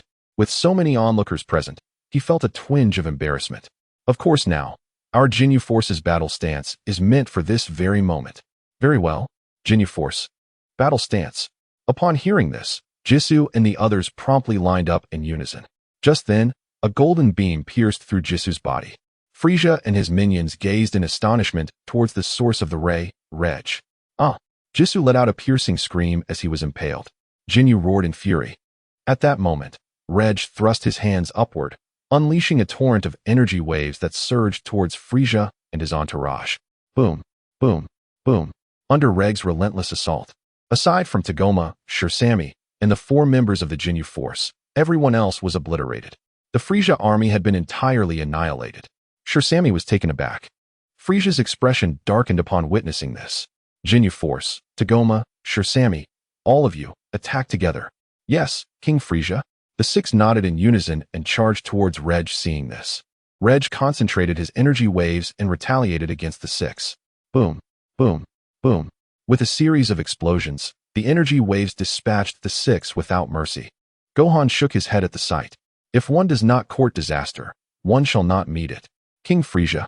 Sure Sammy trembled in fear. Frieza snorted disdainfully and rose from his throne. At that moment, Gohan suddenly addressed Frieza. Frieza, I advise you to unleash your full power at once. Or you might not even get the chance to do so. Unleash my full power at once. Frieza, though perplexed, transformed into his final form. Meanwhile, Reg gathered a golden energy wave in his right hand and aimed it at Sure Sammy. No. Shisami's face paled in horror. With a thunderous explosion, Sure Sammy was eradicated. Frieza gritted his teeth and glared at Reg. Reg dashed towards Frieza, feet pounding against the ground. Frieza roared, enveloped in a purple aura, and met Reg's charge. In an instant, they stood before each other, fists clenched and ready to strike. However, Reg's fists moved with greater speed. Before Frieza could land a blow, he was met with a powerful punch from Reg that sent him staggering backward. Reg swiftly darted in front of Frieza and unleashed a flurry of relentless punches. Bam! Bam! Bam! Ack! Under Reg's ferocious onslaught, Frieza cried out in agony. Bam! At this moment, Reg clenched his hands into fists and struck fiercely at Frieza's body. With a thunderous roar, Frieza plummeted to the ground like a projectile. The earth was instantly enveloped in a cloud of dust. Whoosh! Bang! Bang! Bang! Reg unleashed a barrage of energy waves towards Frieza, causing the ground to erupt with a series of tremendous explosions and anguished cries. Moments later, as the dust settled, several enormous craters appeared on the surface, with Frieza lying in a disheveled state within one of them. How infuriating! Frieza glared at Reg in midair, seething with rage. Oh, he is still alive. Reg was somewhat taken aback to see Frieza still standing. Upon hearing this, Frieza swiftly rose from the ground, clenching his fists tightly. Huh! With a mighty shout, a purple aura enveloped his entire being. Boom! The very ground of the earth trembled under the weight of Frieza's overwhelming power. The ground beneath his feet cracked, forming a significant crater as his energy dispersed around him. At that moment, aside from his face, palms, soles of his feet, and the gems on his body and head which remained purple, the skin of Frieza transformed into a golden hue. This was the Golden Frieza. What immense power! The Dragon Ball warriors gasped in astonishment. Reg scoffed, tightening his fists and transforming into Super Saiyan 4. Super Saiyan 4. The Dragon Ball warriors were taken aback once more. Frieza shouted loudly, morphing into a beam of purple light. Charging at Reg. Reg clenched his fists, transforming into a beam of red light, rushing towards Frieza. Whoosh! Bang! Bang! Bang! In no time, the two arrived before each other, delivering powerful blows. Due to Reg's superior strength and speed, Frieza soon found himself unable to keep pace, and was sent reeling by a single punch from Reg. Damn it! Frieza gritted his teeth, glaring at Reg. At that moment, Reg's figure suddenly vanished from sight, reappearing behind Frieza. Before Frieza could react, Reg delivered a powerful elbow strike to Frieza's shoulder. Bang! With a resounding crash, Frieza was immediately sent crashing into the ocean, creating a massive wave. Boom! Moments later, Frieza emerged from the sea, his hands surging with concentrated energy waves, launching an attack at Reg. Reg evaded, while simultaneously gathering energy waves to counter Frieza's assault. Whoosh! Boom! Boom! Boom! The two energy waves collided in the sky. Whoosh! Bang! After exchanging energy blasts, both paused their attacks and charged at each other. In the blink of an eye, they stood before one another, delivering powerful strikes. This is a total domination match. Gohan observed the fierce battle between them. Total domination match? Krillin inquired, looking at Gohan. Indeed. After a moment, Reg propelled Frieza away with a knee strike, gathering a golden energy wave in his hands, launching it towards Frieza. Thunderous roar. With a tremendous explosion, Frieza was vanquished. Was he truly eliminated? Krillin inquired. Gohan nodded affirmatively. Suddenly, Reg appeared, descending from the sky and landing before Gohan. All right, Gohan, I have fulfilled our agreement and disposed of him. You should return me now. Certainly, Gohan replied. Then, Uncle Piccolo, if there is nothing else, you may return first. All right. Gohan, in a swift motion, teleported Reg back to planet Bambi. Upon their return, Reg promptly summoned Sapali and the others. Reg, Dad, Gohan, Father, where did you just go? Orin asked. I just visited Earth. Earth? Indeed, I just went to Earth to eliminate Frieza. You eliminated Frieza. Sapali exclaimed in surprise. Reg nodded. This was a transaction between Gohan and myself. As long as I eliminated him, he would take us away from planet Bambi. Chapter 139. Zampa Sapali looked at Gohan with confusion. Gohan's strength surpassed that of Reg. Why did he require Reg's assistance to eliminate Frieza? Then you should hasten and gather your belongings. I will take you away from planet Bambi. Gohan declared. All right. After a short while, Reg had everything prepared. Is everything ready? All set. Gohan, with a quick flash, teleported them to a planet controlled by Frieza's army. Where's this? This is Frieza Planet 67, a world under Frieza's dominion. Frieza's planet. Gohan confirmed with a nod. Then, we shall meet again. With that, Gohan teleported away from Frieza Planet 67. Reg, what does he mean by that? Reg scoffed. He merely intends to exploit us to confront Frieza's vast army. Frieza's army? Though Frieza is dead, his forces are incredibly formidable. Yet this suits my purpose perfectly. Suit your purpose? Time passed swiftly, and in merely 2 days, Goku and the others training in the God of Destruction realm learned of Frieza's resurrection. Frieza has returned? Indeed, and he has acquired a new form. Whis stated. A new form? Yes, it is a golden form. A golden form? Let us refer to it as Golden Frieza. Was Gohan the one to eliminate him? Vegeta questioned. No. It was a scion named Reg. Reg? He seems to be your brother. Were you unaware? My brother. Vegeta was taken aback. When did he have a brother? And why was he oblivious to this? Vegeta's brother. Indeed. Whis nodded. It appears he was exiled to planet Bambi by King Vegeta due to his overwhelming battle power at birth. Overwhelming battle power. Yes. It seems he was born with a battle power of 40,000. Born with a battle power of 40,000. Vegeta gasped in astonishment. During the peak of his power, King Vegeta possessed a battle strength exceeding nearly 10,000. It is no wonder that he chose to exile his son, Rag, to planet Bimp.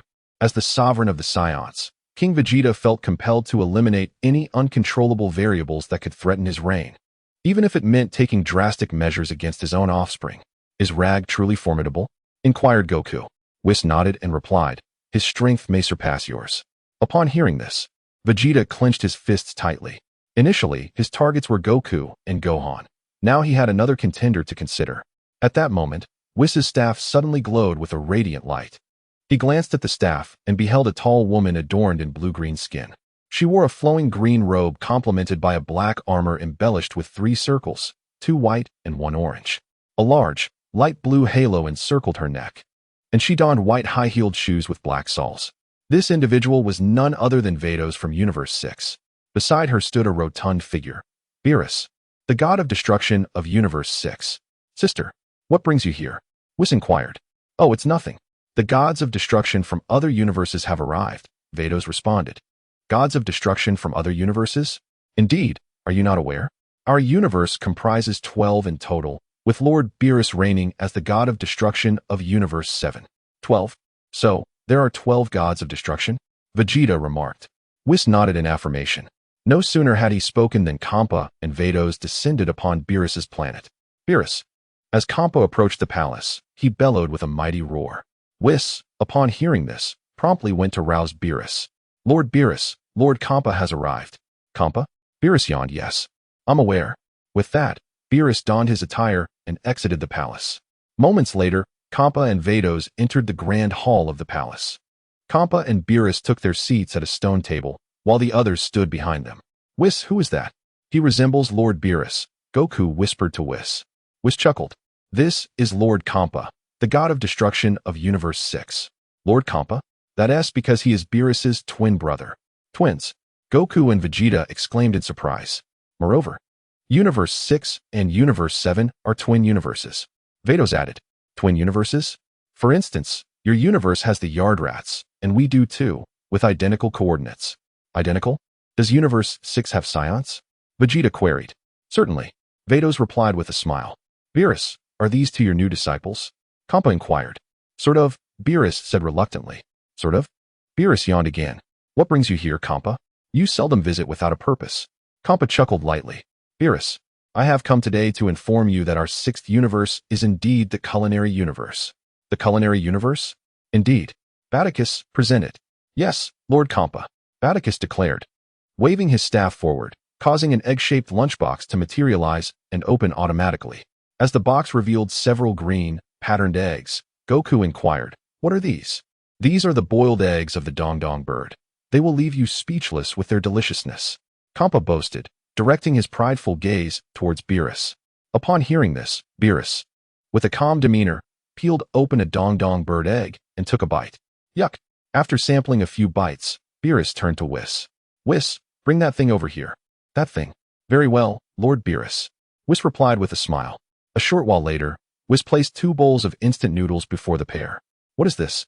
This is called instant noodles. Instant noodles? Yes, you'll understand once you taste them. Then let's have a taste. Kampa exclaimed, picking up his chopsticks and digging in. Slurp. After a single bite, Kampa's expression shifted to one of astonishment, and he devoured both the soup and the noodles entirely. How was it? Beerus inquired, chuckling. Just average. Kampa responded, a hint of guilt in his voice. But you drank all the soup. Kampa retorted through gritted teeth. Where did you acquire this food? From Earth. Earth? Earth is a planet of culinary delights. Instant noodles are merely one of its many gastronomic treasures. Chapter 140. The Martial Arts Tournament. Upon hearing this, Kampa immediately turned to Batticus behind him. Batticus, quickly locate where this Earth is. If the 7th universe has an Earth, then surely our 6th universe must have one too. Very well, Lord Kampa, Batticus replied, raising his staff to search the 6th universe. After a brief search, Batticus could not locate the Earth spoken of by Beerus. Have you not found it yet? Whis approached to inquire. Earth is situated in the northern galaxy. Just here. Whis pointed to a desolate planet on Batticus's staff. This planet? The location is correct, but this cannot possibly be Earth, can it? Earth is a beautiful blue planet. Perhaps it has changed due to some events, Batticus speculated. Shall we turn back time to take a look? Batticus nodded, and the Earth within the staff reverted to a time when humanity still existed. It turned out that the Earth in the 6th universe had been destroyed by war. After reviewing the history of Earth in the 6th universe, Whis remarked, it was annihilated. Kampa, upon hearing this, became visibly agitated. The Earth of our 6th universe was destroyed due to human conflict. Indeed, Whis confirmed with a nod. Seeing this, Beerus shrugged. What a pity. The Earthlings capable of creating its culinary delights have all perished. Beerus, Kampa, filled with indignation, ground his teeth. It was clear to him that Beerus was intentionally provoking him. What do you say we have a competition? A competition? Are you suggesting between the two of us? Upon hearing this, Beerus immediately cracked his knuckles. No, let us have a contest between our 2 universes. 2 universes? Indeed. If I win, you shall relinquish Earth to me. Beerus yawned in response. Not interested. Earth is already mine. Why should I compete with you? You. Kampa gritted his teeth. How about this? If you win, I shall grant you the 6 Dragon Balls I have collected. Lord Kampa, Vados exclaimed. Unfazed, Kampa replied. Whom do you speak of, Vados? What are these Dragon Balls? I believe Lord Kampa refers to the Dragon Balls, but they are of a size comparable to planets, thus dubbed the Super Dragon Balls. Super Dragon Balls? Kampa scoffed. My Dragon Balls are unlike yours. They can fulfill any wish. Any wish? Beerus inquired, narrowing his gaze at Kampa. But don't the Dragon Balls require 7 to be utilized? Kampa coughed lightly. If I possessed 7 Super Dragon Balls, I wouldn't seek a competition with Beerus. Did I ever mention a contest with you? Beerus retorted. Kampa, incensed, exclaimed, Are you afraid, Beerus? Afraid? I simply have no desire to compete. I see. You must be scared that they cannot match our 6th universe. Kampa glanced at Goku and Vegeta. Shall we compete? Goku's enthusiasm surged at the suggestion. Goku, Vegeta, do you wish to participate? Beerus inquired. Both nodded in affirmation. Since you wish to compete, I shall acquiesce. Beerus smiled, confident that with Gohan as his trump card, he would not let Kampa prevail. Agreed. Kampa was taken aback. Just now, you were reluctant. Why the sudden agreement? Is there some trickery afoot? So, Kampa, how do you propose we compete? Let us hold a martial arts tournament. A martial arts tournament? Yes. Each universe shall send 5 participants to compete. The victorious will continue to face the next contender. How about we follow the rules of the renowned World Martial Arts Tournament? Goku suggested. The World Martial Arts Tournament is a famous event on Earth, prohibiting any fatal harm and weapon usage, Vados added. Ah, that is indeed an excellent proposal. Kampa chuckled. If you all agree, shall we set the date for 1 week from now? 1 week. Indeed, we must allow time for preparations. Goku, Vegeta, do you have any objections? None. Goku and Vegeta shook their heads. Very well, it is settled for 1 week from now, but you shall be responsible for the venue. Responsible? Yes. Did you not propose the tournament? All right, I shall take charge. After all, I can have Vados arrange the venue. If there is nothing else, shall we take our leave? Beerus nodded. Upon seeing this, Kampa immediately took Bardos and departed. After their exit, Son Wukong swiftly approached Beerus to inquire, Lord Beerus, there are still 3 spots available. Whom do you intend to select for the competition? Beerus chuckled, responding, 1 spot will be given to Gohan. The others can be decided by you. As long as Gohan participates, victory in this tournament is assured. I see. Son Wukong pondered thoughtfully. Currently, the strongest individuals on Earth are likely Majin Buu and Piccolo. 2 days swiftly passed. Whis returned with Son Wukong and the others to Earth to discuss the martial arts tournament with Gohan and the rest. Martial arts tournament. Gohan exclaimed. Indeed, Lord Beerus has allocated 1 spot for you, while we must choose 2 more participants. Who does Father wish to have compete? Gohan queried. What do you think about Majin Buu and Piccolo? Son Wukong suggested. Uncle Piccolo? That sounds good to me. Son Wukong turned to Piccolo. What do you say, Piccolo? Are you willing to participate?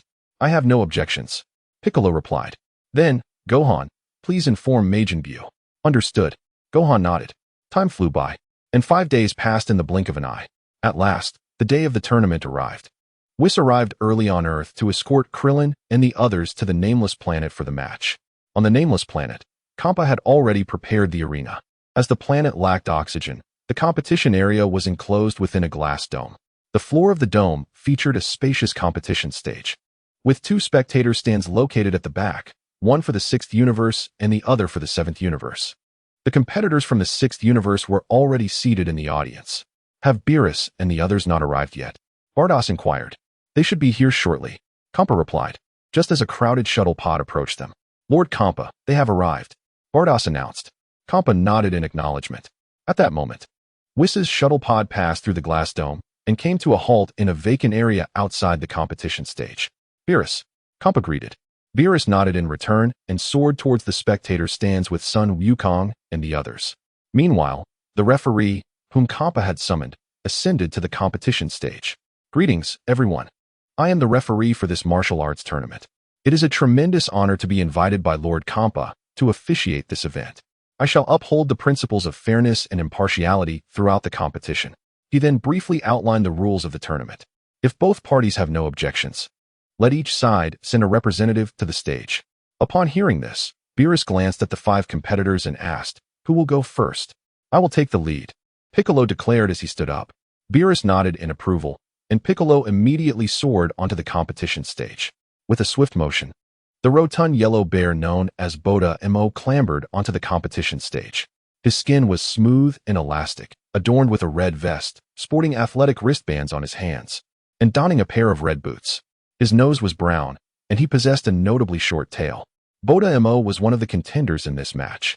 Unless there are any further issues, I shall declare the match to commence, the referee remarked, glancing at the 2 participants. Both Baika and Boda Mo nodded in agreement. Then I hereby announce that the first match of the combat tournament officially begins. With a hearty shout, Baika charged towards Boda Mo, eager to take the initiative and swiftly subdue his opponent. Soon, he stood before Boda Mo, launching a powerful assault with his fists. Bang, bang, bang. Baika's fist struck forcefully against Boda Mo's abdomen. With a sinister grin, Boda Mo retaliated, swiftly aiming his fists at Baika. Startled, Baika evaded to the sides. Yeah. Boda Mo bellowed, unleashing a powerful right punch. Baika raised his arms in defense and staggered back a few steps. Observing this, Boda Mo advanced, preparing to attack once more. Baika, concentrating energy into his hands, launched an energy wave towards Boda Mo. Whoosh. Boom, boom, boom. Boda Mo attempted to shield himself with his arms. Yet numerous energy waves struck him nonetheless. As the smoke from the explosions dissipated, Boda Mo stood unharmed before Baika, leaving him astonished. Baika was taken aback by the futility of his energy wave against Boda Mo. In that moment, Boda Mo charged once more, fists clenched. Baika, while evading, found himself retreating towards the edge of the stage. Baika! Krillin exclaimed, concern bubbling within him. Just then, Baika leapt into the air, propelling himself upwards. Once airborne, he concentrated energy into a wave, directing it at Boda Mo. Whoosh. Boom. Bang. Bang. The stage soon erupted with a flurry of explosions and smoke. After a brief interlude, as the haze cleared, Baika landed behind Boda Mo. Upon noticing this, Boda Mo swiftly turned to face Baika. What is that fool doing? Why hasn't he sent that guy tumbling off the stage yet? Zampa, the match has only just begun. There's no need to be so anxious. Zampa retorted with a dismissive huff, remaining silent thereafter. Yeah. On the stage, Baika shouted again, charging towards Boda Mo. Having gleaned insights into Boda Mo's weaknesses from their previous exchanges, he had devised a strategy to defeat him. As Baika approached, Boda Mo unleashed a golden energy wave from his mouth. Baika swiftly dodged to the side, and with a sudden elongation of his arms, grasped Boda Mo's legs. Boda Mo was taken aback. In the next instant, Baika exerted force, toppling him to the ground. Crash! The stage reverberated with a heavy sound as Boda Mo's substantial form hit the floor. After falling, he attempted to rise again. Suddenly, Bick thrust his hands forward with great force, sending his opponent sprawling off the competition stage. With a swift motion, he retracted his arms after propelling Bodama out of the arena. Bodama was eliminated, and Bick emerged victorious. Is this how easily one can lose? Xiangpa exclaimed, taken aback by Bodama's unexpected defeat. Indeed, Bodama's considerable girth hindered his ability to rise quickly, allowing Bick to seize the opportunity and knock him off the stage. Nonetheless, that fellow's ability to extend his arms at will was quite unexpected. Bardos nodded in agreement. So, who shall we send next? Xiangpa surveyed Gaby and the others. At that moment, a towering robot stood up. His name was Wadama Geyer, a metallic being from the 66950 galaxy. As Wadama Geyer rose, he swiftly made his way from the contestant area to the stage. All right. The Sixth Universe has dispatched a new contender, known as Wadama Geyer, a metallic entity from planet 66,950. A metallic being? What exactly is a metallic being, Lord Kaioshin? Krillin inquired of East Kaioshin. I'm not entirely certain either. The elder Kaioshin replied, looking exasperatedly at East Kaioshin. How can a Kaioshin of your stature be unaware of the situation in your own universe? East Kaioshin lowered his head in silence. Since the contestant from the Sixth Universe has taken the stage, shall we proceed with the match if neither contestant has any further matters to address? Both participants nodded. The referee promptly leaped off the competition stage. A metallic being, indeed. Bick pondered as he observed Wadama Geyer. Suddenly, Wadama Geyer charged towards Bick with great speed.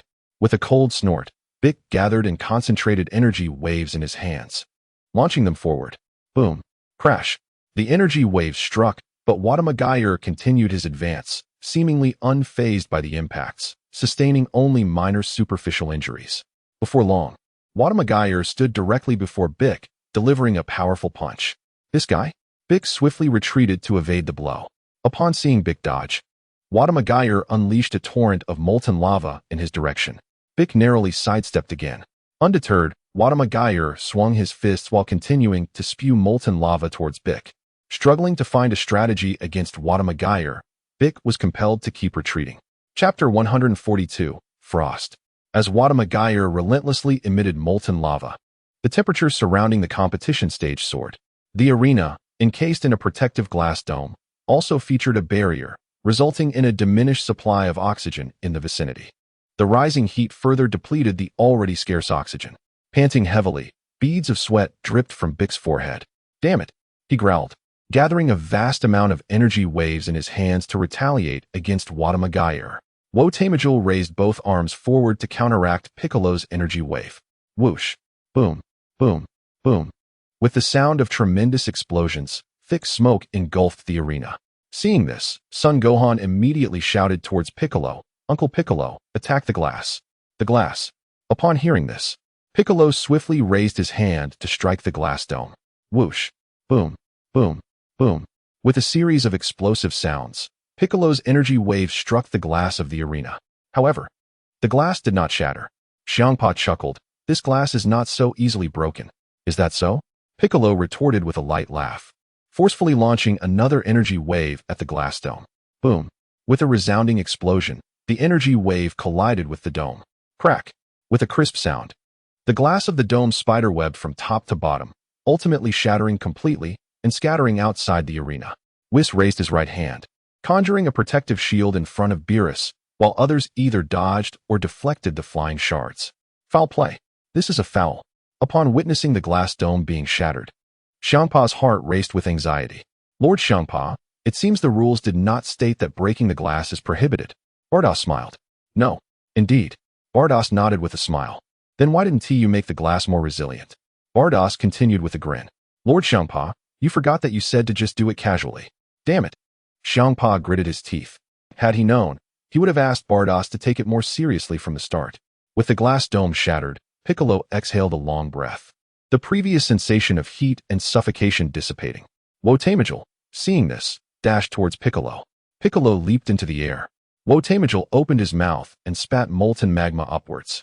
Piccolo swiftly dodged to the sides, gathering energy in his hands to retaliate against Wotamajal. Bang! Piccolo's energy wave struck Wotamajal, pushing him back. Wotamajal. Xiangpa felt a rush of anxiety. Their universe had already lost one round. If they lost another, it would mean consecutive defeats. Just then, Wotamajal shot another stream of magma at Piccolo. Piccolo sidestepped to evade it. Damn it, my attacks are utterly ineffective. At that moment, Wotamajal unleashed another torrent of molten magma toward Piccolo. Although there was no longer a glass dome to restrict oxygen, the high temperature of the magma caused beads of sweat to form on Piccolo's forehead. Ha! Xiangpa laughed heartily. I never imagined that even after breaking the glass, he still couldn't defeat Wotamajal. Beerus merely snorted, remaining silent. Suddenly, Piccolo's arms elongated, grasping Wotamajal's legs. Startled, Wotamajal quickly raised his hands to seize Piccolo's. At this moment, Piccolo retracted his arms, and his body swiftly propelled forward towards Watamager with the elasticity of a rubber band, colliding with tremendous force. Bang! Watamager staggered backward a few steps. Seizing this opportunity, Piccolo rapidly withdrew his hands and embraced Watamager's body, charging forward with all his might. Caught off guard, Watamager was propelled away by Piccolo's force. What does he intend to do? The crowd gasped in astonishment. At that moment, Watamager struck Piccolo's back with both arms. Piccolo emitted a piercing scream of agony but endured the pain, continuing his advance. Could it be that Son Goku sensed something? Bang! Both Piccolo and Watamager fell simultaneously from the arena. Contestants Watamager and Piccolo are disqualified. Simultaneous disqualification. Indeed, Master Zampa. Regardless, at least one opponent has been eliminated. On Son Goku's side, Goku, who will take the next turn? Asked Beerus. I'll go, Lord Beerus, replied Son Goku. Good. Beerus nodded. With that, Son Goku soared onto the arena. The sixth universe also dispatched a representative, a being strikingly similar to Frieza, known as Frost. Frieza. The crowd was astonished by Frost's resemblance. He is not Frieza, but a contestant from the sixth universe, remarked Whis. Isn't that so? The likeness is uncanny, exclaimed Krillin. No. Whis shook his head. Greetings. My name is Frost. Frost cheerfully greeted Son Goku. Hello. The referee interjected. If there are no further matters, let the match commence. The two nodded in agreement. Observing this, the referee swiftly descended from the arena. Son Goku promptly assumed a combat stance. Frost's eyes narrowed slightly. With a forceful stomp, Son Goku launched himself towards Frost. In no time, he was upon Frost, initiating his attack. Whoosh! Bang! Bang! Bang! Due to Son Goku's incredible speed, Frost barely had time to react before being relentlessly pummeled by Son Goku's fists. Bang! With a firm grip, Son Goku landed a punch that sent Frost flying towards the edge of the arena. You can transform just like Frieza, can't you? I advise you to unleash your true strength. Otherwise, victory will remain elusive. Understood, but be cautious, for once I transform, even I find it challenging to control my power. Son Goku nodded. Huh. Frost, sensing the challenge, clenched his fists and began his transformation. Boom. The arena trembled violently under the influence of Frost's rising energy as he shifted into an assault form that expanded laterally. Frieza's second form. Chapter 143. Son Goku vs. Hit. Very well, Mr. Son Goku, shall we continue our previous battle? Frieza inquired. Are you not going to transform into your final form? Son Goku asked. Final form? Frost exclaimed in surprise, not anticipating that Son Goku was aware of his additional transformation. Indeed. However, this form suffices for me. Frost replied. Is that so? Son Goku remarked, immediately charging at Frost. Huh. With a powerful shout, Son Goku struck Frost, sending him crashing off the stage. Frost is eliminated. Son Goku is the victor. Zampa was taken aback, astonished that Frost had fallen so easily. Anger simmered within him as he thought that Frost, despite being urged by Son Goku to transform into his final form, refused to do so. And you? Why not lose some weight when you're clearly overweight? Zampa directed his gaze at Bardos. My Lord Zampa, you are hardly in a position to criticize others, Bardos remarked. Glancing at Zampa's own belly, Zampa snorted dismissively. While I may be slightly plump, I am quite agile. Agile, you say? Zampa, uninterested in Bardos's retort, turned his attention to Gaby and hit. You two better not disappoint me, or I will ensure your destruction. Yes, Gaby replied, trembling. With that, he flew onto the stage. That is an old-style Scion battle suit, Vegeta noted, observing Gaby's attire. Old-style Scion battle suit? Piccolo echoed. Indeed, that outfit was rendered obsolete long ago. Vegeta. The individual now stepping onto the stage is a Scion from Universe 6. A Scion from Universe 6? Vegeta responded, intrigued. Yes, Whis affirmed. Hello, my name is Gaby. Gaby greeted Son Goku. Greetings, I am Son Goku. Now, if there are no further matters to address, let the match commence. The referee announced. All right, Son Goku nodded. Assuming a combat stance, Gaby mirrored his posture. Now, I declare the match officially begins. The referee swiftly exited the stage. Son Goku wasted no time, charging towards Gaby. In no time, he reached Gaby, launching a barrage of punches. Swish, bang, bang, bang. Due to Son Goku's overwhelming power, Gaby was quickly forced to retreat. Aren't you going to transform into a Super Saiyan? Son Goku asked, observing Gaby's nervous demeanor. Super Saiyan. Gaby was taken aback, having never heard of such a transformation. Bang.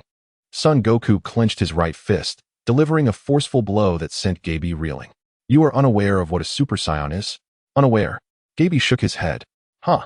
Son Goku, seeing this, let out a mighty roar, transforming into a Super Saiyan for Gaby to witness. This is a Super Saiyan. The transformation startled Bardos. Is this the Super Saiyan? Gaby inquired. Indeed. Goku nodded. What on earth is Goku doing? Why doesn't he simply knock him off the stage? Beerus remarked, somewhat exasperated. I have no idea. Whis shook his head. You can also give it a try. Just concentrate your energy above your back. Goku advised. Concentrate above my back? Yes. All right. I shall attempt it. Gaby asserted, gripping his hands tightly as a powerful aura radiated from his body. However, he did not transform into a Super Saiyan. Is your energy insufficient? Goku observed Gaby. Insufficient energy? Yes. Transforming into a Super Saiyan requires an immensely powerful aura. I achieved my transformation through the strength of my rage. The strength of rage? Yes. Think of something that makes you exceedingly angry. Exceedingly angry? Goku, what are you doing? Why haven't you knocked him off the stage yet? Beerus bellowed at Goku. Lord Beerus, please be patient. Just a moment. The referee, too, felt a sense of disbelief. In all his years as a referee, it was his first time witnessing someone instructing their opponent on stage. Rage-inducing thoughts. Just then, Gaby seemed to recall something significant and let out a loud roar. Boom. With an astonishing surge of energy, Gaby transformed into a Super Saiyan. Oh, has he succeeded in transforming? Whis asked. I must admit, I can hardly tolerate this Goku. Beerus scoffed. What does it matter? After all, you don't expect him to help you win the match, do you? Beerus huffed. If he could win the match, that would be splendid. Vegeta remarked, casting a glance at Gohan. On the arena, Gaby exclaimed joyously, I did it. Goku nodded in affirmation. Shall we continue our battle? Absolutely. Gaby declared, immediately adopting a combat stance. Huh. With a powerful shout, Gaby charged at Goku. Goku clenched his fists and reciprocated, rushing towards Gaby. Whoosh. Bang bang bang. In no time, the two clashed fiercely, their strikes echoing across the arena. Bang. Moments later, Goku delivered a strong blow with his right fist, sending Gaby flying back. Gaby landed on the ground, quickly propelling himself into the air, gathering immense energy in his hands to unleash an attack on Goku. Goku evaded with agile movements across the arena. Whoosh, boom, boom. With a series of explosive sounds, thick smoke rapidly enveloped the arena. Observing this, Gaby ceased his energy wave assault. Just then, a figure suddenly appeared before him, delivering a powerful kick. It was Goku. Bang! With a thunderous noise, Gaby was kicked off the stage. Gaby is disqualified. Goku wins. Damn it. Upon seeing Gaby's disqualification, Kampa clenched his teeth in anger. In the 7th universe, only one has been eliminated, while the 6th universe has already lost 4. They are nothing but a collection of useless beings. At that moment, Hit rose from his seat and flew onto the stage. The contestant Hit from the 6th universe has taken the stage. He is our universe's foremost assassin. The foremost assassin of the 6th universe. Krillin and the others were taken aback. Are both contestants ready? The referee inquired of the two. They nodded in unison. Then, I hereby declare the match officially begins. Chapter 144. The 20-fold Kaioken. Upon hearing this, Son Goku's expression hardened as he charged toward Hit. Hit stood motionless, unwavering in his position. In a swift motion, Son Goku reached Hit's front, launching a powerful attack with his fists. However, Hit effortlessly evaded each of his strikes. Son Goku retreated, transforming into a Super Saiyan. Observing this, Hit calmly glanced at Gohan in the audience. He had not forgotten his previous defeat to Gohan from their last encounter. With a whoosh, Son Goku surged forward once more. But his assaults were once again deftly dodged by Hit. Boom! Hit's right fist struck Son Goku's abdomen with tremendous force, eliciting a piercing scream from him. Gritting his teeth against the pain, Son Goku staggered backward. Vegeta scoffed, his disdain evident. Damn it! Son Goku clenched his fists tightly. With a mighty roar, he transformed into Super Saiyan Blue. Super Saiyan Blue! Krillin exclaimed. Yamcha nodded in agreement. Hit's eyes narrowed slightly at this development. Bang! Son Goku, moving like a flash of light, charged at Hit once more. He quickly closed the distance, launching another powerful assault. As Hit blocked Son Goku's strikes, he began to retreat. After some distance, Hit suddenly activated his time skip technique to counterattack. Bang! With a resounding impact, Hit's right fist collided with Son Goku's abdomen once again. Son Goku let out another agonized cry. Time skip! Ragusu exclaimed. Time skip! Ragusu nodded. Brother taught us that. On the stage, Son Goku screamed in pain but quickly steeled himself. Retreating once more. Since Hit's attacks targeted vital points, this blow inflicted significant damage upon him. You truly are formidable. Son Goku gasped for breath. Hit remained silent, simply watching him. Undeterred, Son Goku launched another barrage of attacks at Hit. As Hit evaded, they exchanged blows. Boom! After a brief moment, Hit employed his time skip technique once more, striking at Son Goku's abdomen. Son Goku emitted a loud, anguished scream. Subsequently, Hit unleashed a flurry of punches upon him like a tempest, prompting Son Goku to cry out in severe distress. Beerus gritted his teeth. Gohan, is there no way to counter that time skip? The simplest way is to possess greater strength than him. Yet, given the current circumstances, it appears that Hit's prowess is indeed superior, remarked Whis. Upon hearing this, Beerus fell silent. No, Father has yet to unleash his true power. He hasn't revealed his full strength? Beerus' eyes sparkled with intrigue. Could it be that Goku has some hidden cards up his sleeve? Gohan nodded in affirmation. Upon witnessing this, a flicker of hope ignited within Beerus. Bang! On the arena, Goku had been knocked to the ground by Hit. The referee began to count for Goku. The contestant Goku is down, commencing countdown. 10, 9, 8. Just as the referee was about to count to 1, Goku, gasping for breath, rose from the ground. It's not over yet. Very well, let the match continue, stated the referee. Submit, Goku, you are no match for me, Hit remarked, casting a glance at Goku. In response, Goku remained silent, his fists clenched tightly. The very ground of the arena trembled violently. With a mighty shout, a fiery crimson aura enveloped Goku, layered over his blue energy. Vegeta gritted his teeth, astonished that Goku could wield the Kaioken in his super blue state. Hit was taken aback. Tenfold Kaioken, Goku bellowed, transforming into a streak of red light, charging at Hit. In the blink of an eye, Goku was upon Hit, engaging him in fierce combat. The speed of their movements was so swift that Krillin could scarcely discern their forms. Bang! Bang! Bang! Their fists collided like a tempest, relentlessly striking each other. Boom! Moments later, both warriors were forced back by the force of their own assaults, panting heavily. At this juncture, Goku suddenly chuckled and said, "Hit, you are an assassin, correct?" Hit nodded. "Then how about we relax the rules?" "Relax the rules?" "Yes, this means you can employ your lethal techniques." Hit was taken aback. This was the first time he had encountered someone as intriguing as Goku. How truly touching. "This must be what is meant by mutual respect," Kampa exclaimed, laughing heartily.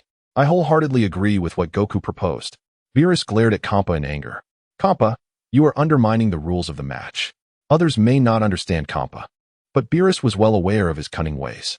"What undermining of the rules? I am merely accommodating Goku," and this was his suggestion. Upon hearing this, Beerus cast a glance at Goku on the arena. This Goku always seeks trouble, causing him endless worry. Had he known, he would have sent Gohan in instead. "Contestant Goku, do you comprehend the implications of what you just said?" the referee inquired. "Yes, but without this, I would have no way to battle Hit with my full strength. So I wish to relax the rules and confront him." "Referee, do as he says." Kampa chuckled. "But there are no buts." "Very well. Unleash your full potential, Hit," exclaimed Son Goku. Hit nodded in acknowledgement. Boom. Witnessing this, Son Goku elevated his energy once more. 20 times Kaioken. With a powerful shout, Son Goku transformed into a crimson flash, charging towards Hit. Whoosh. Bang. Bang. Bang. Amidst earth-shattering sounds, the two figures clashed like light, engaging in a fierce battle in the sky. Thud. Thud. Thud. Their fists collided with the ferocity of a storm, relentlessly striking one another. With a decisive blow, their right fists met with a resounding impact against each other's faces, sending them both reeling backward. Breathing heavily, they quickly surged at each other once again. Whoosh. Bang. Bang. Bang. Moments later, Son Goku launched a powerful kick, sending Hit crashing onto the arena. A cloud of dust erupted upon impact. Gasping for breath, Son Goku gradually descended onto the stage. As the dust settled, Hit promptly rose from the ground. Just then, Son Goku let out a sudden cry of agony. His muscles swelling painfully. Overwhelmed by the pain, he reverted to his normal state. Chapter 145. Instant defeat of Hit Goku. "Father, Son Goku." The crowd gasped in surprise. After a moment of excruciating pain, Son Goku chose to concede. "Wonderful," exclaimed Kampa, celebrating Hit's victory. Beerus scoffed. "So what if you won 2 rounds? We have triumphed in 4. Kampa clenched his teeth. What does winning 4 rounds matter? The final outcome is what truly counts. Hearing this, Beerus turned to Vegeta and the others. "Who will step up next?" "I will," Vegeta declared, rising from his seat. "Very well," Beerus nodded. Vegeta, determined. Soared onto the arena. Vegeta from Universe 7 is taking the stage. If the two competitors have no further matters to address, let the match commence. The two nodded in agreement. The referee swiftly exited the arena. With a disdainful snort, Vegeta transformed into Super Saiyan Blue and charged at Hit. In no time, he reached Hit, unleashing a flurry of powerful punches. Whoosh. Bang. Bang. Bang. Due to the exhaustion from the recent battle, Hit was continuously pushed back. Huh. With a fierce shout, Vegeta clenched his right fist tightly, delivering a blow that sent Hit flying to the edge of the arena. Hit. Kampa felt a surge of anxiety. It appeared that the previous battle had drained Hit substantially. Curse it. Kampa gritted his teeth in frustration. If only Berta and the others had performed better, Hit wouldn't have to face 4 opponents alone. Just then, Vegeta unleashed a mighty roar, gathering a massive wave of energy in his hands, directing it towards Hit. Hit leaped into the air, evading the attack. Seeing this, Vegeta halted his energy assault and charged at Hit. With a swift motion, Vegeta appeared before Hit, launching a powerful right punch. At that moment, Hit suddenly activated his time skip technique, delivering a forceful blow to Vegeta's abdomen. Vegeta let out a piercing scream. His body propelled like a ray, crashing heavily onto the arena floor, stirring up a cloud of dust. "Vegeta!" gasped the onlookers. As the dust settled, revealing a sizable crater where Vegeta had fallen, he struggled to rise, panting heavily. Hit descended gracefully onto the arena. Damn it! Vegeta gritted his teeth and charged at Hit once more. Soon, he was back in front of Hit, unleashing a flurry of punches and kicks with the speed of light. Hit deftly evaded while also raising his hands to block Vegeta's relentless assault. Bang! Moments later, Hit once again utilized his time skip to strike Vegeta's abdomen. Vegeta screamed in agony. Yet he persevered through the pain, continuing to attack Hit. Observing this, Hit unleashed his time-skip technique to mount further assaults on Vegeta. Whoosh! Bang! Bang! Bang! Hit's fists rained down upon Vegeta like a tempest, eliciting cries of anguish from him. Bang!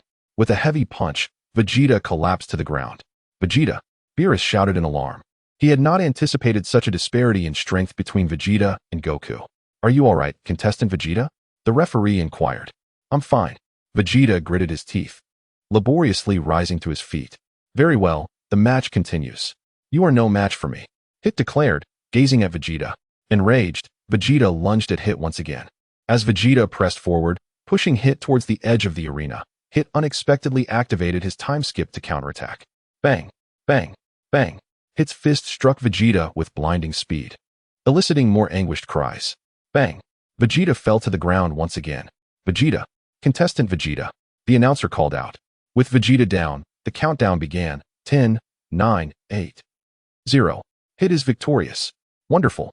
We have triumphed once more. Kappa exclaimed joyfully. Beerus, however, scoffed. Enjoy your moment of glee while you can. Once our trump card enters the arena, your Hit will stand no chance. The mention of a trump card made Kappa's expression turn serious. As Beerus spoke, he cast a knowing smile towards Gohan. Instantly, Gohan rose from his seat and soared towards the arena. Contestant Gohan from Universe 7 has taken the stage. Gohan glanced at the fallen Vegeta, producing a Senzu bean for him. Crack! After consuming the bean, Vegeta's injuries swiftly healed. All set, Kappa exclaimed in astonishment. Indeed, that bean seems to possess healing properties. The referee remarked, equally surprised. Once healed, Vegeta shot a grateful glance at Gohan before departing the arena. As for those two contestants, unless there are any other matters at hand, shall we commence the competition? Son Wukong nodded. Therefore, I now declare the match officially underway. With a resounding shout, Son Wukong transformed into Super Saiyan 4. What is this? Kappa was taken aback. I am uncertain, but I believe it to be the transformation of a Super Saiyan, Vados remarked. Upon witnessing this, Hit's expression turned grave. Having previously engaged in combat with Son Wukong, he was well aware of his formidable prowess. Whoosh! Bang! At that moment, Son Wukong's figure flickered, and in an instant, he appeared before Hit, delivering a punch that sent him flying off the stage. Hit is eliminated. Son Wukong is the victor. The crowd immediately displayed expressions of astonishment. Although they recognized Son Wukong's strength, they were unprepared for the sheer magnitude of his current power. Kappa stood frozen in disbelief. Their strongest fighter, Hit, was instantaneously defeated by Son Wukong. Could it be that Hit had held back? Upon witnessing this, Beerus stood up with a smile. How does it feel, Kappa? Kappa snorted coldly. This time, you win the match. The Super Dragon Balls belong to you. As he spoke, Kappa turned to Berter and the others. It is your incompetence that has caused me to lose the match and the Super Dragon Balls. I previously warned you that if you lost, I would destroy you. Upon hearing this, Gabas and the others trembled in fear. Lord Kappa. Just then, Vados suddenly called out to Kappa. What is it? Do not impede my actions. Lord Kappa, the Grand Zeno has arrived. The Grand Zeno. Kappa was taken aback. Where is the Grand Zeno? After hearing this, Vados pointed towards the stage. Chapter 146. The Grand Zeno. Lord Kappa. Is it appropriate for us to remain here? Certainly not. Kappa exclaimed, and swiftly flew towards the stage alongside Vados. Beerus followed suit, hurrying to the stage as well. Who is that person? Why does it terrify Lord Beerus and the others? The East Kaishin inquired. You fool. That is the Grand Zeno. The old Kaishin chastised, slapping the East Kaishin's shoulder with force. The Grand Zeno stands as the supreme deity at the pinnacle of the 12 universes, the apex of divinity. Upon hearing this, the East Kaishin was struck with terror, realizing he had just spoken such words in front of the Grand Zeno. After the old Kaishin finished speaking, he immediately flew towards the stage, followed closely by the East Kaishin. We welcome the Grand Zeno with utmost respect. Kappa and Beerus bowed reverently before the Grand Zeno. Slap. The two universe Kaishins knelt upon the ground. Grand Zeno, how do you fare? Vados inquired. The Grand Zeno nodded. Grand Zeno, what brings you here so unexpectedly? Beerus asked. Oh, it is nothing significant. I simply wish to remind you two during your match to remain diligent and not disrupt the work of the gods. Certainly. Both responded, bowing their heads in unison. Your Majesty, Badosi lamented, I must tell you that compared to work, Lord Xiangpa is far more passionate about cuisine. Just look at his physique. It's quite transformed. And he even criticizes the healthy meals I prepare for him. Woe is me. As she feigned sorrow, Xiang Pa broke into a cold sweat upon hearing her words. Meanwhile, Whis also took the opportunity to complain to the king. Your Majesty, Lord Beerus is no different. He spends his days either eating or sleeping. Whis, Beerus exclaimed, sweat trickling down his forehead. Oh, is that so? Perhaps we should consider replacing the god of destruction. The king jested. Your Majesty. Both Xiang Pa and Beerus were immediately drenched in cold sweat. Just kidding. With a sigh of relief, Xiang Pa and Beerus relaxed. I just witnessed your match, and I found it quite intriguing. Shall we host a tournament? The two hesitated momentarily. Absolutely. Yes. At that moment, Son Goku suddenly descended from the contestant area towards the king. Greetings, Your Majesty. My name is Son Goku. Son Goku. The king's two guards immediately stepped forward to block his path. Is it not permissible? The guards shook their heads in response. At that moment, the king advanced, signaling for the guards to lower their arms. Reluctantly, they complied. Do you wish to be erased? The king thundered. Upon hearing this, the guards finally let their hands drop. Hello? The king extended his right hand, and Goku promptly reached out, lifting his hand upwards.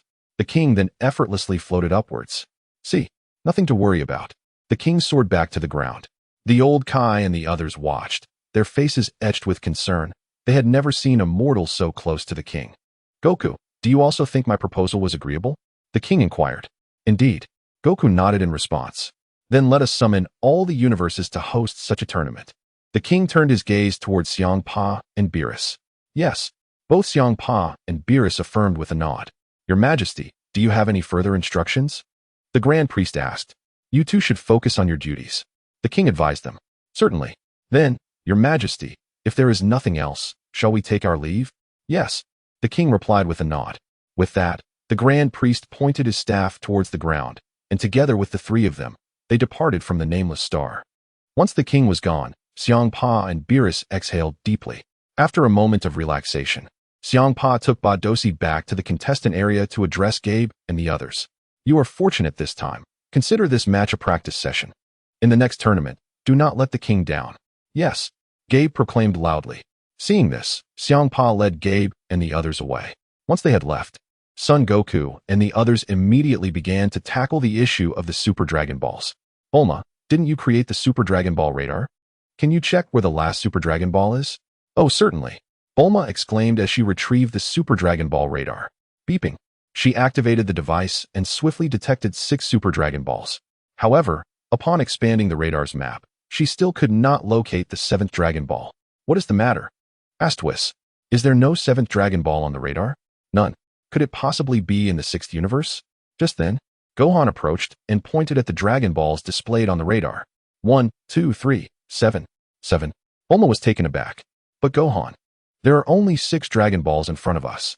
Gohan smiled and replied, Aunt Bulma, could the planet beneath our feet be a Super Dragon Ball? I think it's a possibility. Whis added. Then everyone, step onto the transport cube. Soon you shall discover whether this planet is indeed a Super Dragon Ball. Nodding in agreement, the group hurried into the transport cube. Once everyone was aboard, Whis waved his staff, guiding the transport cube into the depths of space. As they ascended to a sufficient altitude, Whis directed his staff towards the nameless planet, causing the ground to split open with a dazzling orange light. Subsequently, they beheld a resplendent yellow Super Dragon Ball. It appeared that the nameless planet was indeed the final Super Dragon Ball. Whis turned to Beerus and inquired, So, Lord Beerus, do you have any wishes to make? Upon hearing this, Beerus immediately communicated his desire to Whis using the divine language. Do you truly wish for such a thing? Whis asked. Yes. Beerus affirmed with a nod. Very well. Arise, eternal dragon, and grant my wish. I desire. Whis addressed the 7 Super Dragon Balls. As soon as he finished speaking, the 7 Dragon Balls transformed into a colossal golden dragon, far exceeding the size of Earth. This magnificent creature was the Eternal Dragon. State your wish. Any wish can be fulfilled, but only one. Upon hearing this, Whis promptly relayed Beerus's wish. I understand. The Eternal Dragon responded, its eyes flashing red. Your wish has been granted. Until we meet again. With that, the Eternal Dragon reverted to the 7 Super Dragon Balls, scattering them across the 6th and 7th universes. Chapter 147. The time scroll of the main timeline. What wish did you make, Lord Beerus? Bulma inquired with curiosity. It's nothing. Beerus replied, his tone dismissive. Bulma, however, appeared skeptical. I'm hungry. Let us hurry back to celebrate our victory. Very well, Lord Beerus. Meanwhile, Kampa and Vados were en route back to the 6th universe when Vados' staff suddenly illuminated. Lord Kampa, Earth. What is peculiar about Earth? No. I mean our universe's Earth has been restored. Our universe's Earth? Kampa said, suddenly noticing several planet-sized Super Dragon Balls. I believe Lord Beerus used the Super Dragon Balls to restore our universe's Earth. Upon hearing the remark, Kampa emitted a cold snort and chose to remain silent. Back on Earth, after Beerus and his companions returned, Bulma promptly arranged for an abundance of delectable food to celebrate their victory in the tournament. Goku and the others, upon seeing the feast, eagerly indulged themselves. Only Vegeta stood quietly in a corner, for although he had participated in the competition, he had succumbed to the formidable Hit, whose stamina had barely remained. This defeat was a profound humiliation for him. Observing Vegeta's solitary stance, Bulma approached him and inquired, Vegeta, why are you standing here all alone? Vegeta remained silent in response. Is it because of today's match? It's all right, Vegeta, it was merely a contest. You can always strive harder next time. Next time? Vegeta retorted. Did not the Omni King announce another such tournament? He nodded slightly. Are you not going to eat? If you won't, I shall consume your portion. Just then, Goku shouted towards Vegeta, Kakarot, do not touch my share. Bulma chuckled at the scene. The following morning, Gohan was practicing at home when a figure suddenly descended from the sky. It was none other than Vegeta. Uncle Vegeta, Gohan exclaimed. Vegeta nodded in acknowledgement. Uncle Vegeta, what brings you here so unexpectedly? Gohan, I wish to inquire about the instant transmission technique. Instant transmission? Gohan affirmed. Yes, I am well versed in it. Are you aware of its weaknesses? Vegeta pressed. To counter instant transmission, one must either anticipate the opponent's movements or possess overwhelming strength. There are no other methods. Anticipate the opponent's movements? Gohan nodded. One must predict the opponent's actions between 0, 1 to 0, 5 seconds. 0, 1 to 0, 5 seconds. My instant transmission can currently only leap 0, 5 seconds. Yesterday, when Hit fought you, he must have leaped for approximately 0, 3 seconds. 0, 3 seconds. Uncle Vegeta, if you wish to defeat Hit, you should ask Lord Beerus to teach you the techniques of the God of Destruction. The techniques of the God of Destruction? Vegeta pondered. Indeed, do you not think a God of Destruction would lack such techniques? But will Lord Beerus teach me? Gohan smiled. That depends on you. Gohan, do you also possess the techniques of the God of Destruction? Upon hearing this, Gohan's expression shifted to one of unease. What are you talking about, Uncle Vegeta?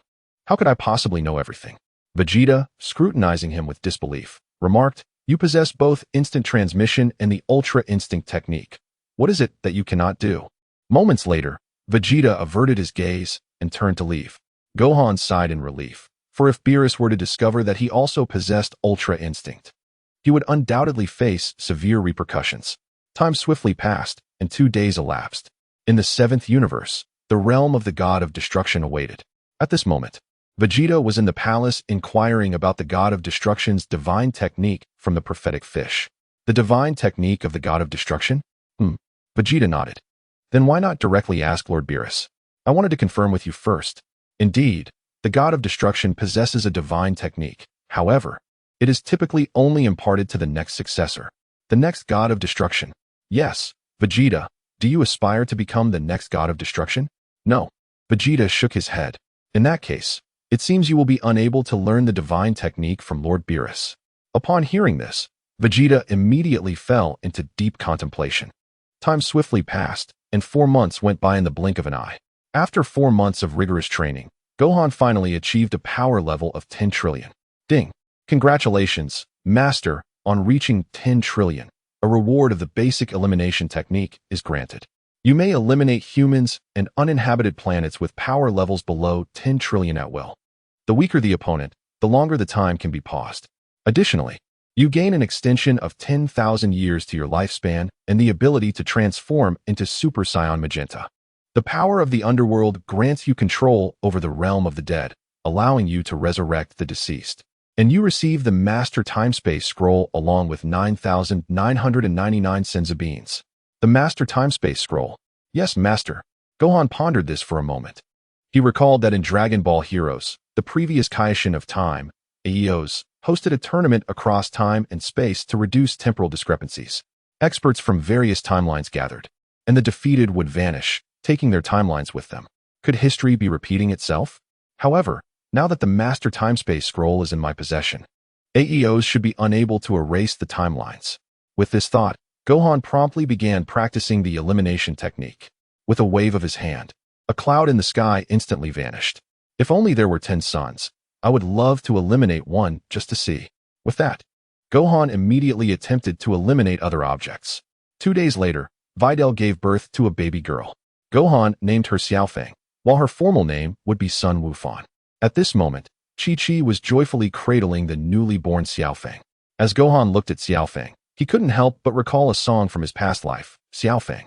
In the village, there was a girl named Xiaofeng, beautiful and kind-hearted.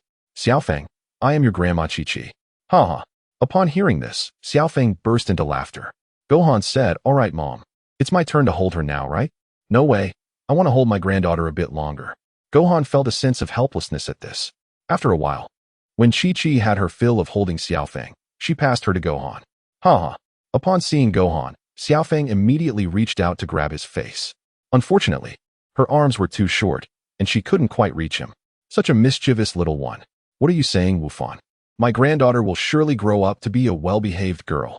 Gohan chuckled at this, with Saiyan blood coursing through her veins. Even if she wished to be a good girl, it would not be an easy feat. Chapter 148. Son Wukong and Reg. After holding her for a while, Son Gohan presented Xiao Fong before Biddy Li. Look, Biddy Li, this nose, this face. She resembles you greatly. Her eyes are just like yours. Observing from a short distance, Mr. Satan promptly approached. Xiao Fong, I am your grandfather, Mr. Satan. Upon hearing this, Xiao Fong burst into tears. Dad, you frightened her. Time flew by, and in the blink of an eye, 2 days had passed. In West City, at Son Wukong's residence, Son Gohan was caring for Xiao Fong when a figure suddenly materialized. It was none other than Son Wukong himself. Dad. Son Wukong smiled and nodded. Dad, weren't you at King Kai's place? Why are you back so suddenly? That Gohan. How's your relationship with Reg? Reg? Yes. I heard from King Kai that Reg seems to have taken control of Frisia's army. Taken control of Frisia's army? Indeed, but not by much. Gohan, can you help me get in touch with him? Contact Reg. Right? Didn't King Zeno mention a tournament? I wish to fight him to enhance my strength. Alright, but if we are to fight, we need to change locations. Son Wukong nodded. Seeing this, Son Gohan swiftly entered the house to hand Xiao Fong over to Biddy Li, then instantaneously transported himself onto a colossal spaceship. This vessel belonged to Reg, who stood within it at that moment. Son Gohan. Reg's face revealed a hint of surprise upon seeing him. It's been a while, Reg. Reg snorted coldly. Son Gohan, what brings you here? I've come to challenge you. Challenge? Not me, but my father seeks a battle with you. Your father? Who is he? Son Wukong. His Saiyan name is Kakarot. Reg stroked his chin, seemingly puzzled. He had no recollection of this Saiyan. Fine. After contemplating for a moment, Reg acquiesced. Son Gohan, in response, teleported them to a mountain on Earth. Atop the mountain stood Son Wukong. Gohan. Son Gohan nodded. Gohan, is this Reg? Son Gohan nodded again. It's you. Reg gazed at Son Wukong. Memories of Bardock from the incubation chamber flooding his mind. Me? Son Wukong was taken aback. It was his first encounter with Reg. Reg chuckled. I have seen your father. My father? Yes, though I've forgotten his name. He was once summoned by King Vegeta. Is that so? Yet you bear a striking resemblance to Vegeta. Where is he now? He is currently with Lord Beerus. God of Destruction Beerus? Son Wukong nodded. Do you wish to meet him? No, I wish to kill him. Kill him. But aren't you brothers? Enough nonsense. Will you fight or not? If not, I shall return. Let's fight. As Son Wukong spoke, he immediately assumed a fighting stance. Upon witnessing this, Reg rushed towards Son Wukong with great fervor. Whoosh. Bang. Bang. In no time, Reg confronted Son Wukong, engaging in a fierce battle. A cloud of dust swirled around them. Bang. With a violent crash, their fists collided, emanating an overwhelming force. After a brief stalemate, Reg clenched his right fist tightly and struck Son Wukong, sending him reeling backward. Huh. With a loud shout, Reg transformed into Super Saiyan 4. Son Wukong, in response, unleashed his own transformation into Super Saiyan Blue. Boom. Instantly, The two figures became a blur of red and blue, clashing against each other in the sky. The air resonated with the sounds of intense combat. A powerful gale surged from their forms, radiating outward. Sensing the immense energy from Earth, the Z-fighters quickly converged on the scene. Boom! With a thunderous explosion, Son Wukong plummeted to the ground like a projectile. The Earth erupted in a massive cloud of dust. As the dust settled, Son Wukong lay in a deep pit, looking quite disheveled. "Wukong!" Krillin shouted. Concern etched on his face. Gritting his teeth, Son Wukong struggled to rise from the ground, fully aware that Reg's prowess far surpassed his own. Reg, witnessing this, smirked and declared, "Wukong, you are no match for me." Huh. In response, Son Wukong let out a mighty roar, enveloped in a red aura that radiated from his blue energy. "Is that the Kaioken?" Reg pondered, his expression shifting to one of seriousness. A barefooted fighter cannot defeat one in shoes, and even a maxed-out player struggles against one who cheats. 10 times Kaioken. At that moment, Son Wukong transformed into a red flash. Charging towards Reg, Reg clenched his fists, preparing to meet the assault. Whoosh! Bang! Bang! In the blink of an eye, the two were locked in a rapid exchange of blows. Boom! After a while, Reg tightened his right fist and sent Son Wukong flying backward with a powerful punch. 20 times Kaioken. Son Wukong shouted, amplifying his technique to 20 times. Boom! Without hesitation, he surged forward with even greater speed. Reg, taken aback, quickly raised his hands to block the incoming attack. Bang!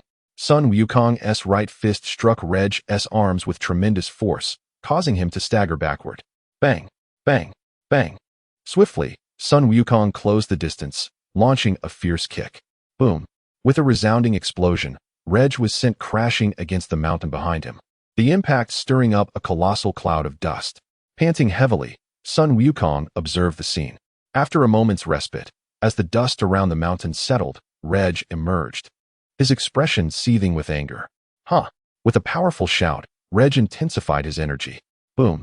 The ground trembled violently under the influence of the energy emanating from Reg, causing a surge of excitement.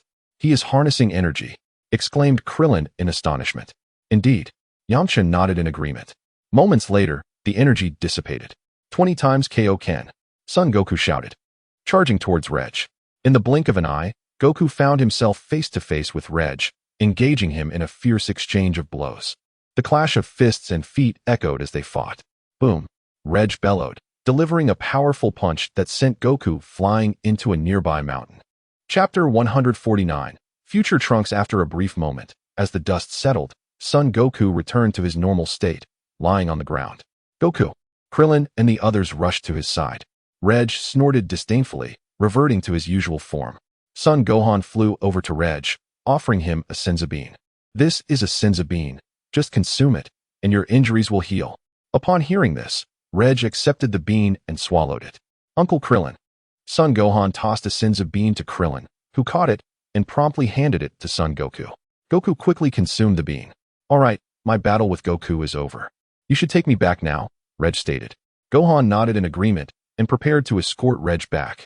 "What happened, Goku? How did you end up fighting Reg?" Tien Shinhan inquired. "It's nothing. I just wanted to spar with Reg, so I had Gohan bring him here." Goku explained. "I see," he replied, nodding. Reg's strength was indeed formidable, yet it was unfortunate that such sparring couldn't occur daily. Meanwhile, Gohan had successfully returned. "Reg Gohan, are you married?" Reg suddenly asked. Gohan was momentarily taken aback, recalling that Reg had a daughter. "I am married," he replied. "Is that so? That is quite unfortunate." Reg had hoped for his daughter to be with Gohan, believing they could produce exceptionally strong offspring. With the dwindling scion population, only he, Vegeta, and Tarbell remained. While Broly was too old, only Gohan and his daughter were of similar age. "If Reg has no other matters to attend to, I shall take my leave," Gohan stated. "Indeed," Reg nodded. Gohan then executed an instant transmission, returning to Earth. As time passed, a month slipped by quietly. During this month, all remained tranquil.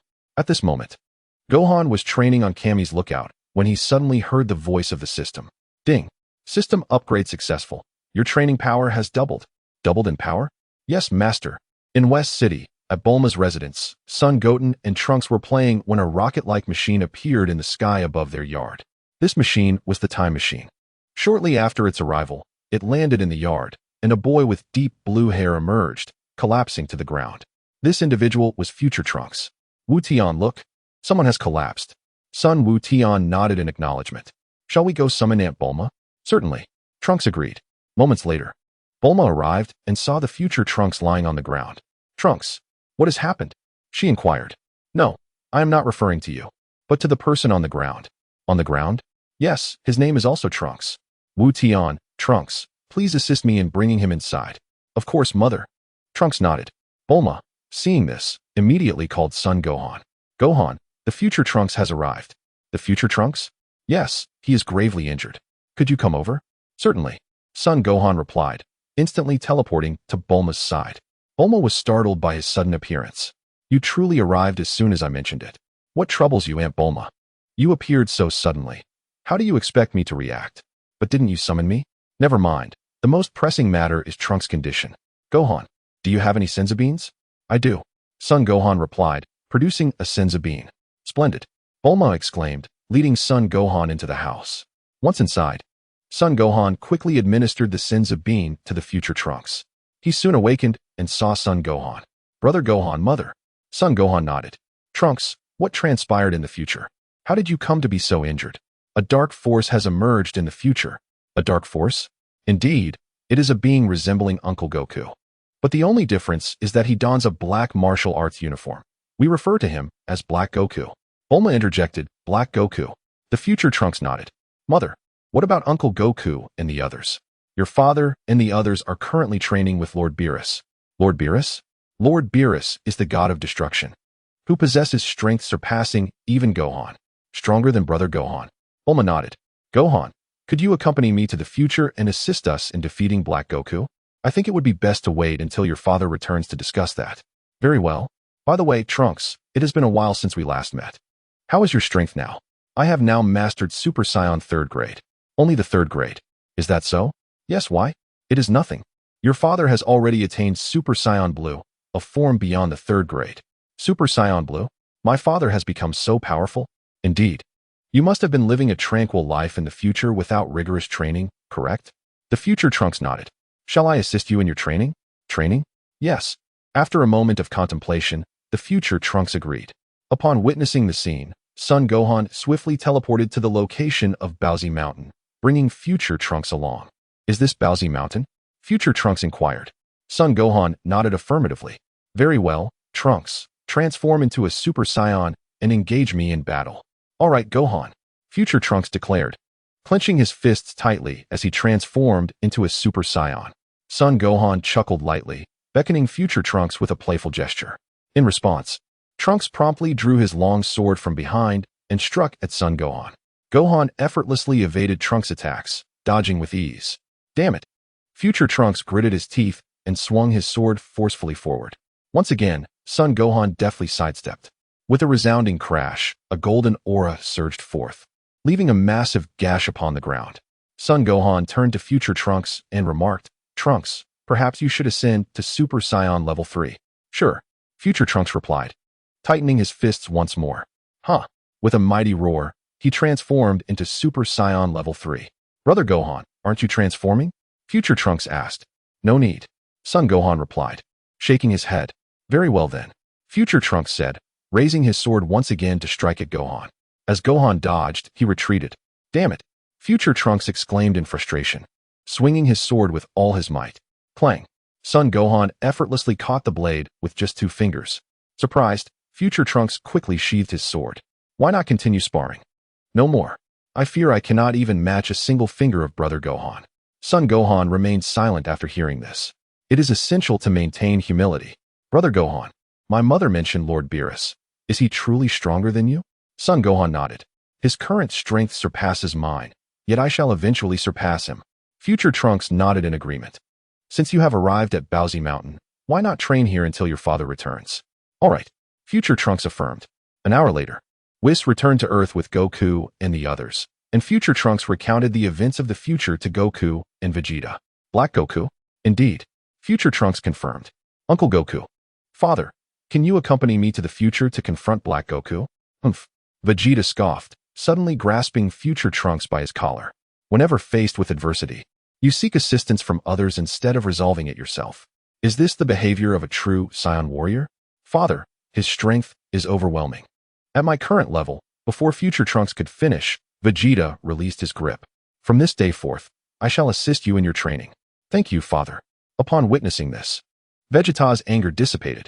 At that moment, a dark vortex suddenly emerged in the sky, and a figure resembling the future Trunks appeared.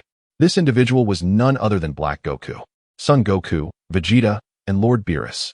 Black Goku remarked with a smile. Trunks, so you have arrived here. Future Trunks gritted his teeth.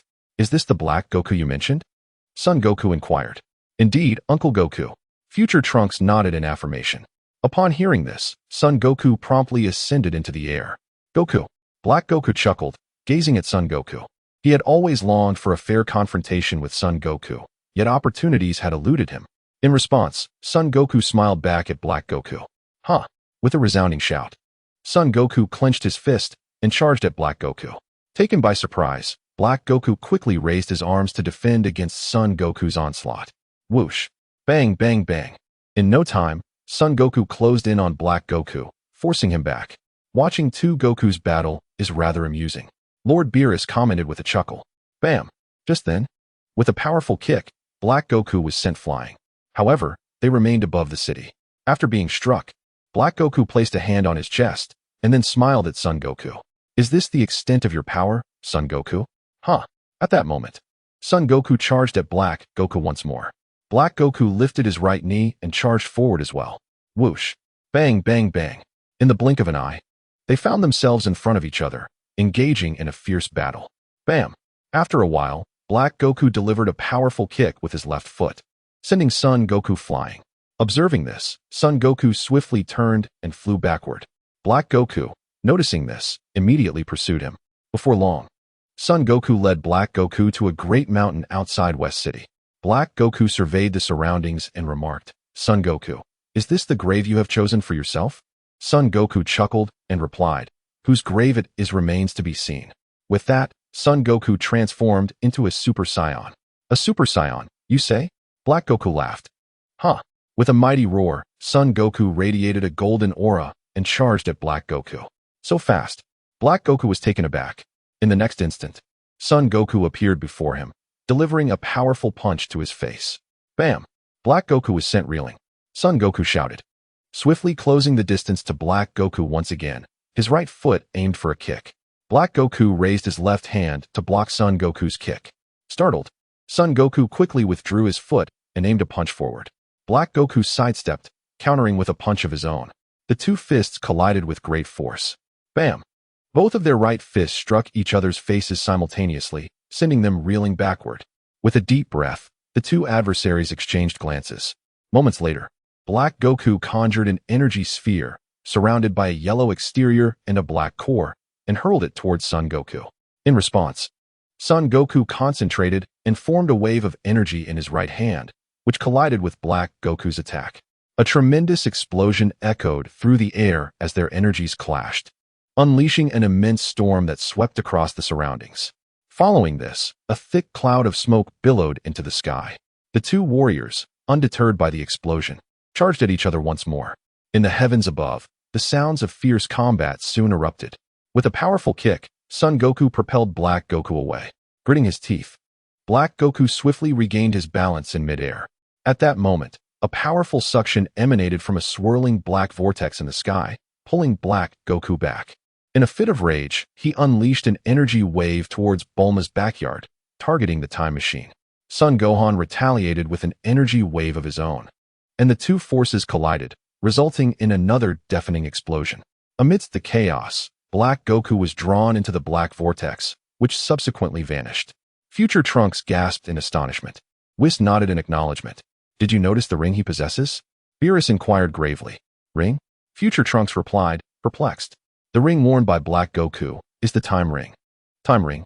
Indeed, the Time Ring has always been safeguarded by the Supreme Kai. Black Goku hails from the future, which implies this matter may involve the Supreme Kai. Beerus asserted. Chapter 151, Super Saiyan Magenta, involving the Supreme Kai. Beerus nodded in agreement. By the way, do you know the Supreme Kai? I do. Is he still alive? I'm not certain, but I would like to believe he is. Beerus fixed his intense gaze upon him. Speaking of which, Lord Beerus, what do you think should be done regarding the time machine? Future Trunks inquired, puzzled. Manipulating time is a grave offense. Whis interjected. Grave offense. Indeed, Whis remarked, glancing towards Bulma, who was nearby. By the way, who created this machine? Well, Bulma chuckled awkwardly. It's a bit complicated. One could say I made it. Yet it could also be said that I did not. You didn't create it? Correct. It was created by my future self. Beerus's eyes narrowed as he scrutinized her. So it was indeed your creation? Crafting a time machine is a serious crime.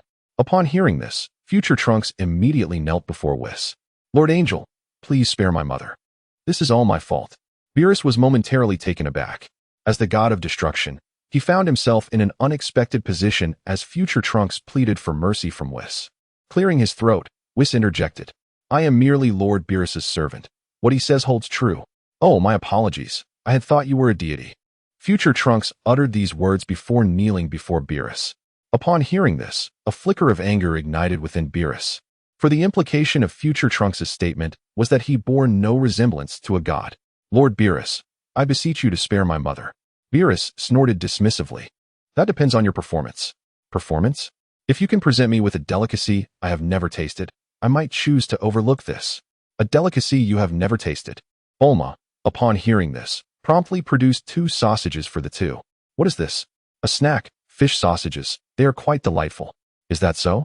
Beerus responded, tearing open the fish sausage and sampling it. After taking a bite, both of them displayed expressions of astonishment. Delicious. The flavor is truly exquisite, isn't it? Bulma inquired with a smile. Indeed. As for the time machine affair, let it be a one-time exception. Thank you, Lord Beerus. Future Trunks was momentarily taken aback. Is it true that the gods of the present are so unworldly? Just 2 sausages suffice to appease him. In the future realm, have you returned?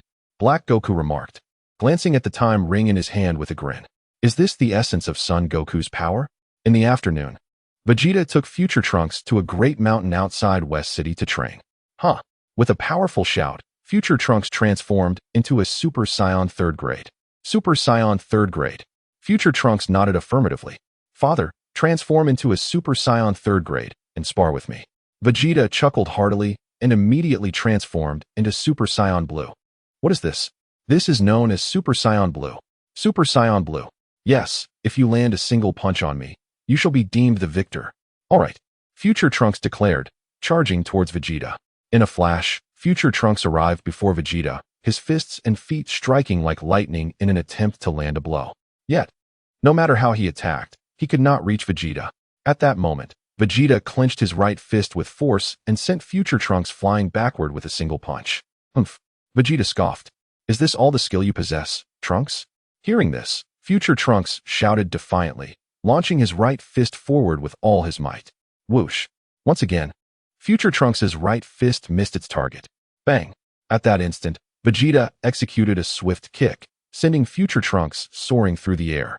Future Trunks clutched his abdomen with his right hand, half kneeling on the ground. Until you can strike me, you must endure training every day. I understand, Father. Time passed swiftly, and in the blink of an eye, a week had gone by. After a week of rigorous training, Future Trunks finally landed a punch on Vegeta. Preparing to return to the future, considering the formidable strength of Black Goku, Son Wukong, Vegeta, and Son Gohan accompanied Future Trunks back to the future. However, due to the limited space within the time machine, Son Gohan could only cling to one corner of it, unwilling to crowd into the confined space with Son Wukong and the others. Well then, Mother, we shall take our leave. Future Trunks bid farewell to Bulma, who nodded in response. Upon seeing this, Future Trunks promptly activated the time machine, transporting Son Wukong and the others to the future. As they emerged in the future, they were met with a landscape of desolation. Is this the future timeline?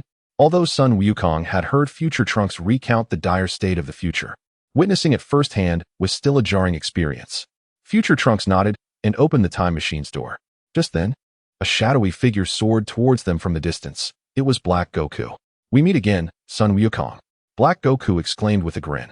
Son Wukong acknowledged him with a nod, while Vegeta scoffed. Kakarot, this time, I shall deal with this foe. Very well, Son Wukong affirmed. Upon seeing Vegeta's resolve, Black Goku smiled. Vegeta let out a dismissive grunt before transforming into Super Saiyan Blue right there on the ground, charging towards Black Goku. With a whoosh and a series of impactful strikes, Vegeta closed the distance between them, unleashing a flurry of punches and kicks that landed with blinding speed on Black Goku, sending him staggering backward. With a heavy kick, Black Goku was forcefully driven into the ground, raising a massive cloud of dust. Vegeta roared, launching over a dozen energy waves towards the ground. The resulting explosions and billowing smoke marred the landscape. Suddenly, a thunderous voice erupted from the earth, dispersing the surrounding debris. Vegeta halted his assault as he beheld Black Goku enveloped in a fiery aura, the colors transitioning from deep crimson, pale red, to purple. With his hair standing tall in a rose hue, and his eyes devoid of outlines, the pupils and irises now a ghostly gray. This was the Super Saiyan Rose. What is this? Vegeta gasped in astonishment. Black Goku chuckled softly, instantly appearing before Vegeta. Vegeta thrust his right fist forward with all his might, only to have it blocked by Black Goku. What?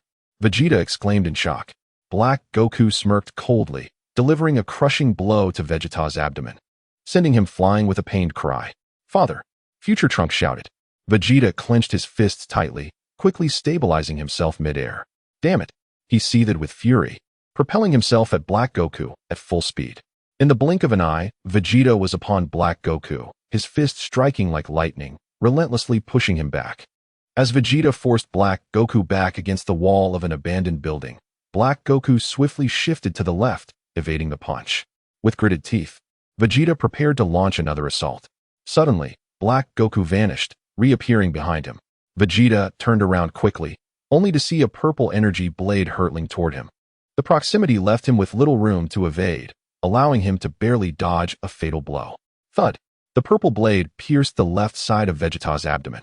He emitted a pained scream, enduring the agony as he swung his fist toward Black Goku. In response, Black Goku retracted the energy blade and stepped back. Vegeta! Dad! Future Trunks called out desperately. Ignoring their cries, Vegeta, despite his injuries, charged once more at Black Goku. With a cold smirk, Black Goku charged back. Soon, they stood before each other, engaging in a fierce bout. Dust and debris swirled around them. Moments later, Black Goku delivered a crushing kick to Vegeta's wound. Vegeta screamed in agony, his body hurtling like a projectile, toppling several buildings behind him. The ground erupted in clouds of dust. Dad! Future Trunks shouted in alarm. Black Goku sneered, casting a glance at Future Trunks and the others. Goku, witnessing Vegeta sprawled amidst the ruins, transformed into Super Saiyan Blue and charged at Black Goku. Meanwhile, Gohan urged Future Trunks to administer a Senzu Bean to Vegeta. Upon seeing Goku approach, a flicker of excitement crossed Black Goku's face. The last time they clashed, he had been weakened by time travel and had lost to Goku. This time, he vowed not to be defeated again. Whoosh! Bang! Bang! Bang! Soon, they stood before each other, fists and feet moving like light, engaging in a fierce combat. After a brief exchange, they both stepped back, gathering energy in their hands to unleash powerful waves at one another. Whoosh! Boom! Boom! Boom! With resounding explosions, their energy waves collided, generating massive storms and plumes of smoke. After a moment, they ceased their energy attacks and charged at one another once more, re-engaging in battle. Moments later, Black Goku clenched his right fist and delivered a powerful punch that sent Goku reeling. Having consumed a Senzu Bean and healed his injuries, Vegeta transformed into Super Saiyan Blue and flew to Goku's side. Kakarot, let us join forces, he declared. Join forces? Goku paused, taken aback. It was the first time he had heard Vegeta propose such an alliance. Vegeta nodded affirmatively. Black Goku, upon hearing this, scoffed disdainfully. All right, Goku responded, launching himself at Black Goku. Vegeta followed closely behind. Soon, they stood before Black Goku, their fists and feet striking like lightning in a synchronized assault. As Black Goku fended off the attacks from two adversaries, he gradually retreated. With a powerful shout, Son Goku delivered a punch that sent Black Goku crashing against the wall of a building. Enraged, Black Goku concentrated a surge of purple energy into a sword with his left hand, piercing it into his right palm. Vegeta was taken aback, questioning the rationale behind such self-infliction. Uncertain, Son Goku shook his head. At that moment, Black Goku fully thrust the energy blade into his palm, and slowly withdrew a massive purple scythe from it. With a chilling smirk, Black Goku wielded the energy scythe and swung it menacingly at Son Goku. Goku swiftly dodged to the side. Meanwhile, Vegeta, standing next to Goku, suddenly gazed in astonishment at what lay behind him. Son Goku promptly turned to see a colossal purple rift forming, a result of the scythes slashed through space. From this rift, pink gas continuously billowed forth, coalescing into numerous manifestations of Black Goku that encircled the two warriors. Son Goku and Vegeta, witnessing the emergence of these entities, immediately launched a counterattack. However, as these Black Gokus were mere gas, their punches met only air, leaving the faces of the Black Gokus adorned with smug grins. Realizing this, Son Goku and Vegeta charged directly at the true Black Goku, recognizing that these gaseous forms were not worth their time. As the two approached, Black Goku raised his scythe to strike. They dodged while pressing closer.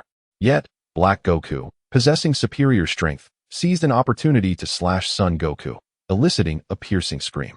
"Kakarot!" Vegeta shouted, immediately dashing toward Black Goku at full speed. With a cold chuckle, Black Goku swung his scythe towards Vegeta. Vegeta skillfully maneuvered left and right, evading the strikes. But suddenly, Black Goku lunged forward, delivering a crushing kick to Vegeta. With a resounding crash, Vegeta plummeted to the ground like a meteor, stirring up a cloud of dust. "Uncle Goku, Dad, are we going to take them one by one?" Gohan remarked, glancing at the two fighters. At that moment, Black Goku fixed his gaze on them. "Trunks, Gohan, it's your turn now." Future Trunks clenched his teeth. Gohan looked at Son Goku and Vegeta, noting their diminished strength, despite their resilience. Defeating Black Goku seemed a formidable challenge. Just as Gohan prepared to intervene, a figure appeared, his skin a vibrant green, topped with a white punk hairstyle, clad in a Supreme Kai uniform.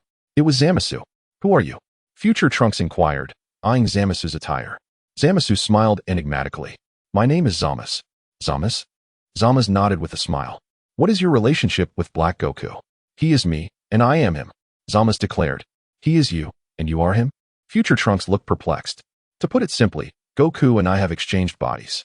Black Goku chuckled. "Exchanged bodies with Uncle Goku?" Future Trunks gasped in astonishment. Upon hearing this, Vegeta immediately rose to his feet. "Indeed. So, you mean to say that Zamas is actually Black Goku?" Black Goku grinned foolishly at the remark. "And what about Zamas? The Supreme Kai?" "The Supreme Kai has all been slain," Zamas stated. "All of them? Are you implying that the Supreme Kais of the 12 universes have been exterminated by you?" Goku inquired. "Enough of this chatter. It's time to eliminate you," Black Goku declared as he charged towards Goku. Goku assumed a battle stance, ready to engage. Meanwhile, Zamas rushed towards Vegeta. The four soon became embroiled in an intense battle. Due to his injuries and weakened state, Goku was swiftly kicked away by Black Goku. With a thunderous crash, Goku's body hurtled like a projectile into a building behind him, sending a massive cloud of dust into the air. On the other side, Vegeta charged forward and unleashed a furious assault on Zamas. "Huh!" With a mighty shout, Vegeta struck Zamas back with a punch, gathering a golden energy wave in his right hand to unleash upon Zamas. Boom! The proximity of the attack ensured that Zamas was struck, resulting in a significant portion of his body being obliterated. Just as Vegeta and the others believed Zamas was defeated, the destroyed parts of his body swiftly regenerated before their eyes. An immortal being? Vegeta gritted his teeth. Zamas chuckled. "Well done, Vegeta. I truly am immortal." Hearing this, Vegeta charged at Zamas once more. Yet, no matter how fiercely he attacked, Zamas simply could not be vanquished. Meanwhile, Goku had returned to his normal state due to his injuries and the recent assault. Witnessing this, Gohan raised his right hand and eliminated Zamas. Gohan's basic elimination technique could remove beings with power below 1,000,000,000,000, and Zamas' strength was undoubtedly far beneath that threshold. Gohan contemplated the disappearance of Zamas, thinking, "It seems my basic elimination technique is not limited to humans." "Wait, where did he go?" Vegeta exclaimed in surprise. "How did Zamas vanish in the midst of battle?" Instant transmission? Just as Vegeta pondered this, Gohan transformed into Super Saiyan 4 and charged towards Black Goku. Black Goku sneered and met him head-on. In the blink of an eye, Gohan stood before Black Goku, launching a flurry of punches and kicks at him. Swish! Bang! Bang! Bang!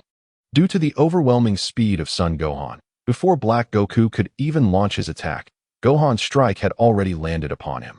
Black Goku immediately let out a series of agonizing screams. With a resounding thud, Son Gohan delivered a powerful kick that sent Black Goku flying. "Is this all you are capable of?" Gohan taunted, inciting fury within Black Goku. "What is happening? Why are you so strong? I have fought other versions of Son Gohan from different dimensions, yet none possessed your level of strength."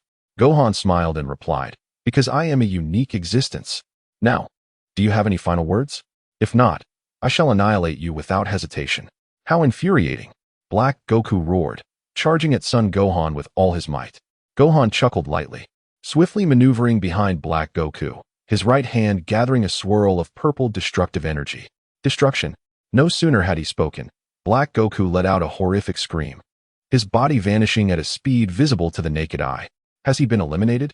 Future Trunks was taken aback. The Black Goku, whom Goku and Vegeta struggled to defeat, had been obliterated by Gohan in an instant. Just then, Gohan reverted to his normal state, landing beside Future Trunks. "Gohan, what was that transformation you just used?" "That was Super Saiyan 4. Super Saiyan 4? Yes, Super Saiyan 4 is a transformation along the Super Saiyan path, whereas my father and the other Super Saiyan Blue is a transformation along the God path. Is there such a vast difference in strength between these two transformations? It is not merely a matter of strength. It is about the foundational combat power. Foundational combat power. Both Super Saiyan 4 and Super Saiyan Blue surpass the third Super Saiyan transformation. My current strength is a result of my high foundational combat power. Remember when we fought? I defeated you in your third Super Saiyan form without even transforming." "I see," Future Trunks exclaimed, realizing the truth. Then, "Gohan, why is Super Saiyan 4 so much different from the ordinary Super Saiyan?" "Super Saiyan 4 is a transformation achieved by harnessing the power of the full moon. Thus it indeed differs from the typical Super Saiyan transformation."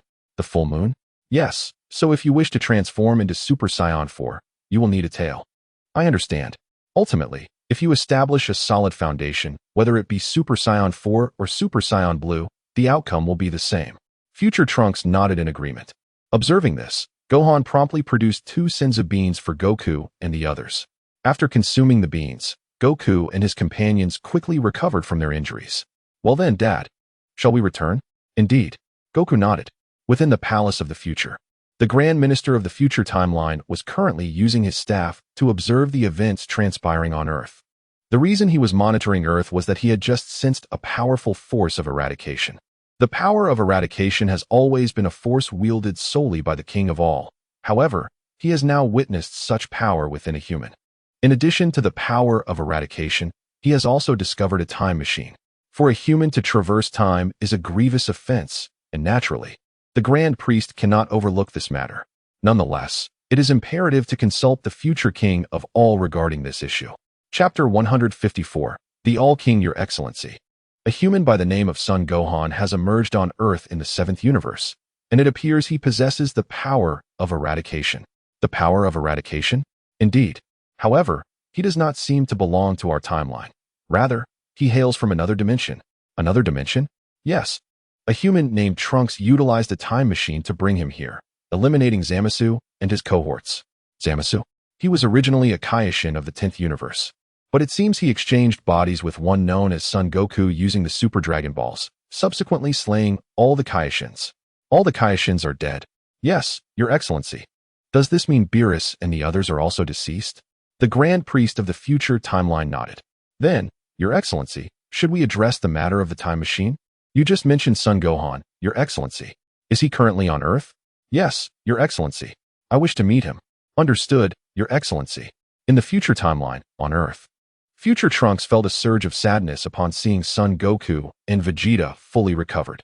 Although they had vanquished Black Goku, Future Bulma had permanently departed from this world. What troubles you, Trunks? Son Gohan inquired. It's nothing. I was merely reminded of my mother. Are you referring to Future Bulma? Yes. Trunks nodded. When Black Goku first appeared, Future Bulma had stayed behind to protect Future Trunks from him, ultimately meeting a tragic end at his hands. Trunks, your mother may yet be revived. Revived? Yes, but I cannot be certain. Uncertain? On a planet called Hiller, there are Dragon Balls. However, unlike others, it requires only 2 Dragon Balls to grant a wish. Only 2 Dragon Balls, Son Goku exclaimed. Uncle Goku, do you not know? I do not. Son Goku shook his head. Then, Gohan, where is this Hiller?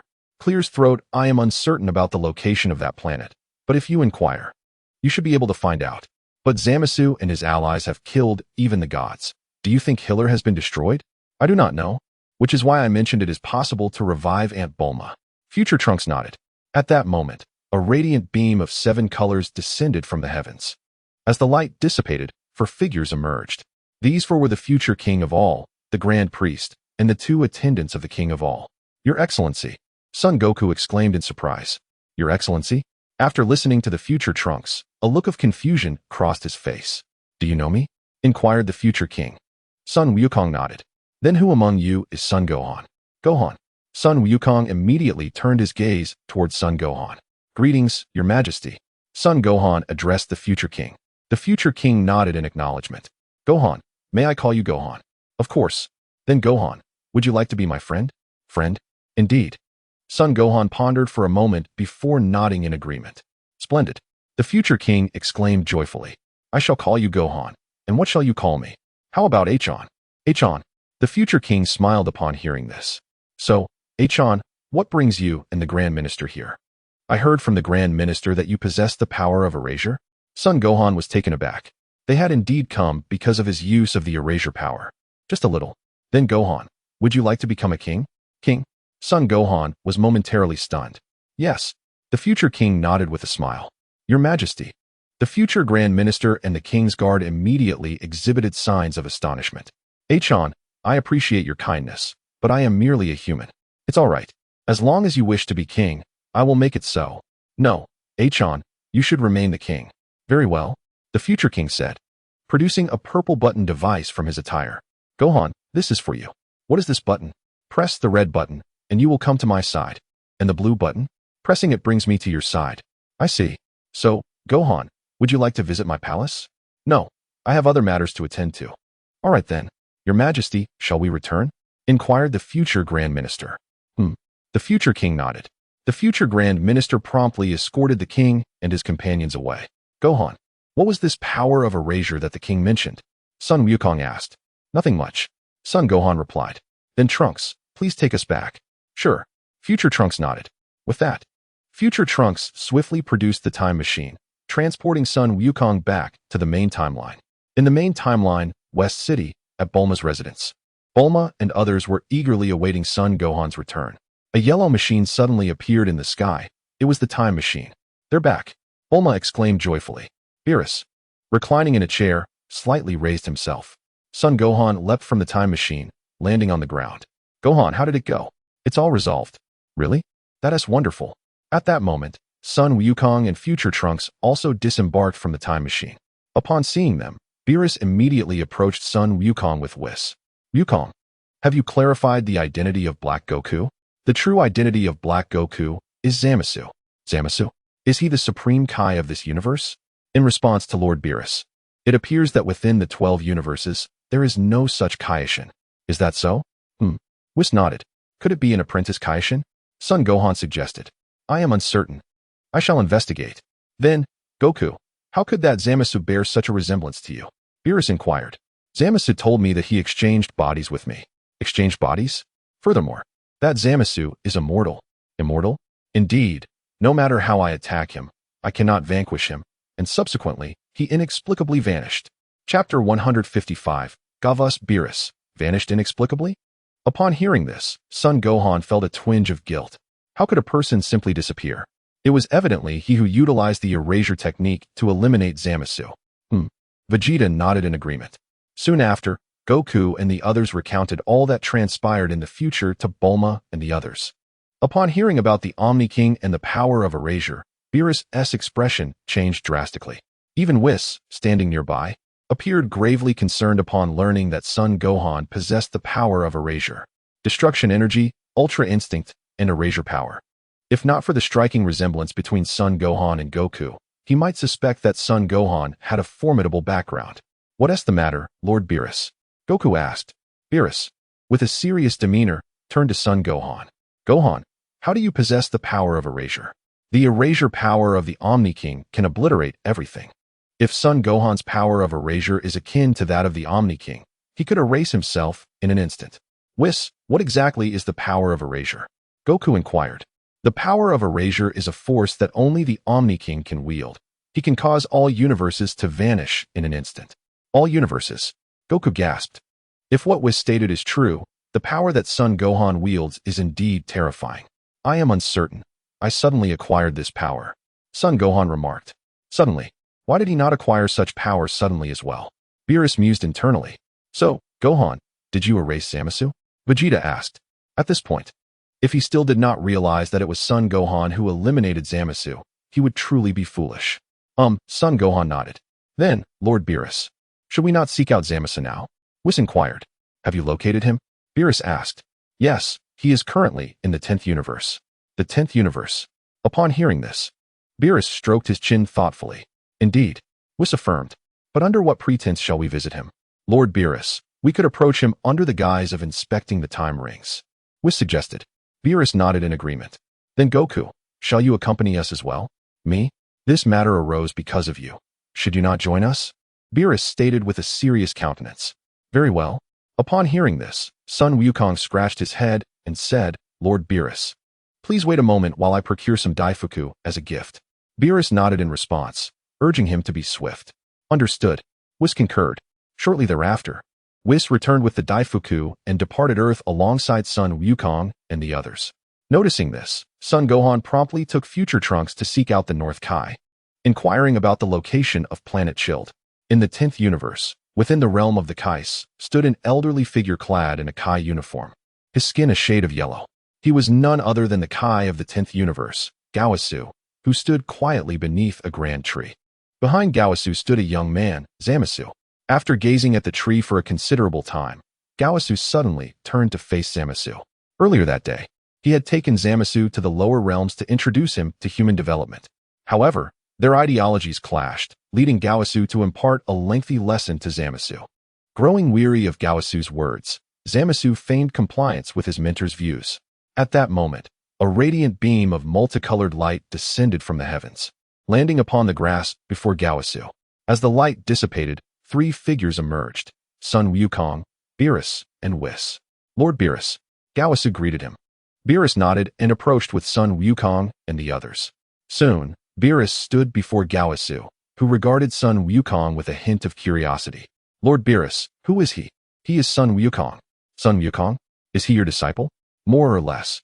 Oh, then, Lord Beerus, what brings you here? Recently, we discovered an individual wearing a time ring. So we came to investigate whether any of your time rings are missing, Beerus explained, casting a glance at Zamasu. I see. And who is he? Oh, I almost forgot to introduce him. This is my new disciple, Zamasu. Zamasu, this is Lord Beerus. Greetings, Lord Beerus. Zamasu respectfully bowed. Beerus nodded in acknowledgement. Now, Zamasu, please present the time ring to Lord Beerus and the others. Yes, Lord Gaosu. Then, Lord Beerus, shall we go and brew some tea? Indeed. Beerus nodded. Observing this, Gaosu promptly led Beerus and the others to a tea table, preparing tea for them. Whis, in turn, produced the Daifuku. What is this? This is Daifuku, a delightful treat sent to you by Lord Beerus. Daifuku. Indeed, it is an exquisite accompaniment for tea. Well then, I shall not be polite. Whis nodded. At that moment, Zamasu approached with a box. Lord Beerus, this is the box containing the time rings. Zamasu, please open the box. Yes, Lord Gaosu. Zamasu opened the box, revealing a total of 6 time rings, 5 of which were of vibrant emerald green, while 1 stood out in silver. Lord Beerus, it appears there are no issues, correct? Zamasu inquired. Indeed, Beerus nodded in response.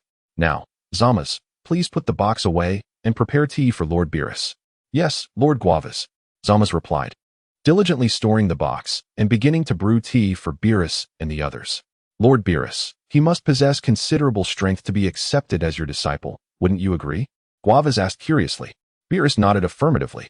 Zamasu, gazing at Son Wukong before him, found it incomprehensible that a god of destruction would take a human as an apprentice. Just then, as Zamasu became momentarily distracted, tea spilled over from the cup. Zamasu, the tea is overflowing. Guavas reminded him. Prompted by Guavas, Zamasu quickly lifted the teapot and wiped the table with a cloth. Lord Guavas, how formidable is Zamasu's strength? Son Wukong inquired. Although Zama's is merely a Kai, his power is indeed quite formidable. Guavas responded with a sense of pride. Is that so? May I spar with him? Chapter 156. The Omni King summons Son Wukong. Spar? Son Wukong exclaimed with a grin. Hearing this, Guavas immediately turned to Zama's. Zama's, what do you think? I have no objections. Zama's replied. In that case, you may proceed to spar over there. Guavas gestured toward a distant patch of grass. All right. Son Wukong declared as he sprang to his feet and made his way to the grassy area, with Zama's following closely behind, a disdainful snort escaping his lips. Soon, the two arrived on the grass and assumed their battle stances. Zama's, shall we begin? Indeed, Zama's nodded. Son Wukong seized the moment, shouting loudly as he charged at Zama's. In no time, he was upon Zama's, unleashing a flurry of punches with the speed of the wind. Zama's raised his hands to defend while countering with his own strikes. With a resounding crash, a powerful blow sent Son Wukong hurtling away. A smirk of satisfaction crept onto Zama's face. However, just then, Son Wukong let out a mighty roar and transformed into a Super Saiyan. Zama's was taken aback. In an instant, Son Wukong appeared before Zama's, his right fist thrusting forward with tremendous force.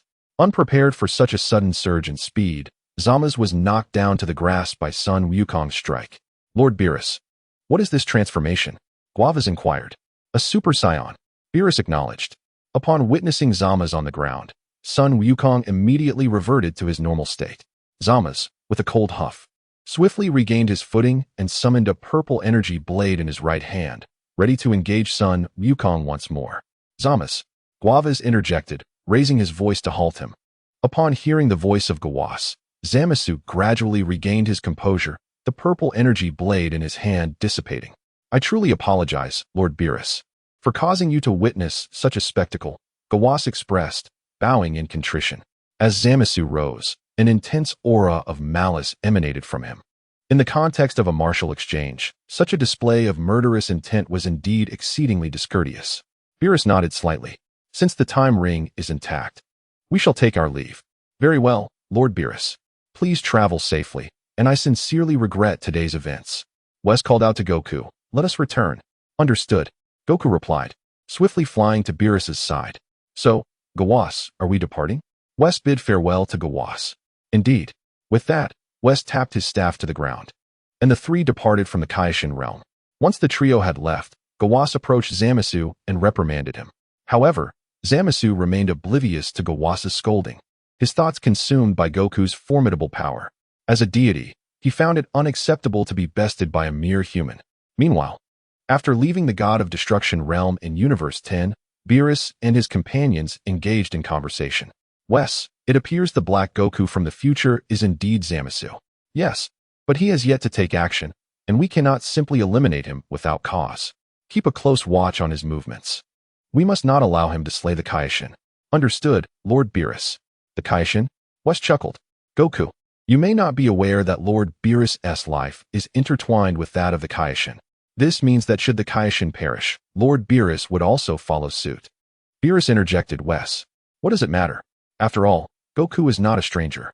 Goku chuckled. So, are you saying that if I were to kill the Kaishin, I could defeat Lord Beerus? Beerus fell silent in response. At that moment, Wes's staff suddenly radiated light. He halted within the cosmos to answer a call from the Grand Minister. Father. The Grand Minister nodded in acknowledgement. Wes, is Goku with you? Yes, Father. Lord Zeno wishes to see him. Bring him to Lord Zeno's palace. Lord Zeno. Beerus exclaimed in surprise. Very well, Father. With that, the Grand Minister ended the call. Wes, what could Lord Zeno possibly want with me? I am not entirely certain. Wes replied. Enough idle chatter. Hurry and take Goku back to meet Lord Zeno. Wes nodded, raising his staff once more as they continued onward. After a while, the trio returned to the God of Destruction realm in Universe 7. Goku, when you meet Lord Zeno, ensure you show him the utmost respect. Provoking his wrath could have dire consequences. Dire consequences? Wes elaborated. There were once 18 universes that angered Lord Zeno, and as a result, they were eradicated. I see. Beerus nodded in understanding. Are you truly planning to meet Lord Zeno in that attire? What is wrong with this outfit? Beerus? Goku glanced at his orange martial arts uniform, feeling no sense of impropriety. Oh well, it's up to you. And Whis, will you accompany him? Lord Beerus. I require at least 2 days to reach Lord Zeno's palace. By the time we arrive, he may have already lost patience. Isn't Goku acquainted with the Supreme Kai?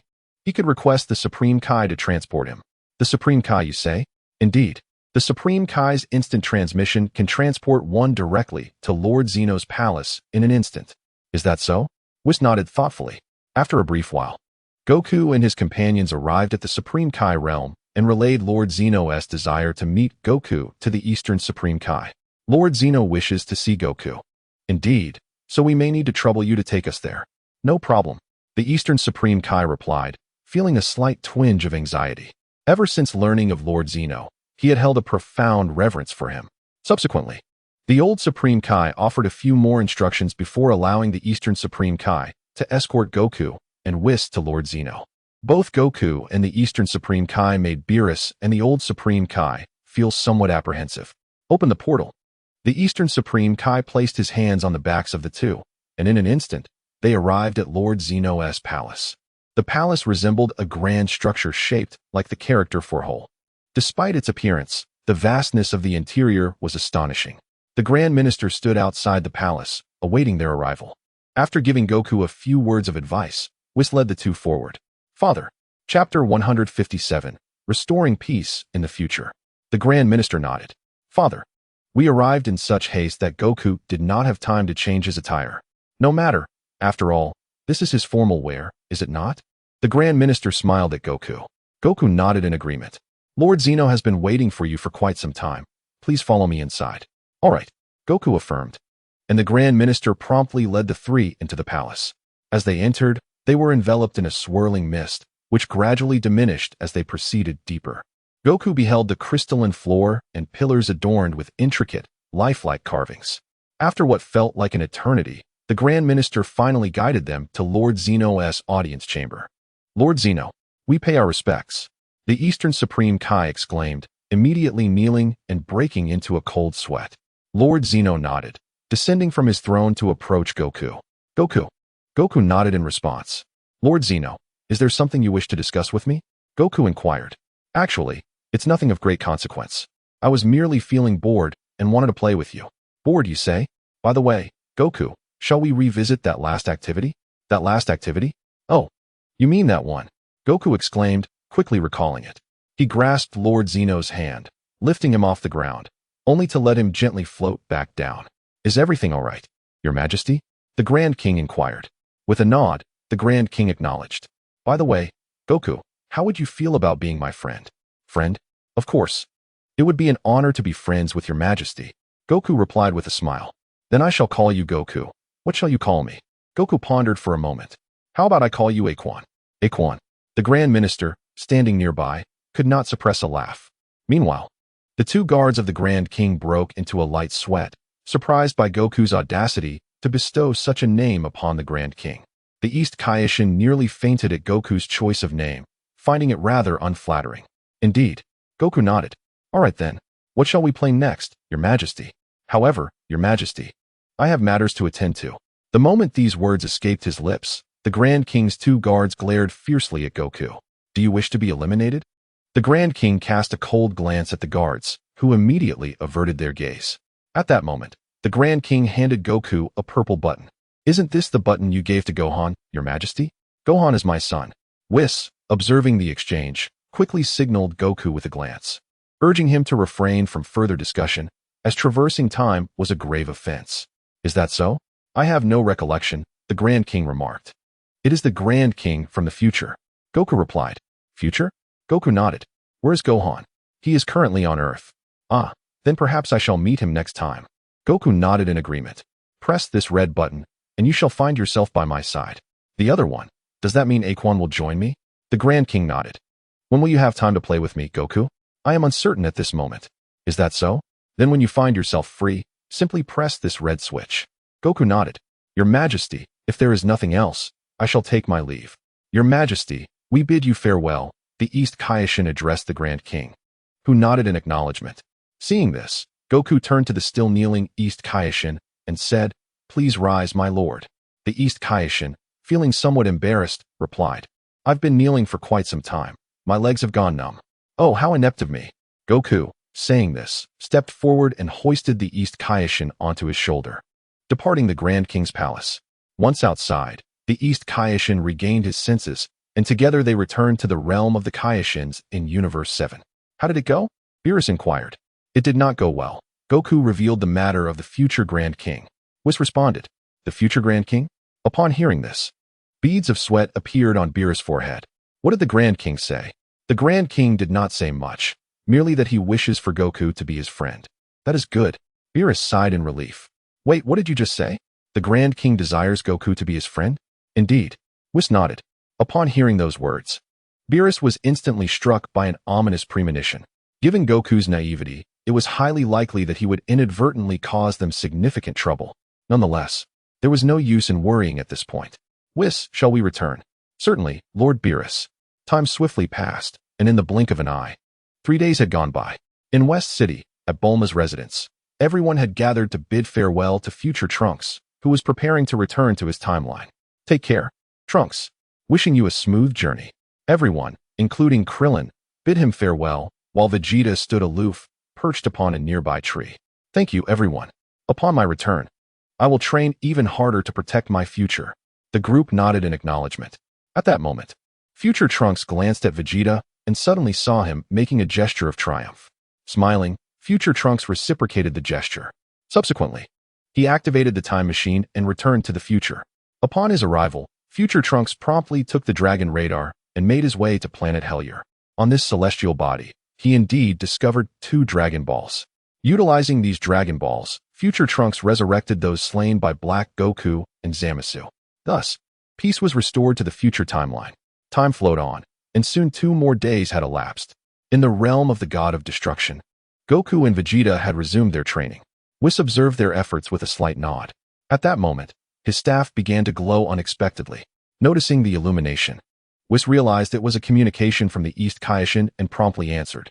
Whis, I heard from Zuno that Zamasu has been inquiring about Goku and the Super Dragon Balls. Zamasu? Indeed. I understand. I will inform Lord Beerus. The East Kaioshin nodded and ended the communication. Shortly thereafter, Whis relayed Zamasu's inquiries regarding the Super Dragon Balls to Goku and the others. Chapter 158. The birth of Bra. It seems Zamasu is becoming increasingly restless. Beerus remarked. Indeed. Whis concurred. So, Whis, shall we pay a visit to Universe 10 once more? Universe 10? Yes. Since Zamasu is nearly at the edge of his restraint, we could stoke the flames to hasten his actions. Whis nodded in agreement. However, Lord Beerus, under what pretense shall we approach him? Let us simply inquire if there are any new developments regarding the time rings. That is indeed a sound suggestion. Should Goku and Vegeta accompany us? Let Goku come along. Very well, Lord Beerus. Whis called for Goku, and together they set forth on their journey to Universe 10. In Universe 10, at the Kaioshin realm, Gaosu was in the midst of instructing Zamasu when a radiant beam of 7 colors suddenly descended from the heavens. As the radiance dissipated, 3 figures immediately emerged within. These 3 were none other than Son Wukong and his companions. Lord Beerus. Beerus nodded slightly. Lord Beerus, what brings you here today? I wish to inquire if you have made any new discoveries regarding the time ring. None. Goku's expression shifted as he shook his head. Zamasu, prepare some tea for Lord Beerus and the others. Yes, Lord Guas. Zamasu responded, pouring tea for the 3. Upon seeing this, Beerus promptly seated himself with Son Wukong and the others to enjoy the tea. After sipping for a while, Beerus rose from his chair and declared, since there are no updates on the time ring, we shall take our leave. Are you departing? Indeed. Beerus affirmed with a nod. Then, safe travels, Lord Beerus. With a nod, Beerus departed with Whis and the others. Once they had left, Zamasu's heart was immediately filled with a resolve to kill Guas. In Universe 10, after leaving the Supreme Kai realm, Whis and his companions paused in the cosmos not far from the Supreme Kai realm. A projection appeared within the crystal orb atop Whis' staff, revealing an image of the Supreme Kai realm of Universe 10. Through this projection, Son Wukong and the others observed Zamasu and Guas. Zamasu, Son Wukong exclaimed. Beerus nodded. At that moment, Zamasu was pouring tea for Guas, who lifted the teacup to examine its contents. Just then, Zamasu took a step behind Guas, concentrating a purple energy blade in his right hand. This is bad, Lord Beerus. Zamasu intends to kill Guas. Son Wukong's expression changed dramatically. Beerus remained silent. Bang! The purple energy blade thrust into Guas's body. The evidence is compelling. Whis. Rewind time by 3 minutes. As you wish, Lord Beerus.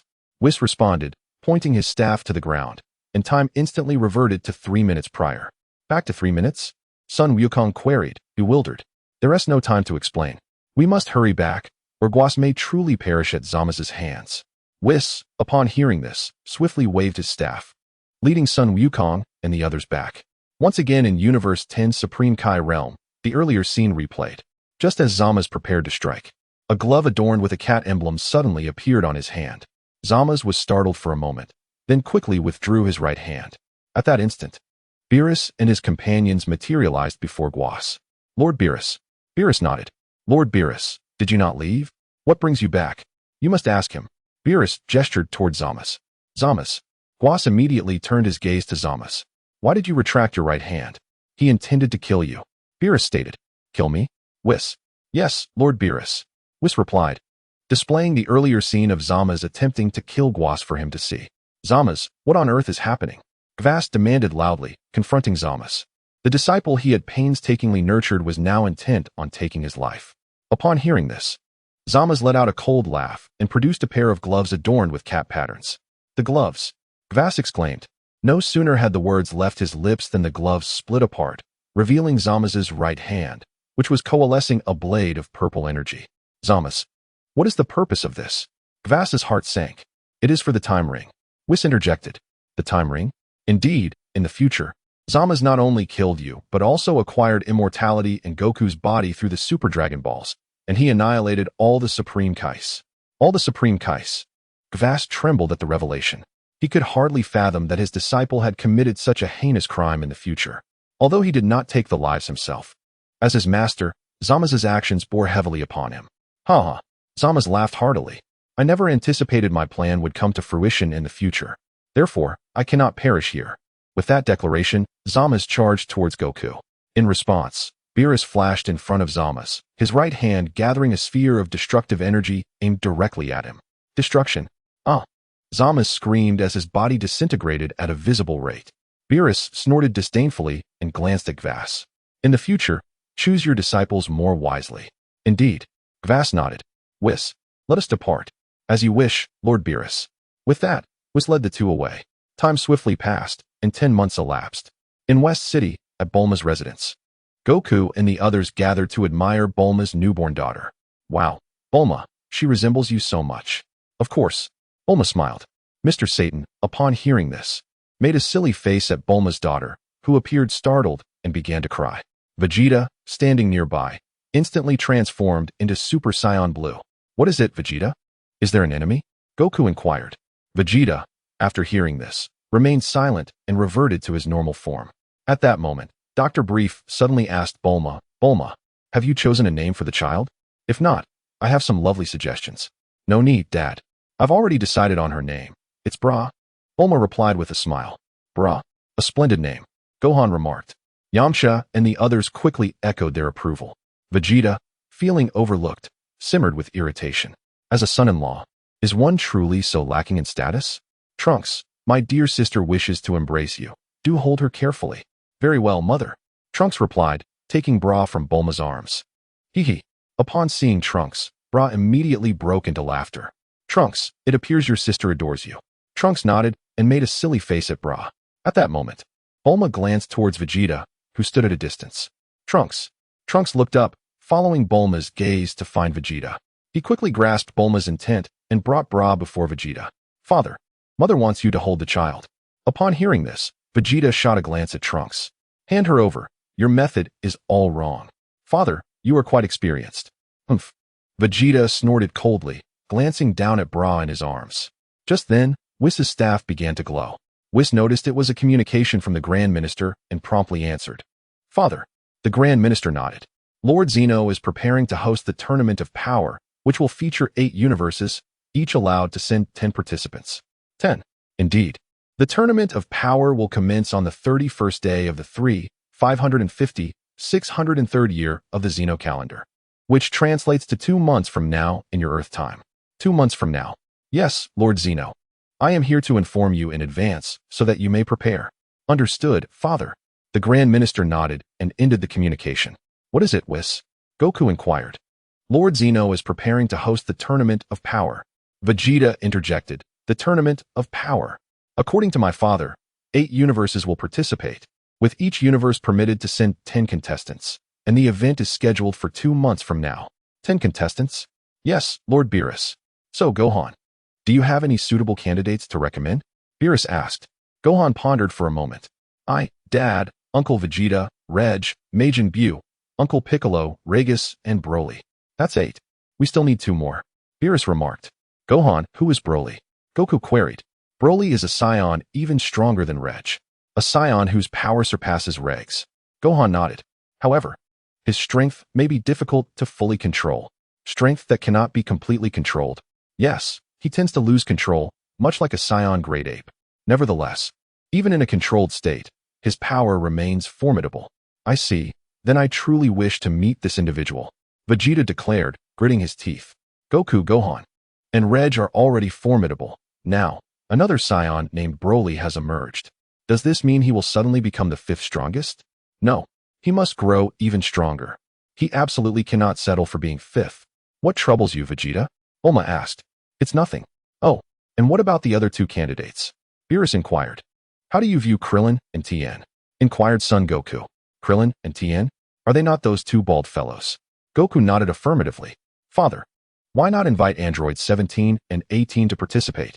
Androids 17 and 18. Indeed. But Gohan, do you know where they are? I don't know, but I have a way to locate them. However, will they be willing to join the competition? I am uncertain, but we shall give it a try. Goku nodded once more. Beerus, very well. Gohan, the task of gathering 10 participants is entrusted to you. Gohan nodded in agreement. As time swiftly passed, 2 days elapsed. In the realm of the god of destruction of Universe 7, Vegeta suddenly approached Beerus. Lord Beerus, is there something you require, Vegeta? Lord Beerus, could you teach me the divine techniques of the god of destruction? Upon hearing this, a knowing expression crossed Beerus's face. What, Vegeta? Do you aspire to become a god of destruction? No, I simply wish to surpass Kakarot. Beerus chuckled lightly. Vegeta, you should understand that the divine techniques of a god of destruction can only be passed down to the next god of destruction. Of course, if you wish to learn in secret, that is a different matter. In secret? If you wish to learn, follow me, Beerus said, soaring forward. Immediately, Vegeta followed suit. After a brief flight, Beerus landed atop a cliff and turned to face Vegeta. How many planets have you Saiyans destroyed? I am uncertain. We Saiyans are only aware of battle. This method of survival has likely led to numerous transgressions. However, the destruction and invasion began with the command of the Frieza clan. Are you implying that your misdeeds should be blamed on Frieza and his ilk? Beerus inquired, gazing at Vegeta. That is not my intention. My father sacrificed others in his pursuit of power to establish a kingdom. The decline of the Saiyans had already commenced before the dominion of the Frieza clan. How tedious. Beerus scoffed. Do not dwell on such matters. Those are issues of the Saiyans.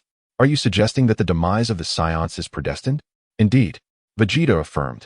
I find that rather tiresome. Beerus suddenly glared menacingly at Vegeta. What? Vegeta gasped. Were you not going to show me the techniques of the god of destruction? What does this have to do with the past of the Saiyans? It is highly relevant, Beerus asserted, channeling destructive energy at the tip of his right index finger and unleashing it upon the distant planet. With a tremendous explosion, the planet was obliterated in an instant. Is this the technique of destruction? Vegeta exclaimed in astonishment. This is merely one of many. What must one do to wield such power? Upon hearing this, Beerus suddenly leaped forward, his right hand pressing down on Vegeta and forcing him to the ground. What are you doing? Vegeta exclaimed in shock. At that moment, Beerus unleashed a flurry of punches towards Vegeta. Bang, bang, bang. Moments later, Beerus abruptly ceased his onslaught. If there is confusion in your heart, you shall never succeed, he proclaimed. Confusion? Chapter 160, Son Goku and Broly. If you must bear the sins of your own making, do you intend to shoulder the transgressions of the Saiyans alone? With that, Beerus hurled Vegeta away, sending him crashing into a great tree. Thud! Vegeta fell from the tree, and Beerus continued, Let me reveal a truth. It was I who incited Frieza to annihilate the Saiyans. What did you say? Vegeta exclaimed, disbelief etched on his face. Do you believe it is fate? Then I shall erase you as well. You fiend! Vegeta shouted, transforming into Super Saiyan Blue. A deep blue aura enveloped him as he charged at Beerus.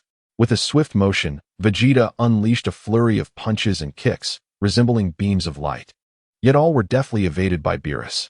Gritting his teeth, Vegeta gathered a tremendous amount of energy in his hands and launched an attack. Boom, boom, boom. Waves of energy collided, creating an immense cloud of smoke. Vegeta soared above the smoke, preparing to strike downwards, but his blow met only empty air. What?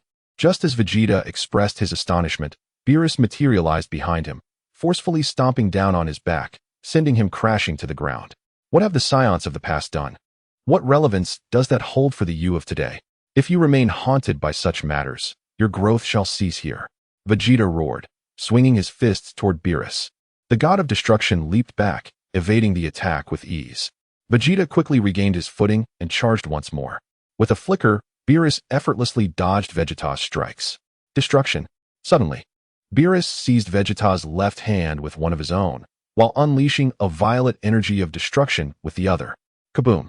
With a tremendous explosion, Vegeta was sent hurtling away, reverting to his normal state. Humph! Beerus scoffed, landing before Vegeta. I concern myself only with destruction, and thus my power is boundless. Listen well, if you desire such strength, you must obliterate those superfluous thoughts and reshape yourself from the ground up. Creation follows destruction. Vegeta was taken aback by these words.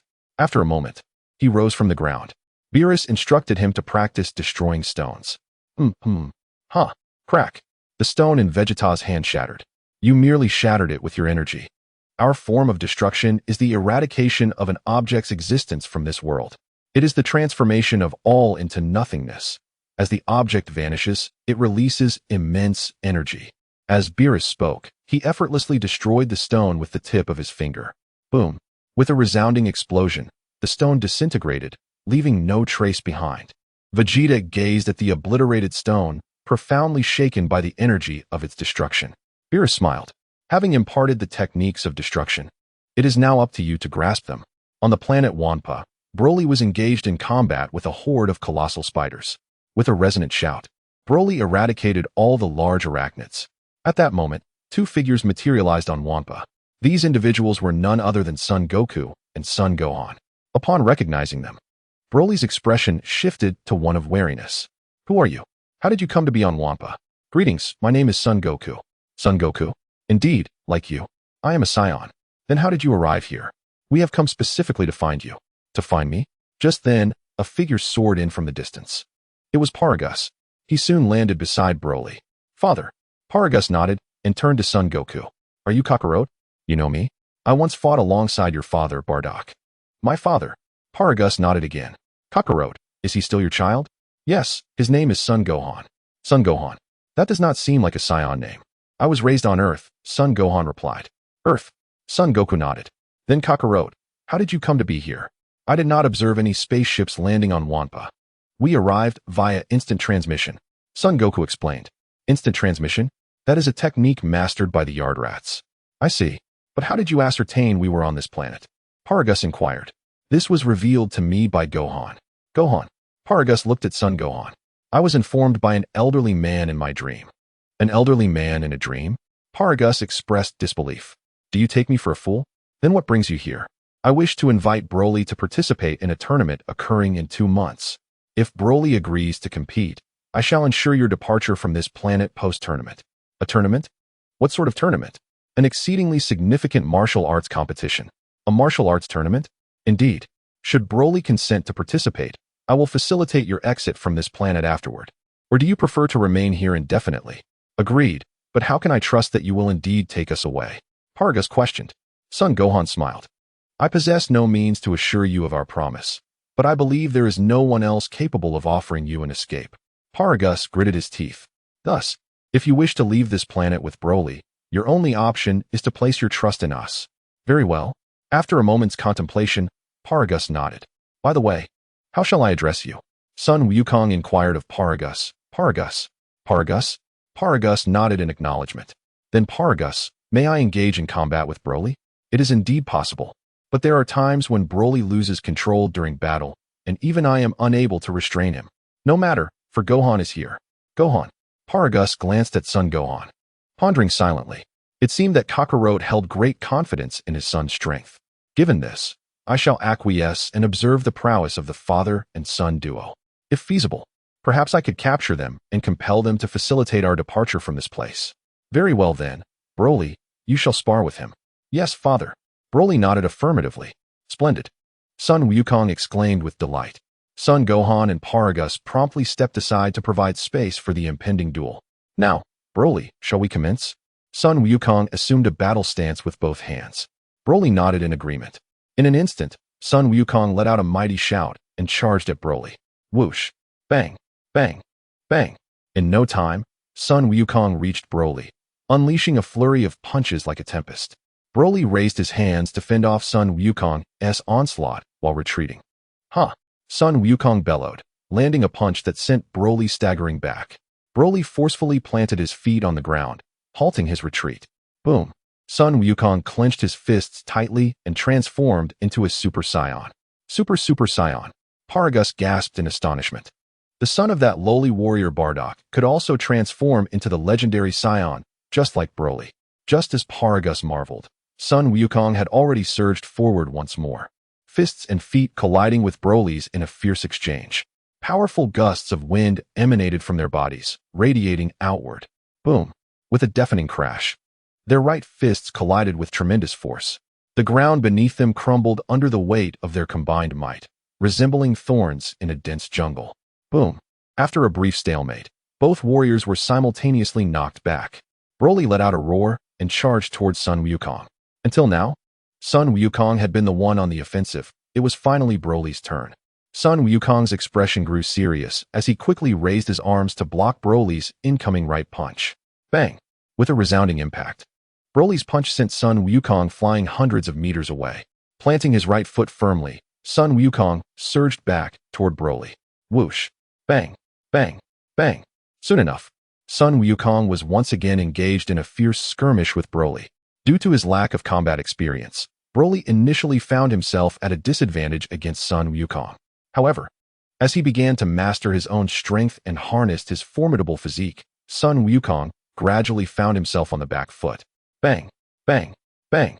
Broly's fist struck Goku's face with tremendous force, sending him reeling backward. Well done, Broly, Paragus thought to himself with delight. At that moment, Goku suddenly dodged Broly's assault and retreated. Gasping for breath, he looked at Broly. This guy is formidable even without transforming into a Super Saiyan. I can only imagine how powerful he would be if he did. Huh! Goku declared, clenching his fists tightly. Boom! With an astonishing surge of energy, Goku transformed into a Super Saiyan God. What is this? Paragus exclaimed in surprise. He had never witnessed such a transformation before. This is called Super Saiyan God. Gohan explained. Super Saiyan God. Indeed. Gohan nodded in affirmation. Boom. Goku surged forward like a bolt of red light, charging at Broly. Broly clenched his fists, his eyes fixated on Goku. In no time, Goku stood before Broly, launching a powerful right punch. Observing this, Broly raised his fist to counter Goku's attack. Goku smiled. His seemingly aggressive right punch suddenly halted as he sidestepped Broly's strike. What appeared to be an offensive maneuver was merely a feint, while his true assault would come after evading. Bang! Goku swiftly elevated his right leg, delivering a heavy kick to Broly's body. Broly was sent flying like a projectile, soaring 1,000 meters away. With a resounding crash, he collided with a mountain, creating a massive crater as rocks and debris tumbled down. Huh! Broly, enraged by the attack, felt his energy surge dramatically. Goku's expression shifted to one of grave concern. Boom! Broly, enveloped in a green aura, charged at Goku. Goku assumed a combative stance, ready to engage. Whoosh! Bang! Bang! Bang! Soon, Goku ascended into the sky, where the battle with Broly ensued. Their movements were incredibly swift, resembling a myriad of red and green streaks intertwining in the heavens. Bang! At that moment, Goku seized the opportunity, delivering a powerful kick that sent Broly flying thousands of meters away. Immediately, he unleashed a torrent of energy waves towards Broly. Startled, Broly quickly raised his arms to defend against Goku's onslaught of energy blasts. Boom! Boom! Boom! Goku's energy waves struck Broly, erupting in a series of explosions across the sky. Broly was soon engulfed in a thick cloud of smoke. Seeing this, Goku halted his energy barrage and charged toward Broly. Just then, Broly emerged from the smoke. Assuming a defensive posture, Goku's figure flickered, and in an instant, he was before Broly, delivering a powerful kick aimed at his body. Bang! Boom! Boom! Boom! Broly's body shot forth like a ray of light, crashing through several mountains behind him and ultimately landing atop the fifth peak. Goku surveyed the swirling dust on the ground and refrained from launching another attack. Suddenly, a brilliant green light surged into the sky as Broly unleashed an immensely powerful aura, rapidly ascending in intensity. As his energy surged, Broly's muscles swelled, his hair stood on end, and his once black eyes transformed into a striking gold. This was the mighty power of Broly's great ape form. With a thunderous roar, Broly transformed into a streak of green light and charged towards Goku. Goku, gritting his teeth, responded with a fierce charge of his own. In the blink of an eye, the two warriors stood face to face, engaging in a ferocious clash. A tempest of wind swirled around them, born from their relentless combat. Fueled by rage, Broly disregarded Goku's attacks, relentlessly pushing forward. Goku found himself being forced back repeatedly. In a sudden move, Broly seized Goku by the shoulders and delivered a powerful knee strike. Goku let out a pained scream, spitting out a mouthful of energy. With a disdainful grunt, Broly landed a punch that sent Goku hurtling away. Goku immediately dropped to one knee, gasping for breath. Chapter 162, Gohan vs. Broly. With a fierce roar, Broly lunged forward like a bolt of lightning towards Goku. Gritting his teeth, Goku sprang to his feet and transformed into Super Saiyan Blue. What is this? Paragus exclaimed in shock. The two combatants, like flashes of light, engaged in fierce battle on the ground, raising clouds of dust around them. With a resounding impact, Goku landed a punch that sent Broly flying, gasping for air. Broly, akin to a projectile, crashed into a mountain behind him. With a mighty shout, Broly transformed once more into a streak of green light, charging at Goku. Goku's expression sharpened as Broly approached with blinding speed, launching an assault. Goku deftly dodged while raising his hands to defend, retreating slightly. Broly roared with determination, unleashing a powerful strike with his right fist. Goku lowered his body, bracing himself with one hand on the ground while executing a horizontal kick aimed at Broly. The impact sent Broly reeling to the left. Seizing the opportunity, Goku swiftly moved in front of Broly to launch his attack. Broly raised his arms instinctively to block Goku's onslaught. Under Goku's relentless assault, Broly stumbled backward. With a decisive kick, Goku propelled Broly 1,000 meters away. Breathing heavily, Broly fixed his gaze intently on Goku. At that moment, Son Wukong raised both hands forward and unleashed a torrent of energy waves towards Broly. Startled, Broly swiftly dodged in various directions. Whoosh! Bang! Boom! Boom! Boom! A multitude of energy waves struck the ground around Broly, creating massive explosions and dense clouds of smoke. While evading, Broly charged forward. Before long, he found himself in close proximity to Son Wukong. Halting his energy wave assault, Son Wukong propelled himself towards Broly with a punch. Whoosh! Bang! Bang! Bang! The two engaged in a furious exchange of blows, their fists and feet moving with blinding speed. After a brief moment, Broly swung his right fist with great force, only for Son Wukong to evade the strike. With a resounding crash, Broly's fist struck the ground heavily. Seizing the opportunity, Son Wukong delivered a powerful kick to Broly's body. Bang! Broly soared backward like a projectile. Kamehameha. Son Wukong brought his hands together, gathering a deep blue energy wave to attack Broly. Broly gasped in shock as the Kamehameha struck him, sending him hurtling away. Broly! Paragus shouted desperately at Broly. As Broly faced the Kamehameha that threatened his existence. An overwhelming aura erupted from within him, filling him with dread. What? Son Wukong exclaimed in astonishment. Broly roared furiously, bracing himself against the Kamehameha, coming to a halt. Could it be? Son Wukong recalled what Gohan had mentioned earlier. Broly! Paragus called out again. At that moment, Broly radiated a vast green aura, forming a protective barrier around him. A tremendous storm erupted, sweeping outward as the ground surrounding Broly crumbled, creating a massive pit.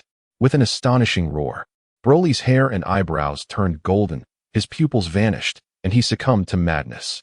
Is this the power of Broly when he loses control? Son Wukong remarked. Immediately. Filled with battle fervor, Son Wukong charged at Broly. Broly unleashed a deafening roar, firing countless energy blasts at Son Wukong in a relentless assault. Whoosh! Bang! Boom! Boom! Boom! Son Wukong dodged while advancing towards Broly. Soon, he was right in front of Broly, launching an attack. The two fought fiercely in the sky, fists meeting fists and feet clashing. Bang! After a while, Son Wukong, unable to match Broly's speed and strength, was sent flying by a powerful kick. Gasping for breath, Son Wukong gazed at Broly. Broly bellowed like a wild beast, charging at Son Wukong. 20-fold Kaioken, Son Wukong shouted, activating the 20-fold Kaioken as he launched himself towards Broly. With a flash of crimson light, Son Wukong swiftly appeared before Broly, launching an attack. Under the formidable power of 20 times the Kaioken, Broly was immediately sent reeling backward. Broly roared loudly, charging towards Son Wukong. At that moment, Son Wukong, exhausted, reverted to his Super Saiyan Blue form. In the 7th universe, within the realm of the God of Destruction, Whis observed the fierce battle between the two through his staff. Swish! Bam! Bam! Bam! After enduring a relentless barrage from Broly, Son Wukong fell back into his normal state, plummeting downward. Bam! Witnessing this, Gohan promptly transformed into Super Saiyan 4 and surged toward Broly. Gohan! Paragus exclaimed. Swish! Bam! Bam! Bam! As his words faded, Gohan rapidly closed the distance to Broly, engaging him in a fierce clash. Bam! With a resounding impact, their right fists collided, emanating an astonishing force that radiated outward. Gohan shouted, pushing Broly back. With a firm grip of his fists, Broly quickly stabilized himself in midair. Bang! Bang! Bang! At that moment, Gohan darted toward Broly, his fists moving with the speed of light, unleashing a flurry of blows upon him. Bang! Gohan landed a powerful strike to Broly's chin, sending him reeling. Immediately, he clasped his hands together. Kamehameha! A deep blue energy wave coalesced from Gohan's hands, hurtling toward Broly. Broly raised his arms in defense against the impending Kamehameha. Bam! The energy wave struck Broly, plummeting him from the sky to the ground below. Boom! With a thunderous explosion, Broly's body crashed into the mountain behind him. Broly! Paragus gasped in shock. Just then, Broly let out a mighty roar, momentarily halting his descent. Gohan seized the opportunity, shouting as he infused the Kamehameha with additional energy. Chapter 163, bringing Broly to the God of Destruction's realm with a cataclysmic explosion. The Kamehameha detonated upon impact with the ground, creating an immense storm that swept outward. Broly cried out, as the mountain behind him was swiftly obliterated. Broly! Paragus felt a surge of deep concern. After a moment, as the smoke from the explosion dissipated, a colossal crater appeared on the ground. Broly lay unconscious within the depths of the pit. Broly! Paragus rushed toward him. Gohan reverted to his normal state and quickly flew to Broly's side. Broly! Paragus shouted anxiously. He is unharmed, merely unconscious. Gohan reassured him, producing a Senzu bean. What is this? Paragus inquired. This is a Senzu bean. Once consumed, Broly will awaken. Upon hearing this, Paragus, with a hint of skepticism, accepted the mystical beans and administered one to Broly. After consuming the bean, Broly swiftly regained consciousness. Broly, you are awake, exclaimed Paragus. Broly nodded in response. Father, did I lose control again? Paragus confirmed with a nod, casting a wary glance at Gohan. He was acutely aware of Broly's formidable strength, particularly the overwhelming power that emerged when he was out of control. Gohan not only defeated Broly, but did so in an exceptionally brief period. Moreover, Gohan appeared to be just in his early 20s. Possessing such extraordinary prowess at such a tender age could undoubtedly be labeled as monstrous. This thought ignited a twinge of jealousy within Paragus towards Bardock, a lowly warrior whose son is a Super Saiyan, and whose grandson surpasses even the legendary Super Saiyan Broly. Upon witnessing Broly's awakening, Gohan promptly soared to Goku's side, offering him a mystical bean. With a crunch, Goku bit down on the bean and swallowed it. Kakarot, where is your father Bardock? Paragus inquired. My father? Paragus nodded. I believe he perished along with Planet Vegeta. Planet Vegeta was destroyed? Indeed, did you not know? Broly and I have been trapped on this planet, completely oblivious to the happenings outside. That makes sense. But how did Planet Vegeta meet its demise? I heard from Vegeta that it was annihilated by Frieza. Vegeta, is he still alive? Yes. He is currently training under Lord Beerus. Lord Beerus. You mean the god of destruction Beerus? Paragus had heard tales of the god of destruction during his time under King Vegeta. Indeed, Goku affirmed. Damn, if that is the case, I will be unable to exact my revenge on Vegeta. Paragus mused silently. Noticing the change in Paragus's expression, Gohan immediately employed his telepathy to decipher his thoughts. What is the relationship between Lord Beerus and Vegeta? What relationship? It seems there is none. We merely train on Lord Beerus's planet. Paragus replied, at a loss for words. If you had no connection to Beerus, how could he permit you to train on his planet? By the way, we have taken Whis as our master. Whis. He is the master of Lord Beerus. The master of Lord Beerus. Training under the same master as the god of destruction, what does that imply? Indeed, Goku remarked, turning to Broly. Broly, if you do not transform into a Super Saiyan, you should be able to control your power, right? Broly shook his head. In my Oozra form, I am unable to fully control my strength. Oozra form? Is that similar to Gohan's Super Saiyan 4 transformation? Super Saiyan 4? Goku nodded. Before Gohan transforms into Super Saiyan 4, he first undergoes Oozru transformation, and only then does he revert to his humanoid form. However, this requires the aid of the Earth's full moon. The full moon. Upon hearing this, Broly gazed skyward, only to find that there was no moon in sight, let alone a full moon. Broly, since you are unable to harness your inner strength at present, why not join us for training under Lord Beerus? Broly turned swiftly to glance at Paragus behind him. No, you just mentioned that Broly would merely participate in a competition. There was no mention of him accompanying you for training. Gohan interjected, promptly retrieving a multifunctional capsule and tossing it to the ground. With a loud puff of smoke, a bounty of food and water materialized before them. Paragus, staring at the feast, could not help but swallow hard. He had lost track of how long it had been since he had savored such sustenance. Observing this, Gohan smiled and said, if you agree to let Broly train with us, all this food will be yours. No. Paragus shook his head. Gohan, undeterred, produced 2 more multifunctional capsules and tossed them to the ground, conjuring yet another array of provisions. Paragus felt his resolve wavering. What do you say? No. Paragus still refused. At that moment, Gohan retrieved 10 multifunctional capsules from his attire. The food and water contained within these are sufficient for your sustenance for 2 months. Very well. Paragus gritted his teeth. But you must ensure Broly returns safely. Agreed. Gohan replied, handing over the 10 capsules to Paragus. How do you use this capsule? Paragus inquired. Is there not a switch? Simply press it and throw it to the ground, and the food will appear. I see. Gohan nodded. Then Broly, come with us to Lord Beerus. Father. Broly looked at Paragus. Broly, go with them. If you can master your strength, it will be beneficial for you. Broly nodded in understanding.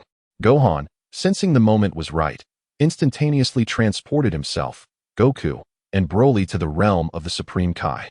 East Supreme Kai, Gohan. Gohan acknowledged with a nod. Who is this? This is Broly. Broly? He is a contestant in the upcoming tournament. I kindly request the Supreme Kai to assist in transporting him and my father to Lord Beerus' planet. Very well. The East Supreme Kai nodded. Following this, Gohan teleported back to Earth. Once Gohan departed, the East Supreme Kai promptly transported the two to the Destroyer realm of Universe 7. Welcome. Chapter 164. As expected, Whis smiled at the three and spoke. Goku nodded. Whis, this is Broly. I know. I just witnessed your battle. Back on Earth, after Gohan's return, he immediately utilized the celestial mirror to arrive on an island. A striking young boy, clad in a light blue shirt and pale blue trousers, stood on the island. This individual was none other than Android 17. After being defeated by Son Gohan, number 17 arrived at the Royal Nature Park's Wildlife Sanctuary to become a forest ranger, showing no mercy to poachers. This role suited the reclusive and solitary number 17 perfectly, and due to his exceptional skills, he earned a substantial income. Eventually, he married a female zoologist, had 1 child, and adopted 2 others, living a blissful life with his family within the sanctuary. Long time no see, number 17. Son Gohan greeted the android with a smile. Are you Son Gohan? Number 17 asked, not immediately recognizing him due to the significant changes in his appearance over the years. Son Gohan nodded with a smile. How did you know I was here? I know everything. And what brings you here? Number 17 inquired. I'm here to invite you to participate in a competition. A competition? Yes. Sorry, but I'm not interested in that. What if I told you the prize is 100 million? 100 million. Number 17's interest was piqued upon hearing this. However, after observing the small animals on the island, he shook his head in refusal. No, I still want to go. Why not? I'm now a forest ranger. I must protect the little creatures on this island. Don't worry, number 17. The competition only requires 1 day of your time. While you're away, I can bring number 16 to watch over the island for you. Number 16? Then why not let him participate in the competition? Unlike you and number 18. He doesn't possess infinite stamina. Well, I'll think about it. That's fine. There is still nearly 2 months before the event. 2 months. Number 17 was speechless. You come to find me this early when there is still so much time. By the way, do you know where number 18 is? I don't know. It's been a long time since I've seen her. Is that so? Then I shall take my leave for now. All right. Number 17 nodded. In an instant, Son Gohan teleported back home. Upon returning, he utilized the all-seeing mirror once more to locate number 18, who was leisurely strolling in the park. Long time no see. Number 18. Son Gohan approached with a smile, greeting her. Number 18 nodded. Son Gohan, what brings you here? I came specifically to find you. Specifically for me. I have a very important competition, and if you're willing to participate, I will offer you 100 million. Number 18 looked at Son Gohan with a smile. Son Gohan, you are quite generous. If I didn't know you had a company worth trillions, I would surely believe that. How did you find out about my company's worth? Such matters are easily uncovered with a little investigation. Well then, what would make you willing to join the competition? 200 million. Number 18, you truly are what? A savvy earner. Regardless of how much I earn, it pales in comparison to your trifling sum. Upon hearing this, Son Gohan merely smiled in silence. So when does the competition you mentioned commence? There remains nearly 2 months until then. Android 18 was left speechless. Given that there is still ample time, why are you so eager to seek me out? She had just been contemplating how to spend those 200 million. Yet now he informs her that they must wait an additional 2 months. Are you jesting with me? No, I merely feared you might decline, hence my early inquiry. Android 18 let out a cold snort. How could you possibly know I would be here? There are things I am unaware of. Well then, in that case, do you suppose I will consent to participate in the competition? I believe you will, but I surmise you intend to raise the stakes. Android 18 smiled as she looked at Son Gohan. Had I known you understood me so well, I would have made you my boyfriend long ago. Is that so? What a pity. How much do you intend to raise the stakes? How about 10 million? Too little. 200 million. Android 18 shook her head. 300 million. She shook her head once more. 400 million. That's as high as I can go. Then it's settled at 400 million. Very well, it is agreed. Android 18 nodded. Now, 18. Unless there is anything else, I shall take my leave. I no longer go by 18. My name is Lazuli. Lazuli. Lazuli nodded. All right. I shall remember that. With that, Son Gohan soared into the sky. Now only Reg remains. Perhaps I shall seek him out later. West City, Sun Wukong's home. Upon returning home, Son Gohan spotted Xiaofang playing in the yard. Xiaofang. Daddy. Xiaofang rushed to him upon seeing Son Gohan. At that moment, Biddy Li approached as well. Gohan. Son Gohan nodded and lifted Xiaofang into his arms. Gohan, I heard Dad mention you're seeking 18 to participate in this competition. Although Biddy Li was now married to Son Gohan, she still held some concern over his past jest regarding Lazuli. Son Gohan's comment about Lazuli being the teacher's wife was merely a playful quip. However, it cannot be denied that Son Gohan had harbored some feelings for the enchanting Android 18. Yet, as time passed, and with Biddy Li's companionship, his affections had gradually waned. Much like the innocence of youthful exuberance. Indeed, what is the matter? Oh, it's nothing, I was just curious. Son Gohan chuckled. You're not feeling jealous, are you? Who is jealous? The reigning queen of jealousy at Orange Star High, Biddy Li. Gohan, are you asking for a beating? Biddy Li clenched her fist and remarked. No, I was merely joking. As he spoke, Son Gohan retreated with Xiaofang in tow. Time swiftly passed, and in the blink of an eye, over a month had elapsed. Now, only half a month remained until the Tournament of Power. Chapter 165. The Tournament of Power in the 7th Universe, at the realm of the God of Destruction. After more than a month of rigorous training, Broly has mastered the transformation into his humanoid great ape form. However, he still struggles to control the legendary Super Saiyan transformation. Thus, Goku and Whis are currently deliberating on how to assist Broly in mastering this formidable power. Given Broly's immense strength, if he can harness the legendary Super Saiyan form, It would undoubtedly bolster the might of their Universe 7. Whis remarked, Broly, to command the power of a Super Saiyan, you must first master your emotions. Control your emotions. He nodded in affirmation. Observe Goku. He excels at regulating his feelings. Upon hearing this, Broly cast a deep glance at Goku and nodded in understanding. At that moment, Whis' staff suddenly glowed with light. Upon inspection, he discovered it was a communication from the Grand Priest, prompting him to answer immediately. Father. The Grand Priest acknowledged with a nod. Father, what brings you to contact me so suddenly? Nothing urgent. However, the Tournament of Power commences in half a month's time. Lord Zeno has instructed me to inquire if you are prepared. We are nearly ready. Whis responded. Is that so? By the way, Lord Zeno mentioned that any universe eliminated in this tournament will be completely erased. Erased? Whis was taken aback. The Grand Priest nodded gravely. If there is nothing further, I shall take my leave. Whis affirmed with a nod, and the Grand Priest promptly terminated the communication. What troubles you, Whis? Vegeta approached from a distance, inquiring. The universes that are eliminated from the Tournament of Power will be erased by Lord Zeno. Erased? Vegeta gasped, his thoughts instantly drifting to his newborn daughter. Indeed. Thus, you and Goku must not lose this tournament.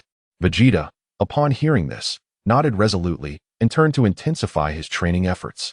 In Universe 7, within the Southern Galaxy, a colossal spacecraft resembling a disc soared through the cosmos. This vessel belonged to Reg, who, after subjugating Frisia's vast army, had proclaimed himself king. At that moment, he reclined on a plush sofa, savoring fine red wine offered by his subordinates. Suddenly, a figure appeared. It was Gohan. Gohan! Reg exclaimed. Gohan smiled. Long time no see, Reg. It appears you are faring quite well these days. Reg scoffed lightly. Speak plainly, what brings you to me? Actually, it is nothing of great consequence. I merely wish to invite you to participate in a tournament. A tournament? Reg queried. Yes, it will feature numerous powerful beings from other universes. Are you interested? Other universes? How intriguing. Indeed, there are 12 universes in total, and we currently reside in Universe 7. Will you participate? Reg inquired. I will, but remember, we will be teammates. You cannot strike against me. Is that so? What a pity. Reg replied with a hint of amusement. A pity? Do you wish to battle me? Is that so wrong? Reg chuckled. It is indeed possible. However, should you wish to engage in battle with me, might you agree to participate in this competition? Very well. Upon hearing this, Reg contemplated for a moment before nodding in agreement. Shall we then battle on another planet? Son Gohan approached Reg, who nodded affirmatively and rose from his seat. With that, Son Gohan executed an instantaneous movement, transporting Reg to an uninhabited planet. Reg surveyed his surroundings and swiftly transformed into Super Saiyan 4. Huh! Son Gohan exclaimed, also transforming into Super Saiyan 4. In an instant, the two charged towards one another at lightning speed, resulting in an extraordinarily fierce clash on the planet. After a prolonged struggle, Son Gohan once again emerged victorious against Reg. Compared to before, Reg's strength had significantly increased. Your power has indeed grown. Yet what of it? Ultimately, I still lost to you, Reg retorted with a cold snort. Son Gohan chuckled softly. By the way, I almost forgot to mention. Vegeta and Broly are also on our team. Broly. Upon hearing this, Reg seemed to recall something. Say, Son Gohan, weren't you the one who brought me to planet Wampa to battle Broly? Son Gohan immediately looked somewhat guilty. Reg, what are you talking about? I had nothing to do with bringing you to planet Wampa to fight Broly. Reg snorted dismissively. Spare me your act. Who else would undertake such a task if not you? I truly had no part in it. All right. I want to hold past grievances against you. But after this competition, I demand another match with Broly. You wish to face Broly once more? If not, I shall withdraw from this competition. Very well. I shall speak to Broly about this. Reg nodded. By the way, apart from my two brothers and your father, are there any other Saiyans in the universe? There are Trunks, Bra, Goten, and Little Fong. Trunks, Bra, Goten, and Little Fong? Trunks and Bra are the son and daughter of Vegeta, while Goten is my brother. And Little Fong is my daughter. Your brother? Indeed. How old is he this year? He is already 13. Only 13? Yes, why? It's nothing. I was merely considering finding a Saiyan for my daughter. Upon hearing this, Son Gohan promptly presented him with a Senzu bean. Shall I escort you back then? Very well. Reg nodded. Observing this, Son Gohan executed another instantaneous movement, returning Reg to his spaceship. In the realm of the destroyers in Universe 7, Broly was seated upon a large rock, engaged in meditative training. Suddenly, a figure appeared. It was Son Gohan. Gohan. Noticing Son Gohan, Goku halted his training and approached him. Gohan nodded. Gohan, did you not go to find Reg? How did it go? He agreed, but he has one condition. A condition? After the competition concludes, he wishes to battle Broly once more. I believe this should not pose a significant issue, right? Son Gohan nodded. Indeed, Gohan, Whis remarked. The universes eliminated from this tournament will be entirely eradicated by Lord Zeno. The entire universe. Thus, we absolutely cannot afford to lose this time. Son Goku said with a serious expression. Gohan nodded in agreement. As time swiftly passed, half a month went by in the blink of an eye. The day of the Tournament of Power had finally arrived. Chapter 166. The Tournament of Power begins in Universe 7, on Earth, at Bulma's residence in West City. Whis had arrived in the backyard, preparing to escort Gohan and the others to the arena of the Tournament of Power, the Null Realm. Given the stakes of this competition, Krillin and the others also accompanied them to the Null Realm to cheer for Son Goku and his team. At that moment, Krillin and the others were queuing to enter Whis' transport cube. Lazuli, noticing the cramped conditions within the transport cube, expressed her mild disdain. Gohan, do you not possess any other means of transportation? No, we do not. Gohan replied with a nervous chuckle. Very well then. Lazuli resignedly stood up. Once everyone had boarded, Whis turned to Gohan and asked, Gohan, is everyone here? I believe so, Gohan responded. Is that so? In that case, let us set off. Whis declared, ascending to the top of the transport cube, waving his staff to guide it upwards. In the Null Realm, Lord Zeno was seated on a sofa atop a floating monumental rock, with the Grand Minister standing before him and 2 guards flanking his sides. Below the Zeno was a colossal, spinning arena. Thousands of meters away from the arena, a circular audience area surrounded it. Goku, have they not arrived yet? Lord Zeno inquired, glancing at his staff with a hint of boredom. Allow me to check. The Grand Minister responded, lifting his staff to assess the situation. Lord Zeno, Goku and his party are en route. I believe they will arrive shortly. Is that so? That is splendid. The Grand Minister nodded in acknowledgement. At that moment, a transport cube flew in from outside the Null Realm, piloted by a dual-tailed female angel named Margarita, the angel of Universe 11. The participants from Universe 11 have arrived. Lord Zeno. Upon hearing this, a spark of anticipation lit up Lord Zeno's face. One by one, the universes made their entrance. Gohan and his universe were the 10th to arrive. Although only 8 universes were competing, the other 4 universes Supreme Kais, gods of destruction, and angels had also been invited to observe the event. Goku. Spotting Son Goku's arrival, Lord Zeno joyfully called out to him. Lord Zeno. Goku replied with a smile. Lord Zeno nodded. Goku, you must give it your all this time. I will certainly strive to do my best, Lord Zeno. Indeed. Lord Zeno nodded in approval. The deities of destruction, angels, and Supreme Kai from other universes observed the peculiar relationship between Son Goku and the Grand Zeno, and thus began to engage in curious discussions. Who is he? He appears to have a remarkably close relationship with Lord Zeno, remarked the majestic deity. He is Son Goku, replied Margarita. Son Goku? Is he the one for whom the Grand Zeno has convened this tournament? Indeed, it is him, Margarita affirmed with a nod. Upon hearing this, the other deities of destruction and Supreme Kai regarded Son Goku with animosity. Were it not for Son Goku, the Grand Zeno would not have organized this tournament of strength, nor would there be the unwarranted calamity of universes being erased. Just then, the last 2 universes arrived. The Grand Minister approached the Grand Zeno and addressed the assembly of gods. Esteemed contestants and spectators, I wish to extend my sincere gratitude for your presence in the Null Realm to partake in the Tournament of Strength hosted by Lord Zeno. Before we commence, I would like to elucidate the rules of this tournament. It will span a duration of 100 taka, and the central pillar of the arena will descend upon the commencement of the competition. The tournament shall conclude once the pillar reaches the ground. The gravitational force for all participants will be calibrated to that of their home planets. A contestant is deemed eliminated only if they fall out of the arena. Those incapacitated but remain within the bounds of the arena will not be considered defeated. Eliminated contestants will automatically return to the audience.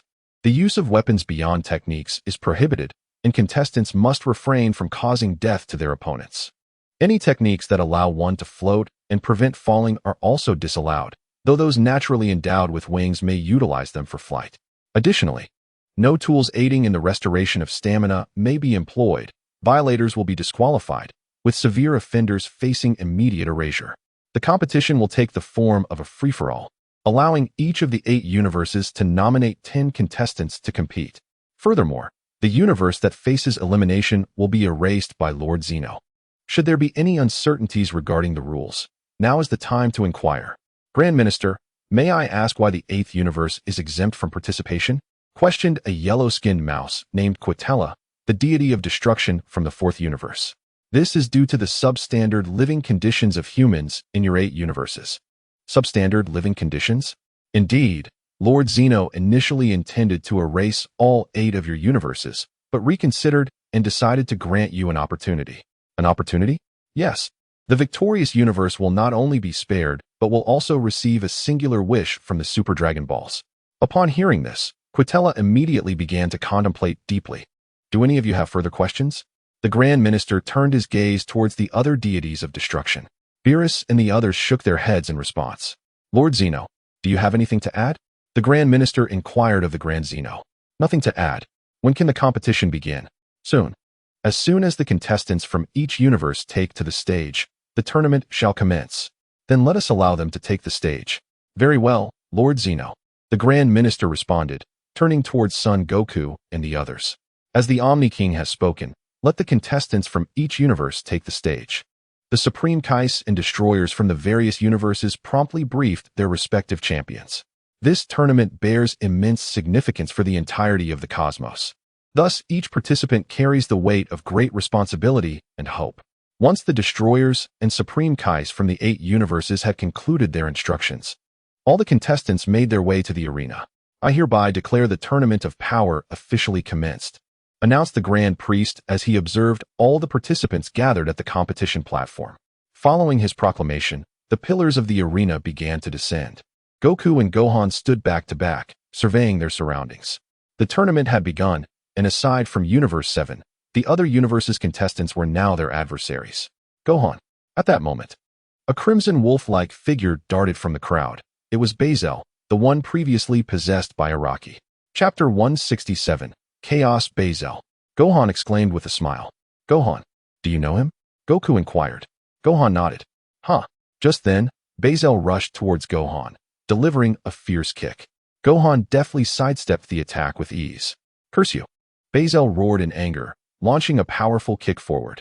Once again, Gohan evaded, retaliating with a lightning-fast punch aimed at Bezel's face.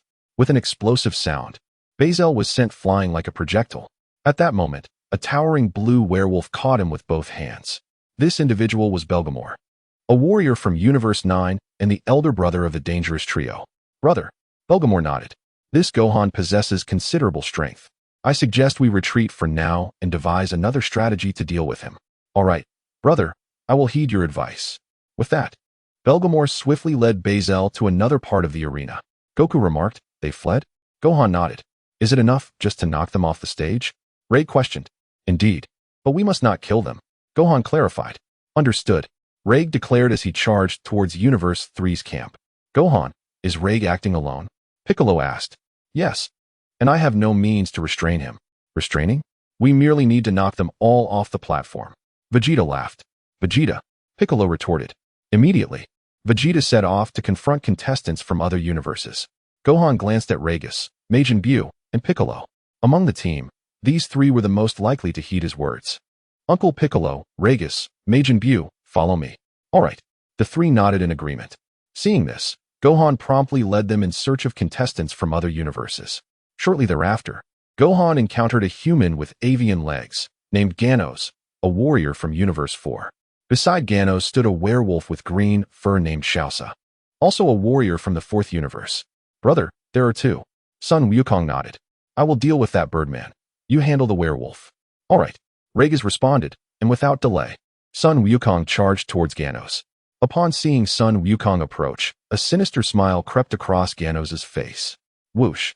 Dozens of green energy blasts erupted from Ganos' hands, hurtling towards Son Wukong. In an instant, Son Wukong vanished and reappeared before Ganos, delivering a powerful punch to his abdomen. With a resounding crash, Ganos was sent flying to the edge of the arena like a projectile. Ganos! Shausa shouted urgently. Glass! At that moment, Raygas bellowed, summoning a myriad of glass shards that flew menacingly towards Shausa. Faced with the onslaught, Shausa's body was caught off guard, and one of the shards pierced his right arm. Glass Dragon! Raygas roared, transforming the surrounding glass into a dragon shape that charged directly at Shausa. Wow! It's a dragon! It's a dragon! The Grand Xeno's eyes sparkled with excitement upon witnessing Raygas' glass dragon. The Grand Priest nodded approvingly. Seeing this, Shausa quickly raised his hand to defend. Boom! Under the tremendous impact of the glass dragon, Shausa was forced back to the edge of the arena. Shausa, a giant with a single ponytail, resembling a monstrous figure, shouted as he rushed to Shausa's side to help fend off the glass dragon. His name was Nink, one of the most powerful warriors in the fourth universe. Huh! With a mighty shout, Nink and Shausa managed to block the glass dragon. What? Raygas exclaimed in shock, not expecting her glass dragon to be thwarted. Meanwhile, after being knocked to the edge of the arena, Ganos let out a fierce roar, his head transforming into that of a rooster, his body swelling in size, muscles bulging, surrounded by crackling yellow lightning. This marked Ganos' rooster form, transformed into a battle cock. Huh? You scoundrel! Ganos roared in fury, darting towards Sun Wukong like a bolt of lightning. Sun Wukong stood motionless, awaiting his moment. Just as Ganos was about to reach him, Sun Wukong suddenly activated a time pause, thrusting his right fist forward with all his might. Bang! With a deafening sound, Ganos was catapulted off the arena like a projectile. Lord Xeno, Ganos from the fourth universe has been eliminated, the Grand Priest announced. The fourth universe? Indeed. Upon hearing this, the Grand Xeno swiftly located Ganos' icon on the divine monitor and pressed it. The icon dimmed, signifying the contestant's elimination. Someone has been eliminated so quickly, Kampa remarked, slightly anxious. Indeed, Lord Kampa. Beerus chuckled. You seem rather unfazed? Yes, because we angels are not subject to elimination. Beerus replied with a smile. Not subject to elimination? Indeed.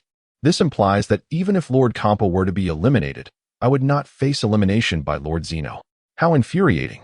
Why are you not subject to elimination? This is utterly unjust, Kampa exclaimed indignantly. At that moment, the Grand Priest cast a cold glance in his direction. Upon receiving this look, Kampa immediately fell silent. Son Gohan. Nink cast a grave look at Son Gohan and spoke. Should we join forces? No, the competition has only just begun, and many universes have yet to make their moves. I believe we should conserve our strength for now. Agreed. Xiaosa nodded. After Nink concluded his words, he promptly retreated with Xiaosa. Don't run, Raygas shouted, attempting to pursue them, but was halted by Son Gohan's call. Raygas, do not chase after them. Understood. Raygas nodded in compliance. Meanwhile, on Son Goku's side, after parting ways with Son Gohan, he encountered Hit from Universe 6. Son Goku. Son Goku chuckled in response. Hit, it's a pleasure to see you again. Indeed. Hit nodded. Upon hearing this, Son Goku shouted and charged towards Hit. In a blink, Hit vanished and reappeared behind Son Goku. Hit, my apologies, but I cannot engage you in battle at this moment. You cannot battle me. Correct. If we both manage to survive until the end, I shall fight you then. Very well, it is a promise. Hit affirmed with a nod. Seeing this, Son Goku immediately set off in search of other adversaries. Chapter 168. Oniraza on Vegeta's side, after parting ways with Son Goku, he encountered a stout woman with long green hair named Ribrian, a contestant from Universe 2. Upon realizing Ribrian was female, Vegeta felt a sense of disdain. Nevertheless, recognizing the nature of the competition, he lunged toward Ribrian. Transform. At that moment, Ribrian, a rather rotund and unattractive woman, transformed.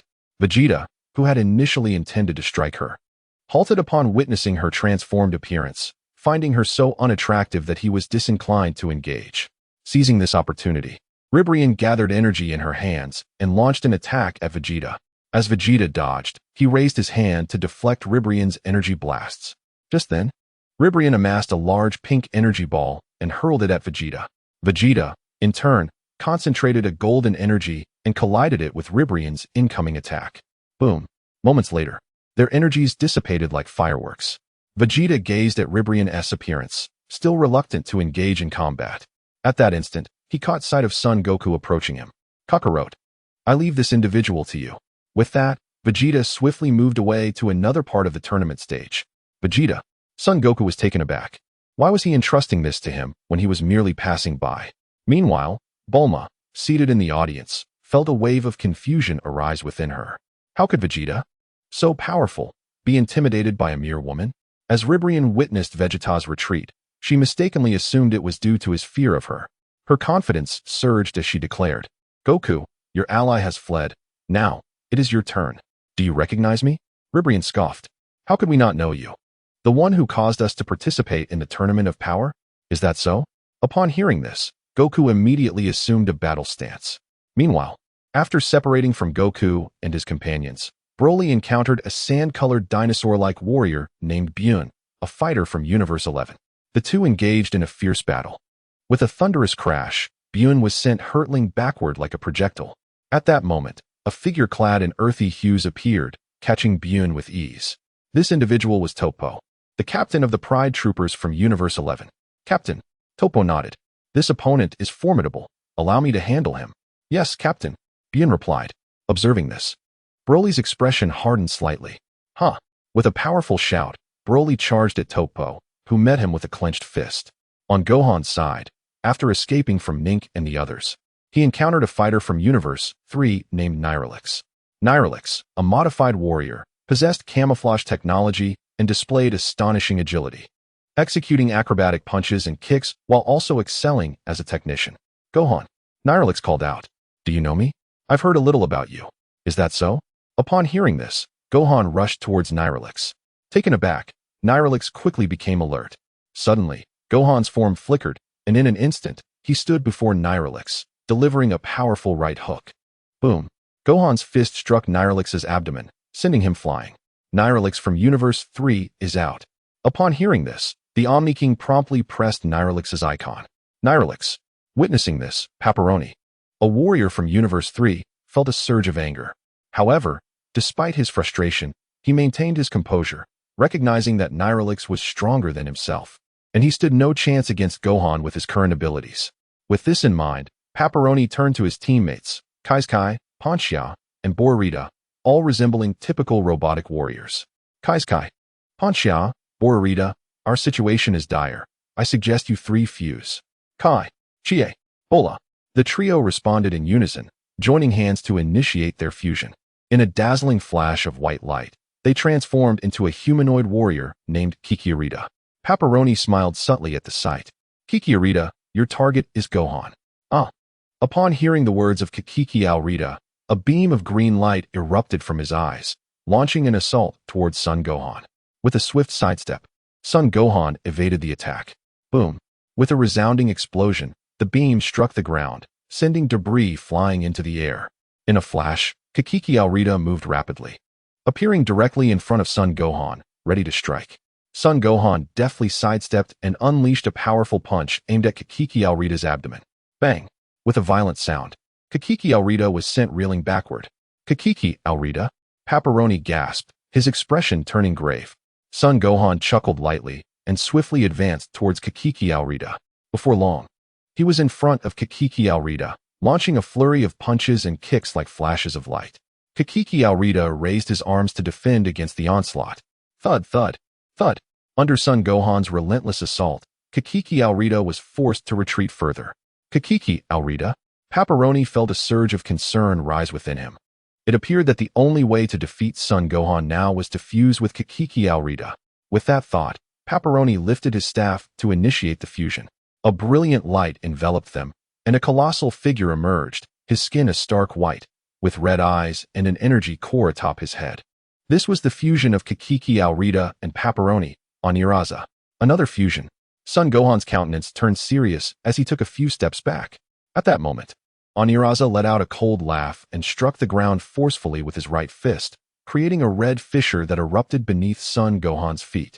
Startled, Son Gohan quickly dodged. Oniraza then slammed both fists into the ground, unleashing a barrage of attacks from all directions aimed at Son Gohan. In this critical moment, Son Gohan's expression sharpened, his hair shimmering with silver streaks, and his eyes transformed into a silvery gray hue as he deftly evaded Oniraza's onslaught. This was the nascent form of his ultimate instinct technique. "Is this Mei Mei observed Son Gohan's transformation, her face reflecting a hint of astonishment. At that instant, Son Gohan surged towards Oniraza like a beam of white light. Oniraza, with a mocking sneer, launched energy blasts from his hands towards Son Gohan. Whoosh! Boom! Boom! Boom! As Son Gohan dodged, he closed the distance to Oniraza. Damn it! Oniraza roared in fury as a pair of purple wings sprouted from his back, propelling him swiftly into the sky. Son Gohan planted his right foot firmly on the ground and soared upward in pursuit. Oniraza shouted, unleashing a crimson beam of light towards Son Gohan. Son Gohan sidestepped and rapidly closed in on Oniraza, launching a powerful series of punches. Bang! Bang! Bang! Son Gohan unleashed a powerful double-fisted strike upon Oniraza's face, causing him to stagger backward. Oniraza! Exclaimed Beerus, the god of destruction from Universe 3, taken aback. Though Paparoni and his allies had fused into the formidable warrior Oniraza, they still found themselves at a disadvantage. Just as Beerus was processing this, Son Gohan delivered a fierce kick with his right foot, sending Oniraza crashing to the ground. The impact stirred up a cloud of dust and debris. As Son Gohan descended from the air, he observed the vast cloud of dust that had been raised. After a moment, as the dust settled, Oniraza angrily rose from the ground, glaring at Son Gohan. Huh! Son Gohan bellowed, charging toward Oniraza. In response, Oniraza unfurled his purple wings and charged back at Son Gohan. In a blink, the two warriors stood face to face, engaging in an intense exchange of blows. With a resounding thud, Son Gohan delivered a powerful right punch to Oniraza's chest, forcing him to retreat. This guy is incredible. He can hold his own against Gohan for so long, Piccolo remarked, nodding in agreement. At that moment, Oniraza roared, unleashing a barrage of purple energy waves from both hands towards Son Gohan. Swiftly dodging, Son Gohan charged at Oniraza once more. He quickly closed the distance, stomping his right foot onto the ground before lunging at Oniraza. At that instant, Oniraza's antennae shot forth a red beam of light towards Son Gohan. Son Gohan deftly sidestepped to the left, rapidly reaching Oniraza's front, and struck with his right fist aimed at Oniraza's energy core atop his head. With a sharp crack, the core shattered. Oniraza let out a piercing scream as his energy diminished significantly. The energy core is destroyed. Beerus gasped in astonishment. The energy core was the source of Oniraza's power. Its destruction would undoubtedly weaken him considerably. Fear washed over Oniraza's face as he realized that even at his peak strength, he was no match for Son Gohan. Now, with his energy core shattered, he was even less capable of standing against him. Realizing his predicament, Oniraza instinctively took several steps back. Son Gohan, too, began to retreat. But not out of fear. Rather, he aimed to push Oniraza off the tournament stage. As Son Gohan stepped back, he swiftly brought his hands together. Kamehameha. A deep blue energy wave coalesced between his hands and surged toward Oniraza. Raising his arms to block, Oniraza braced for the impending attack. With a resounding crash, the Kamehameha wave struck Oniraza, propelling him backward. Piccolo, Legus, and Majin Buu, witnessing this, immediately gathered their own energy waves to strike at Oniraza. Huh! With a unified shout, the four combined their powers, sending Oniraza tumbling off the tournament platform. In the third universe, the contestants Kizkai, Ponchia, Bolarita, and Paparoni were eliminated. The High Priest announced. Upon hearing this, the Omni King promptly pressed the icons of the four contestants. As they fell from the competition stage, they were swiftly transported back to the audience seats of the third universe. Ale, observing the returning four, immediately warned the other contestants from the third universe, Yuka. You must not engage with Gohan and his companions. Upon hearing this, the contestants of the third universe quickly turned and fled. Although it was a competition, it had only just begun, and they certainly did not wish to be eliminated so soon. After all, they desired to prolong their existence for a while longer. Meanwhile, on Reg's side, he was currently engaged in battle with the sixth universe's Bertamar and Watamagita. Although their combined strength was not particularly formidable, they still possessed some power. How interesting. I did not expect to encounter someone like you in the universe, unafraid of attacks. Reg remarked with a smile at Bertamar. Bertamar remained silent, his gaze fixated on him. However, mere defensive prowess without offensive capability is ultimately futile. As Reg spoke, he unleashed an energy wave towards Watamagita. With a resounding explosion, the energy wave struck Watamagita and detonated. Magita, Seizing the opportunity while Watamagita was incapacitated, Reg swiftly approached Bertamar, launching a powerful double-fisted attack. Under Reg's onslaught, Bertamar was immediately forced to retreat repeatedly. Seeing this, Zampa's expression grew anxious as he urged, "Gaby, go assist Bertamar at once." "Understood, Lord Zampa." Gaby responded to Zampa's command and charged towards Reg Bang. Upon seeing Gaby, Reg quickly sent Bertamar flying away. With a mighty shout, Gaby clenched his right fist and struck towards Reg. Reg slightly sidestepped, evading the blow. Gaby was taken aback. At that moment, Reg raised his hand and delivered a punch towards Gaby. Bang! Reg's right fist forcefully struck Gaby's face, sending him flying. A girl with a hedgehog hairstyle quickly rushed to Gaby's side. Her name was Khalifa, a female scion from the 6th universe. Khalifa nodded in acknowledgement. "This guy possesses considerable strength. I believe we should reveal our true abilities to combat him." "True abilities?" Khalifa nodded and transformed into a super scion. Reg was taken aback. "A super scion? Indeed, uncle, I am a super scion. What is your relationship with Goku?" Khalifa chuckled. Chapter 170. Unleashing Khalifa. No particular relationship. We are both simply scions. Reg replied. "A scion? You are also a scion?" Reg was speechless, given how obvious his tail was behind him. It was surprising that he did not recognize himself as a scion. "Yes," Reg declared, charging at Khalifa. Khalifa, startled, similarly rushed towards Reg. Soon, the two individuals rushed towards each other and engaged in combat. After a series of exchanges, Carlifla was swiftly struck back by a punch from Reg. Carlifla. "Shall we join forces against him?" Gabe said, swiftly moving to Carlifla's side.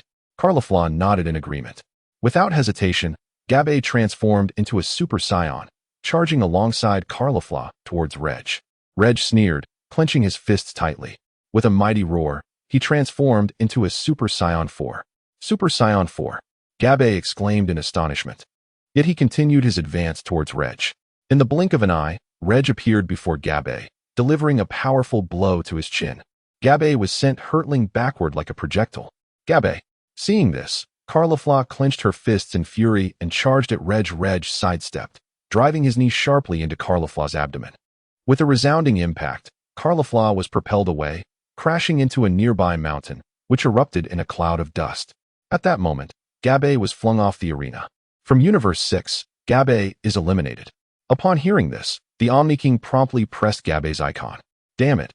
How can Universe 7 possess so many formidable scions? Kampa gritted his teeth. I have no idea. Beerus shook his head. Just then, sitting not far from Kampa, Beerus suddenly boasted, Kampa, we now have 2 additional scions, besides Reg. Broly's strength is also extraordinary. Kampa, upon hearing this, felt a surge of anger. Beerus, what are you so pleased about? Do not forget. Your Goku and Vegeta lost to our hit. Beerus chuckled, but your hit also fell to our Gohan. Damn it. Silence. At that moment, the Omni King shot a cold glance at the two. Yes, your majesty. Both were immediately startled into silence, only daring to breathe once the Omni King averted his gaze. On the arena, as the dust around the mountain settled, Carlifla remained pinned against it, her form no longer in Super Saiyan state. Reg cast a cold glance at Carlifla, preparing to throw her off the stage. Suddenly, a woman with black hair tied in a ponytail and adorned with hoop earrings appeared. Her name was Kale, a female scion from Universe 6 and Carlifla's junior. Reg glanced at Kale and dashed towards Carlifla. Damn it, what should we do now? Kampa exclaimed anxiously. Lord Kampa, it is Carlifla's match. Our worry is futile. Curse it. Kampa growled in frustration. At that moment, a figure suddenly appeared before Reg. It was Hit. Reg smirked, swiftly raising his right fist to launch an attack. Hit stood motionless, unwavering in his stance. With a swift motion, Reg's right fist sliced through the air, narrowly missing Hit's body. Taken aback, Reg was startled. At that moment, Hit called out to Kale on the ground, urging her to take Caulifla away swiftly.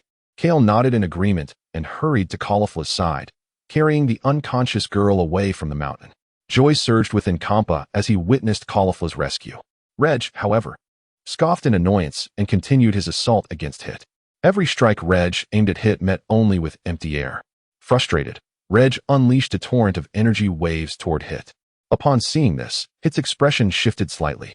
He had just employed the time skip technique, which allows him to create a phantom of himself in reality while concealing his true form within a space crafted from the time he has stored. However, with Reg's all-encompassing attack, Hit could no longer hide within the time skip. As Hit revealed his true self, Reg ceased his energy wave assault and charged at Hit. In the blink of an eye, Reg closed the distance and engaged Hit in fierce combat on the ground. As Kampa watched the two fighters, an idea struck him. Fusion. Yes, we can fuse. Fusion? Indeed. Batos, lend the Patera earrings to Caulifla and the others. The Patera earrings? But isn't that against the rules? Against the rules? That person just used a staff to fuse. Very well. Afterward, Batos sought out the god of destruction from Universe 6, Fua, to borrow the Patera earrings, which were then transported to the arena. Kale stared in astonishment at the suddenly materializing Patera earrings. Just then, a booming voice from the audience echoed Kampa's instructions. Kale, these are the Patera earrings. If you and Caulifla wear them on different ears, you can fuse. The audience, upon hearing this, exchanged looks of disdain. Fusion? Don't you long to give Reg a good thrashing? After pondering briefly, Kale decided to wear one of the earrings on her left ear.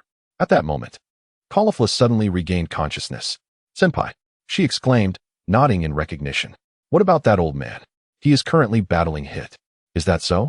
By the way, Senpai, Kampa just gave us a fusion earring. If you wear it, we can fuse. Fusion? Kale nodded affirmatively. Then please hand me the earring. Of course, Senpai, Caulifla replied, placing the Patera earring on her left ear. Wait, why isn't anything happening? Right? Kampa mentioned that we need to wear the earrings on different ears. Upon realizing this, Caulifla quickly removed the earring and placed it on her right ear. As a brilliant white light enveloped them, the two fused, manifesting as a strikingly similar woman. A fusion of Caulifla and Kale. This new entity was known as Kefla. Upon the emergence of Kefla, a confident smile instantly graced her visage as she directed her gaze towards Reg. Chapter 171. The 11th Universe. At this moment, Hit, engaged in combat with Reg, found himself thoroughly outmatched. With a resounding crash, Hit was forcefully propelled backward. Reg sneered, channeling a golden energy in his right hand, poised to strike him down. Suddenly, Kefla bellowed and dashed in front of Hit. Who are you? Kefla inquired with a smile. I am Kefla, the fusion of Caulifla and Kale. Fusion? Indeed, so prepare yourself. Reg scoffed. Upon hearing this, Kefla clenched her fists tightly, emanating an astonishing aura that surged upwards with remarkable intensity. Huh! With a mighty shout, Kefla's hair transformed to a vibrant green, her eyes shifted to a light blue, and a green flame enveloped her entire being. This was the Super Scion. A green Super Scion. Reg exclaimed in astonishment. Kefla smiled and charged at Reg. In the blink of an eye, she stood before him, launching an attack. Swish! Reg evaded her strike with a slight sidestep, effortlessly dodging her assault. Kefla was taken aback. At that moment, Reg delivered a powerful kick, striking Kefla squarely in the face. Bang! Kefla was sent hurtling like a projectile, crashing into a towering mountain behind her, which instantly erupted in a cloud of dust. Is that all the power you possess from your fusion? Reg mocked. Damn it! Kefla gritted her teeth, rising from the rubble of the mountain. Huh! With a fierce shout, Kefla unleashed a barrage of energy blasts towards Reg. As Reg dodged, he advanced closer to her. On the opposite side of the arena, Broly and Toppo were locked in a fierce battle. Bang! With a tremendous sound, their right fists collided, unleashing a formidable gale. Boom! After a brief stalemate, Broly tightened his grip and delivered a punch that forced Toppo back. Curse you! Toppo shouted in fury, charging at Broly once more. Swish! Bang! Bang! Bang! As Broly's fervor grew, his strength escalated throughout the skirmish. Toppo, initially his equal, found himself at a disadvantage in an instant. Captain! A long-eared rabbit resembling Beerus rushed to Toppo's side, joining forces to attack Broly. This individual was named Dispo, the leading vanguard of the 11th Universe's Pride Troopers. Bang! Bang! Bang! Under Dispo's assault, Broly was forced to retreat repeatedly. Just then, a figure suddenly appeared, launching an attack at the two. It was none other than Vegeta. With Vegeta's arrival, the tides of battle shifted once again. Bang! With a thunderous sound, Broly delivered a powerful punch that sent Tispa flying. Tispa! Toppo exclaimed, hastily retreating. Are you alright, Tispa? I'm fine, Captain. Tispa replied, prompting Toppo to feel a slight relief in his heart. Vegeta! Broly then turned his gaze towards Vegeta, who merely snorted in response, remaining silent. Meanwhile, Caulifla, having transformed into a Super Saiyan, still found herself unable to match Rake. At that moment, she was knocked to the ground. It seems that their fusion has not yielded much improvement, Beerus remarked with a chuckle. Upon hearing this, Kampa clenched his teeth in anger, having not anticipated their combined form would still be so weak. Rake, observing the fallen Caulifla, gathered a golden energy in his right hand, preparing to knock her off the stage. Just then, Caulifla suddenly stood up, her fists clenched with immense determination. With a tremendous roar, an overwhelming aura erupted from her body. Boom! The ground of the arena trembled violently under her influence. Rake was taken aback. At that moment, Caulifla's muscles swelled further, her previously green aura transforming into a fiery blaze, while electric currents surged around her. This was the manifestation of Super Saiyan 2. Once her transformation was complete, Caulifla unleashed the energy she had amassed. Seeing this, Rake immediately dissipated the energy in his hand. All right, Rake, let the second round officially commence, Caulifla declared confidently. Very well. Let me witness the true extent of your power post-transformation. Rake responded as he charged towards her. In the blink of an eye, Rake was upon Caulifla, engaging in a fierce battle. Bang! After a brief struggle, Rake clenched his right fist tightly, delivering a punch that sent her reeling backwards. At that moment, Gohan, standing at the center of the arena, observed the skirmishes on either side, uncertain of whom to assist. On one side was the arrogant Vegeta, and on the other, the equally prideful Rake. It seemed neither party truly required his aid. Perhaps I should assist Broly first, Gohan thought, and after a moment's consideration, he made his way towards Universe 11 with Piccolo and the others. Gohan, Toppo, who was engaged in battle with Vegeta, became serious upon seeing Gohan and his companions. Earlier, he had witnessed Gohan's fight with Oniraza. Though it concluded swiftly, Toppo recognized Gohan's formidable strength, particularly his precise reflexes. Captain, as Gohan and his group appeared, 3 competitors from Universe 11 approached Toppo's side. One of them, with blue skin, a shorter stature, and horns on his head, was named Zoe, a proud member of Universe 10's team. Standing beside Zoe was a woman with pink skin and long lavender hair named Cocotte, a proud member of the Pride team. Next to Cocotte stood a muscular man with teal skin, deep blue hair, and a beard, known as Taba, also a member of the 11th Universe's Pride team. Zoe, Cocotte, and Taba exchanged nods. Captain, you can engage Broly. We will handle Gohan, Taba declared. All right, but be cautious.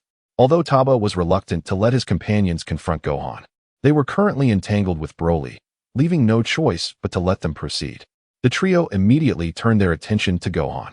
Chapter 172, Gohan vs. Tispa. Are you all truly intending to challenge me? Gohan inquired with a smile. Hearing this, Cocotte's expression grew serious. Taba, Zoe, I believe we should attack together. Agreed. The two responded in unison. Without delay, Taba charged toward Gohan, with Zoe and Cocotte closely following. Gohan, allow me to assist you. At that moment, Majin Buu stepped forward. Very well. Gohan nodded. As soon as the words left his lips, Taba launched a powerful right punch towards Gohan. Gohan swiftly dodged to the side and retaliated with a forceful right hook aimed at Taba's abdomen. Taba let out a loud scream as he was propelled backward. Taba! Cocotte gasped in shock. Transforming beam. Suddenly, Majin Buu unleashed a pink beam towards the two opponents. The speed of the attack was so rapid that Zoe was struck by Buu's transforming beam, transforming him into a chocolate ball.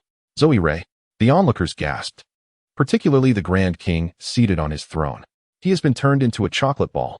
Indeed, Your Majesty, the Grand Priest affirmed. Can he revert back? Yes, the Grand Priest confirmed. Really? The Grand King's face lit up with anticipation. As Zoe was transformed, Tispa ceased his battle with Broly and rushed toward Majin Buu. Observing this, Majin Buu promptly tossed the chocolate ball to Ragus, who prepared to find the right moment to dispose of it outside the arena. Just then, Gohan appeared before Cocotte, delivering a powerful kick. With a resounding thud, Cocotte was sent flying backward, crashing into a large mountain, which erupted in a cloud of dust. Cocotte. Taba gritted his teeth and quickly regained his footing. At that moment, Gohan teleported in front of him, delivering a kick that sent him tumbling off the stage. Taba from Universe 11 is eliminated. As Tispa reached Majin Buu, he unleashed a flurry of punches and kicks at the speed of light. Majin Buu, while defending himself, began to retreat.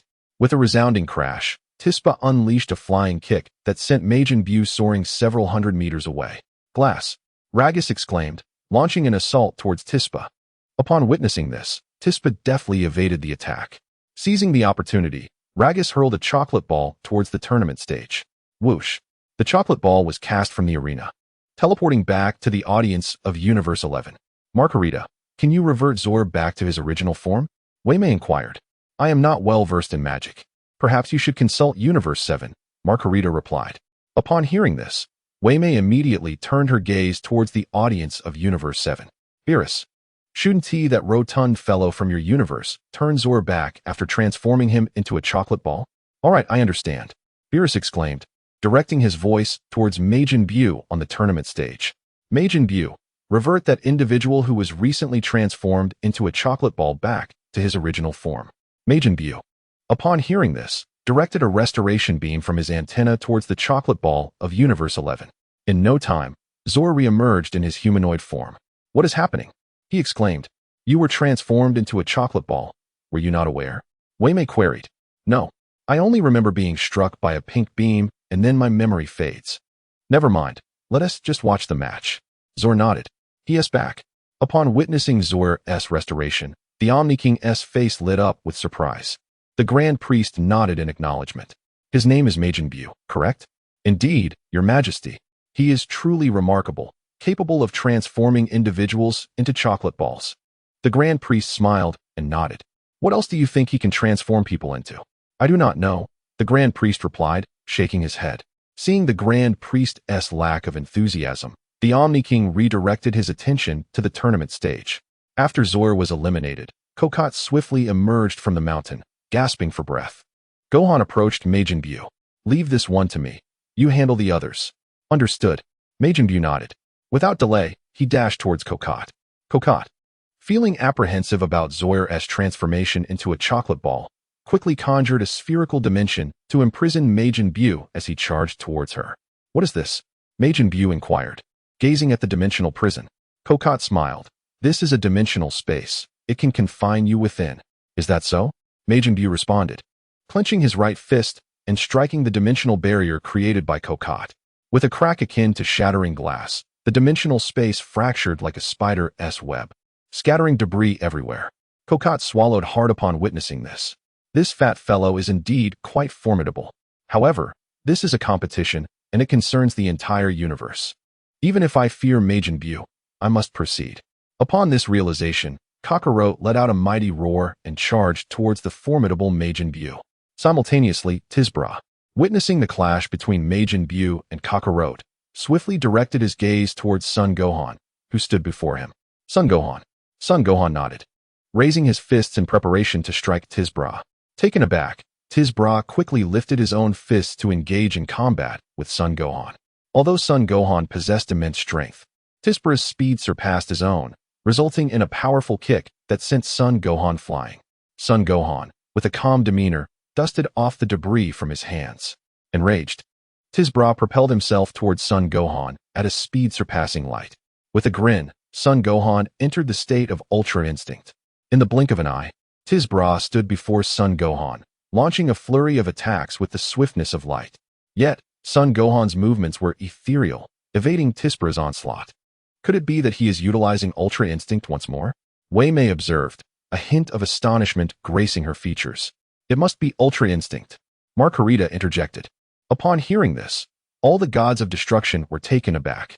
Achieving Ultra Instinct is a feat that even the deities find challenging. However, it appeared that Son Gohan's version of Ultra Instinct was not entirely complete. Margarita continued. Is it incomplete? Margarita nodded in affirmation. At that moment, Beerus, seated in Universe 7, suddenly erupted in laughter. It is not incomplete. Rather, when facing you, there is no need to employ the perfected Ultra Instinct. The perfected Ultra Instinct. Wei Mei exclaimed, astonished. Could it be that Son Gohan has mastered the perfected Ultra Instinct? Indeed. With those words barely spoken, Tisbra shot forth like a ray, crashing into a nearby mountain with tremendous force, sending clouds of dust into the air. Observing this, Wei Mei's expression turned grave. Just then, Kakarot was knocked off the tournament stage. Universe 11, Kakarot is disqualified.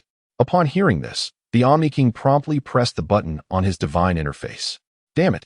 Tisbra bellowed in fury as he emerged from the rubble of the mountain, fixing his gaze on Son Gohan.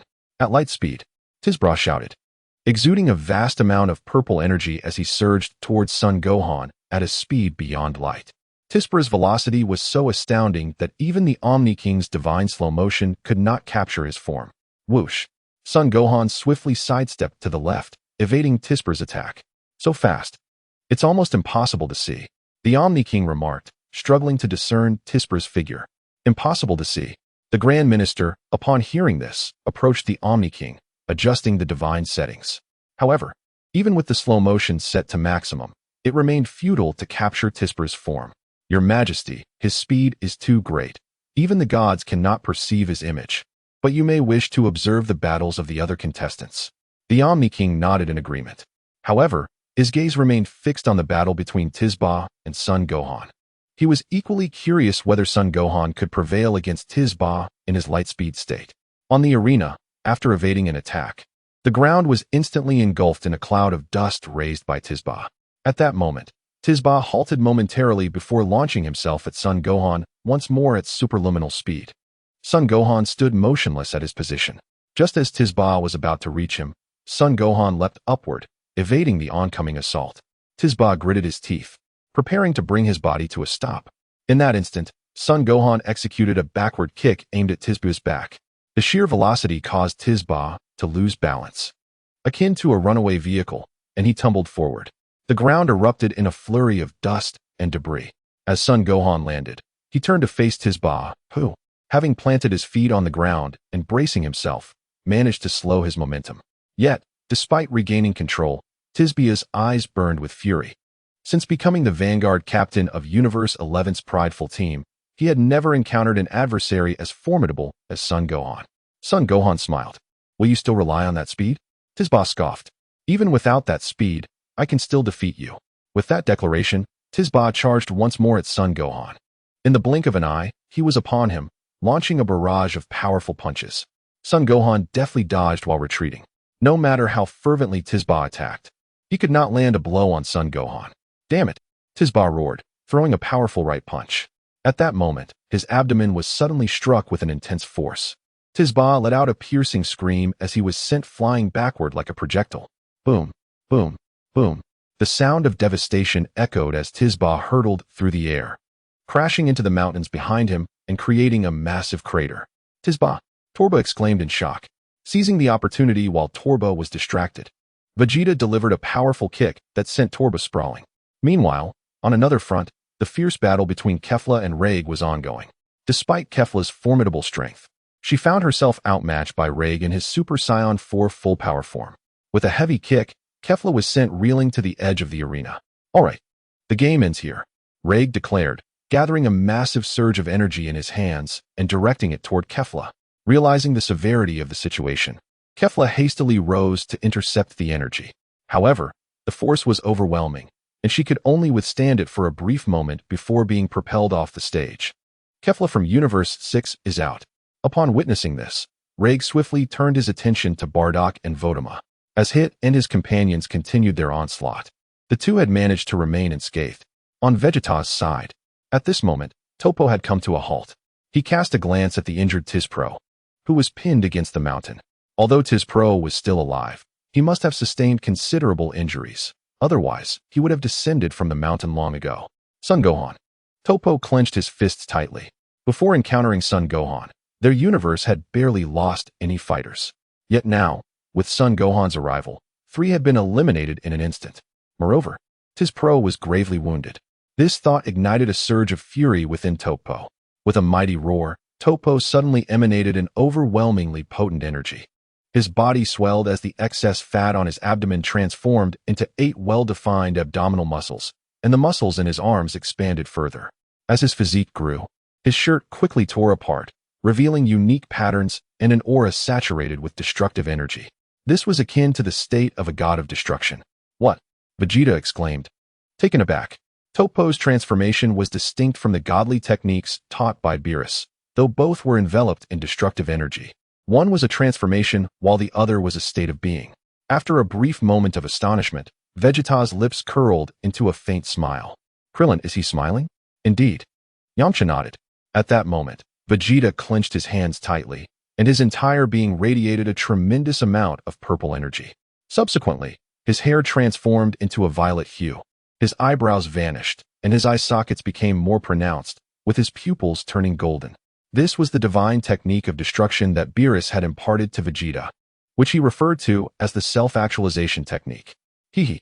Upon witnessing Vegeta finally employ the self-actualization technique, Beerus chuckled. Isn't that a technique of the gods of destruction?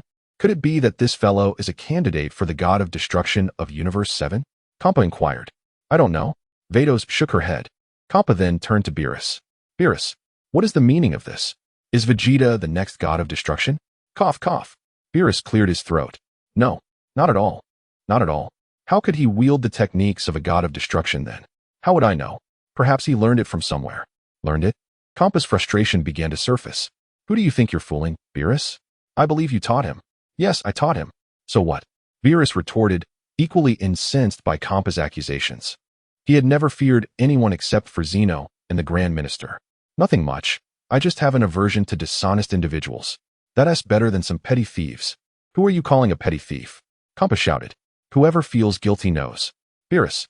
At that moment, Zeno abruptly turned to the two. Do you both wish to be eliminated? We sincerely apologize, Lord Zeno. We shall remain silent. Upon hearing the words, a profusion of cold sweat immediately broke out on Shangpa's forehead. The king of all, upon hearing this, finally directed his gaze towards the arena. The gods of destruction from other universes, witnessing this scene, refrained from further loud outbursts. On the arena, upon witnessing Vegeta in his Ultra Instinct form, a flicker of astonishment crossed Toppo's face. He had taken a considerable amount of time to master the god of destruction state, ultimately relinquishing his sense of justice. The fact that Vegeta could wield a power comparable to the god of destruction indicated that he too must have cast aside his own sense of righteousness. At that moment, Vegeta transformed into a streak of purple light and charged towards Toppo. Toppo clenched his fists and met the oncoming assault. In the blink of an eye, the two stood before each other, their fists and feet colliding with the speed of light, sending clouds of dust swirling around them. The destructive energy radiating from both fighters obliterated any nearby objects and energies, causing the surrounding stones to disintegrate swiftly, and the ground beneath them became increasingly barren. With a tremendous explosion, their combined destructive energies clashed, resulting in an enormous tempest erupting on the arena. The center of the explosion was instantly engulfed in a cloud of dust. After a brief moment, as the storm subsided, an immense pit appeared on the ground. Vegeta and Toppo stood 1,000 meters apart, observing one another. Suddenly, Toppo bellowed, his body surging forward like a beam of purple light towards Vegeta. In an instant, Toppo arrived before Vegeta, launching a series of powerful punches. While defending against Toppo's onslaught, Vegeta retreated, soon finding himself at the foot of a towering mountain. With a fierce shout, Toppo delivered a powerful kick forward. Vegeta raised his left hand, retreating to the mountain behind him. Toppo, with a disdainful snort, gathered a surge of purple destructive energy and hurled it at Vegeta. Sensing the impending danger, Vegeta swiftly dodged to the side. As he evaded, the mountain behind him was instantly reduced to purple particles, vanishing from existence. Realizing that Vegeta had evaded his attack, Toppo quickly reformed his destructive energy to strike again. Seizing the moment while Toppo was gathering energy, Vegeta suddenly flashed in front of him and delivered a kick. With a resounding crash, Toppo's body was sent hurtling like a projectile into the mountain behind him, which erupted in a cloud of dust. Although Toppo had learned to transform into the god of destruction state, he was still not a true god of destruction. His mastery of destruction was not yet proficient, requiring time to fully harness his destructive energy. Vegeta had perceived this weakness during their recent clash. Meanwhile, after a brief period of combat between Vegeta and Toppo, Dispo emerged from the mountain and rushed towards Gohan, who stood motionless in place. How infuriating! With a furious shout, Dispo suddenly conjured 10 clones, encircling Son Gohan. What do you think, Son Gohan? Boasted the 10 Tiz boss arrogantly. Not much. Tricks like yours have long since lost their novelty for me. Son Gohan retorted. What did you say? Tispo growled in anger. In an instant, the 10 Tiz boss charged at Son Gohan. With a light chuckle, Son Gohan launched an attack towards Tispo's true form. Startled, Tispo quickly raised his fist to strike back, but Son Gohan's right foot was faster, landing a powerful kick on Tispo. Bang! With a resounding crash, Tispo was sent crashing to the ground like a projectile, stirring up a cloud of dust. As the dust settled, Tispo struggled to rise, looking quite disheveled. Damn it! He gritted his teeth, swiftly clapping his hands together to unleash an energy wave towards Son Gohan. Whoosh! Boom! Boom! Boom! As Son Gohan evaded the blasts, he gathered energy in his hands. Kamehameha! A deep blue energy wave coalesced from his palms. Tispo, alarmed, prepared to dodge. In that instant, Son Gohan teleported, appearing right in front of Tispo. Kamehameha! With a powerful shout, Son Gohan unleashed the Kamehameha wave at Tispo. Tispo, taken aback, realized it was too late to evade. Boom! A brilliant blue beam struck Tispo, sending him flying off the stage. Universe 11, Tispo is disqualified. Upon hearing this, the Omni King promptly pressed Tispo's icon. Sighing in relief, Son Gohan reverted to his normal state. The Omni King mimicked Son Gohan, performing a Kamehameha gesture. The Grand Priest, observing this, smiled faintly. Meanwhile, on Vegeta's side, after kicking Topo away, he pressed the advantage, gathering numerous energy waves like rain to attack Topo. This technique was renowned throughout the Dragon Ball universe as the Prince's fighting style. As Vegeta unleashed his barrage of energy waves, Topo dodged while countering with destructive energy, resulting in a fierce clash of power. Whoosh! Boom! Boom! Boom! The arena echoed with tremendous explosions. After a brief moment, Vegeta abruptly ceased his energy assault and charged towards Topo. Chapter 175. You may not know what you are up against, huh? Topo shouted, rushing forward to meet Vegeta. Whoosh! Bang! Bang! Bang! Amidst the thunderous sounds, the two engaged in a breathtaking battle, exchanging blows like flashes of light in the sky. Bang! Moments later, Vegeta clenched his right fist tightly and delivered a powerful punch, sending Topo crashing to the ground. Topo quickly pushed himself up from the ground, launching destructive energy blasts at Vegeta. Vegeta, with a flash of movement, swiftly closed the distance, launching an attack at Topo. Alarmed, Topo halted his energy assault, preparing to face Vegeta head-on. Boom! Boom! Boom! Amidst a series of colossal explosions, two figures engaged in fierce combat within the fiery glow. On one side, Sun Wukong, witnessing the intense battle between Vegeta and others, instantly transformed into Super Saiyan Blue.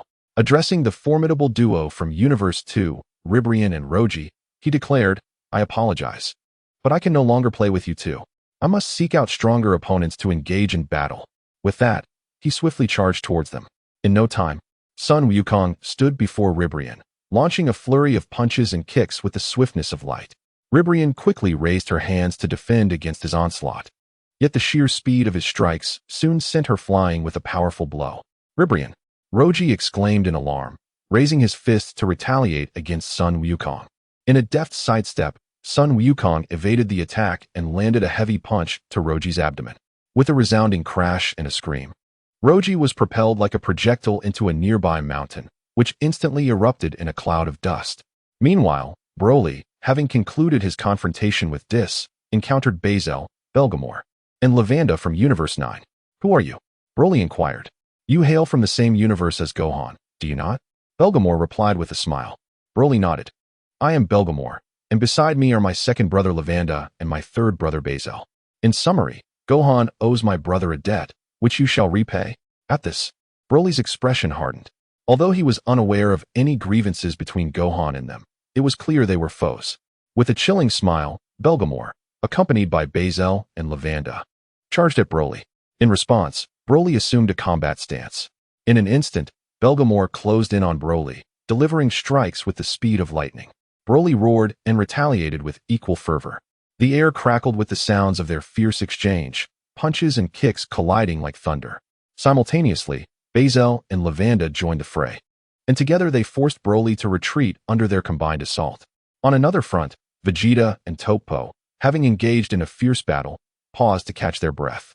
After a brief respite, Topo suddenly gathered a tremendous amount of destructive energy in his hands and hurled it towards Vegeta. In response, Vegeta concentrated his own destructive energy and sent it forth to meet Topo's attack. With a thunderous sound, the two waves of destructive energy collided mid-air. unleashing a violent storm that spread outward. The two combatants glared intensely at one another. Suddenly, Topo shouted as he thrust his hands forward with all his might. His destructive energy swiftly overpowered Vegeta's, pushing it backward. Upon witnessing this, Vegeta let out a thunderous roar, pushing back the destructive energy. The two forces of destruction clashed once more. How infuriating! As Vegeta gazed at the formidable Topo before him, memories of his newborn daughter and the words of Beerus flooded his mind. No, I absolutely cannot lose this match. As these recollections surged within him, an overwhelming power erupted from Vegeta's being. With a tremendous shout, Vegeta's destructive energy instantaneously propelled Topo and his energy off the stage. Universe 11, Topo is out. Upon hearing this, the Omni King immediately pressed the button for the deity. Topo. The beautiful Mai looked at Topo's defeat with an expression of disbelief. Now, on the arena. Apart from Jiren, Universe 11 was left with only Kettle, Kaeslar, and Quincy. Together, they could not even match a single Tispo. Jiren, it all rests upon you now. Gasping for breath, Vegeta reverted to his normal state. Universe 6 Batamo is out, and Vados is out. In Universe 2, Ribrian and Rosie are out. Meanwhile, on Broly's side. After enduring a combined assault from 3 opponents, Broly let out a thunderous roar, transforming into his great ape form. What? Upon seeing Broly's eyes turn golden, Bergamo immediately became vigilant. Boom. In that instant, Broly darted forward as a green streak of light, charging at him. Startled, Bergamo quickly assumed a fighting stance. Soon, Broly stood before Bergamo, striking with fists and feet like flashes of light. Seeing this, Bergamo raised his fists to engage in combat with Broly. Under the ferocity of Broly's onslaught, Bergamo was soon forced to retreat repeatedly. 3 wolves battling a beast? Gohan contemplated as he observed the fierce clash. Though Broly appeared human, when he went berserk, he could be more terrifying than any beast. Elder brother, Bazel, noticing Bergamo's disadvantage, swiftly lifted his leg to kick at Broly. Broly evaded, countering with a punch that sent Bazel flying. Witnessing this, Lavanda immediately poisoned his hands and attacked Broly. Broly sidestepped to the left, delivering a powerful right hook to Lavanda's face. Bang! With a resounding impact, Lavanda was propelled like a projectile into a nearby mountain, which erupted in a cloud of dust. Seeing this, Gohan smiled at Bazel. Bazel, you may not realize what you are up against. What are we facing? As soon as the words left his lips, Broly charged at Bergamo like a wild beast. Grinding his teeth, Bergamo also charged towards Broly. Chapter 176. The Dangerous Trio is out. Soon, the two stood before each other, engaged in fierce combat. After a brief moment, Broly clenched his right fist with great force and struck Belgamore squarely in the face. With a resounding crash, Belgamore's body shot backward like a projectile, crashing into a nearby mountain, which was instantly enveloped in a cloud of dust. Brother, Bazel shouted, gathering a surge of crimson energy at his feet and launching a kick toward Broly. Broly swiftly sidestepped to the left, charging towards Bazel with impressive speed. Bazel's expression hardened as he too charged at Broly. In the blink of an eye, Broly stood before Bazel, his fists poised for a powerful attack. Sensing the impending strike, Bazel immediately lifted both feet to kick at Broly. However, before Bazel's feet could connect, Broly's fists, like a whirlwind, struck Bazel's face with tremendous force, sending him reeling backward. Belgamore, who had just emerged from the mountain, rushed towards Broly. Upon seeing Belgamore approach, Broly clenched his right fist tightly and sent Bazel flying with a powerful punch. The impact echoed with a thunderous boom as Bazel crashed into the mountain behind him, raising a massive cloud of dust. At that moment, Belgamore reached Broly's rear and launched a powerful punch forward. Broly swiftly turned, raising his hand to block the attack. The force of the blow sent Broly staggering back several hundred meters. Damn it! Belgamore shouted in fury, unleashing a barrage of energy waves toward Broly. As Broly dodged, he charged at Belgamore. In a flash, he was before Belgamore, delivering a flurry of punches and kicks with blinding speed. Belgamore, seeing this, quickly raised his hands to defend himself. Whoosh! Bang! Bang! Bang! Under Broly's relentless assault, Belgamore was forced to retreat repeatedly. Brother! Bazel gritted his teeth and struggled to rise from the ground. At that moment, Broly thrust his right foot forward, kicking Belgamore high into the air, where he collided with a distant mountain. With a resounding crash, Belgamore sent dust billowing into the sky. Seizing the opportunity, Broly brought his hands together, concentrating a wave of green energy and launching it at Belgamore. Boom! With a violent roar, the energy wave struck Belgamore, propelling him through the mountain and sending him flying backward. "Brother!" Bezel exclaimed in shock, realizing it was too late to intervene. Just then, Belgamore's body began to expand, gradually slowing down on the ground. "Huh!" With a mighty shout, Belgamore absorbed Broly's energy wave into his body, causing him to grow even larger. Broly was taken aback. Belgamore chuckled, "Did you not expect this? I possess the ability to absorb the powers of others and grow in strength." "Grow?" "Indeed," Belgamore declared, his body moving with the swiftness of the wind as he charged at Broly once more. In no time, Belgamore stood before Broly, poised to strike. Due to Bergamo's increased size, he had to bend down to strike at Broly, which subsequently slowed his movements. With a swift leap, Broly evaded Bergamo's attack. Enraged, Bergamo propelled his right foot forward with great force. Broly nimbly retreated once more, evading the assault. With a loud roar, Bergamo unleashed his fists like a tempest towards Broly. However, Broly adeptly dodged to the left and right, effortlessly avoiding the onslaught. Infuriated, Bergamo launched a powerful right punch. Yet again, Broly slipped away, his figure flashing in front of Bergamo as he delivered a forward kick. With a resounding impact, Bergamo was forcefully knocked to the ground, stirring up a cloud of dust. "Brother!" Bezel shouted, hastening to Bergamo's side. Lavanda soon followed suit, arriving beside Bergamo as well. "Brother, shall we combine our efforts against him?" Bezel suggested. "Indeed." Bergamo nodded in agreement. Upon this, Bezel concentrated his energy into his foot and propelled it forward with a fierce kick, proclaiming, "Wolf penetration." Bergamo raised his right hand, channeling a fiery red energy wave towards their foe. Observing this, Lavanda also conjured a purple toxic energy wave with both hands, launching it forth. "Huh!" As the trio simultaneously unleashed their energy waves, Broly bellowed, summoning a verdant energy wave with both hands to collide with theirs. The clash was thunderous. Yet despite Broly's formidable strength, he was still but one man. Thus, the combined might of the three soon began to push Broly's energy wave back. "Gohan, should we assist Broly?" Piccolo inquired. "No need. Broly has yet to reveal his true power," Gohan replied. "True power?" Just then, Broly let out a mighty roar, radiating an exceptionally potent aura. The trio was taken aback. At that moment, Broly's hair transformed into a golden hue, standing upright, and his pupils shifted to a pale green. This was the legendary Super Saiyan, capable of harnessing immense power. With his transformation complete, Broly unleashed another roar, infusing more energy into the green energy wave. The wave expanded, overpowering the trio's combined efforts and pushing them back. Startled, they exerted all their strength to push forward, yet even so, their energy waves could not withstand Broly's might, and they were overwhelmed.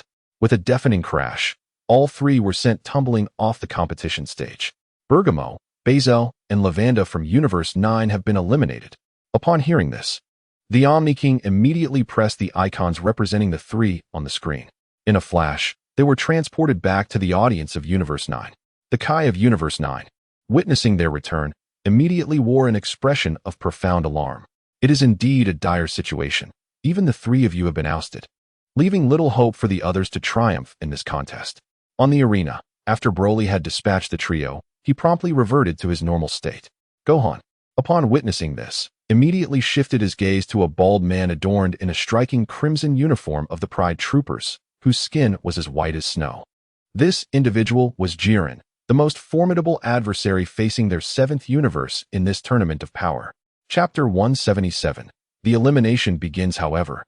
The arena was still bustling with numerous other competitors, and Gohan was not yet prepared to engage him. Meanwhile, Goku was entangled in a fierce battle with a blue-skinned warrior named Magikeo, a modified fighter from the 3rd universe, whose body could morph like clay. With a swift motion, Magikeo elongated his arm to strike at Goku.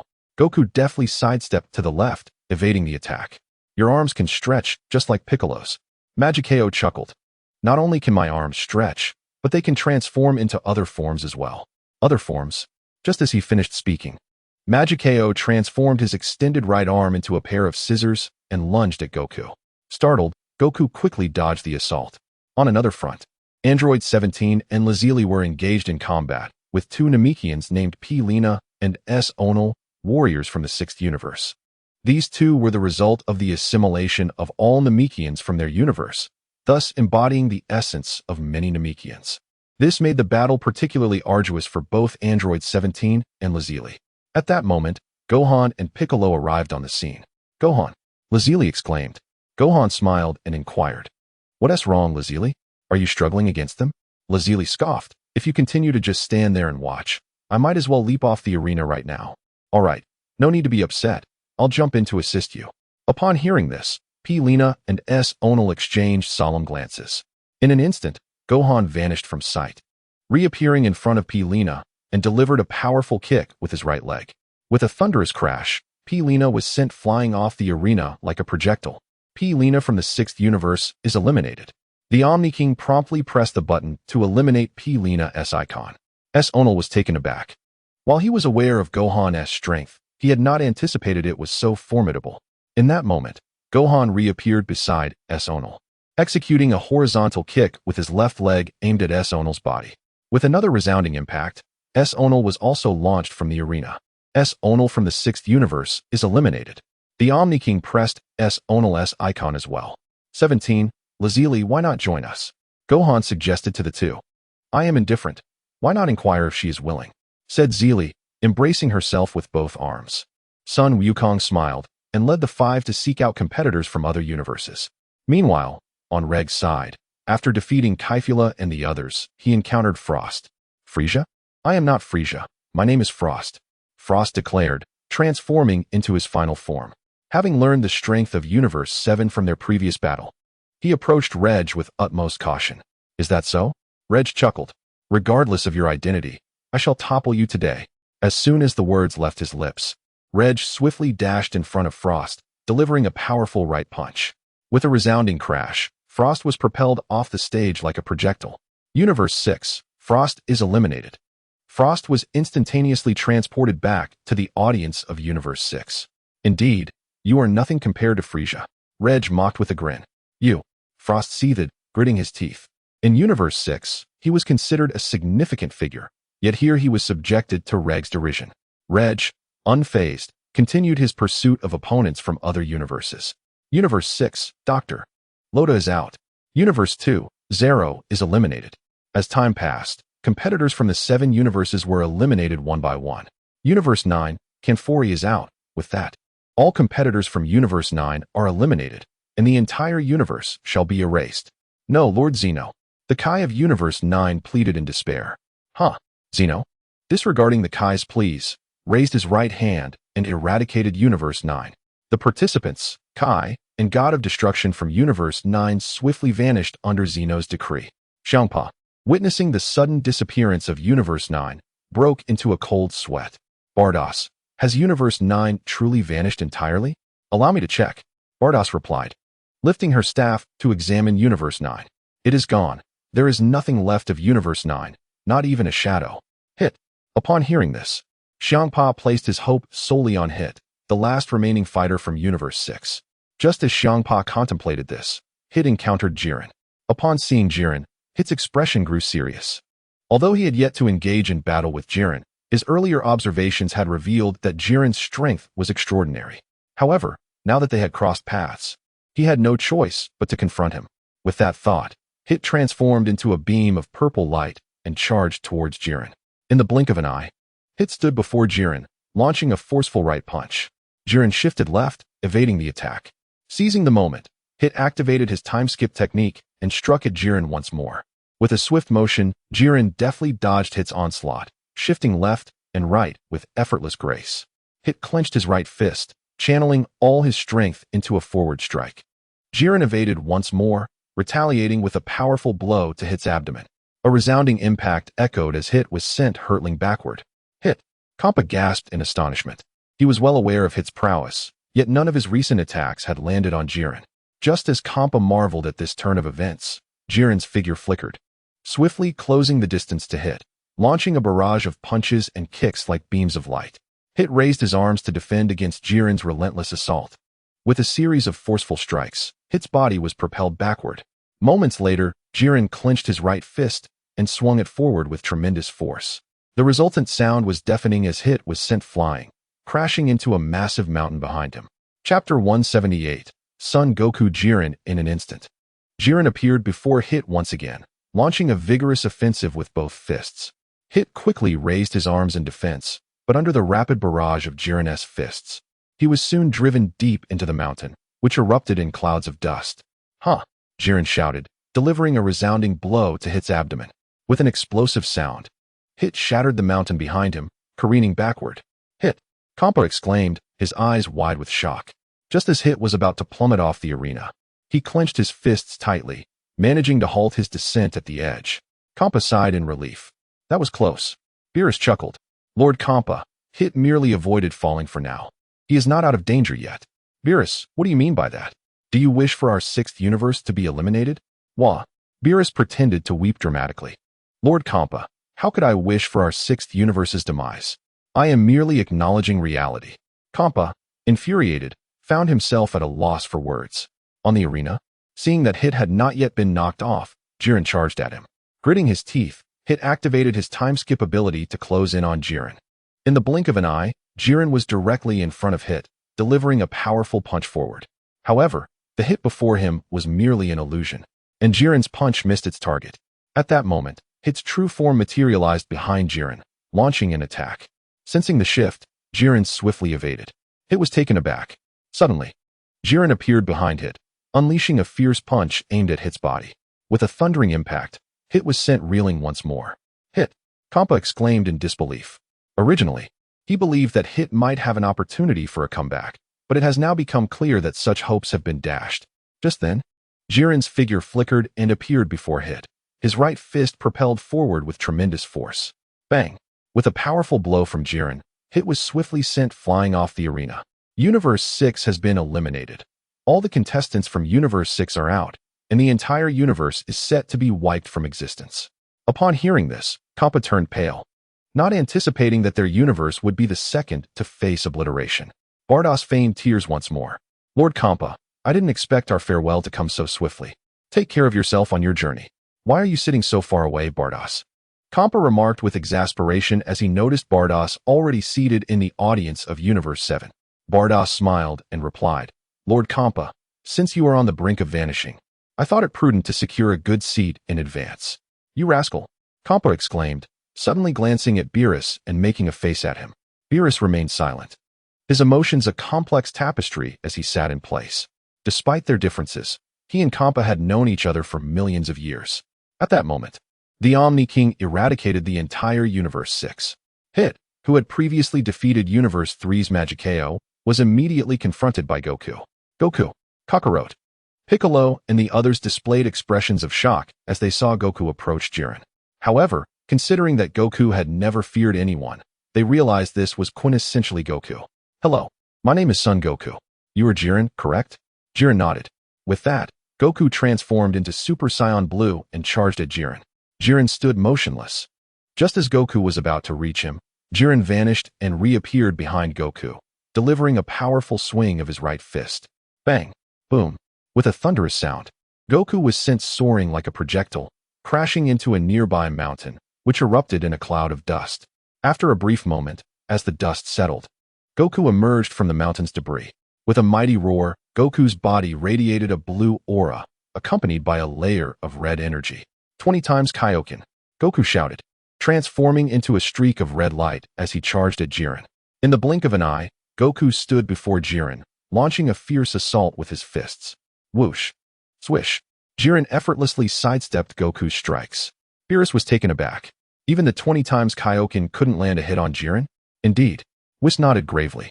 Just as the two were conversing, Jiren propelled his right foot forward, sending Goku flying.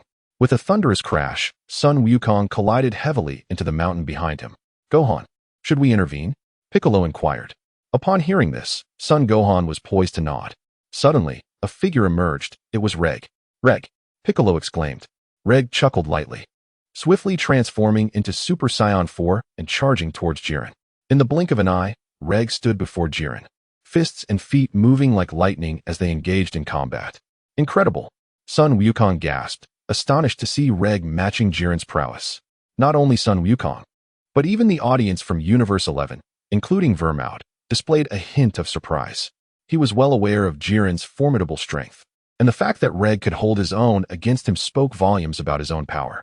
In Universe 2, Hamura was eliminated, leaving all competitors from that universe out of the match, and their entire universe was on the verge of annihilation. In Universe 3, Beerus faced elimination, resulting in all competitors from that universe being ousted as well, with their universe facing obliteration. Upon hearing this, the Omni King promptly erased the two universes. Two more universes have been erased. Kitra expressed his deep concern. Indeed, nodded the Angel of Universe 4, Conic. Just then, Son Gohan suddenly directed his gaze toward the competitors of Universe 4. Whoosh! In an instant, Son Gohan darted towards Ninka, with Piccolo and the others closely following. Son Gohan! Kitra exclaimed, surprise etched across his face as he witnessed Gohan's sudden approach towards Ninka and his team. Chapter 179, Broly Jiren Glass. Legus rushed alongside Son Gohan towards Ninka, launching an attack. A scream echoed as a dark green-furred fox was struck by Legus's assault. His name was Majira, a teammate of Ninka. Boom. At that moment, Son Gohan sent Ninka flying off the competition stage. Ninka is eliminated from Universe 4. Gamasalas is eliminated from Universe 4. The Omni King, upon hearing this, immediately pressed the icon for Majira. With the elimination of the two, only Majira remained in Universe 4. Kitra's expression turned gravely serious. Majira. As soon as he spoke, the figure of Majin Buu appeared before Majira and sent him flying. Majira is eliminated from Universe 4, leaving all competitors from that universe out, and their entire universe will be erased. The Omni King exclaimed, raising his right hand to eliminate Universe 4. Only Universes 7, 10, and 11 remained. On Sun Wukong's side, although Reg had held his ground against Jiren for a time, as Jiren began to take the fight seriously, Reg found himself at a disadvantage. Sun Wukong, witnessing their fierce battle, yearned to join the fray against Jiren, but alas, Jiren's overwhelming strength forced him to watch in silence. Boom.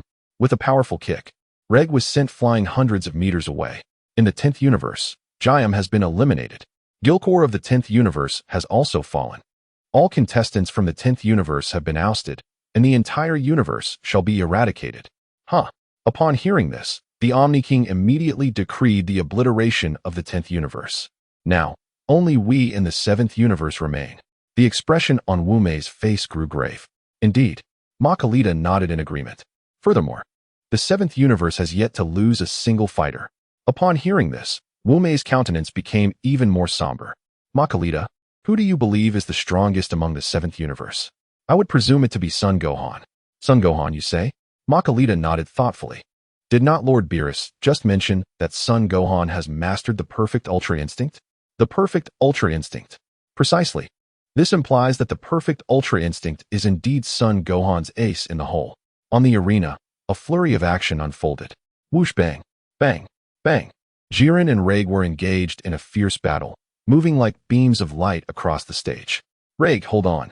I shall assist you shortly, Son Gohan declared, leading Piccolo and the others toward the 11th universe's Quincy and Casserole, the last two allies of Jiren. Boom. With a tremendous explosion, Reg was struck down to the ground with immense force, sending clouds of dust billowing into the air. Reg. Upon witnessing this, Son Goku charged towards Jiren. Jiren's figure flickered, appearing before Goku in an instant, delivering a powerful punch to his abdomen.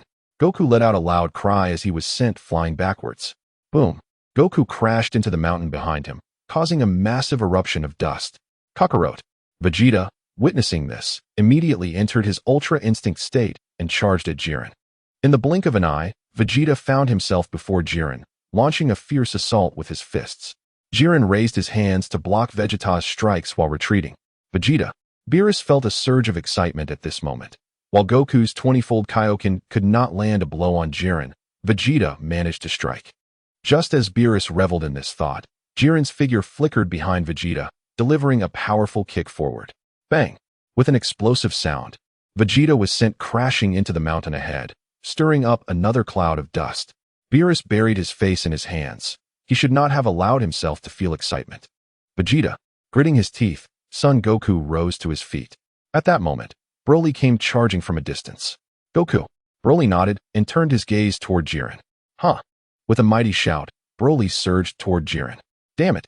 Rage also charged toward Jiren. Whoosh bang! Bang bang bang! The three engaged in a fierce battle, their fists and feet moving like flashes of light. The 11th universe has been eliminated. The 11th universe, Gilcor, has also fallen. Upon hearing this, the Omni King promptly pressed the divine icon. The atmosphere was charged with excitement. Now only Jiren remained. Margarita nodded in agreement. On the arena, after Broly made his move, he swiftly transformed into his great ape form to engage Jiren in combat. It appeared that perhaps I would not need to intervene, Gohan remarked, observing the clash between Broly and the others with a smile. Piccolo interjected, "You won't need to intervene? If Broly unleashes his full power, his strength is only surpassed by mine. Is that so?" Just as the two were conversing, Broly transformed into his Super Saiyan state. With a flash, Broly surged forward towards Jiren, enveloped in an emerald light. In no time, he stood before Jiren, his fists striking forth like beams of light. Jiren clenched his fists tightly, meeting Broly's blows with equal force. Whoosh! Bang! Bang! Bang! Amidst the cacophony of their fierce exchange, the speed of their fists was so rapid that from a distance, it appeared as if dozens of hands were at work. Bang! Their right fists collided with tremendous force, unleashing a fierce gale that spread outward. Bang! After a moment of stalemate, both warriors pushed against each other, sending their adversaries reeling backward. Gasping for breath, Jiren regarded Broly with a heavy heart. Although Jiren was formidable, he had only recently battled against Drake. How infuriating! How can this Broly possess such incredible strength? Margarita gritted her teeth. Previously, she had thought that Gohan was Jiren's only threat, but now another contender had emerged. Jiren. At that moment, Toppo suddenly called out to Jiren. Jiren, you are the strongest in our team. I believe you will defeat them. Upon hearing this, Jiren cast a quick glance at Toppo, clenching his fists in determination.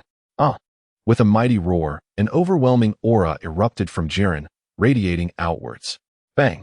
Jiren forcefully pushed off with his right foot and charged at Broly. In no time, he was upon Broly, launching a powerful punch forward. Chapter 180. Jiren surpasses his physical limits. Broly raised his hand to block, successfully defending against the blow. With a fierce shout, Jiren unleashed a flurry of punches like a tempest, striking Broly with relentless force. As Broly defended against Jiren's assault, he found himself retreating. Bang! At that moment, Jiren thrust his right knee forward, sending Broly hurtling away. With a thunderous crash, Broly collided violently with the mountain behind him, sending clouds of dust billowing into the air. Upon witnessing this, Goku swiftly approached Gohan's side. Gohan, aren't you going to intervene? It's fine, let's observe a little longer. Goku nodded in acknowledgement. Just as those words left his lips, Broly sprang back to his feet and charged at Jiren once more. Swiftly, he was upon Jiren, launching a barrage of punches and kicks like streaks of light. Jiren clenched his fists tightly, engaging in battle with Broly once more. Whoosh! Bang! Bang! Bang! As a series of earth-shattering roars erupted, the two figures moved with the swiftness of light, engaging in battle amidst the heavens above and the ground below the arena. Their rapid movements created the illusion of ripples cascading through the sky. With a thunderous crash, Jiren's fist sent Broly soaring hundreds of meters away. Broly let out a fierce cry, unleashing a torrent of energy blasts towards Jiren. While deftly dodging, Jiren retaliated with his own energy waves aimed at Broly. Whoosh! Boom! Boom! The air was filled with the sound of colossal explosions as their energy blasts collided, engulfing the sky and earth in a cacophony of blasts and flames. After a moment, both warriors ceased their energy attacks and charged at each other. Thud! Thud! Thud! Their fists and feet collided with blinding speed and tremendous force. Witnessing the fierce confrontation, Whis felt a surge of anxiety. Although Jiren seemed to hold the upper hand, the 7th universe still had numerous challengers remaining. If Jiren did not swiftly dispatch Broly, his stamina would surely be severely depleted. With this thought, Whis called out urgently to Jiren, urging him to end the battle swiftly. Jiren nodded, channeling all his strength into a powerful forward strike. With a resounding crash, Broly was sent hurtling like a projectile, crashing into the mountains behind him, which erupted in a cloud of dust. In an instant, Jiren appeared mid-air, raising both hands to summon a massive orange-red energy. He bellowed, directing the energy toward the mountain into which Broly had been thrown. Not good. He intends to send Broly flying out of the arena, Piccolo exclaimed. Just as he finished speaking, the orange-red energy plummeted from the sky, rapidly descending upon Broly. With a thunderous boom, the mountain behind Broly shattered upon impact, propelling him backward. In that moment, as Broly beheld the orange-red energy, haunting memories surged within him, causing him to unleash a primal scream. A tremendous green aura erupted from Broly, halting his retreat. With a fierce grip, he clenched his hands, emanating an overwhelming power that surged upward. The very ground of the arena trembled violently beneath the force of Broly's energy. This is bad. Broly has lost his sanity, Goku observed, noting the vacant look in Broly's eyes. Suddenly, Broly's hair transformed from golden to a vibrant green, lengthening as his muscles swelled dramatically. This was the full manifestation of Broly's Super Saiyan form. Whis was taken aback, not anticipating such a drastic turn of events. Huh! Broly roared, his body darting toward Jiren like a green flash. Thud! Broly advanced toward Jiren, his fists flashing like lightning as he launched a fierce assault. Jiren, while evading, raised his fists to engage in combat with Broly. Despite receiving powerful blows from Jiren, Broly, now devoid of rational thought and impervious to pain, continued to strike relentlessly, akin to a frenzied beast. Broly. Reg watched the fierce battle, his teeth clenched in frustration. The sound of blows echoed as Jiren was forced to retreat under Broly's relentless onslaught. With a thunderous crash, Jiren was propelled like a projectile into the towering mountains behind him, clouds of dust erupting in his wake. Seizing the opportunity, Broly thrust his hands forward, unleashing a barrage of energy waves toward Jiren. The attacks detonated with explosive force, shattering the mountains and eliciting anguished cries from Jiren. Jiren, Wei Mei shouted in alarm, her heart heavy with concern for him. Excellent, Beerus remarked, a flicker of satisfaction crossing his face. After a flurry of assaults, Broly abruptly halted his energy wave barrage. Panting heavily, despite his formidable strength, fatigue began to set in. As the dust settled, numerous craters marred the ground, with Jiren lying in one of them. Jiren, Toppo gazed at his fallen comrade, a tumult of emotions swirling within him. It was the first time he had witnessed Jiren in such a dire state. Is defeat imminent? Jiren, gasping for breath, watched as Broly approached him step by step. A sense of unwillingness surged within him. Had he not exhausted so much energy in his previous battle with Reg, he might still have had the strength to fight. Jiren, stand up, Toppo suddenly shouted, his voice ringing with urgency. Toppo, I believe in your strength, Jiren. I know you can defeat him, for everyone, and for the entire 11th universe. The 11th universe. Upon hearing these words, a powerful surge of energy ignited within Jiren, a manifestation of his inherent righteousness and his responsibility toward the 11th universe. With a mighty roar, Jiren rose from the ground. Jiren, Toppo's face broke into a smile at the sight. He has risen again, Goku observed, concern etched on his face. Once on his feet, Jiren clenched his fists tightly, his muscles swelling further, radiating a crimson aura. Jiren seems to have surpassed his physical limits, Tispo exclaimed. Indeed, Toppo nodded solemnly. He transcended his limits for all of us. Chapter 181. The conclusion of the Tournament of Power. Just then, Broly lunged toward Jiren, his fists poised to strike with renewed vigor. Jiren bellowed defiantly as he engaged Broly in fierce combat. Gohan, who do you think will emerge victorious? Piccolo inquired. Uncertain, yet I fervently wish for Broly's victory. Whoosh, bang, boom, boom, boom. No sooner had the words left his lips than Jiren unleashed a torrent of energy blasts towards Broly. As Broly evaded the onslaught, he propelled himself towards Jiren with fervor. Soon, Broly found himself directly before Jiren, launching a frenzied assault. Whoosh, bang, bang, bang, boom, boom, boom. Amidst their fierce clash, the arena's ground was swiftly ravaged. Both warriors emanated an astonishing tempest that radiated outward. At that moment, Jiren deliberately positioned himself at the edge of the arena, inviting Broly to charge at him. Just as Broly was about to strike, Jiren leaped, executing a somersault to land behind Broly, sending him hurtling off the stage. Out of bounds, the Grand Minister rejoiced. According to the rules, any technique that prevents falling while airborne is strictly prohibited. Bang! After being propelled off the stage, Broly quickly turned and soared back. Grand Minister, Broly has employed a technique to evade falling, violating the rules, and is thus disqualified. Disqualified? Indeed, my Lord Zeno, for he has breached the regulations. Yet I yearn to witness more. Upon hearing this, the Grand Minister found himself in a predicament. Since the Omni King has spoken, Broly shall not be considered in violation. What? The troopers felt an overwhelming sense of injustice upon hearing this. However, despite their indignation, they understood their powerlessness before the Omni King, mere ants in comparison, with no voice to express their discontent. Whoosh! Bang! Boom! Boom! Boom! Upon returning to the arena, Broly quickly re-engaged in a fierce battle with Jiren. The air thick with dust. After a prolonged struggle, both warriors gasped for breath. Huh! After a brief respite, Broly shouted and charged once more at Jiren. In no time, Broly closed the distance, throwing a punch at Jiren. Jiren raised his left hand, catching Broly's right fist. Seizing the moment, Broly retaliated with a powerful strike using his left fist. Jiren, with a determined expression, captured Broly's left fist with his right hand. Huh! Broly roared, pushing both fists forward with all his might. Jiren gritted his teeth and forcefully pushed back. Thus, they engaged in a fierce struggle on the ground. Bang! After a tense standoff, Broly thrust both hands forward, launching Jiren away. Gasping for air, Jiren fixed his gaze intently on Broly. Broly bellowed, charging at Jiren once more.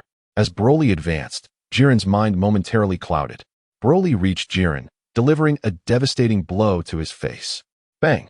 With a thunderous sound, Jiren was sent hurtling towards the edge of the arena like a projectile.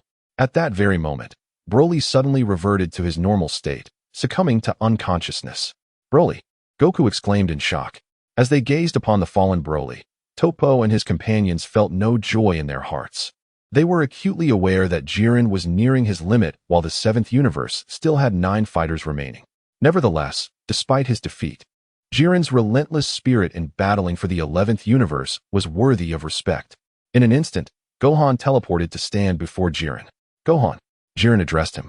Gohan nodded in acknowledgement. Truth be told, I had hoped to face you in battle. However, I have always been one to show humility, thus I relinquished this opportunity to others. If fate permits, I wish to engage you in a fair duel in the future. Future? Before Jiren could elaborate, Gohan concentrated and unleashed an energy wave, sending Jiren tumbling off the competition stage. With Jiren eliminated, all participants from the 11th universe were disqualified, resulting in the impending erasure of their entire universe. Toppo and his companions exchanged calm glances. Huh! At that moment, the Omni King raised his hand, erasing the 11th universe without hesitation. The Grand Minister swiftly approached Gohan. Congratulations, Gohan, on winning this tournament. Gohan nodded in response. So, Gohan, what wish do you intend to make with the Super Dragon Balls? I wish to restore all the erased universes, Gohan declared. A look of astonishment spread across Piccolo and the others' faces. Are you certain? Yes, Gohan affirmed with conviction. I understand, the Grand Minister proclaimed, invoking divine words to summon the Eternal Dragon. Upon hearing the wish, the Eternal Dragon promptly restored the 7 erased universes. At that moment, Goku noticed the Omni King descending with his 2 attendants. Your Majesty, Goku greeted. The Omni King nodded. Goku, the match has concluded. What shall we do next? Goku was about to respond when Beerus swiftly covered his mouth. Your Majesty, it is getting late. Perhaps we should take our leave? Indeed. The Omni King agreed. Then, Goku, we shall play again next time. Goku nodded in understanding. Seeing this, Beerus signaled Whis to retrieve the dimensional cube, facilitating Goku and the others' departure. Once they left the void, Beerus let out a sigh of relief. Finally, this tournament has come to an end. By the way, Gohan, why did you wish for that with the Super Dragon Balls? Yamcha inquired. Nothing in particular. I simply felt it would be a shame for them to vanish like that. Gohan replied. At that moment, Whis interjected. In truth, Your Majesty had initially intended to erase everything. Had Gohan made a selfish wish? Erase everything? Beerus gasped. Are you implying that the Omni King intended to eliminate us as well? Fortunately, Gohan did not make a selfish wish. Then why did you not inform me sooner, Whis? Beerus asked with a hint of exasperation. Whis merely smiled in response. This matter is one my father forbids me from discussing, and this recent purge does not concern our angels. Even if you are eliminated, it bears no relation to us. You scoundrel. Upon returning to Earth, Beerus hosted a grand feast at Bulma's residence to celebrate the victory in the tournament. Chapter 182, Goku's rematch with Jiren. After the meal, Gohan escorted Broly and Reg to their departure. Upon Gohan's return, he found that everyone had left, save for one individual who awaited him, Lazuli. Lazuli, she smiled. When will you provide the 2 for billion? What 2 for billion? Wasn't it 1 for billion? Is it? It seems I must have a serious discussion with your wife. All right, 2 for billion, 2 for billion. When shall I receive the funds? How about tomorrow? At this, Lazuli counted on her fingers. I shall call Pilaf now and have him send the money over. That sounds more like it. Shortly thereafter, Pilaf dispatched someone with 2 for billion in cash for Gohan. Gohan glanced at it nonchalantly before handing the box containing the cash to Lazuli. Here. Upon receiving the box, Lazuli turned and departed. Aren't you going to count it? No need. I know where you live. Gohan was left speechless. He realized he had attracted her attention. By the way, Gohan, should there be another tournament like this in the future, feel free to reach out to me. Once again, Gohan found himself speechless. It seemed she had not exerted much effort during this tournament either. After Lazuli left, Gohan also departed from Bulma's house and returned home. The following morning, as Gohan awoke, he felt Little Fong climbing onto him and pinching his face. Upon noticing, Gohan immediately rose from bed and lifted Little Fong into his arms. Just then, the door swung open, and Goku entered the room. Dad, Goku nodded. Is something the matter? Not particularly. I merely wish to inquire if you have any means to allow me to spar with Jiren. Jiren? Yes. Although I had a brief encounter with him during the Tournament of Power yesterday, his strength is overwhelming, and I am no match for him. However, Dad, even if you were to fight him today, you would not stand a chance either. It's all right. I simply wish to attempt it and see if I can comprehend the Ultra Instinct like you. Ultra Instinct? Indeed. That fellow Vegeta has managed to grasp it, hasn't he? Then why not seek out Whis? Gohan inquired. I intended to find Whis, but he has returned to Lord Beerus's planet. Well, after breakfast, I can take you to meet Lord Kaioshin. All right. Goku nodded. Seeing this, Gohan promptly handed Little Fong to Goku to get ready and wash up. After they finished breakfast, Gohan instantaneously transported them to a magnificent white castle. This castle belonged to Piccolo. Gohan. Gohan nodded. Gohan, what brings you here?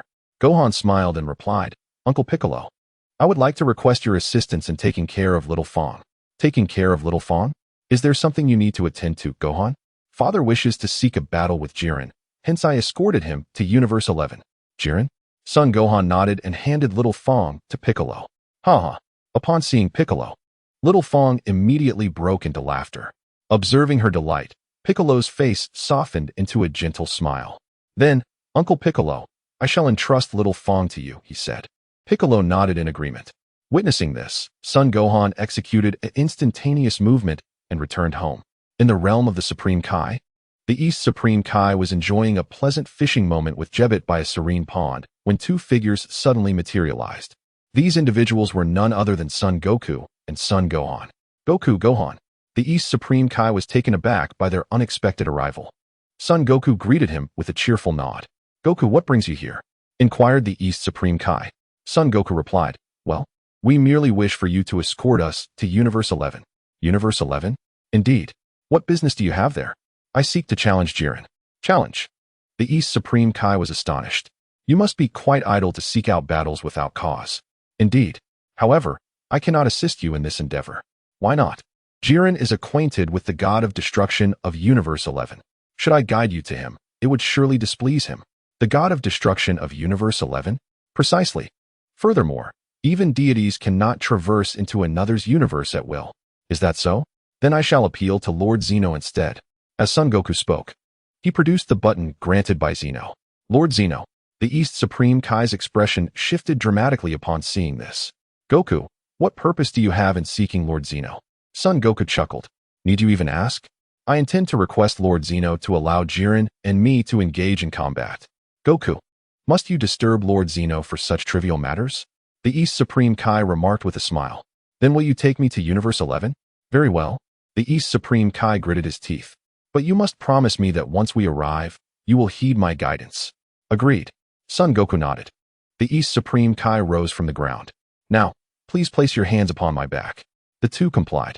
The East Supreme Kai, with a swift movement, transported them to the realm of the god of destruction of Universe 11. At that moment, Jiren and Toppo were diligently training on the planet. Goku. Toppo greeted Son Goku. Son Goku nodded in acknowledgement. Just then, the elegant Vermoud and Margarita approached from a distance. Goku, Lord Vermoud, what brings you to my Universe 11? Vermoud inquired. I have come to challenge Jiren. Son Goku replied with a grin. Jiren. Vermoud turned his gaze towards Jiren. Indeed. Jiren, are you willing to engage with him? Although Vermoud harbored no fondness for Son Goku, he acknowledged the debt owed to them for the restoration of Universe 11.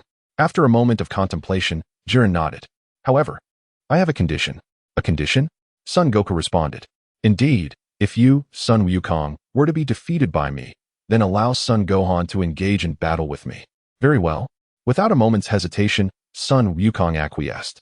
Observing this, Jiren promptly soared to a distant patch of open ground. Son Wukong, upon witnessing this, followed closely behind. Jiren inquired, unless there are any other matters to address, shall we commence? With a resounding cry, Son Wukong transformed into Super Saiyan Blue. The East Kaishin remarked, You are transforming directly into Super Saiyan Blue? Jiren's prowess was extraordinary. Before him, even his father could not afford to hold back his strength. Chapter 183, Cell. The East Kaishin nodded. At that moment, Son Wukong let out a fierce shout and charged towards Jiren. Whoosh! Boom! Boom! Boom! Swiftly, Son Wukong reached Jiren's vicinity, launching a powerful assault with both fists. Jiren deftly evaded, effortlessly sidestepping the attacks. Curse it! Son Wukong exclaimed in frustration, unleashing a full-force strike with his right fist. Whoosh! Jiren once again evaded, retaliating with a powerful blow to Son Wukong's abdomen. Son Wukong cried out in agony as his body was propelled backward like a projectile. Why-Mide scoffed, her expression one of disdain. Bam! In that instant, Son Wukong firmly planted his feet on the ground, coming to a halt. Clenching his fists tightly, a blue aura enveloped him, accompanied by a flicker of red energy. Boom! The ground trembled violently under the influence of Son Wukong's energy. 20-fold Kaioken. He bellowed, transforming into a streak of red light as he charged at Jiren. In the blink of an eye, he was before Jiren, fists flashing like lightning as he launched his assault. Jiren, while parrying Son Wukong's strikes, began to retreat. After a moment, he shifted to the left, maneuvering behind Son Wukong. Startled, Son Wukong had no time to react before Jiren kicked him away. With a resounding crash, Son Wukong's body collided with a massive boulder, shattering it into fragments. Wukong. The East Kaishin's expression shifted slightly.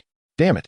Son Wukong gritted his teeth, swiftly rising from the ground and charging at Jiren once more. In no time, Son Wukong was again before Jiren, launching rapid-fire attacks with fists and feet as quick as lightning. Jiren clenched his fists tightly and met Son Wukong's blows head-on. Bang! Bang! Bang! After exchanging blows for a while, Jiren once again unleashed a powerful strike, sending Son Wukong flying. With a thunderous impact, he crashed heavily to the ground. Such meager strength. And you dare to contend with Jiren? Why-Mide mocked. Panting heavily, Son Wukong rose to his feet, his state having reverted from 20-fold Kaioken back to Super Saiyan Blue. Son Wukong, you are no match for me. I advise you to concede, Jiren stated with a grave expression. Son Wukong clenched his teeth in response. I have not yet conceded. I shall not yield until I am utterly defeated. Thus, I shall be compelled to bring you down completely. No sooner had the words escaped his lips than Jillian lunged toward Son Wukong. With a thunderous cry, Son Wukong transformed into a streak of azure light, charging at Jillian. In the blink of an eye, the two stood before each other, their fists poised for a fierce clash. As Jillian evaded, he simultaneously launched his own assault on Son Wukong. Bang! Bang! Bang! Jillian's fist struck Son Wukong with blinding speed, causing him to stagger backward. With a resounding crash, Jillian's right fist connected forcefully with Son Wukong's abdomen. Son Wukong let out a loud cry of agony, spewing forth a torrent of bitter liquid, before his form returned to normal, collapsing to the ground. Wukong! Jillian scoffed, casting a glance at Son Gohan. Very well, Gohan, I have brought down Son Wukong now. It is your turn to battle me. Son Gohan nodded and soared toward their location. Not yet. At that moment, with great difficulty, Son Wukong managed to rise from the ground. Son Wukong, you have lost, Jillian stated coldly. Son Wukong smiled. Suddenly, silver streaks appeared in his hair. His eyes transformed into a silvery gray, and his entire being was enveloped in a shimmering white aura. This was the nascent form of the ultimate technique. What? Jillian gasped in astonishment. Seeing this, Son Gohan grinned. Jillian, it seems our duel will have to wait a while. Upon hearing this, Jillian fell silent. Huh. Just then, Sun Wukong swung his right fist, launching an attack against Jillian. Bang! Jillian raised his left fist, meeting Sun Wukong's blow with equal force. A tremendous gust of wind erupted from their clash, radiating outward. In an instant, the two figures flickered, moving with such speed that they appeared as mere flashes of light in the sky. Their rapid movements created ripples across the heavens. In the seventh universe, upon a mountain outside West City, a man with green skin, adorned with numerous black spots and a tail, gazed toward West City. This individual was the perfect form of Cell. However, he was not the Cell from Son Gohan's timeline, but rather from an alternate future. In that realm, Gohan and his companions were all annihilated by the androids, 17 and 18. Subsequently, Cell was born, absorbing both to attain his perfect state, ultimately becoming the ruler of Earth. Despite his dominion, Cell harbored a lingering regret for never having battled Sun Wukong. 6 months prior, a fellow named Fu approached him, presenting a spectacle of the battle between this timeline's Vegeta and Golden Frieza. Upon witnessing Frieza's might, Cell immediately embarked on intensive training. Just days ago, he ascended to the form of Golden Cell. Today, Fu sought him out once more, inquiring whether he wished to confront Sun Wukong of this timeline. Upon hearing this, Cell nodded decisively and accompanied Frieza to this timeline. Soon after, Frieza vanished without a trace. Son Goku. Cell uttered the name as he gazed at the city of West Capital. Subsequently, he unfurled his wings and soared towards the city. Upon his arrival, Cell unleashed a barrage of energy blasts from his right hand towards the towering structures of West Capital. Boom, boom, boom. The force of Cell's assault caused several buildings to collapse instantly. The surrounding populace, witnessing the explosions, fled in terror. Yet, many unfortunate souls perished beneath the devastation of the massive blasts. With a cold smirk, Cell continued his rampage through the city. At that moment, 3 figures emerged, androids 13, 14, and 15. Cell's expression shifted to one of surprise upon seeing them. Androids, exclaimed Android 13.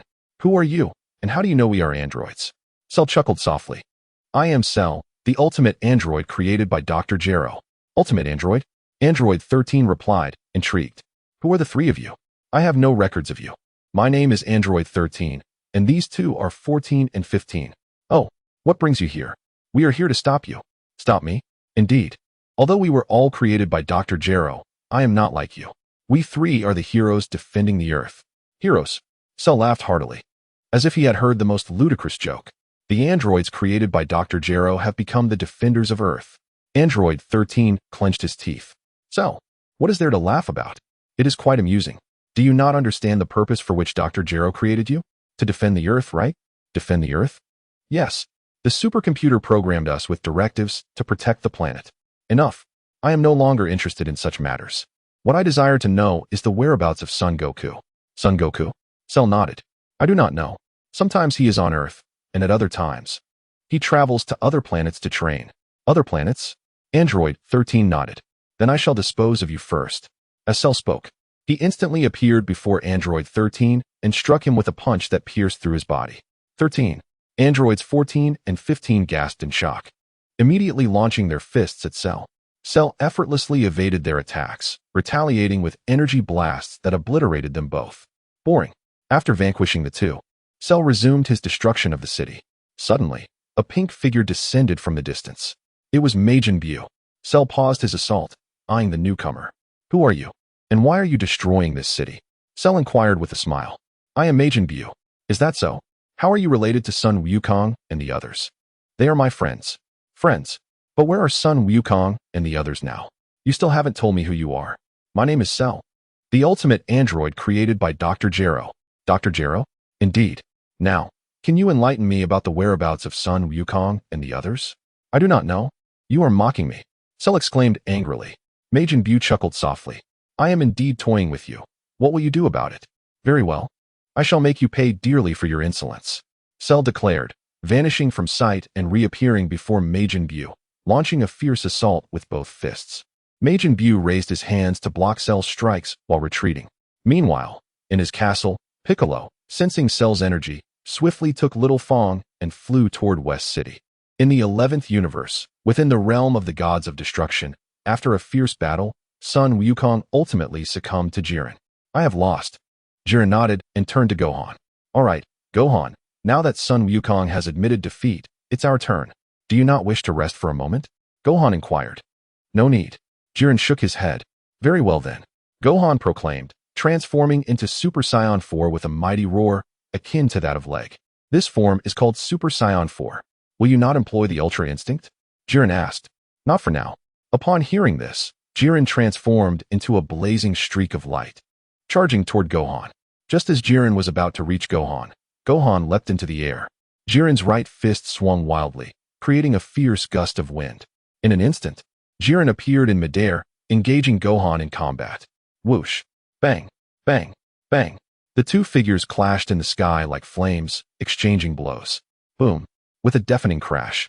Their right fists collided, unleashing a tremendous gust of wind that radiated outward. Thud! Gohan clenched his right fist tightly, forcing Jiren to retreat. Little Fong gasped in astonishment. Gohan has pushed Jiren back. Makarita nodded. It seems Gohan's strength indeed surpasses that of Jiren. On Earth in the 7th universe, Majin Buu and Cell were engaged in a fiercely intense battle. Although Cell had mastered his golden form, he chose to fight in his normal state against Majin Buu. After acquiring the golden form, Cell's base strength had significantly increased. Otherwise, he would not have been able to contend with Majin Buu at all. Bang! With a heavy kick, Cell was sent crashing to the ground like a shooting star, raising a cloud of dust. Just at that moment, Piccolo arrived with Little Fong. What transpired with Majin Buu?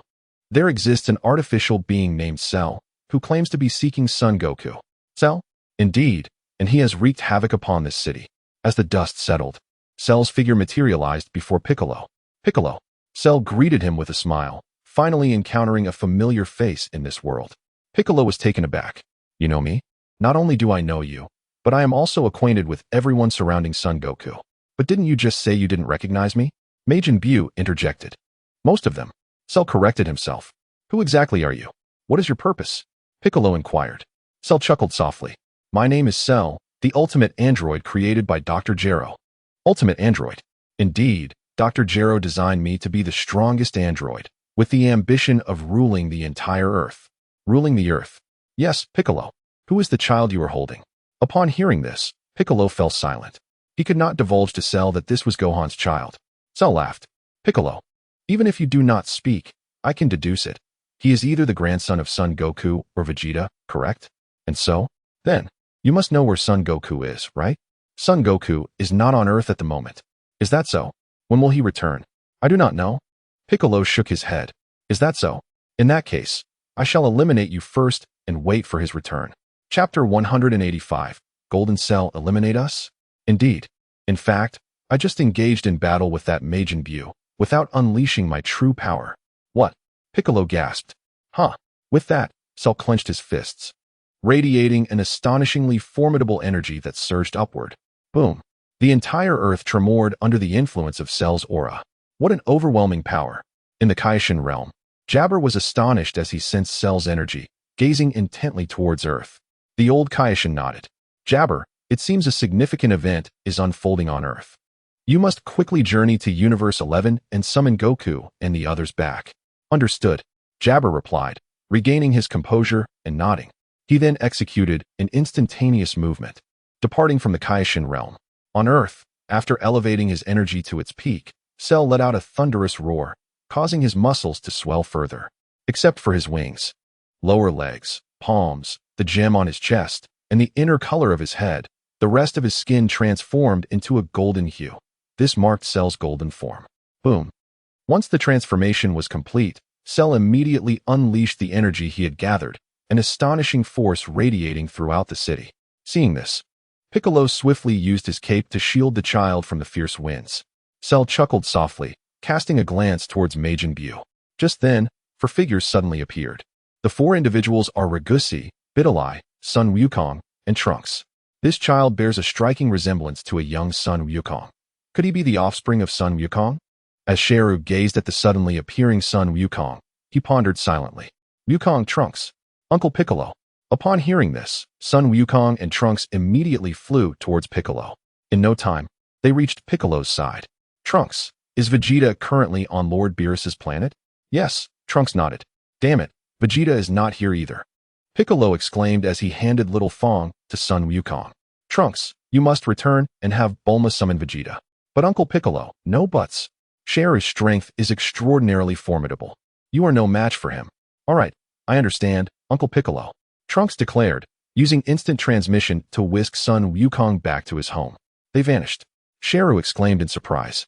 At that moment, Majin Buu's figure flickered as he charged at Shenrou. Shenrou chuckled lightly, swiftly appearing behind Majin Buu, gathering a golden energy wave in his right hand to strike at Majin Buu. Boom. With a tremendous explosion, Majin Buu's body was obliterated, easily dispatched.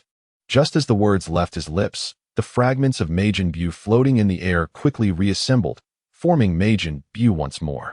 What? Shenrou gasped in disbelief. Glass. Observing this, Ragusi immediately unleashed a barrage of glass shards towards Shenrou. Shenrou sneered, effortlessly evading Ragusi's assault.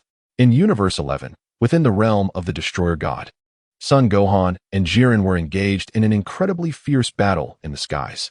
With a resounding kick, Jiren was sent plummeting to the ground like a shooting star, stirring up a massive cloud of dust. Jiren! Toppo shouted at Jiren. Just then, a figure suddenly appeared in the Destroyer God realm. It was Jebbet. East Kaishin, Jebbet. Jebbet nodded. Wukong, there's trouble. A formidable monster has suddenly emerged on Earth. The old Kaishin sent me to inform you. A monster? Wukong approached. Upon hearing this, Son Gohan descended from the sky to stand before Jebbet. Jebbet, what has happened? A powerful monster has appeared on Earth. The old Kaishin instructed me to bring you all back. A monster? Indeed, Jebbet confirmed.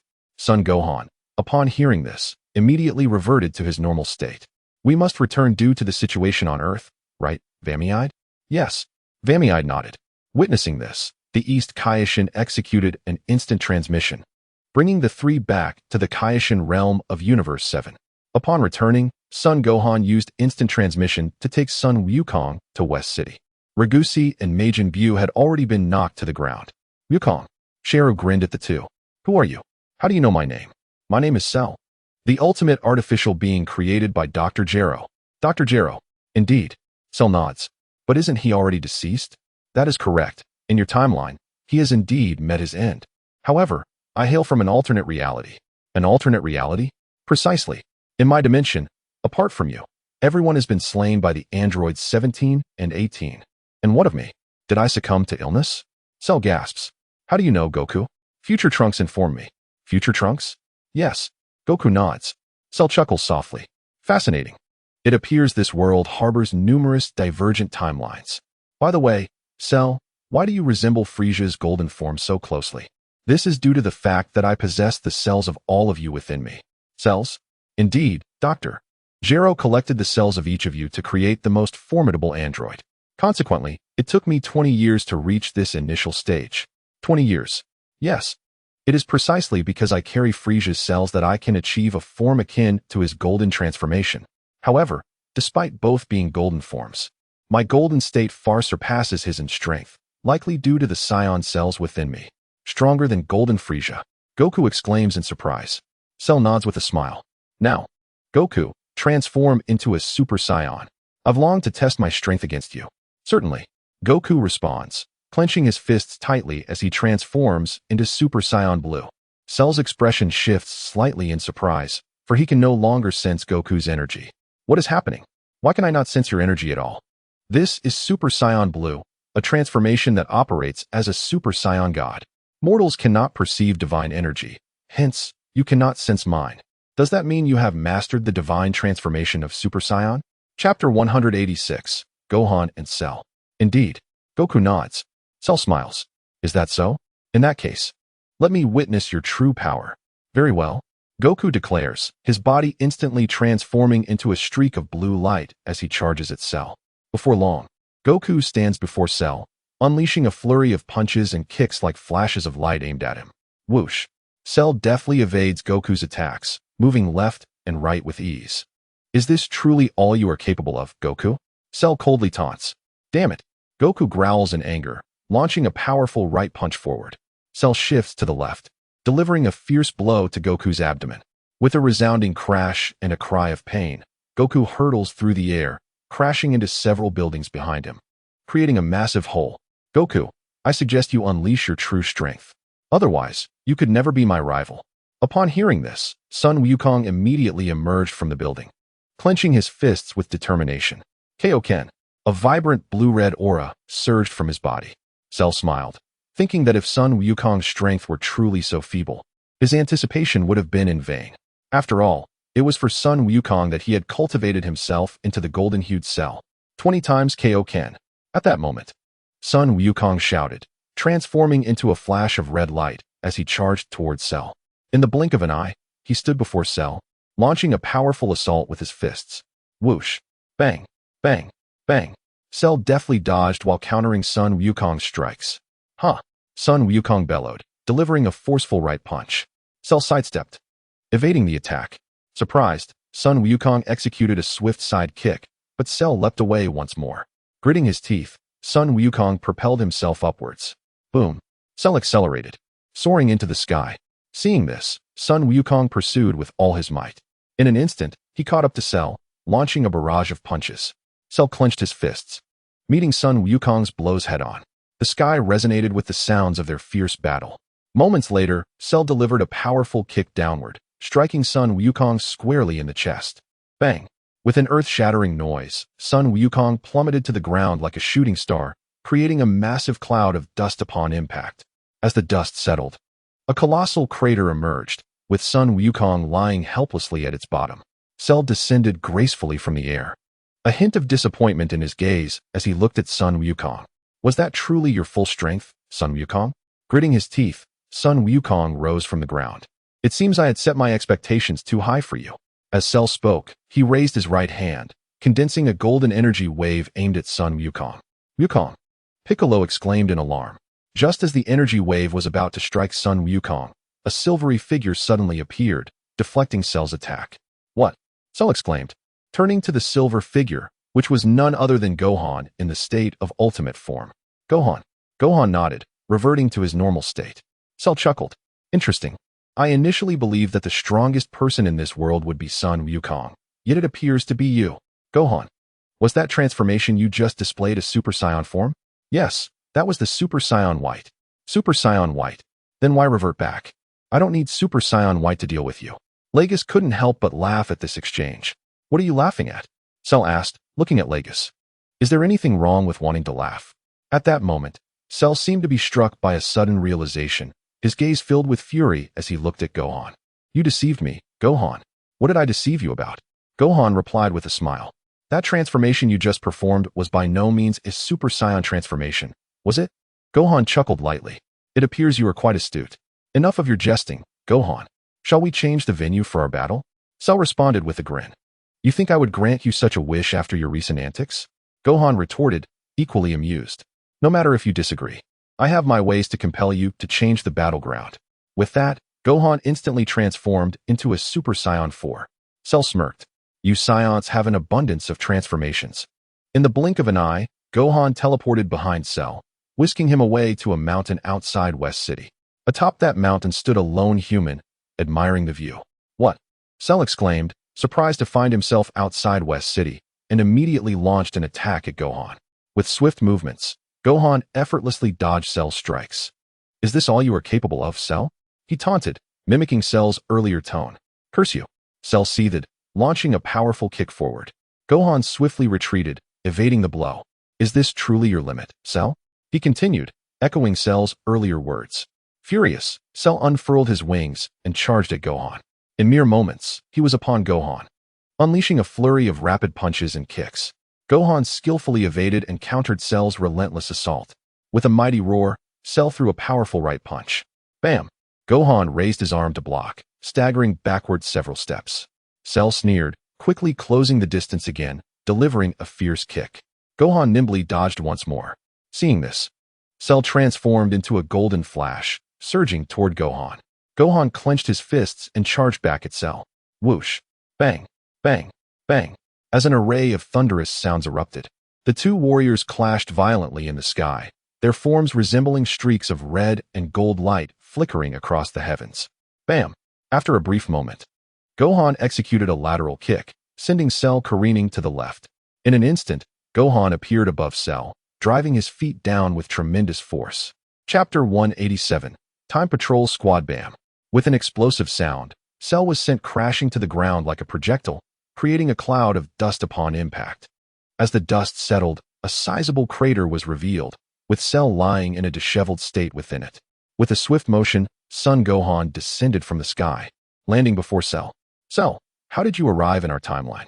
Upon hearing this, Cell immediately rose from the ground, clenching his fists with great force, emanating an astonishing aura that surged upwards.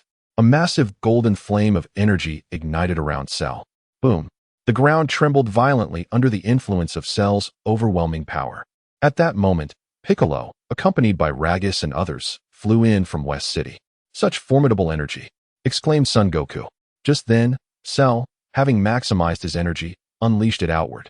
A colossal gale erupted, scattering debris in every direction. The surrounding boulders were hurled away, and the trees on the mountains bent as if caught in a tornado. With a powerful shout, Cell charged toward Son Gohan. Son Gohan remained steadfast, unmoving in his stance. In the blink of an eye, Cell closed the distance, attacking with fists and feet at blinding speed. Son Gohan clenched his hands tightly, engaging in battle with him. Dust and sand were kicked up around them as the ground trembled beneath their feet. Bang! With a deafening sound, their right fists collided, releasing a fierce gust of wind that spread outward. The ground beneath them crumbled under their immense strength. After a moment of stalemate, Son Gohan exerted his strength, sending Cell reeling backward. Damn it! Cell gritted his teeth as he swiftly regained his footing. At that instant, Son Gohan vanished from his spot, reappearing behind Cell. Startled, Cell quickly turned around, only to be met by a massive fist hurtling toward him. Bang!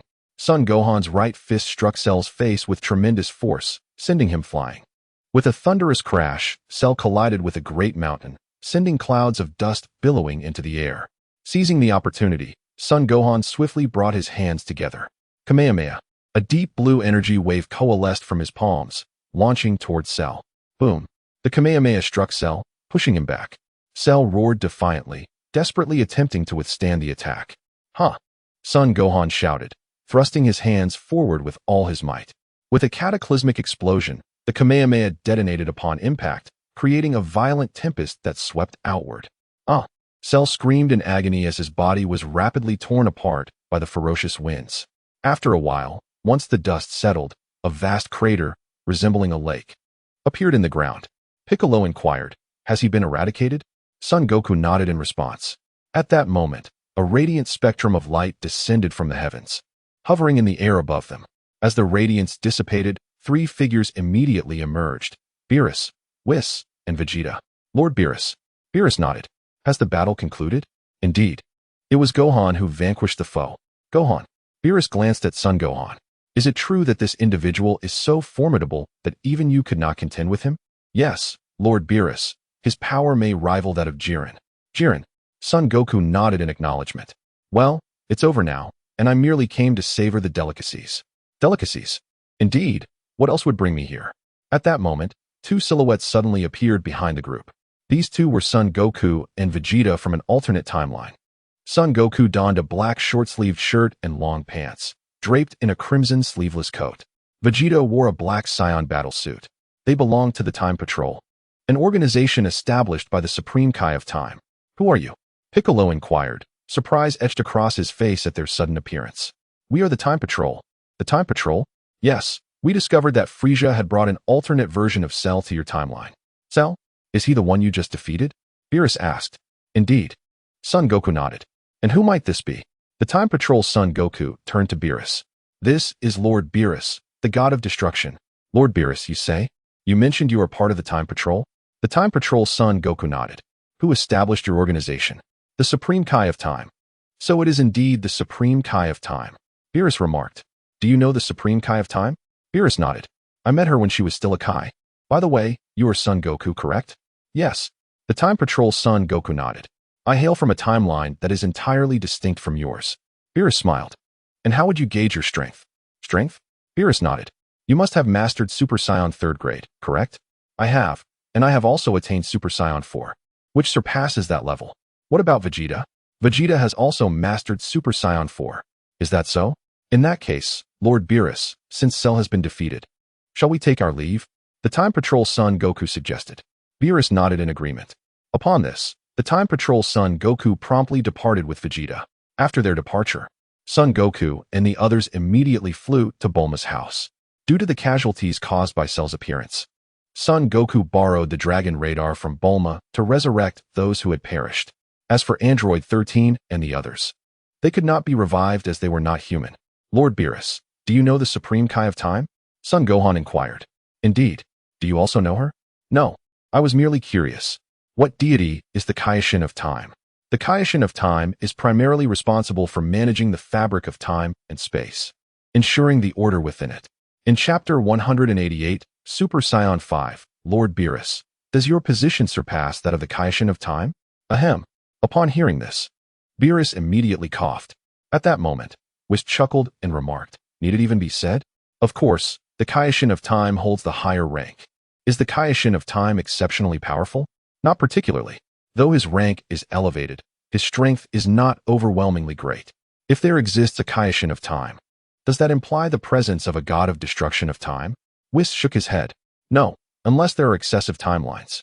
Only then would a time angel appear to seek out a god of destruction of time. Time angels. Is there any deity whose rank surpasses that of the god of destruction of time? No. Whis shook his head again. Are you aspiring to become a deity of higher rank than Lord Beerus? Upon hearing this, Beerus fixed his gaze intently upon him. No, I was merely inquiring. Beerus snorted. Gohan, only a Kai can potentially ascend to become the Kaioshin of Time. As for the god of destruction of time, do not even entertain such thoughts. Whis has confirmed that this position does not currently exist. No, I truly was just asking. After hearing this, Beerus fell silent. In the underworld, in hell, Cell found himself condemned after his demise. Is this truly hell? Cell surveyed the formless void surrounding him. Suddenly, he recognized several familiar figures. They were Frieza and his father, the Ginyu Force, and Dr. Gero. Dr. Gero, who are you? My name is Cell. Cell, Dr. Gero exclaimed in surprise. But you should not have reached your first stage for several more years. Indeed. Cell nodded. However, I am not the Cell of your timeline.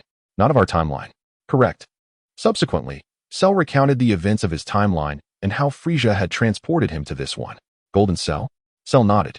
Though your power has increased, have you considered a particular issue? What issue? It pertains to your stamina. Stamina? Yes.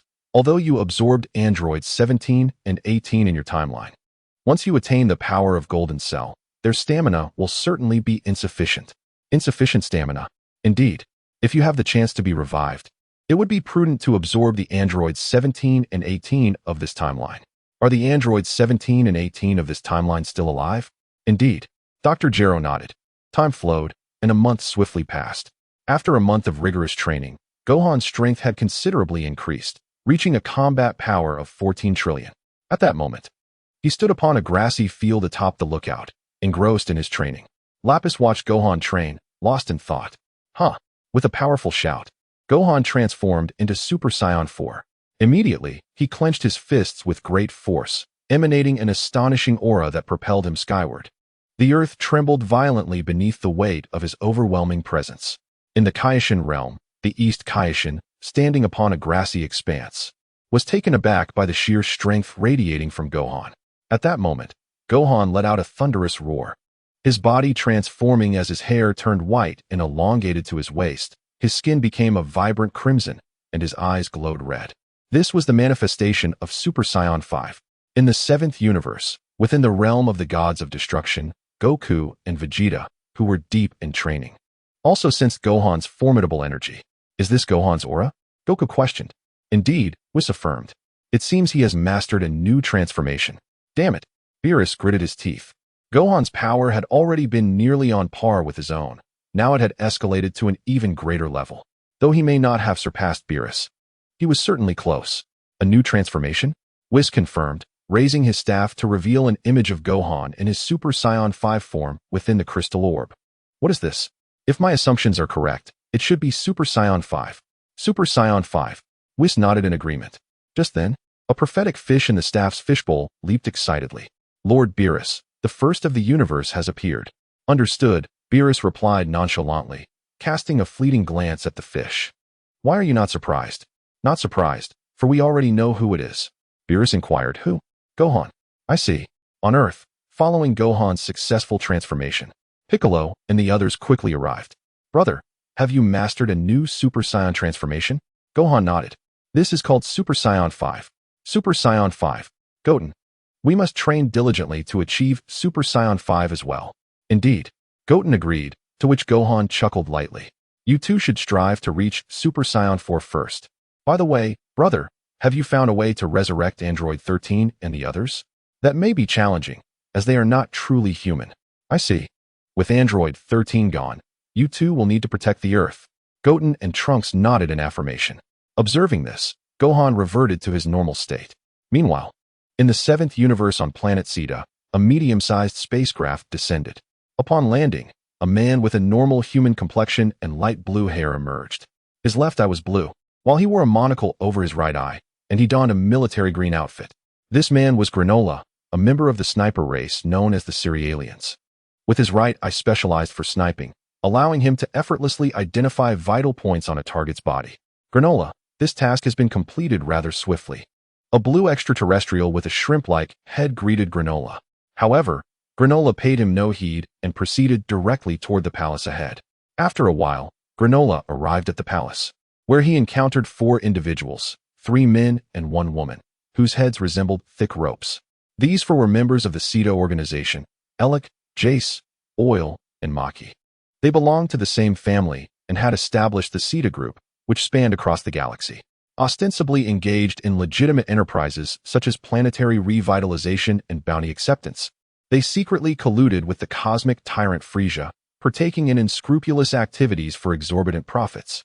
The Zeta group frequently collaborated with bounty hunters and assassins, and Granola was one of the bounty hunters they employed. Chapter 189. Badminton Doubles. Granola, you've arrived. Elec exclaimed with a smile.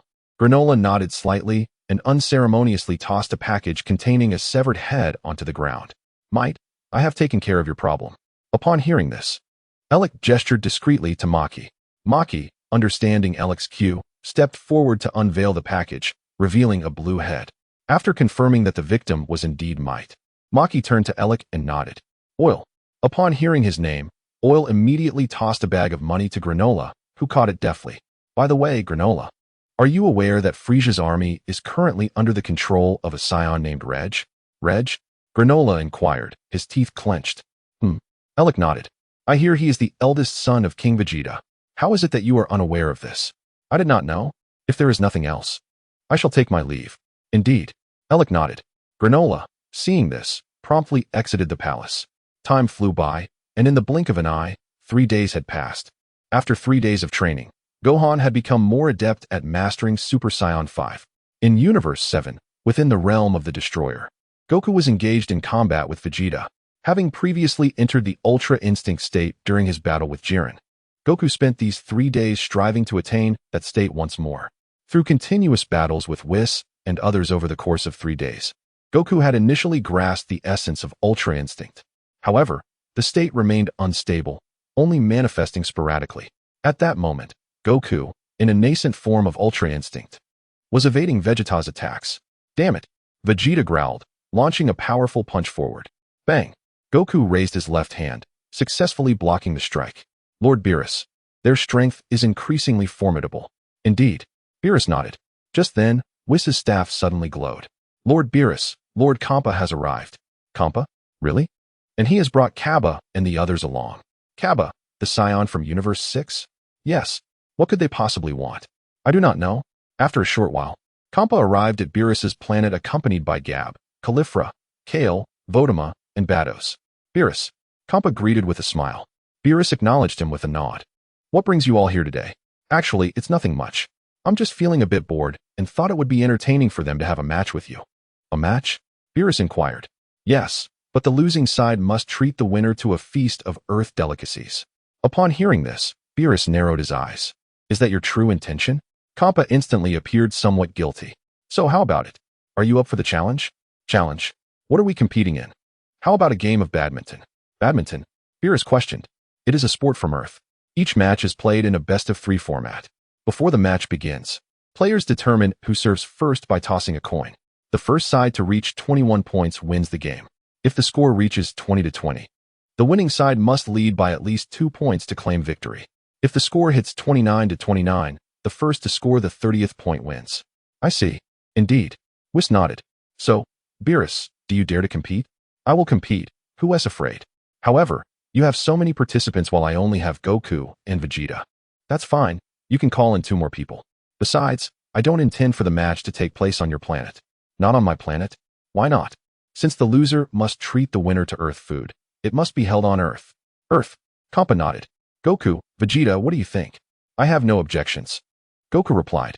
Neither do I, Vegeta added. All right then, Whis, let us head to Earth now. Certainly, Lord Beerus. 20 minutes later, Kampa and Beerus arrived at Bulma's house. Badminton match?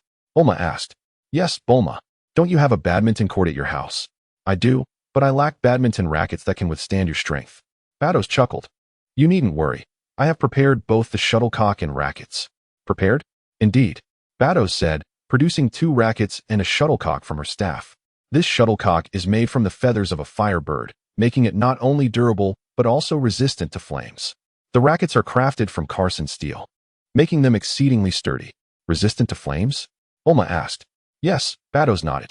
Then why are there 2 rackets? Bulma inquired. 1 racket should suffice for a standard match. This match will be doubles. Doubles? Yes, Bados confirmed. Now, Beerus, go fetch 2 more players for the match. Whis, please summon Gohan. Understood, Lord Beerus. Whis said, pointing his staff to the ground before departing from Bulma's residence. Shortly after, Whis returned with Gohan and Piccolo in tow. Goku, Gohan greeted. Piccolo nodded in acknowledgement. Since the participants have arrived, let us commence the match without delay, urged Whis. Very well, nodded Vados. Goku and Vegeta, shall you pair together, or join Gohan's team? I would prefer to team up with Vegeta, Goku chuckled. Agreed, Vados acknowledged.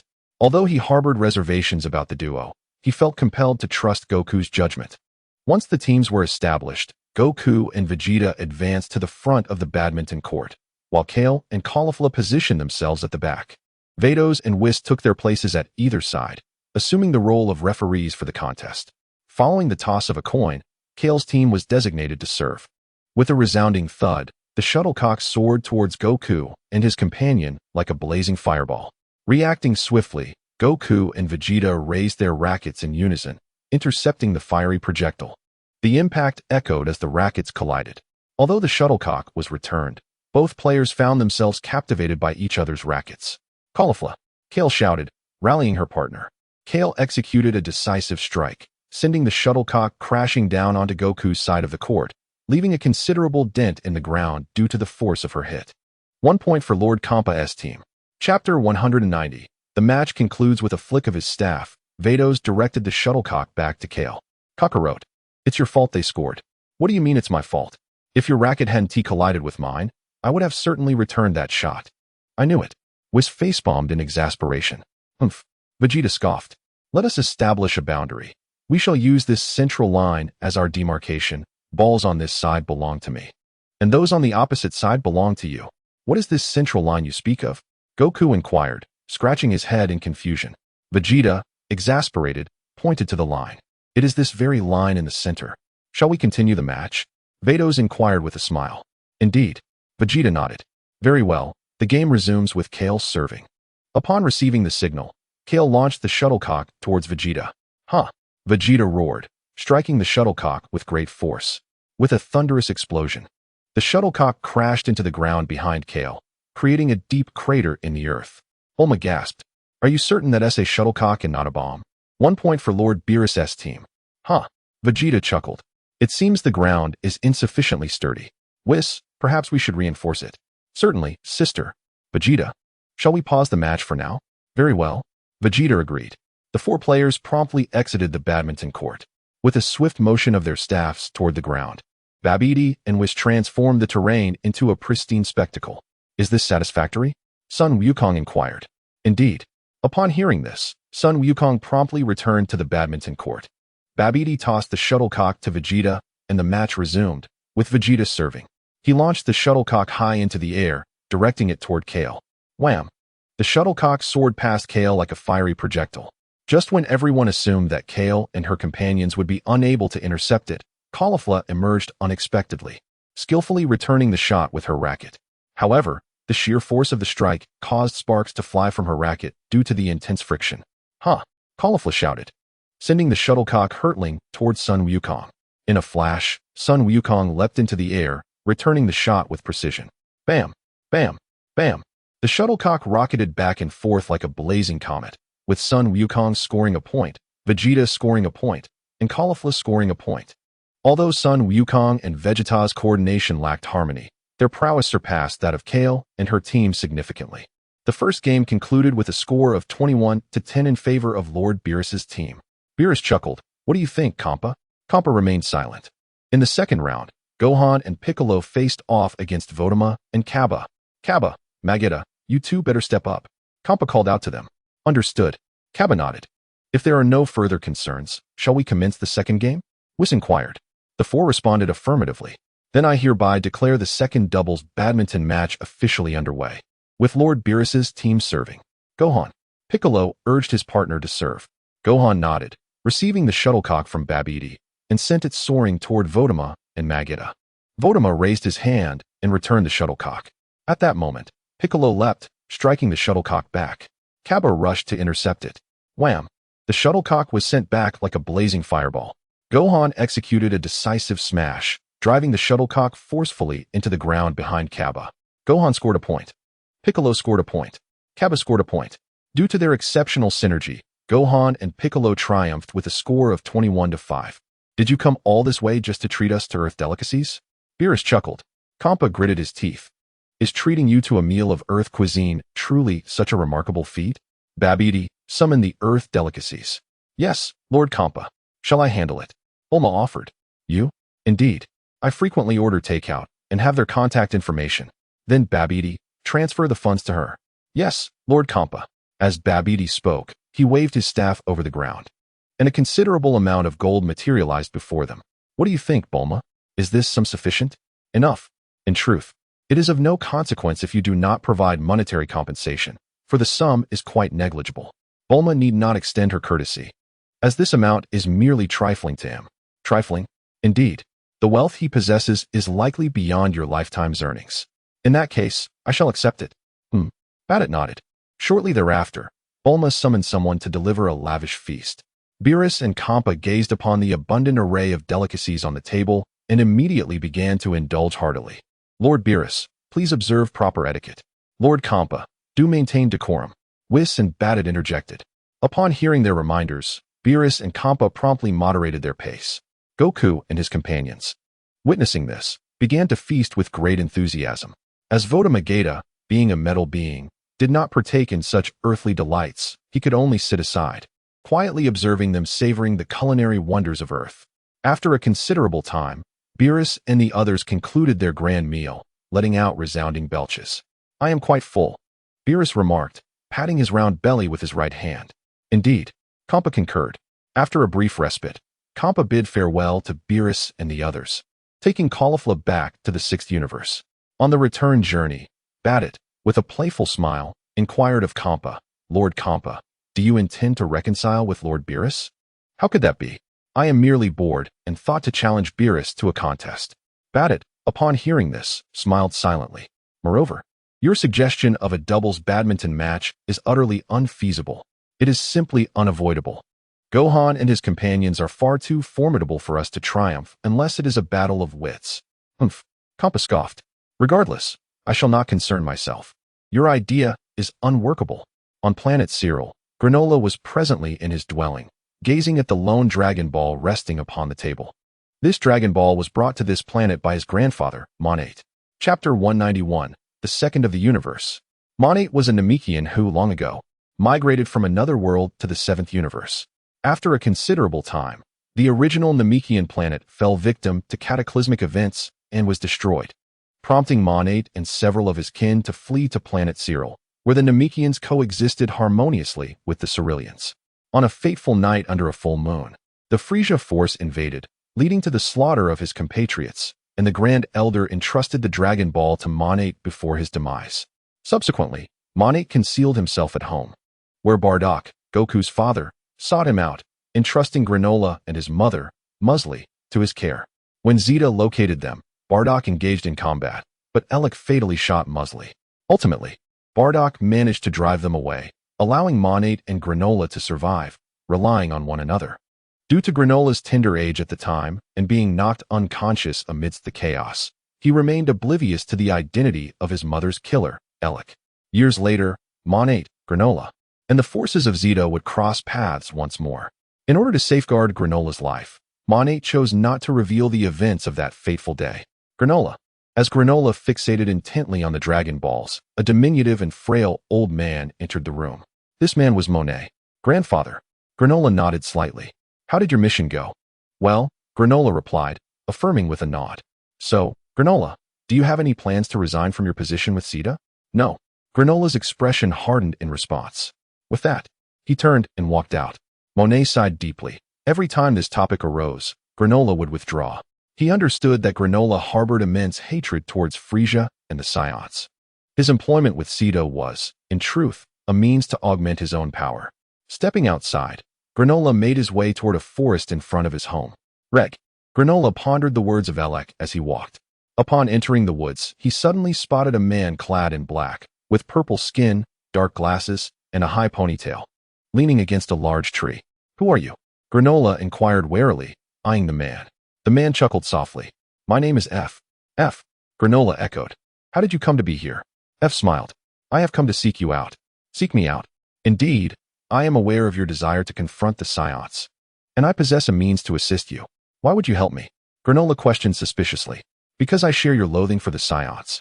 And how do you intend to assist me? F grinned, producing a 2-star Dragon Ball. The Dragon Ball, Granola exclaimed. Indeed, I know you have been searching for this. But how could you know? I am all-knowing. So, are you offering this Dragon Ball to me? Yes, F nodded. However, I have a condition. A condition? Correct. This condition stipulates that once your strength has increased, you must go to Earth and eliminate the Scionts there. Earth? Yes. Very well, I accept your terms. Upon hearing this, F promptly handed the 2-star Dragon Ball to Granola. Then, in an instant, he teleported away from Cereal. Granola gazed at the 2-star Dragon Ball in his hand before securely stowing it away. He knew that only by acquiring the Dragon Ball at home could he summon the Namekian dragon. Granola! Monet exclaimed joyfully upon seeing Granola return. Granola nodded in acknowledgement. Granola, my previous words were not meant to offend. I merely believe your work with the Zeta organization is perilous. Granola nodded once more and reclined on the nearby bed. Monet, observing this, thought little of it and sat quietly in the room. At noon, while Monet took a nap, Granola stealthily took the Dragon Ball and, in an open area, recited the incantation for summoning. As the incantation was spoken, the sky above Cereal darkened instantly. A golden dragon emerged from the 2 Dragon Balls. The golden dragon is indeed the divine dragon of the Namekians. Speak your wish. Any desire you hold can be realized, but only one. I wish to be the greatest in the universe. That is unattainable. Unattainable? Did you not just state that any wish could be fulfilled? Yes, however. To achieve that particular wish, a price must be paid. What price? Your lifespan. Moreover, even if you were to exhaust your entire lifespan, you could only attain the rank of second in the universe. Only second in the universe? Indeed. The power of the greatest in the universe is beyond what you could reach, even at the cost of your entire life. Then let me become the second in the universe. Very well, but this means you will have merely 3 years of life remaining. Are you certain you wish to make this wish? Granola nodded. Very well then, yet the time required to fulfill this wish may be somewhat prolonged. You might need to wait a while. Granola nodded once more. Upon speaking, the Namekian dragon's crimson eyes instantly glowed brightly. Monet was at home, indulging in an afternoon nap, when he was abruptly awakened by a nightmare. Thankfully, it was merely a dream. Monet exclaimed as he glanced out the window. Noticing the sky had darkened, he was taken aback. Cyril's star, like Namek, is a planet that knows only daylight, devoid of night. Suddenly, he seemed to recall something, hastily rising from his bed, only to find the Dragon Balls that had been on the table were missing. Granola. Monet frantically searched for Granola within the house. Meanwhile, Granola, after a period of waiting, found his hair had grown exceedingly long, and his strength had inexplicably multiplied several times over. Your wish has been granted, until we meet again. With that, the Namekian dragon swiftly departed towards Cyril's star. Earth, Scionts, Reg. Granola clenched his fists. At that moment, Monet arrived. Granola. Grandfather. Granola, you took the Dragon Balls. Did you not? Yes. Granola nodded. What wish did you make with the Dragon Balls? I wished to become the second in the universe. The second in the universe, Monet remarked, glancing at Granola's long hair. Could it be? Granola nodded affirmatively and stepped forward. Granola, where are you going? To seek vengeance. With that, Granola immediately soared forward at great speed. No, don't go, Monet shouted, but Granola had already flown far away, unable to hear his voice. Chapter 192. Granola arrives on Earth. After Granola's departure, he quickly piloted his spacecraft, leaving Cyril Star behind. Meanwhile, Elec and the others were in the palace, discussing the current state of the universe. That scion named Reg is incredibly powerful. He has already subdued most of Frisia's army, and he possesses 5 exceptionally strong offspring. If this continues, he may conquer more planets than Frisia did in his prime. Elec remarked gravely, casting a serious glance at Gas and the others. Originally, they believed that with Frisia's demise, the scions posed no significant threat in the universe. However, they were unprepared for the emergence of a new adversary, Granola. As Marky remarked, it was indeed unforeseen. Who could have anticipated that a nearly extinct race would give rise to the legendary Super Scion? At that moment, Elec suddenly heard footsteps approaching from outside. Turning to look, he saw Granola walking towards the palace. Granola, he exclaimed, what brings you here today? I've come to inquire about the scions, Granola replied. The scions? What do you wish to know? Revenge. Elec couldn't help but laugh at this declaration. Granola, I'm not mocking you, but with your current strength, you stand no chance against those scions. Even if you were to confront them, it would be a futile endeavor. Granola, maintaining his composure, stated, my current power ranks second in the universe. Second in the universe? Elec noted the length of Granola's hair had dramatically increased. What happened to your hair? This is the price of achieving the second rank in the universe. The price? What do you mean, Granola? I used the Dragon Balls to wish for the second rank, but the cost was 150 years of my lifespan, leaving me with only 3 years left. Dragon Balls? Granola nodded in affirmation. I can share this with you, but you must verify the truth of your claims. Elec signaled to Oil with a glance. Upon receiving the cue, Oil stepped forward and launched a punch at Granola. Granola deftly sidestepped, evading the attack. Startled, Oil clenched his left fist and struck again. In an instant, Granola appeared behind him and rendered him unconscious with a swift blow. Oil. Marky gasped in shock. Granola, once no match for them, had decisively defeated Oil. Clapping his hands in amusement, Elec said, now, speak. What do you wish to know? I seek information regarding Reg and the scions on Earth. Very well, Elec replied, nodding as he divulged all he knew about Reg and his associates. After acquiring the information he sought, Granola promptly departed the palace. As Elec watched Granola leave, his expression grew grave. Granola had posed no threat in the past due to his weakness, but now, with his newfound strength as the second in the universe, if he were to discover that Elec had been responsible for his mother's death, revenge would surely follow. Marky, you all must accompany me to Zuno's planet. Zuno? Yes. Granola's power now ranks second in the universe, and I fear he may seek vengeance upon learning the truth of the past. Thus, before he becomes aware of the events of that year, we must locate the Dragon Balls he mentioned and empower Jas with a strength surpassing his own. Jas. Indeed. Erect nodded. Time swiftly passed, and in the blink of an eye, a week had elapsed. After piloting a spacecraft for a week, Granola finally arrived on Earth. Is this Earth? Granola descended from the spacecraft, soaring towards the city ahead. West City, Capsule Corporation. At this moment, Goten and Trunks were engaged in playful antics in the backyard of Bulma's residence when a figure suddenly descended from the sky. It was none other than Granola. Trunks, startled by Granola's abrupt arrival, exclaimed, Who are you? Is this the home of Vegeta? Yes, this is my father's house. He is your father? Trunks nodded. Upon hearing this, Granola's expression turned hostile as he glared at Trunks. Where is your father now? My father is currently training on Lord Beerus's planet. Beerus? Ah, yes, the god of destruction. Lord Beerus. When will he return? I don't know. It could be tomorrow or the day after. Damn it. Granola, filled with rage, clenched his teeth and seized Trunks by his collar. You must summon him back immediately, or I shall kill you right now. Kill me? Trunks, alarmed by the threat, became wary. Indeed. Who exactly are you? My name is Granola, a Cerealian whose clan was annihilated by you scions. Cerealian? I see.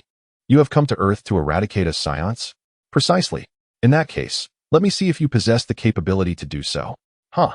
As Trunks spoke, he clenched his fists and transformed into a Super Saiyan, charging towards Granola. In a flash, Trunks reached Granola, launching a fierce assault with his fists. Yet Granola deftly evaded each strike. Damn it! Just as Trunks prepared to continue his assault, Granola suddenly maneuvered behind him and struck him, rendering him unconscious. Trunks! Goten gasped in shock, immediately transforming into Super Saiyan 2 and lunging at Granola. Granola scoffed, instantaneously appearing before Goten and delivering a powerful kick to his abdomen. Boom! With a resounding explosion, Goten's body shot like a projectile, crashing into a building behind him. Inside the building, Bulma, hearing the commotion outside, rushed out and found Trunks lying on the ground. Trunks, who are you? Granola inquired. My name is Bulma, Trunks' mother. Who might you be? Granola smiled. Oh, so you are Vegeta's wife. Surely, you have a means to contact him and summon him back? You are looking for Vegeta? Indeed. Granola nodded. Then I shall contact him at once and bring him back. Chapter 193. Son Gohan versus Granola. Though Bulma spoke those words, she swiftly retrieved her smartphone from her pocket to call Son Gohan. Goku and Vegeta were training on Beerus' planet and would take considerable time to return. Son Gohan, currently on Earth, would arrive much sooner. In no time, the call connected. Gohan, it's me, Bulma. What is the matter? Bulma, what is going on?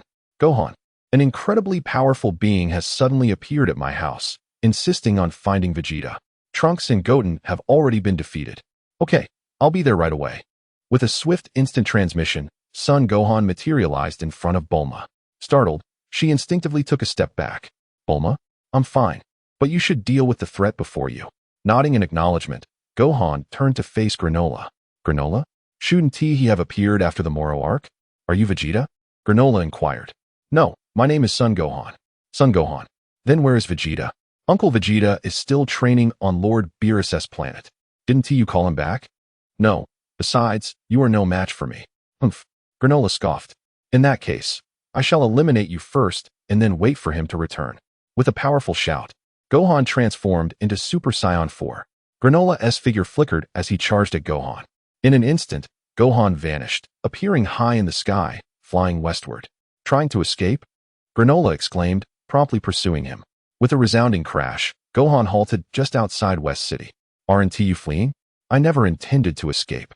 I merely wish to ensure our battle does not harm innocent bystanders. Innocent bystanders? Haven't your Saiyans killed enough innocents? That is all in the past. I am a Saiyan who grew up on Earth.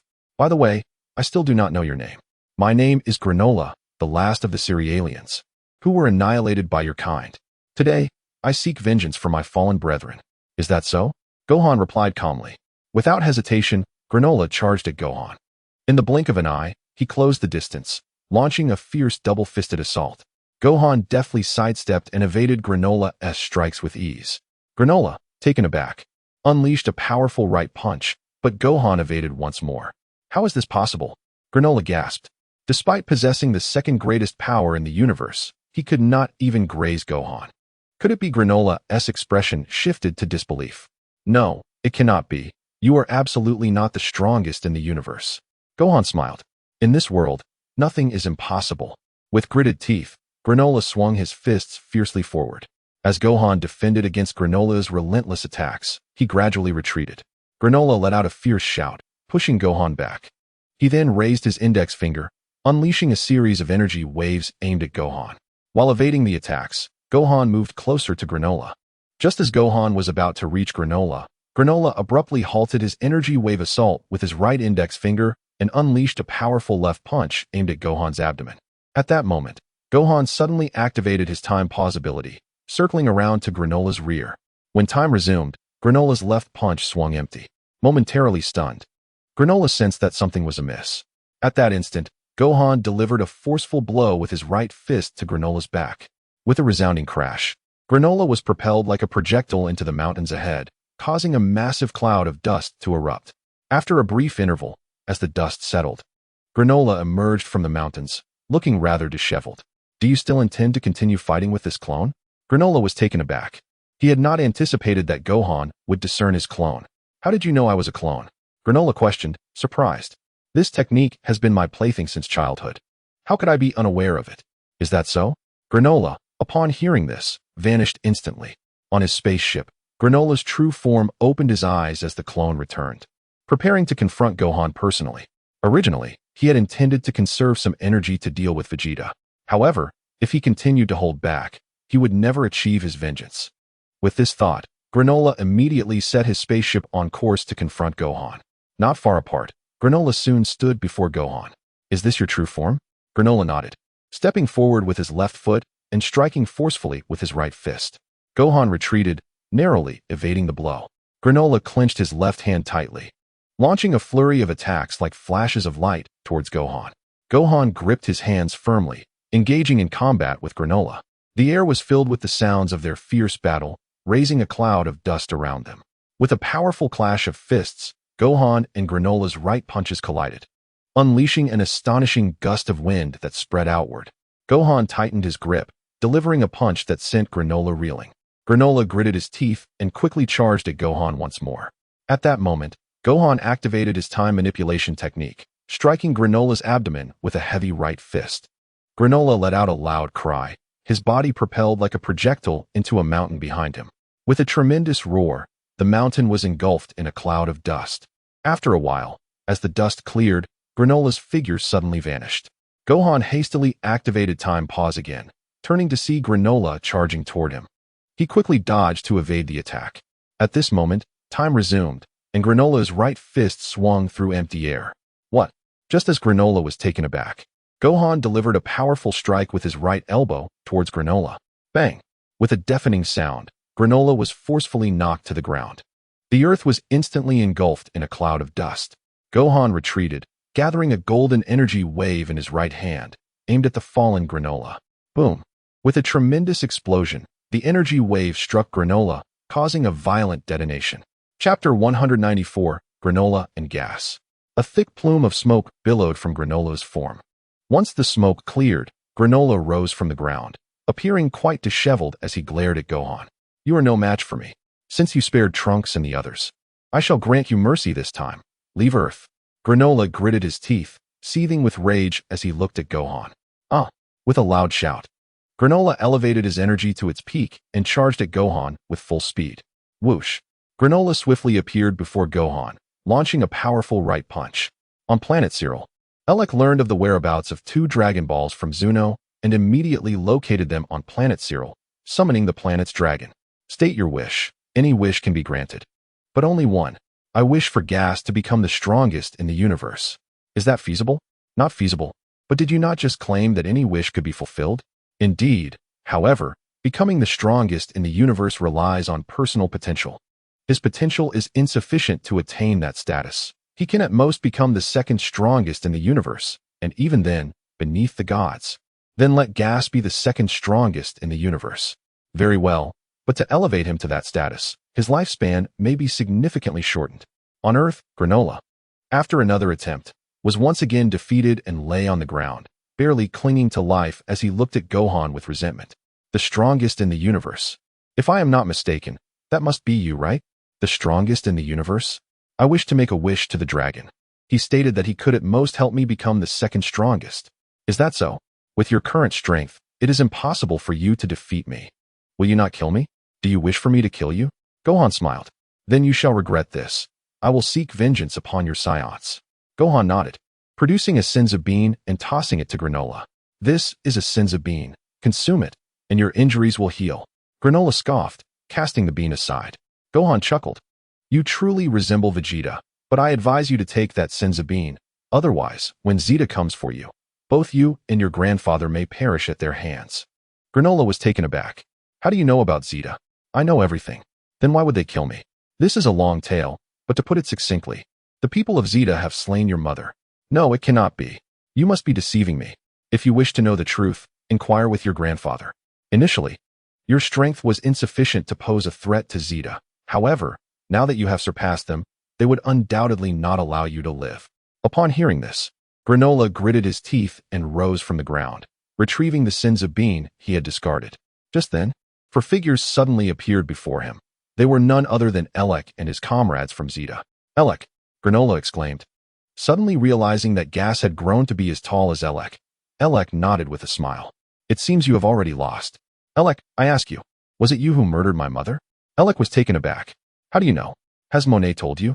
Granola instantly understood that it was indeed the people of Zeta who had taken his mother's life. Why?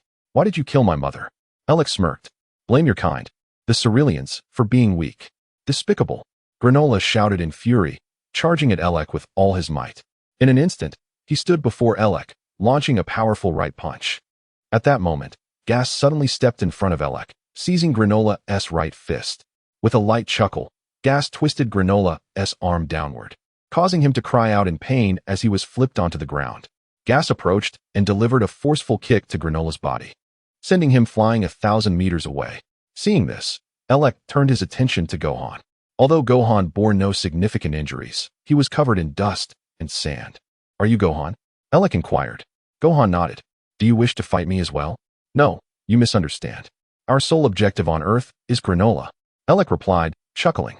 His original plan had been to let the two fight until they were both exhausted, allowing Gas to finish them off. However, it appeared that Gohan had not sustained any injuries. Could it be that he is the strongest in the universe? Elec pondered silently. Is that so? Gohan replied with a subtle smile.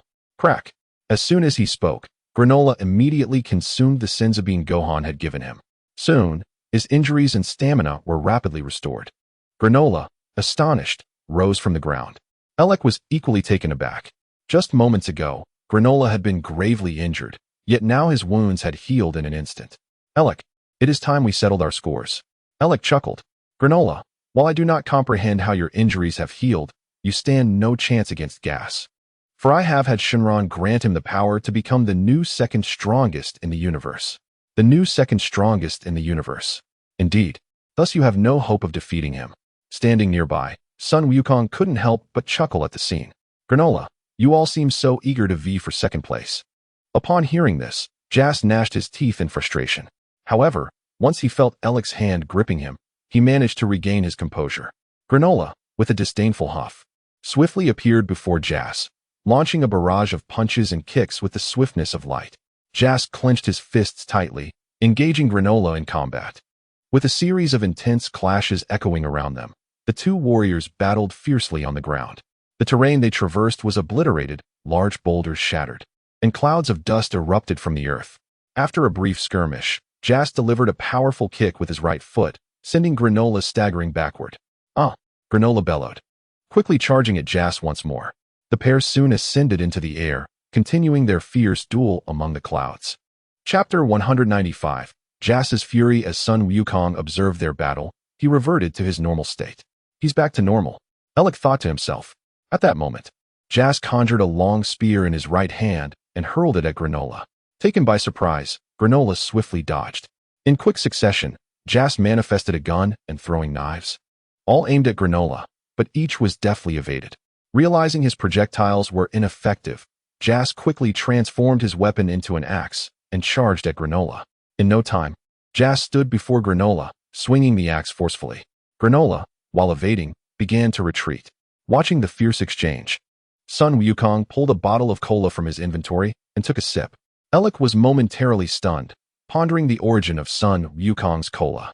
After retreating for a moment, Granola suddenly spotted Jas's weakness and struck his abdomen with a powerful right punch. Bang! Granola's fist connected with Jas's midsection, knocking him back. Damn it! Jas gritted his teeth and suddenly encased Granola's limbs in a cube of energy. What? Granola exclaimed in shock. At this moment, Jas unleashed a beam from his eyes, aimed directly at Granola. Gritting his teeth, Granola quickly raised his arms to shield himself from the beam. With a resounding explosion, the beam detonated. Seizing the opportunity, Jas instantaneously moved behind Granola and unleashed a devastating attack. Boom! With a violent crash, Granola let out a loud scream as he was propelled into the air by an overwhelming force. Subsequently, the cube around Granola's body caused him to plummet back to the ground, creating a massive cloud of dust upon impact. Granola roared, unleashing an immense surge of power that shattered the cubes binding his limbs, scattering the surrounding dust. At that moment, a spaceship descended onto the Earth. The spacecraft is Monet's vessel. Monet, Elec exclaimed as he observed the ship landing not far away. So, Elec, shall we eliminate him? Marky inquired. No need. That fellow's Dragon Ball may yet prove useful. Marky nodded in agreement. Grandpa, Granola exclaimed upon seeing Monet arrive on Earth, promptly removing his glasses to reveal his striking yellow eye. Jas snorted disdainfully and instantly teleported in front of Granola, launching a powerful strike with his right fist. Granola deftly dodged, and his right fist landed heavily on Jas's abdomen. Jas let out a piercing scream, a mouthful of bitter liquid spilling forth.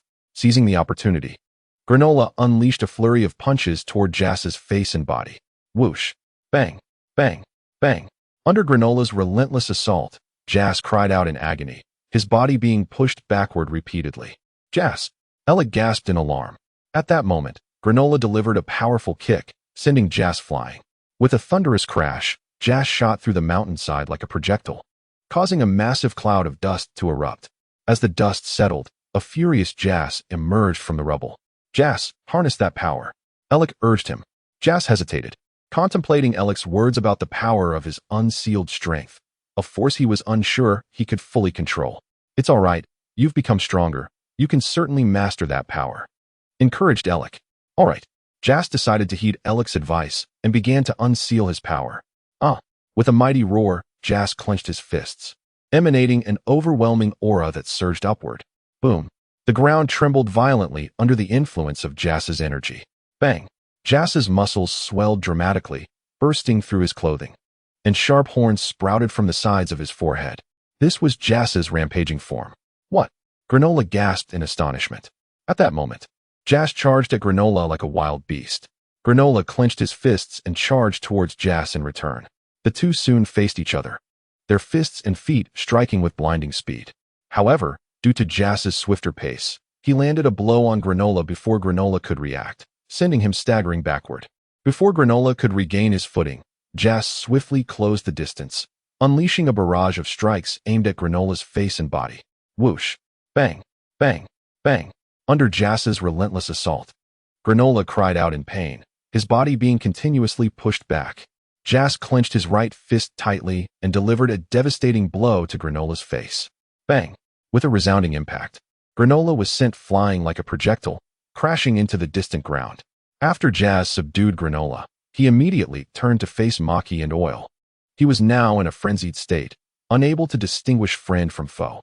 Jas, what are you doing? We are Maki and Oil, Maki exclaimed, gazing into Jas's terrifying eyes. Huh? Jas bellowed as he charged toward the two. Jas, wake up. I am Alec. Have you forgotten our mission, our goal with the Sita? Alec shouted at Jas.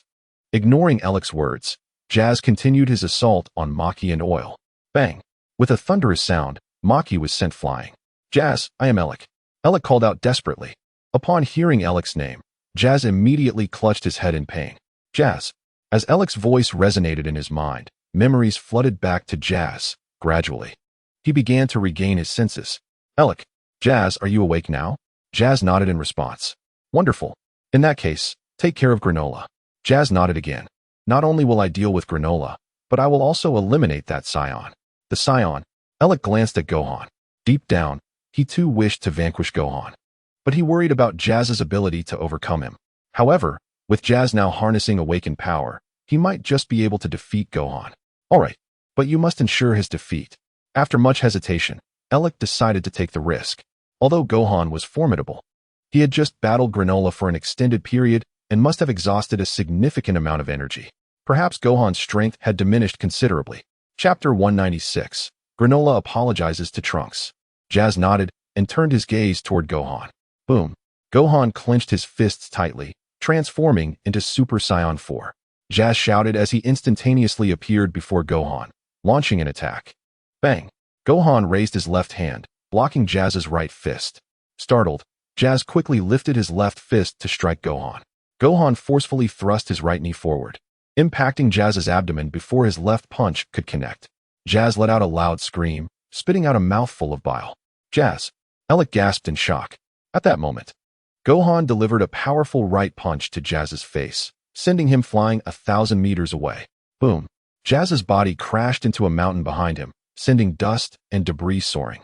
Gohan smiled. To tell you the truth, I am the strongest in the universe. You are the strongest in the universe. Alec was astonished. If Gohan was indeed the strongest, then Jas stood no chance against him. The strongest in the universe. Granola understood why he had been unable to defeat Gohan. Indeed, Elec gritted his teeth, never anticipating that after years of meticulous planning, he would ultimately face defeat. Regret seeped into his heart. He lamented his decision to come to Earth and to stand against Son Gohan. Had he known, he would have waited for Granola to depart before striking. At that moment, Jas emerged from the mountains, clenching his fists with renewed vigor, his aura surging once more. As his energy escalated, Jas's appearance aged dramatically. "Jas!" Elec exclaimed, realizing that Jas was prepared to confront Son Gohan with ferocity. With a thunderous shout, Jas quickly advanced towards Son Gohan, launching an attack. Son Gohan evaded, conjuring a purplish destructive energy in his right hand, which he directed at Jas. Boom! The explosion reverberated through the air, unleashing a colossal storm upon the ground. Jas's form was swiftly torn apart by the force of the blast. As the smoke cleared, an immense crater was revealed. "Jas!" Elec's heart raced with terror upon discovering Jas's absence within the vast pit.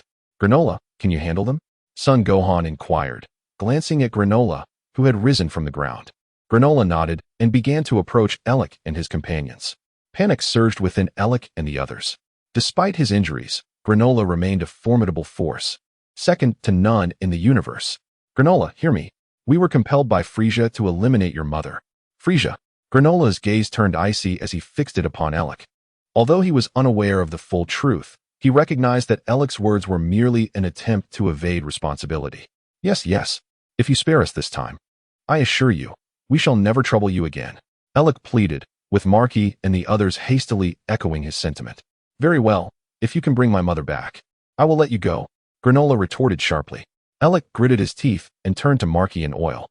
"Marky, Oil, we must fight." They nodded in agreement. Granola raised his index finger, emitting a golden ray that struck Elec. The speed of Granola's attack was so swift that Elec had no time to react before the ray pierced through his chest. Gasp! Elec coughed blood, utterly astonished that he would meet his end at Granola's hands.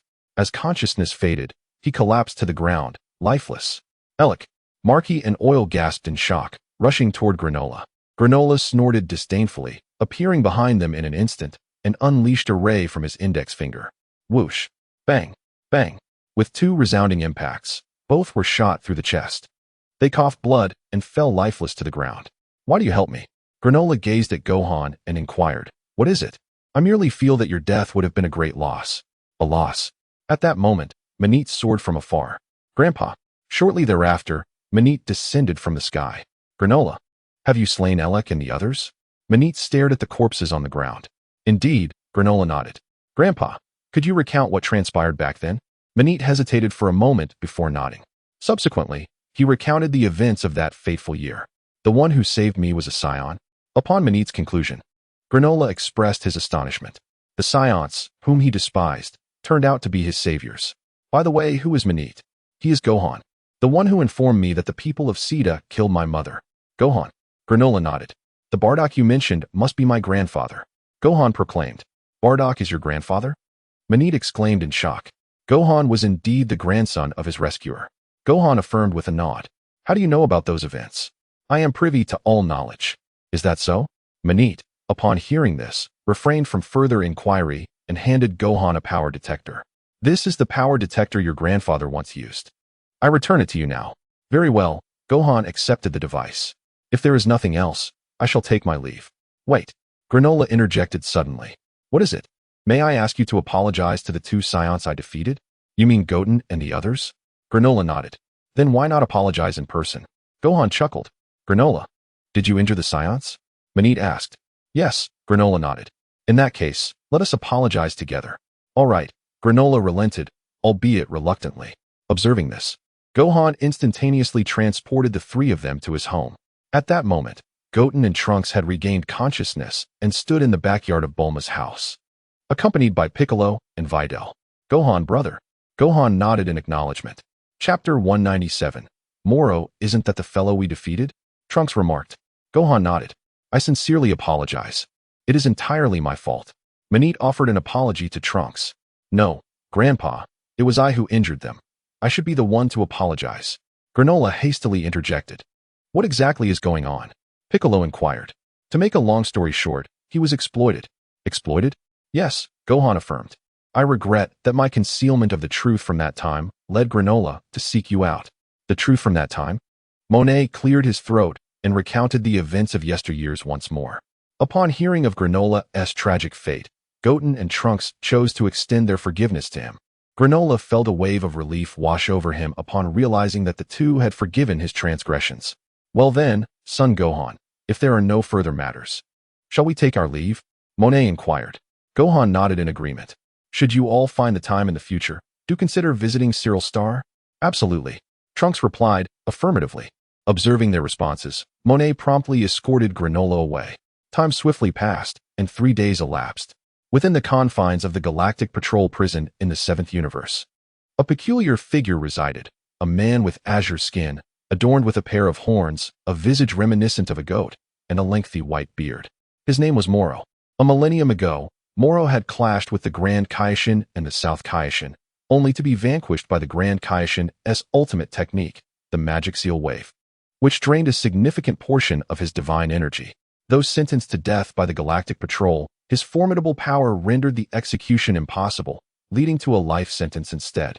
Now, after millennia, Moro's lifespan was nearing its end. As Moro sat in his cell, a new warden entered, perusing the list of inmates. Kuramburi, Sabinsli, Simalika, Moro. The warden approached Moro's cell unguarded. Suddenly, Moro extended his hand through the bars, covering the warden's mouth and siphoning away all his energy. The warden collapsed immediately, rendered unconscious.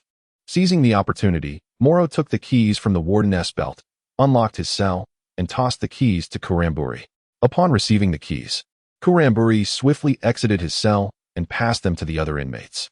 Sabinsli, we're regrouping. Moro called to another prisoner, leading Kuramburi in their escape. Before long, the entire galactic prison echoed with the cries of the guards. Moro has escaped. Moro has escaped. In the realm of the god of destruction in the 7th universe.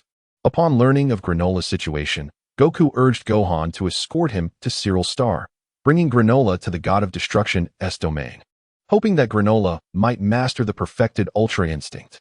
Initially reluctant, Granola ultimately acquiesced, recalling Bardock's life-saving grace towards him and Monet. At this moment, Goku transformed into his Super Saiyan Blue form and engaged Granola in combat on a grassy field. Granola adeptly evaded Goku's strikes with ease. Just then, Goku's hair shimmered with energy, his eyes shifting to a silver-gray hue, enveloped in a radiant white aura. This was the preliminary form of Ultra Instinct. Granola's expression shifted to one of seriousness as he took notice. Huh! With a resounding shout, Goku surged toward Granola like a beam of white light. Whoosh! Bang! Bang! Bang!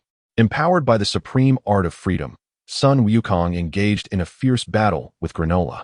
However, even with such prowess, he found himself outmatched by Granola's might. In the 7th universe, within the realm of the Supreme Kai, Son Gohan learned from Granola that it was Frieza who bestowed upon him the Dragon Balls, elevating him to the rank of the second strongest in the universe. Subsequently, he sought out the Elder Supreme Kai. You wish to meet the Supreme Kai of Time? The Elder inquired. Indeed, I believe you possess a means to do so. How do you know I have a means? The Elder questioned. The time rings are in your possession. If you cannot access them, then others certainly cannot. Very well, I indeed have a way to reach the Supreme Kai of Time. But you must disclose your purpose for seeking him, the Elder insisted. You are aware of the situation with Cell, are you not? Son Gohan replied. Yes, the Elder nodded. But how does this relate to your meeting with the Supreme Kai of Time? The individual who brought Cell into our timeline is the same one who aided Granola. The same individual? Son Gohan affirmed with a nod. I can escort you to the Supreme Kai of Time, but you must behave respectfully upon your arrival. Son Gohan nodded again.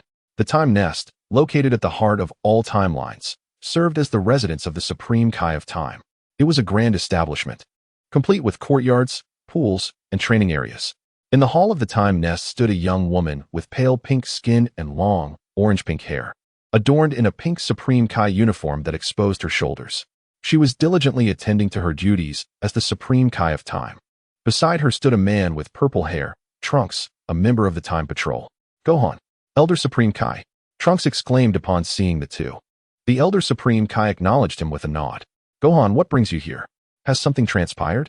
Actually, it's nothing serious, just that Frieza has returned to disrupt our timeline. Frieza has invaded your timeline. Son Gohan confirmed, recounting the events that had unfolded in their realm. I see. So what brings you here? Trunks inquired. I am here to assist you. Assist us? Yes, I have come to help you eliminate Frieza. The Supreme Kai of Time glanced at Son Gohan with a skeptical look. Our Time Patrol has battled Frieza for years. He is not as easily vanquished as you might believe. Son Gohan chuckled. So, does that mean you do not require my assistance? Not that we do not need it, but this matter requires careful consideration. Is that so? Do you have any leads on Frieza's whereabouts? We do not know. He flits about through timelines like a rabbit. However, if you truly wish to confront him, you should join our Time Patrol. No, I merely came to greet you. I possess a method to defeat him. You have a method? The Supreme Kai of Time's expression was filled with doubt. Son Gohan nodded slightly. Then, Elder Supreme Kai, shall we return? Indeed, the Elder replied. Wait. Suddenly, the King of Time called out to Gohan. What is it, Lord King of Time? Gohan replied. If you truly possess a method to vanquish Frieza, I shall appoint you as the captain of the Time Patrol. Gohan chuckled. Why not make yourself the captain, Lord King of Time? Do you aspire to become the King of Time? The King of Time asked with a serious expression. Not at all, I was merely jesting. Gohan teased. You rascal. The King of Time gritted his teeth in frustration, realizing Gohan was playing with her. Subsequently, Gohan departed with the old Kaioshin from the Time Nest. Upon returning to the main timeline, the old Kaioshin, curious, inquired, Gohan, do you genuinely have a way to eliminate Frieza? Of course I do. Gohan affirmed. How will you locate him? That fellow can traverse time and space. He may not even be in our timeline. It's a secret. Gohan smiled. Well then, old Kaioshin. Unless you have any other matters, I shall take my leave. The old Kaioshin nodded in agreement. In an instant, Gohan teleported back to Earth. Once there, he promptly retrieved the crystal ball, seeking to discern Frieza's current whereabouts. Through the crystal ball, Gohan observed Frieza seated in a research facility, seemingly engrossed in some study. Placing his right hand on the surface of the mirror, Gohan condensed two spheres of destructive energy and launched them at Frieza. Boom, boom. With two tremendous explosions, Frieza's research facility was soon engulfed in destruction. However, Frieza had evacuated just before the blast. Nevertheless, he sustained some injuries from the explosion. Destructive energy. Frieza gritted his teeth. Just then, a figure materialized before him. It was Gohan. Gohan, was that destructive energy your attack? Congratulations, you are correct. As a reward, I shall grant you a swift demise. Gohan retorted. Humph. Frieza scoffed. How did you know I was here? I am all-knowing. Oh, really? Frieza said, launching a dark energy blast toward Gohan. Gohan conjured a translucent barrier around himself, effortlessly deflecting the dark energy. What? Frieza exclaimed in surprise. Huh? Gohan shouted, transforming into Super Saiyan 4. Frieza smirked. You don't think Super Saiyan 4 can defeat me, do you? Is it insufficient? Gohan replied, instantly becoming a streak of red light as he charged at Frieza. Frieza, with a cold snort, transformed into a purple flash and surged toward Gohan. Swish, bang, bang. As the two engaged in a fierce battle, their movements were as swift as lightning, clashing in the sky. With a resounding crash, their fists collided, unleashing an astonishing gale. After a moment of stalemate, both exerted their strength, sending each other reeling backward. What is happening? Why is your power so vastly superior to that of Goku and the others? In truth, there is not much to it. I simply possess a slightly stronger foundational combat strength than they do. Frieza chuckled softly. Son Gohan, your prowess indeed surpasses my expectations. However, I have other matters to attend to, so I shall not indulge you any further. With that, Frieza swiftly drew his twin swords from his waist, slashing through the air to create a dimensional rift in the shape of a cross. This is bad, Son Gohan exclaimed as he rushed towards Frieza. With a smirk, Frieza quickly entered the dimensional rift. By the time Son Gohan reached the rift, it had already vanished. In the demon realm, beneath a sky shrouded in darkness, a figure abruptly materialized. It was Frieza. Damn it. Though he had managed to escape, he still seethed with anger over Son Gohan's destruction of his research facility. Just as Frieza believed he had successfully eluded capture, another figure suddenly appeared before him. It was Son Gohan. Frieza, where do you think you're going? Curse it. Frieza gritted his teeth in fury, thrusting his hands forward to unleash a torrent of energy waves at Son Gohan. As Son Gohan deftly dodged, he retaliated by deflecting the incoming energy blasts. Boom, boom, boom. With a series of colossal explosions, Thick clouds of smoke and flames erupted into the sky and engulfed the ground. After evading for a moment, Son Gohan's figure suddenly materialized before Frieza, and with great force. He launched a dual-fisted attack. While dodging, Frieza raised his hands to strike back at Son Gohan. Swish! Bang! Bang! Bang! Boom! Boom! Boom! Thus, after a fierce exchange, Son Gohan gradually gained the upper hand. With a powerful flying kick, he sent Frieza crashing to the ground. With a resounding thud, the earth was instantly showered with clouds of dust. As the dust settled, a massive pit revealed itself, with Frieza lying helplessly at the bottom. At that moment, Son Gohan appeared before Frieza, his right hand gathering a purplish destructive energy. Destruction. No sooner had he spoken than Frieza let out a blood-curdling scream, his body vanishing at a visible rate. My body. Frieza lamented as he watched his form dissipate, filled with resentment. Yet, his body ultimately transformed into purple particles, completely vanishing from this realm. After vanquishing Frieza, Son Gohan promptly departed this timeline and returned to the primary continuum. Within a dark, foreboding castle in the demon realm, a woman with pale blue skin and flowing white hair was engrossed in her research. This woman, named Tawa, was a subordinate of the Dark Demon King Mechikabura and the sister of the Demon Realm King Dabura. At this moment, she remained unaware that Frieza had been eliminated by Son Gohan. Time passed swiftly, and a week went by in the blink of an eye. In the primary continuum, on the planet Namek, Moro, a week after breaking free from prison, arrived with the defected soldier Kurenberry of the Frieza Force. Is this indeed the planet Namek? Moro inquired. Is it true that the Dragon Balls can grant any wish? Kurambali nodded in affirmation. In the 7th universe, on Earth, after escaping from prison, Moro arrived at Bulma's residence seeking assistance from Goku and his companions. Coincidentally, Goku and Vegeta were at Bulma's house, as Beerus and Whis had come to Earth to indulge in culinary delights. Chapter 199. Moro, Goku, and Vegeta. Hello, Gak. Bulma greeted him warmly. Gak nodded in response. Are Goku and the others here? Yes. What seems to be the matter, Gak? Indeed, a significant event has occurred, which is why I sought their help. A significant event? Yes. A criminal who has been imprisoned for 1,000,000 years has escaped. 1,000,000 years? Is that individual a deity? Bulma pondered, believing that only a god could possess such an extensive lifespan, alongside creatures like Majin Buu. No. Gak shook his head. Really? Yes. Gak affirmed. Are Goku and the others currently on Earth? Yes, they are practicing in the yard. Practicing? Bulma nodded. Very well, I shall go find them. Gak stated. Moving forward. Shortly after, Gak spotted Beerus and Whis dining in the yard. Lord Beerus. Beerus acknowledged him with a nod and inquired, Gak, what brings you to Earth today? Gak smiled. Lord Beerus, I have a matter to discuss with Goku and the others. Goku?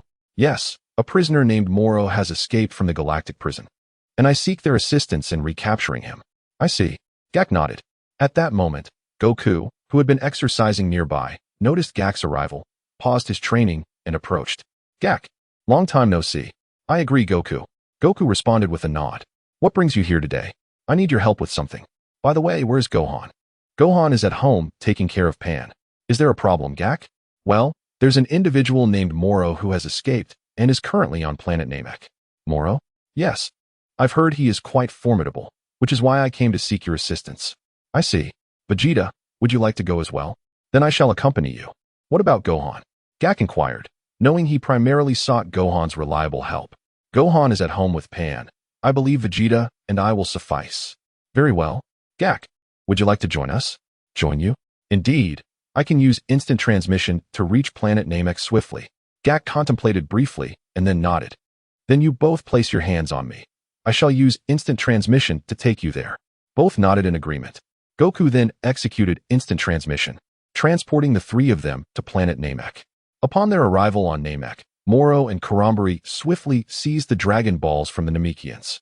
At that moment, Kurambari was employing the advanced technology of Frieza's army to manipulate a Namekian into summoning Purunga. As the incantation was uttered, the sky over Namek darkened, and a humanoid dragon emerged from the Dragon Balls. At this precise moment, Goku, Vegeta, and Gak arrived on the planet. Goku gazed at the ominous sky and remarked, could it be that the dragon of Namek has been summoned? Vegeta nodded in agreement. Kakarot, should we hasten towards Purunga? Certainly. And what about me? Gak inquired. Gak, you remain here. With your abilities, you should be able to protect yourself, Goku replied. Upon hearing this, Gak felt a sudden pang of abandonment, regretting his decision to accompany Goku and the others to Namek. Then, Vegeta, shall we go together? Vegeta nodded in affirmation. State your wish. Any desire can be fulfilled, but only 3 wishes are permitted. 3. Moro exclaimed, turning to Karambari. Karambari, command him to restore my youth and my former power. Understood. Karambari immediately instructed the controlled Namekian to articulate the wish in their native tongue. Very well, but this will consume 2 wishes. Just then, Goku and Vegeta arrived on the scene. Silence. Karambari gasped in terror. Ever since Frieza's defeat at the hands of Gohan, his army had lived in fear of the Saiyans. Are they the Saiyans you spoke of? Moro inquired, regarding the two with an icy demeanor. Indeed, Karambari confirmed. Are you Moro? Gohan asked, fixing his gaze on him. Precisely. At that moment, Moro's visage transformed back to its youthful form. I am young again, Moro exclaimed joyfully upon witnessing his rejuvenation.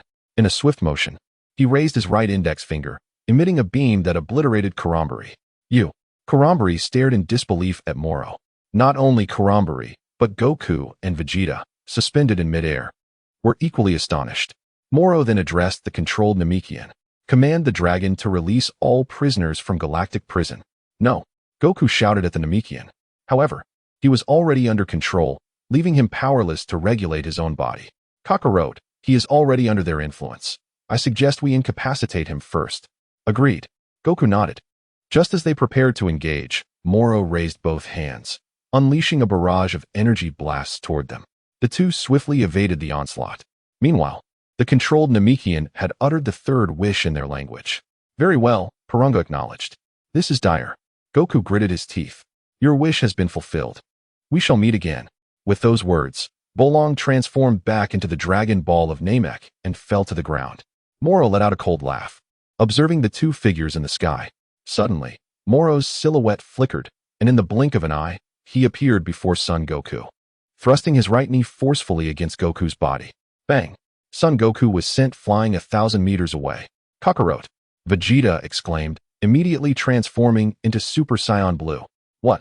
Moro was taken aback. Boom! Vegeta transformed into a streak of blue light, charging towards Moro. Upon seeing this, Moro's expression shifted to one of wariness. Just as Vegeta was about to reach Moro, he suddenly shifted to the side, appearing behind Moro. Chapter 200. Son Goku's energy is seized. Moro was startled. In the next moment, he felt an overwhelming force strike his back with a powerful kick. Bang! With a thunderous sound, Moro's body shot downwards like a ray, crashing onto the island below. The ground was instantly engulfed in a cloud of dust. Vegeta shouted, gathering a massive amount of energy waves in his hands, directing them towards the ground. Whoosh! Boom! Boom! Boom! Under Vegeta's assault, the ground of the island erupted in plumes of thick smoke and flames. As the dust settled, a sizable crater appeared on the island's surface, revealing a panting and disheveled Moro standing within it. Vegeta snorted coldly, swiftly making his way to the island. Damn it! Moro gritted his teeth, channeling his magical power to absorb the energy of the Namekian planet. Under the influence of Moro's magic, the surrounding flora quickly withered. A fiery red energy sphere materialized above Moro's head. What? Vegeta gasped, rushing toward Moro. Realizing the urgency, Moro ceased his energy absorption to confront him. Before long, Vegeta stood before Moro, his fists glowing with energy as he attacked. Moro clenched his fists tightly, retaliating with his own strikes. However, Vegeta's fist landed first upon Moro's face. Bang! Moro's head snapped back. Seizing the opportunity, Vegeta unleashed a flurry of punches against Moro. Bang! Bang! Bang! Under Vegeta's relentless assault, Moro was forced to retreat repeatedly. Bang! Vegeta delivered a powerful kick, sending Moro crashing into a small hill behind him, kicking up a cloud of dust. Vegeta raised his hands forward, gathering a blue energy wave aimed at Moro. Moro opened his mouth to absorb Vegeta's energy wave. Vegeta gritted his teeth. With a mocking smile, Moro emerged from the small hill, raising his hands dramatically. The hill began to rise under his command. Vegeta's expression turned serious. With a sweep of Moro's right hand, the hill was launched towards Vegeta. A mere child's trick. Vegeta unleashed a wave of energy with his right hand towards a small mountain. With a resounding explosion, The mountain was instantly obliterated by the force of Vegeta's attack. A light chuckle escaped Vegeta's lips as he turned his gaze towards Moro. Moro clenched his fists tightly. If it weren't for the fact that his magical powers had yet to fully restore, he would never allow Vegeta to be so arrogant. With this thought, Moro immediately began to absorb the energy of planet Namek using his magic. In a flash, Vegeta charged towards Moro. Gritting his teeth, Moro ceased his energy absorption and met Vegeta head-on. Before long, Vegeta stood before Moro, launching a powerful attack with his fists. Moro clenched his hands into fists, engaging in a fierce battle with Vegeta. After a flurry of blows, Vegeta's right fist struck hard, sending Moro reeling backward. "Curse it!" Moro shouted in fury, utilizing his magic to manipulate the energy of planet Namek. Suddenly, the ground beneath Vegeta cracked open, and molten lava erupted from below. Vegeta leaped into the air, narrowly escaping the surge of lava, which reached skyward like a giant hand.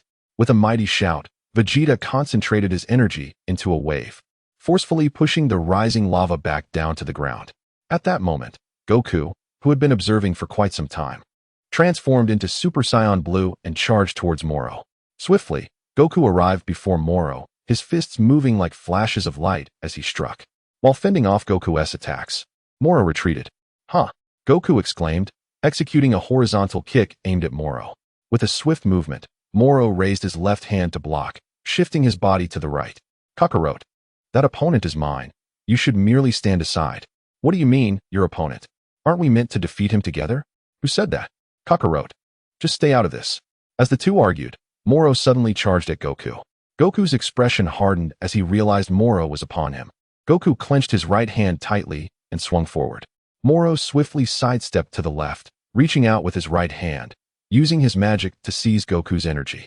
A blue energy sphere was immediately extracted from Goku's body. Once the energy sphere was removed, Goku reverted to his normal state. Vegeta was taken aback. "Kakarot, why did you suddenly change back?" "Change back?" Goku was startled, suddenly realizing he was no longer in his Super Saiyan Blue form. "What is happening? Why has my body reverted?" Moro chuckled, swallowing the energy he had just acquired. With Goku's energy, Moro's power surged dramatically, causing Vegeta to grit his teeth in frustration. "That fool Kakarot, he let Moro steal his energy. Your energy is quite impressive." Moro smirked at Goku, licking his lips. "Damn it!" Goku seethed in anger. "Kakarot, do you have any senzu beans?"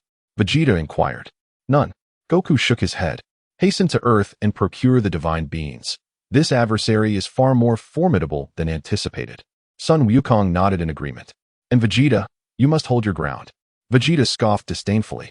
"I only permitted your return to Earth for the sake of precaution. It does not imply that I cannot defeat him." Son Wukong nodded once more and, with a swift instant transmission, returned to Earth. "Divine beans?" Moro stroked his chin, pondering the nature of the divine beings spoken of by the two. At that moment, Vegeta clenched his fists, emanating an extraordinarily potent aura that surged upward. Boom! Vegeta transformed into his Ultra Instinct state. The previously jovial expression on Moro's face faltered, replaced by a newfound seriousness upon witnessing Vegeta's transformation. With a mighty roar, Vegeta transformed into a streak of purple light, charging towards Moro. In the blink of an eye, Vegeta stood before Moro, unleashing a barrage of punches and kicks at blinding speed. So swift were Vegeta's attacks that Moro had yet to react before being struck by Vegeta's fists, causing him to stagger backward. On Earth, at Korin Tower, Son Wukong had arrived, seeking the divine beans from Master Roshi. "You seek the divine beans?"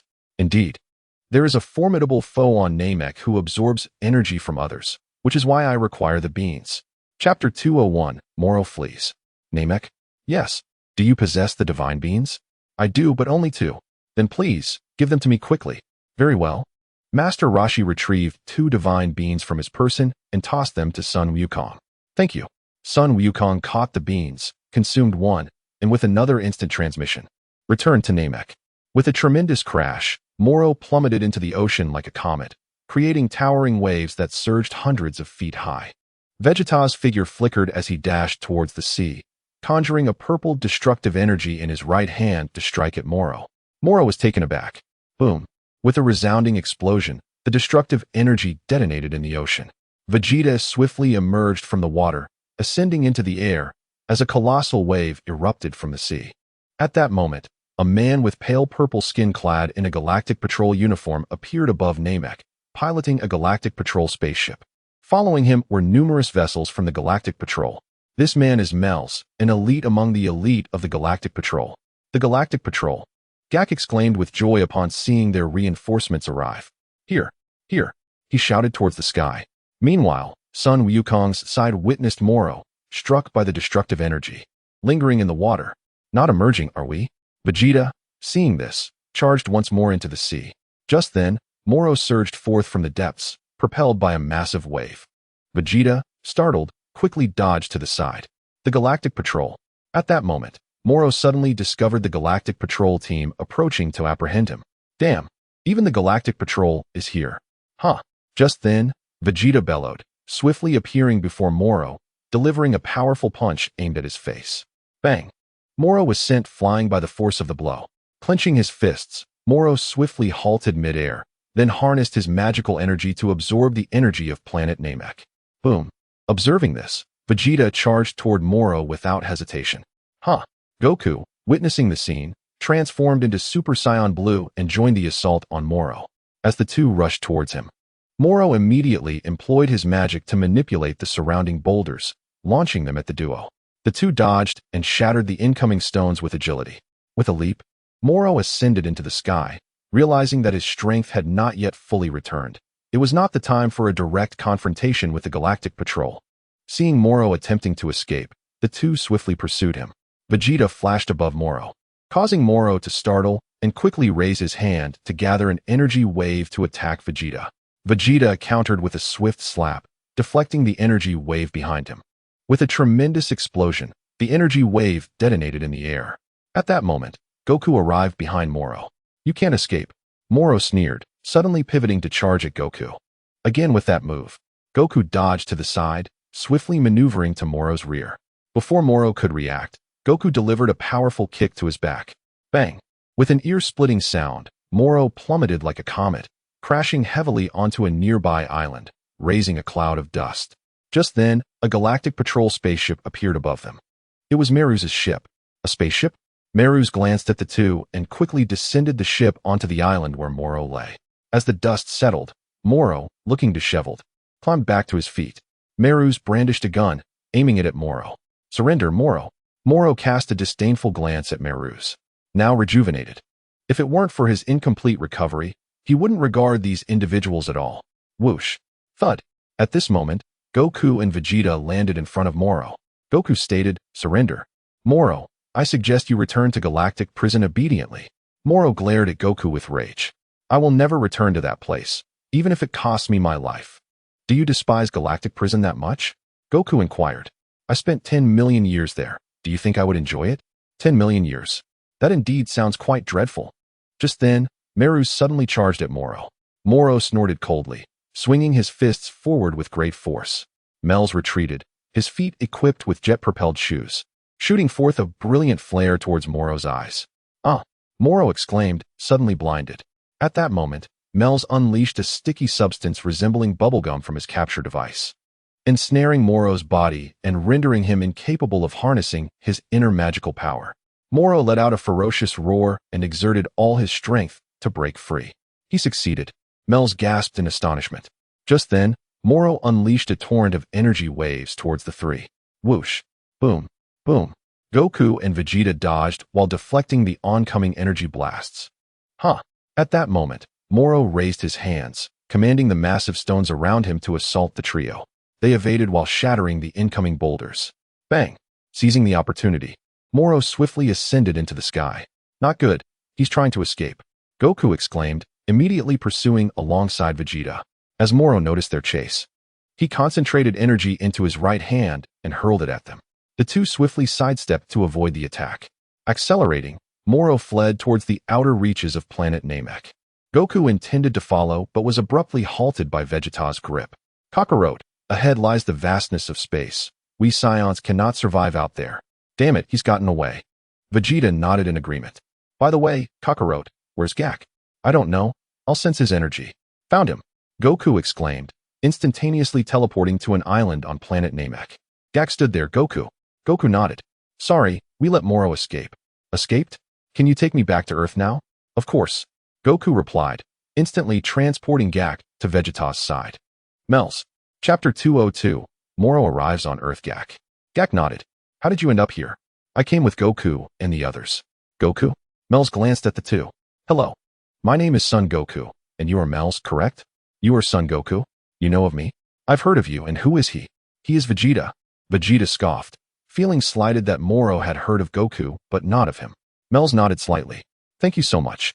Yet, we still allowed Moro to escape. Then Mels. Vegeta, and I will head back to Earth now. All right. Mels nodded. With that, Goku instantaneously transported the two back to Earth. How did it go? Beerus inquired, observing the returning trio from Bulma's yard. Goku scratched his head, replying, Lord Beerus, we accidentally let that guy Moro escape. Escaped? Is he very formidable? Oh. That individual possesses the ability to siphon energy from others, and astonishingly, he can also survive in the vastness of space. Space. Indeed. We Scions are incapable of enduring the cosmic void, which is precisely why he managed to escape. Oh, so, Goku, what are your plans moving forward? Whis inquired. I aspire to become stronger and defeat that fiend. And what of Vegeta? I'm uncertain. By the way, Whis, do you possess any means to counteract Moro's absorption?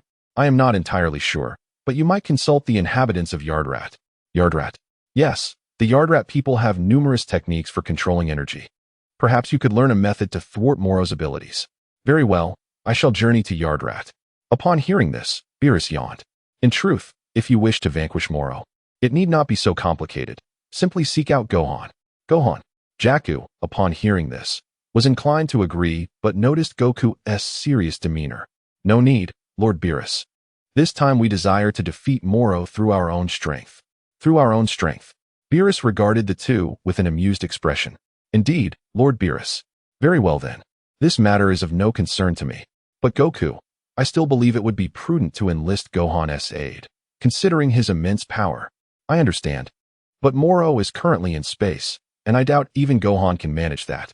Furthermore, I assure you, we will not be defeated again. Well, all right then. Whis, could you escort me to Yardrat? Vegeta asked. Certainly, no problem. As evening fell, Gohan learned about Moro from Bulma. Moro? Yes, Vegeta has already departed for Yardrat to train. Had you gone to Namek initially, perhaps this wouldn't have become such a hassle. Gohan chuckled. It's nothing. Allowing my father and the others to face formidable foes will benefit their growth. Bulma nodded in agreement. Next time they confront Moro, you should accompany them. Me? With you present, I feel much more at ease. Understood, Aunt Bulma. Bulma smiled and nodded. So, Gohan, if there's nothing more, I shall take my leave? All right. Gohan nodded. With that, Bulma promptly exited Goku's home. At that moment, Videl emerged from inside and asked, Gohan, did Aunt Bulma need something from you? Gohan immediately relayed the details of Moro to Videl. Absorbing energy, do you have any means to counter that Moro, Gohan? Gohan smiled. In the face of absolute power, nothing else holds value. Videl nodded in understanding. In the 7th universe, after Moro's escape, he swiftly utilized his powers to absorb the energy of planet Namek. Under Moro's absorption, Namek was instantly transformed into a desolate sphere. With a cold smirk, Moro soared into the cosmos. Time swiftly passed, and in the blink of an eye, a week had elapsed. In the 7th universe, on the realm of the gods of destruction, Son Wukong was engaged in a fierce battle with Granola, embodying the nascent state of the Ultra Instinct. In his quest to vanquish Moro, Son Wukong had been clashing with Granola daily, seeking to master the perfect form of Ultra Instinct through these encounters. On planet Yardrat, Vegeta, under the guidance of the Yardrat people, embarked on his own journey of energy cultivation to defeat Moro. As the week passed in the 7th universe, Moro had absorbed considerable energy from numerous planets. At this moment, he sat aboard a colossal spaceship, which housed many criminals who had escaped from galactic prison. These individuals had now become Moro's subordinates, with his principal lieutenants being Sagambo, Sabinsley, and the Makalini brothers. Are those two Scions on Earth? Moro inquired. Indeed, Lord Moro. Sagambo replied. Makalini brothers, take a reconnaissance team to Earth. Inform me of any developments, but do not act without my command. Understood, Lord Moro. The Makalini brothers nodded in agreement. As time flowed, 2 months passed.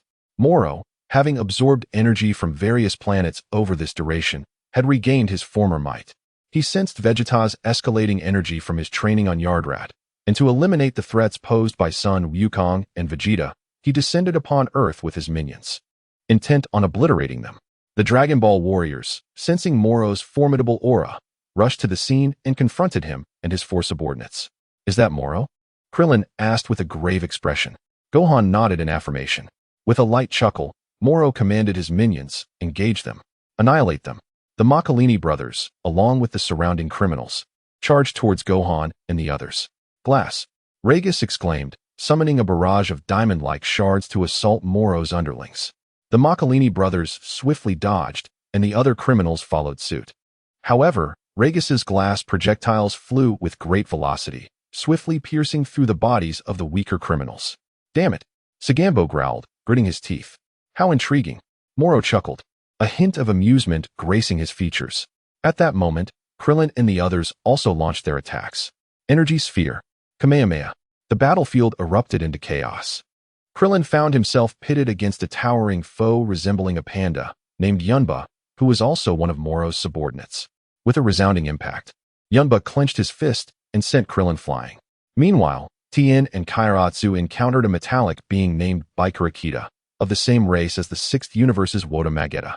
Due to the formidable resilience of Bikarakita, both Tianjin Fan and Jiaozi found their attacks utterly ineffectual.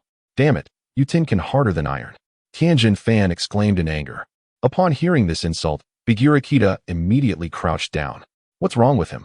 Tianjin Fan asked, bewildered. "I have no idea," he replied, equally puzzled. Son Gohan, observing the figure resembling Sabo lying on the ground, yawned. He then inhaled deeply and expelled 5 ghostly forms resembling chewing gum. Moro was momentarily taken aback. "What sort of technique is this?" "I have no clue." Sagambo shook his head. At that moment, Son Gohan's 5 gum ghosts soared towards the Macaroni brothers and Moro's 3 subordinates. They were unaware of Son Gohan's technique. Some launched energy wave attacks, while others swung their fists at the gum ghosts. The outcome was predictably disastrous. Boom, boom, boom, with 3 tremendous explosions. One of the Macaroni brothers and one of Moro's subordinates were obliterated. The other 2, who had attacked with energy waves, narrowly escaped. "Oh, so that SA technique that explodes upon contact." Just then, a figure appeared beside Son Gohan, none other than Son Goku. "Dad, Goku, Son Goku." Moro grinned at Son Goku. "I have come to Earth primarily to eliminate you and Vegeta." Son Goku nodded in acknowledgement. At that moment, Sagambo, standing next to Moro, eagerly volunteered. "Leave this one to me, Lord Moro." Moro nodded, "But you must exercise caution." Sagambo affirmed with a nod. Seeing this, Son Goku immediately assumed a fighting stance. Sagambo charged at Son Goku, who responded with a fierce shout, rushing towards Sagambo as well. Whoosh! Bang! Bang! Bang! In no time, the two were face to face, their fists colliding with tremendous force. Observing this, Son Gohan rushed to assist Krillin and the others. With Son Gohan's intervention, Moro's remaining subordinates were swiftly dispatched. "Thank you, Gohan." Krillin expressed his gratitude. Son Gohan nodded in response. At that moment, Moro became aware of Son Gohan. Although he had not yet fought against him, he had gleaned some information about Son Gohan from his subordinates. "So you are Son Gohan? You know me? I've heard a few things about you. Is that so?" Son Gohan replied nonchalantly. Just then, Son Goku was struck back forcefully. "Goku!" Krillin and the others gasped in shock upon witnessing this. "Damn it!" Son Goku growled, wiping the blood from the corner of his mouth. Sagambo, seeing this, smirked. Before coming here, he had wondered how powerful someone capable of challenging Moro would be, and now it appeared to be rather underwhelming. Huh. Just as Sagambo reveled in his triumph, Son Goku clenched his hands tightly and transformed into a Super Saiyan 3rd grade. "What is this?" Sagambo exclaimed in astonishment.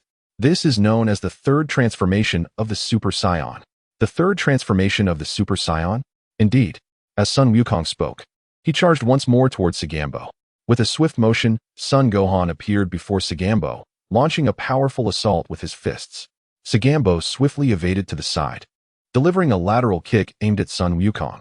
Surprised, Son Wukong quickly raised his hand to block Sagambo's right foot. Bang! Son Wukong was sent reeling from the impact. Piccolo clenched his teeth, pondering what Son Wukong was thinking. It was unnecessary for him to engage in a true battle with his opponent just yet.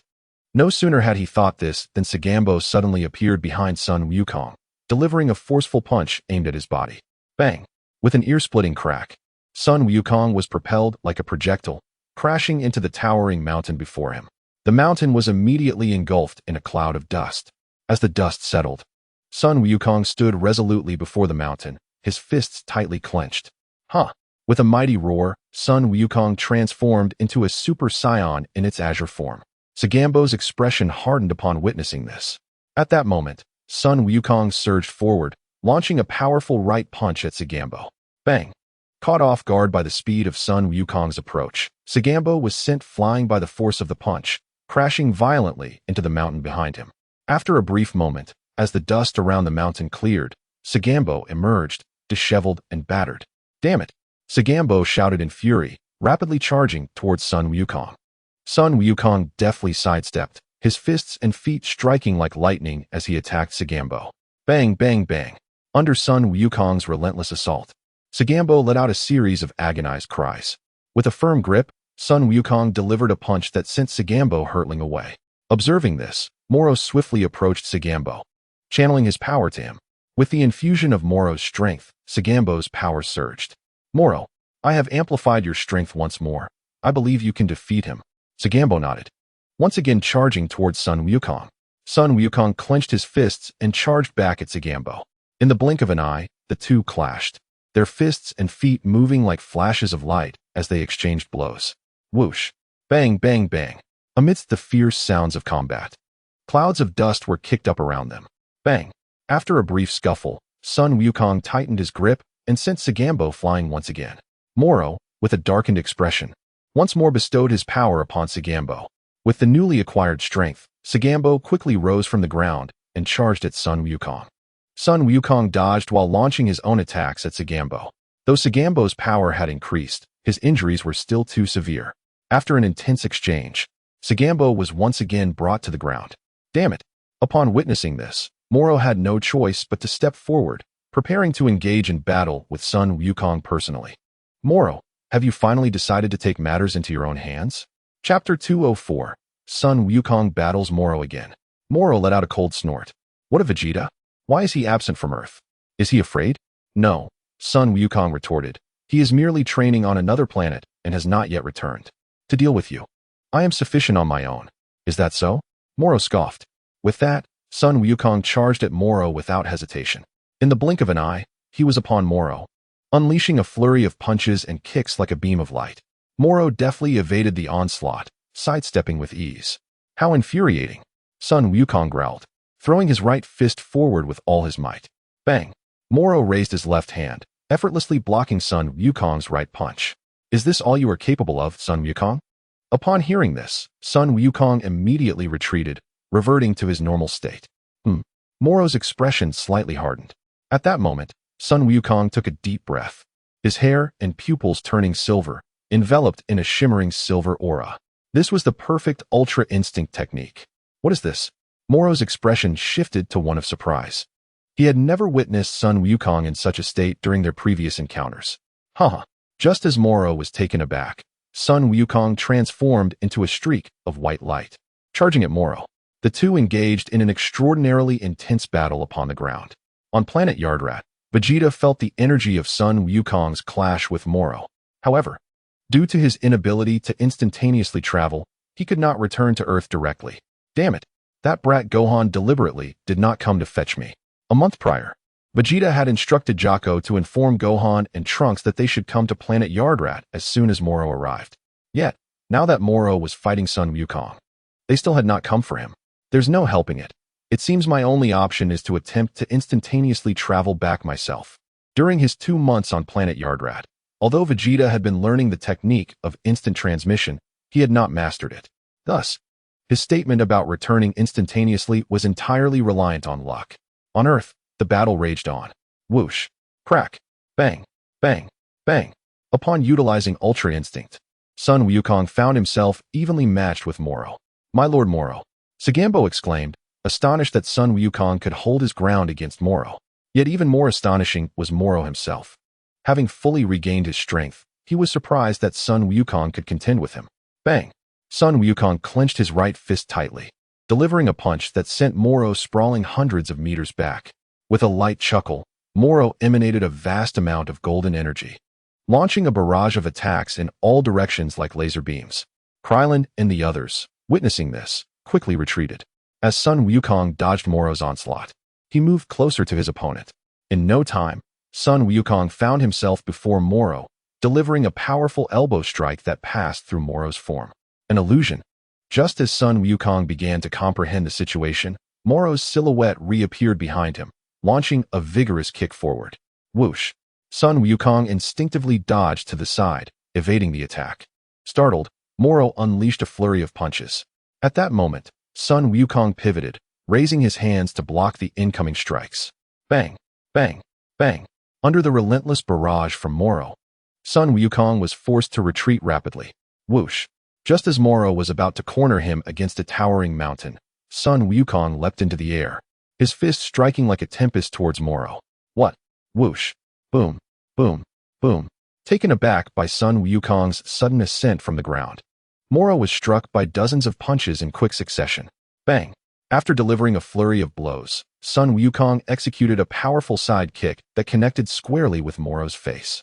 With a thunderous crash, Moro's body soared like a projectile, crashing into the mountain to his right, sending clouds of dust billowing into the air.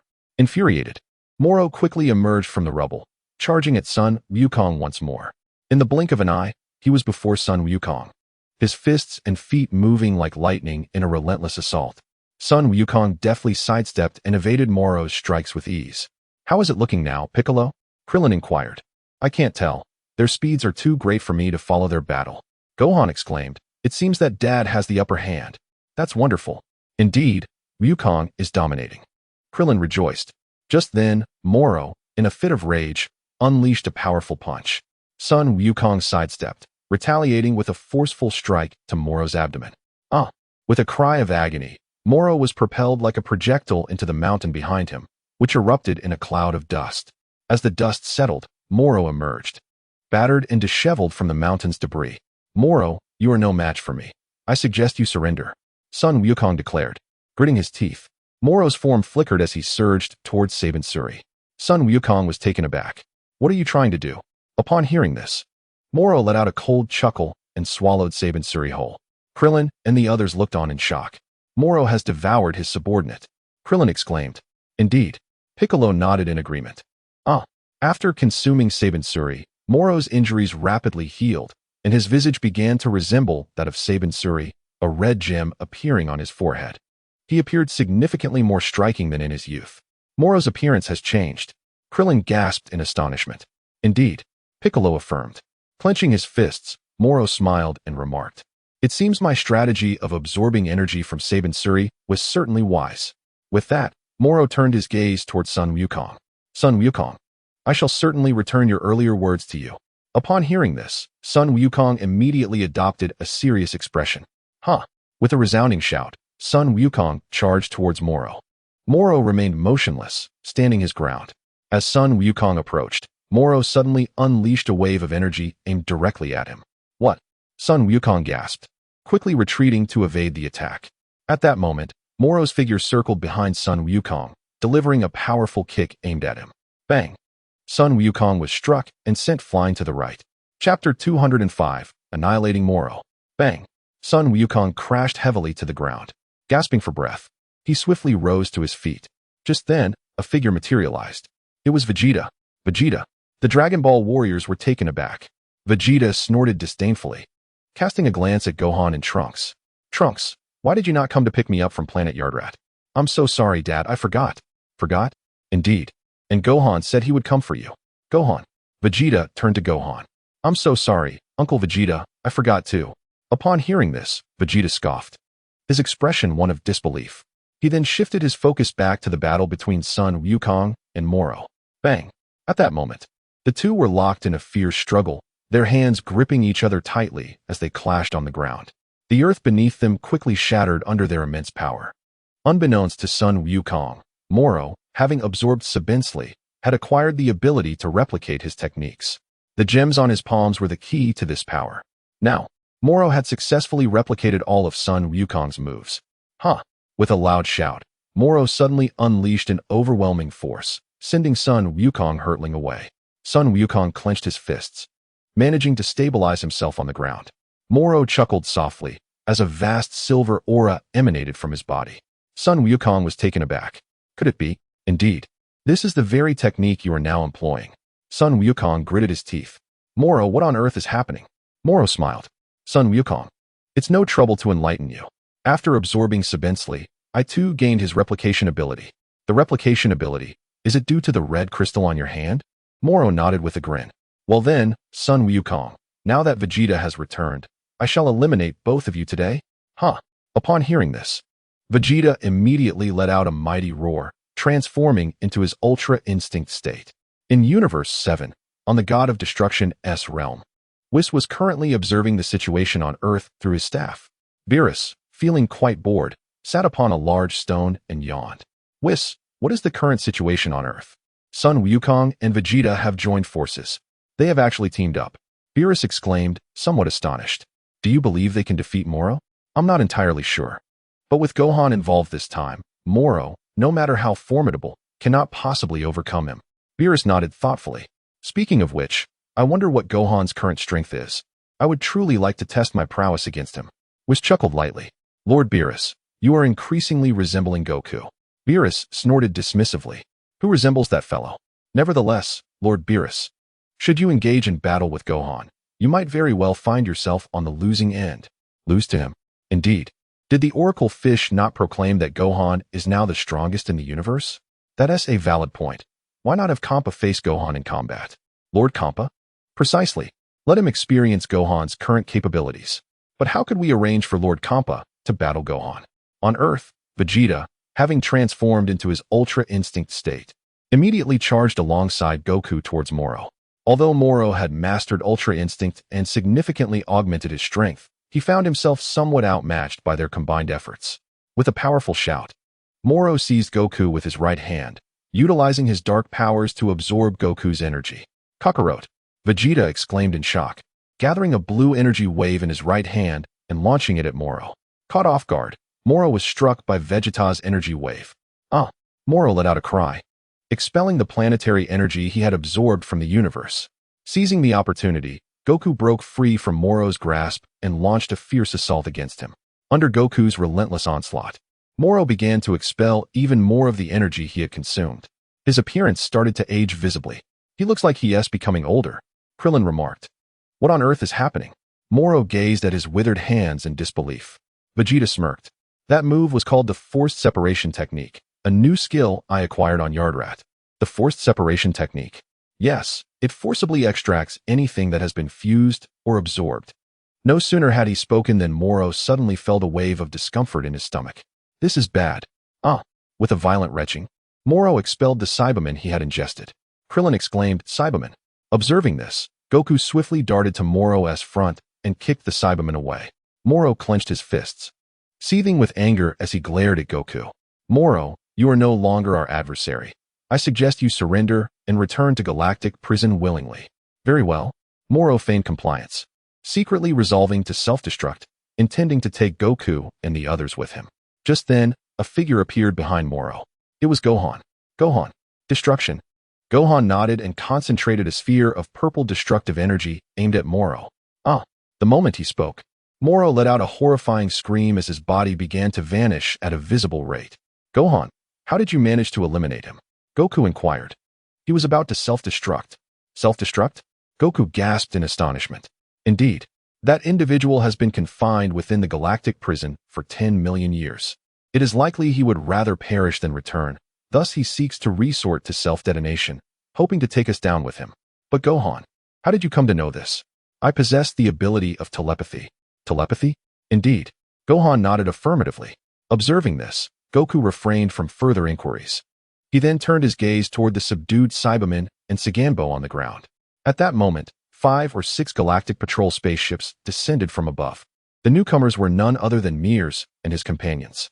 Shortly thereafter, Mears and his team landed and apprehended the two. Thank you all, Goku, Vegeta, and the residents of Earth. Mears expressed his gratitude to everyone. It was nothing. Krillin replied with a smile, scratching his head. Well then, we shall take them back.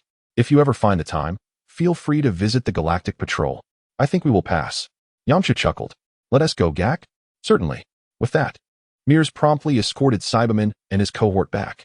Vegeta, you just utilized instant transmission, didn't you? Yes, what of it? Chapter 206, The King of All Summons. Have you mastered instant transmission? No, I exerted considerable effort to succeed just once. Oh, so it was merely a singular success. Kakarot, what does your expression imply? Nothing. Goku chuckled. I merely wanted to mention that it took me nearly a year to master instant transmission, yet you acquired it in 2 months. Humph. Vegeta scoffed. Once I return, I shall have Trunks teach me.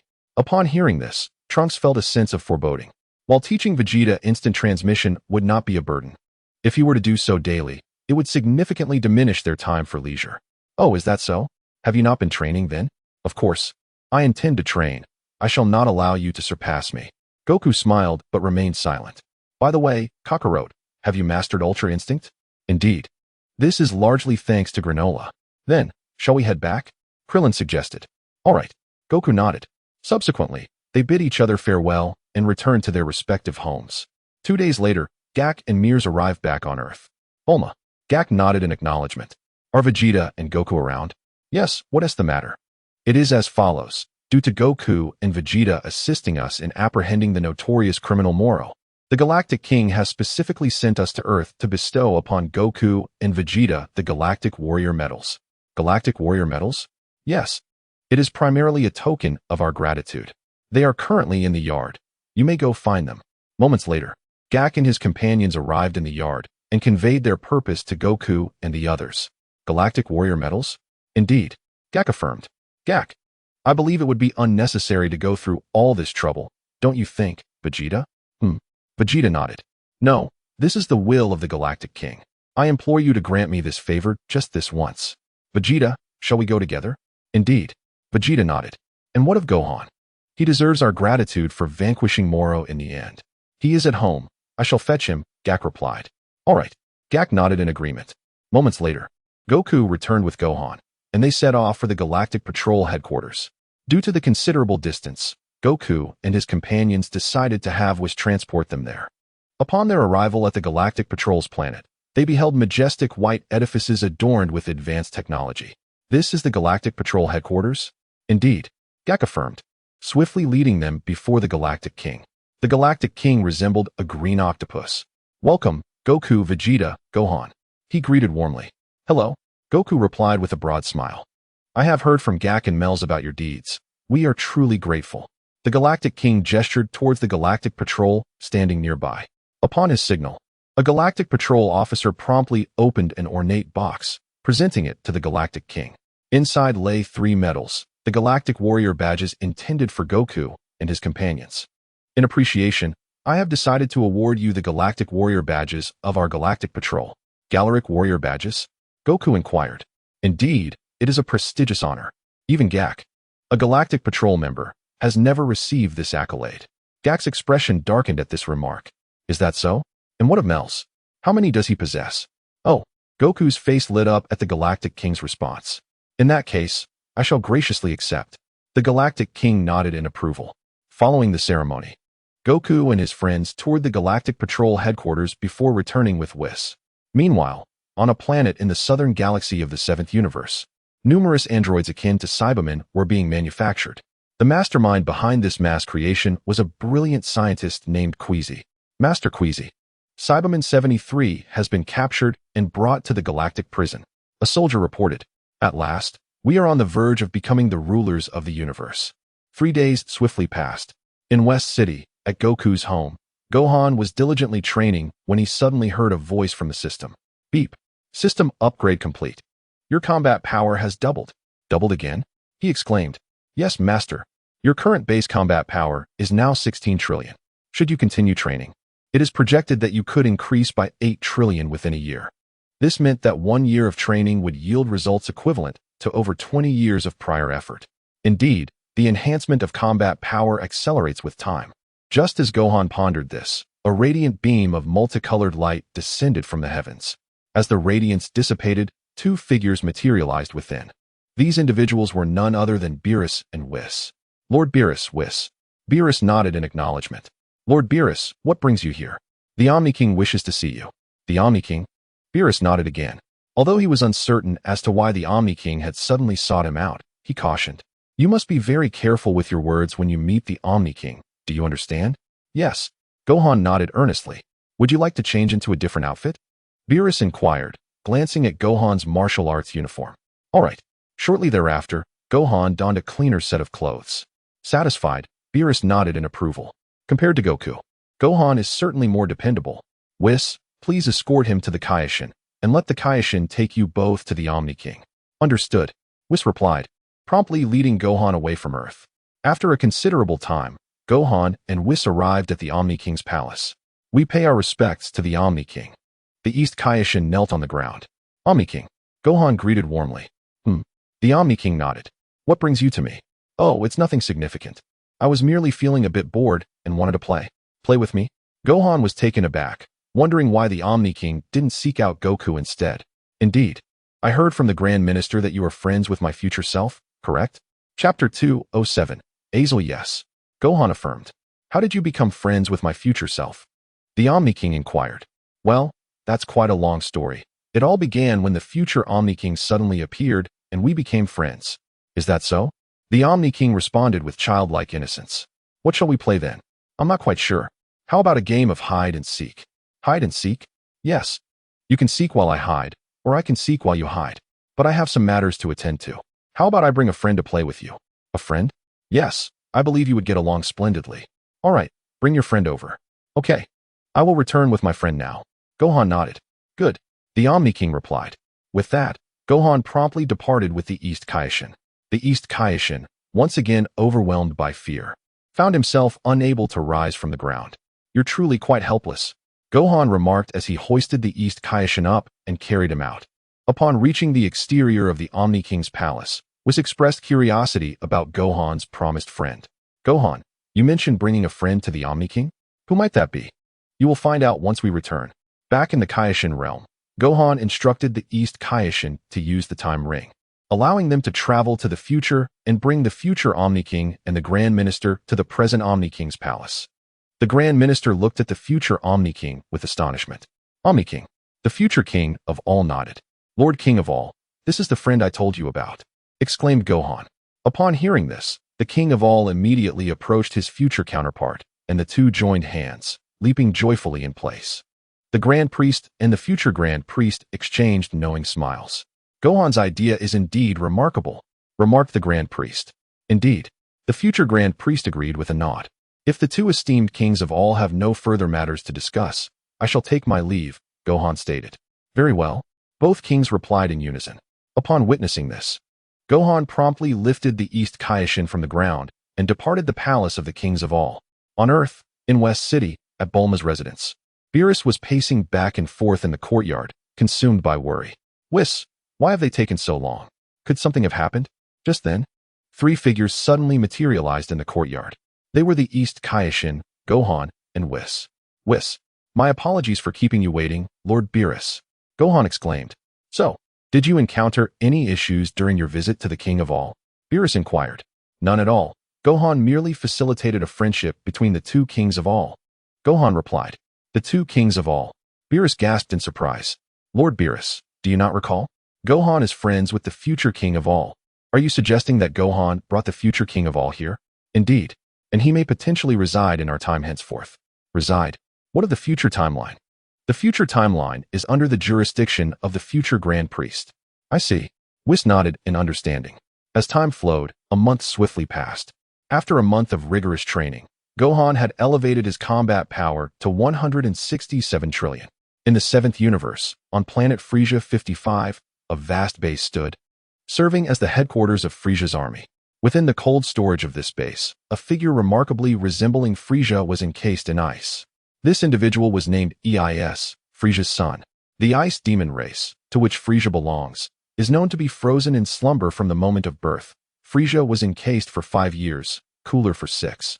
While EIS was to be entrapped for 40 years, 8 times longer than Frisia.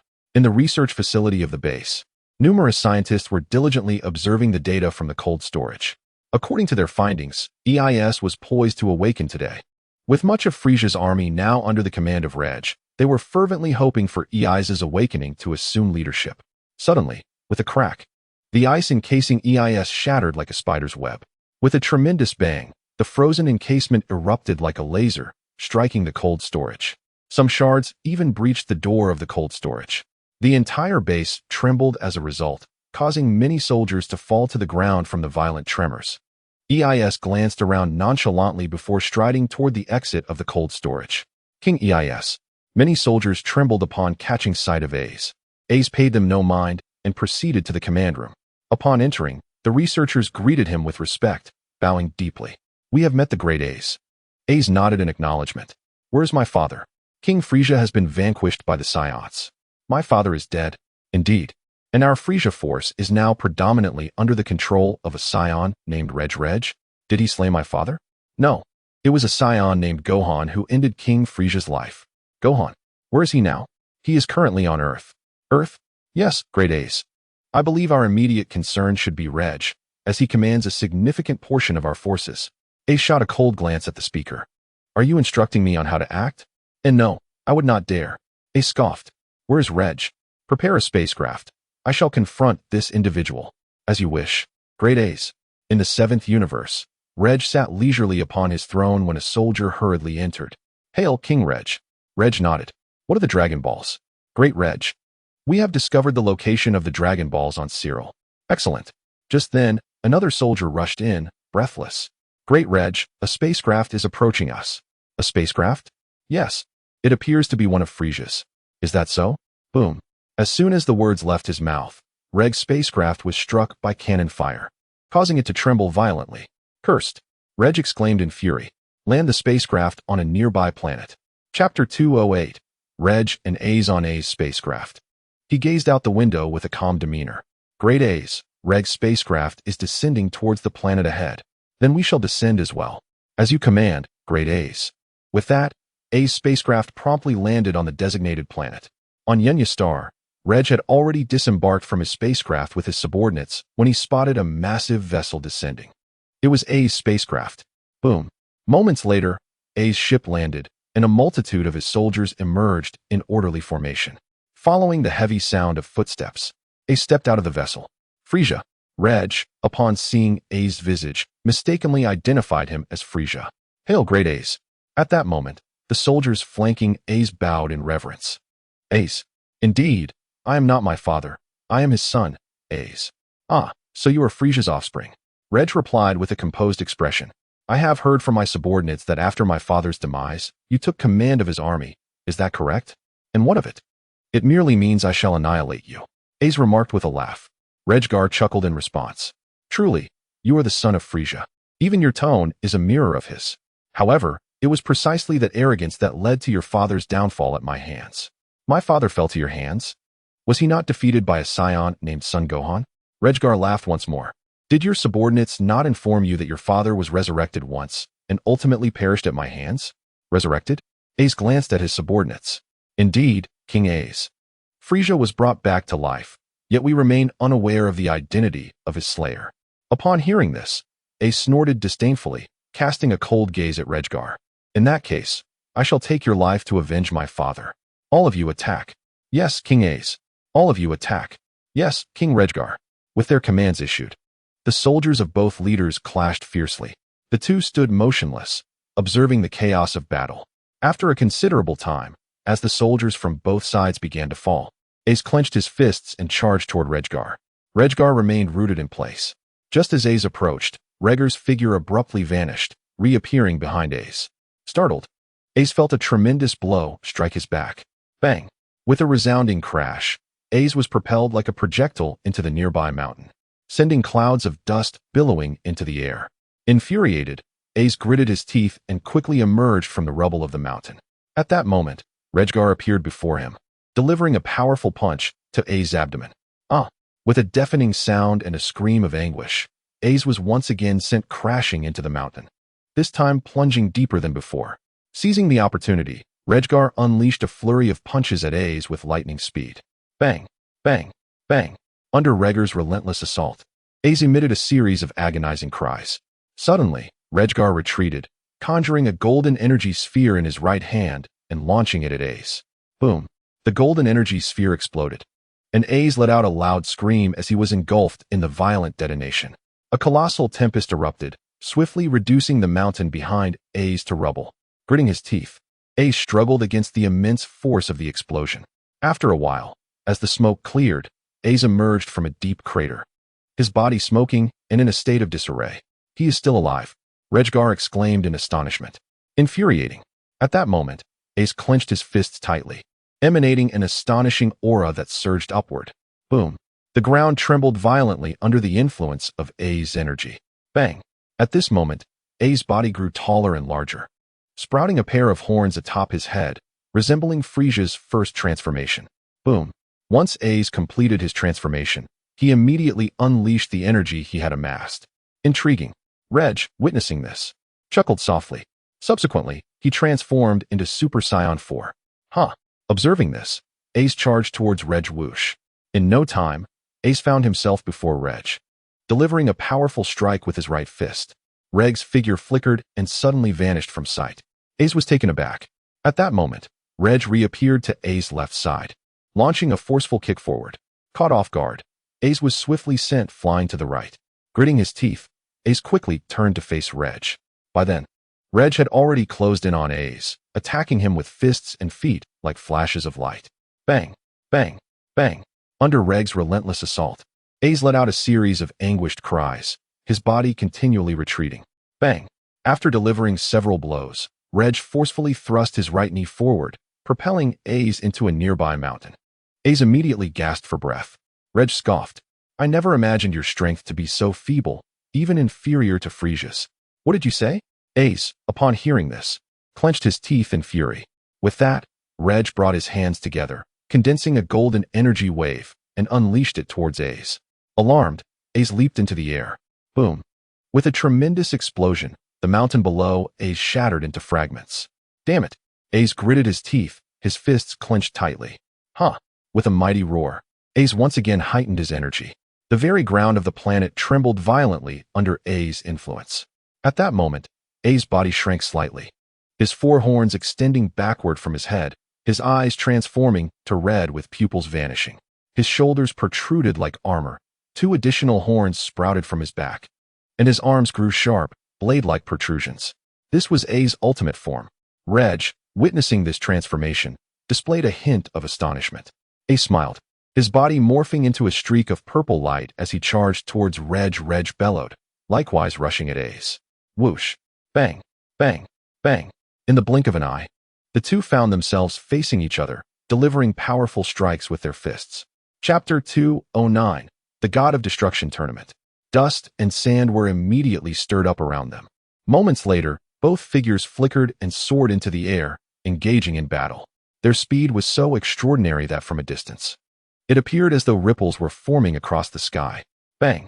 At that moment, their hands clashed together, and they exerted their strength in the sky. Red and purple flames of energy erupted from their bodies, clashing in the heavens. After a brief stalemate, Reg pushed forward with both hands, sending Ace hurtling away. Ace quickly regained his composure, gasping for breath. Reg, too, breathed heavily, but soon steadied his breathing. With a powerful shout, Reg dashed towards Ace, launching a fierce assault with his fists. Ace raised his arms to defend against Reg's onslaught. Bang! Bang! Bang! Under Reg's relentless attack, Ace was forced to retreat repeatedly. Suddenly, Reg let out a loud roar and delivered a powerful kick. With a thunderous sound, Ace was propelled through the air like a projectile. Reg's figure flickered, and in the blink of an eye, he was above Ace, bringing his hands down in a heavy strike. With a tremendous crash, Ace plummeted to the ground, creating a massive cloud of dust. As the dust settled, a vast pit appeared in the ground, with Ace lying in a disheveled state within it. As Reg landed before Ace, he concentrated a wave of golden energy in his right hand and aimed it at Ace. Boom! With an explosive sound and a cry of despair, Ace was vanquished. Once Reg confirmed Ace's demise, he reverted to his normal form.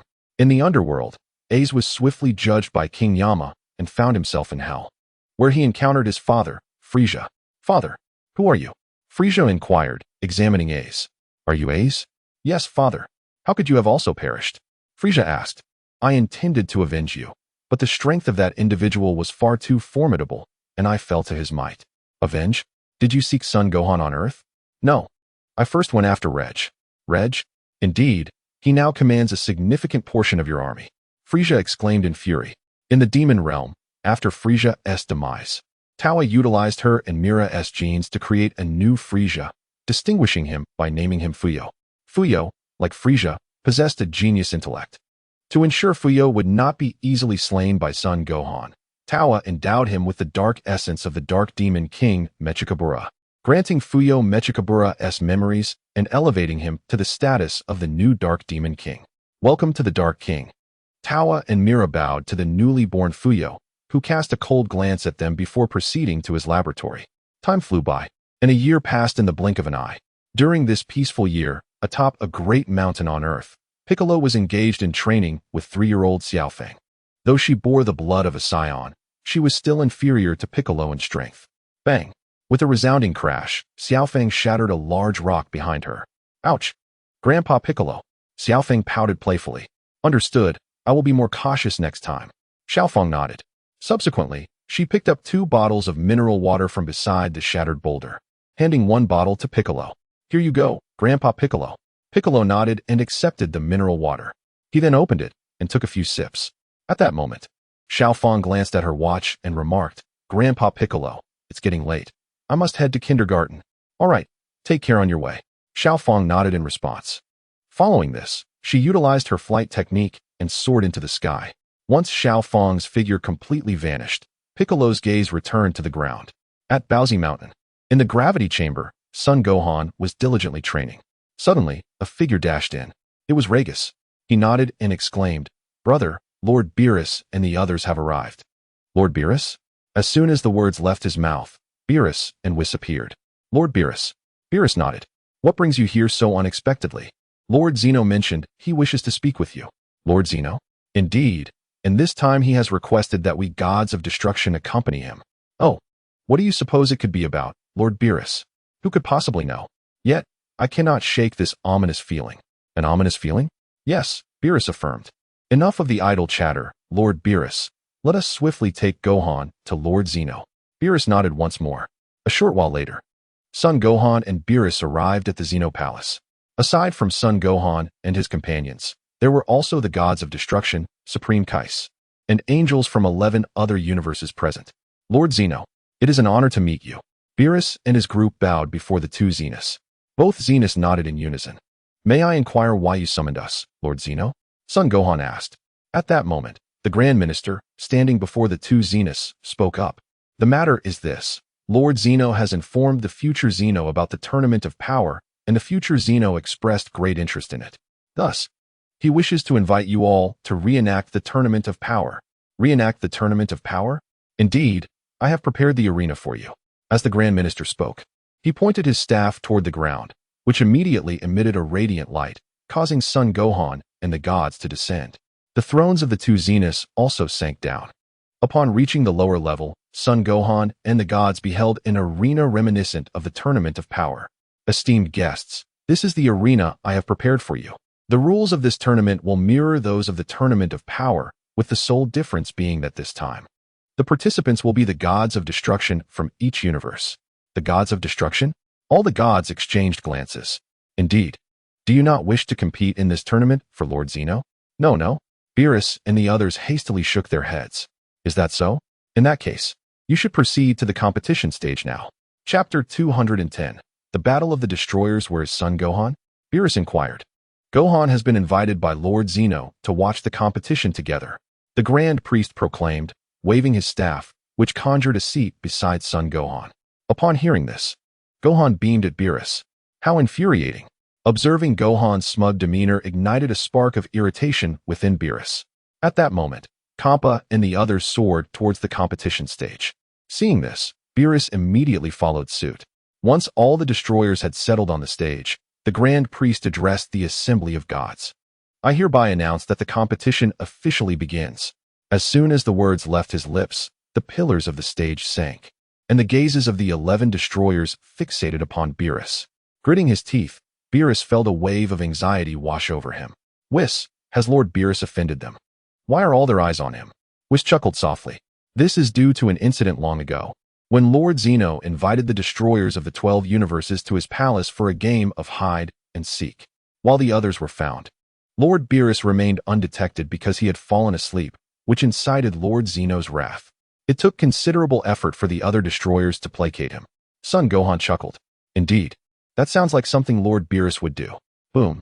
Just as the two conversed, the 11 destroyers encircling Beerus transformed into a flash of purple light, launching an assault on him. The first to reach Beerus was a yellow-skinned mouse named Quitella, the destroyer of Universe 4. As Quitella's fist hurtled towards him, Beerus swiftly dodged to the side. At that moment, a diminutive figure with a mane of black hair appeared behind Beerus. This was Ewan, the destroyer of Universe 1. To Ewan's left was a yellow, three-tailed fox named Legic, the destroyer of Universe 8, both charging at Beerus. One aimed a fist forward while the other lifted a leg to strike. In a nimble leap, Beerus evaded their attacks and jumped behind them. Suddenly, a plump green robot named Mosco, the destroyer of Universe 3, appeared before him, launching an assault. With a swift motion, Beerus raised his left hand and caught Mosco's right fist. Just then, a tall fishman named Jin, the destroyer of Universe 12, emerged from behind Beerus, aiming to attack. With a determined grunt, Beerus exerted force with his left hand, propelling Mosco away and narrowly evading Jin's strike. Before he could catch his breath, a short, stout destroyer barreled towards him from the left. His name is Arak, the god of destruction from the 5th universe. Upon witnessing this, Beerus immediately concentrated a sphere of destructive energy in his left hand and aimed it at Arak. Just then, an arrow shot forth from a distance. Beerus swiftly dodged to the right, evading the projectile. Following the trajectory of the arrow, he beheld a dark-skinned female god of destruction. Her name is Hellas, the god of destruction from the 2nd universe. Damn it! Beerus exclaimed in fury, preparing to retaliate against Hellas. At that moment, a pink elephant and an elderly man with a long beard, each concentrating destructive energy in their right hands, launched an attack against him. They were Ramses, the god of destruction from the 10th universe, and Sidra, the god of destruction from the 9th universe. Seeing this, Beerus leaped into the air. The god of destruction from the 11th universe followed suit, joining the fray against Beerus. As the battle intensified, Beerus evaded attacks while engaging in combat with Kampa and the others. Is this? Yes, it is, but imperfect. Whis remarked. What are you talking about? I don't understand. The East Kaioshin inquired. We are discussing the Ultra Instinct. Gohan replied. Ultra Instinct? Does Lord Beerus possess it as well? Though it seems imperfect. A punch from Beerus sent Ramses crashing to the ground, causing the earth to erupt in a cloud of dust as if struck by a cannonball. Haha. Beerus chuckled, feeling quite pleased with himself. At that moment, Quitella seized the opportunity, delivering a powerful sidekick that sent Beerus sprawling to the ground. Damn it! Beerus gritted his teeth, quickly rising from the earth. Just then, Wamid raised her right foot and kicked Sidra, sending him flying unceremoniously to the edge of the arena. The other gods of destruction, witnessing this, grew increasingly vigilant. This is a competition, isn't it? If it is a competition, there must be a victor and a loser. Wamid laughed. That is true. The other gods of destruction agreed. Consequently, the contest transitioned from solely targeting Beerus into a chaotic melee among the gods of destruction.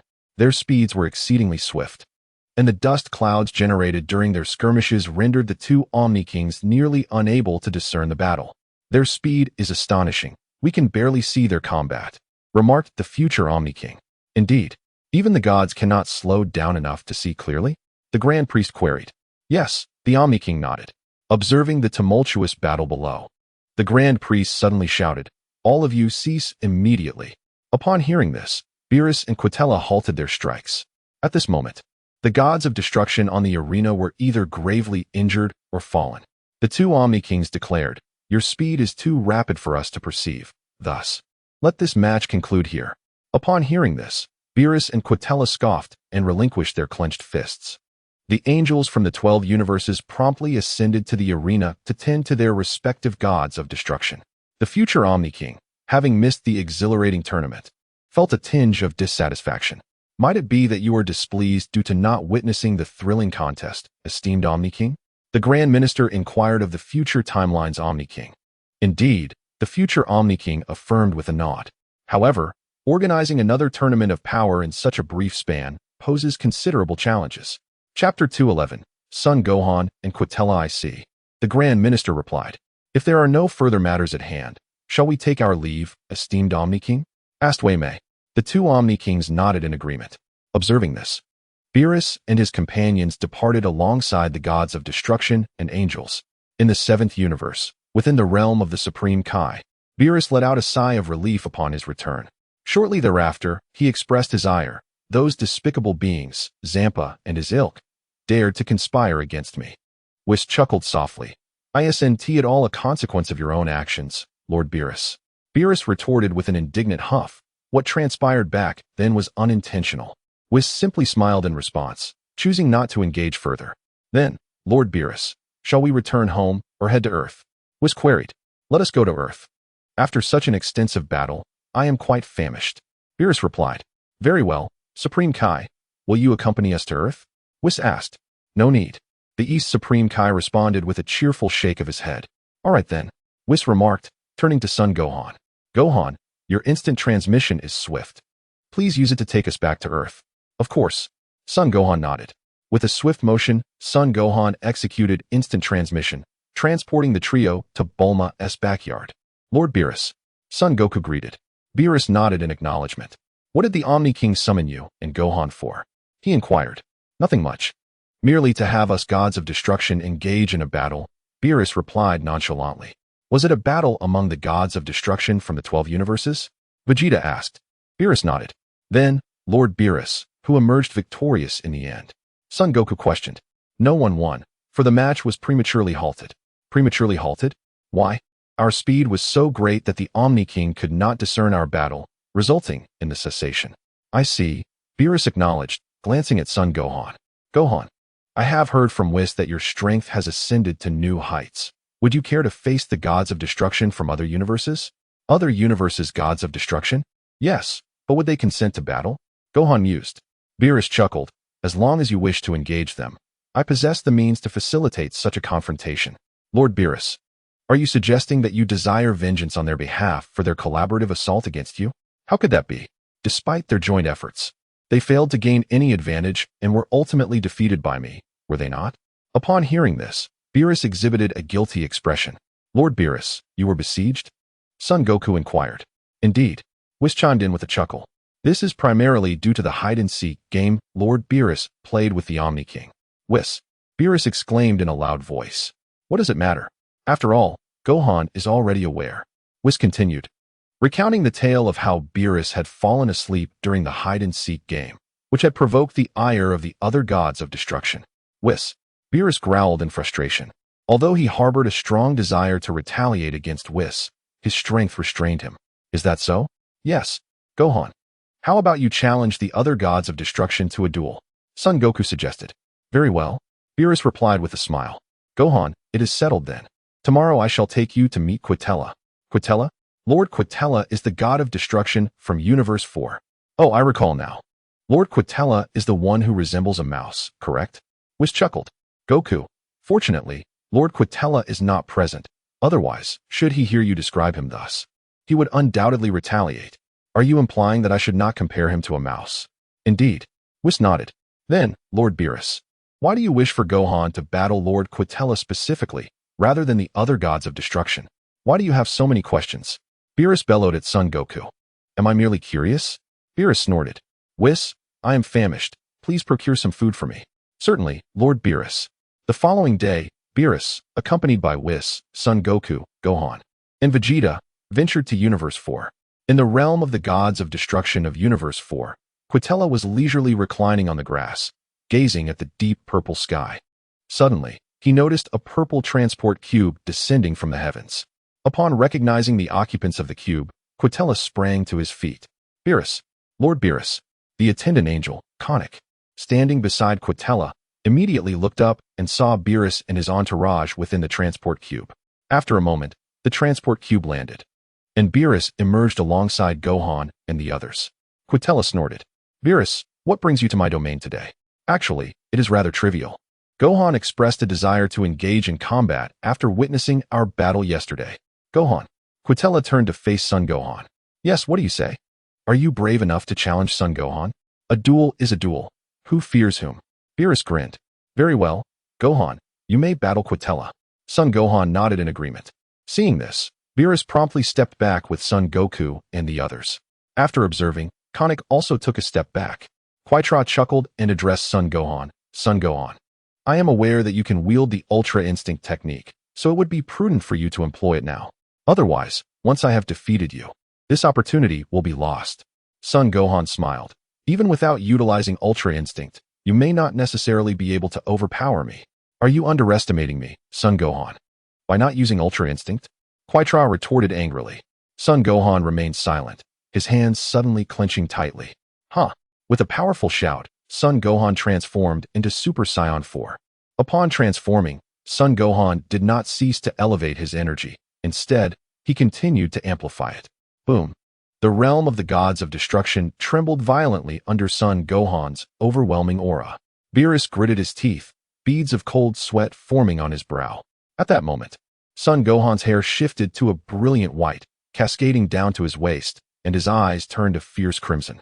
This was the manifestation of Super Saiyan 5. ZZZ. Bang. Upon completing his transformation, Son Gohan immediately unleashed the energy that had coalesced around him.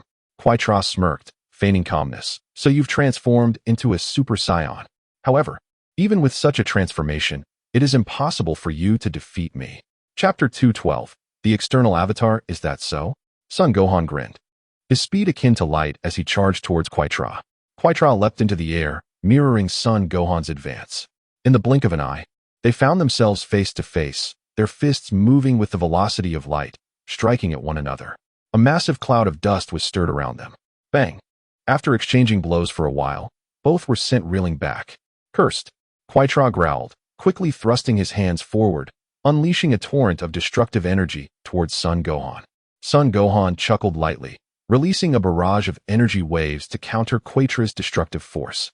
Boom, boom, boom. As tremendous explosions erupted, Quitra's destructive energy clashed with Son Gohan's energy waves, generating colossal storms. The ground was soon shrouded in thick smoke and flames. Whoosh! Bang! Bang! Bang! Seeing the smoke and fire engulfing the ground, both combatants soared into the sky, resuming their fierce battle. Their incredible speed created ripples across the sky. Son Goku exclaimed, "How incredibly fast!" Beerus nodded in agreement. Bang! At that moment, the two clasped hands, straining against each other in the sky. A white flame and a purple flame rapidly ascended from both fighters, colliding in midair. "Yeah!" Quitra suddenly shouted, pushing forward with all his might. Son Gohan grit his teeth, equally exerting pressure forward. Bang! After a brief stalemate, Quitra exerted force, sending Son Gohan hurtling away. Both fighters then panted heavily, exhaling in exhaustion. How infuriating! Quitella gritted his teeth as he glanced at Beerus standing on the ground. A sudden realization struck him. He felt he had fallen into Beerus's trap. Although he was currently evenly matched with Gohan, he was acutely aware that Gohan had yet to unleash his Ultra Instinct. Should Gohan activate it, Quitella feared he would no longer stand a chance against him. No, to preserve the dignity of the god of destruction, I must defeat him before he can use Ultra Instinct. Resolute in his determination, Quitella charged towards Gohan at full speed. Gohan's expression turned serious as he met the oncoming attack. Whoosh! Bang! Bang! Bang! With a cacophony of earth-shattering sounds, the two figures transformed into glimmers of white and purple, engaging in a fierce aerial battle. Moments later, Quitella clenched his right fist tightly and delivered a powerful blow that sent Gohan reeling backward. Seizing this opportunity, Quitella instantly appeared above Gohan and delivered a fierce downward kick. Boom! With an explosive sound, Gohan's body hurtled downward like a shooting star, crashing heavily to the ground, which erupted in a cloud of dust and debris. Huh! Quitella roared, unleashing a torrent of destructive energy towards Gohan. Whoosh! Boom! Boom! The ground trembled under the force of Quitella's assault, engulfed in thick smoke and flames.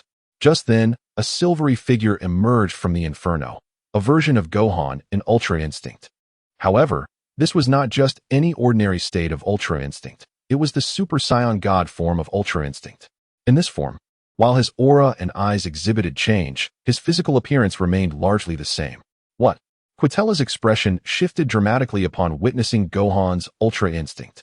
At that moment, a gigantic white doppelganger resembling Gohan appeared behind him. This was Gohan's external manifestation of Ultra Instinct. What is this? Beerus exclaimed in astonishment. This is the external manifestation of Ultra Instinct. An external manifestation.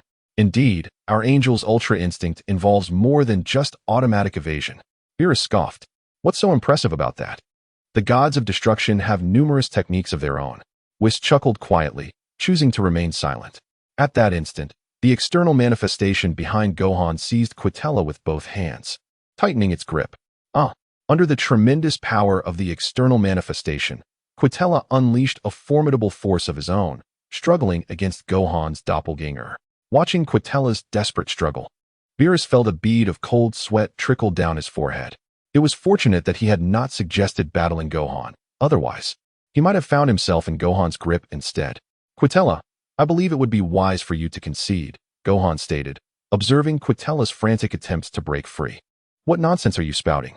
As a proud god of destruction, how could I possibly concede to a mere human? Very well then. Thus, after struggling for a while, Quitella found himself unable to break free from Gohan's external manifestation and ultimately chose to concede. Observing Quitella's surrender, Beerus immediately taunted him, exclaiming, "Who was it that proclaimed he would never yield?" Gritting his teeth, Quitella retorted, "Do not gloat, Beerus. Tomorrow, I shall venture to your universe to challenge you. Come on. Who fears whom?"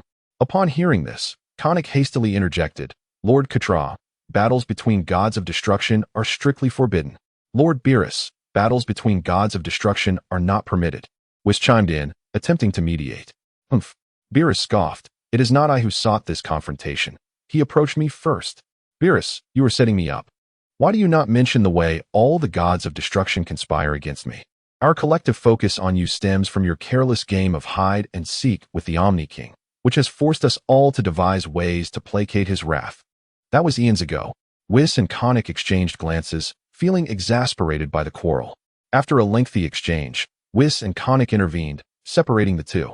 "Lord Quitella, it is getting late. I shall escort Lord Beerus back." Quitella cast a cold glance at Beerus, remaining silent. Whis promptly led Beerus away. "Gohan," Quitella muttered, watching Whis and the others depart. "Lord Quitella, are you still troubled by your defeat to Gohan?" "Indeed," Quitella nodded.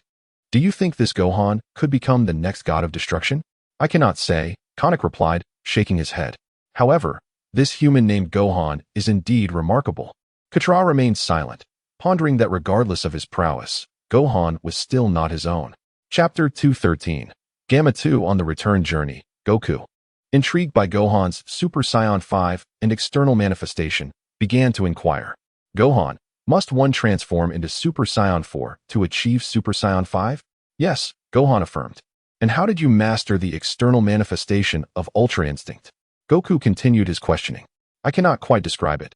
Simply put, it requires a heartfelt connection to the power of the mind." "The power of the mind," Goku echoed, nodding in agreement. "Lord Beerus, do you intend for Gohan to battle with other gods of destruction?" Whis asked. Beerus nodded. "Which god do you wish for Gohan to face?" Whis probed further. "Kampa. Lord Kampa." "Gohan, do you wish to engage in battle with Lord Kampa?" "Yes," Gohan replied with a nod. In the afternoon, Beerus and Whis, accompanied by Goku and the others, arrived at the realm of destruction in Universe 6. Beerus, Kampa, recently awoken, greeted Beerus. Beerus returned the gesture with a nod. "Beerus, what brings you here today? Are you looking to challenge me?"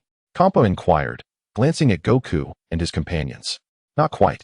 Gohan expressed a desire to engage in battle with you, so we came over," was the reply. "Gohan." Kampa turned his gaze towards Gohan. Though their interactions had been limited, he was well aware of Gohan's formidable prowess. "Indeed, what do you say? Are you bold enough to face him?" Kampa continued. Initially, he intended to assert that he harbored no fear. However, upon reflection, he recognized Gohan's mastery of the Ultra Instinct technique, and given Beerus's confident demeanor, it was evident that there was a hidden agenda at play. Cough, cough. Kampa cleared his throat. "I'm feeling a bit under the weather today. Perhaps we can reschedule?" "Reschedule? Are you afraid?"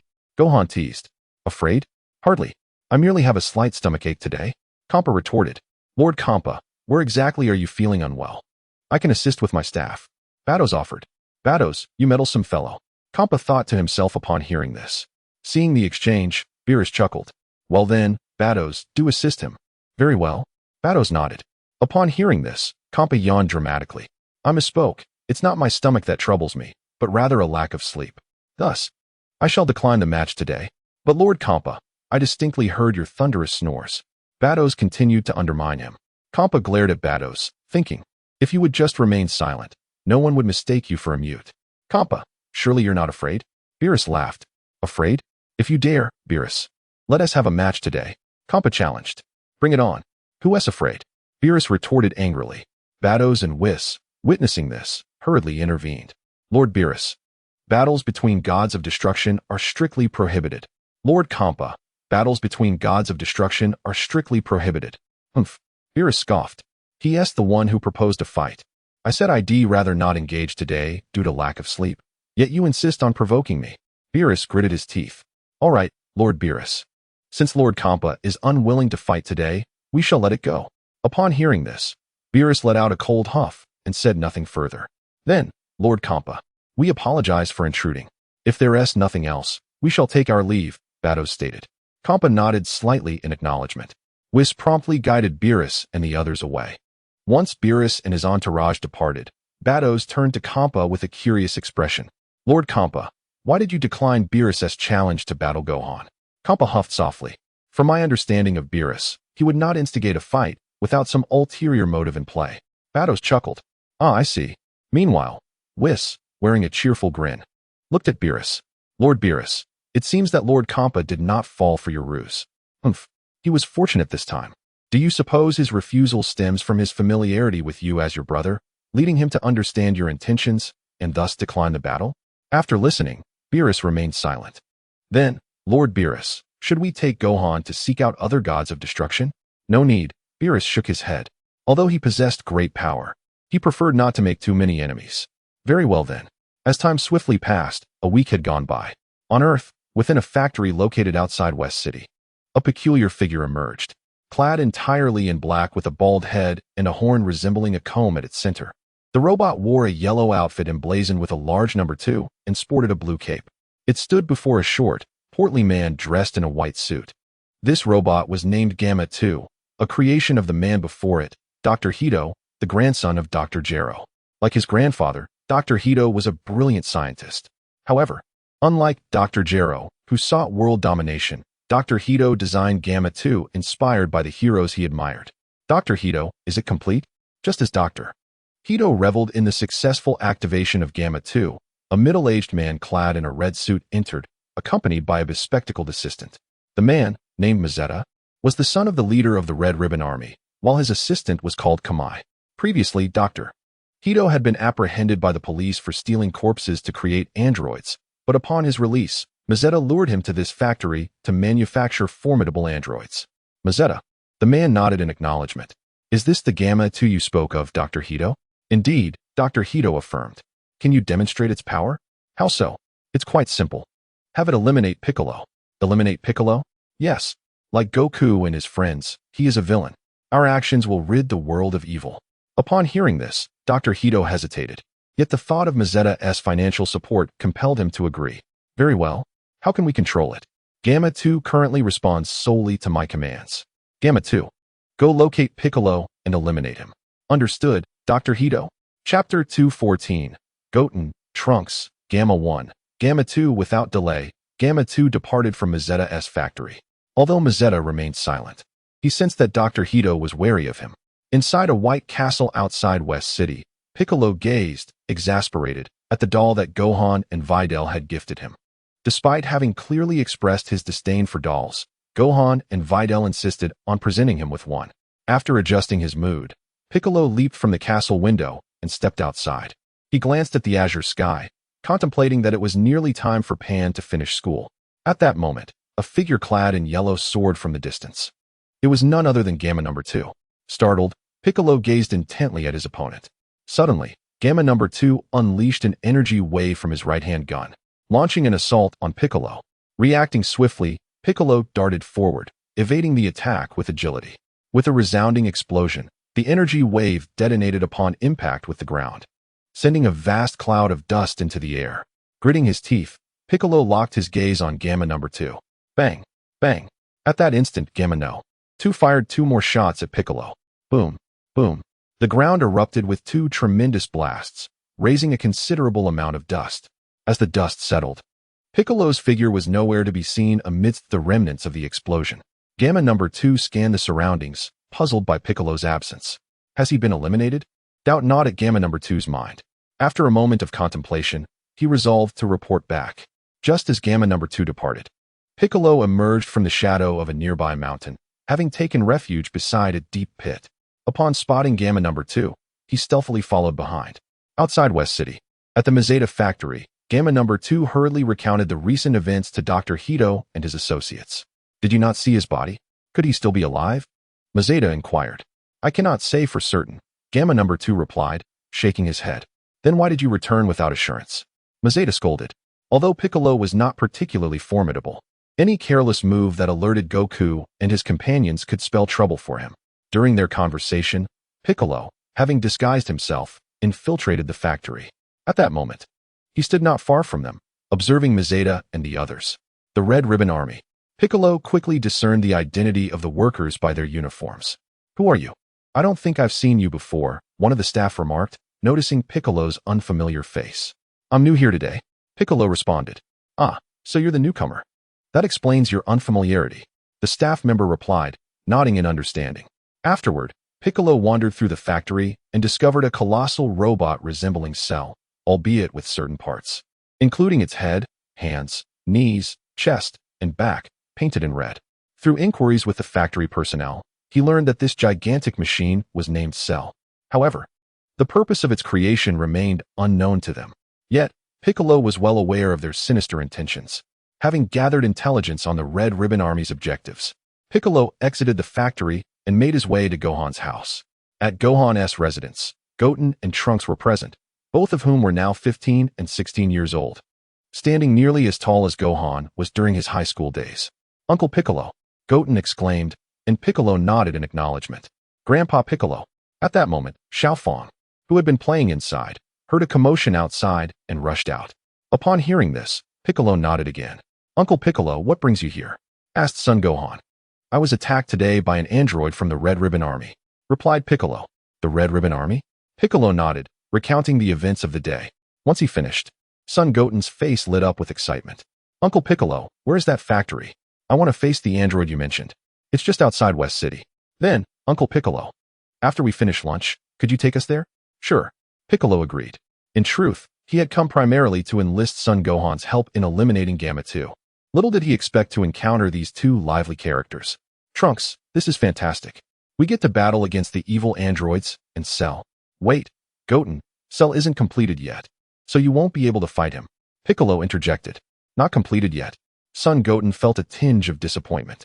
Dad, I want to go too, exclaimed Xiaofang. Xiaofang, this is too dangerous. You shouldn't go? Piccolo replied. Grandpa Piccolo. Xiaofang shot a glance at him. Xiaofang, you should listen to Gohan on this matter. Upon hearing this, Xiaofang huffed, clearly displeased. In the afternoon, Piccolo brought Trunks, Son Goten, and a clone of Son Gohan to the factory of Majin Buu. King Piccolo. Majin Buu emerged quickly from the factory upon receiving a report from his subordinates, spotting the 4 of them. Upon seeing that Piccolo was still alive, Gamma 2's face broke into a faint smile. King Piccolo, you truly are still alive. Piccolo, feeling quite exasperated, replied, I am not King Piccolo. My name is Piccolo. Piccolo. Gamma 2 glanced at Trunks, Son Goten, and Son Gohan's clone. Son Gohan, Son Goten, Trunks, are you ready to take me on 4 against 1? Gamma 2 inquired. Who said it was 4 against 1? Gohan and Uncle Piccolo are just here to observe. Trunks interjected. Is that so? But don't think you are the only ones with allies. I have someone too. Just as he finished speaking, an android clad in a garment marked with the number 1 and draped in a red cloak, resembling Gamma 2 closely, appeared. This individual was named Gamma 1. Another android created by Dr. Hito. Who are you? My name is Gamma 1. Gamma 1 affirmed with a nod. So, will you all engage together, or one by one? We will go in pairs. Trunks declared, immediately charging alongside Son Goten towards Gamma 1 and Gamma 2. Gamma 1 smiled as he swiftly approached Trunks, delivering a powerful sidekick that sent him flying to the right. as Trunks had not transformed into a Super Saiyan. Trunks! Son Gohan exclaimed in shock. As Gamma 2 seized the moment while Goten was distracted, he delivered a powerful punch that sent Goten flying. With a resounding crash, Goten's body crashed heavily to the ground. Damn it! Trunks exclaimed in anger, clenching his fists tightly. Huh! With a mighty shout, Trunks transformed into a Super Saiyan. Bang! Goten swiftly rose from the ground, also transforming into a Super Saiyan. A Super Saiyan! Mazeda gasped in surprise.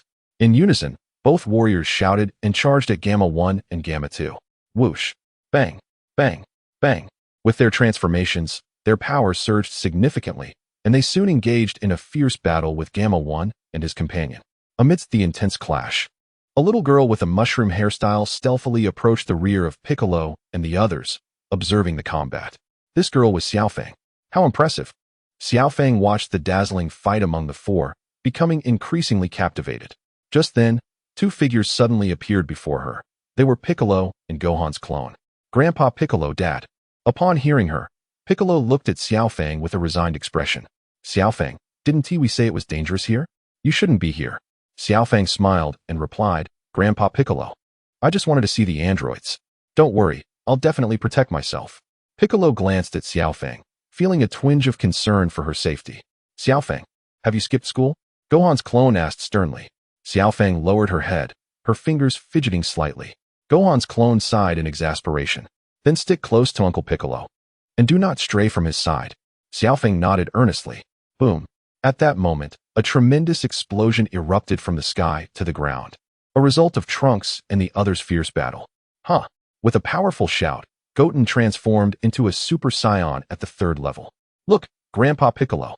Uncle Goten has transformed into a Super Saiyan 3rd level. Piccolo nodded.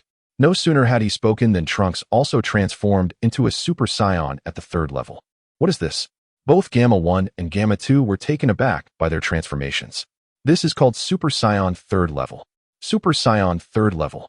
Gamma 1 gritted his teeth. In an instant, Goten and Trunks charged at them with lightning speed. Soon, they stood before Gamma 1, engaging in a fierce struggle. Whoosh! Bang! Bang! Bang! With their newfound strength, Goten and Trunks relentlessly pushed Gamma 1 and Gamma 2 back. Seeing the tide of battle turning, Mazeda immediately led Kame to Dr. Hito's laboratory, intent on activating Cell. Dr. Hito, noticing their approach, stealthily followed them. Kamehameha wave. At that moment, Goten sent Gamma 1 flying, bringing his hands together behind him to gather a deep blue energy wave and launched it at Gamma 1. Gamma 1 was taken aback, realizing it was too late to evade, and hastily raised both hands to defend against the Kamehameha. With a thunderous sound, the Kamehameha met Gamma 1's defense, sending him stumbling backward several steps. What? Goten exclaimed, urgently pushing forward with both hands. Gamma 2, witnessing this, intended to assist, but was abruptly halted by the sudden appearance of a figure, Trunks. Your opponent is me, Trunks declared. Gritting his teeth, Gamma 2 lifted his fist, launching an attack towards Trunks. Meanwhile, in the laboratory, Dr. Hito, upon realizing that Mazeda's objective was to activate the incomplete cell, shouted, Mazeda, what do you intend to do in my research facility? Mazeda smiled slyly. Do I really need to explain? We are here to activate Cell, but Cell isn't complete. If you activate him, he will undoubtedly go out of control. Dr. Hito protested. I am fully aware of that, but if we do not activate him, the police will apprehend us. Surely, you do not wish to be caught by the police again, Dr. Hito? Dr. Hito clenched his teeth. However, activating an uncontrollable cell poses a threat of annihilation not only to this city, but to the entire planet. That is merely a possibility. Mazeda retorted with a grin. No. Even if there is a chance, it cannot be allowed. Mazeda scoffed, suddenly drawing a handgun from his clothing and aiming it at Dr. Hito. Upon seeing this, Dr. Hito instinctively raised his hands. Please, don't shoot. Mazeda smirked. Farewell, Dr. Hito. With that, he pulled the trigger. With a deafening bang, the bullet struck Dr. Hito, who fell to the ground. Strange, why is there no blood? Mazeda pondered, looking at the body on the floor.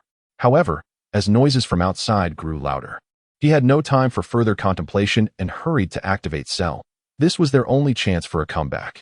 Outside the research facility, Gamma 1 and Gamma 2 had already been defeated by Goten and his companions. Well done, Goten and Trunks. Piccolo praised. Goten and Trunks regarded the fallen foes, contemplating whether to eliminate them. Just then, the ground of the entire factory began to quake. What is happening? Trunks inquired, bewildered. Could it be? Piccolo's expression grew serious as a realization struck him. At that moment, a colossal figure burst forth from the factory's metal structure, landing heavily before Goten and the others.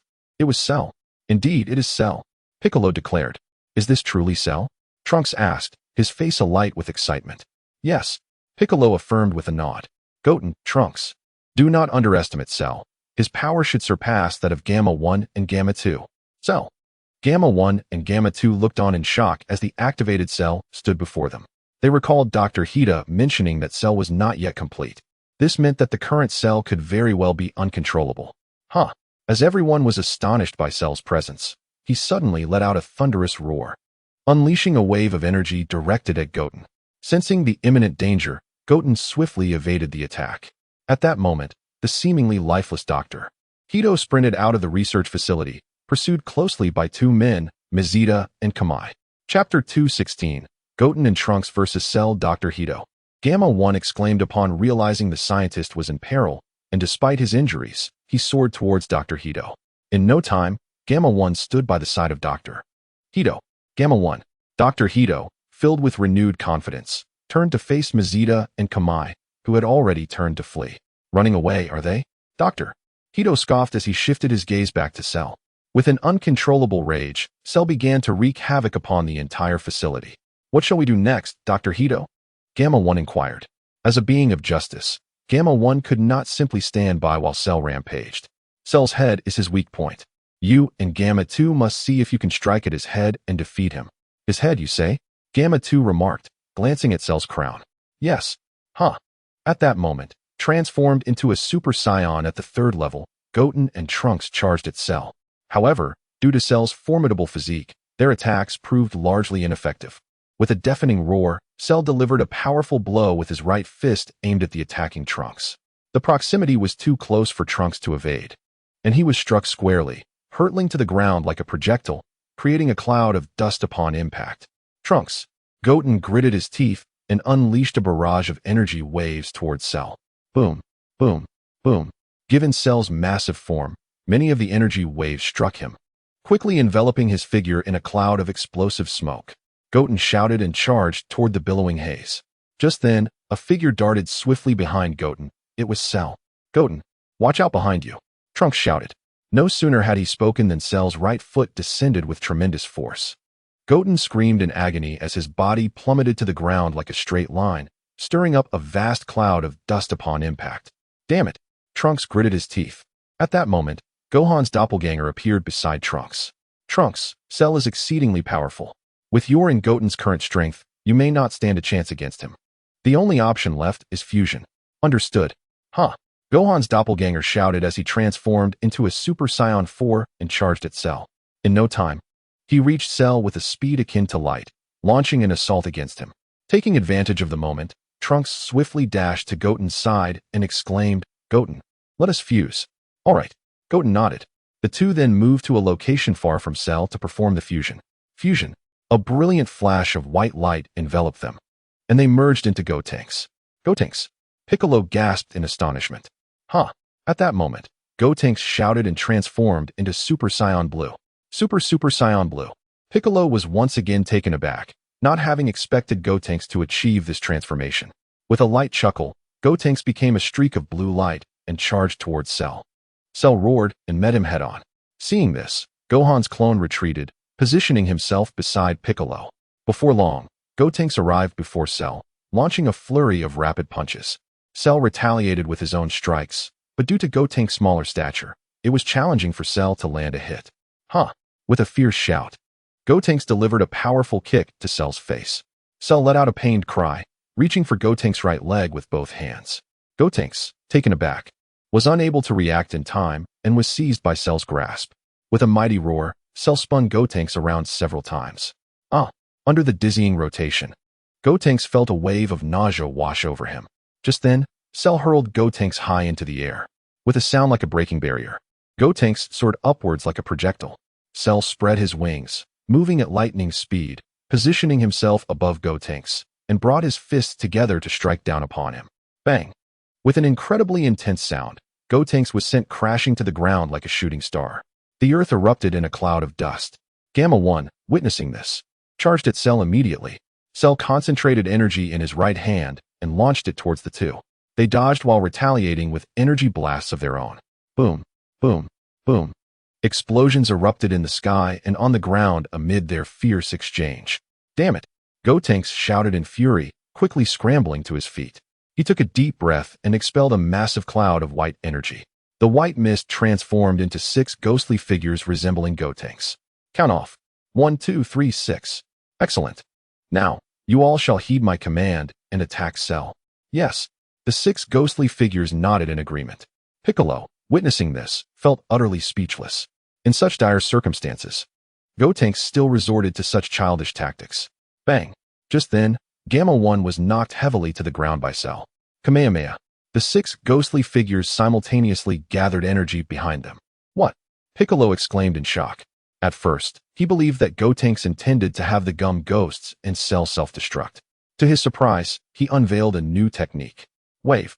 6 gum ghosts simultaneously shouted, launching their Kamehameha beams.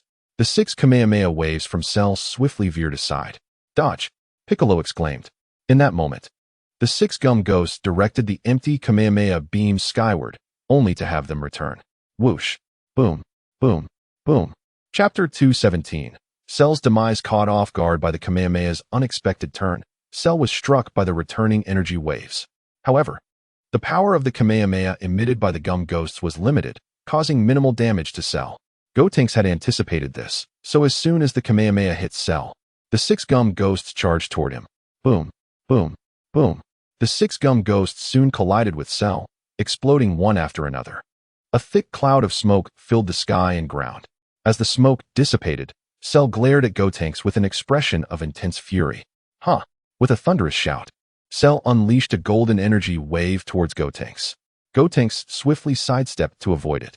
With a tremendous explosion, the energy wave detonated in the sky, creating a massive plume of smoke. Gotenks flickered and charged towards Cell. Before long, he stood directly before Cell, delivering powerful punches aimed at him. Cell dodged while retaliating with his own strikes. After a brief bout, Gotenks, realizing the hardness of Cell's body, instinctively retreated, panting heavily. Curse it! How can this guy's body be so tough? At that moment, Gohan's doppelganger suddenly called out to Gotenks. Gotenks, his weak point is at the top of his head. The top of his head? Gotenks glanced at Cell's crown. Gohan nodded. All right, I understand. Huh? Gotenks exclaimed, charging at Cell once more. Cell bellowed, emanating a massive amount of red energy that enveloped his form. Gotenks was taken aback. What is he planning? At that instant, the red energy surrounding Cell burst forth like a shower of yellow beans, attacking Gotenks. He evaded while deflecting the incoming energy waves. Suddenly, Cell vanished from sight. Gotenks, startled, quickly scanned his surroundings. Behind you, Gotenks! Piccolo shouted. What? Gotenks turned around, only to see 2 hands merging into one, striking towards him. With a resounding crash, Gotenks was sent crashing to the ground like a missile, raising a cloud of dust in his wake. Huh! With a resounding roar, Cell unleashed a multitude of energy blasts from the spots adorning his body, launching an assault in all directions. The factory was soon filled with the echoing sounds of tremendous explosions. Witnessing this, Piccolo swiftly sought refuge alongside Xiao Fong. Cursed be it! Gotenks gritted his teeth. Rapidly emerging from the thick smoke, his hands pressed firmly against his forehead. Solar flare! Upon hearing this, Piccolo and the others promptly closed their eyes. Cell cried out, blinded by the intense light emitted from the solar flare. Just as the brilliance of the solar flare began to wane, Gotenks opened his eyes wide and soared toward the top of Cell's head. In no time, Gotenks positioned himself above Cell, delivering a powerful strike with his right fist. Bang! With a violent sound, a web-like pattern of cracks appeared on Cell's head. Effective! Gotenks smiled. At that moment, Cell lost control entirely due to the multitude of fissures on his head. Countless energy blasts erupted from the spots on his body. Observing this, Gotenks quickly dodged. Just then, Cell leapt upward, ascending into the air. What does he intend to do? Piccolo wondered, alarmed. Cell raised both hands, concentrating a massive green-black energy ball. Is he planning to finish this? Gotenks thought, forcefully bringing his hands together. Kamehameha. A deep blue energy wave coalesced from Gotenks' hands, directed at the colossal green-black energy ball. Boom. With a deafening roar, the Kamehameha collided violently with the massive green-black energy sphere. Huh, Cell shouted, exerting all his strength to press downwards. Gotenks, witnessing this, also shouted and thrust both hands forward with all his might. Boom. Under Gotenks' full power, the Kamehameha immediately pushed the enormous green-black energy ball back towards Cell. Startled, Cell attempted to evade, but it was too late. The Kamehameha propelled Cell into the atmosphere. With a thunderous explosion, the Kamehameha detonated in the upper atmosphere. An immense storm erupted, sweeping towards Cell. He roared defiantly, desperately trying to withstand the colossal tempest. However, the force of the explosion was overwhelming, and soon Cell's body was torn apart by the ferocious winds. After a brief moment, as the explosion subsided, the sky returned to its former tranquility. Gohan's doppelganger, accompanied by Piccolo and Xiao Fong, approached Dr. Hito. Gohan's doppelganger smiled.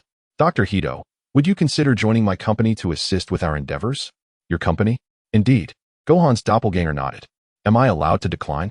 Of course, but I shall inform the authorities of everything that transpired here. Gohan's doppelganger threatened.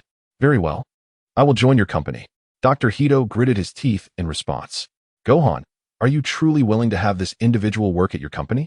Piccolo inquired. Indeed. What troubles you, Uncle Piccolo? Inquired Gohan's doppelganger. Nothing. I merely worry because he belongs to the Red Ribbon Army, Piccolo replied. Fear not, Uncle Piccolo. Should he dare to cause any trouble, I shall take him to meet his grandfather. My grandfather. Upon hearing this, Dr. Hito immediately thought of the deceased Dr. Gero. What shall we do about the factory? Piccolo gazed at the ruins that once stood. What else can we do? We should call the police.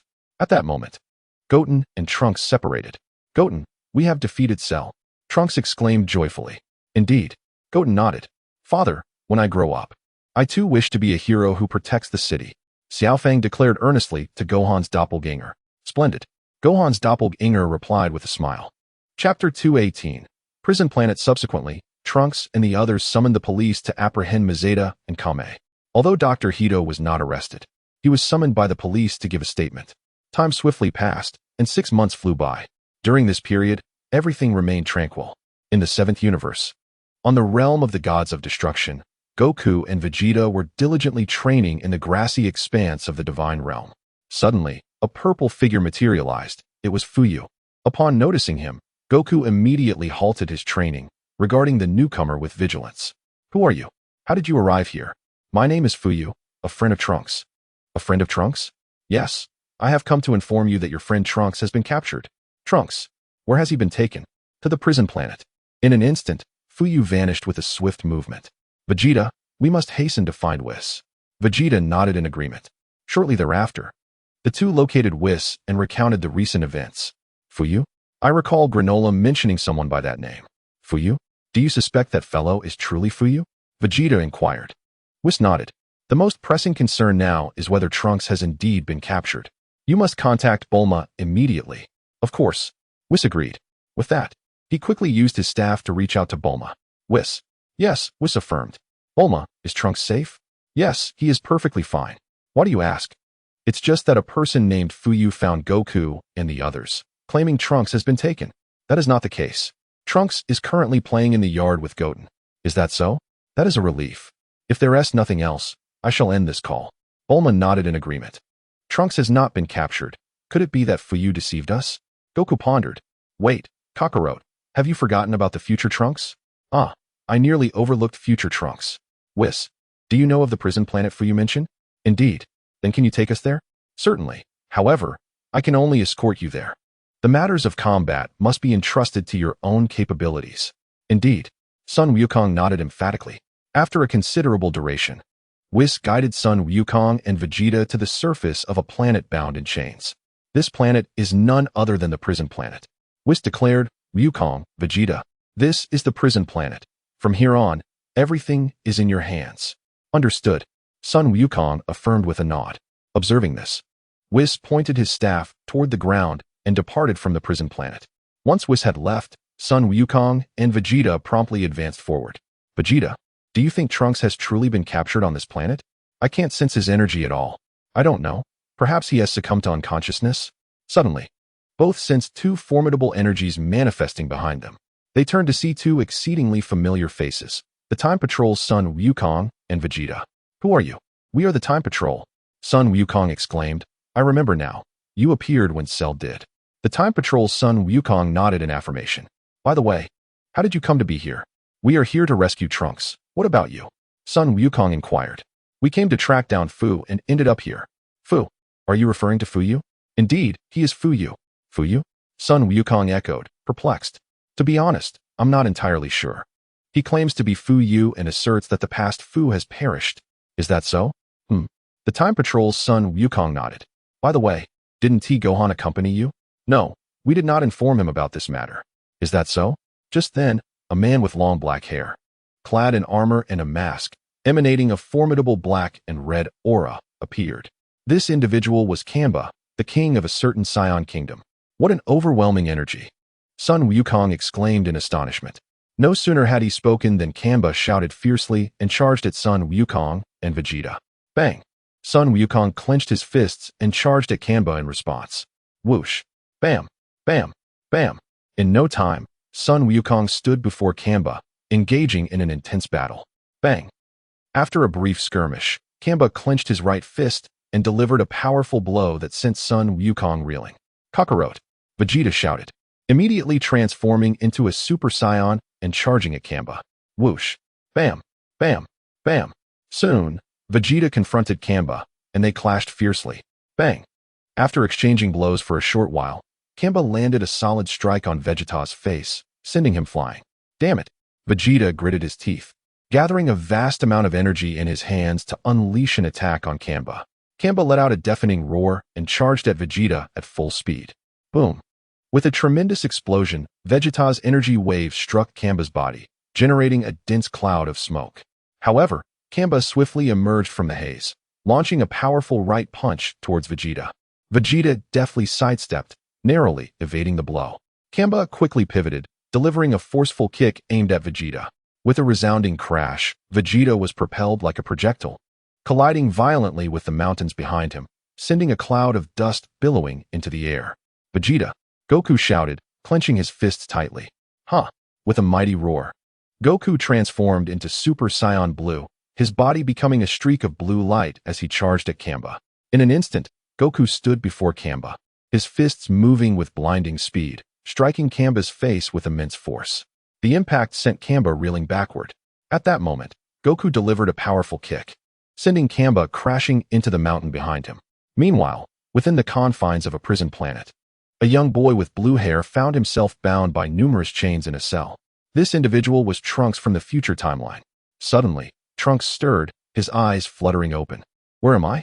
Chapter 219, Goku controlled by evil energy. Trunks recalled the battle against Fu, realizing he had been knocked unconscious. Just then, a white figure materialized before him, none other than the mechanical villain Cooler from the Dragon Ball movie series. Who are you? Trunks inquired. Cooler smiled. My name is Cooler. Like you, I have been captured by Fu. Is that so? What brings you here? I seek your collaboration. Collaboration? Yes, together we shall confront Fu. All right. Trunks pondered for a moment before nodding in agreement. Back with Vegeta, Kamba, having fallen to the ground, quickly rose, transforming into a Super Saiyan. Huh! Vegeta roared, also transforming into Super Saiyan Blue, charging towards Kamba. In no time, Vegeta stood before Kamba, his fist striking with the speed of light. Although Kamba had transformed into a Super Saiyan, his power and speed paled in comparison to Vegeta's Super Saiyan Blue form. Thus, Vegeta's relentless assault forced Kamba to retreat repeatedly. With a loud crash, Kamba was sent hurtling into the mountains, kicking up a massive cloud of dust. Huh! Kamba bellowed, quickly pulling himself up from the rubble. He clenched his fists, emanating an astonishing aura as he ascended rapidly. At that moment, Kamba's brow furrowed, and his eyebrows disappeared, signaling his transformation into the third stage of Super Saiyan. Super Saiyan third stage. Goku exclaimed, charging at Kamba once more. Huh! At that moment, the dark red aura surrounding Kamba transformed into a claw and lunged towards Son Wukong. Observing this, Son Wukong swiftly evaded the attack. Bang! Kamba, moving with the swiftness of light, charged at Son Wukong. With both hands firmly clenched, Son Wukong prepared to confront him. Whoosh! Bang! Bang! Bang! Soon, the two found themselves face to face, engaged in fierce combat. Bang! Just as their battle reached its peak, Kamba's dark red aura suddenly erupted outward. Son Wukong's body quickly became engulfed in the overwhelming dark energy. Son Wukong let out a thunderous roar, his body succumbing to Kamba's malevolent influence. Turning to charge at Vegeta behind him. In no time, Son Wukong was upon Vegeta, launching a powerful strike with both fists. Kakarot! Vegeta exclaimed, startled, and attempted to awaken Son Wukong. However, Son Wukong had already lost consciousness and could not hear Vegeta's pleas. Damn it! If that is the case, I must subdue you first, Vegeta declared, immediately transforming into his Ultra Instinct form. In a research lab on Prison Planet, Fuyu, observing the battle, displayed a faint smile upon witnessing Vegeta's Ultra Instinct. How intriguing! No sooner had he spoken, an alarm blared throughout the lab. Fuyu checked the surveillance and discovered that Mechanical Goku had broken out of prison with future Trunks. Fuyu, seeing their escape, chose not to intervene, curious instead about how much energy they could provide him. Bang! After entering Ultra Instinct, Vegeta swiftly knocked Son Wukong to the ground, rousing him from his stupor. Vegeta! Son Wukong exclaimed. Vegeta nodded in acknowledgement. Kakarot, do you recall what just transpired? Son Wukong pondered for a moment, then replied, Oh, I remember. I was battling that guy and accidentally came into contact with his evil energy, which took control of me. Vegeta nodded.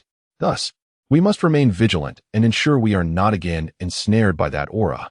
Son Wukong agreed with a nod. At that instant, Kamba intensified his aura and darted towards the two like a flash. Son Wukong and Vegeta assumed their battle stances and met him head-on. Bang! Bang! Bang! With their combined efforts, Kamba was forced to retreat repeatedly. Suddenly, Vegeta gathered a purple destructive energy in his right hand and hurled it at Kamba. Boom! The destructive energy struck Kamba, exploding upon impact. A vast cloud of thick smoke enveloped Kamba's form. After a moment, as the smoke dissipated, Kamba lay on the ground, quite disheveled. Just then, Future Trunks appeared with Goku. Dad! Uncle Wukong! Future Trunks shouted at the two. Trunks! Vegeta responded, nodding in recognition. At that moment, a figure appeared in midair, far away. The Time Patrol's Son Wukong and Vegeta simultaneously gazed upward. Far away smiled, conjuring an artificial moon with his right hand. The artificial moon. Vegeta was taken aback. At this juncture, Furuei unsheathed his twin blades, executing a cross slash into the air. A cross-dimensional rift materialized. Furuei! The Time Patrol's Son Wukong shouted urgently as he dashed toward the figure suspended in the sky. Seeing this, Furuei promptly flew into the dimensional rift. By the time Son Wukong reached the rift, it had vanished along with Furuei. Cursed! Son Wukong gritted his teeth in frustration. At that moment, Kamba transformed into a golden great ape due to the artificial moon created by Furuei. Vegeta exclaimed, he has transformed. Indeed. Son Wukong nodded. Let's take him on together, Vegeta. Alright. With that, the two charged toward Kamba. Kamba roared fiercely, launching powerful punches at the duo. They evaded while countering Kamba's attacks. Although Kamba's power had significantly increased after his transformation, his speed remained unchanged. Future Trunks and Gula, witnessing the scene, also joined the fray against Kamba. Kamba bellowed, emitting a black-red energy wave aimed at Vegeta. Vegeta sidestepped, narrowly avoiding the attack, while the mist energy wave struck heavily against the barrier in the sky. Boom! With a deafening sound, the barrier was breached, creating a large hole. Back in the research lab, Furuei's expression darkened upon witnessing this. His primary objective in luring Son Wukong and the others to Prison Planet was to provoke them into battle to harvest their energy. However, with the barrier on Prison Planet shattered, he could no longer gather their energy. Furuei seethed internally at Kamba's interference. Chapter 220, Haze. The more he pondered, the angrier Furuei became, and he swiftly appeared before Kamba. Furuei! The Time Patrol's Son Wukong gasped in astonishment. Furuei chuckled lightly, drawing his sword from his waist, moving with the speed of light to position himself behind Kamba. Kamba let out a chilling scream as a large cross appeared on his chest. At that moment, Furuei swung his sword backward, unleashing a wave of energy that severed Kamba's tail. Bang! Kamba's tail fell to the ground, and his form reverted to its normal state. Huh. The Time Patrol's Son Wukong, witnessing this, shouted and charged at Furway. Soon, he stood before Furway, launching a powerful punch forward. Furway raised his left hand, effortlessly catching Son Wukong's fist. Startled, Son Wukong retaliated with a swift kick aimed at Furway. Furway released his grip, swiftly retreating. Son Wukong clenched his fists tightly, launching a rapid assault toward Furway. As Fro abruptly descended, he executed a swift teleportation, vanishing midair. The Time Patrol gritted their teeth in frustration. At that moment, Kamba, having reverted to his normal state, still possessed a flicker of strength and charged towards Son Wukong and Vegeta. Observing this, Son Wukong took a deep breath, swiftly transforming from Super Saiyan Blue back to his regular form. Instantly, his hair and eyes shimmered silver, radiating a copious amount of a silvery aura. This was the epitome of the perfect Ultra Instinct.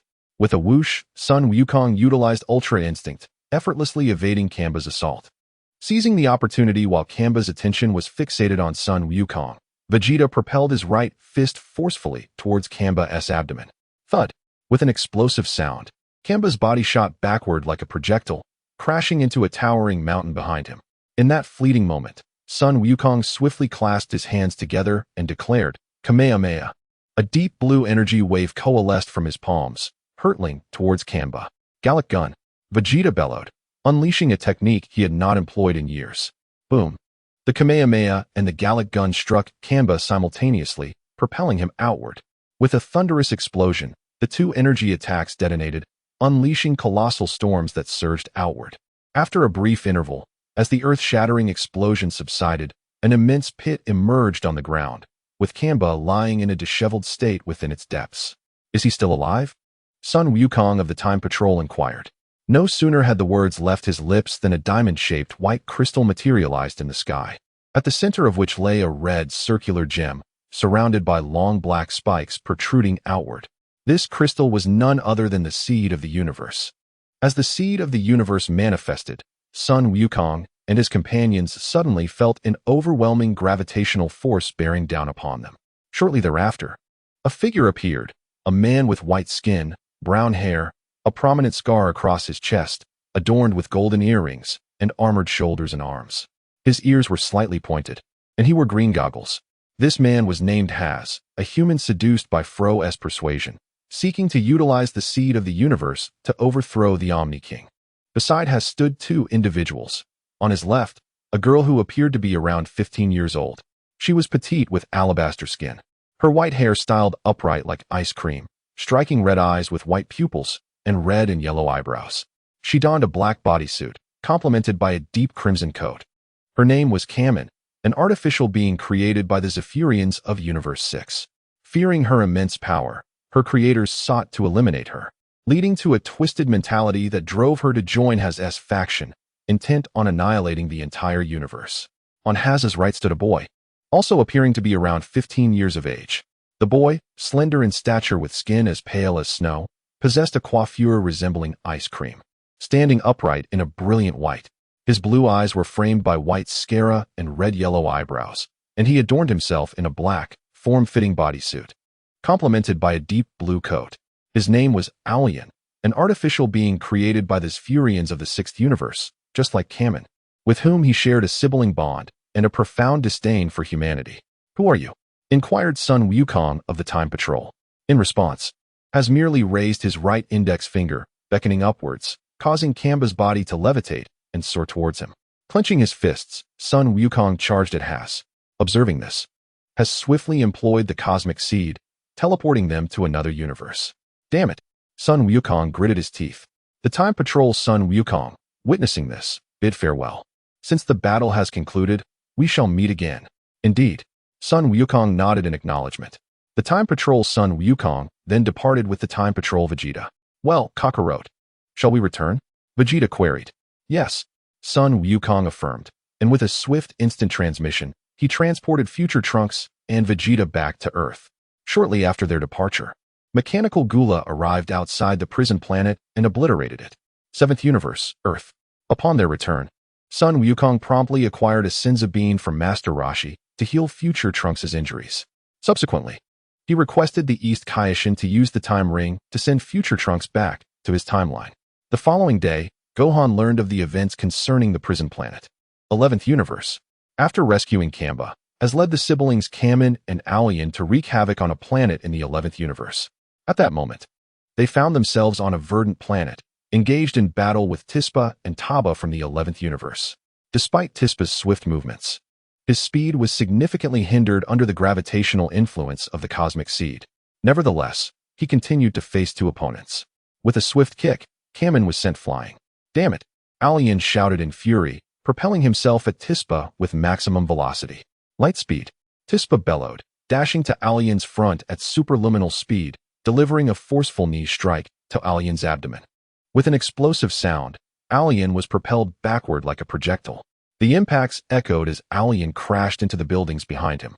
Panting heavily, Tispa glanced at Has, who remained a distant observer. Chapter 221. The Elimination of Has. With a mighty roar, Tispa surged towards Has at lightning speed. Has raised his left hand, conjuring a prism of colorful blocks that surrounded Tispa. Tispa soon collided with the vibrant structure. That hurts, he exclaimed, immediately raising his right fist to strike the colorful blocks with great force. As Tispa's right fist struck the colorful cubes, a series of resounding echoes quickly ensued. How infuriating! At that moment, Kamen and Alien rose from the ground, their hearts brimming with joy as they gazed upon the trapped Tispa. Just then, a radiant beam of multicolored light descended from the heavens. When the brilliance faded, four figures immediately emerged from within. These four were Waimei, Jillian, Topo, and Makalita, the god of destruction. Upon witnessing the sudden appearance of the four, Haz's expression turned grave. He then addressed Kamen and Alien. We must retreat. Although reluctant, the two complied with Haz's words and moved to his side.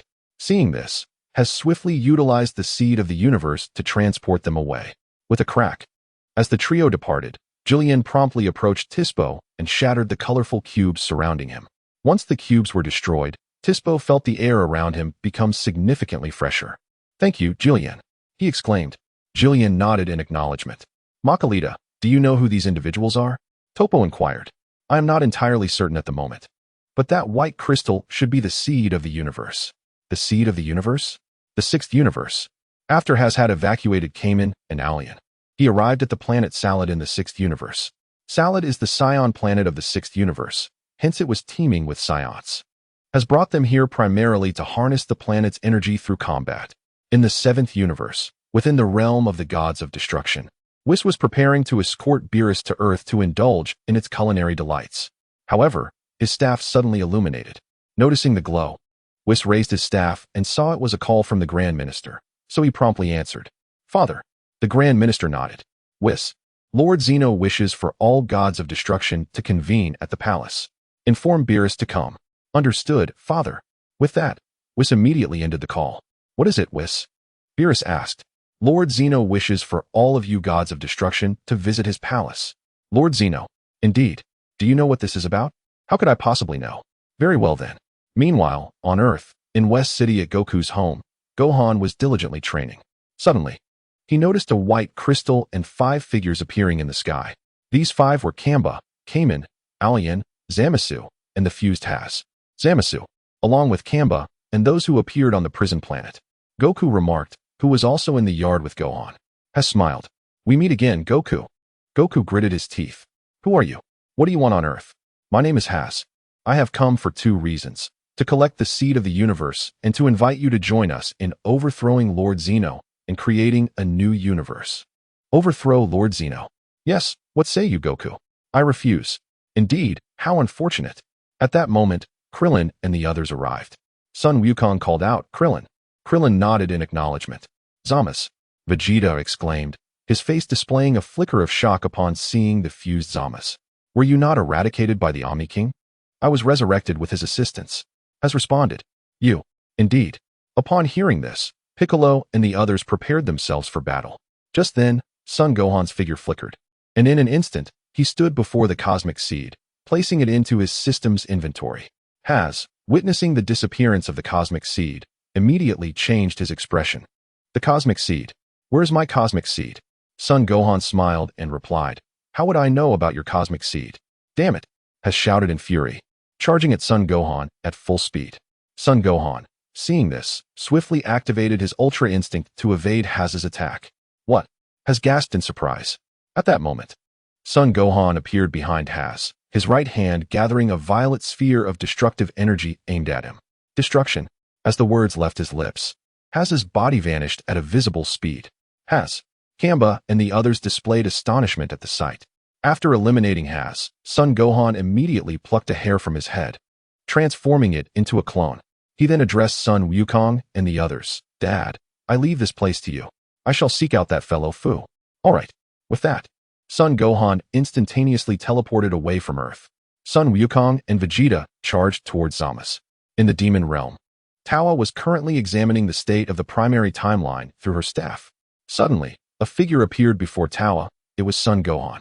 Son Gohan. Tawa's expression changed dramatically upon seeing him. Son Gohan scoffed. That Fu was created by you, wasn't he? Tawa gritted her teeth. Yes, I created him. And what of it? It means your demise. As Son Gohan spoke, he flickered to Tawa's front, gathering a violet sphere of destructive energy aimed at her. As the words escaped her, Tawa let out a scream, her body disappearing at an observable speed. Lady Tawa, Mira, standing nearby, quickly raised his fist to attack Son Gohan. In a flash, Son Gohan appeared behind Mira, delivering a powerful kick to his back. With a resounding crash, Mira's body shot forth like a projectile, crashing through the castle walls and flying out of the fortress. Damn it!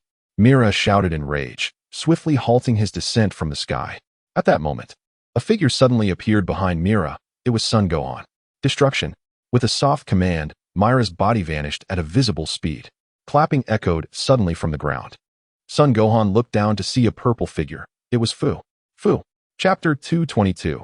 The Annihilation of Fuyu. Fuyu chuckled. We meet again, Son Gohan. You are Fuyu? No. I am merely a new incarnation imbued with Fuyu's memories.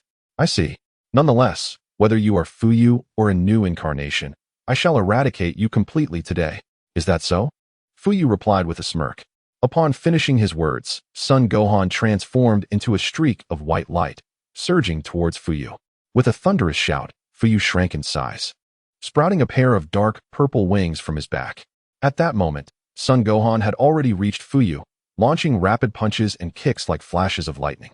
Fuyu swiftly sidestepped to the left, evading Son Gohan's assault, and the battle ensued. In the primary timeline, on Earth, after Son Gohan departed, Goku and the others immediately engaged in combat with Kamba. Whoosh! Bang! Boom! Boom! Boom! Just as the fierce battle intensified, a multitude of formidable energies suddenly manifested on Earth. These energies belonged to Frieza, Cell, and the Ginyu Force, whom Goku and the others had previously vanquished. That energy, it's Frieza? Krillin exclaimed in alarm. Not just Frieza. The presence of Cell and the others is palpable, Piccolo remarked. Yamcha gritted his teeth. Could it be that someone has resurrected Frieza and his cohorts? I don't know. Krillin shook his head. Meanwhile, atop an uninhabited mountain on Earth, a multitude of aliens with diverse appearances stood. These individuals were the resurrected Frieza, led by his father. Father, it appears we have been brought back to life, Zyko stated, clenching his fists. Indeed. Frieza nodded. Shall we seek vengeance on Son Gohan? No.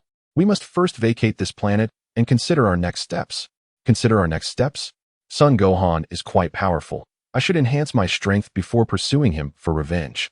However, there are no buts.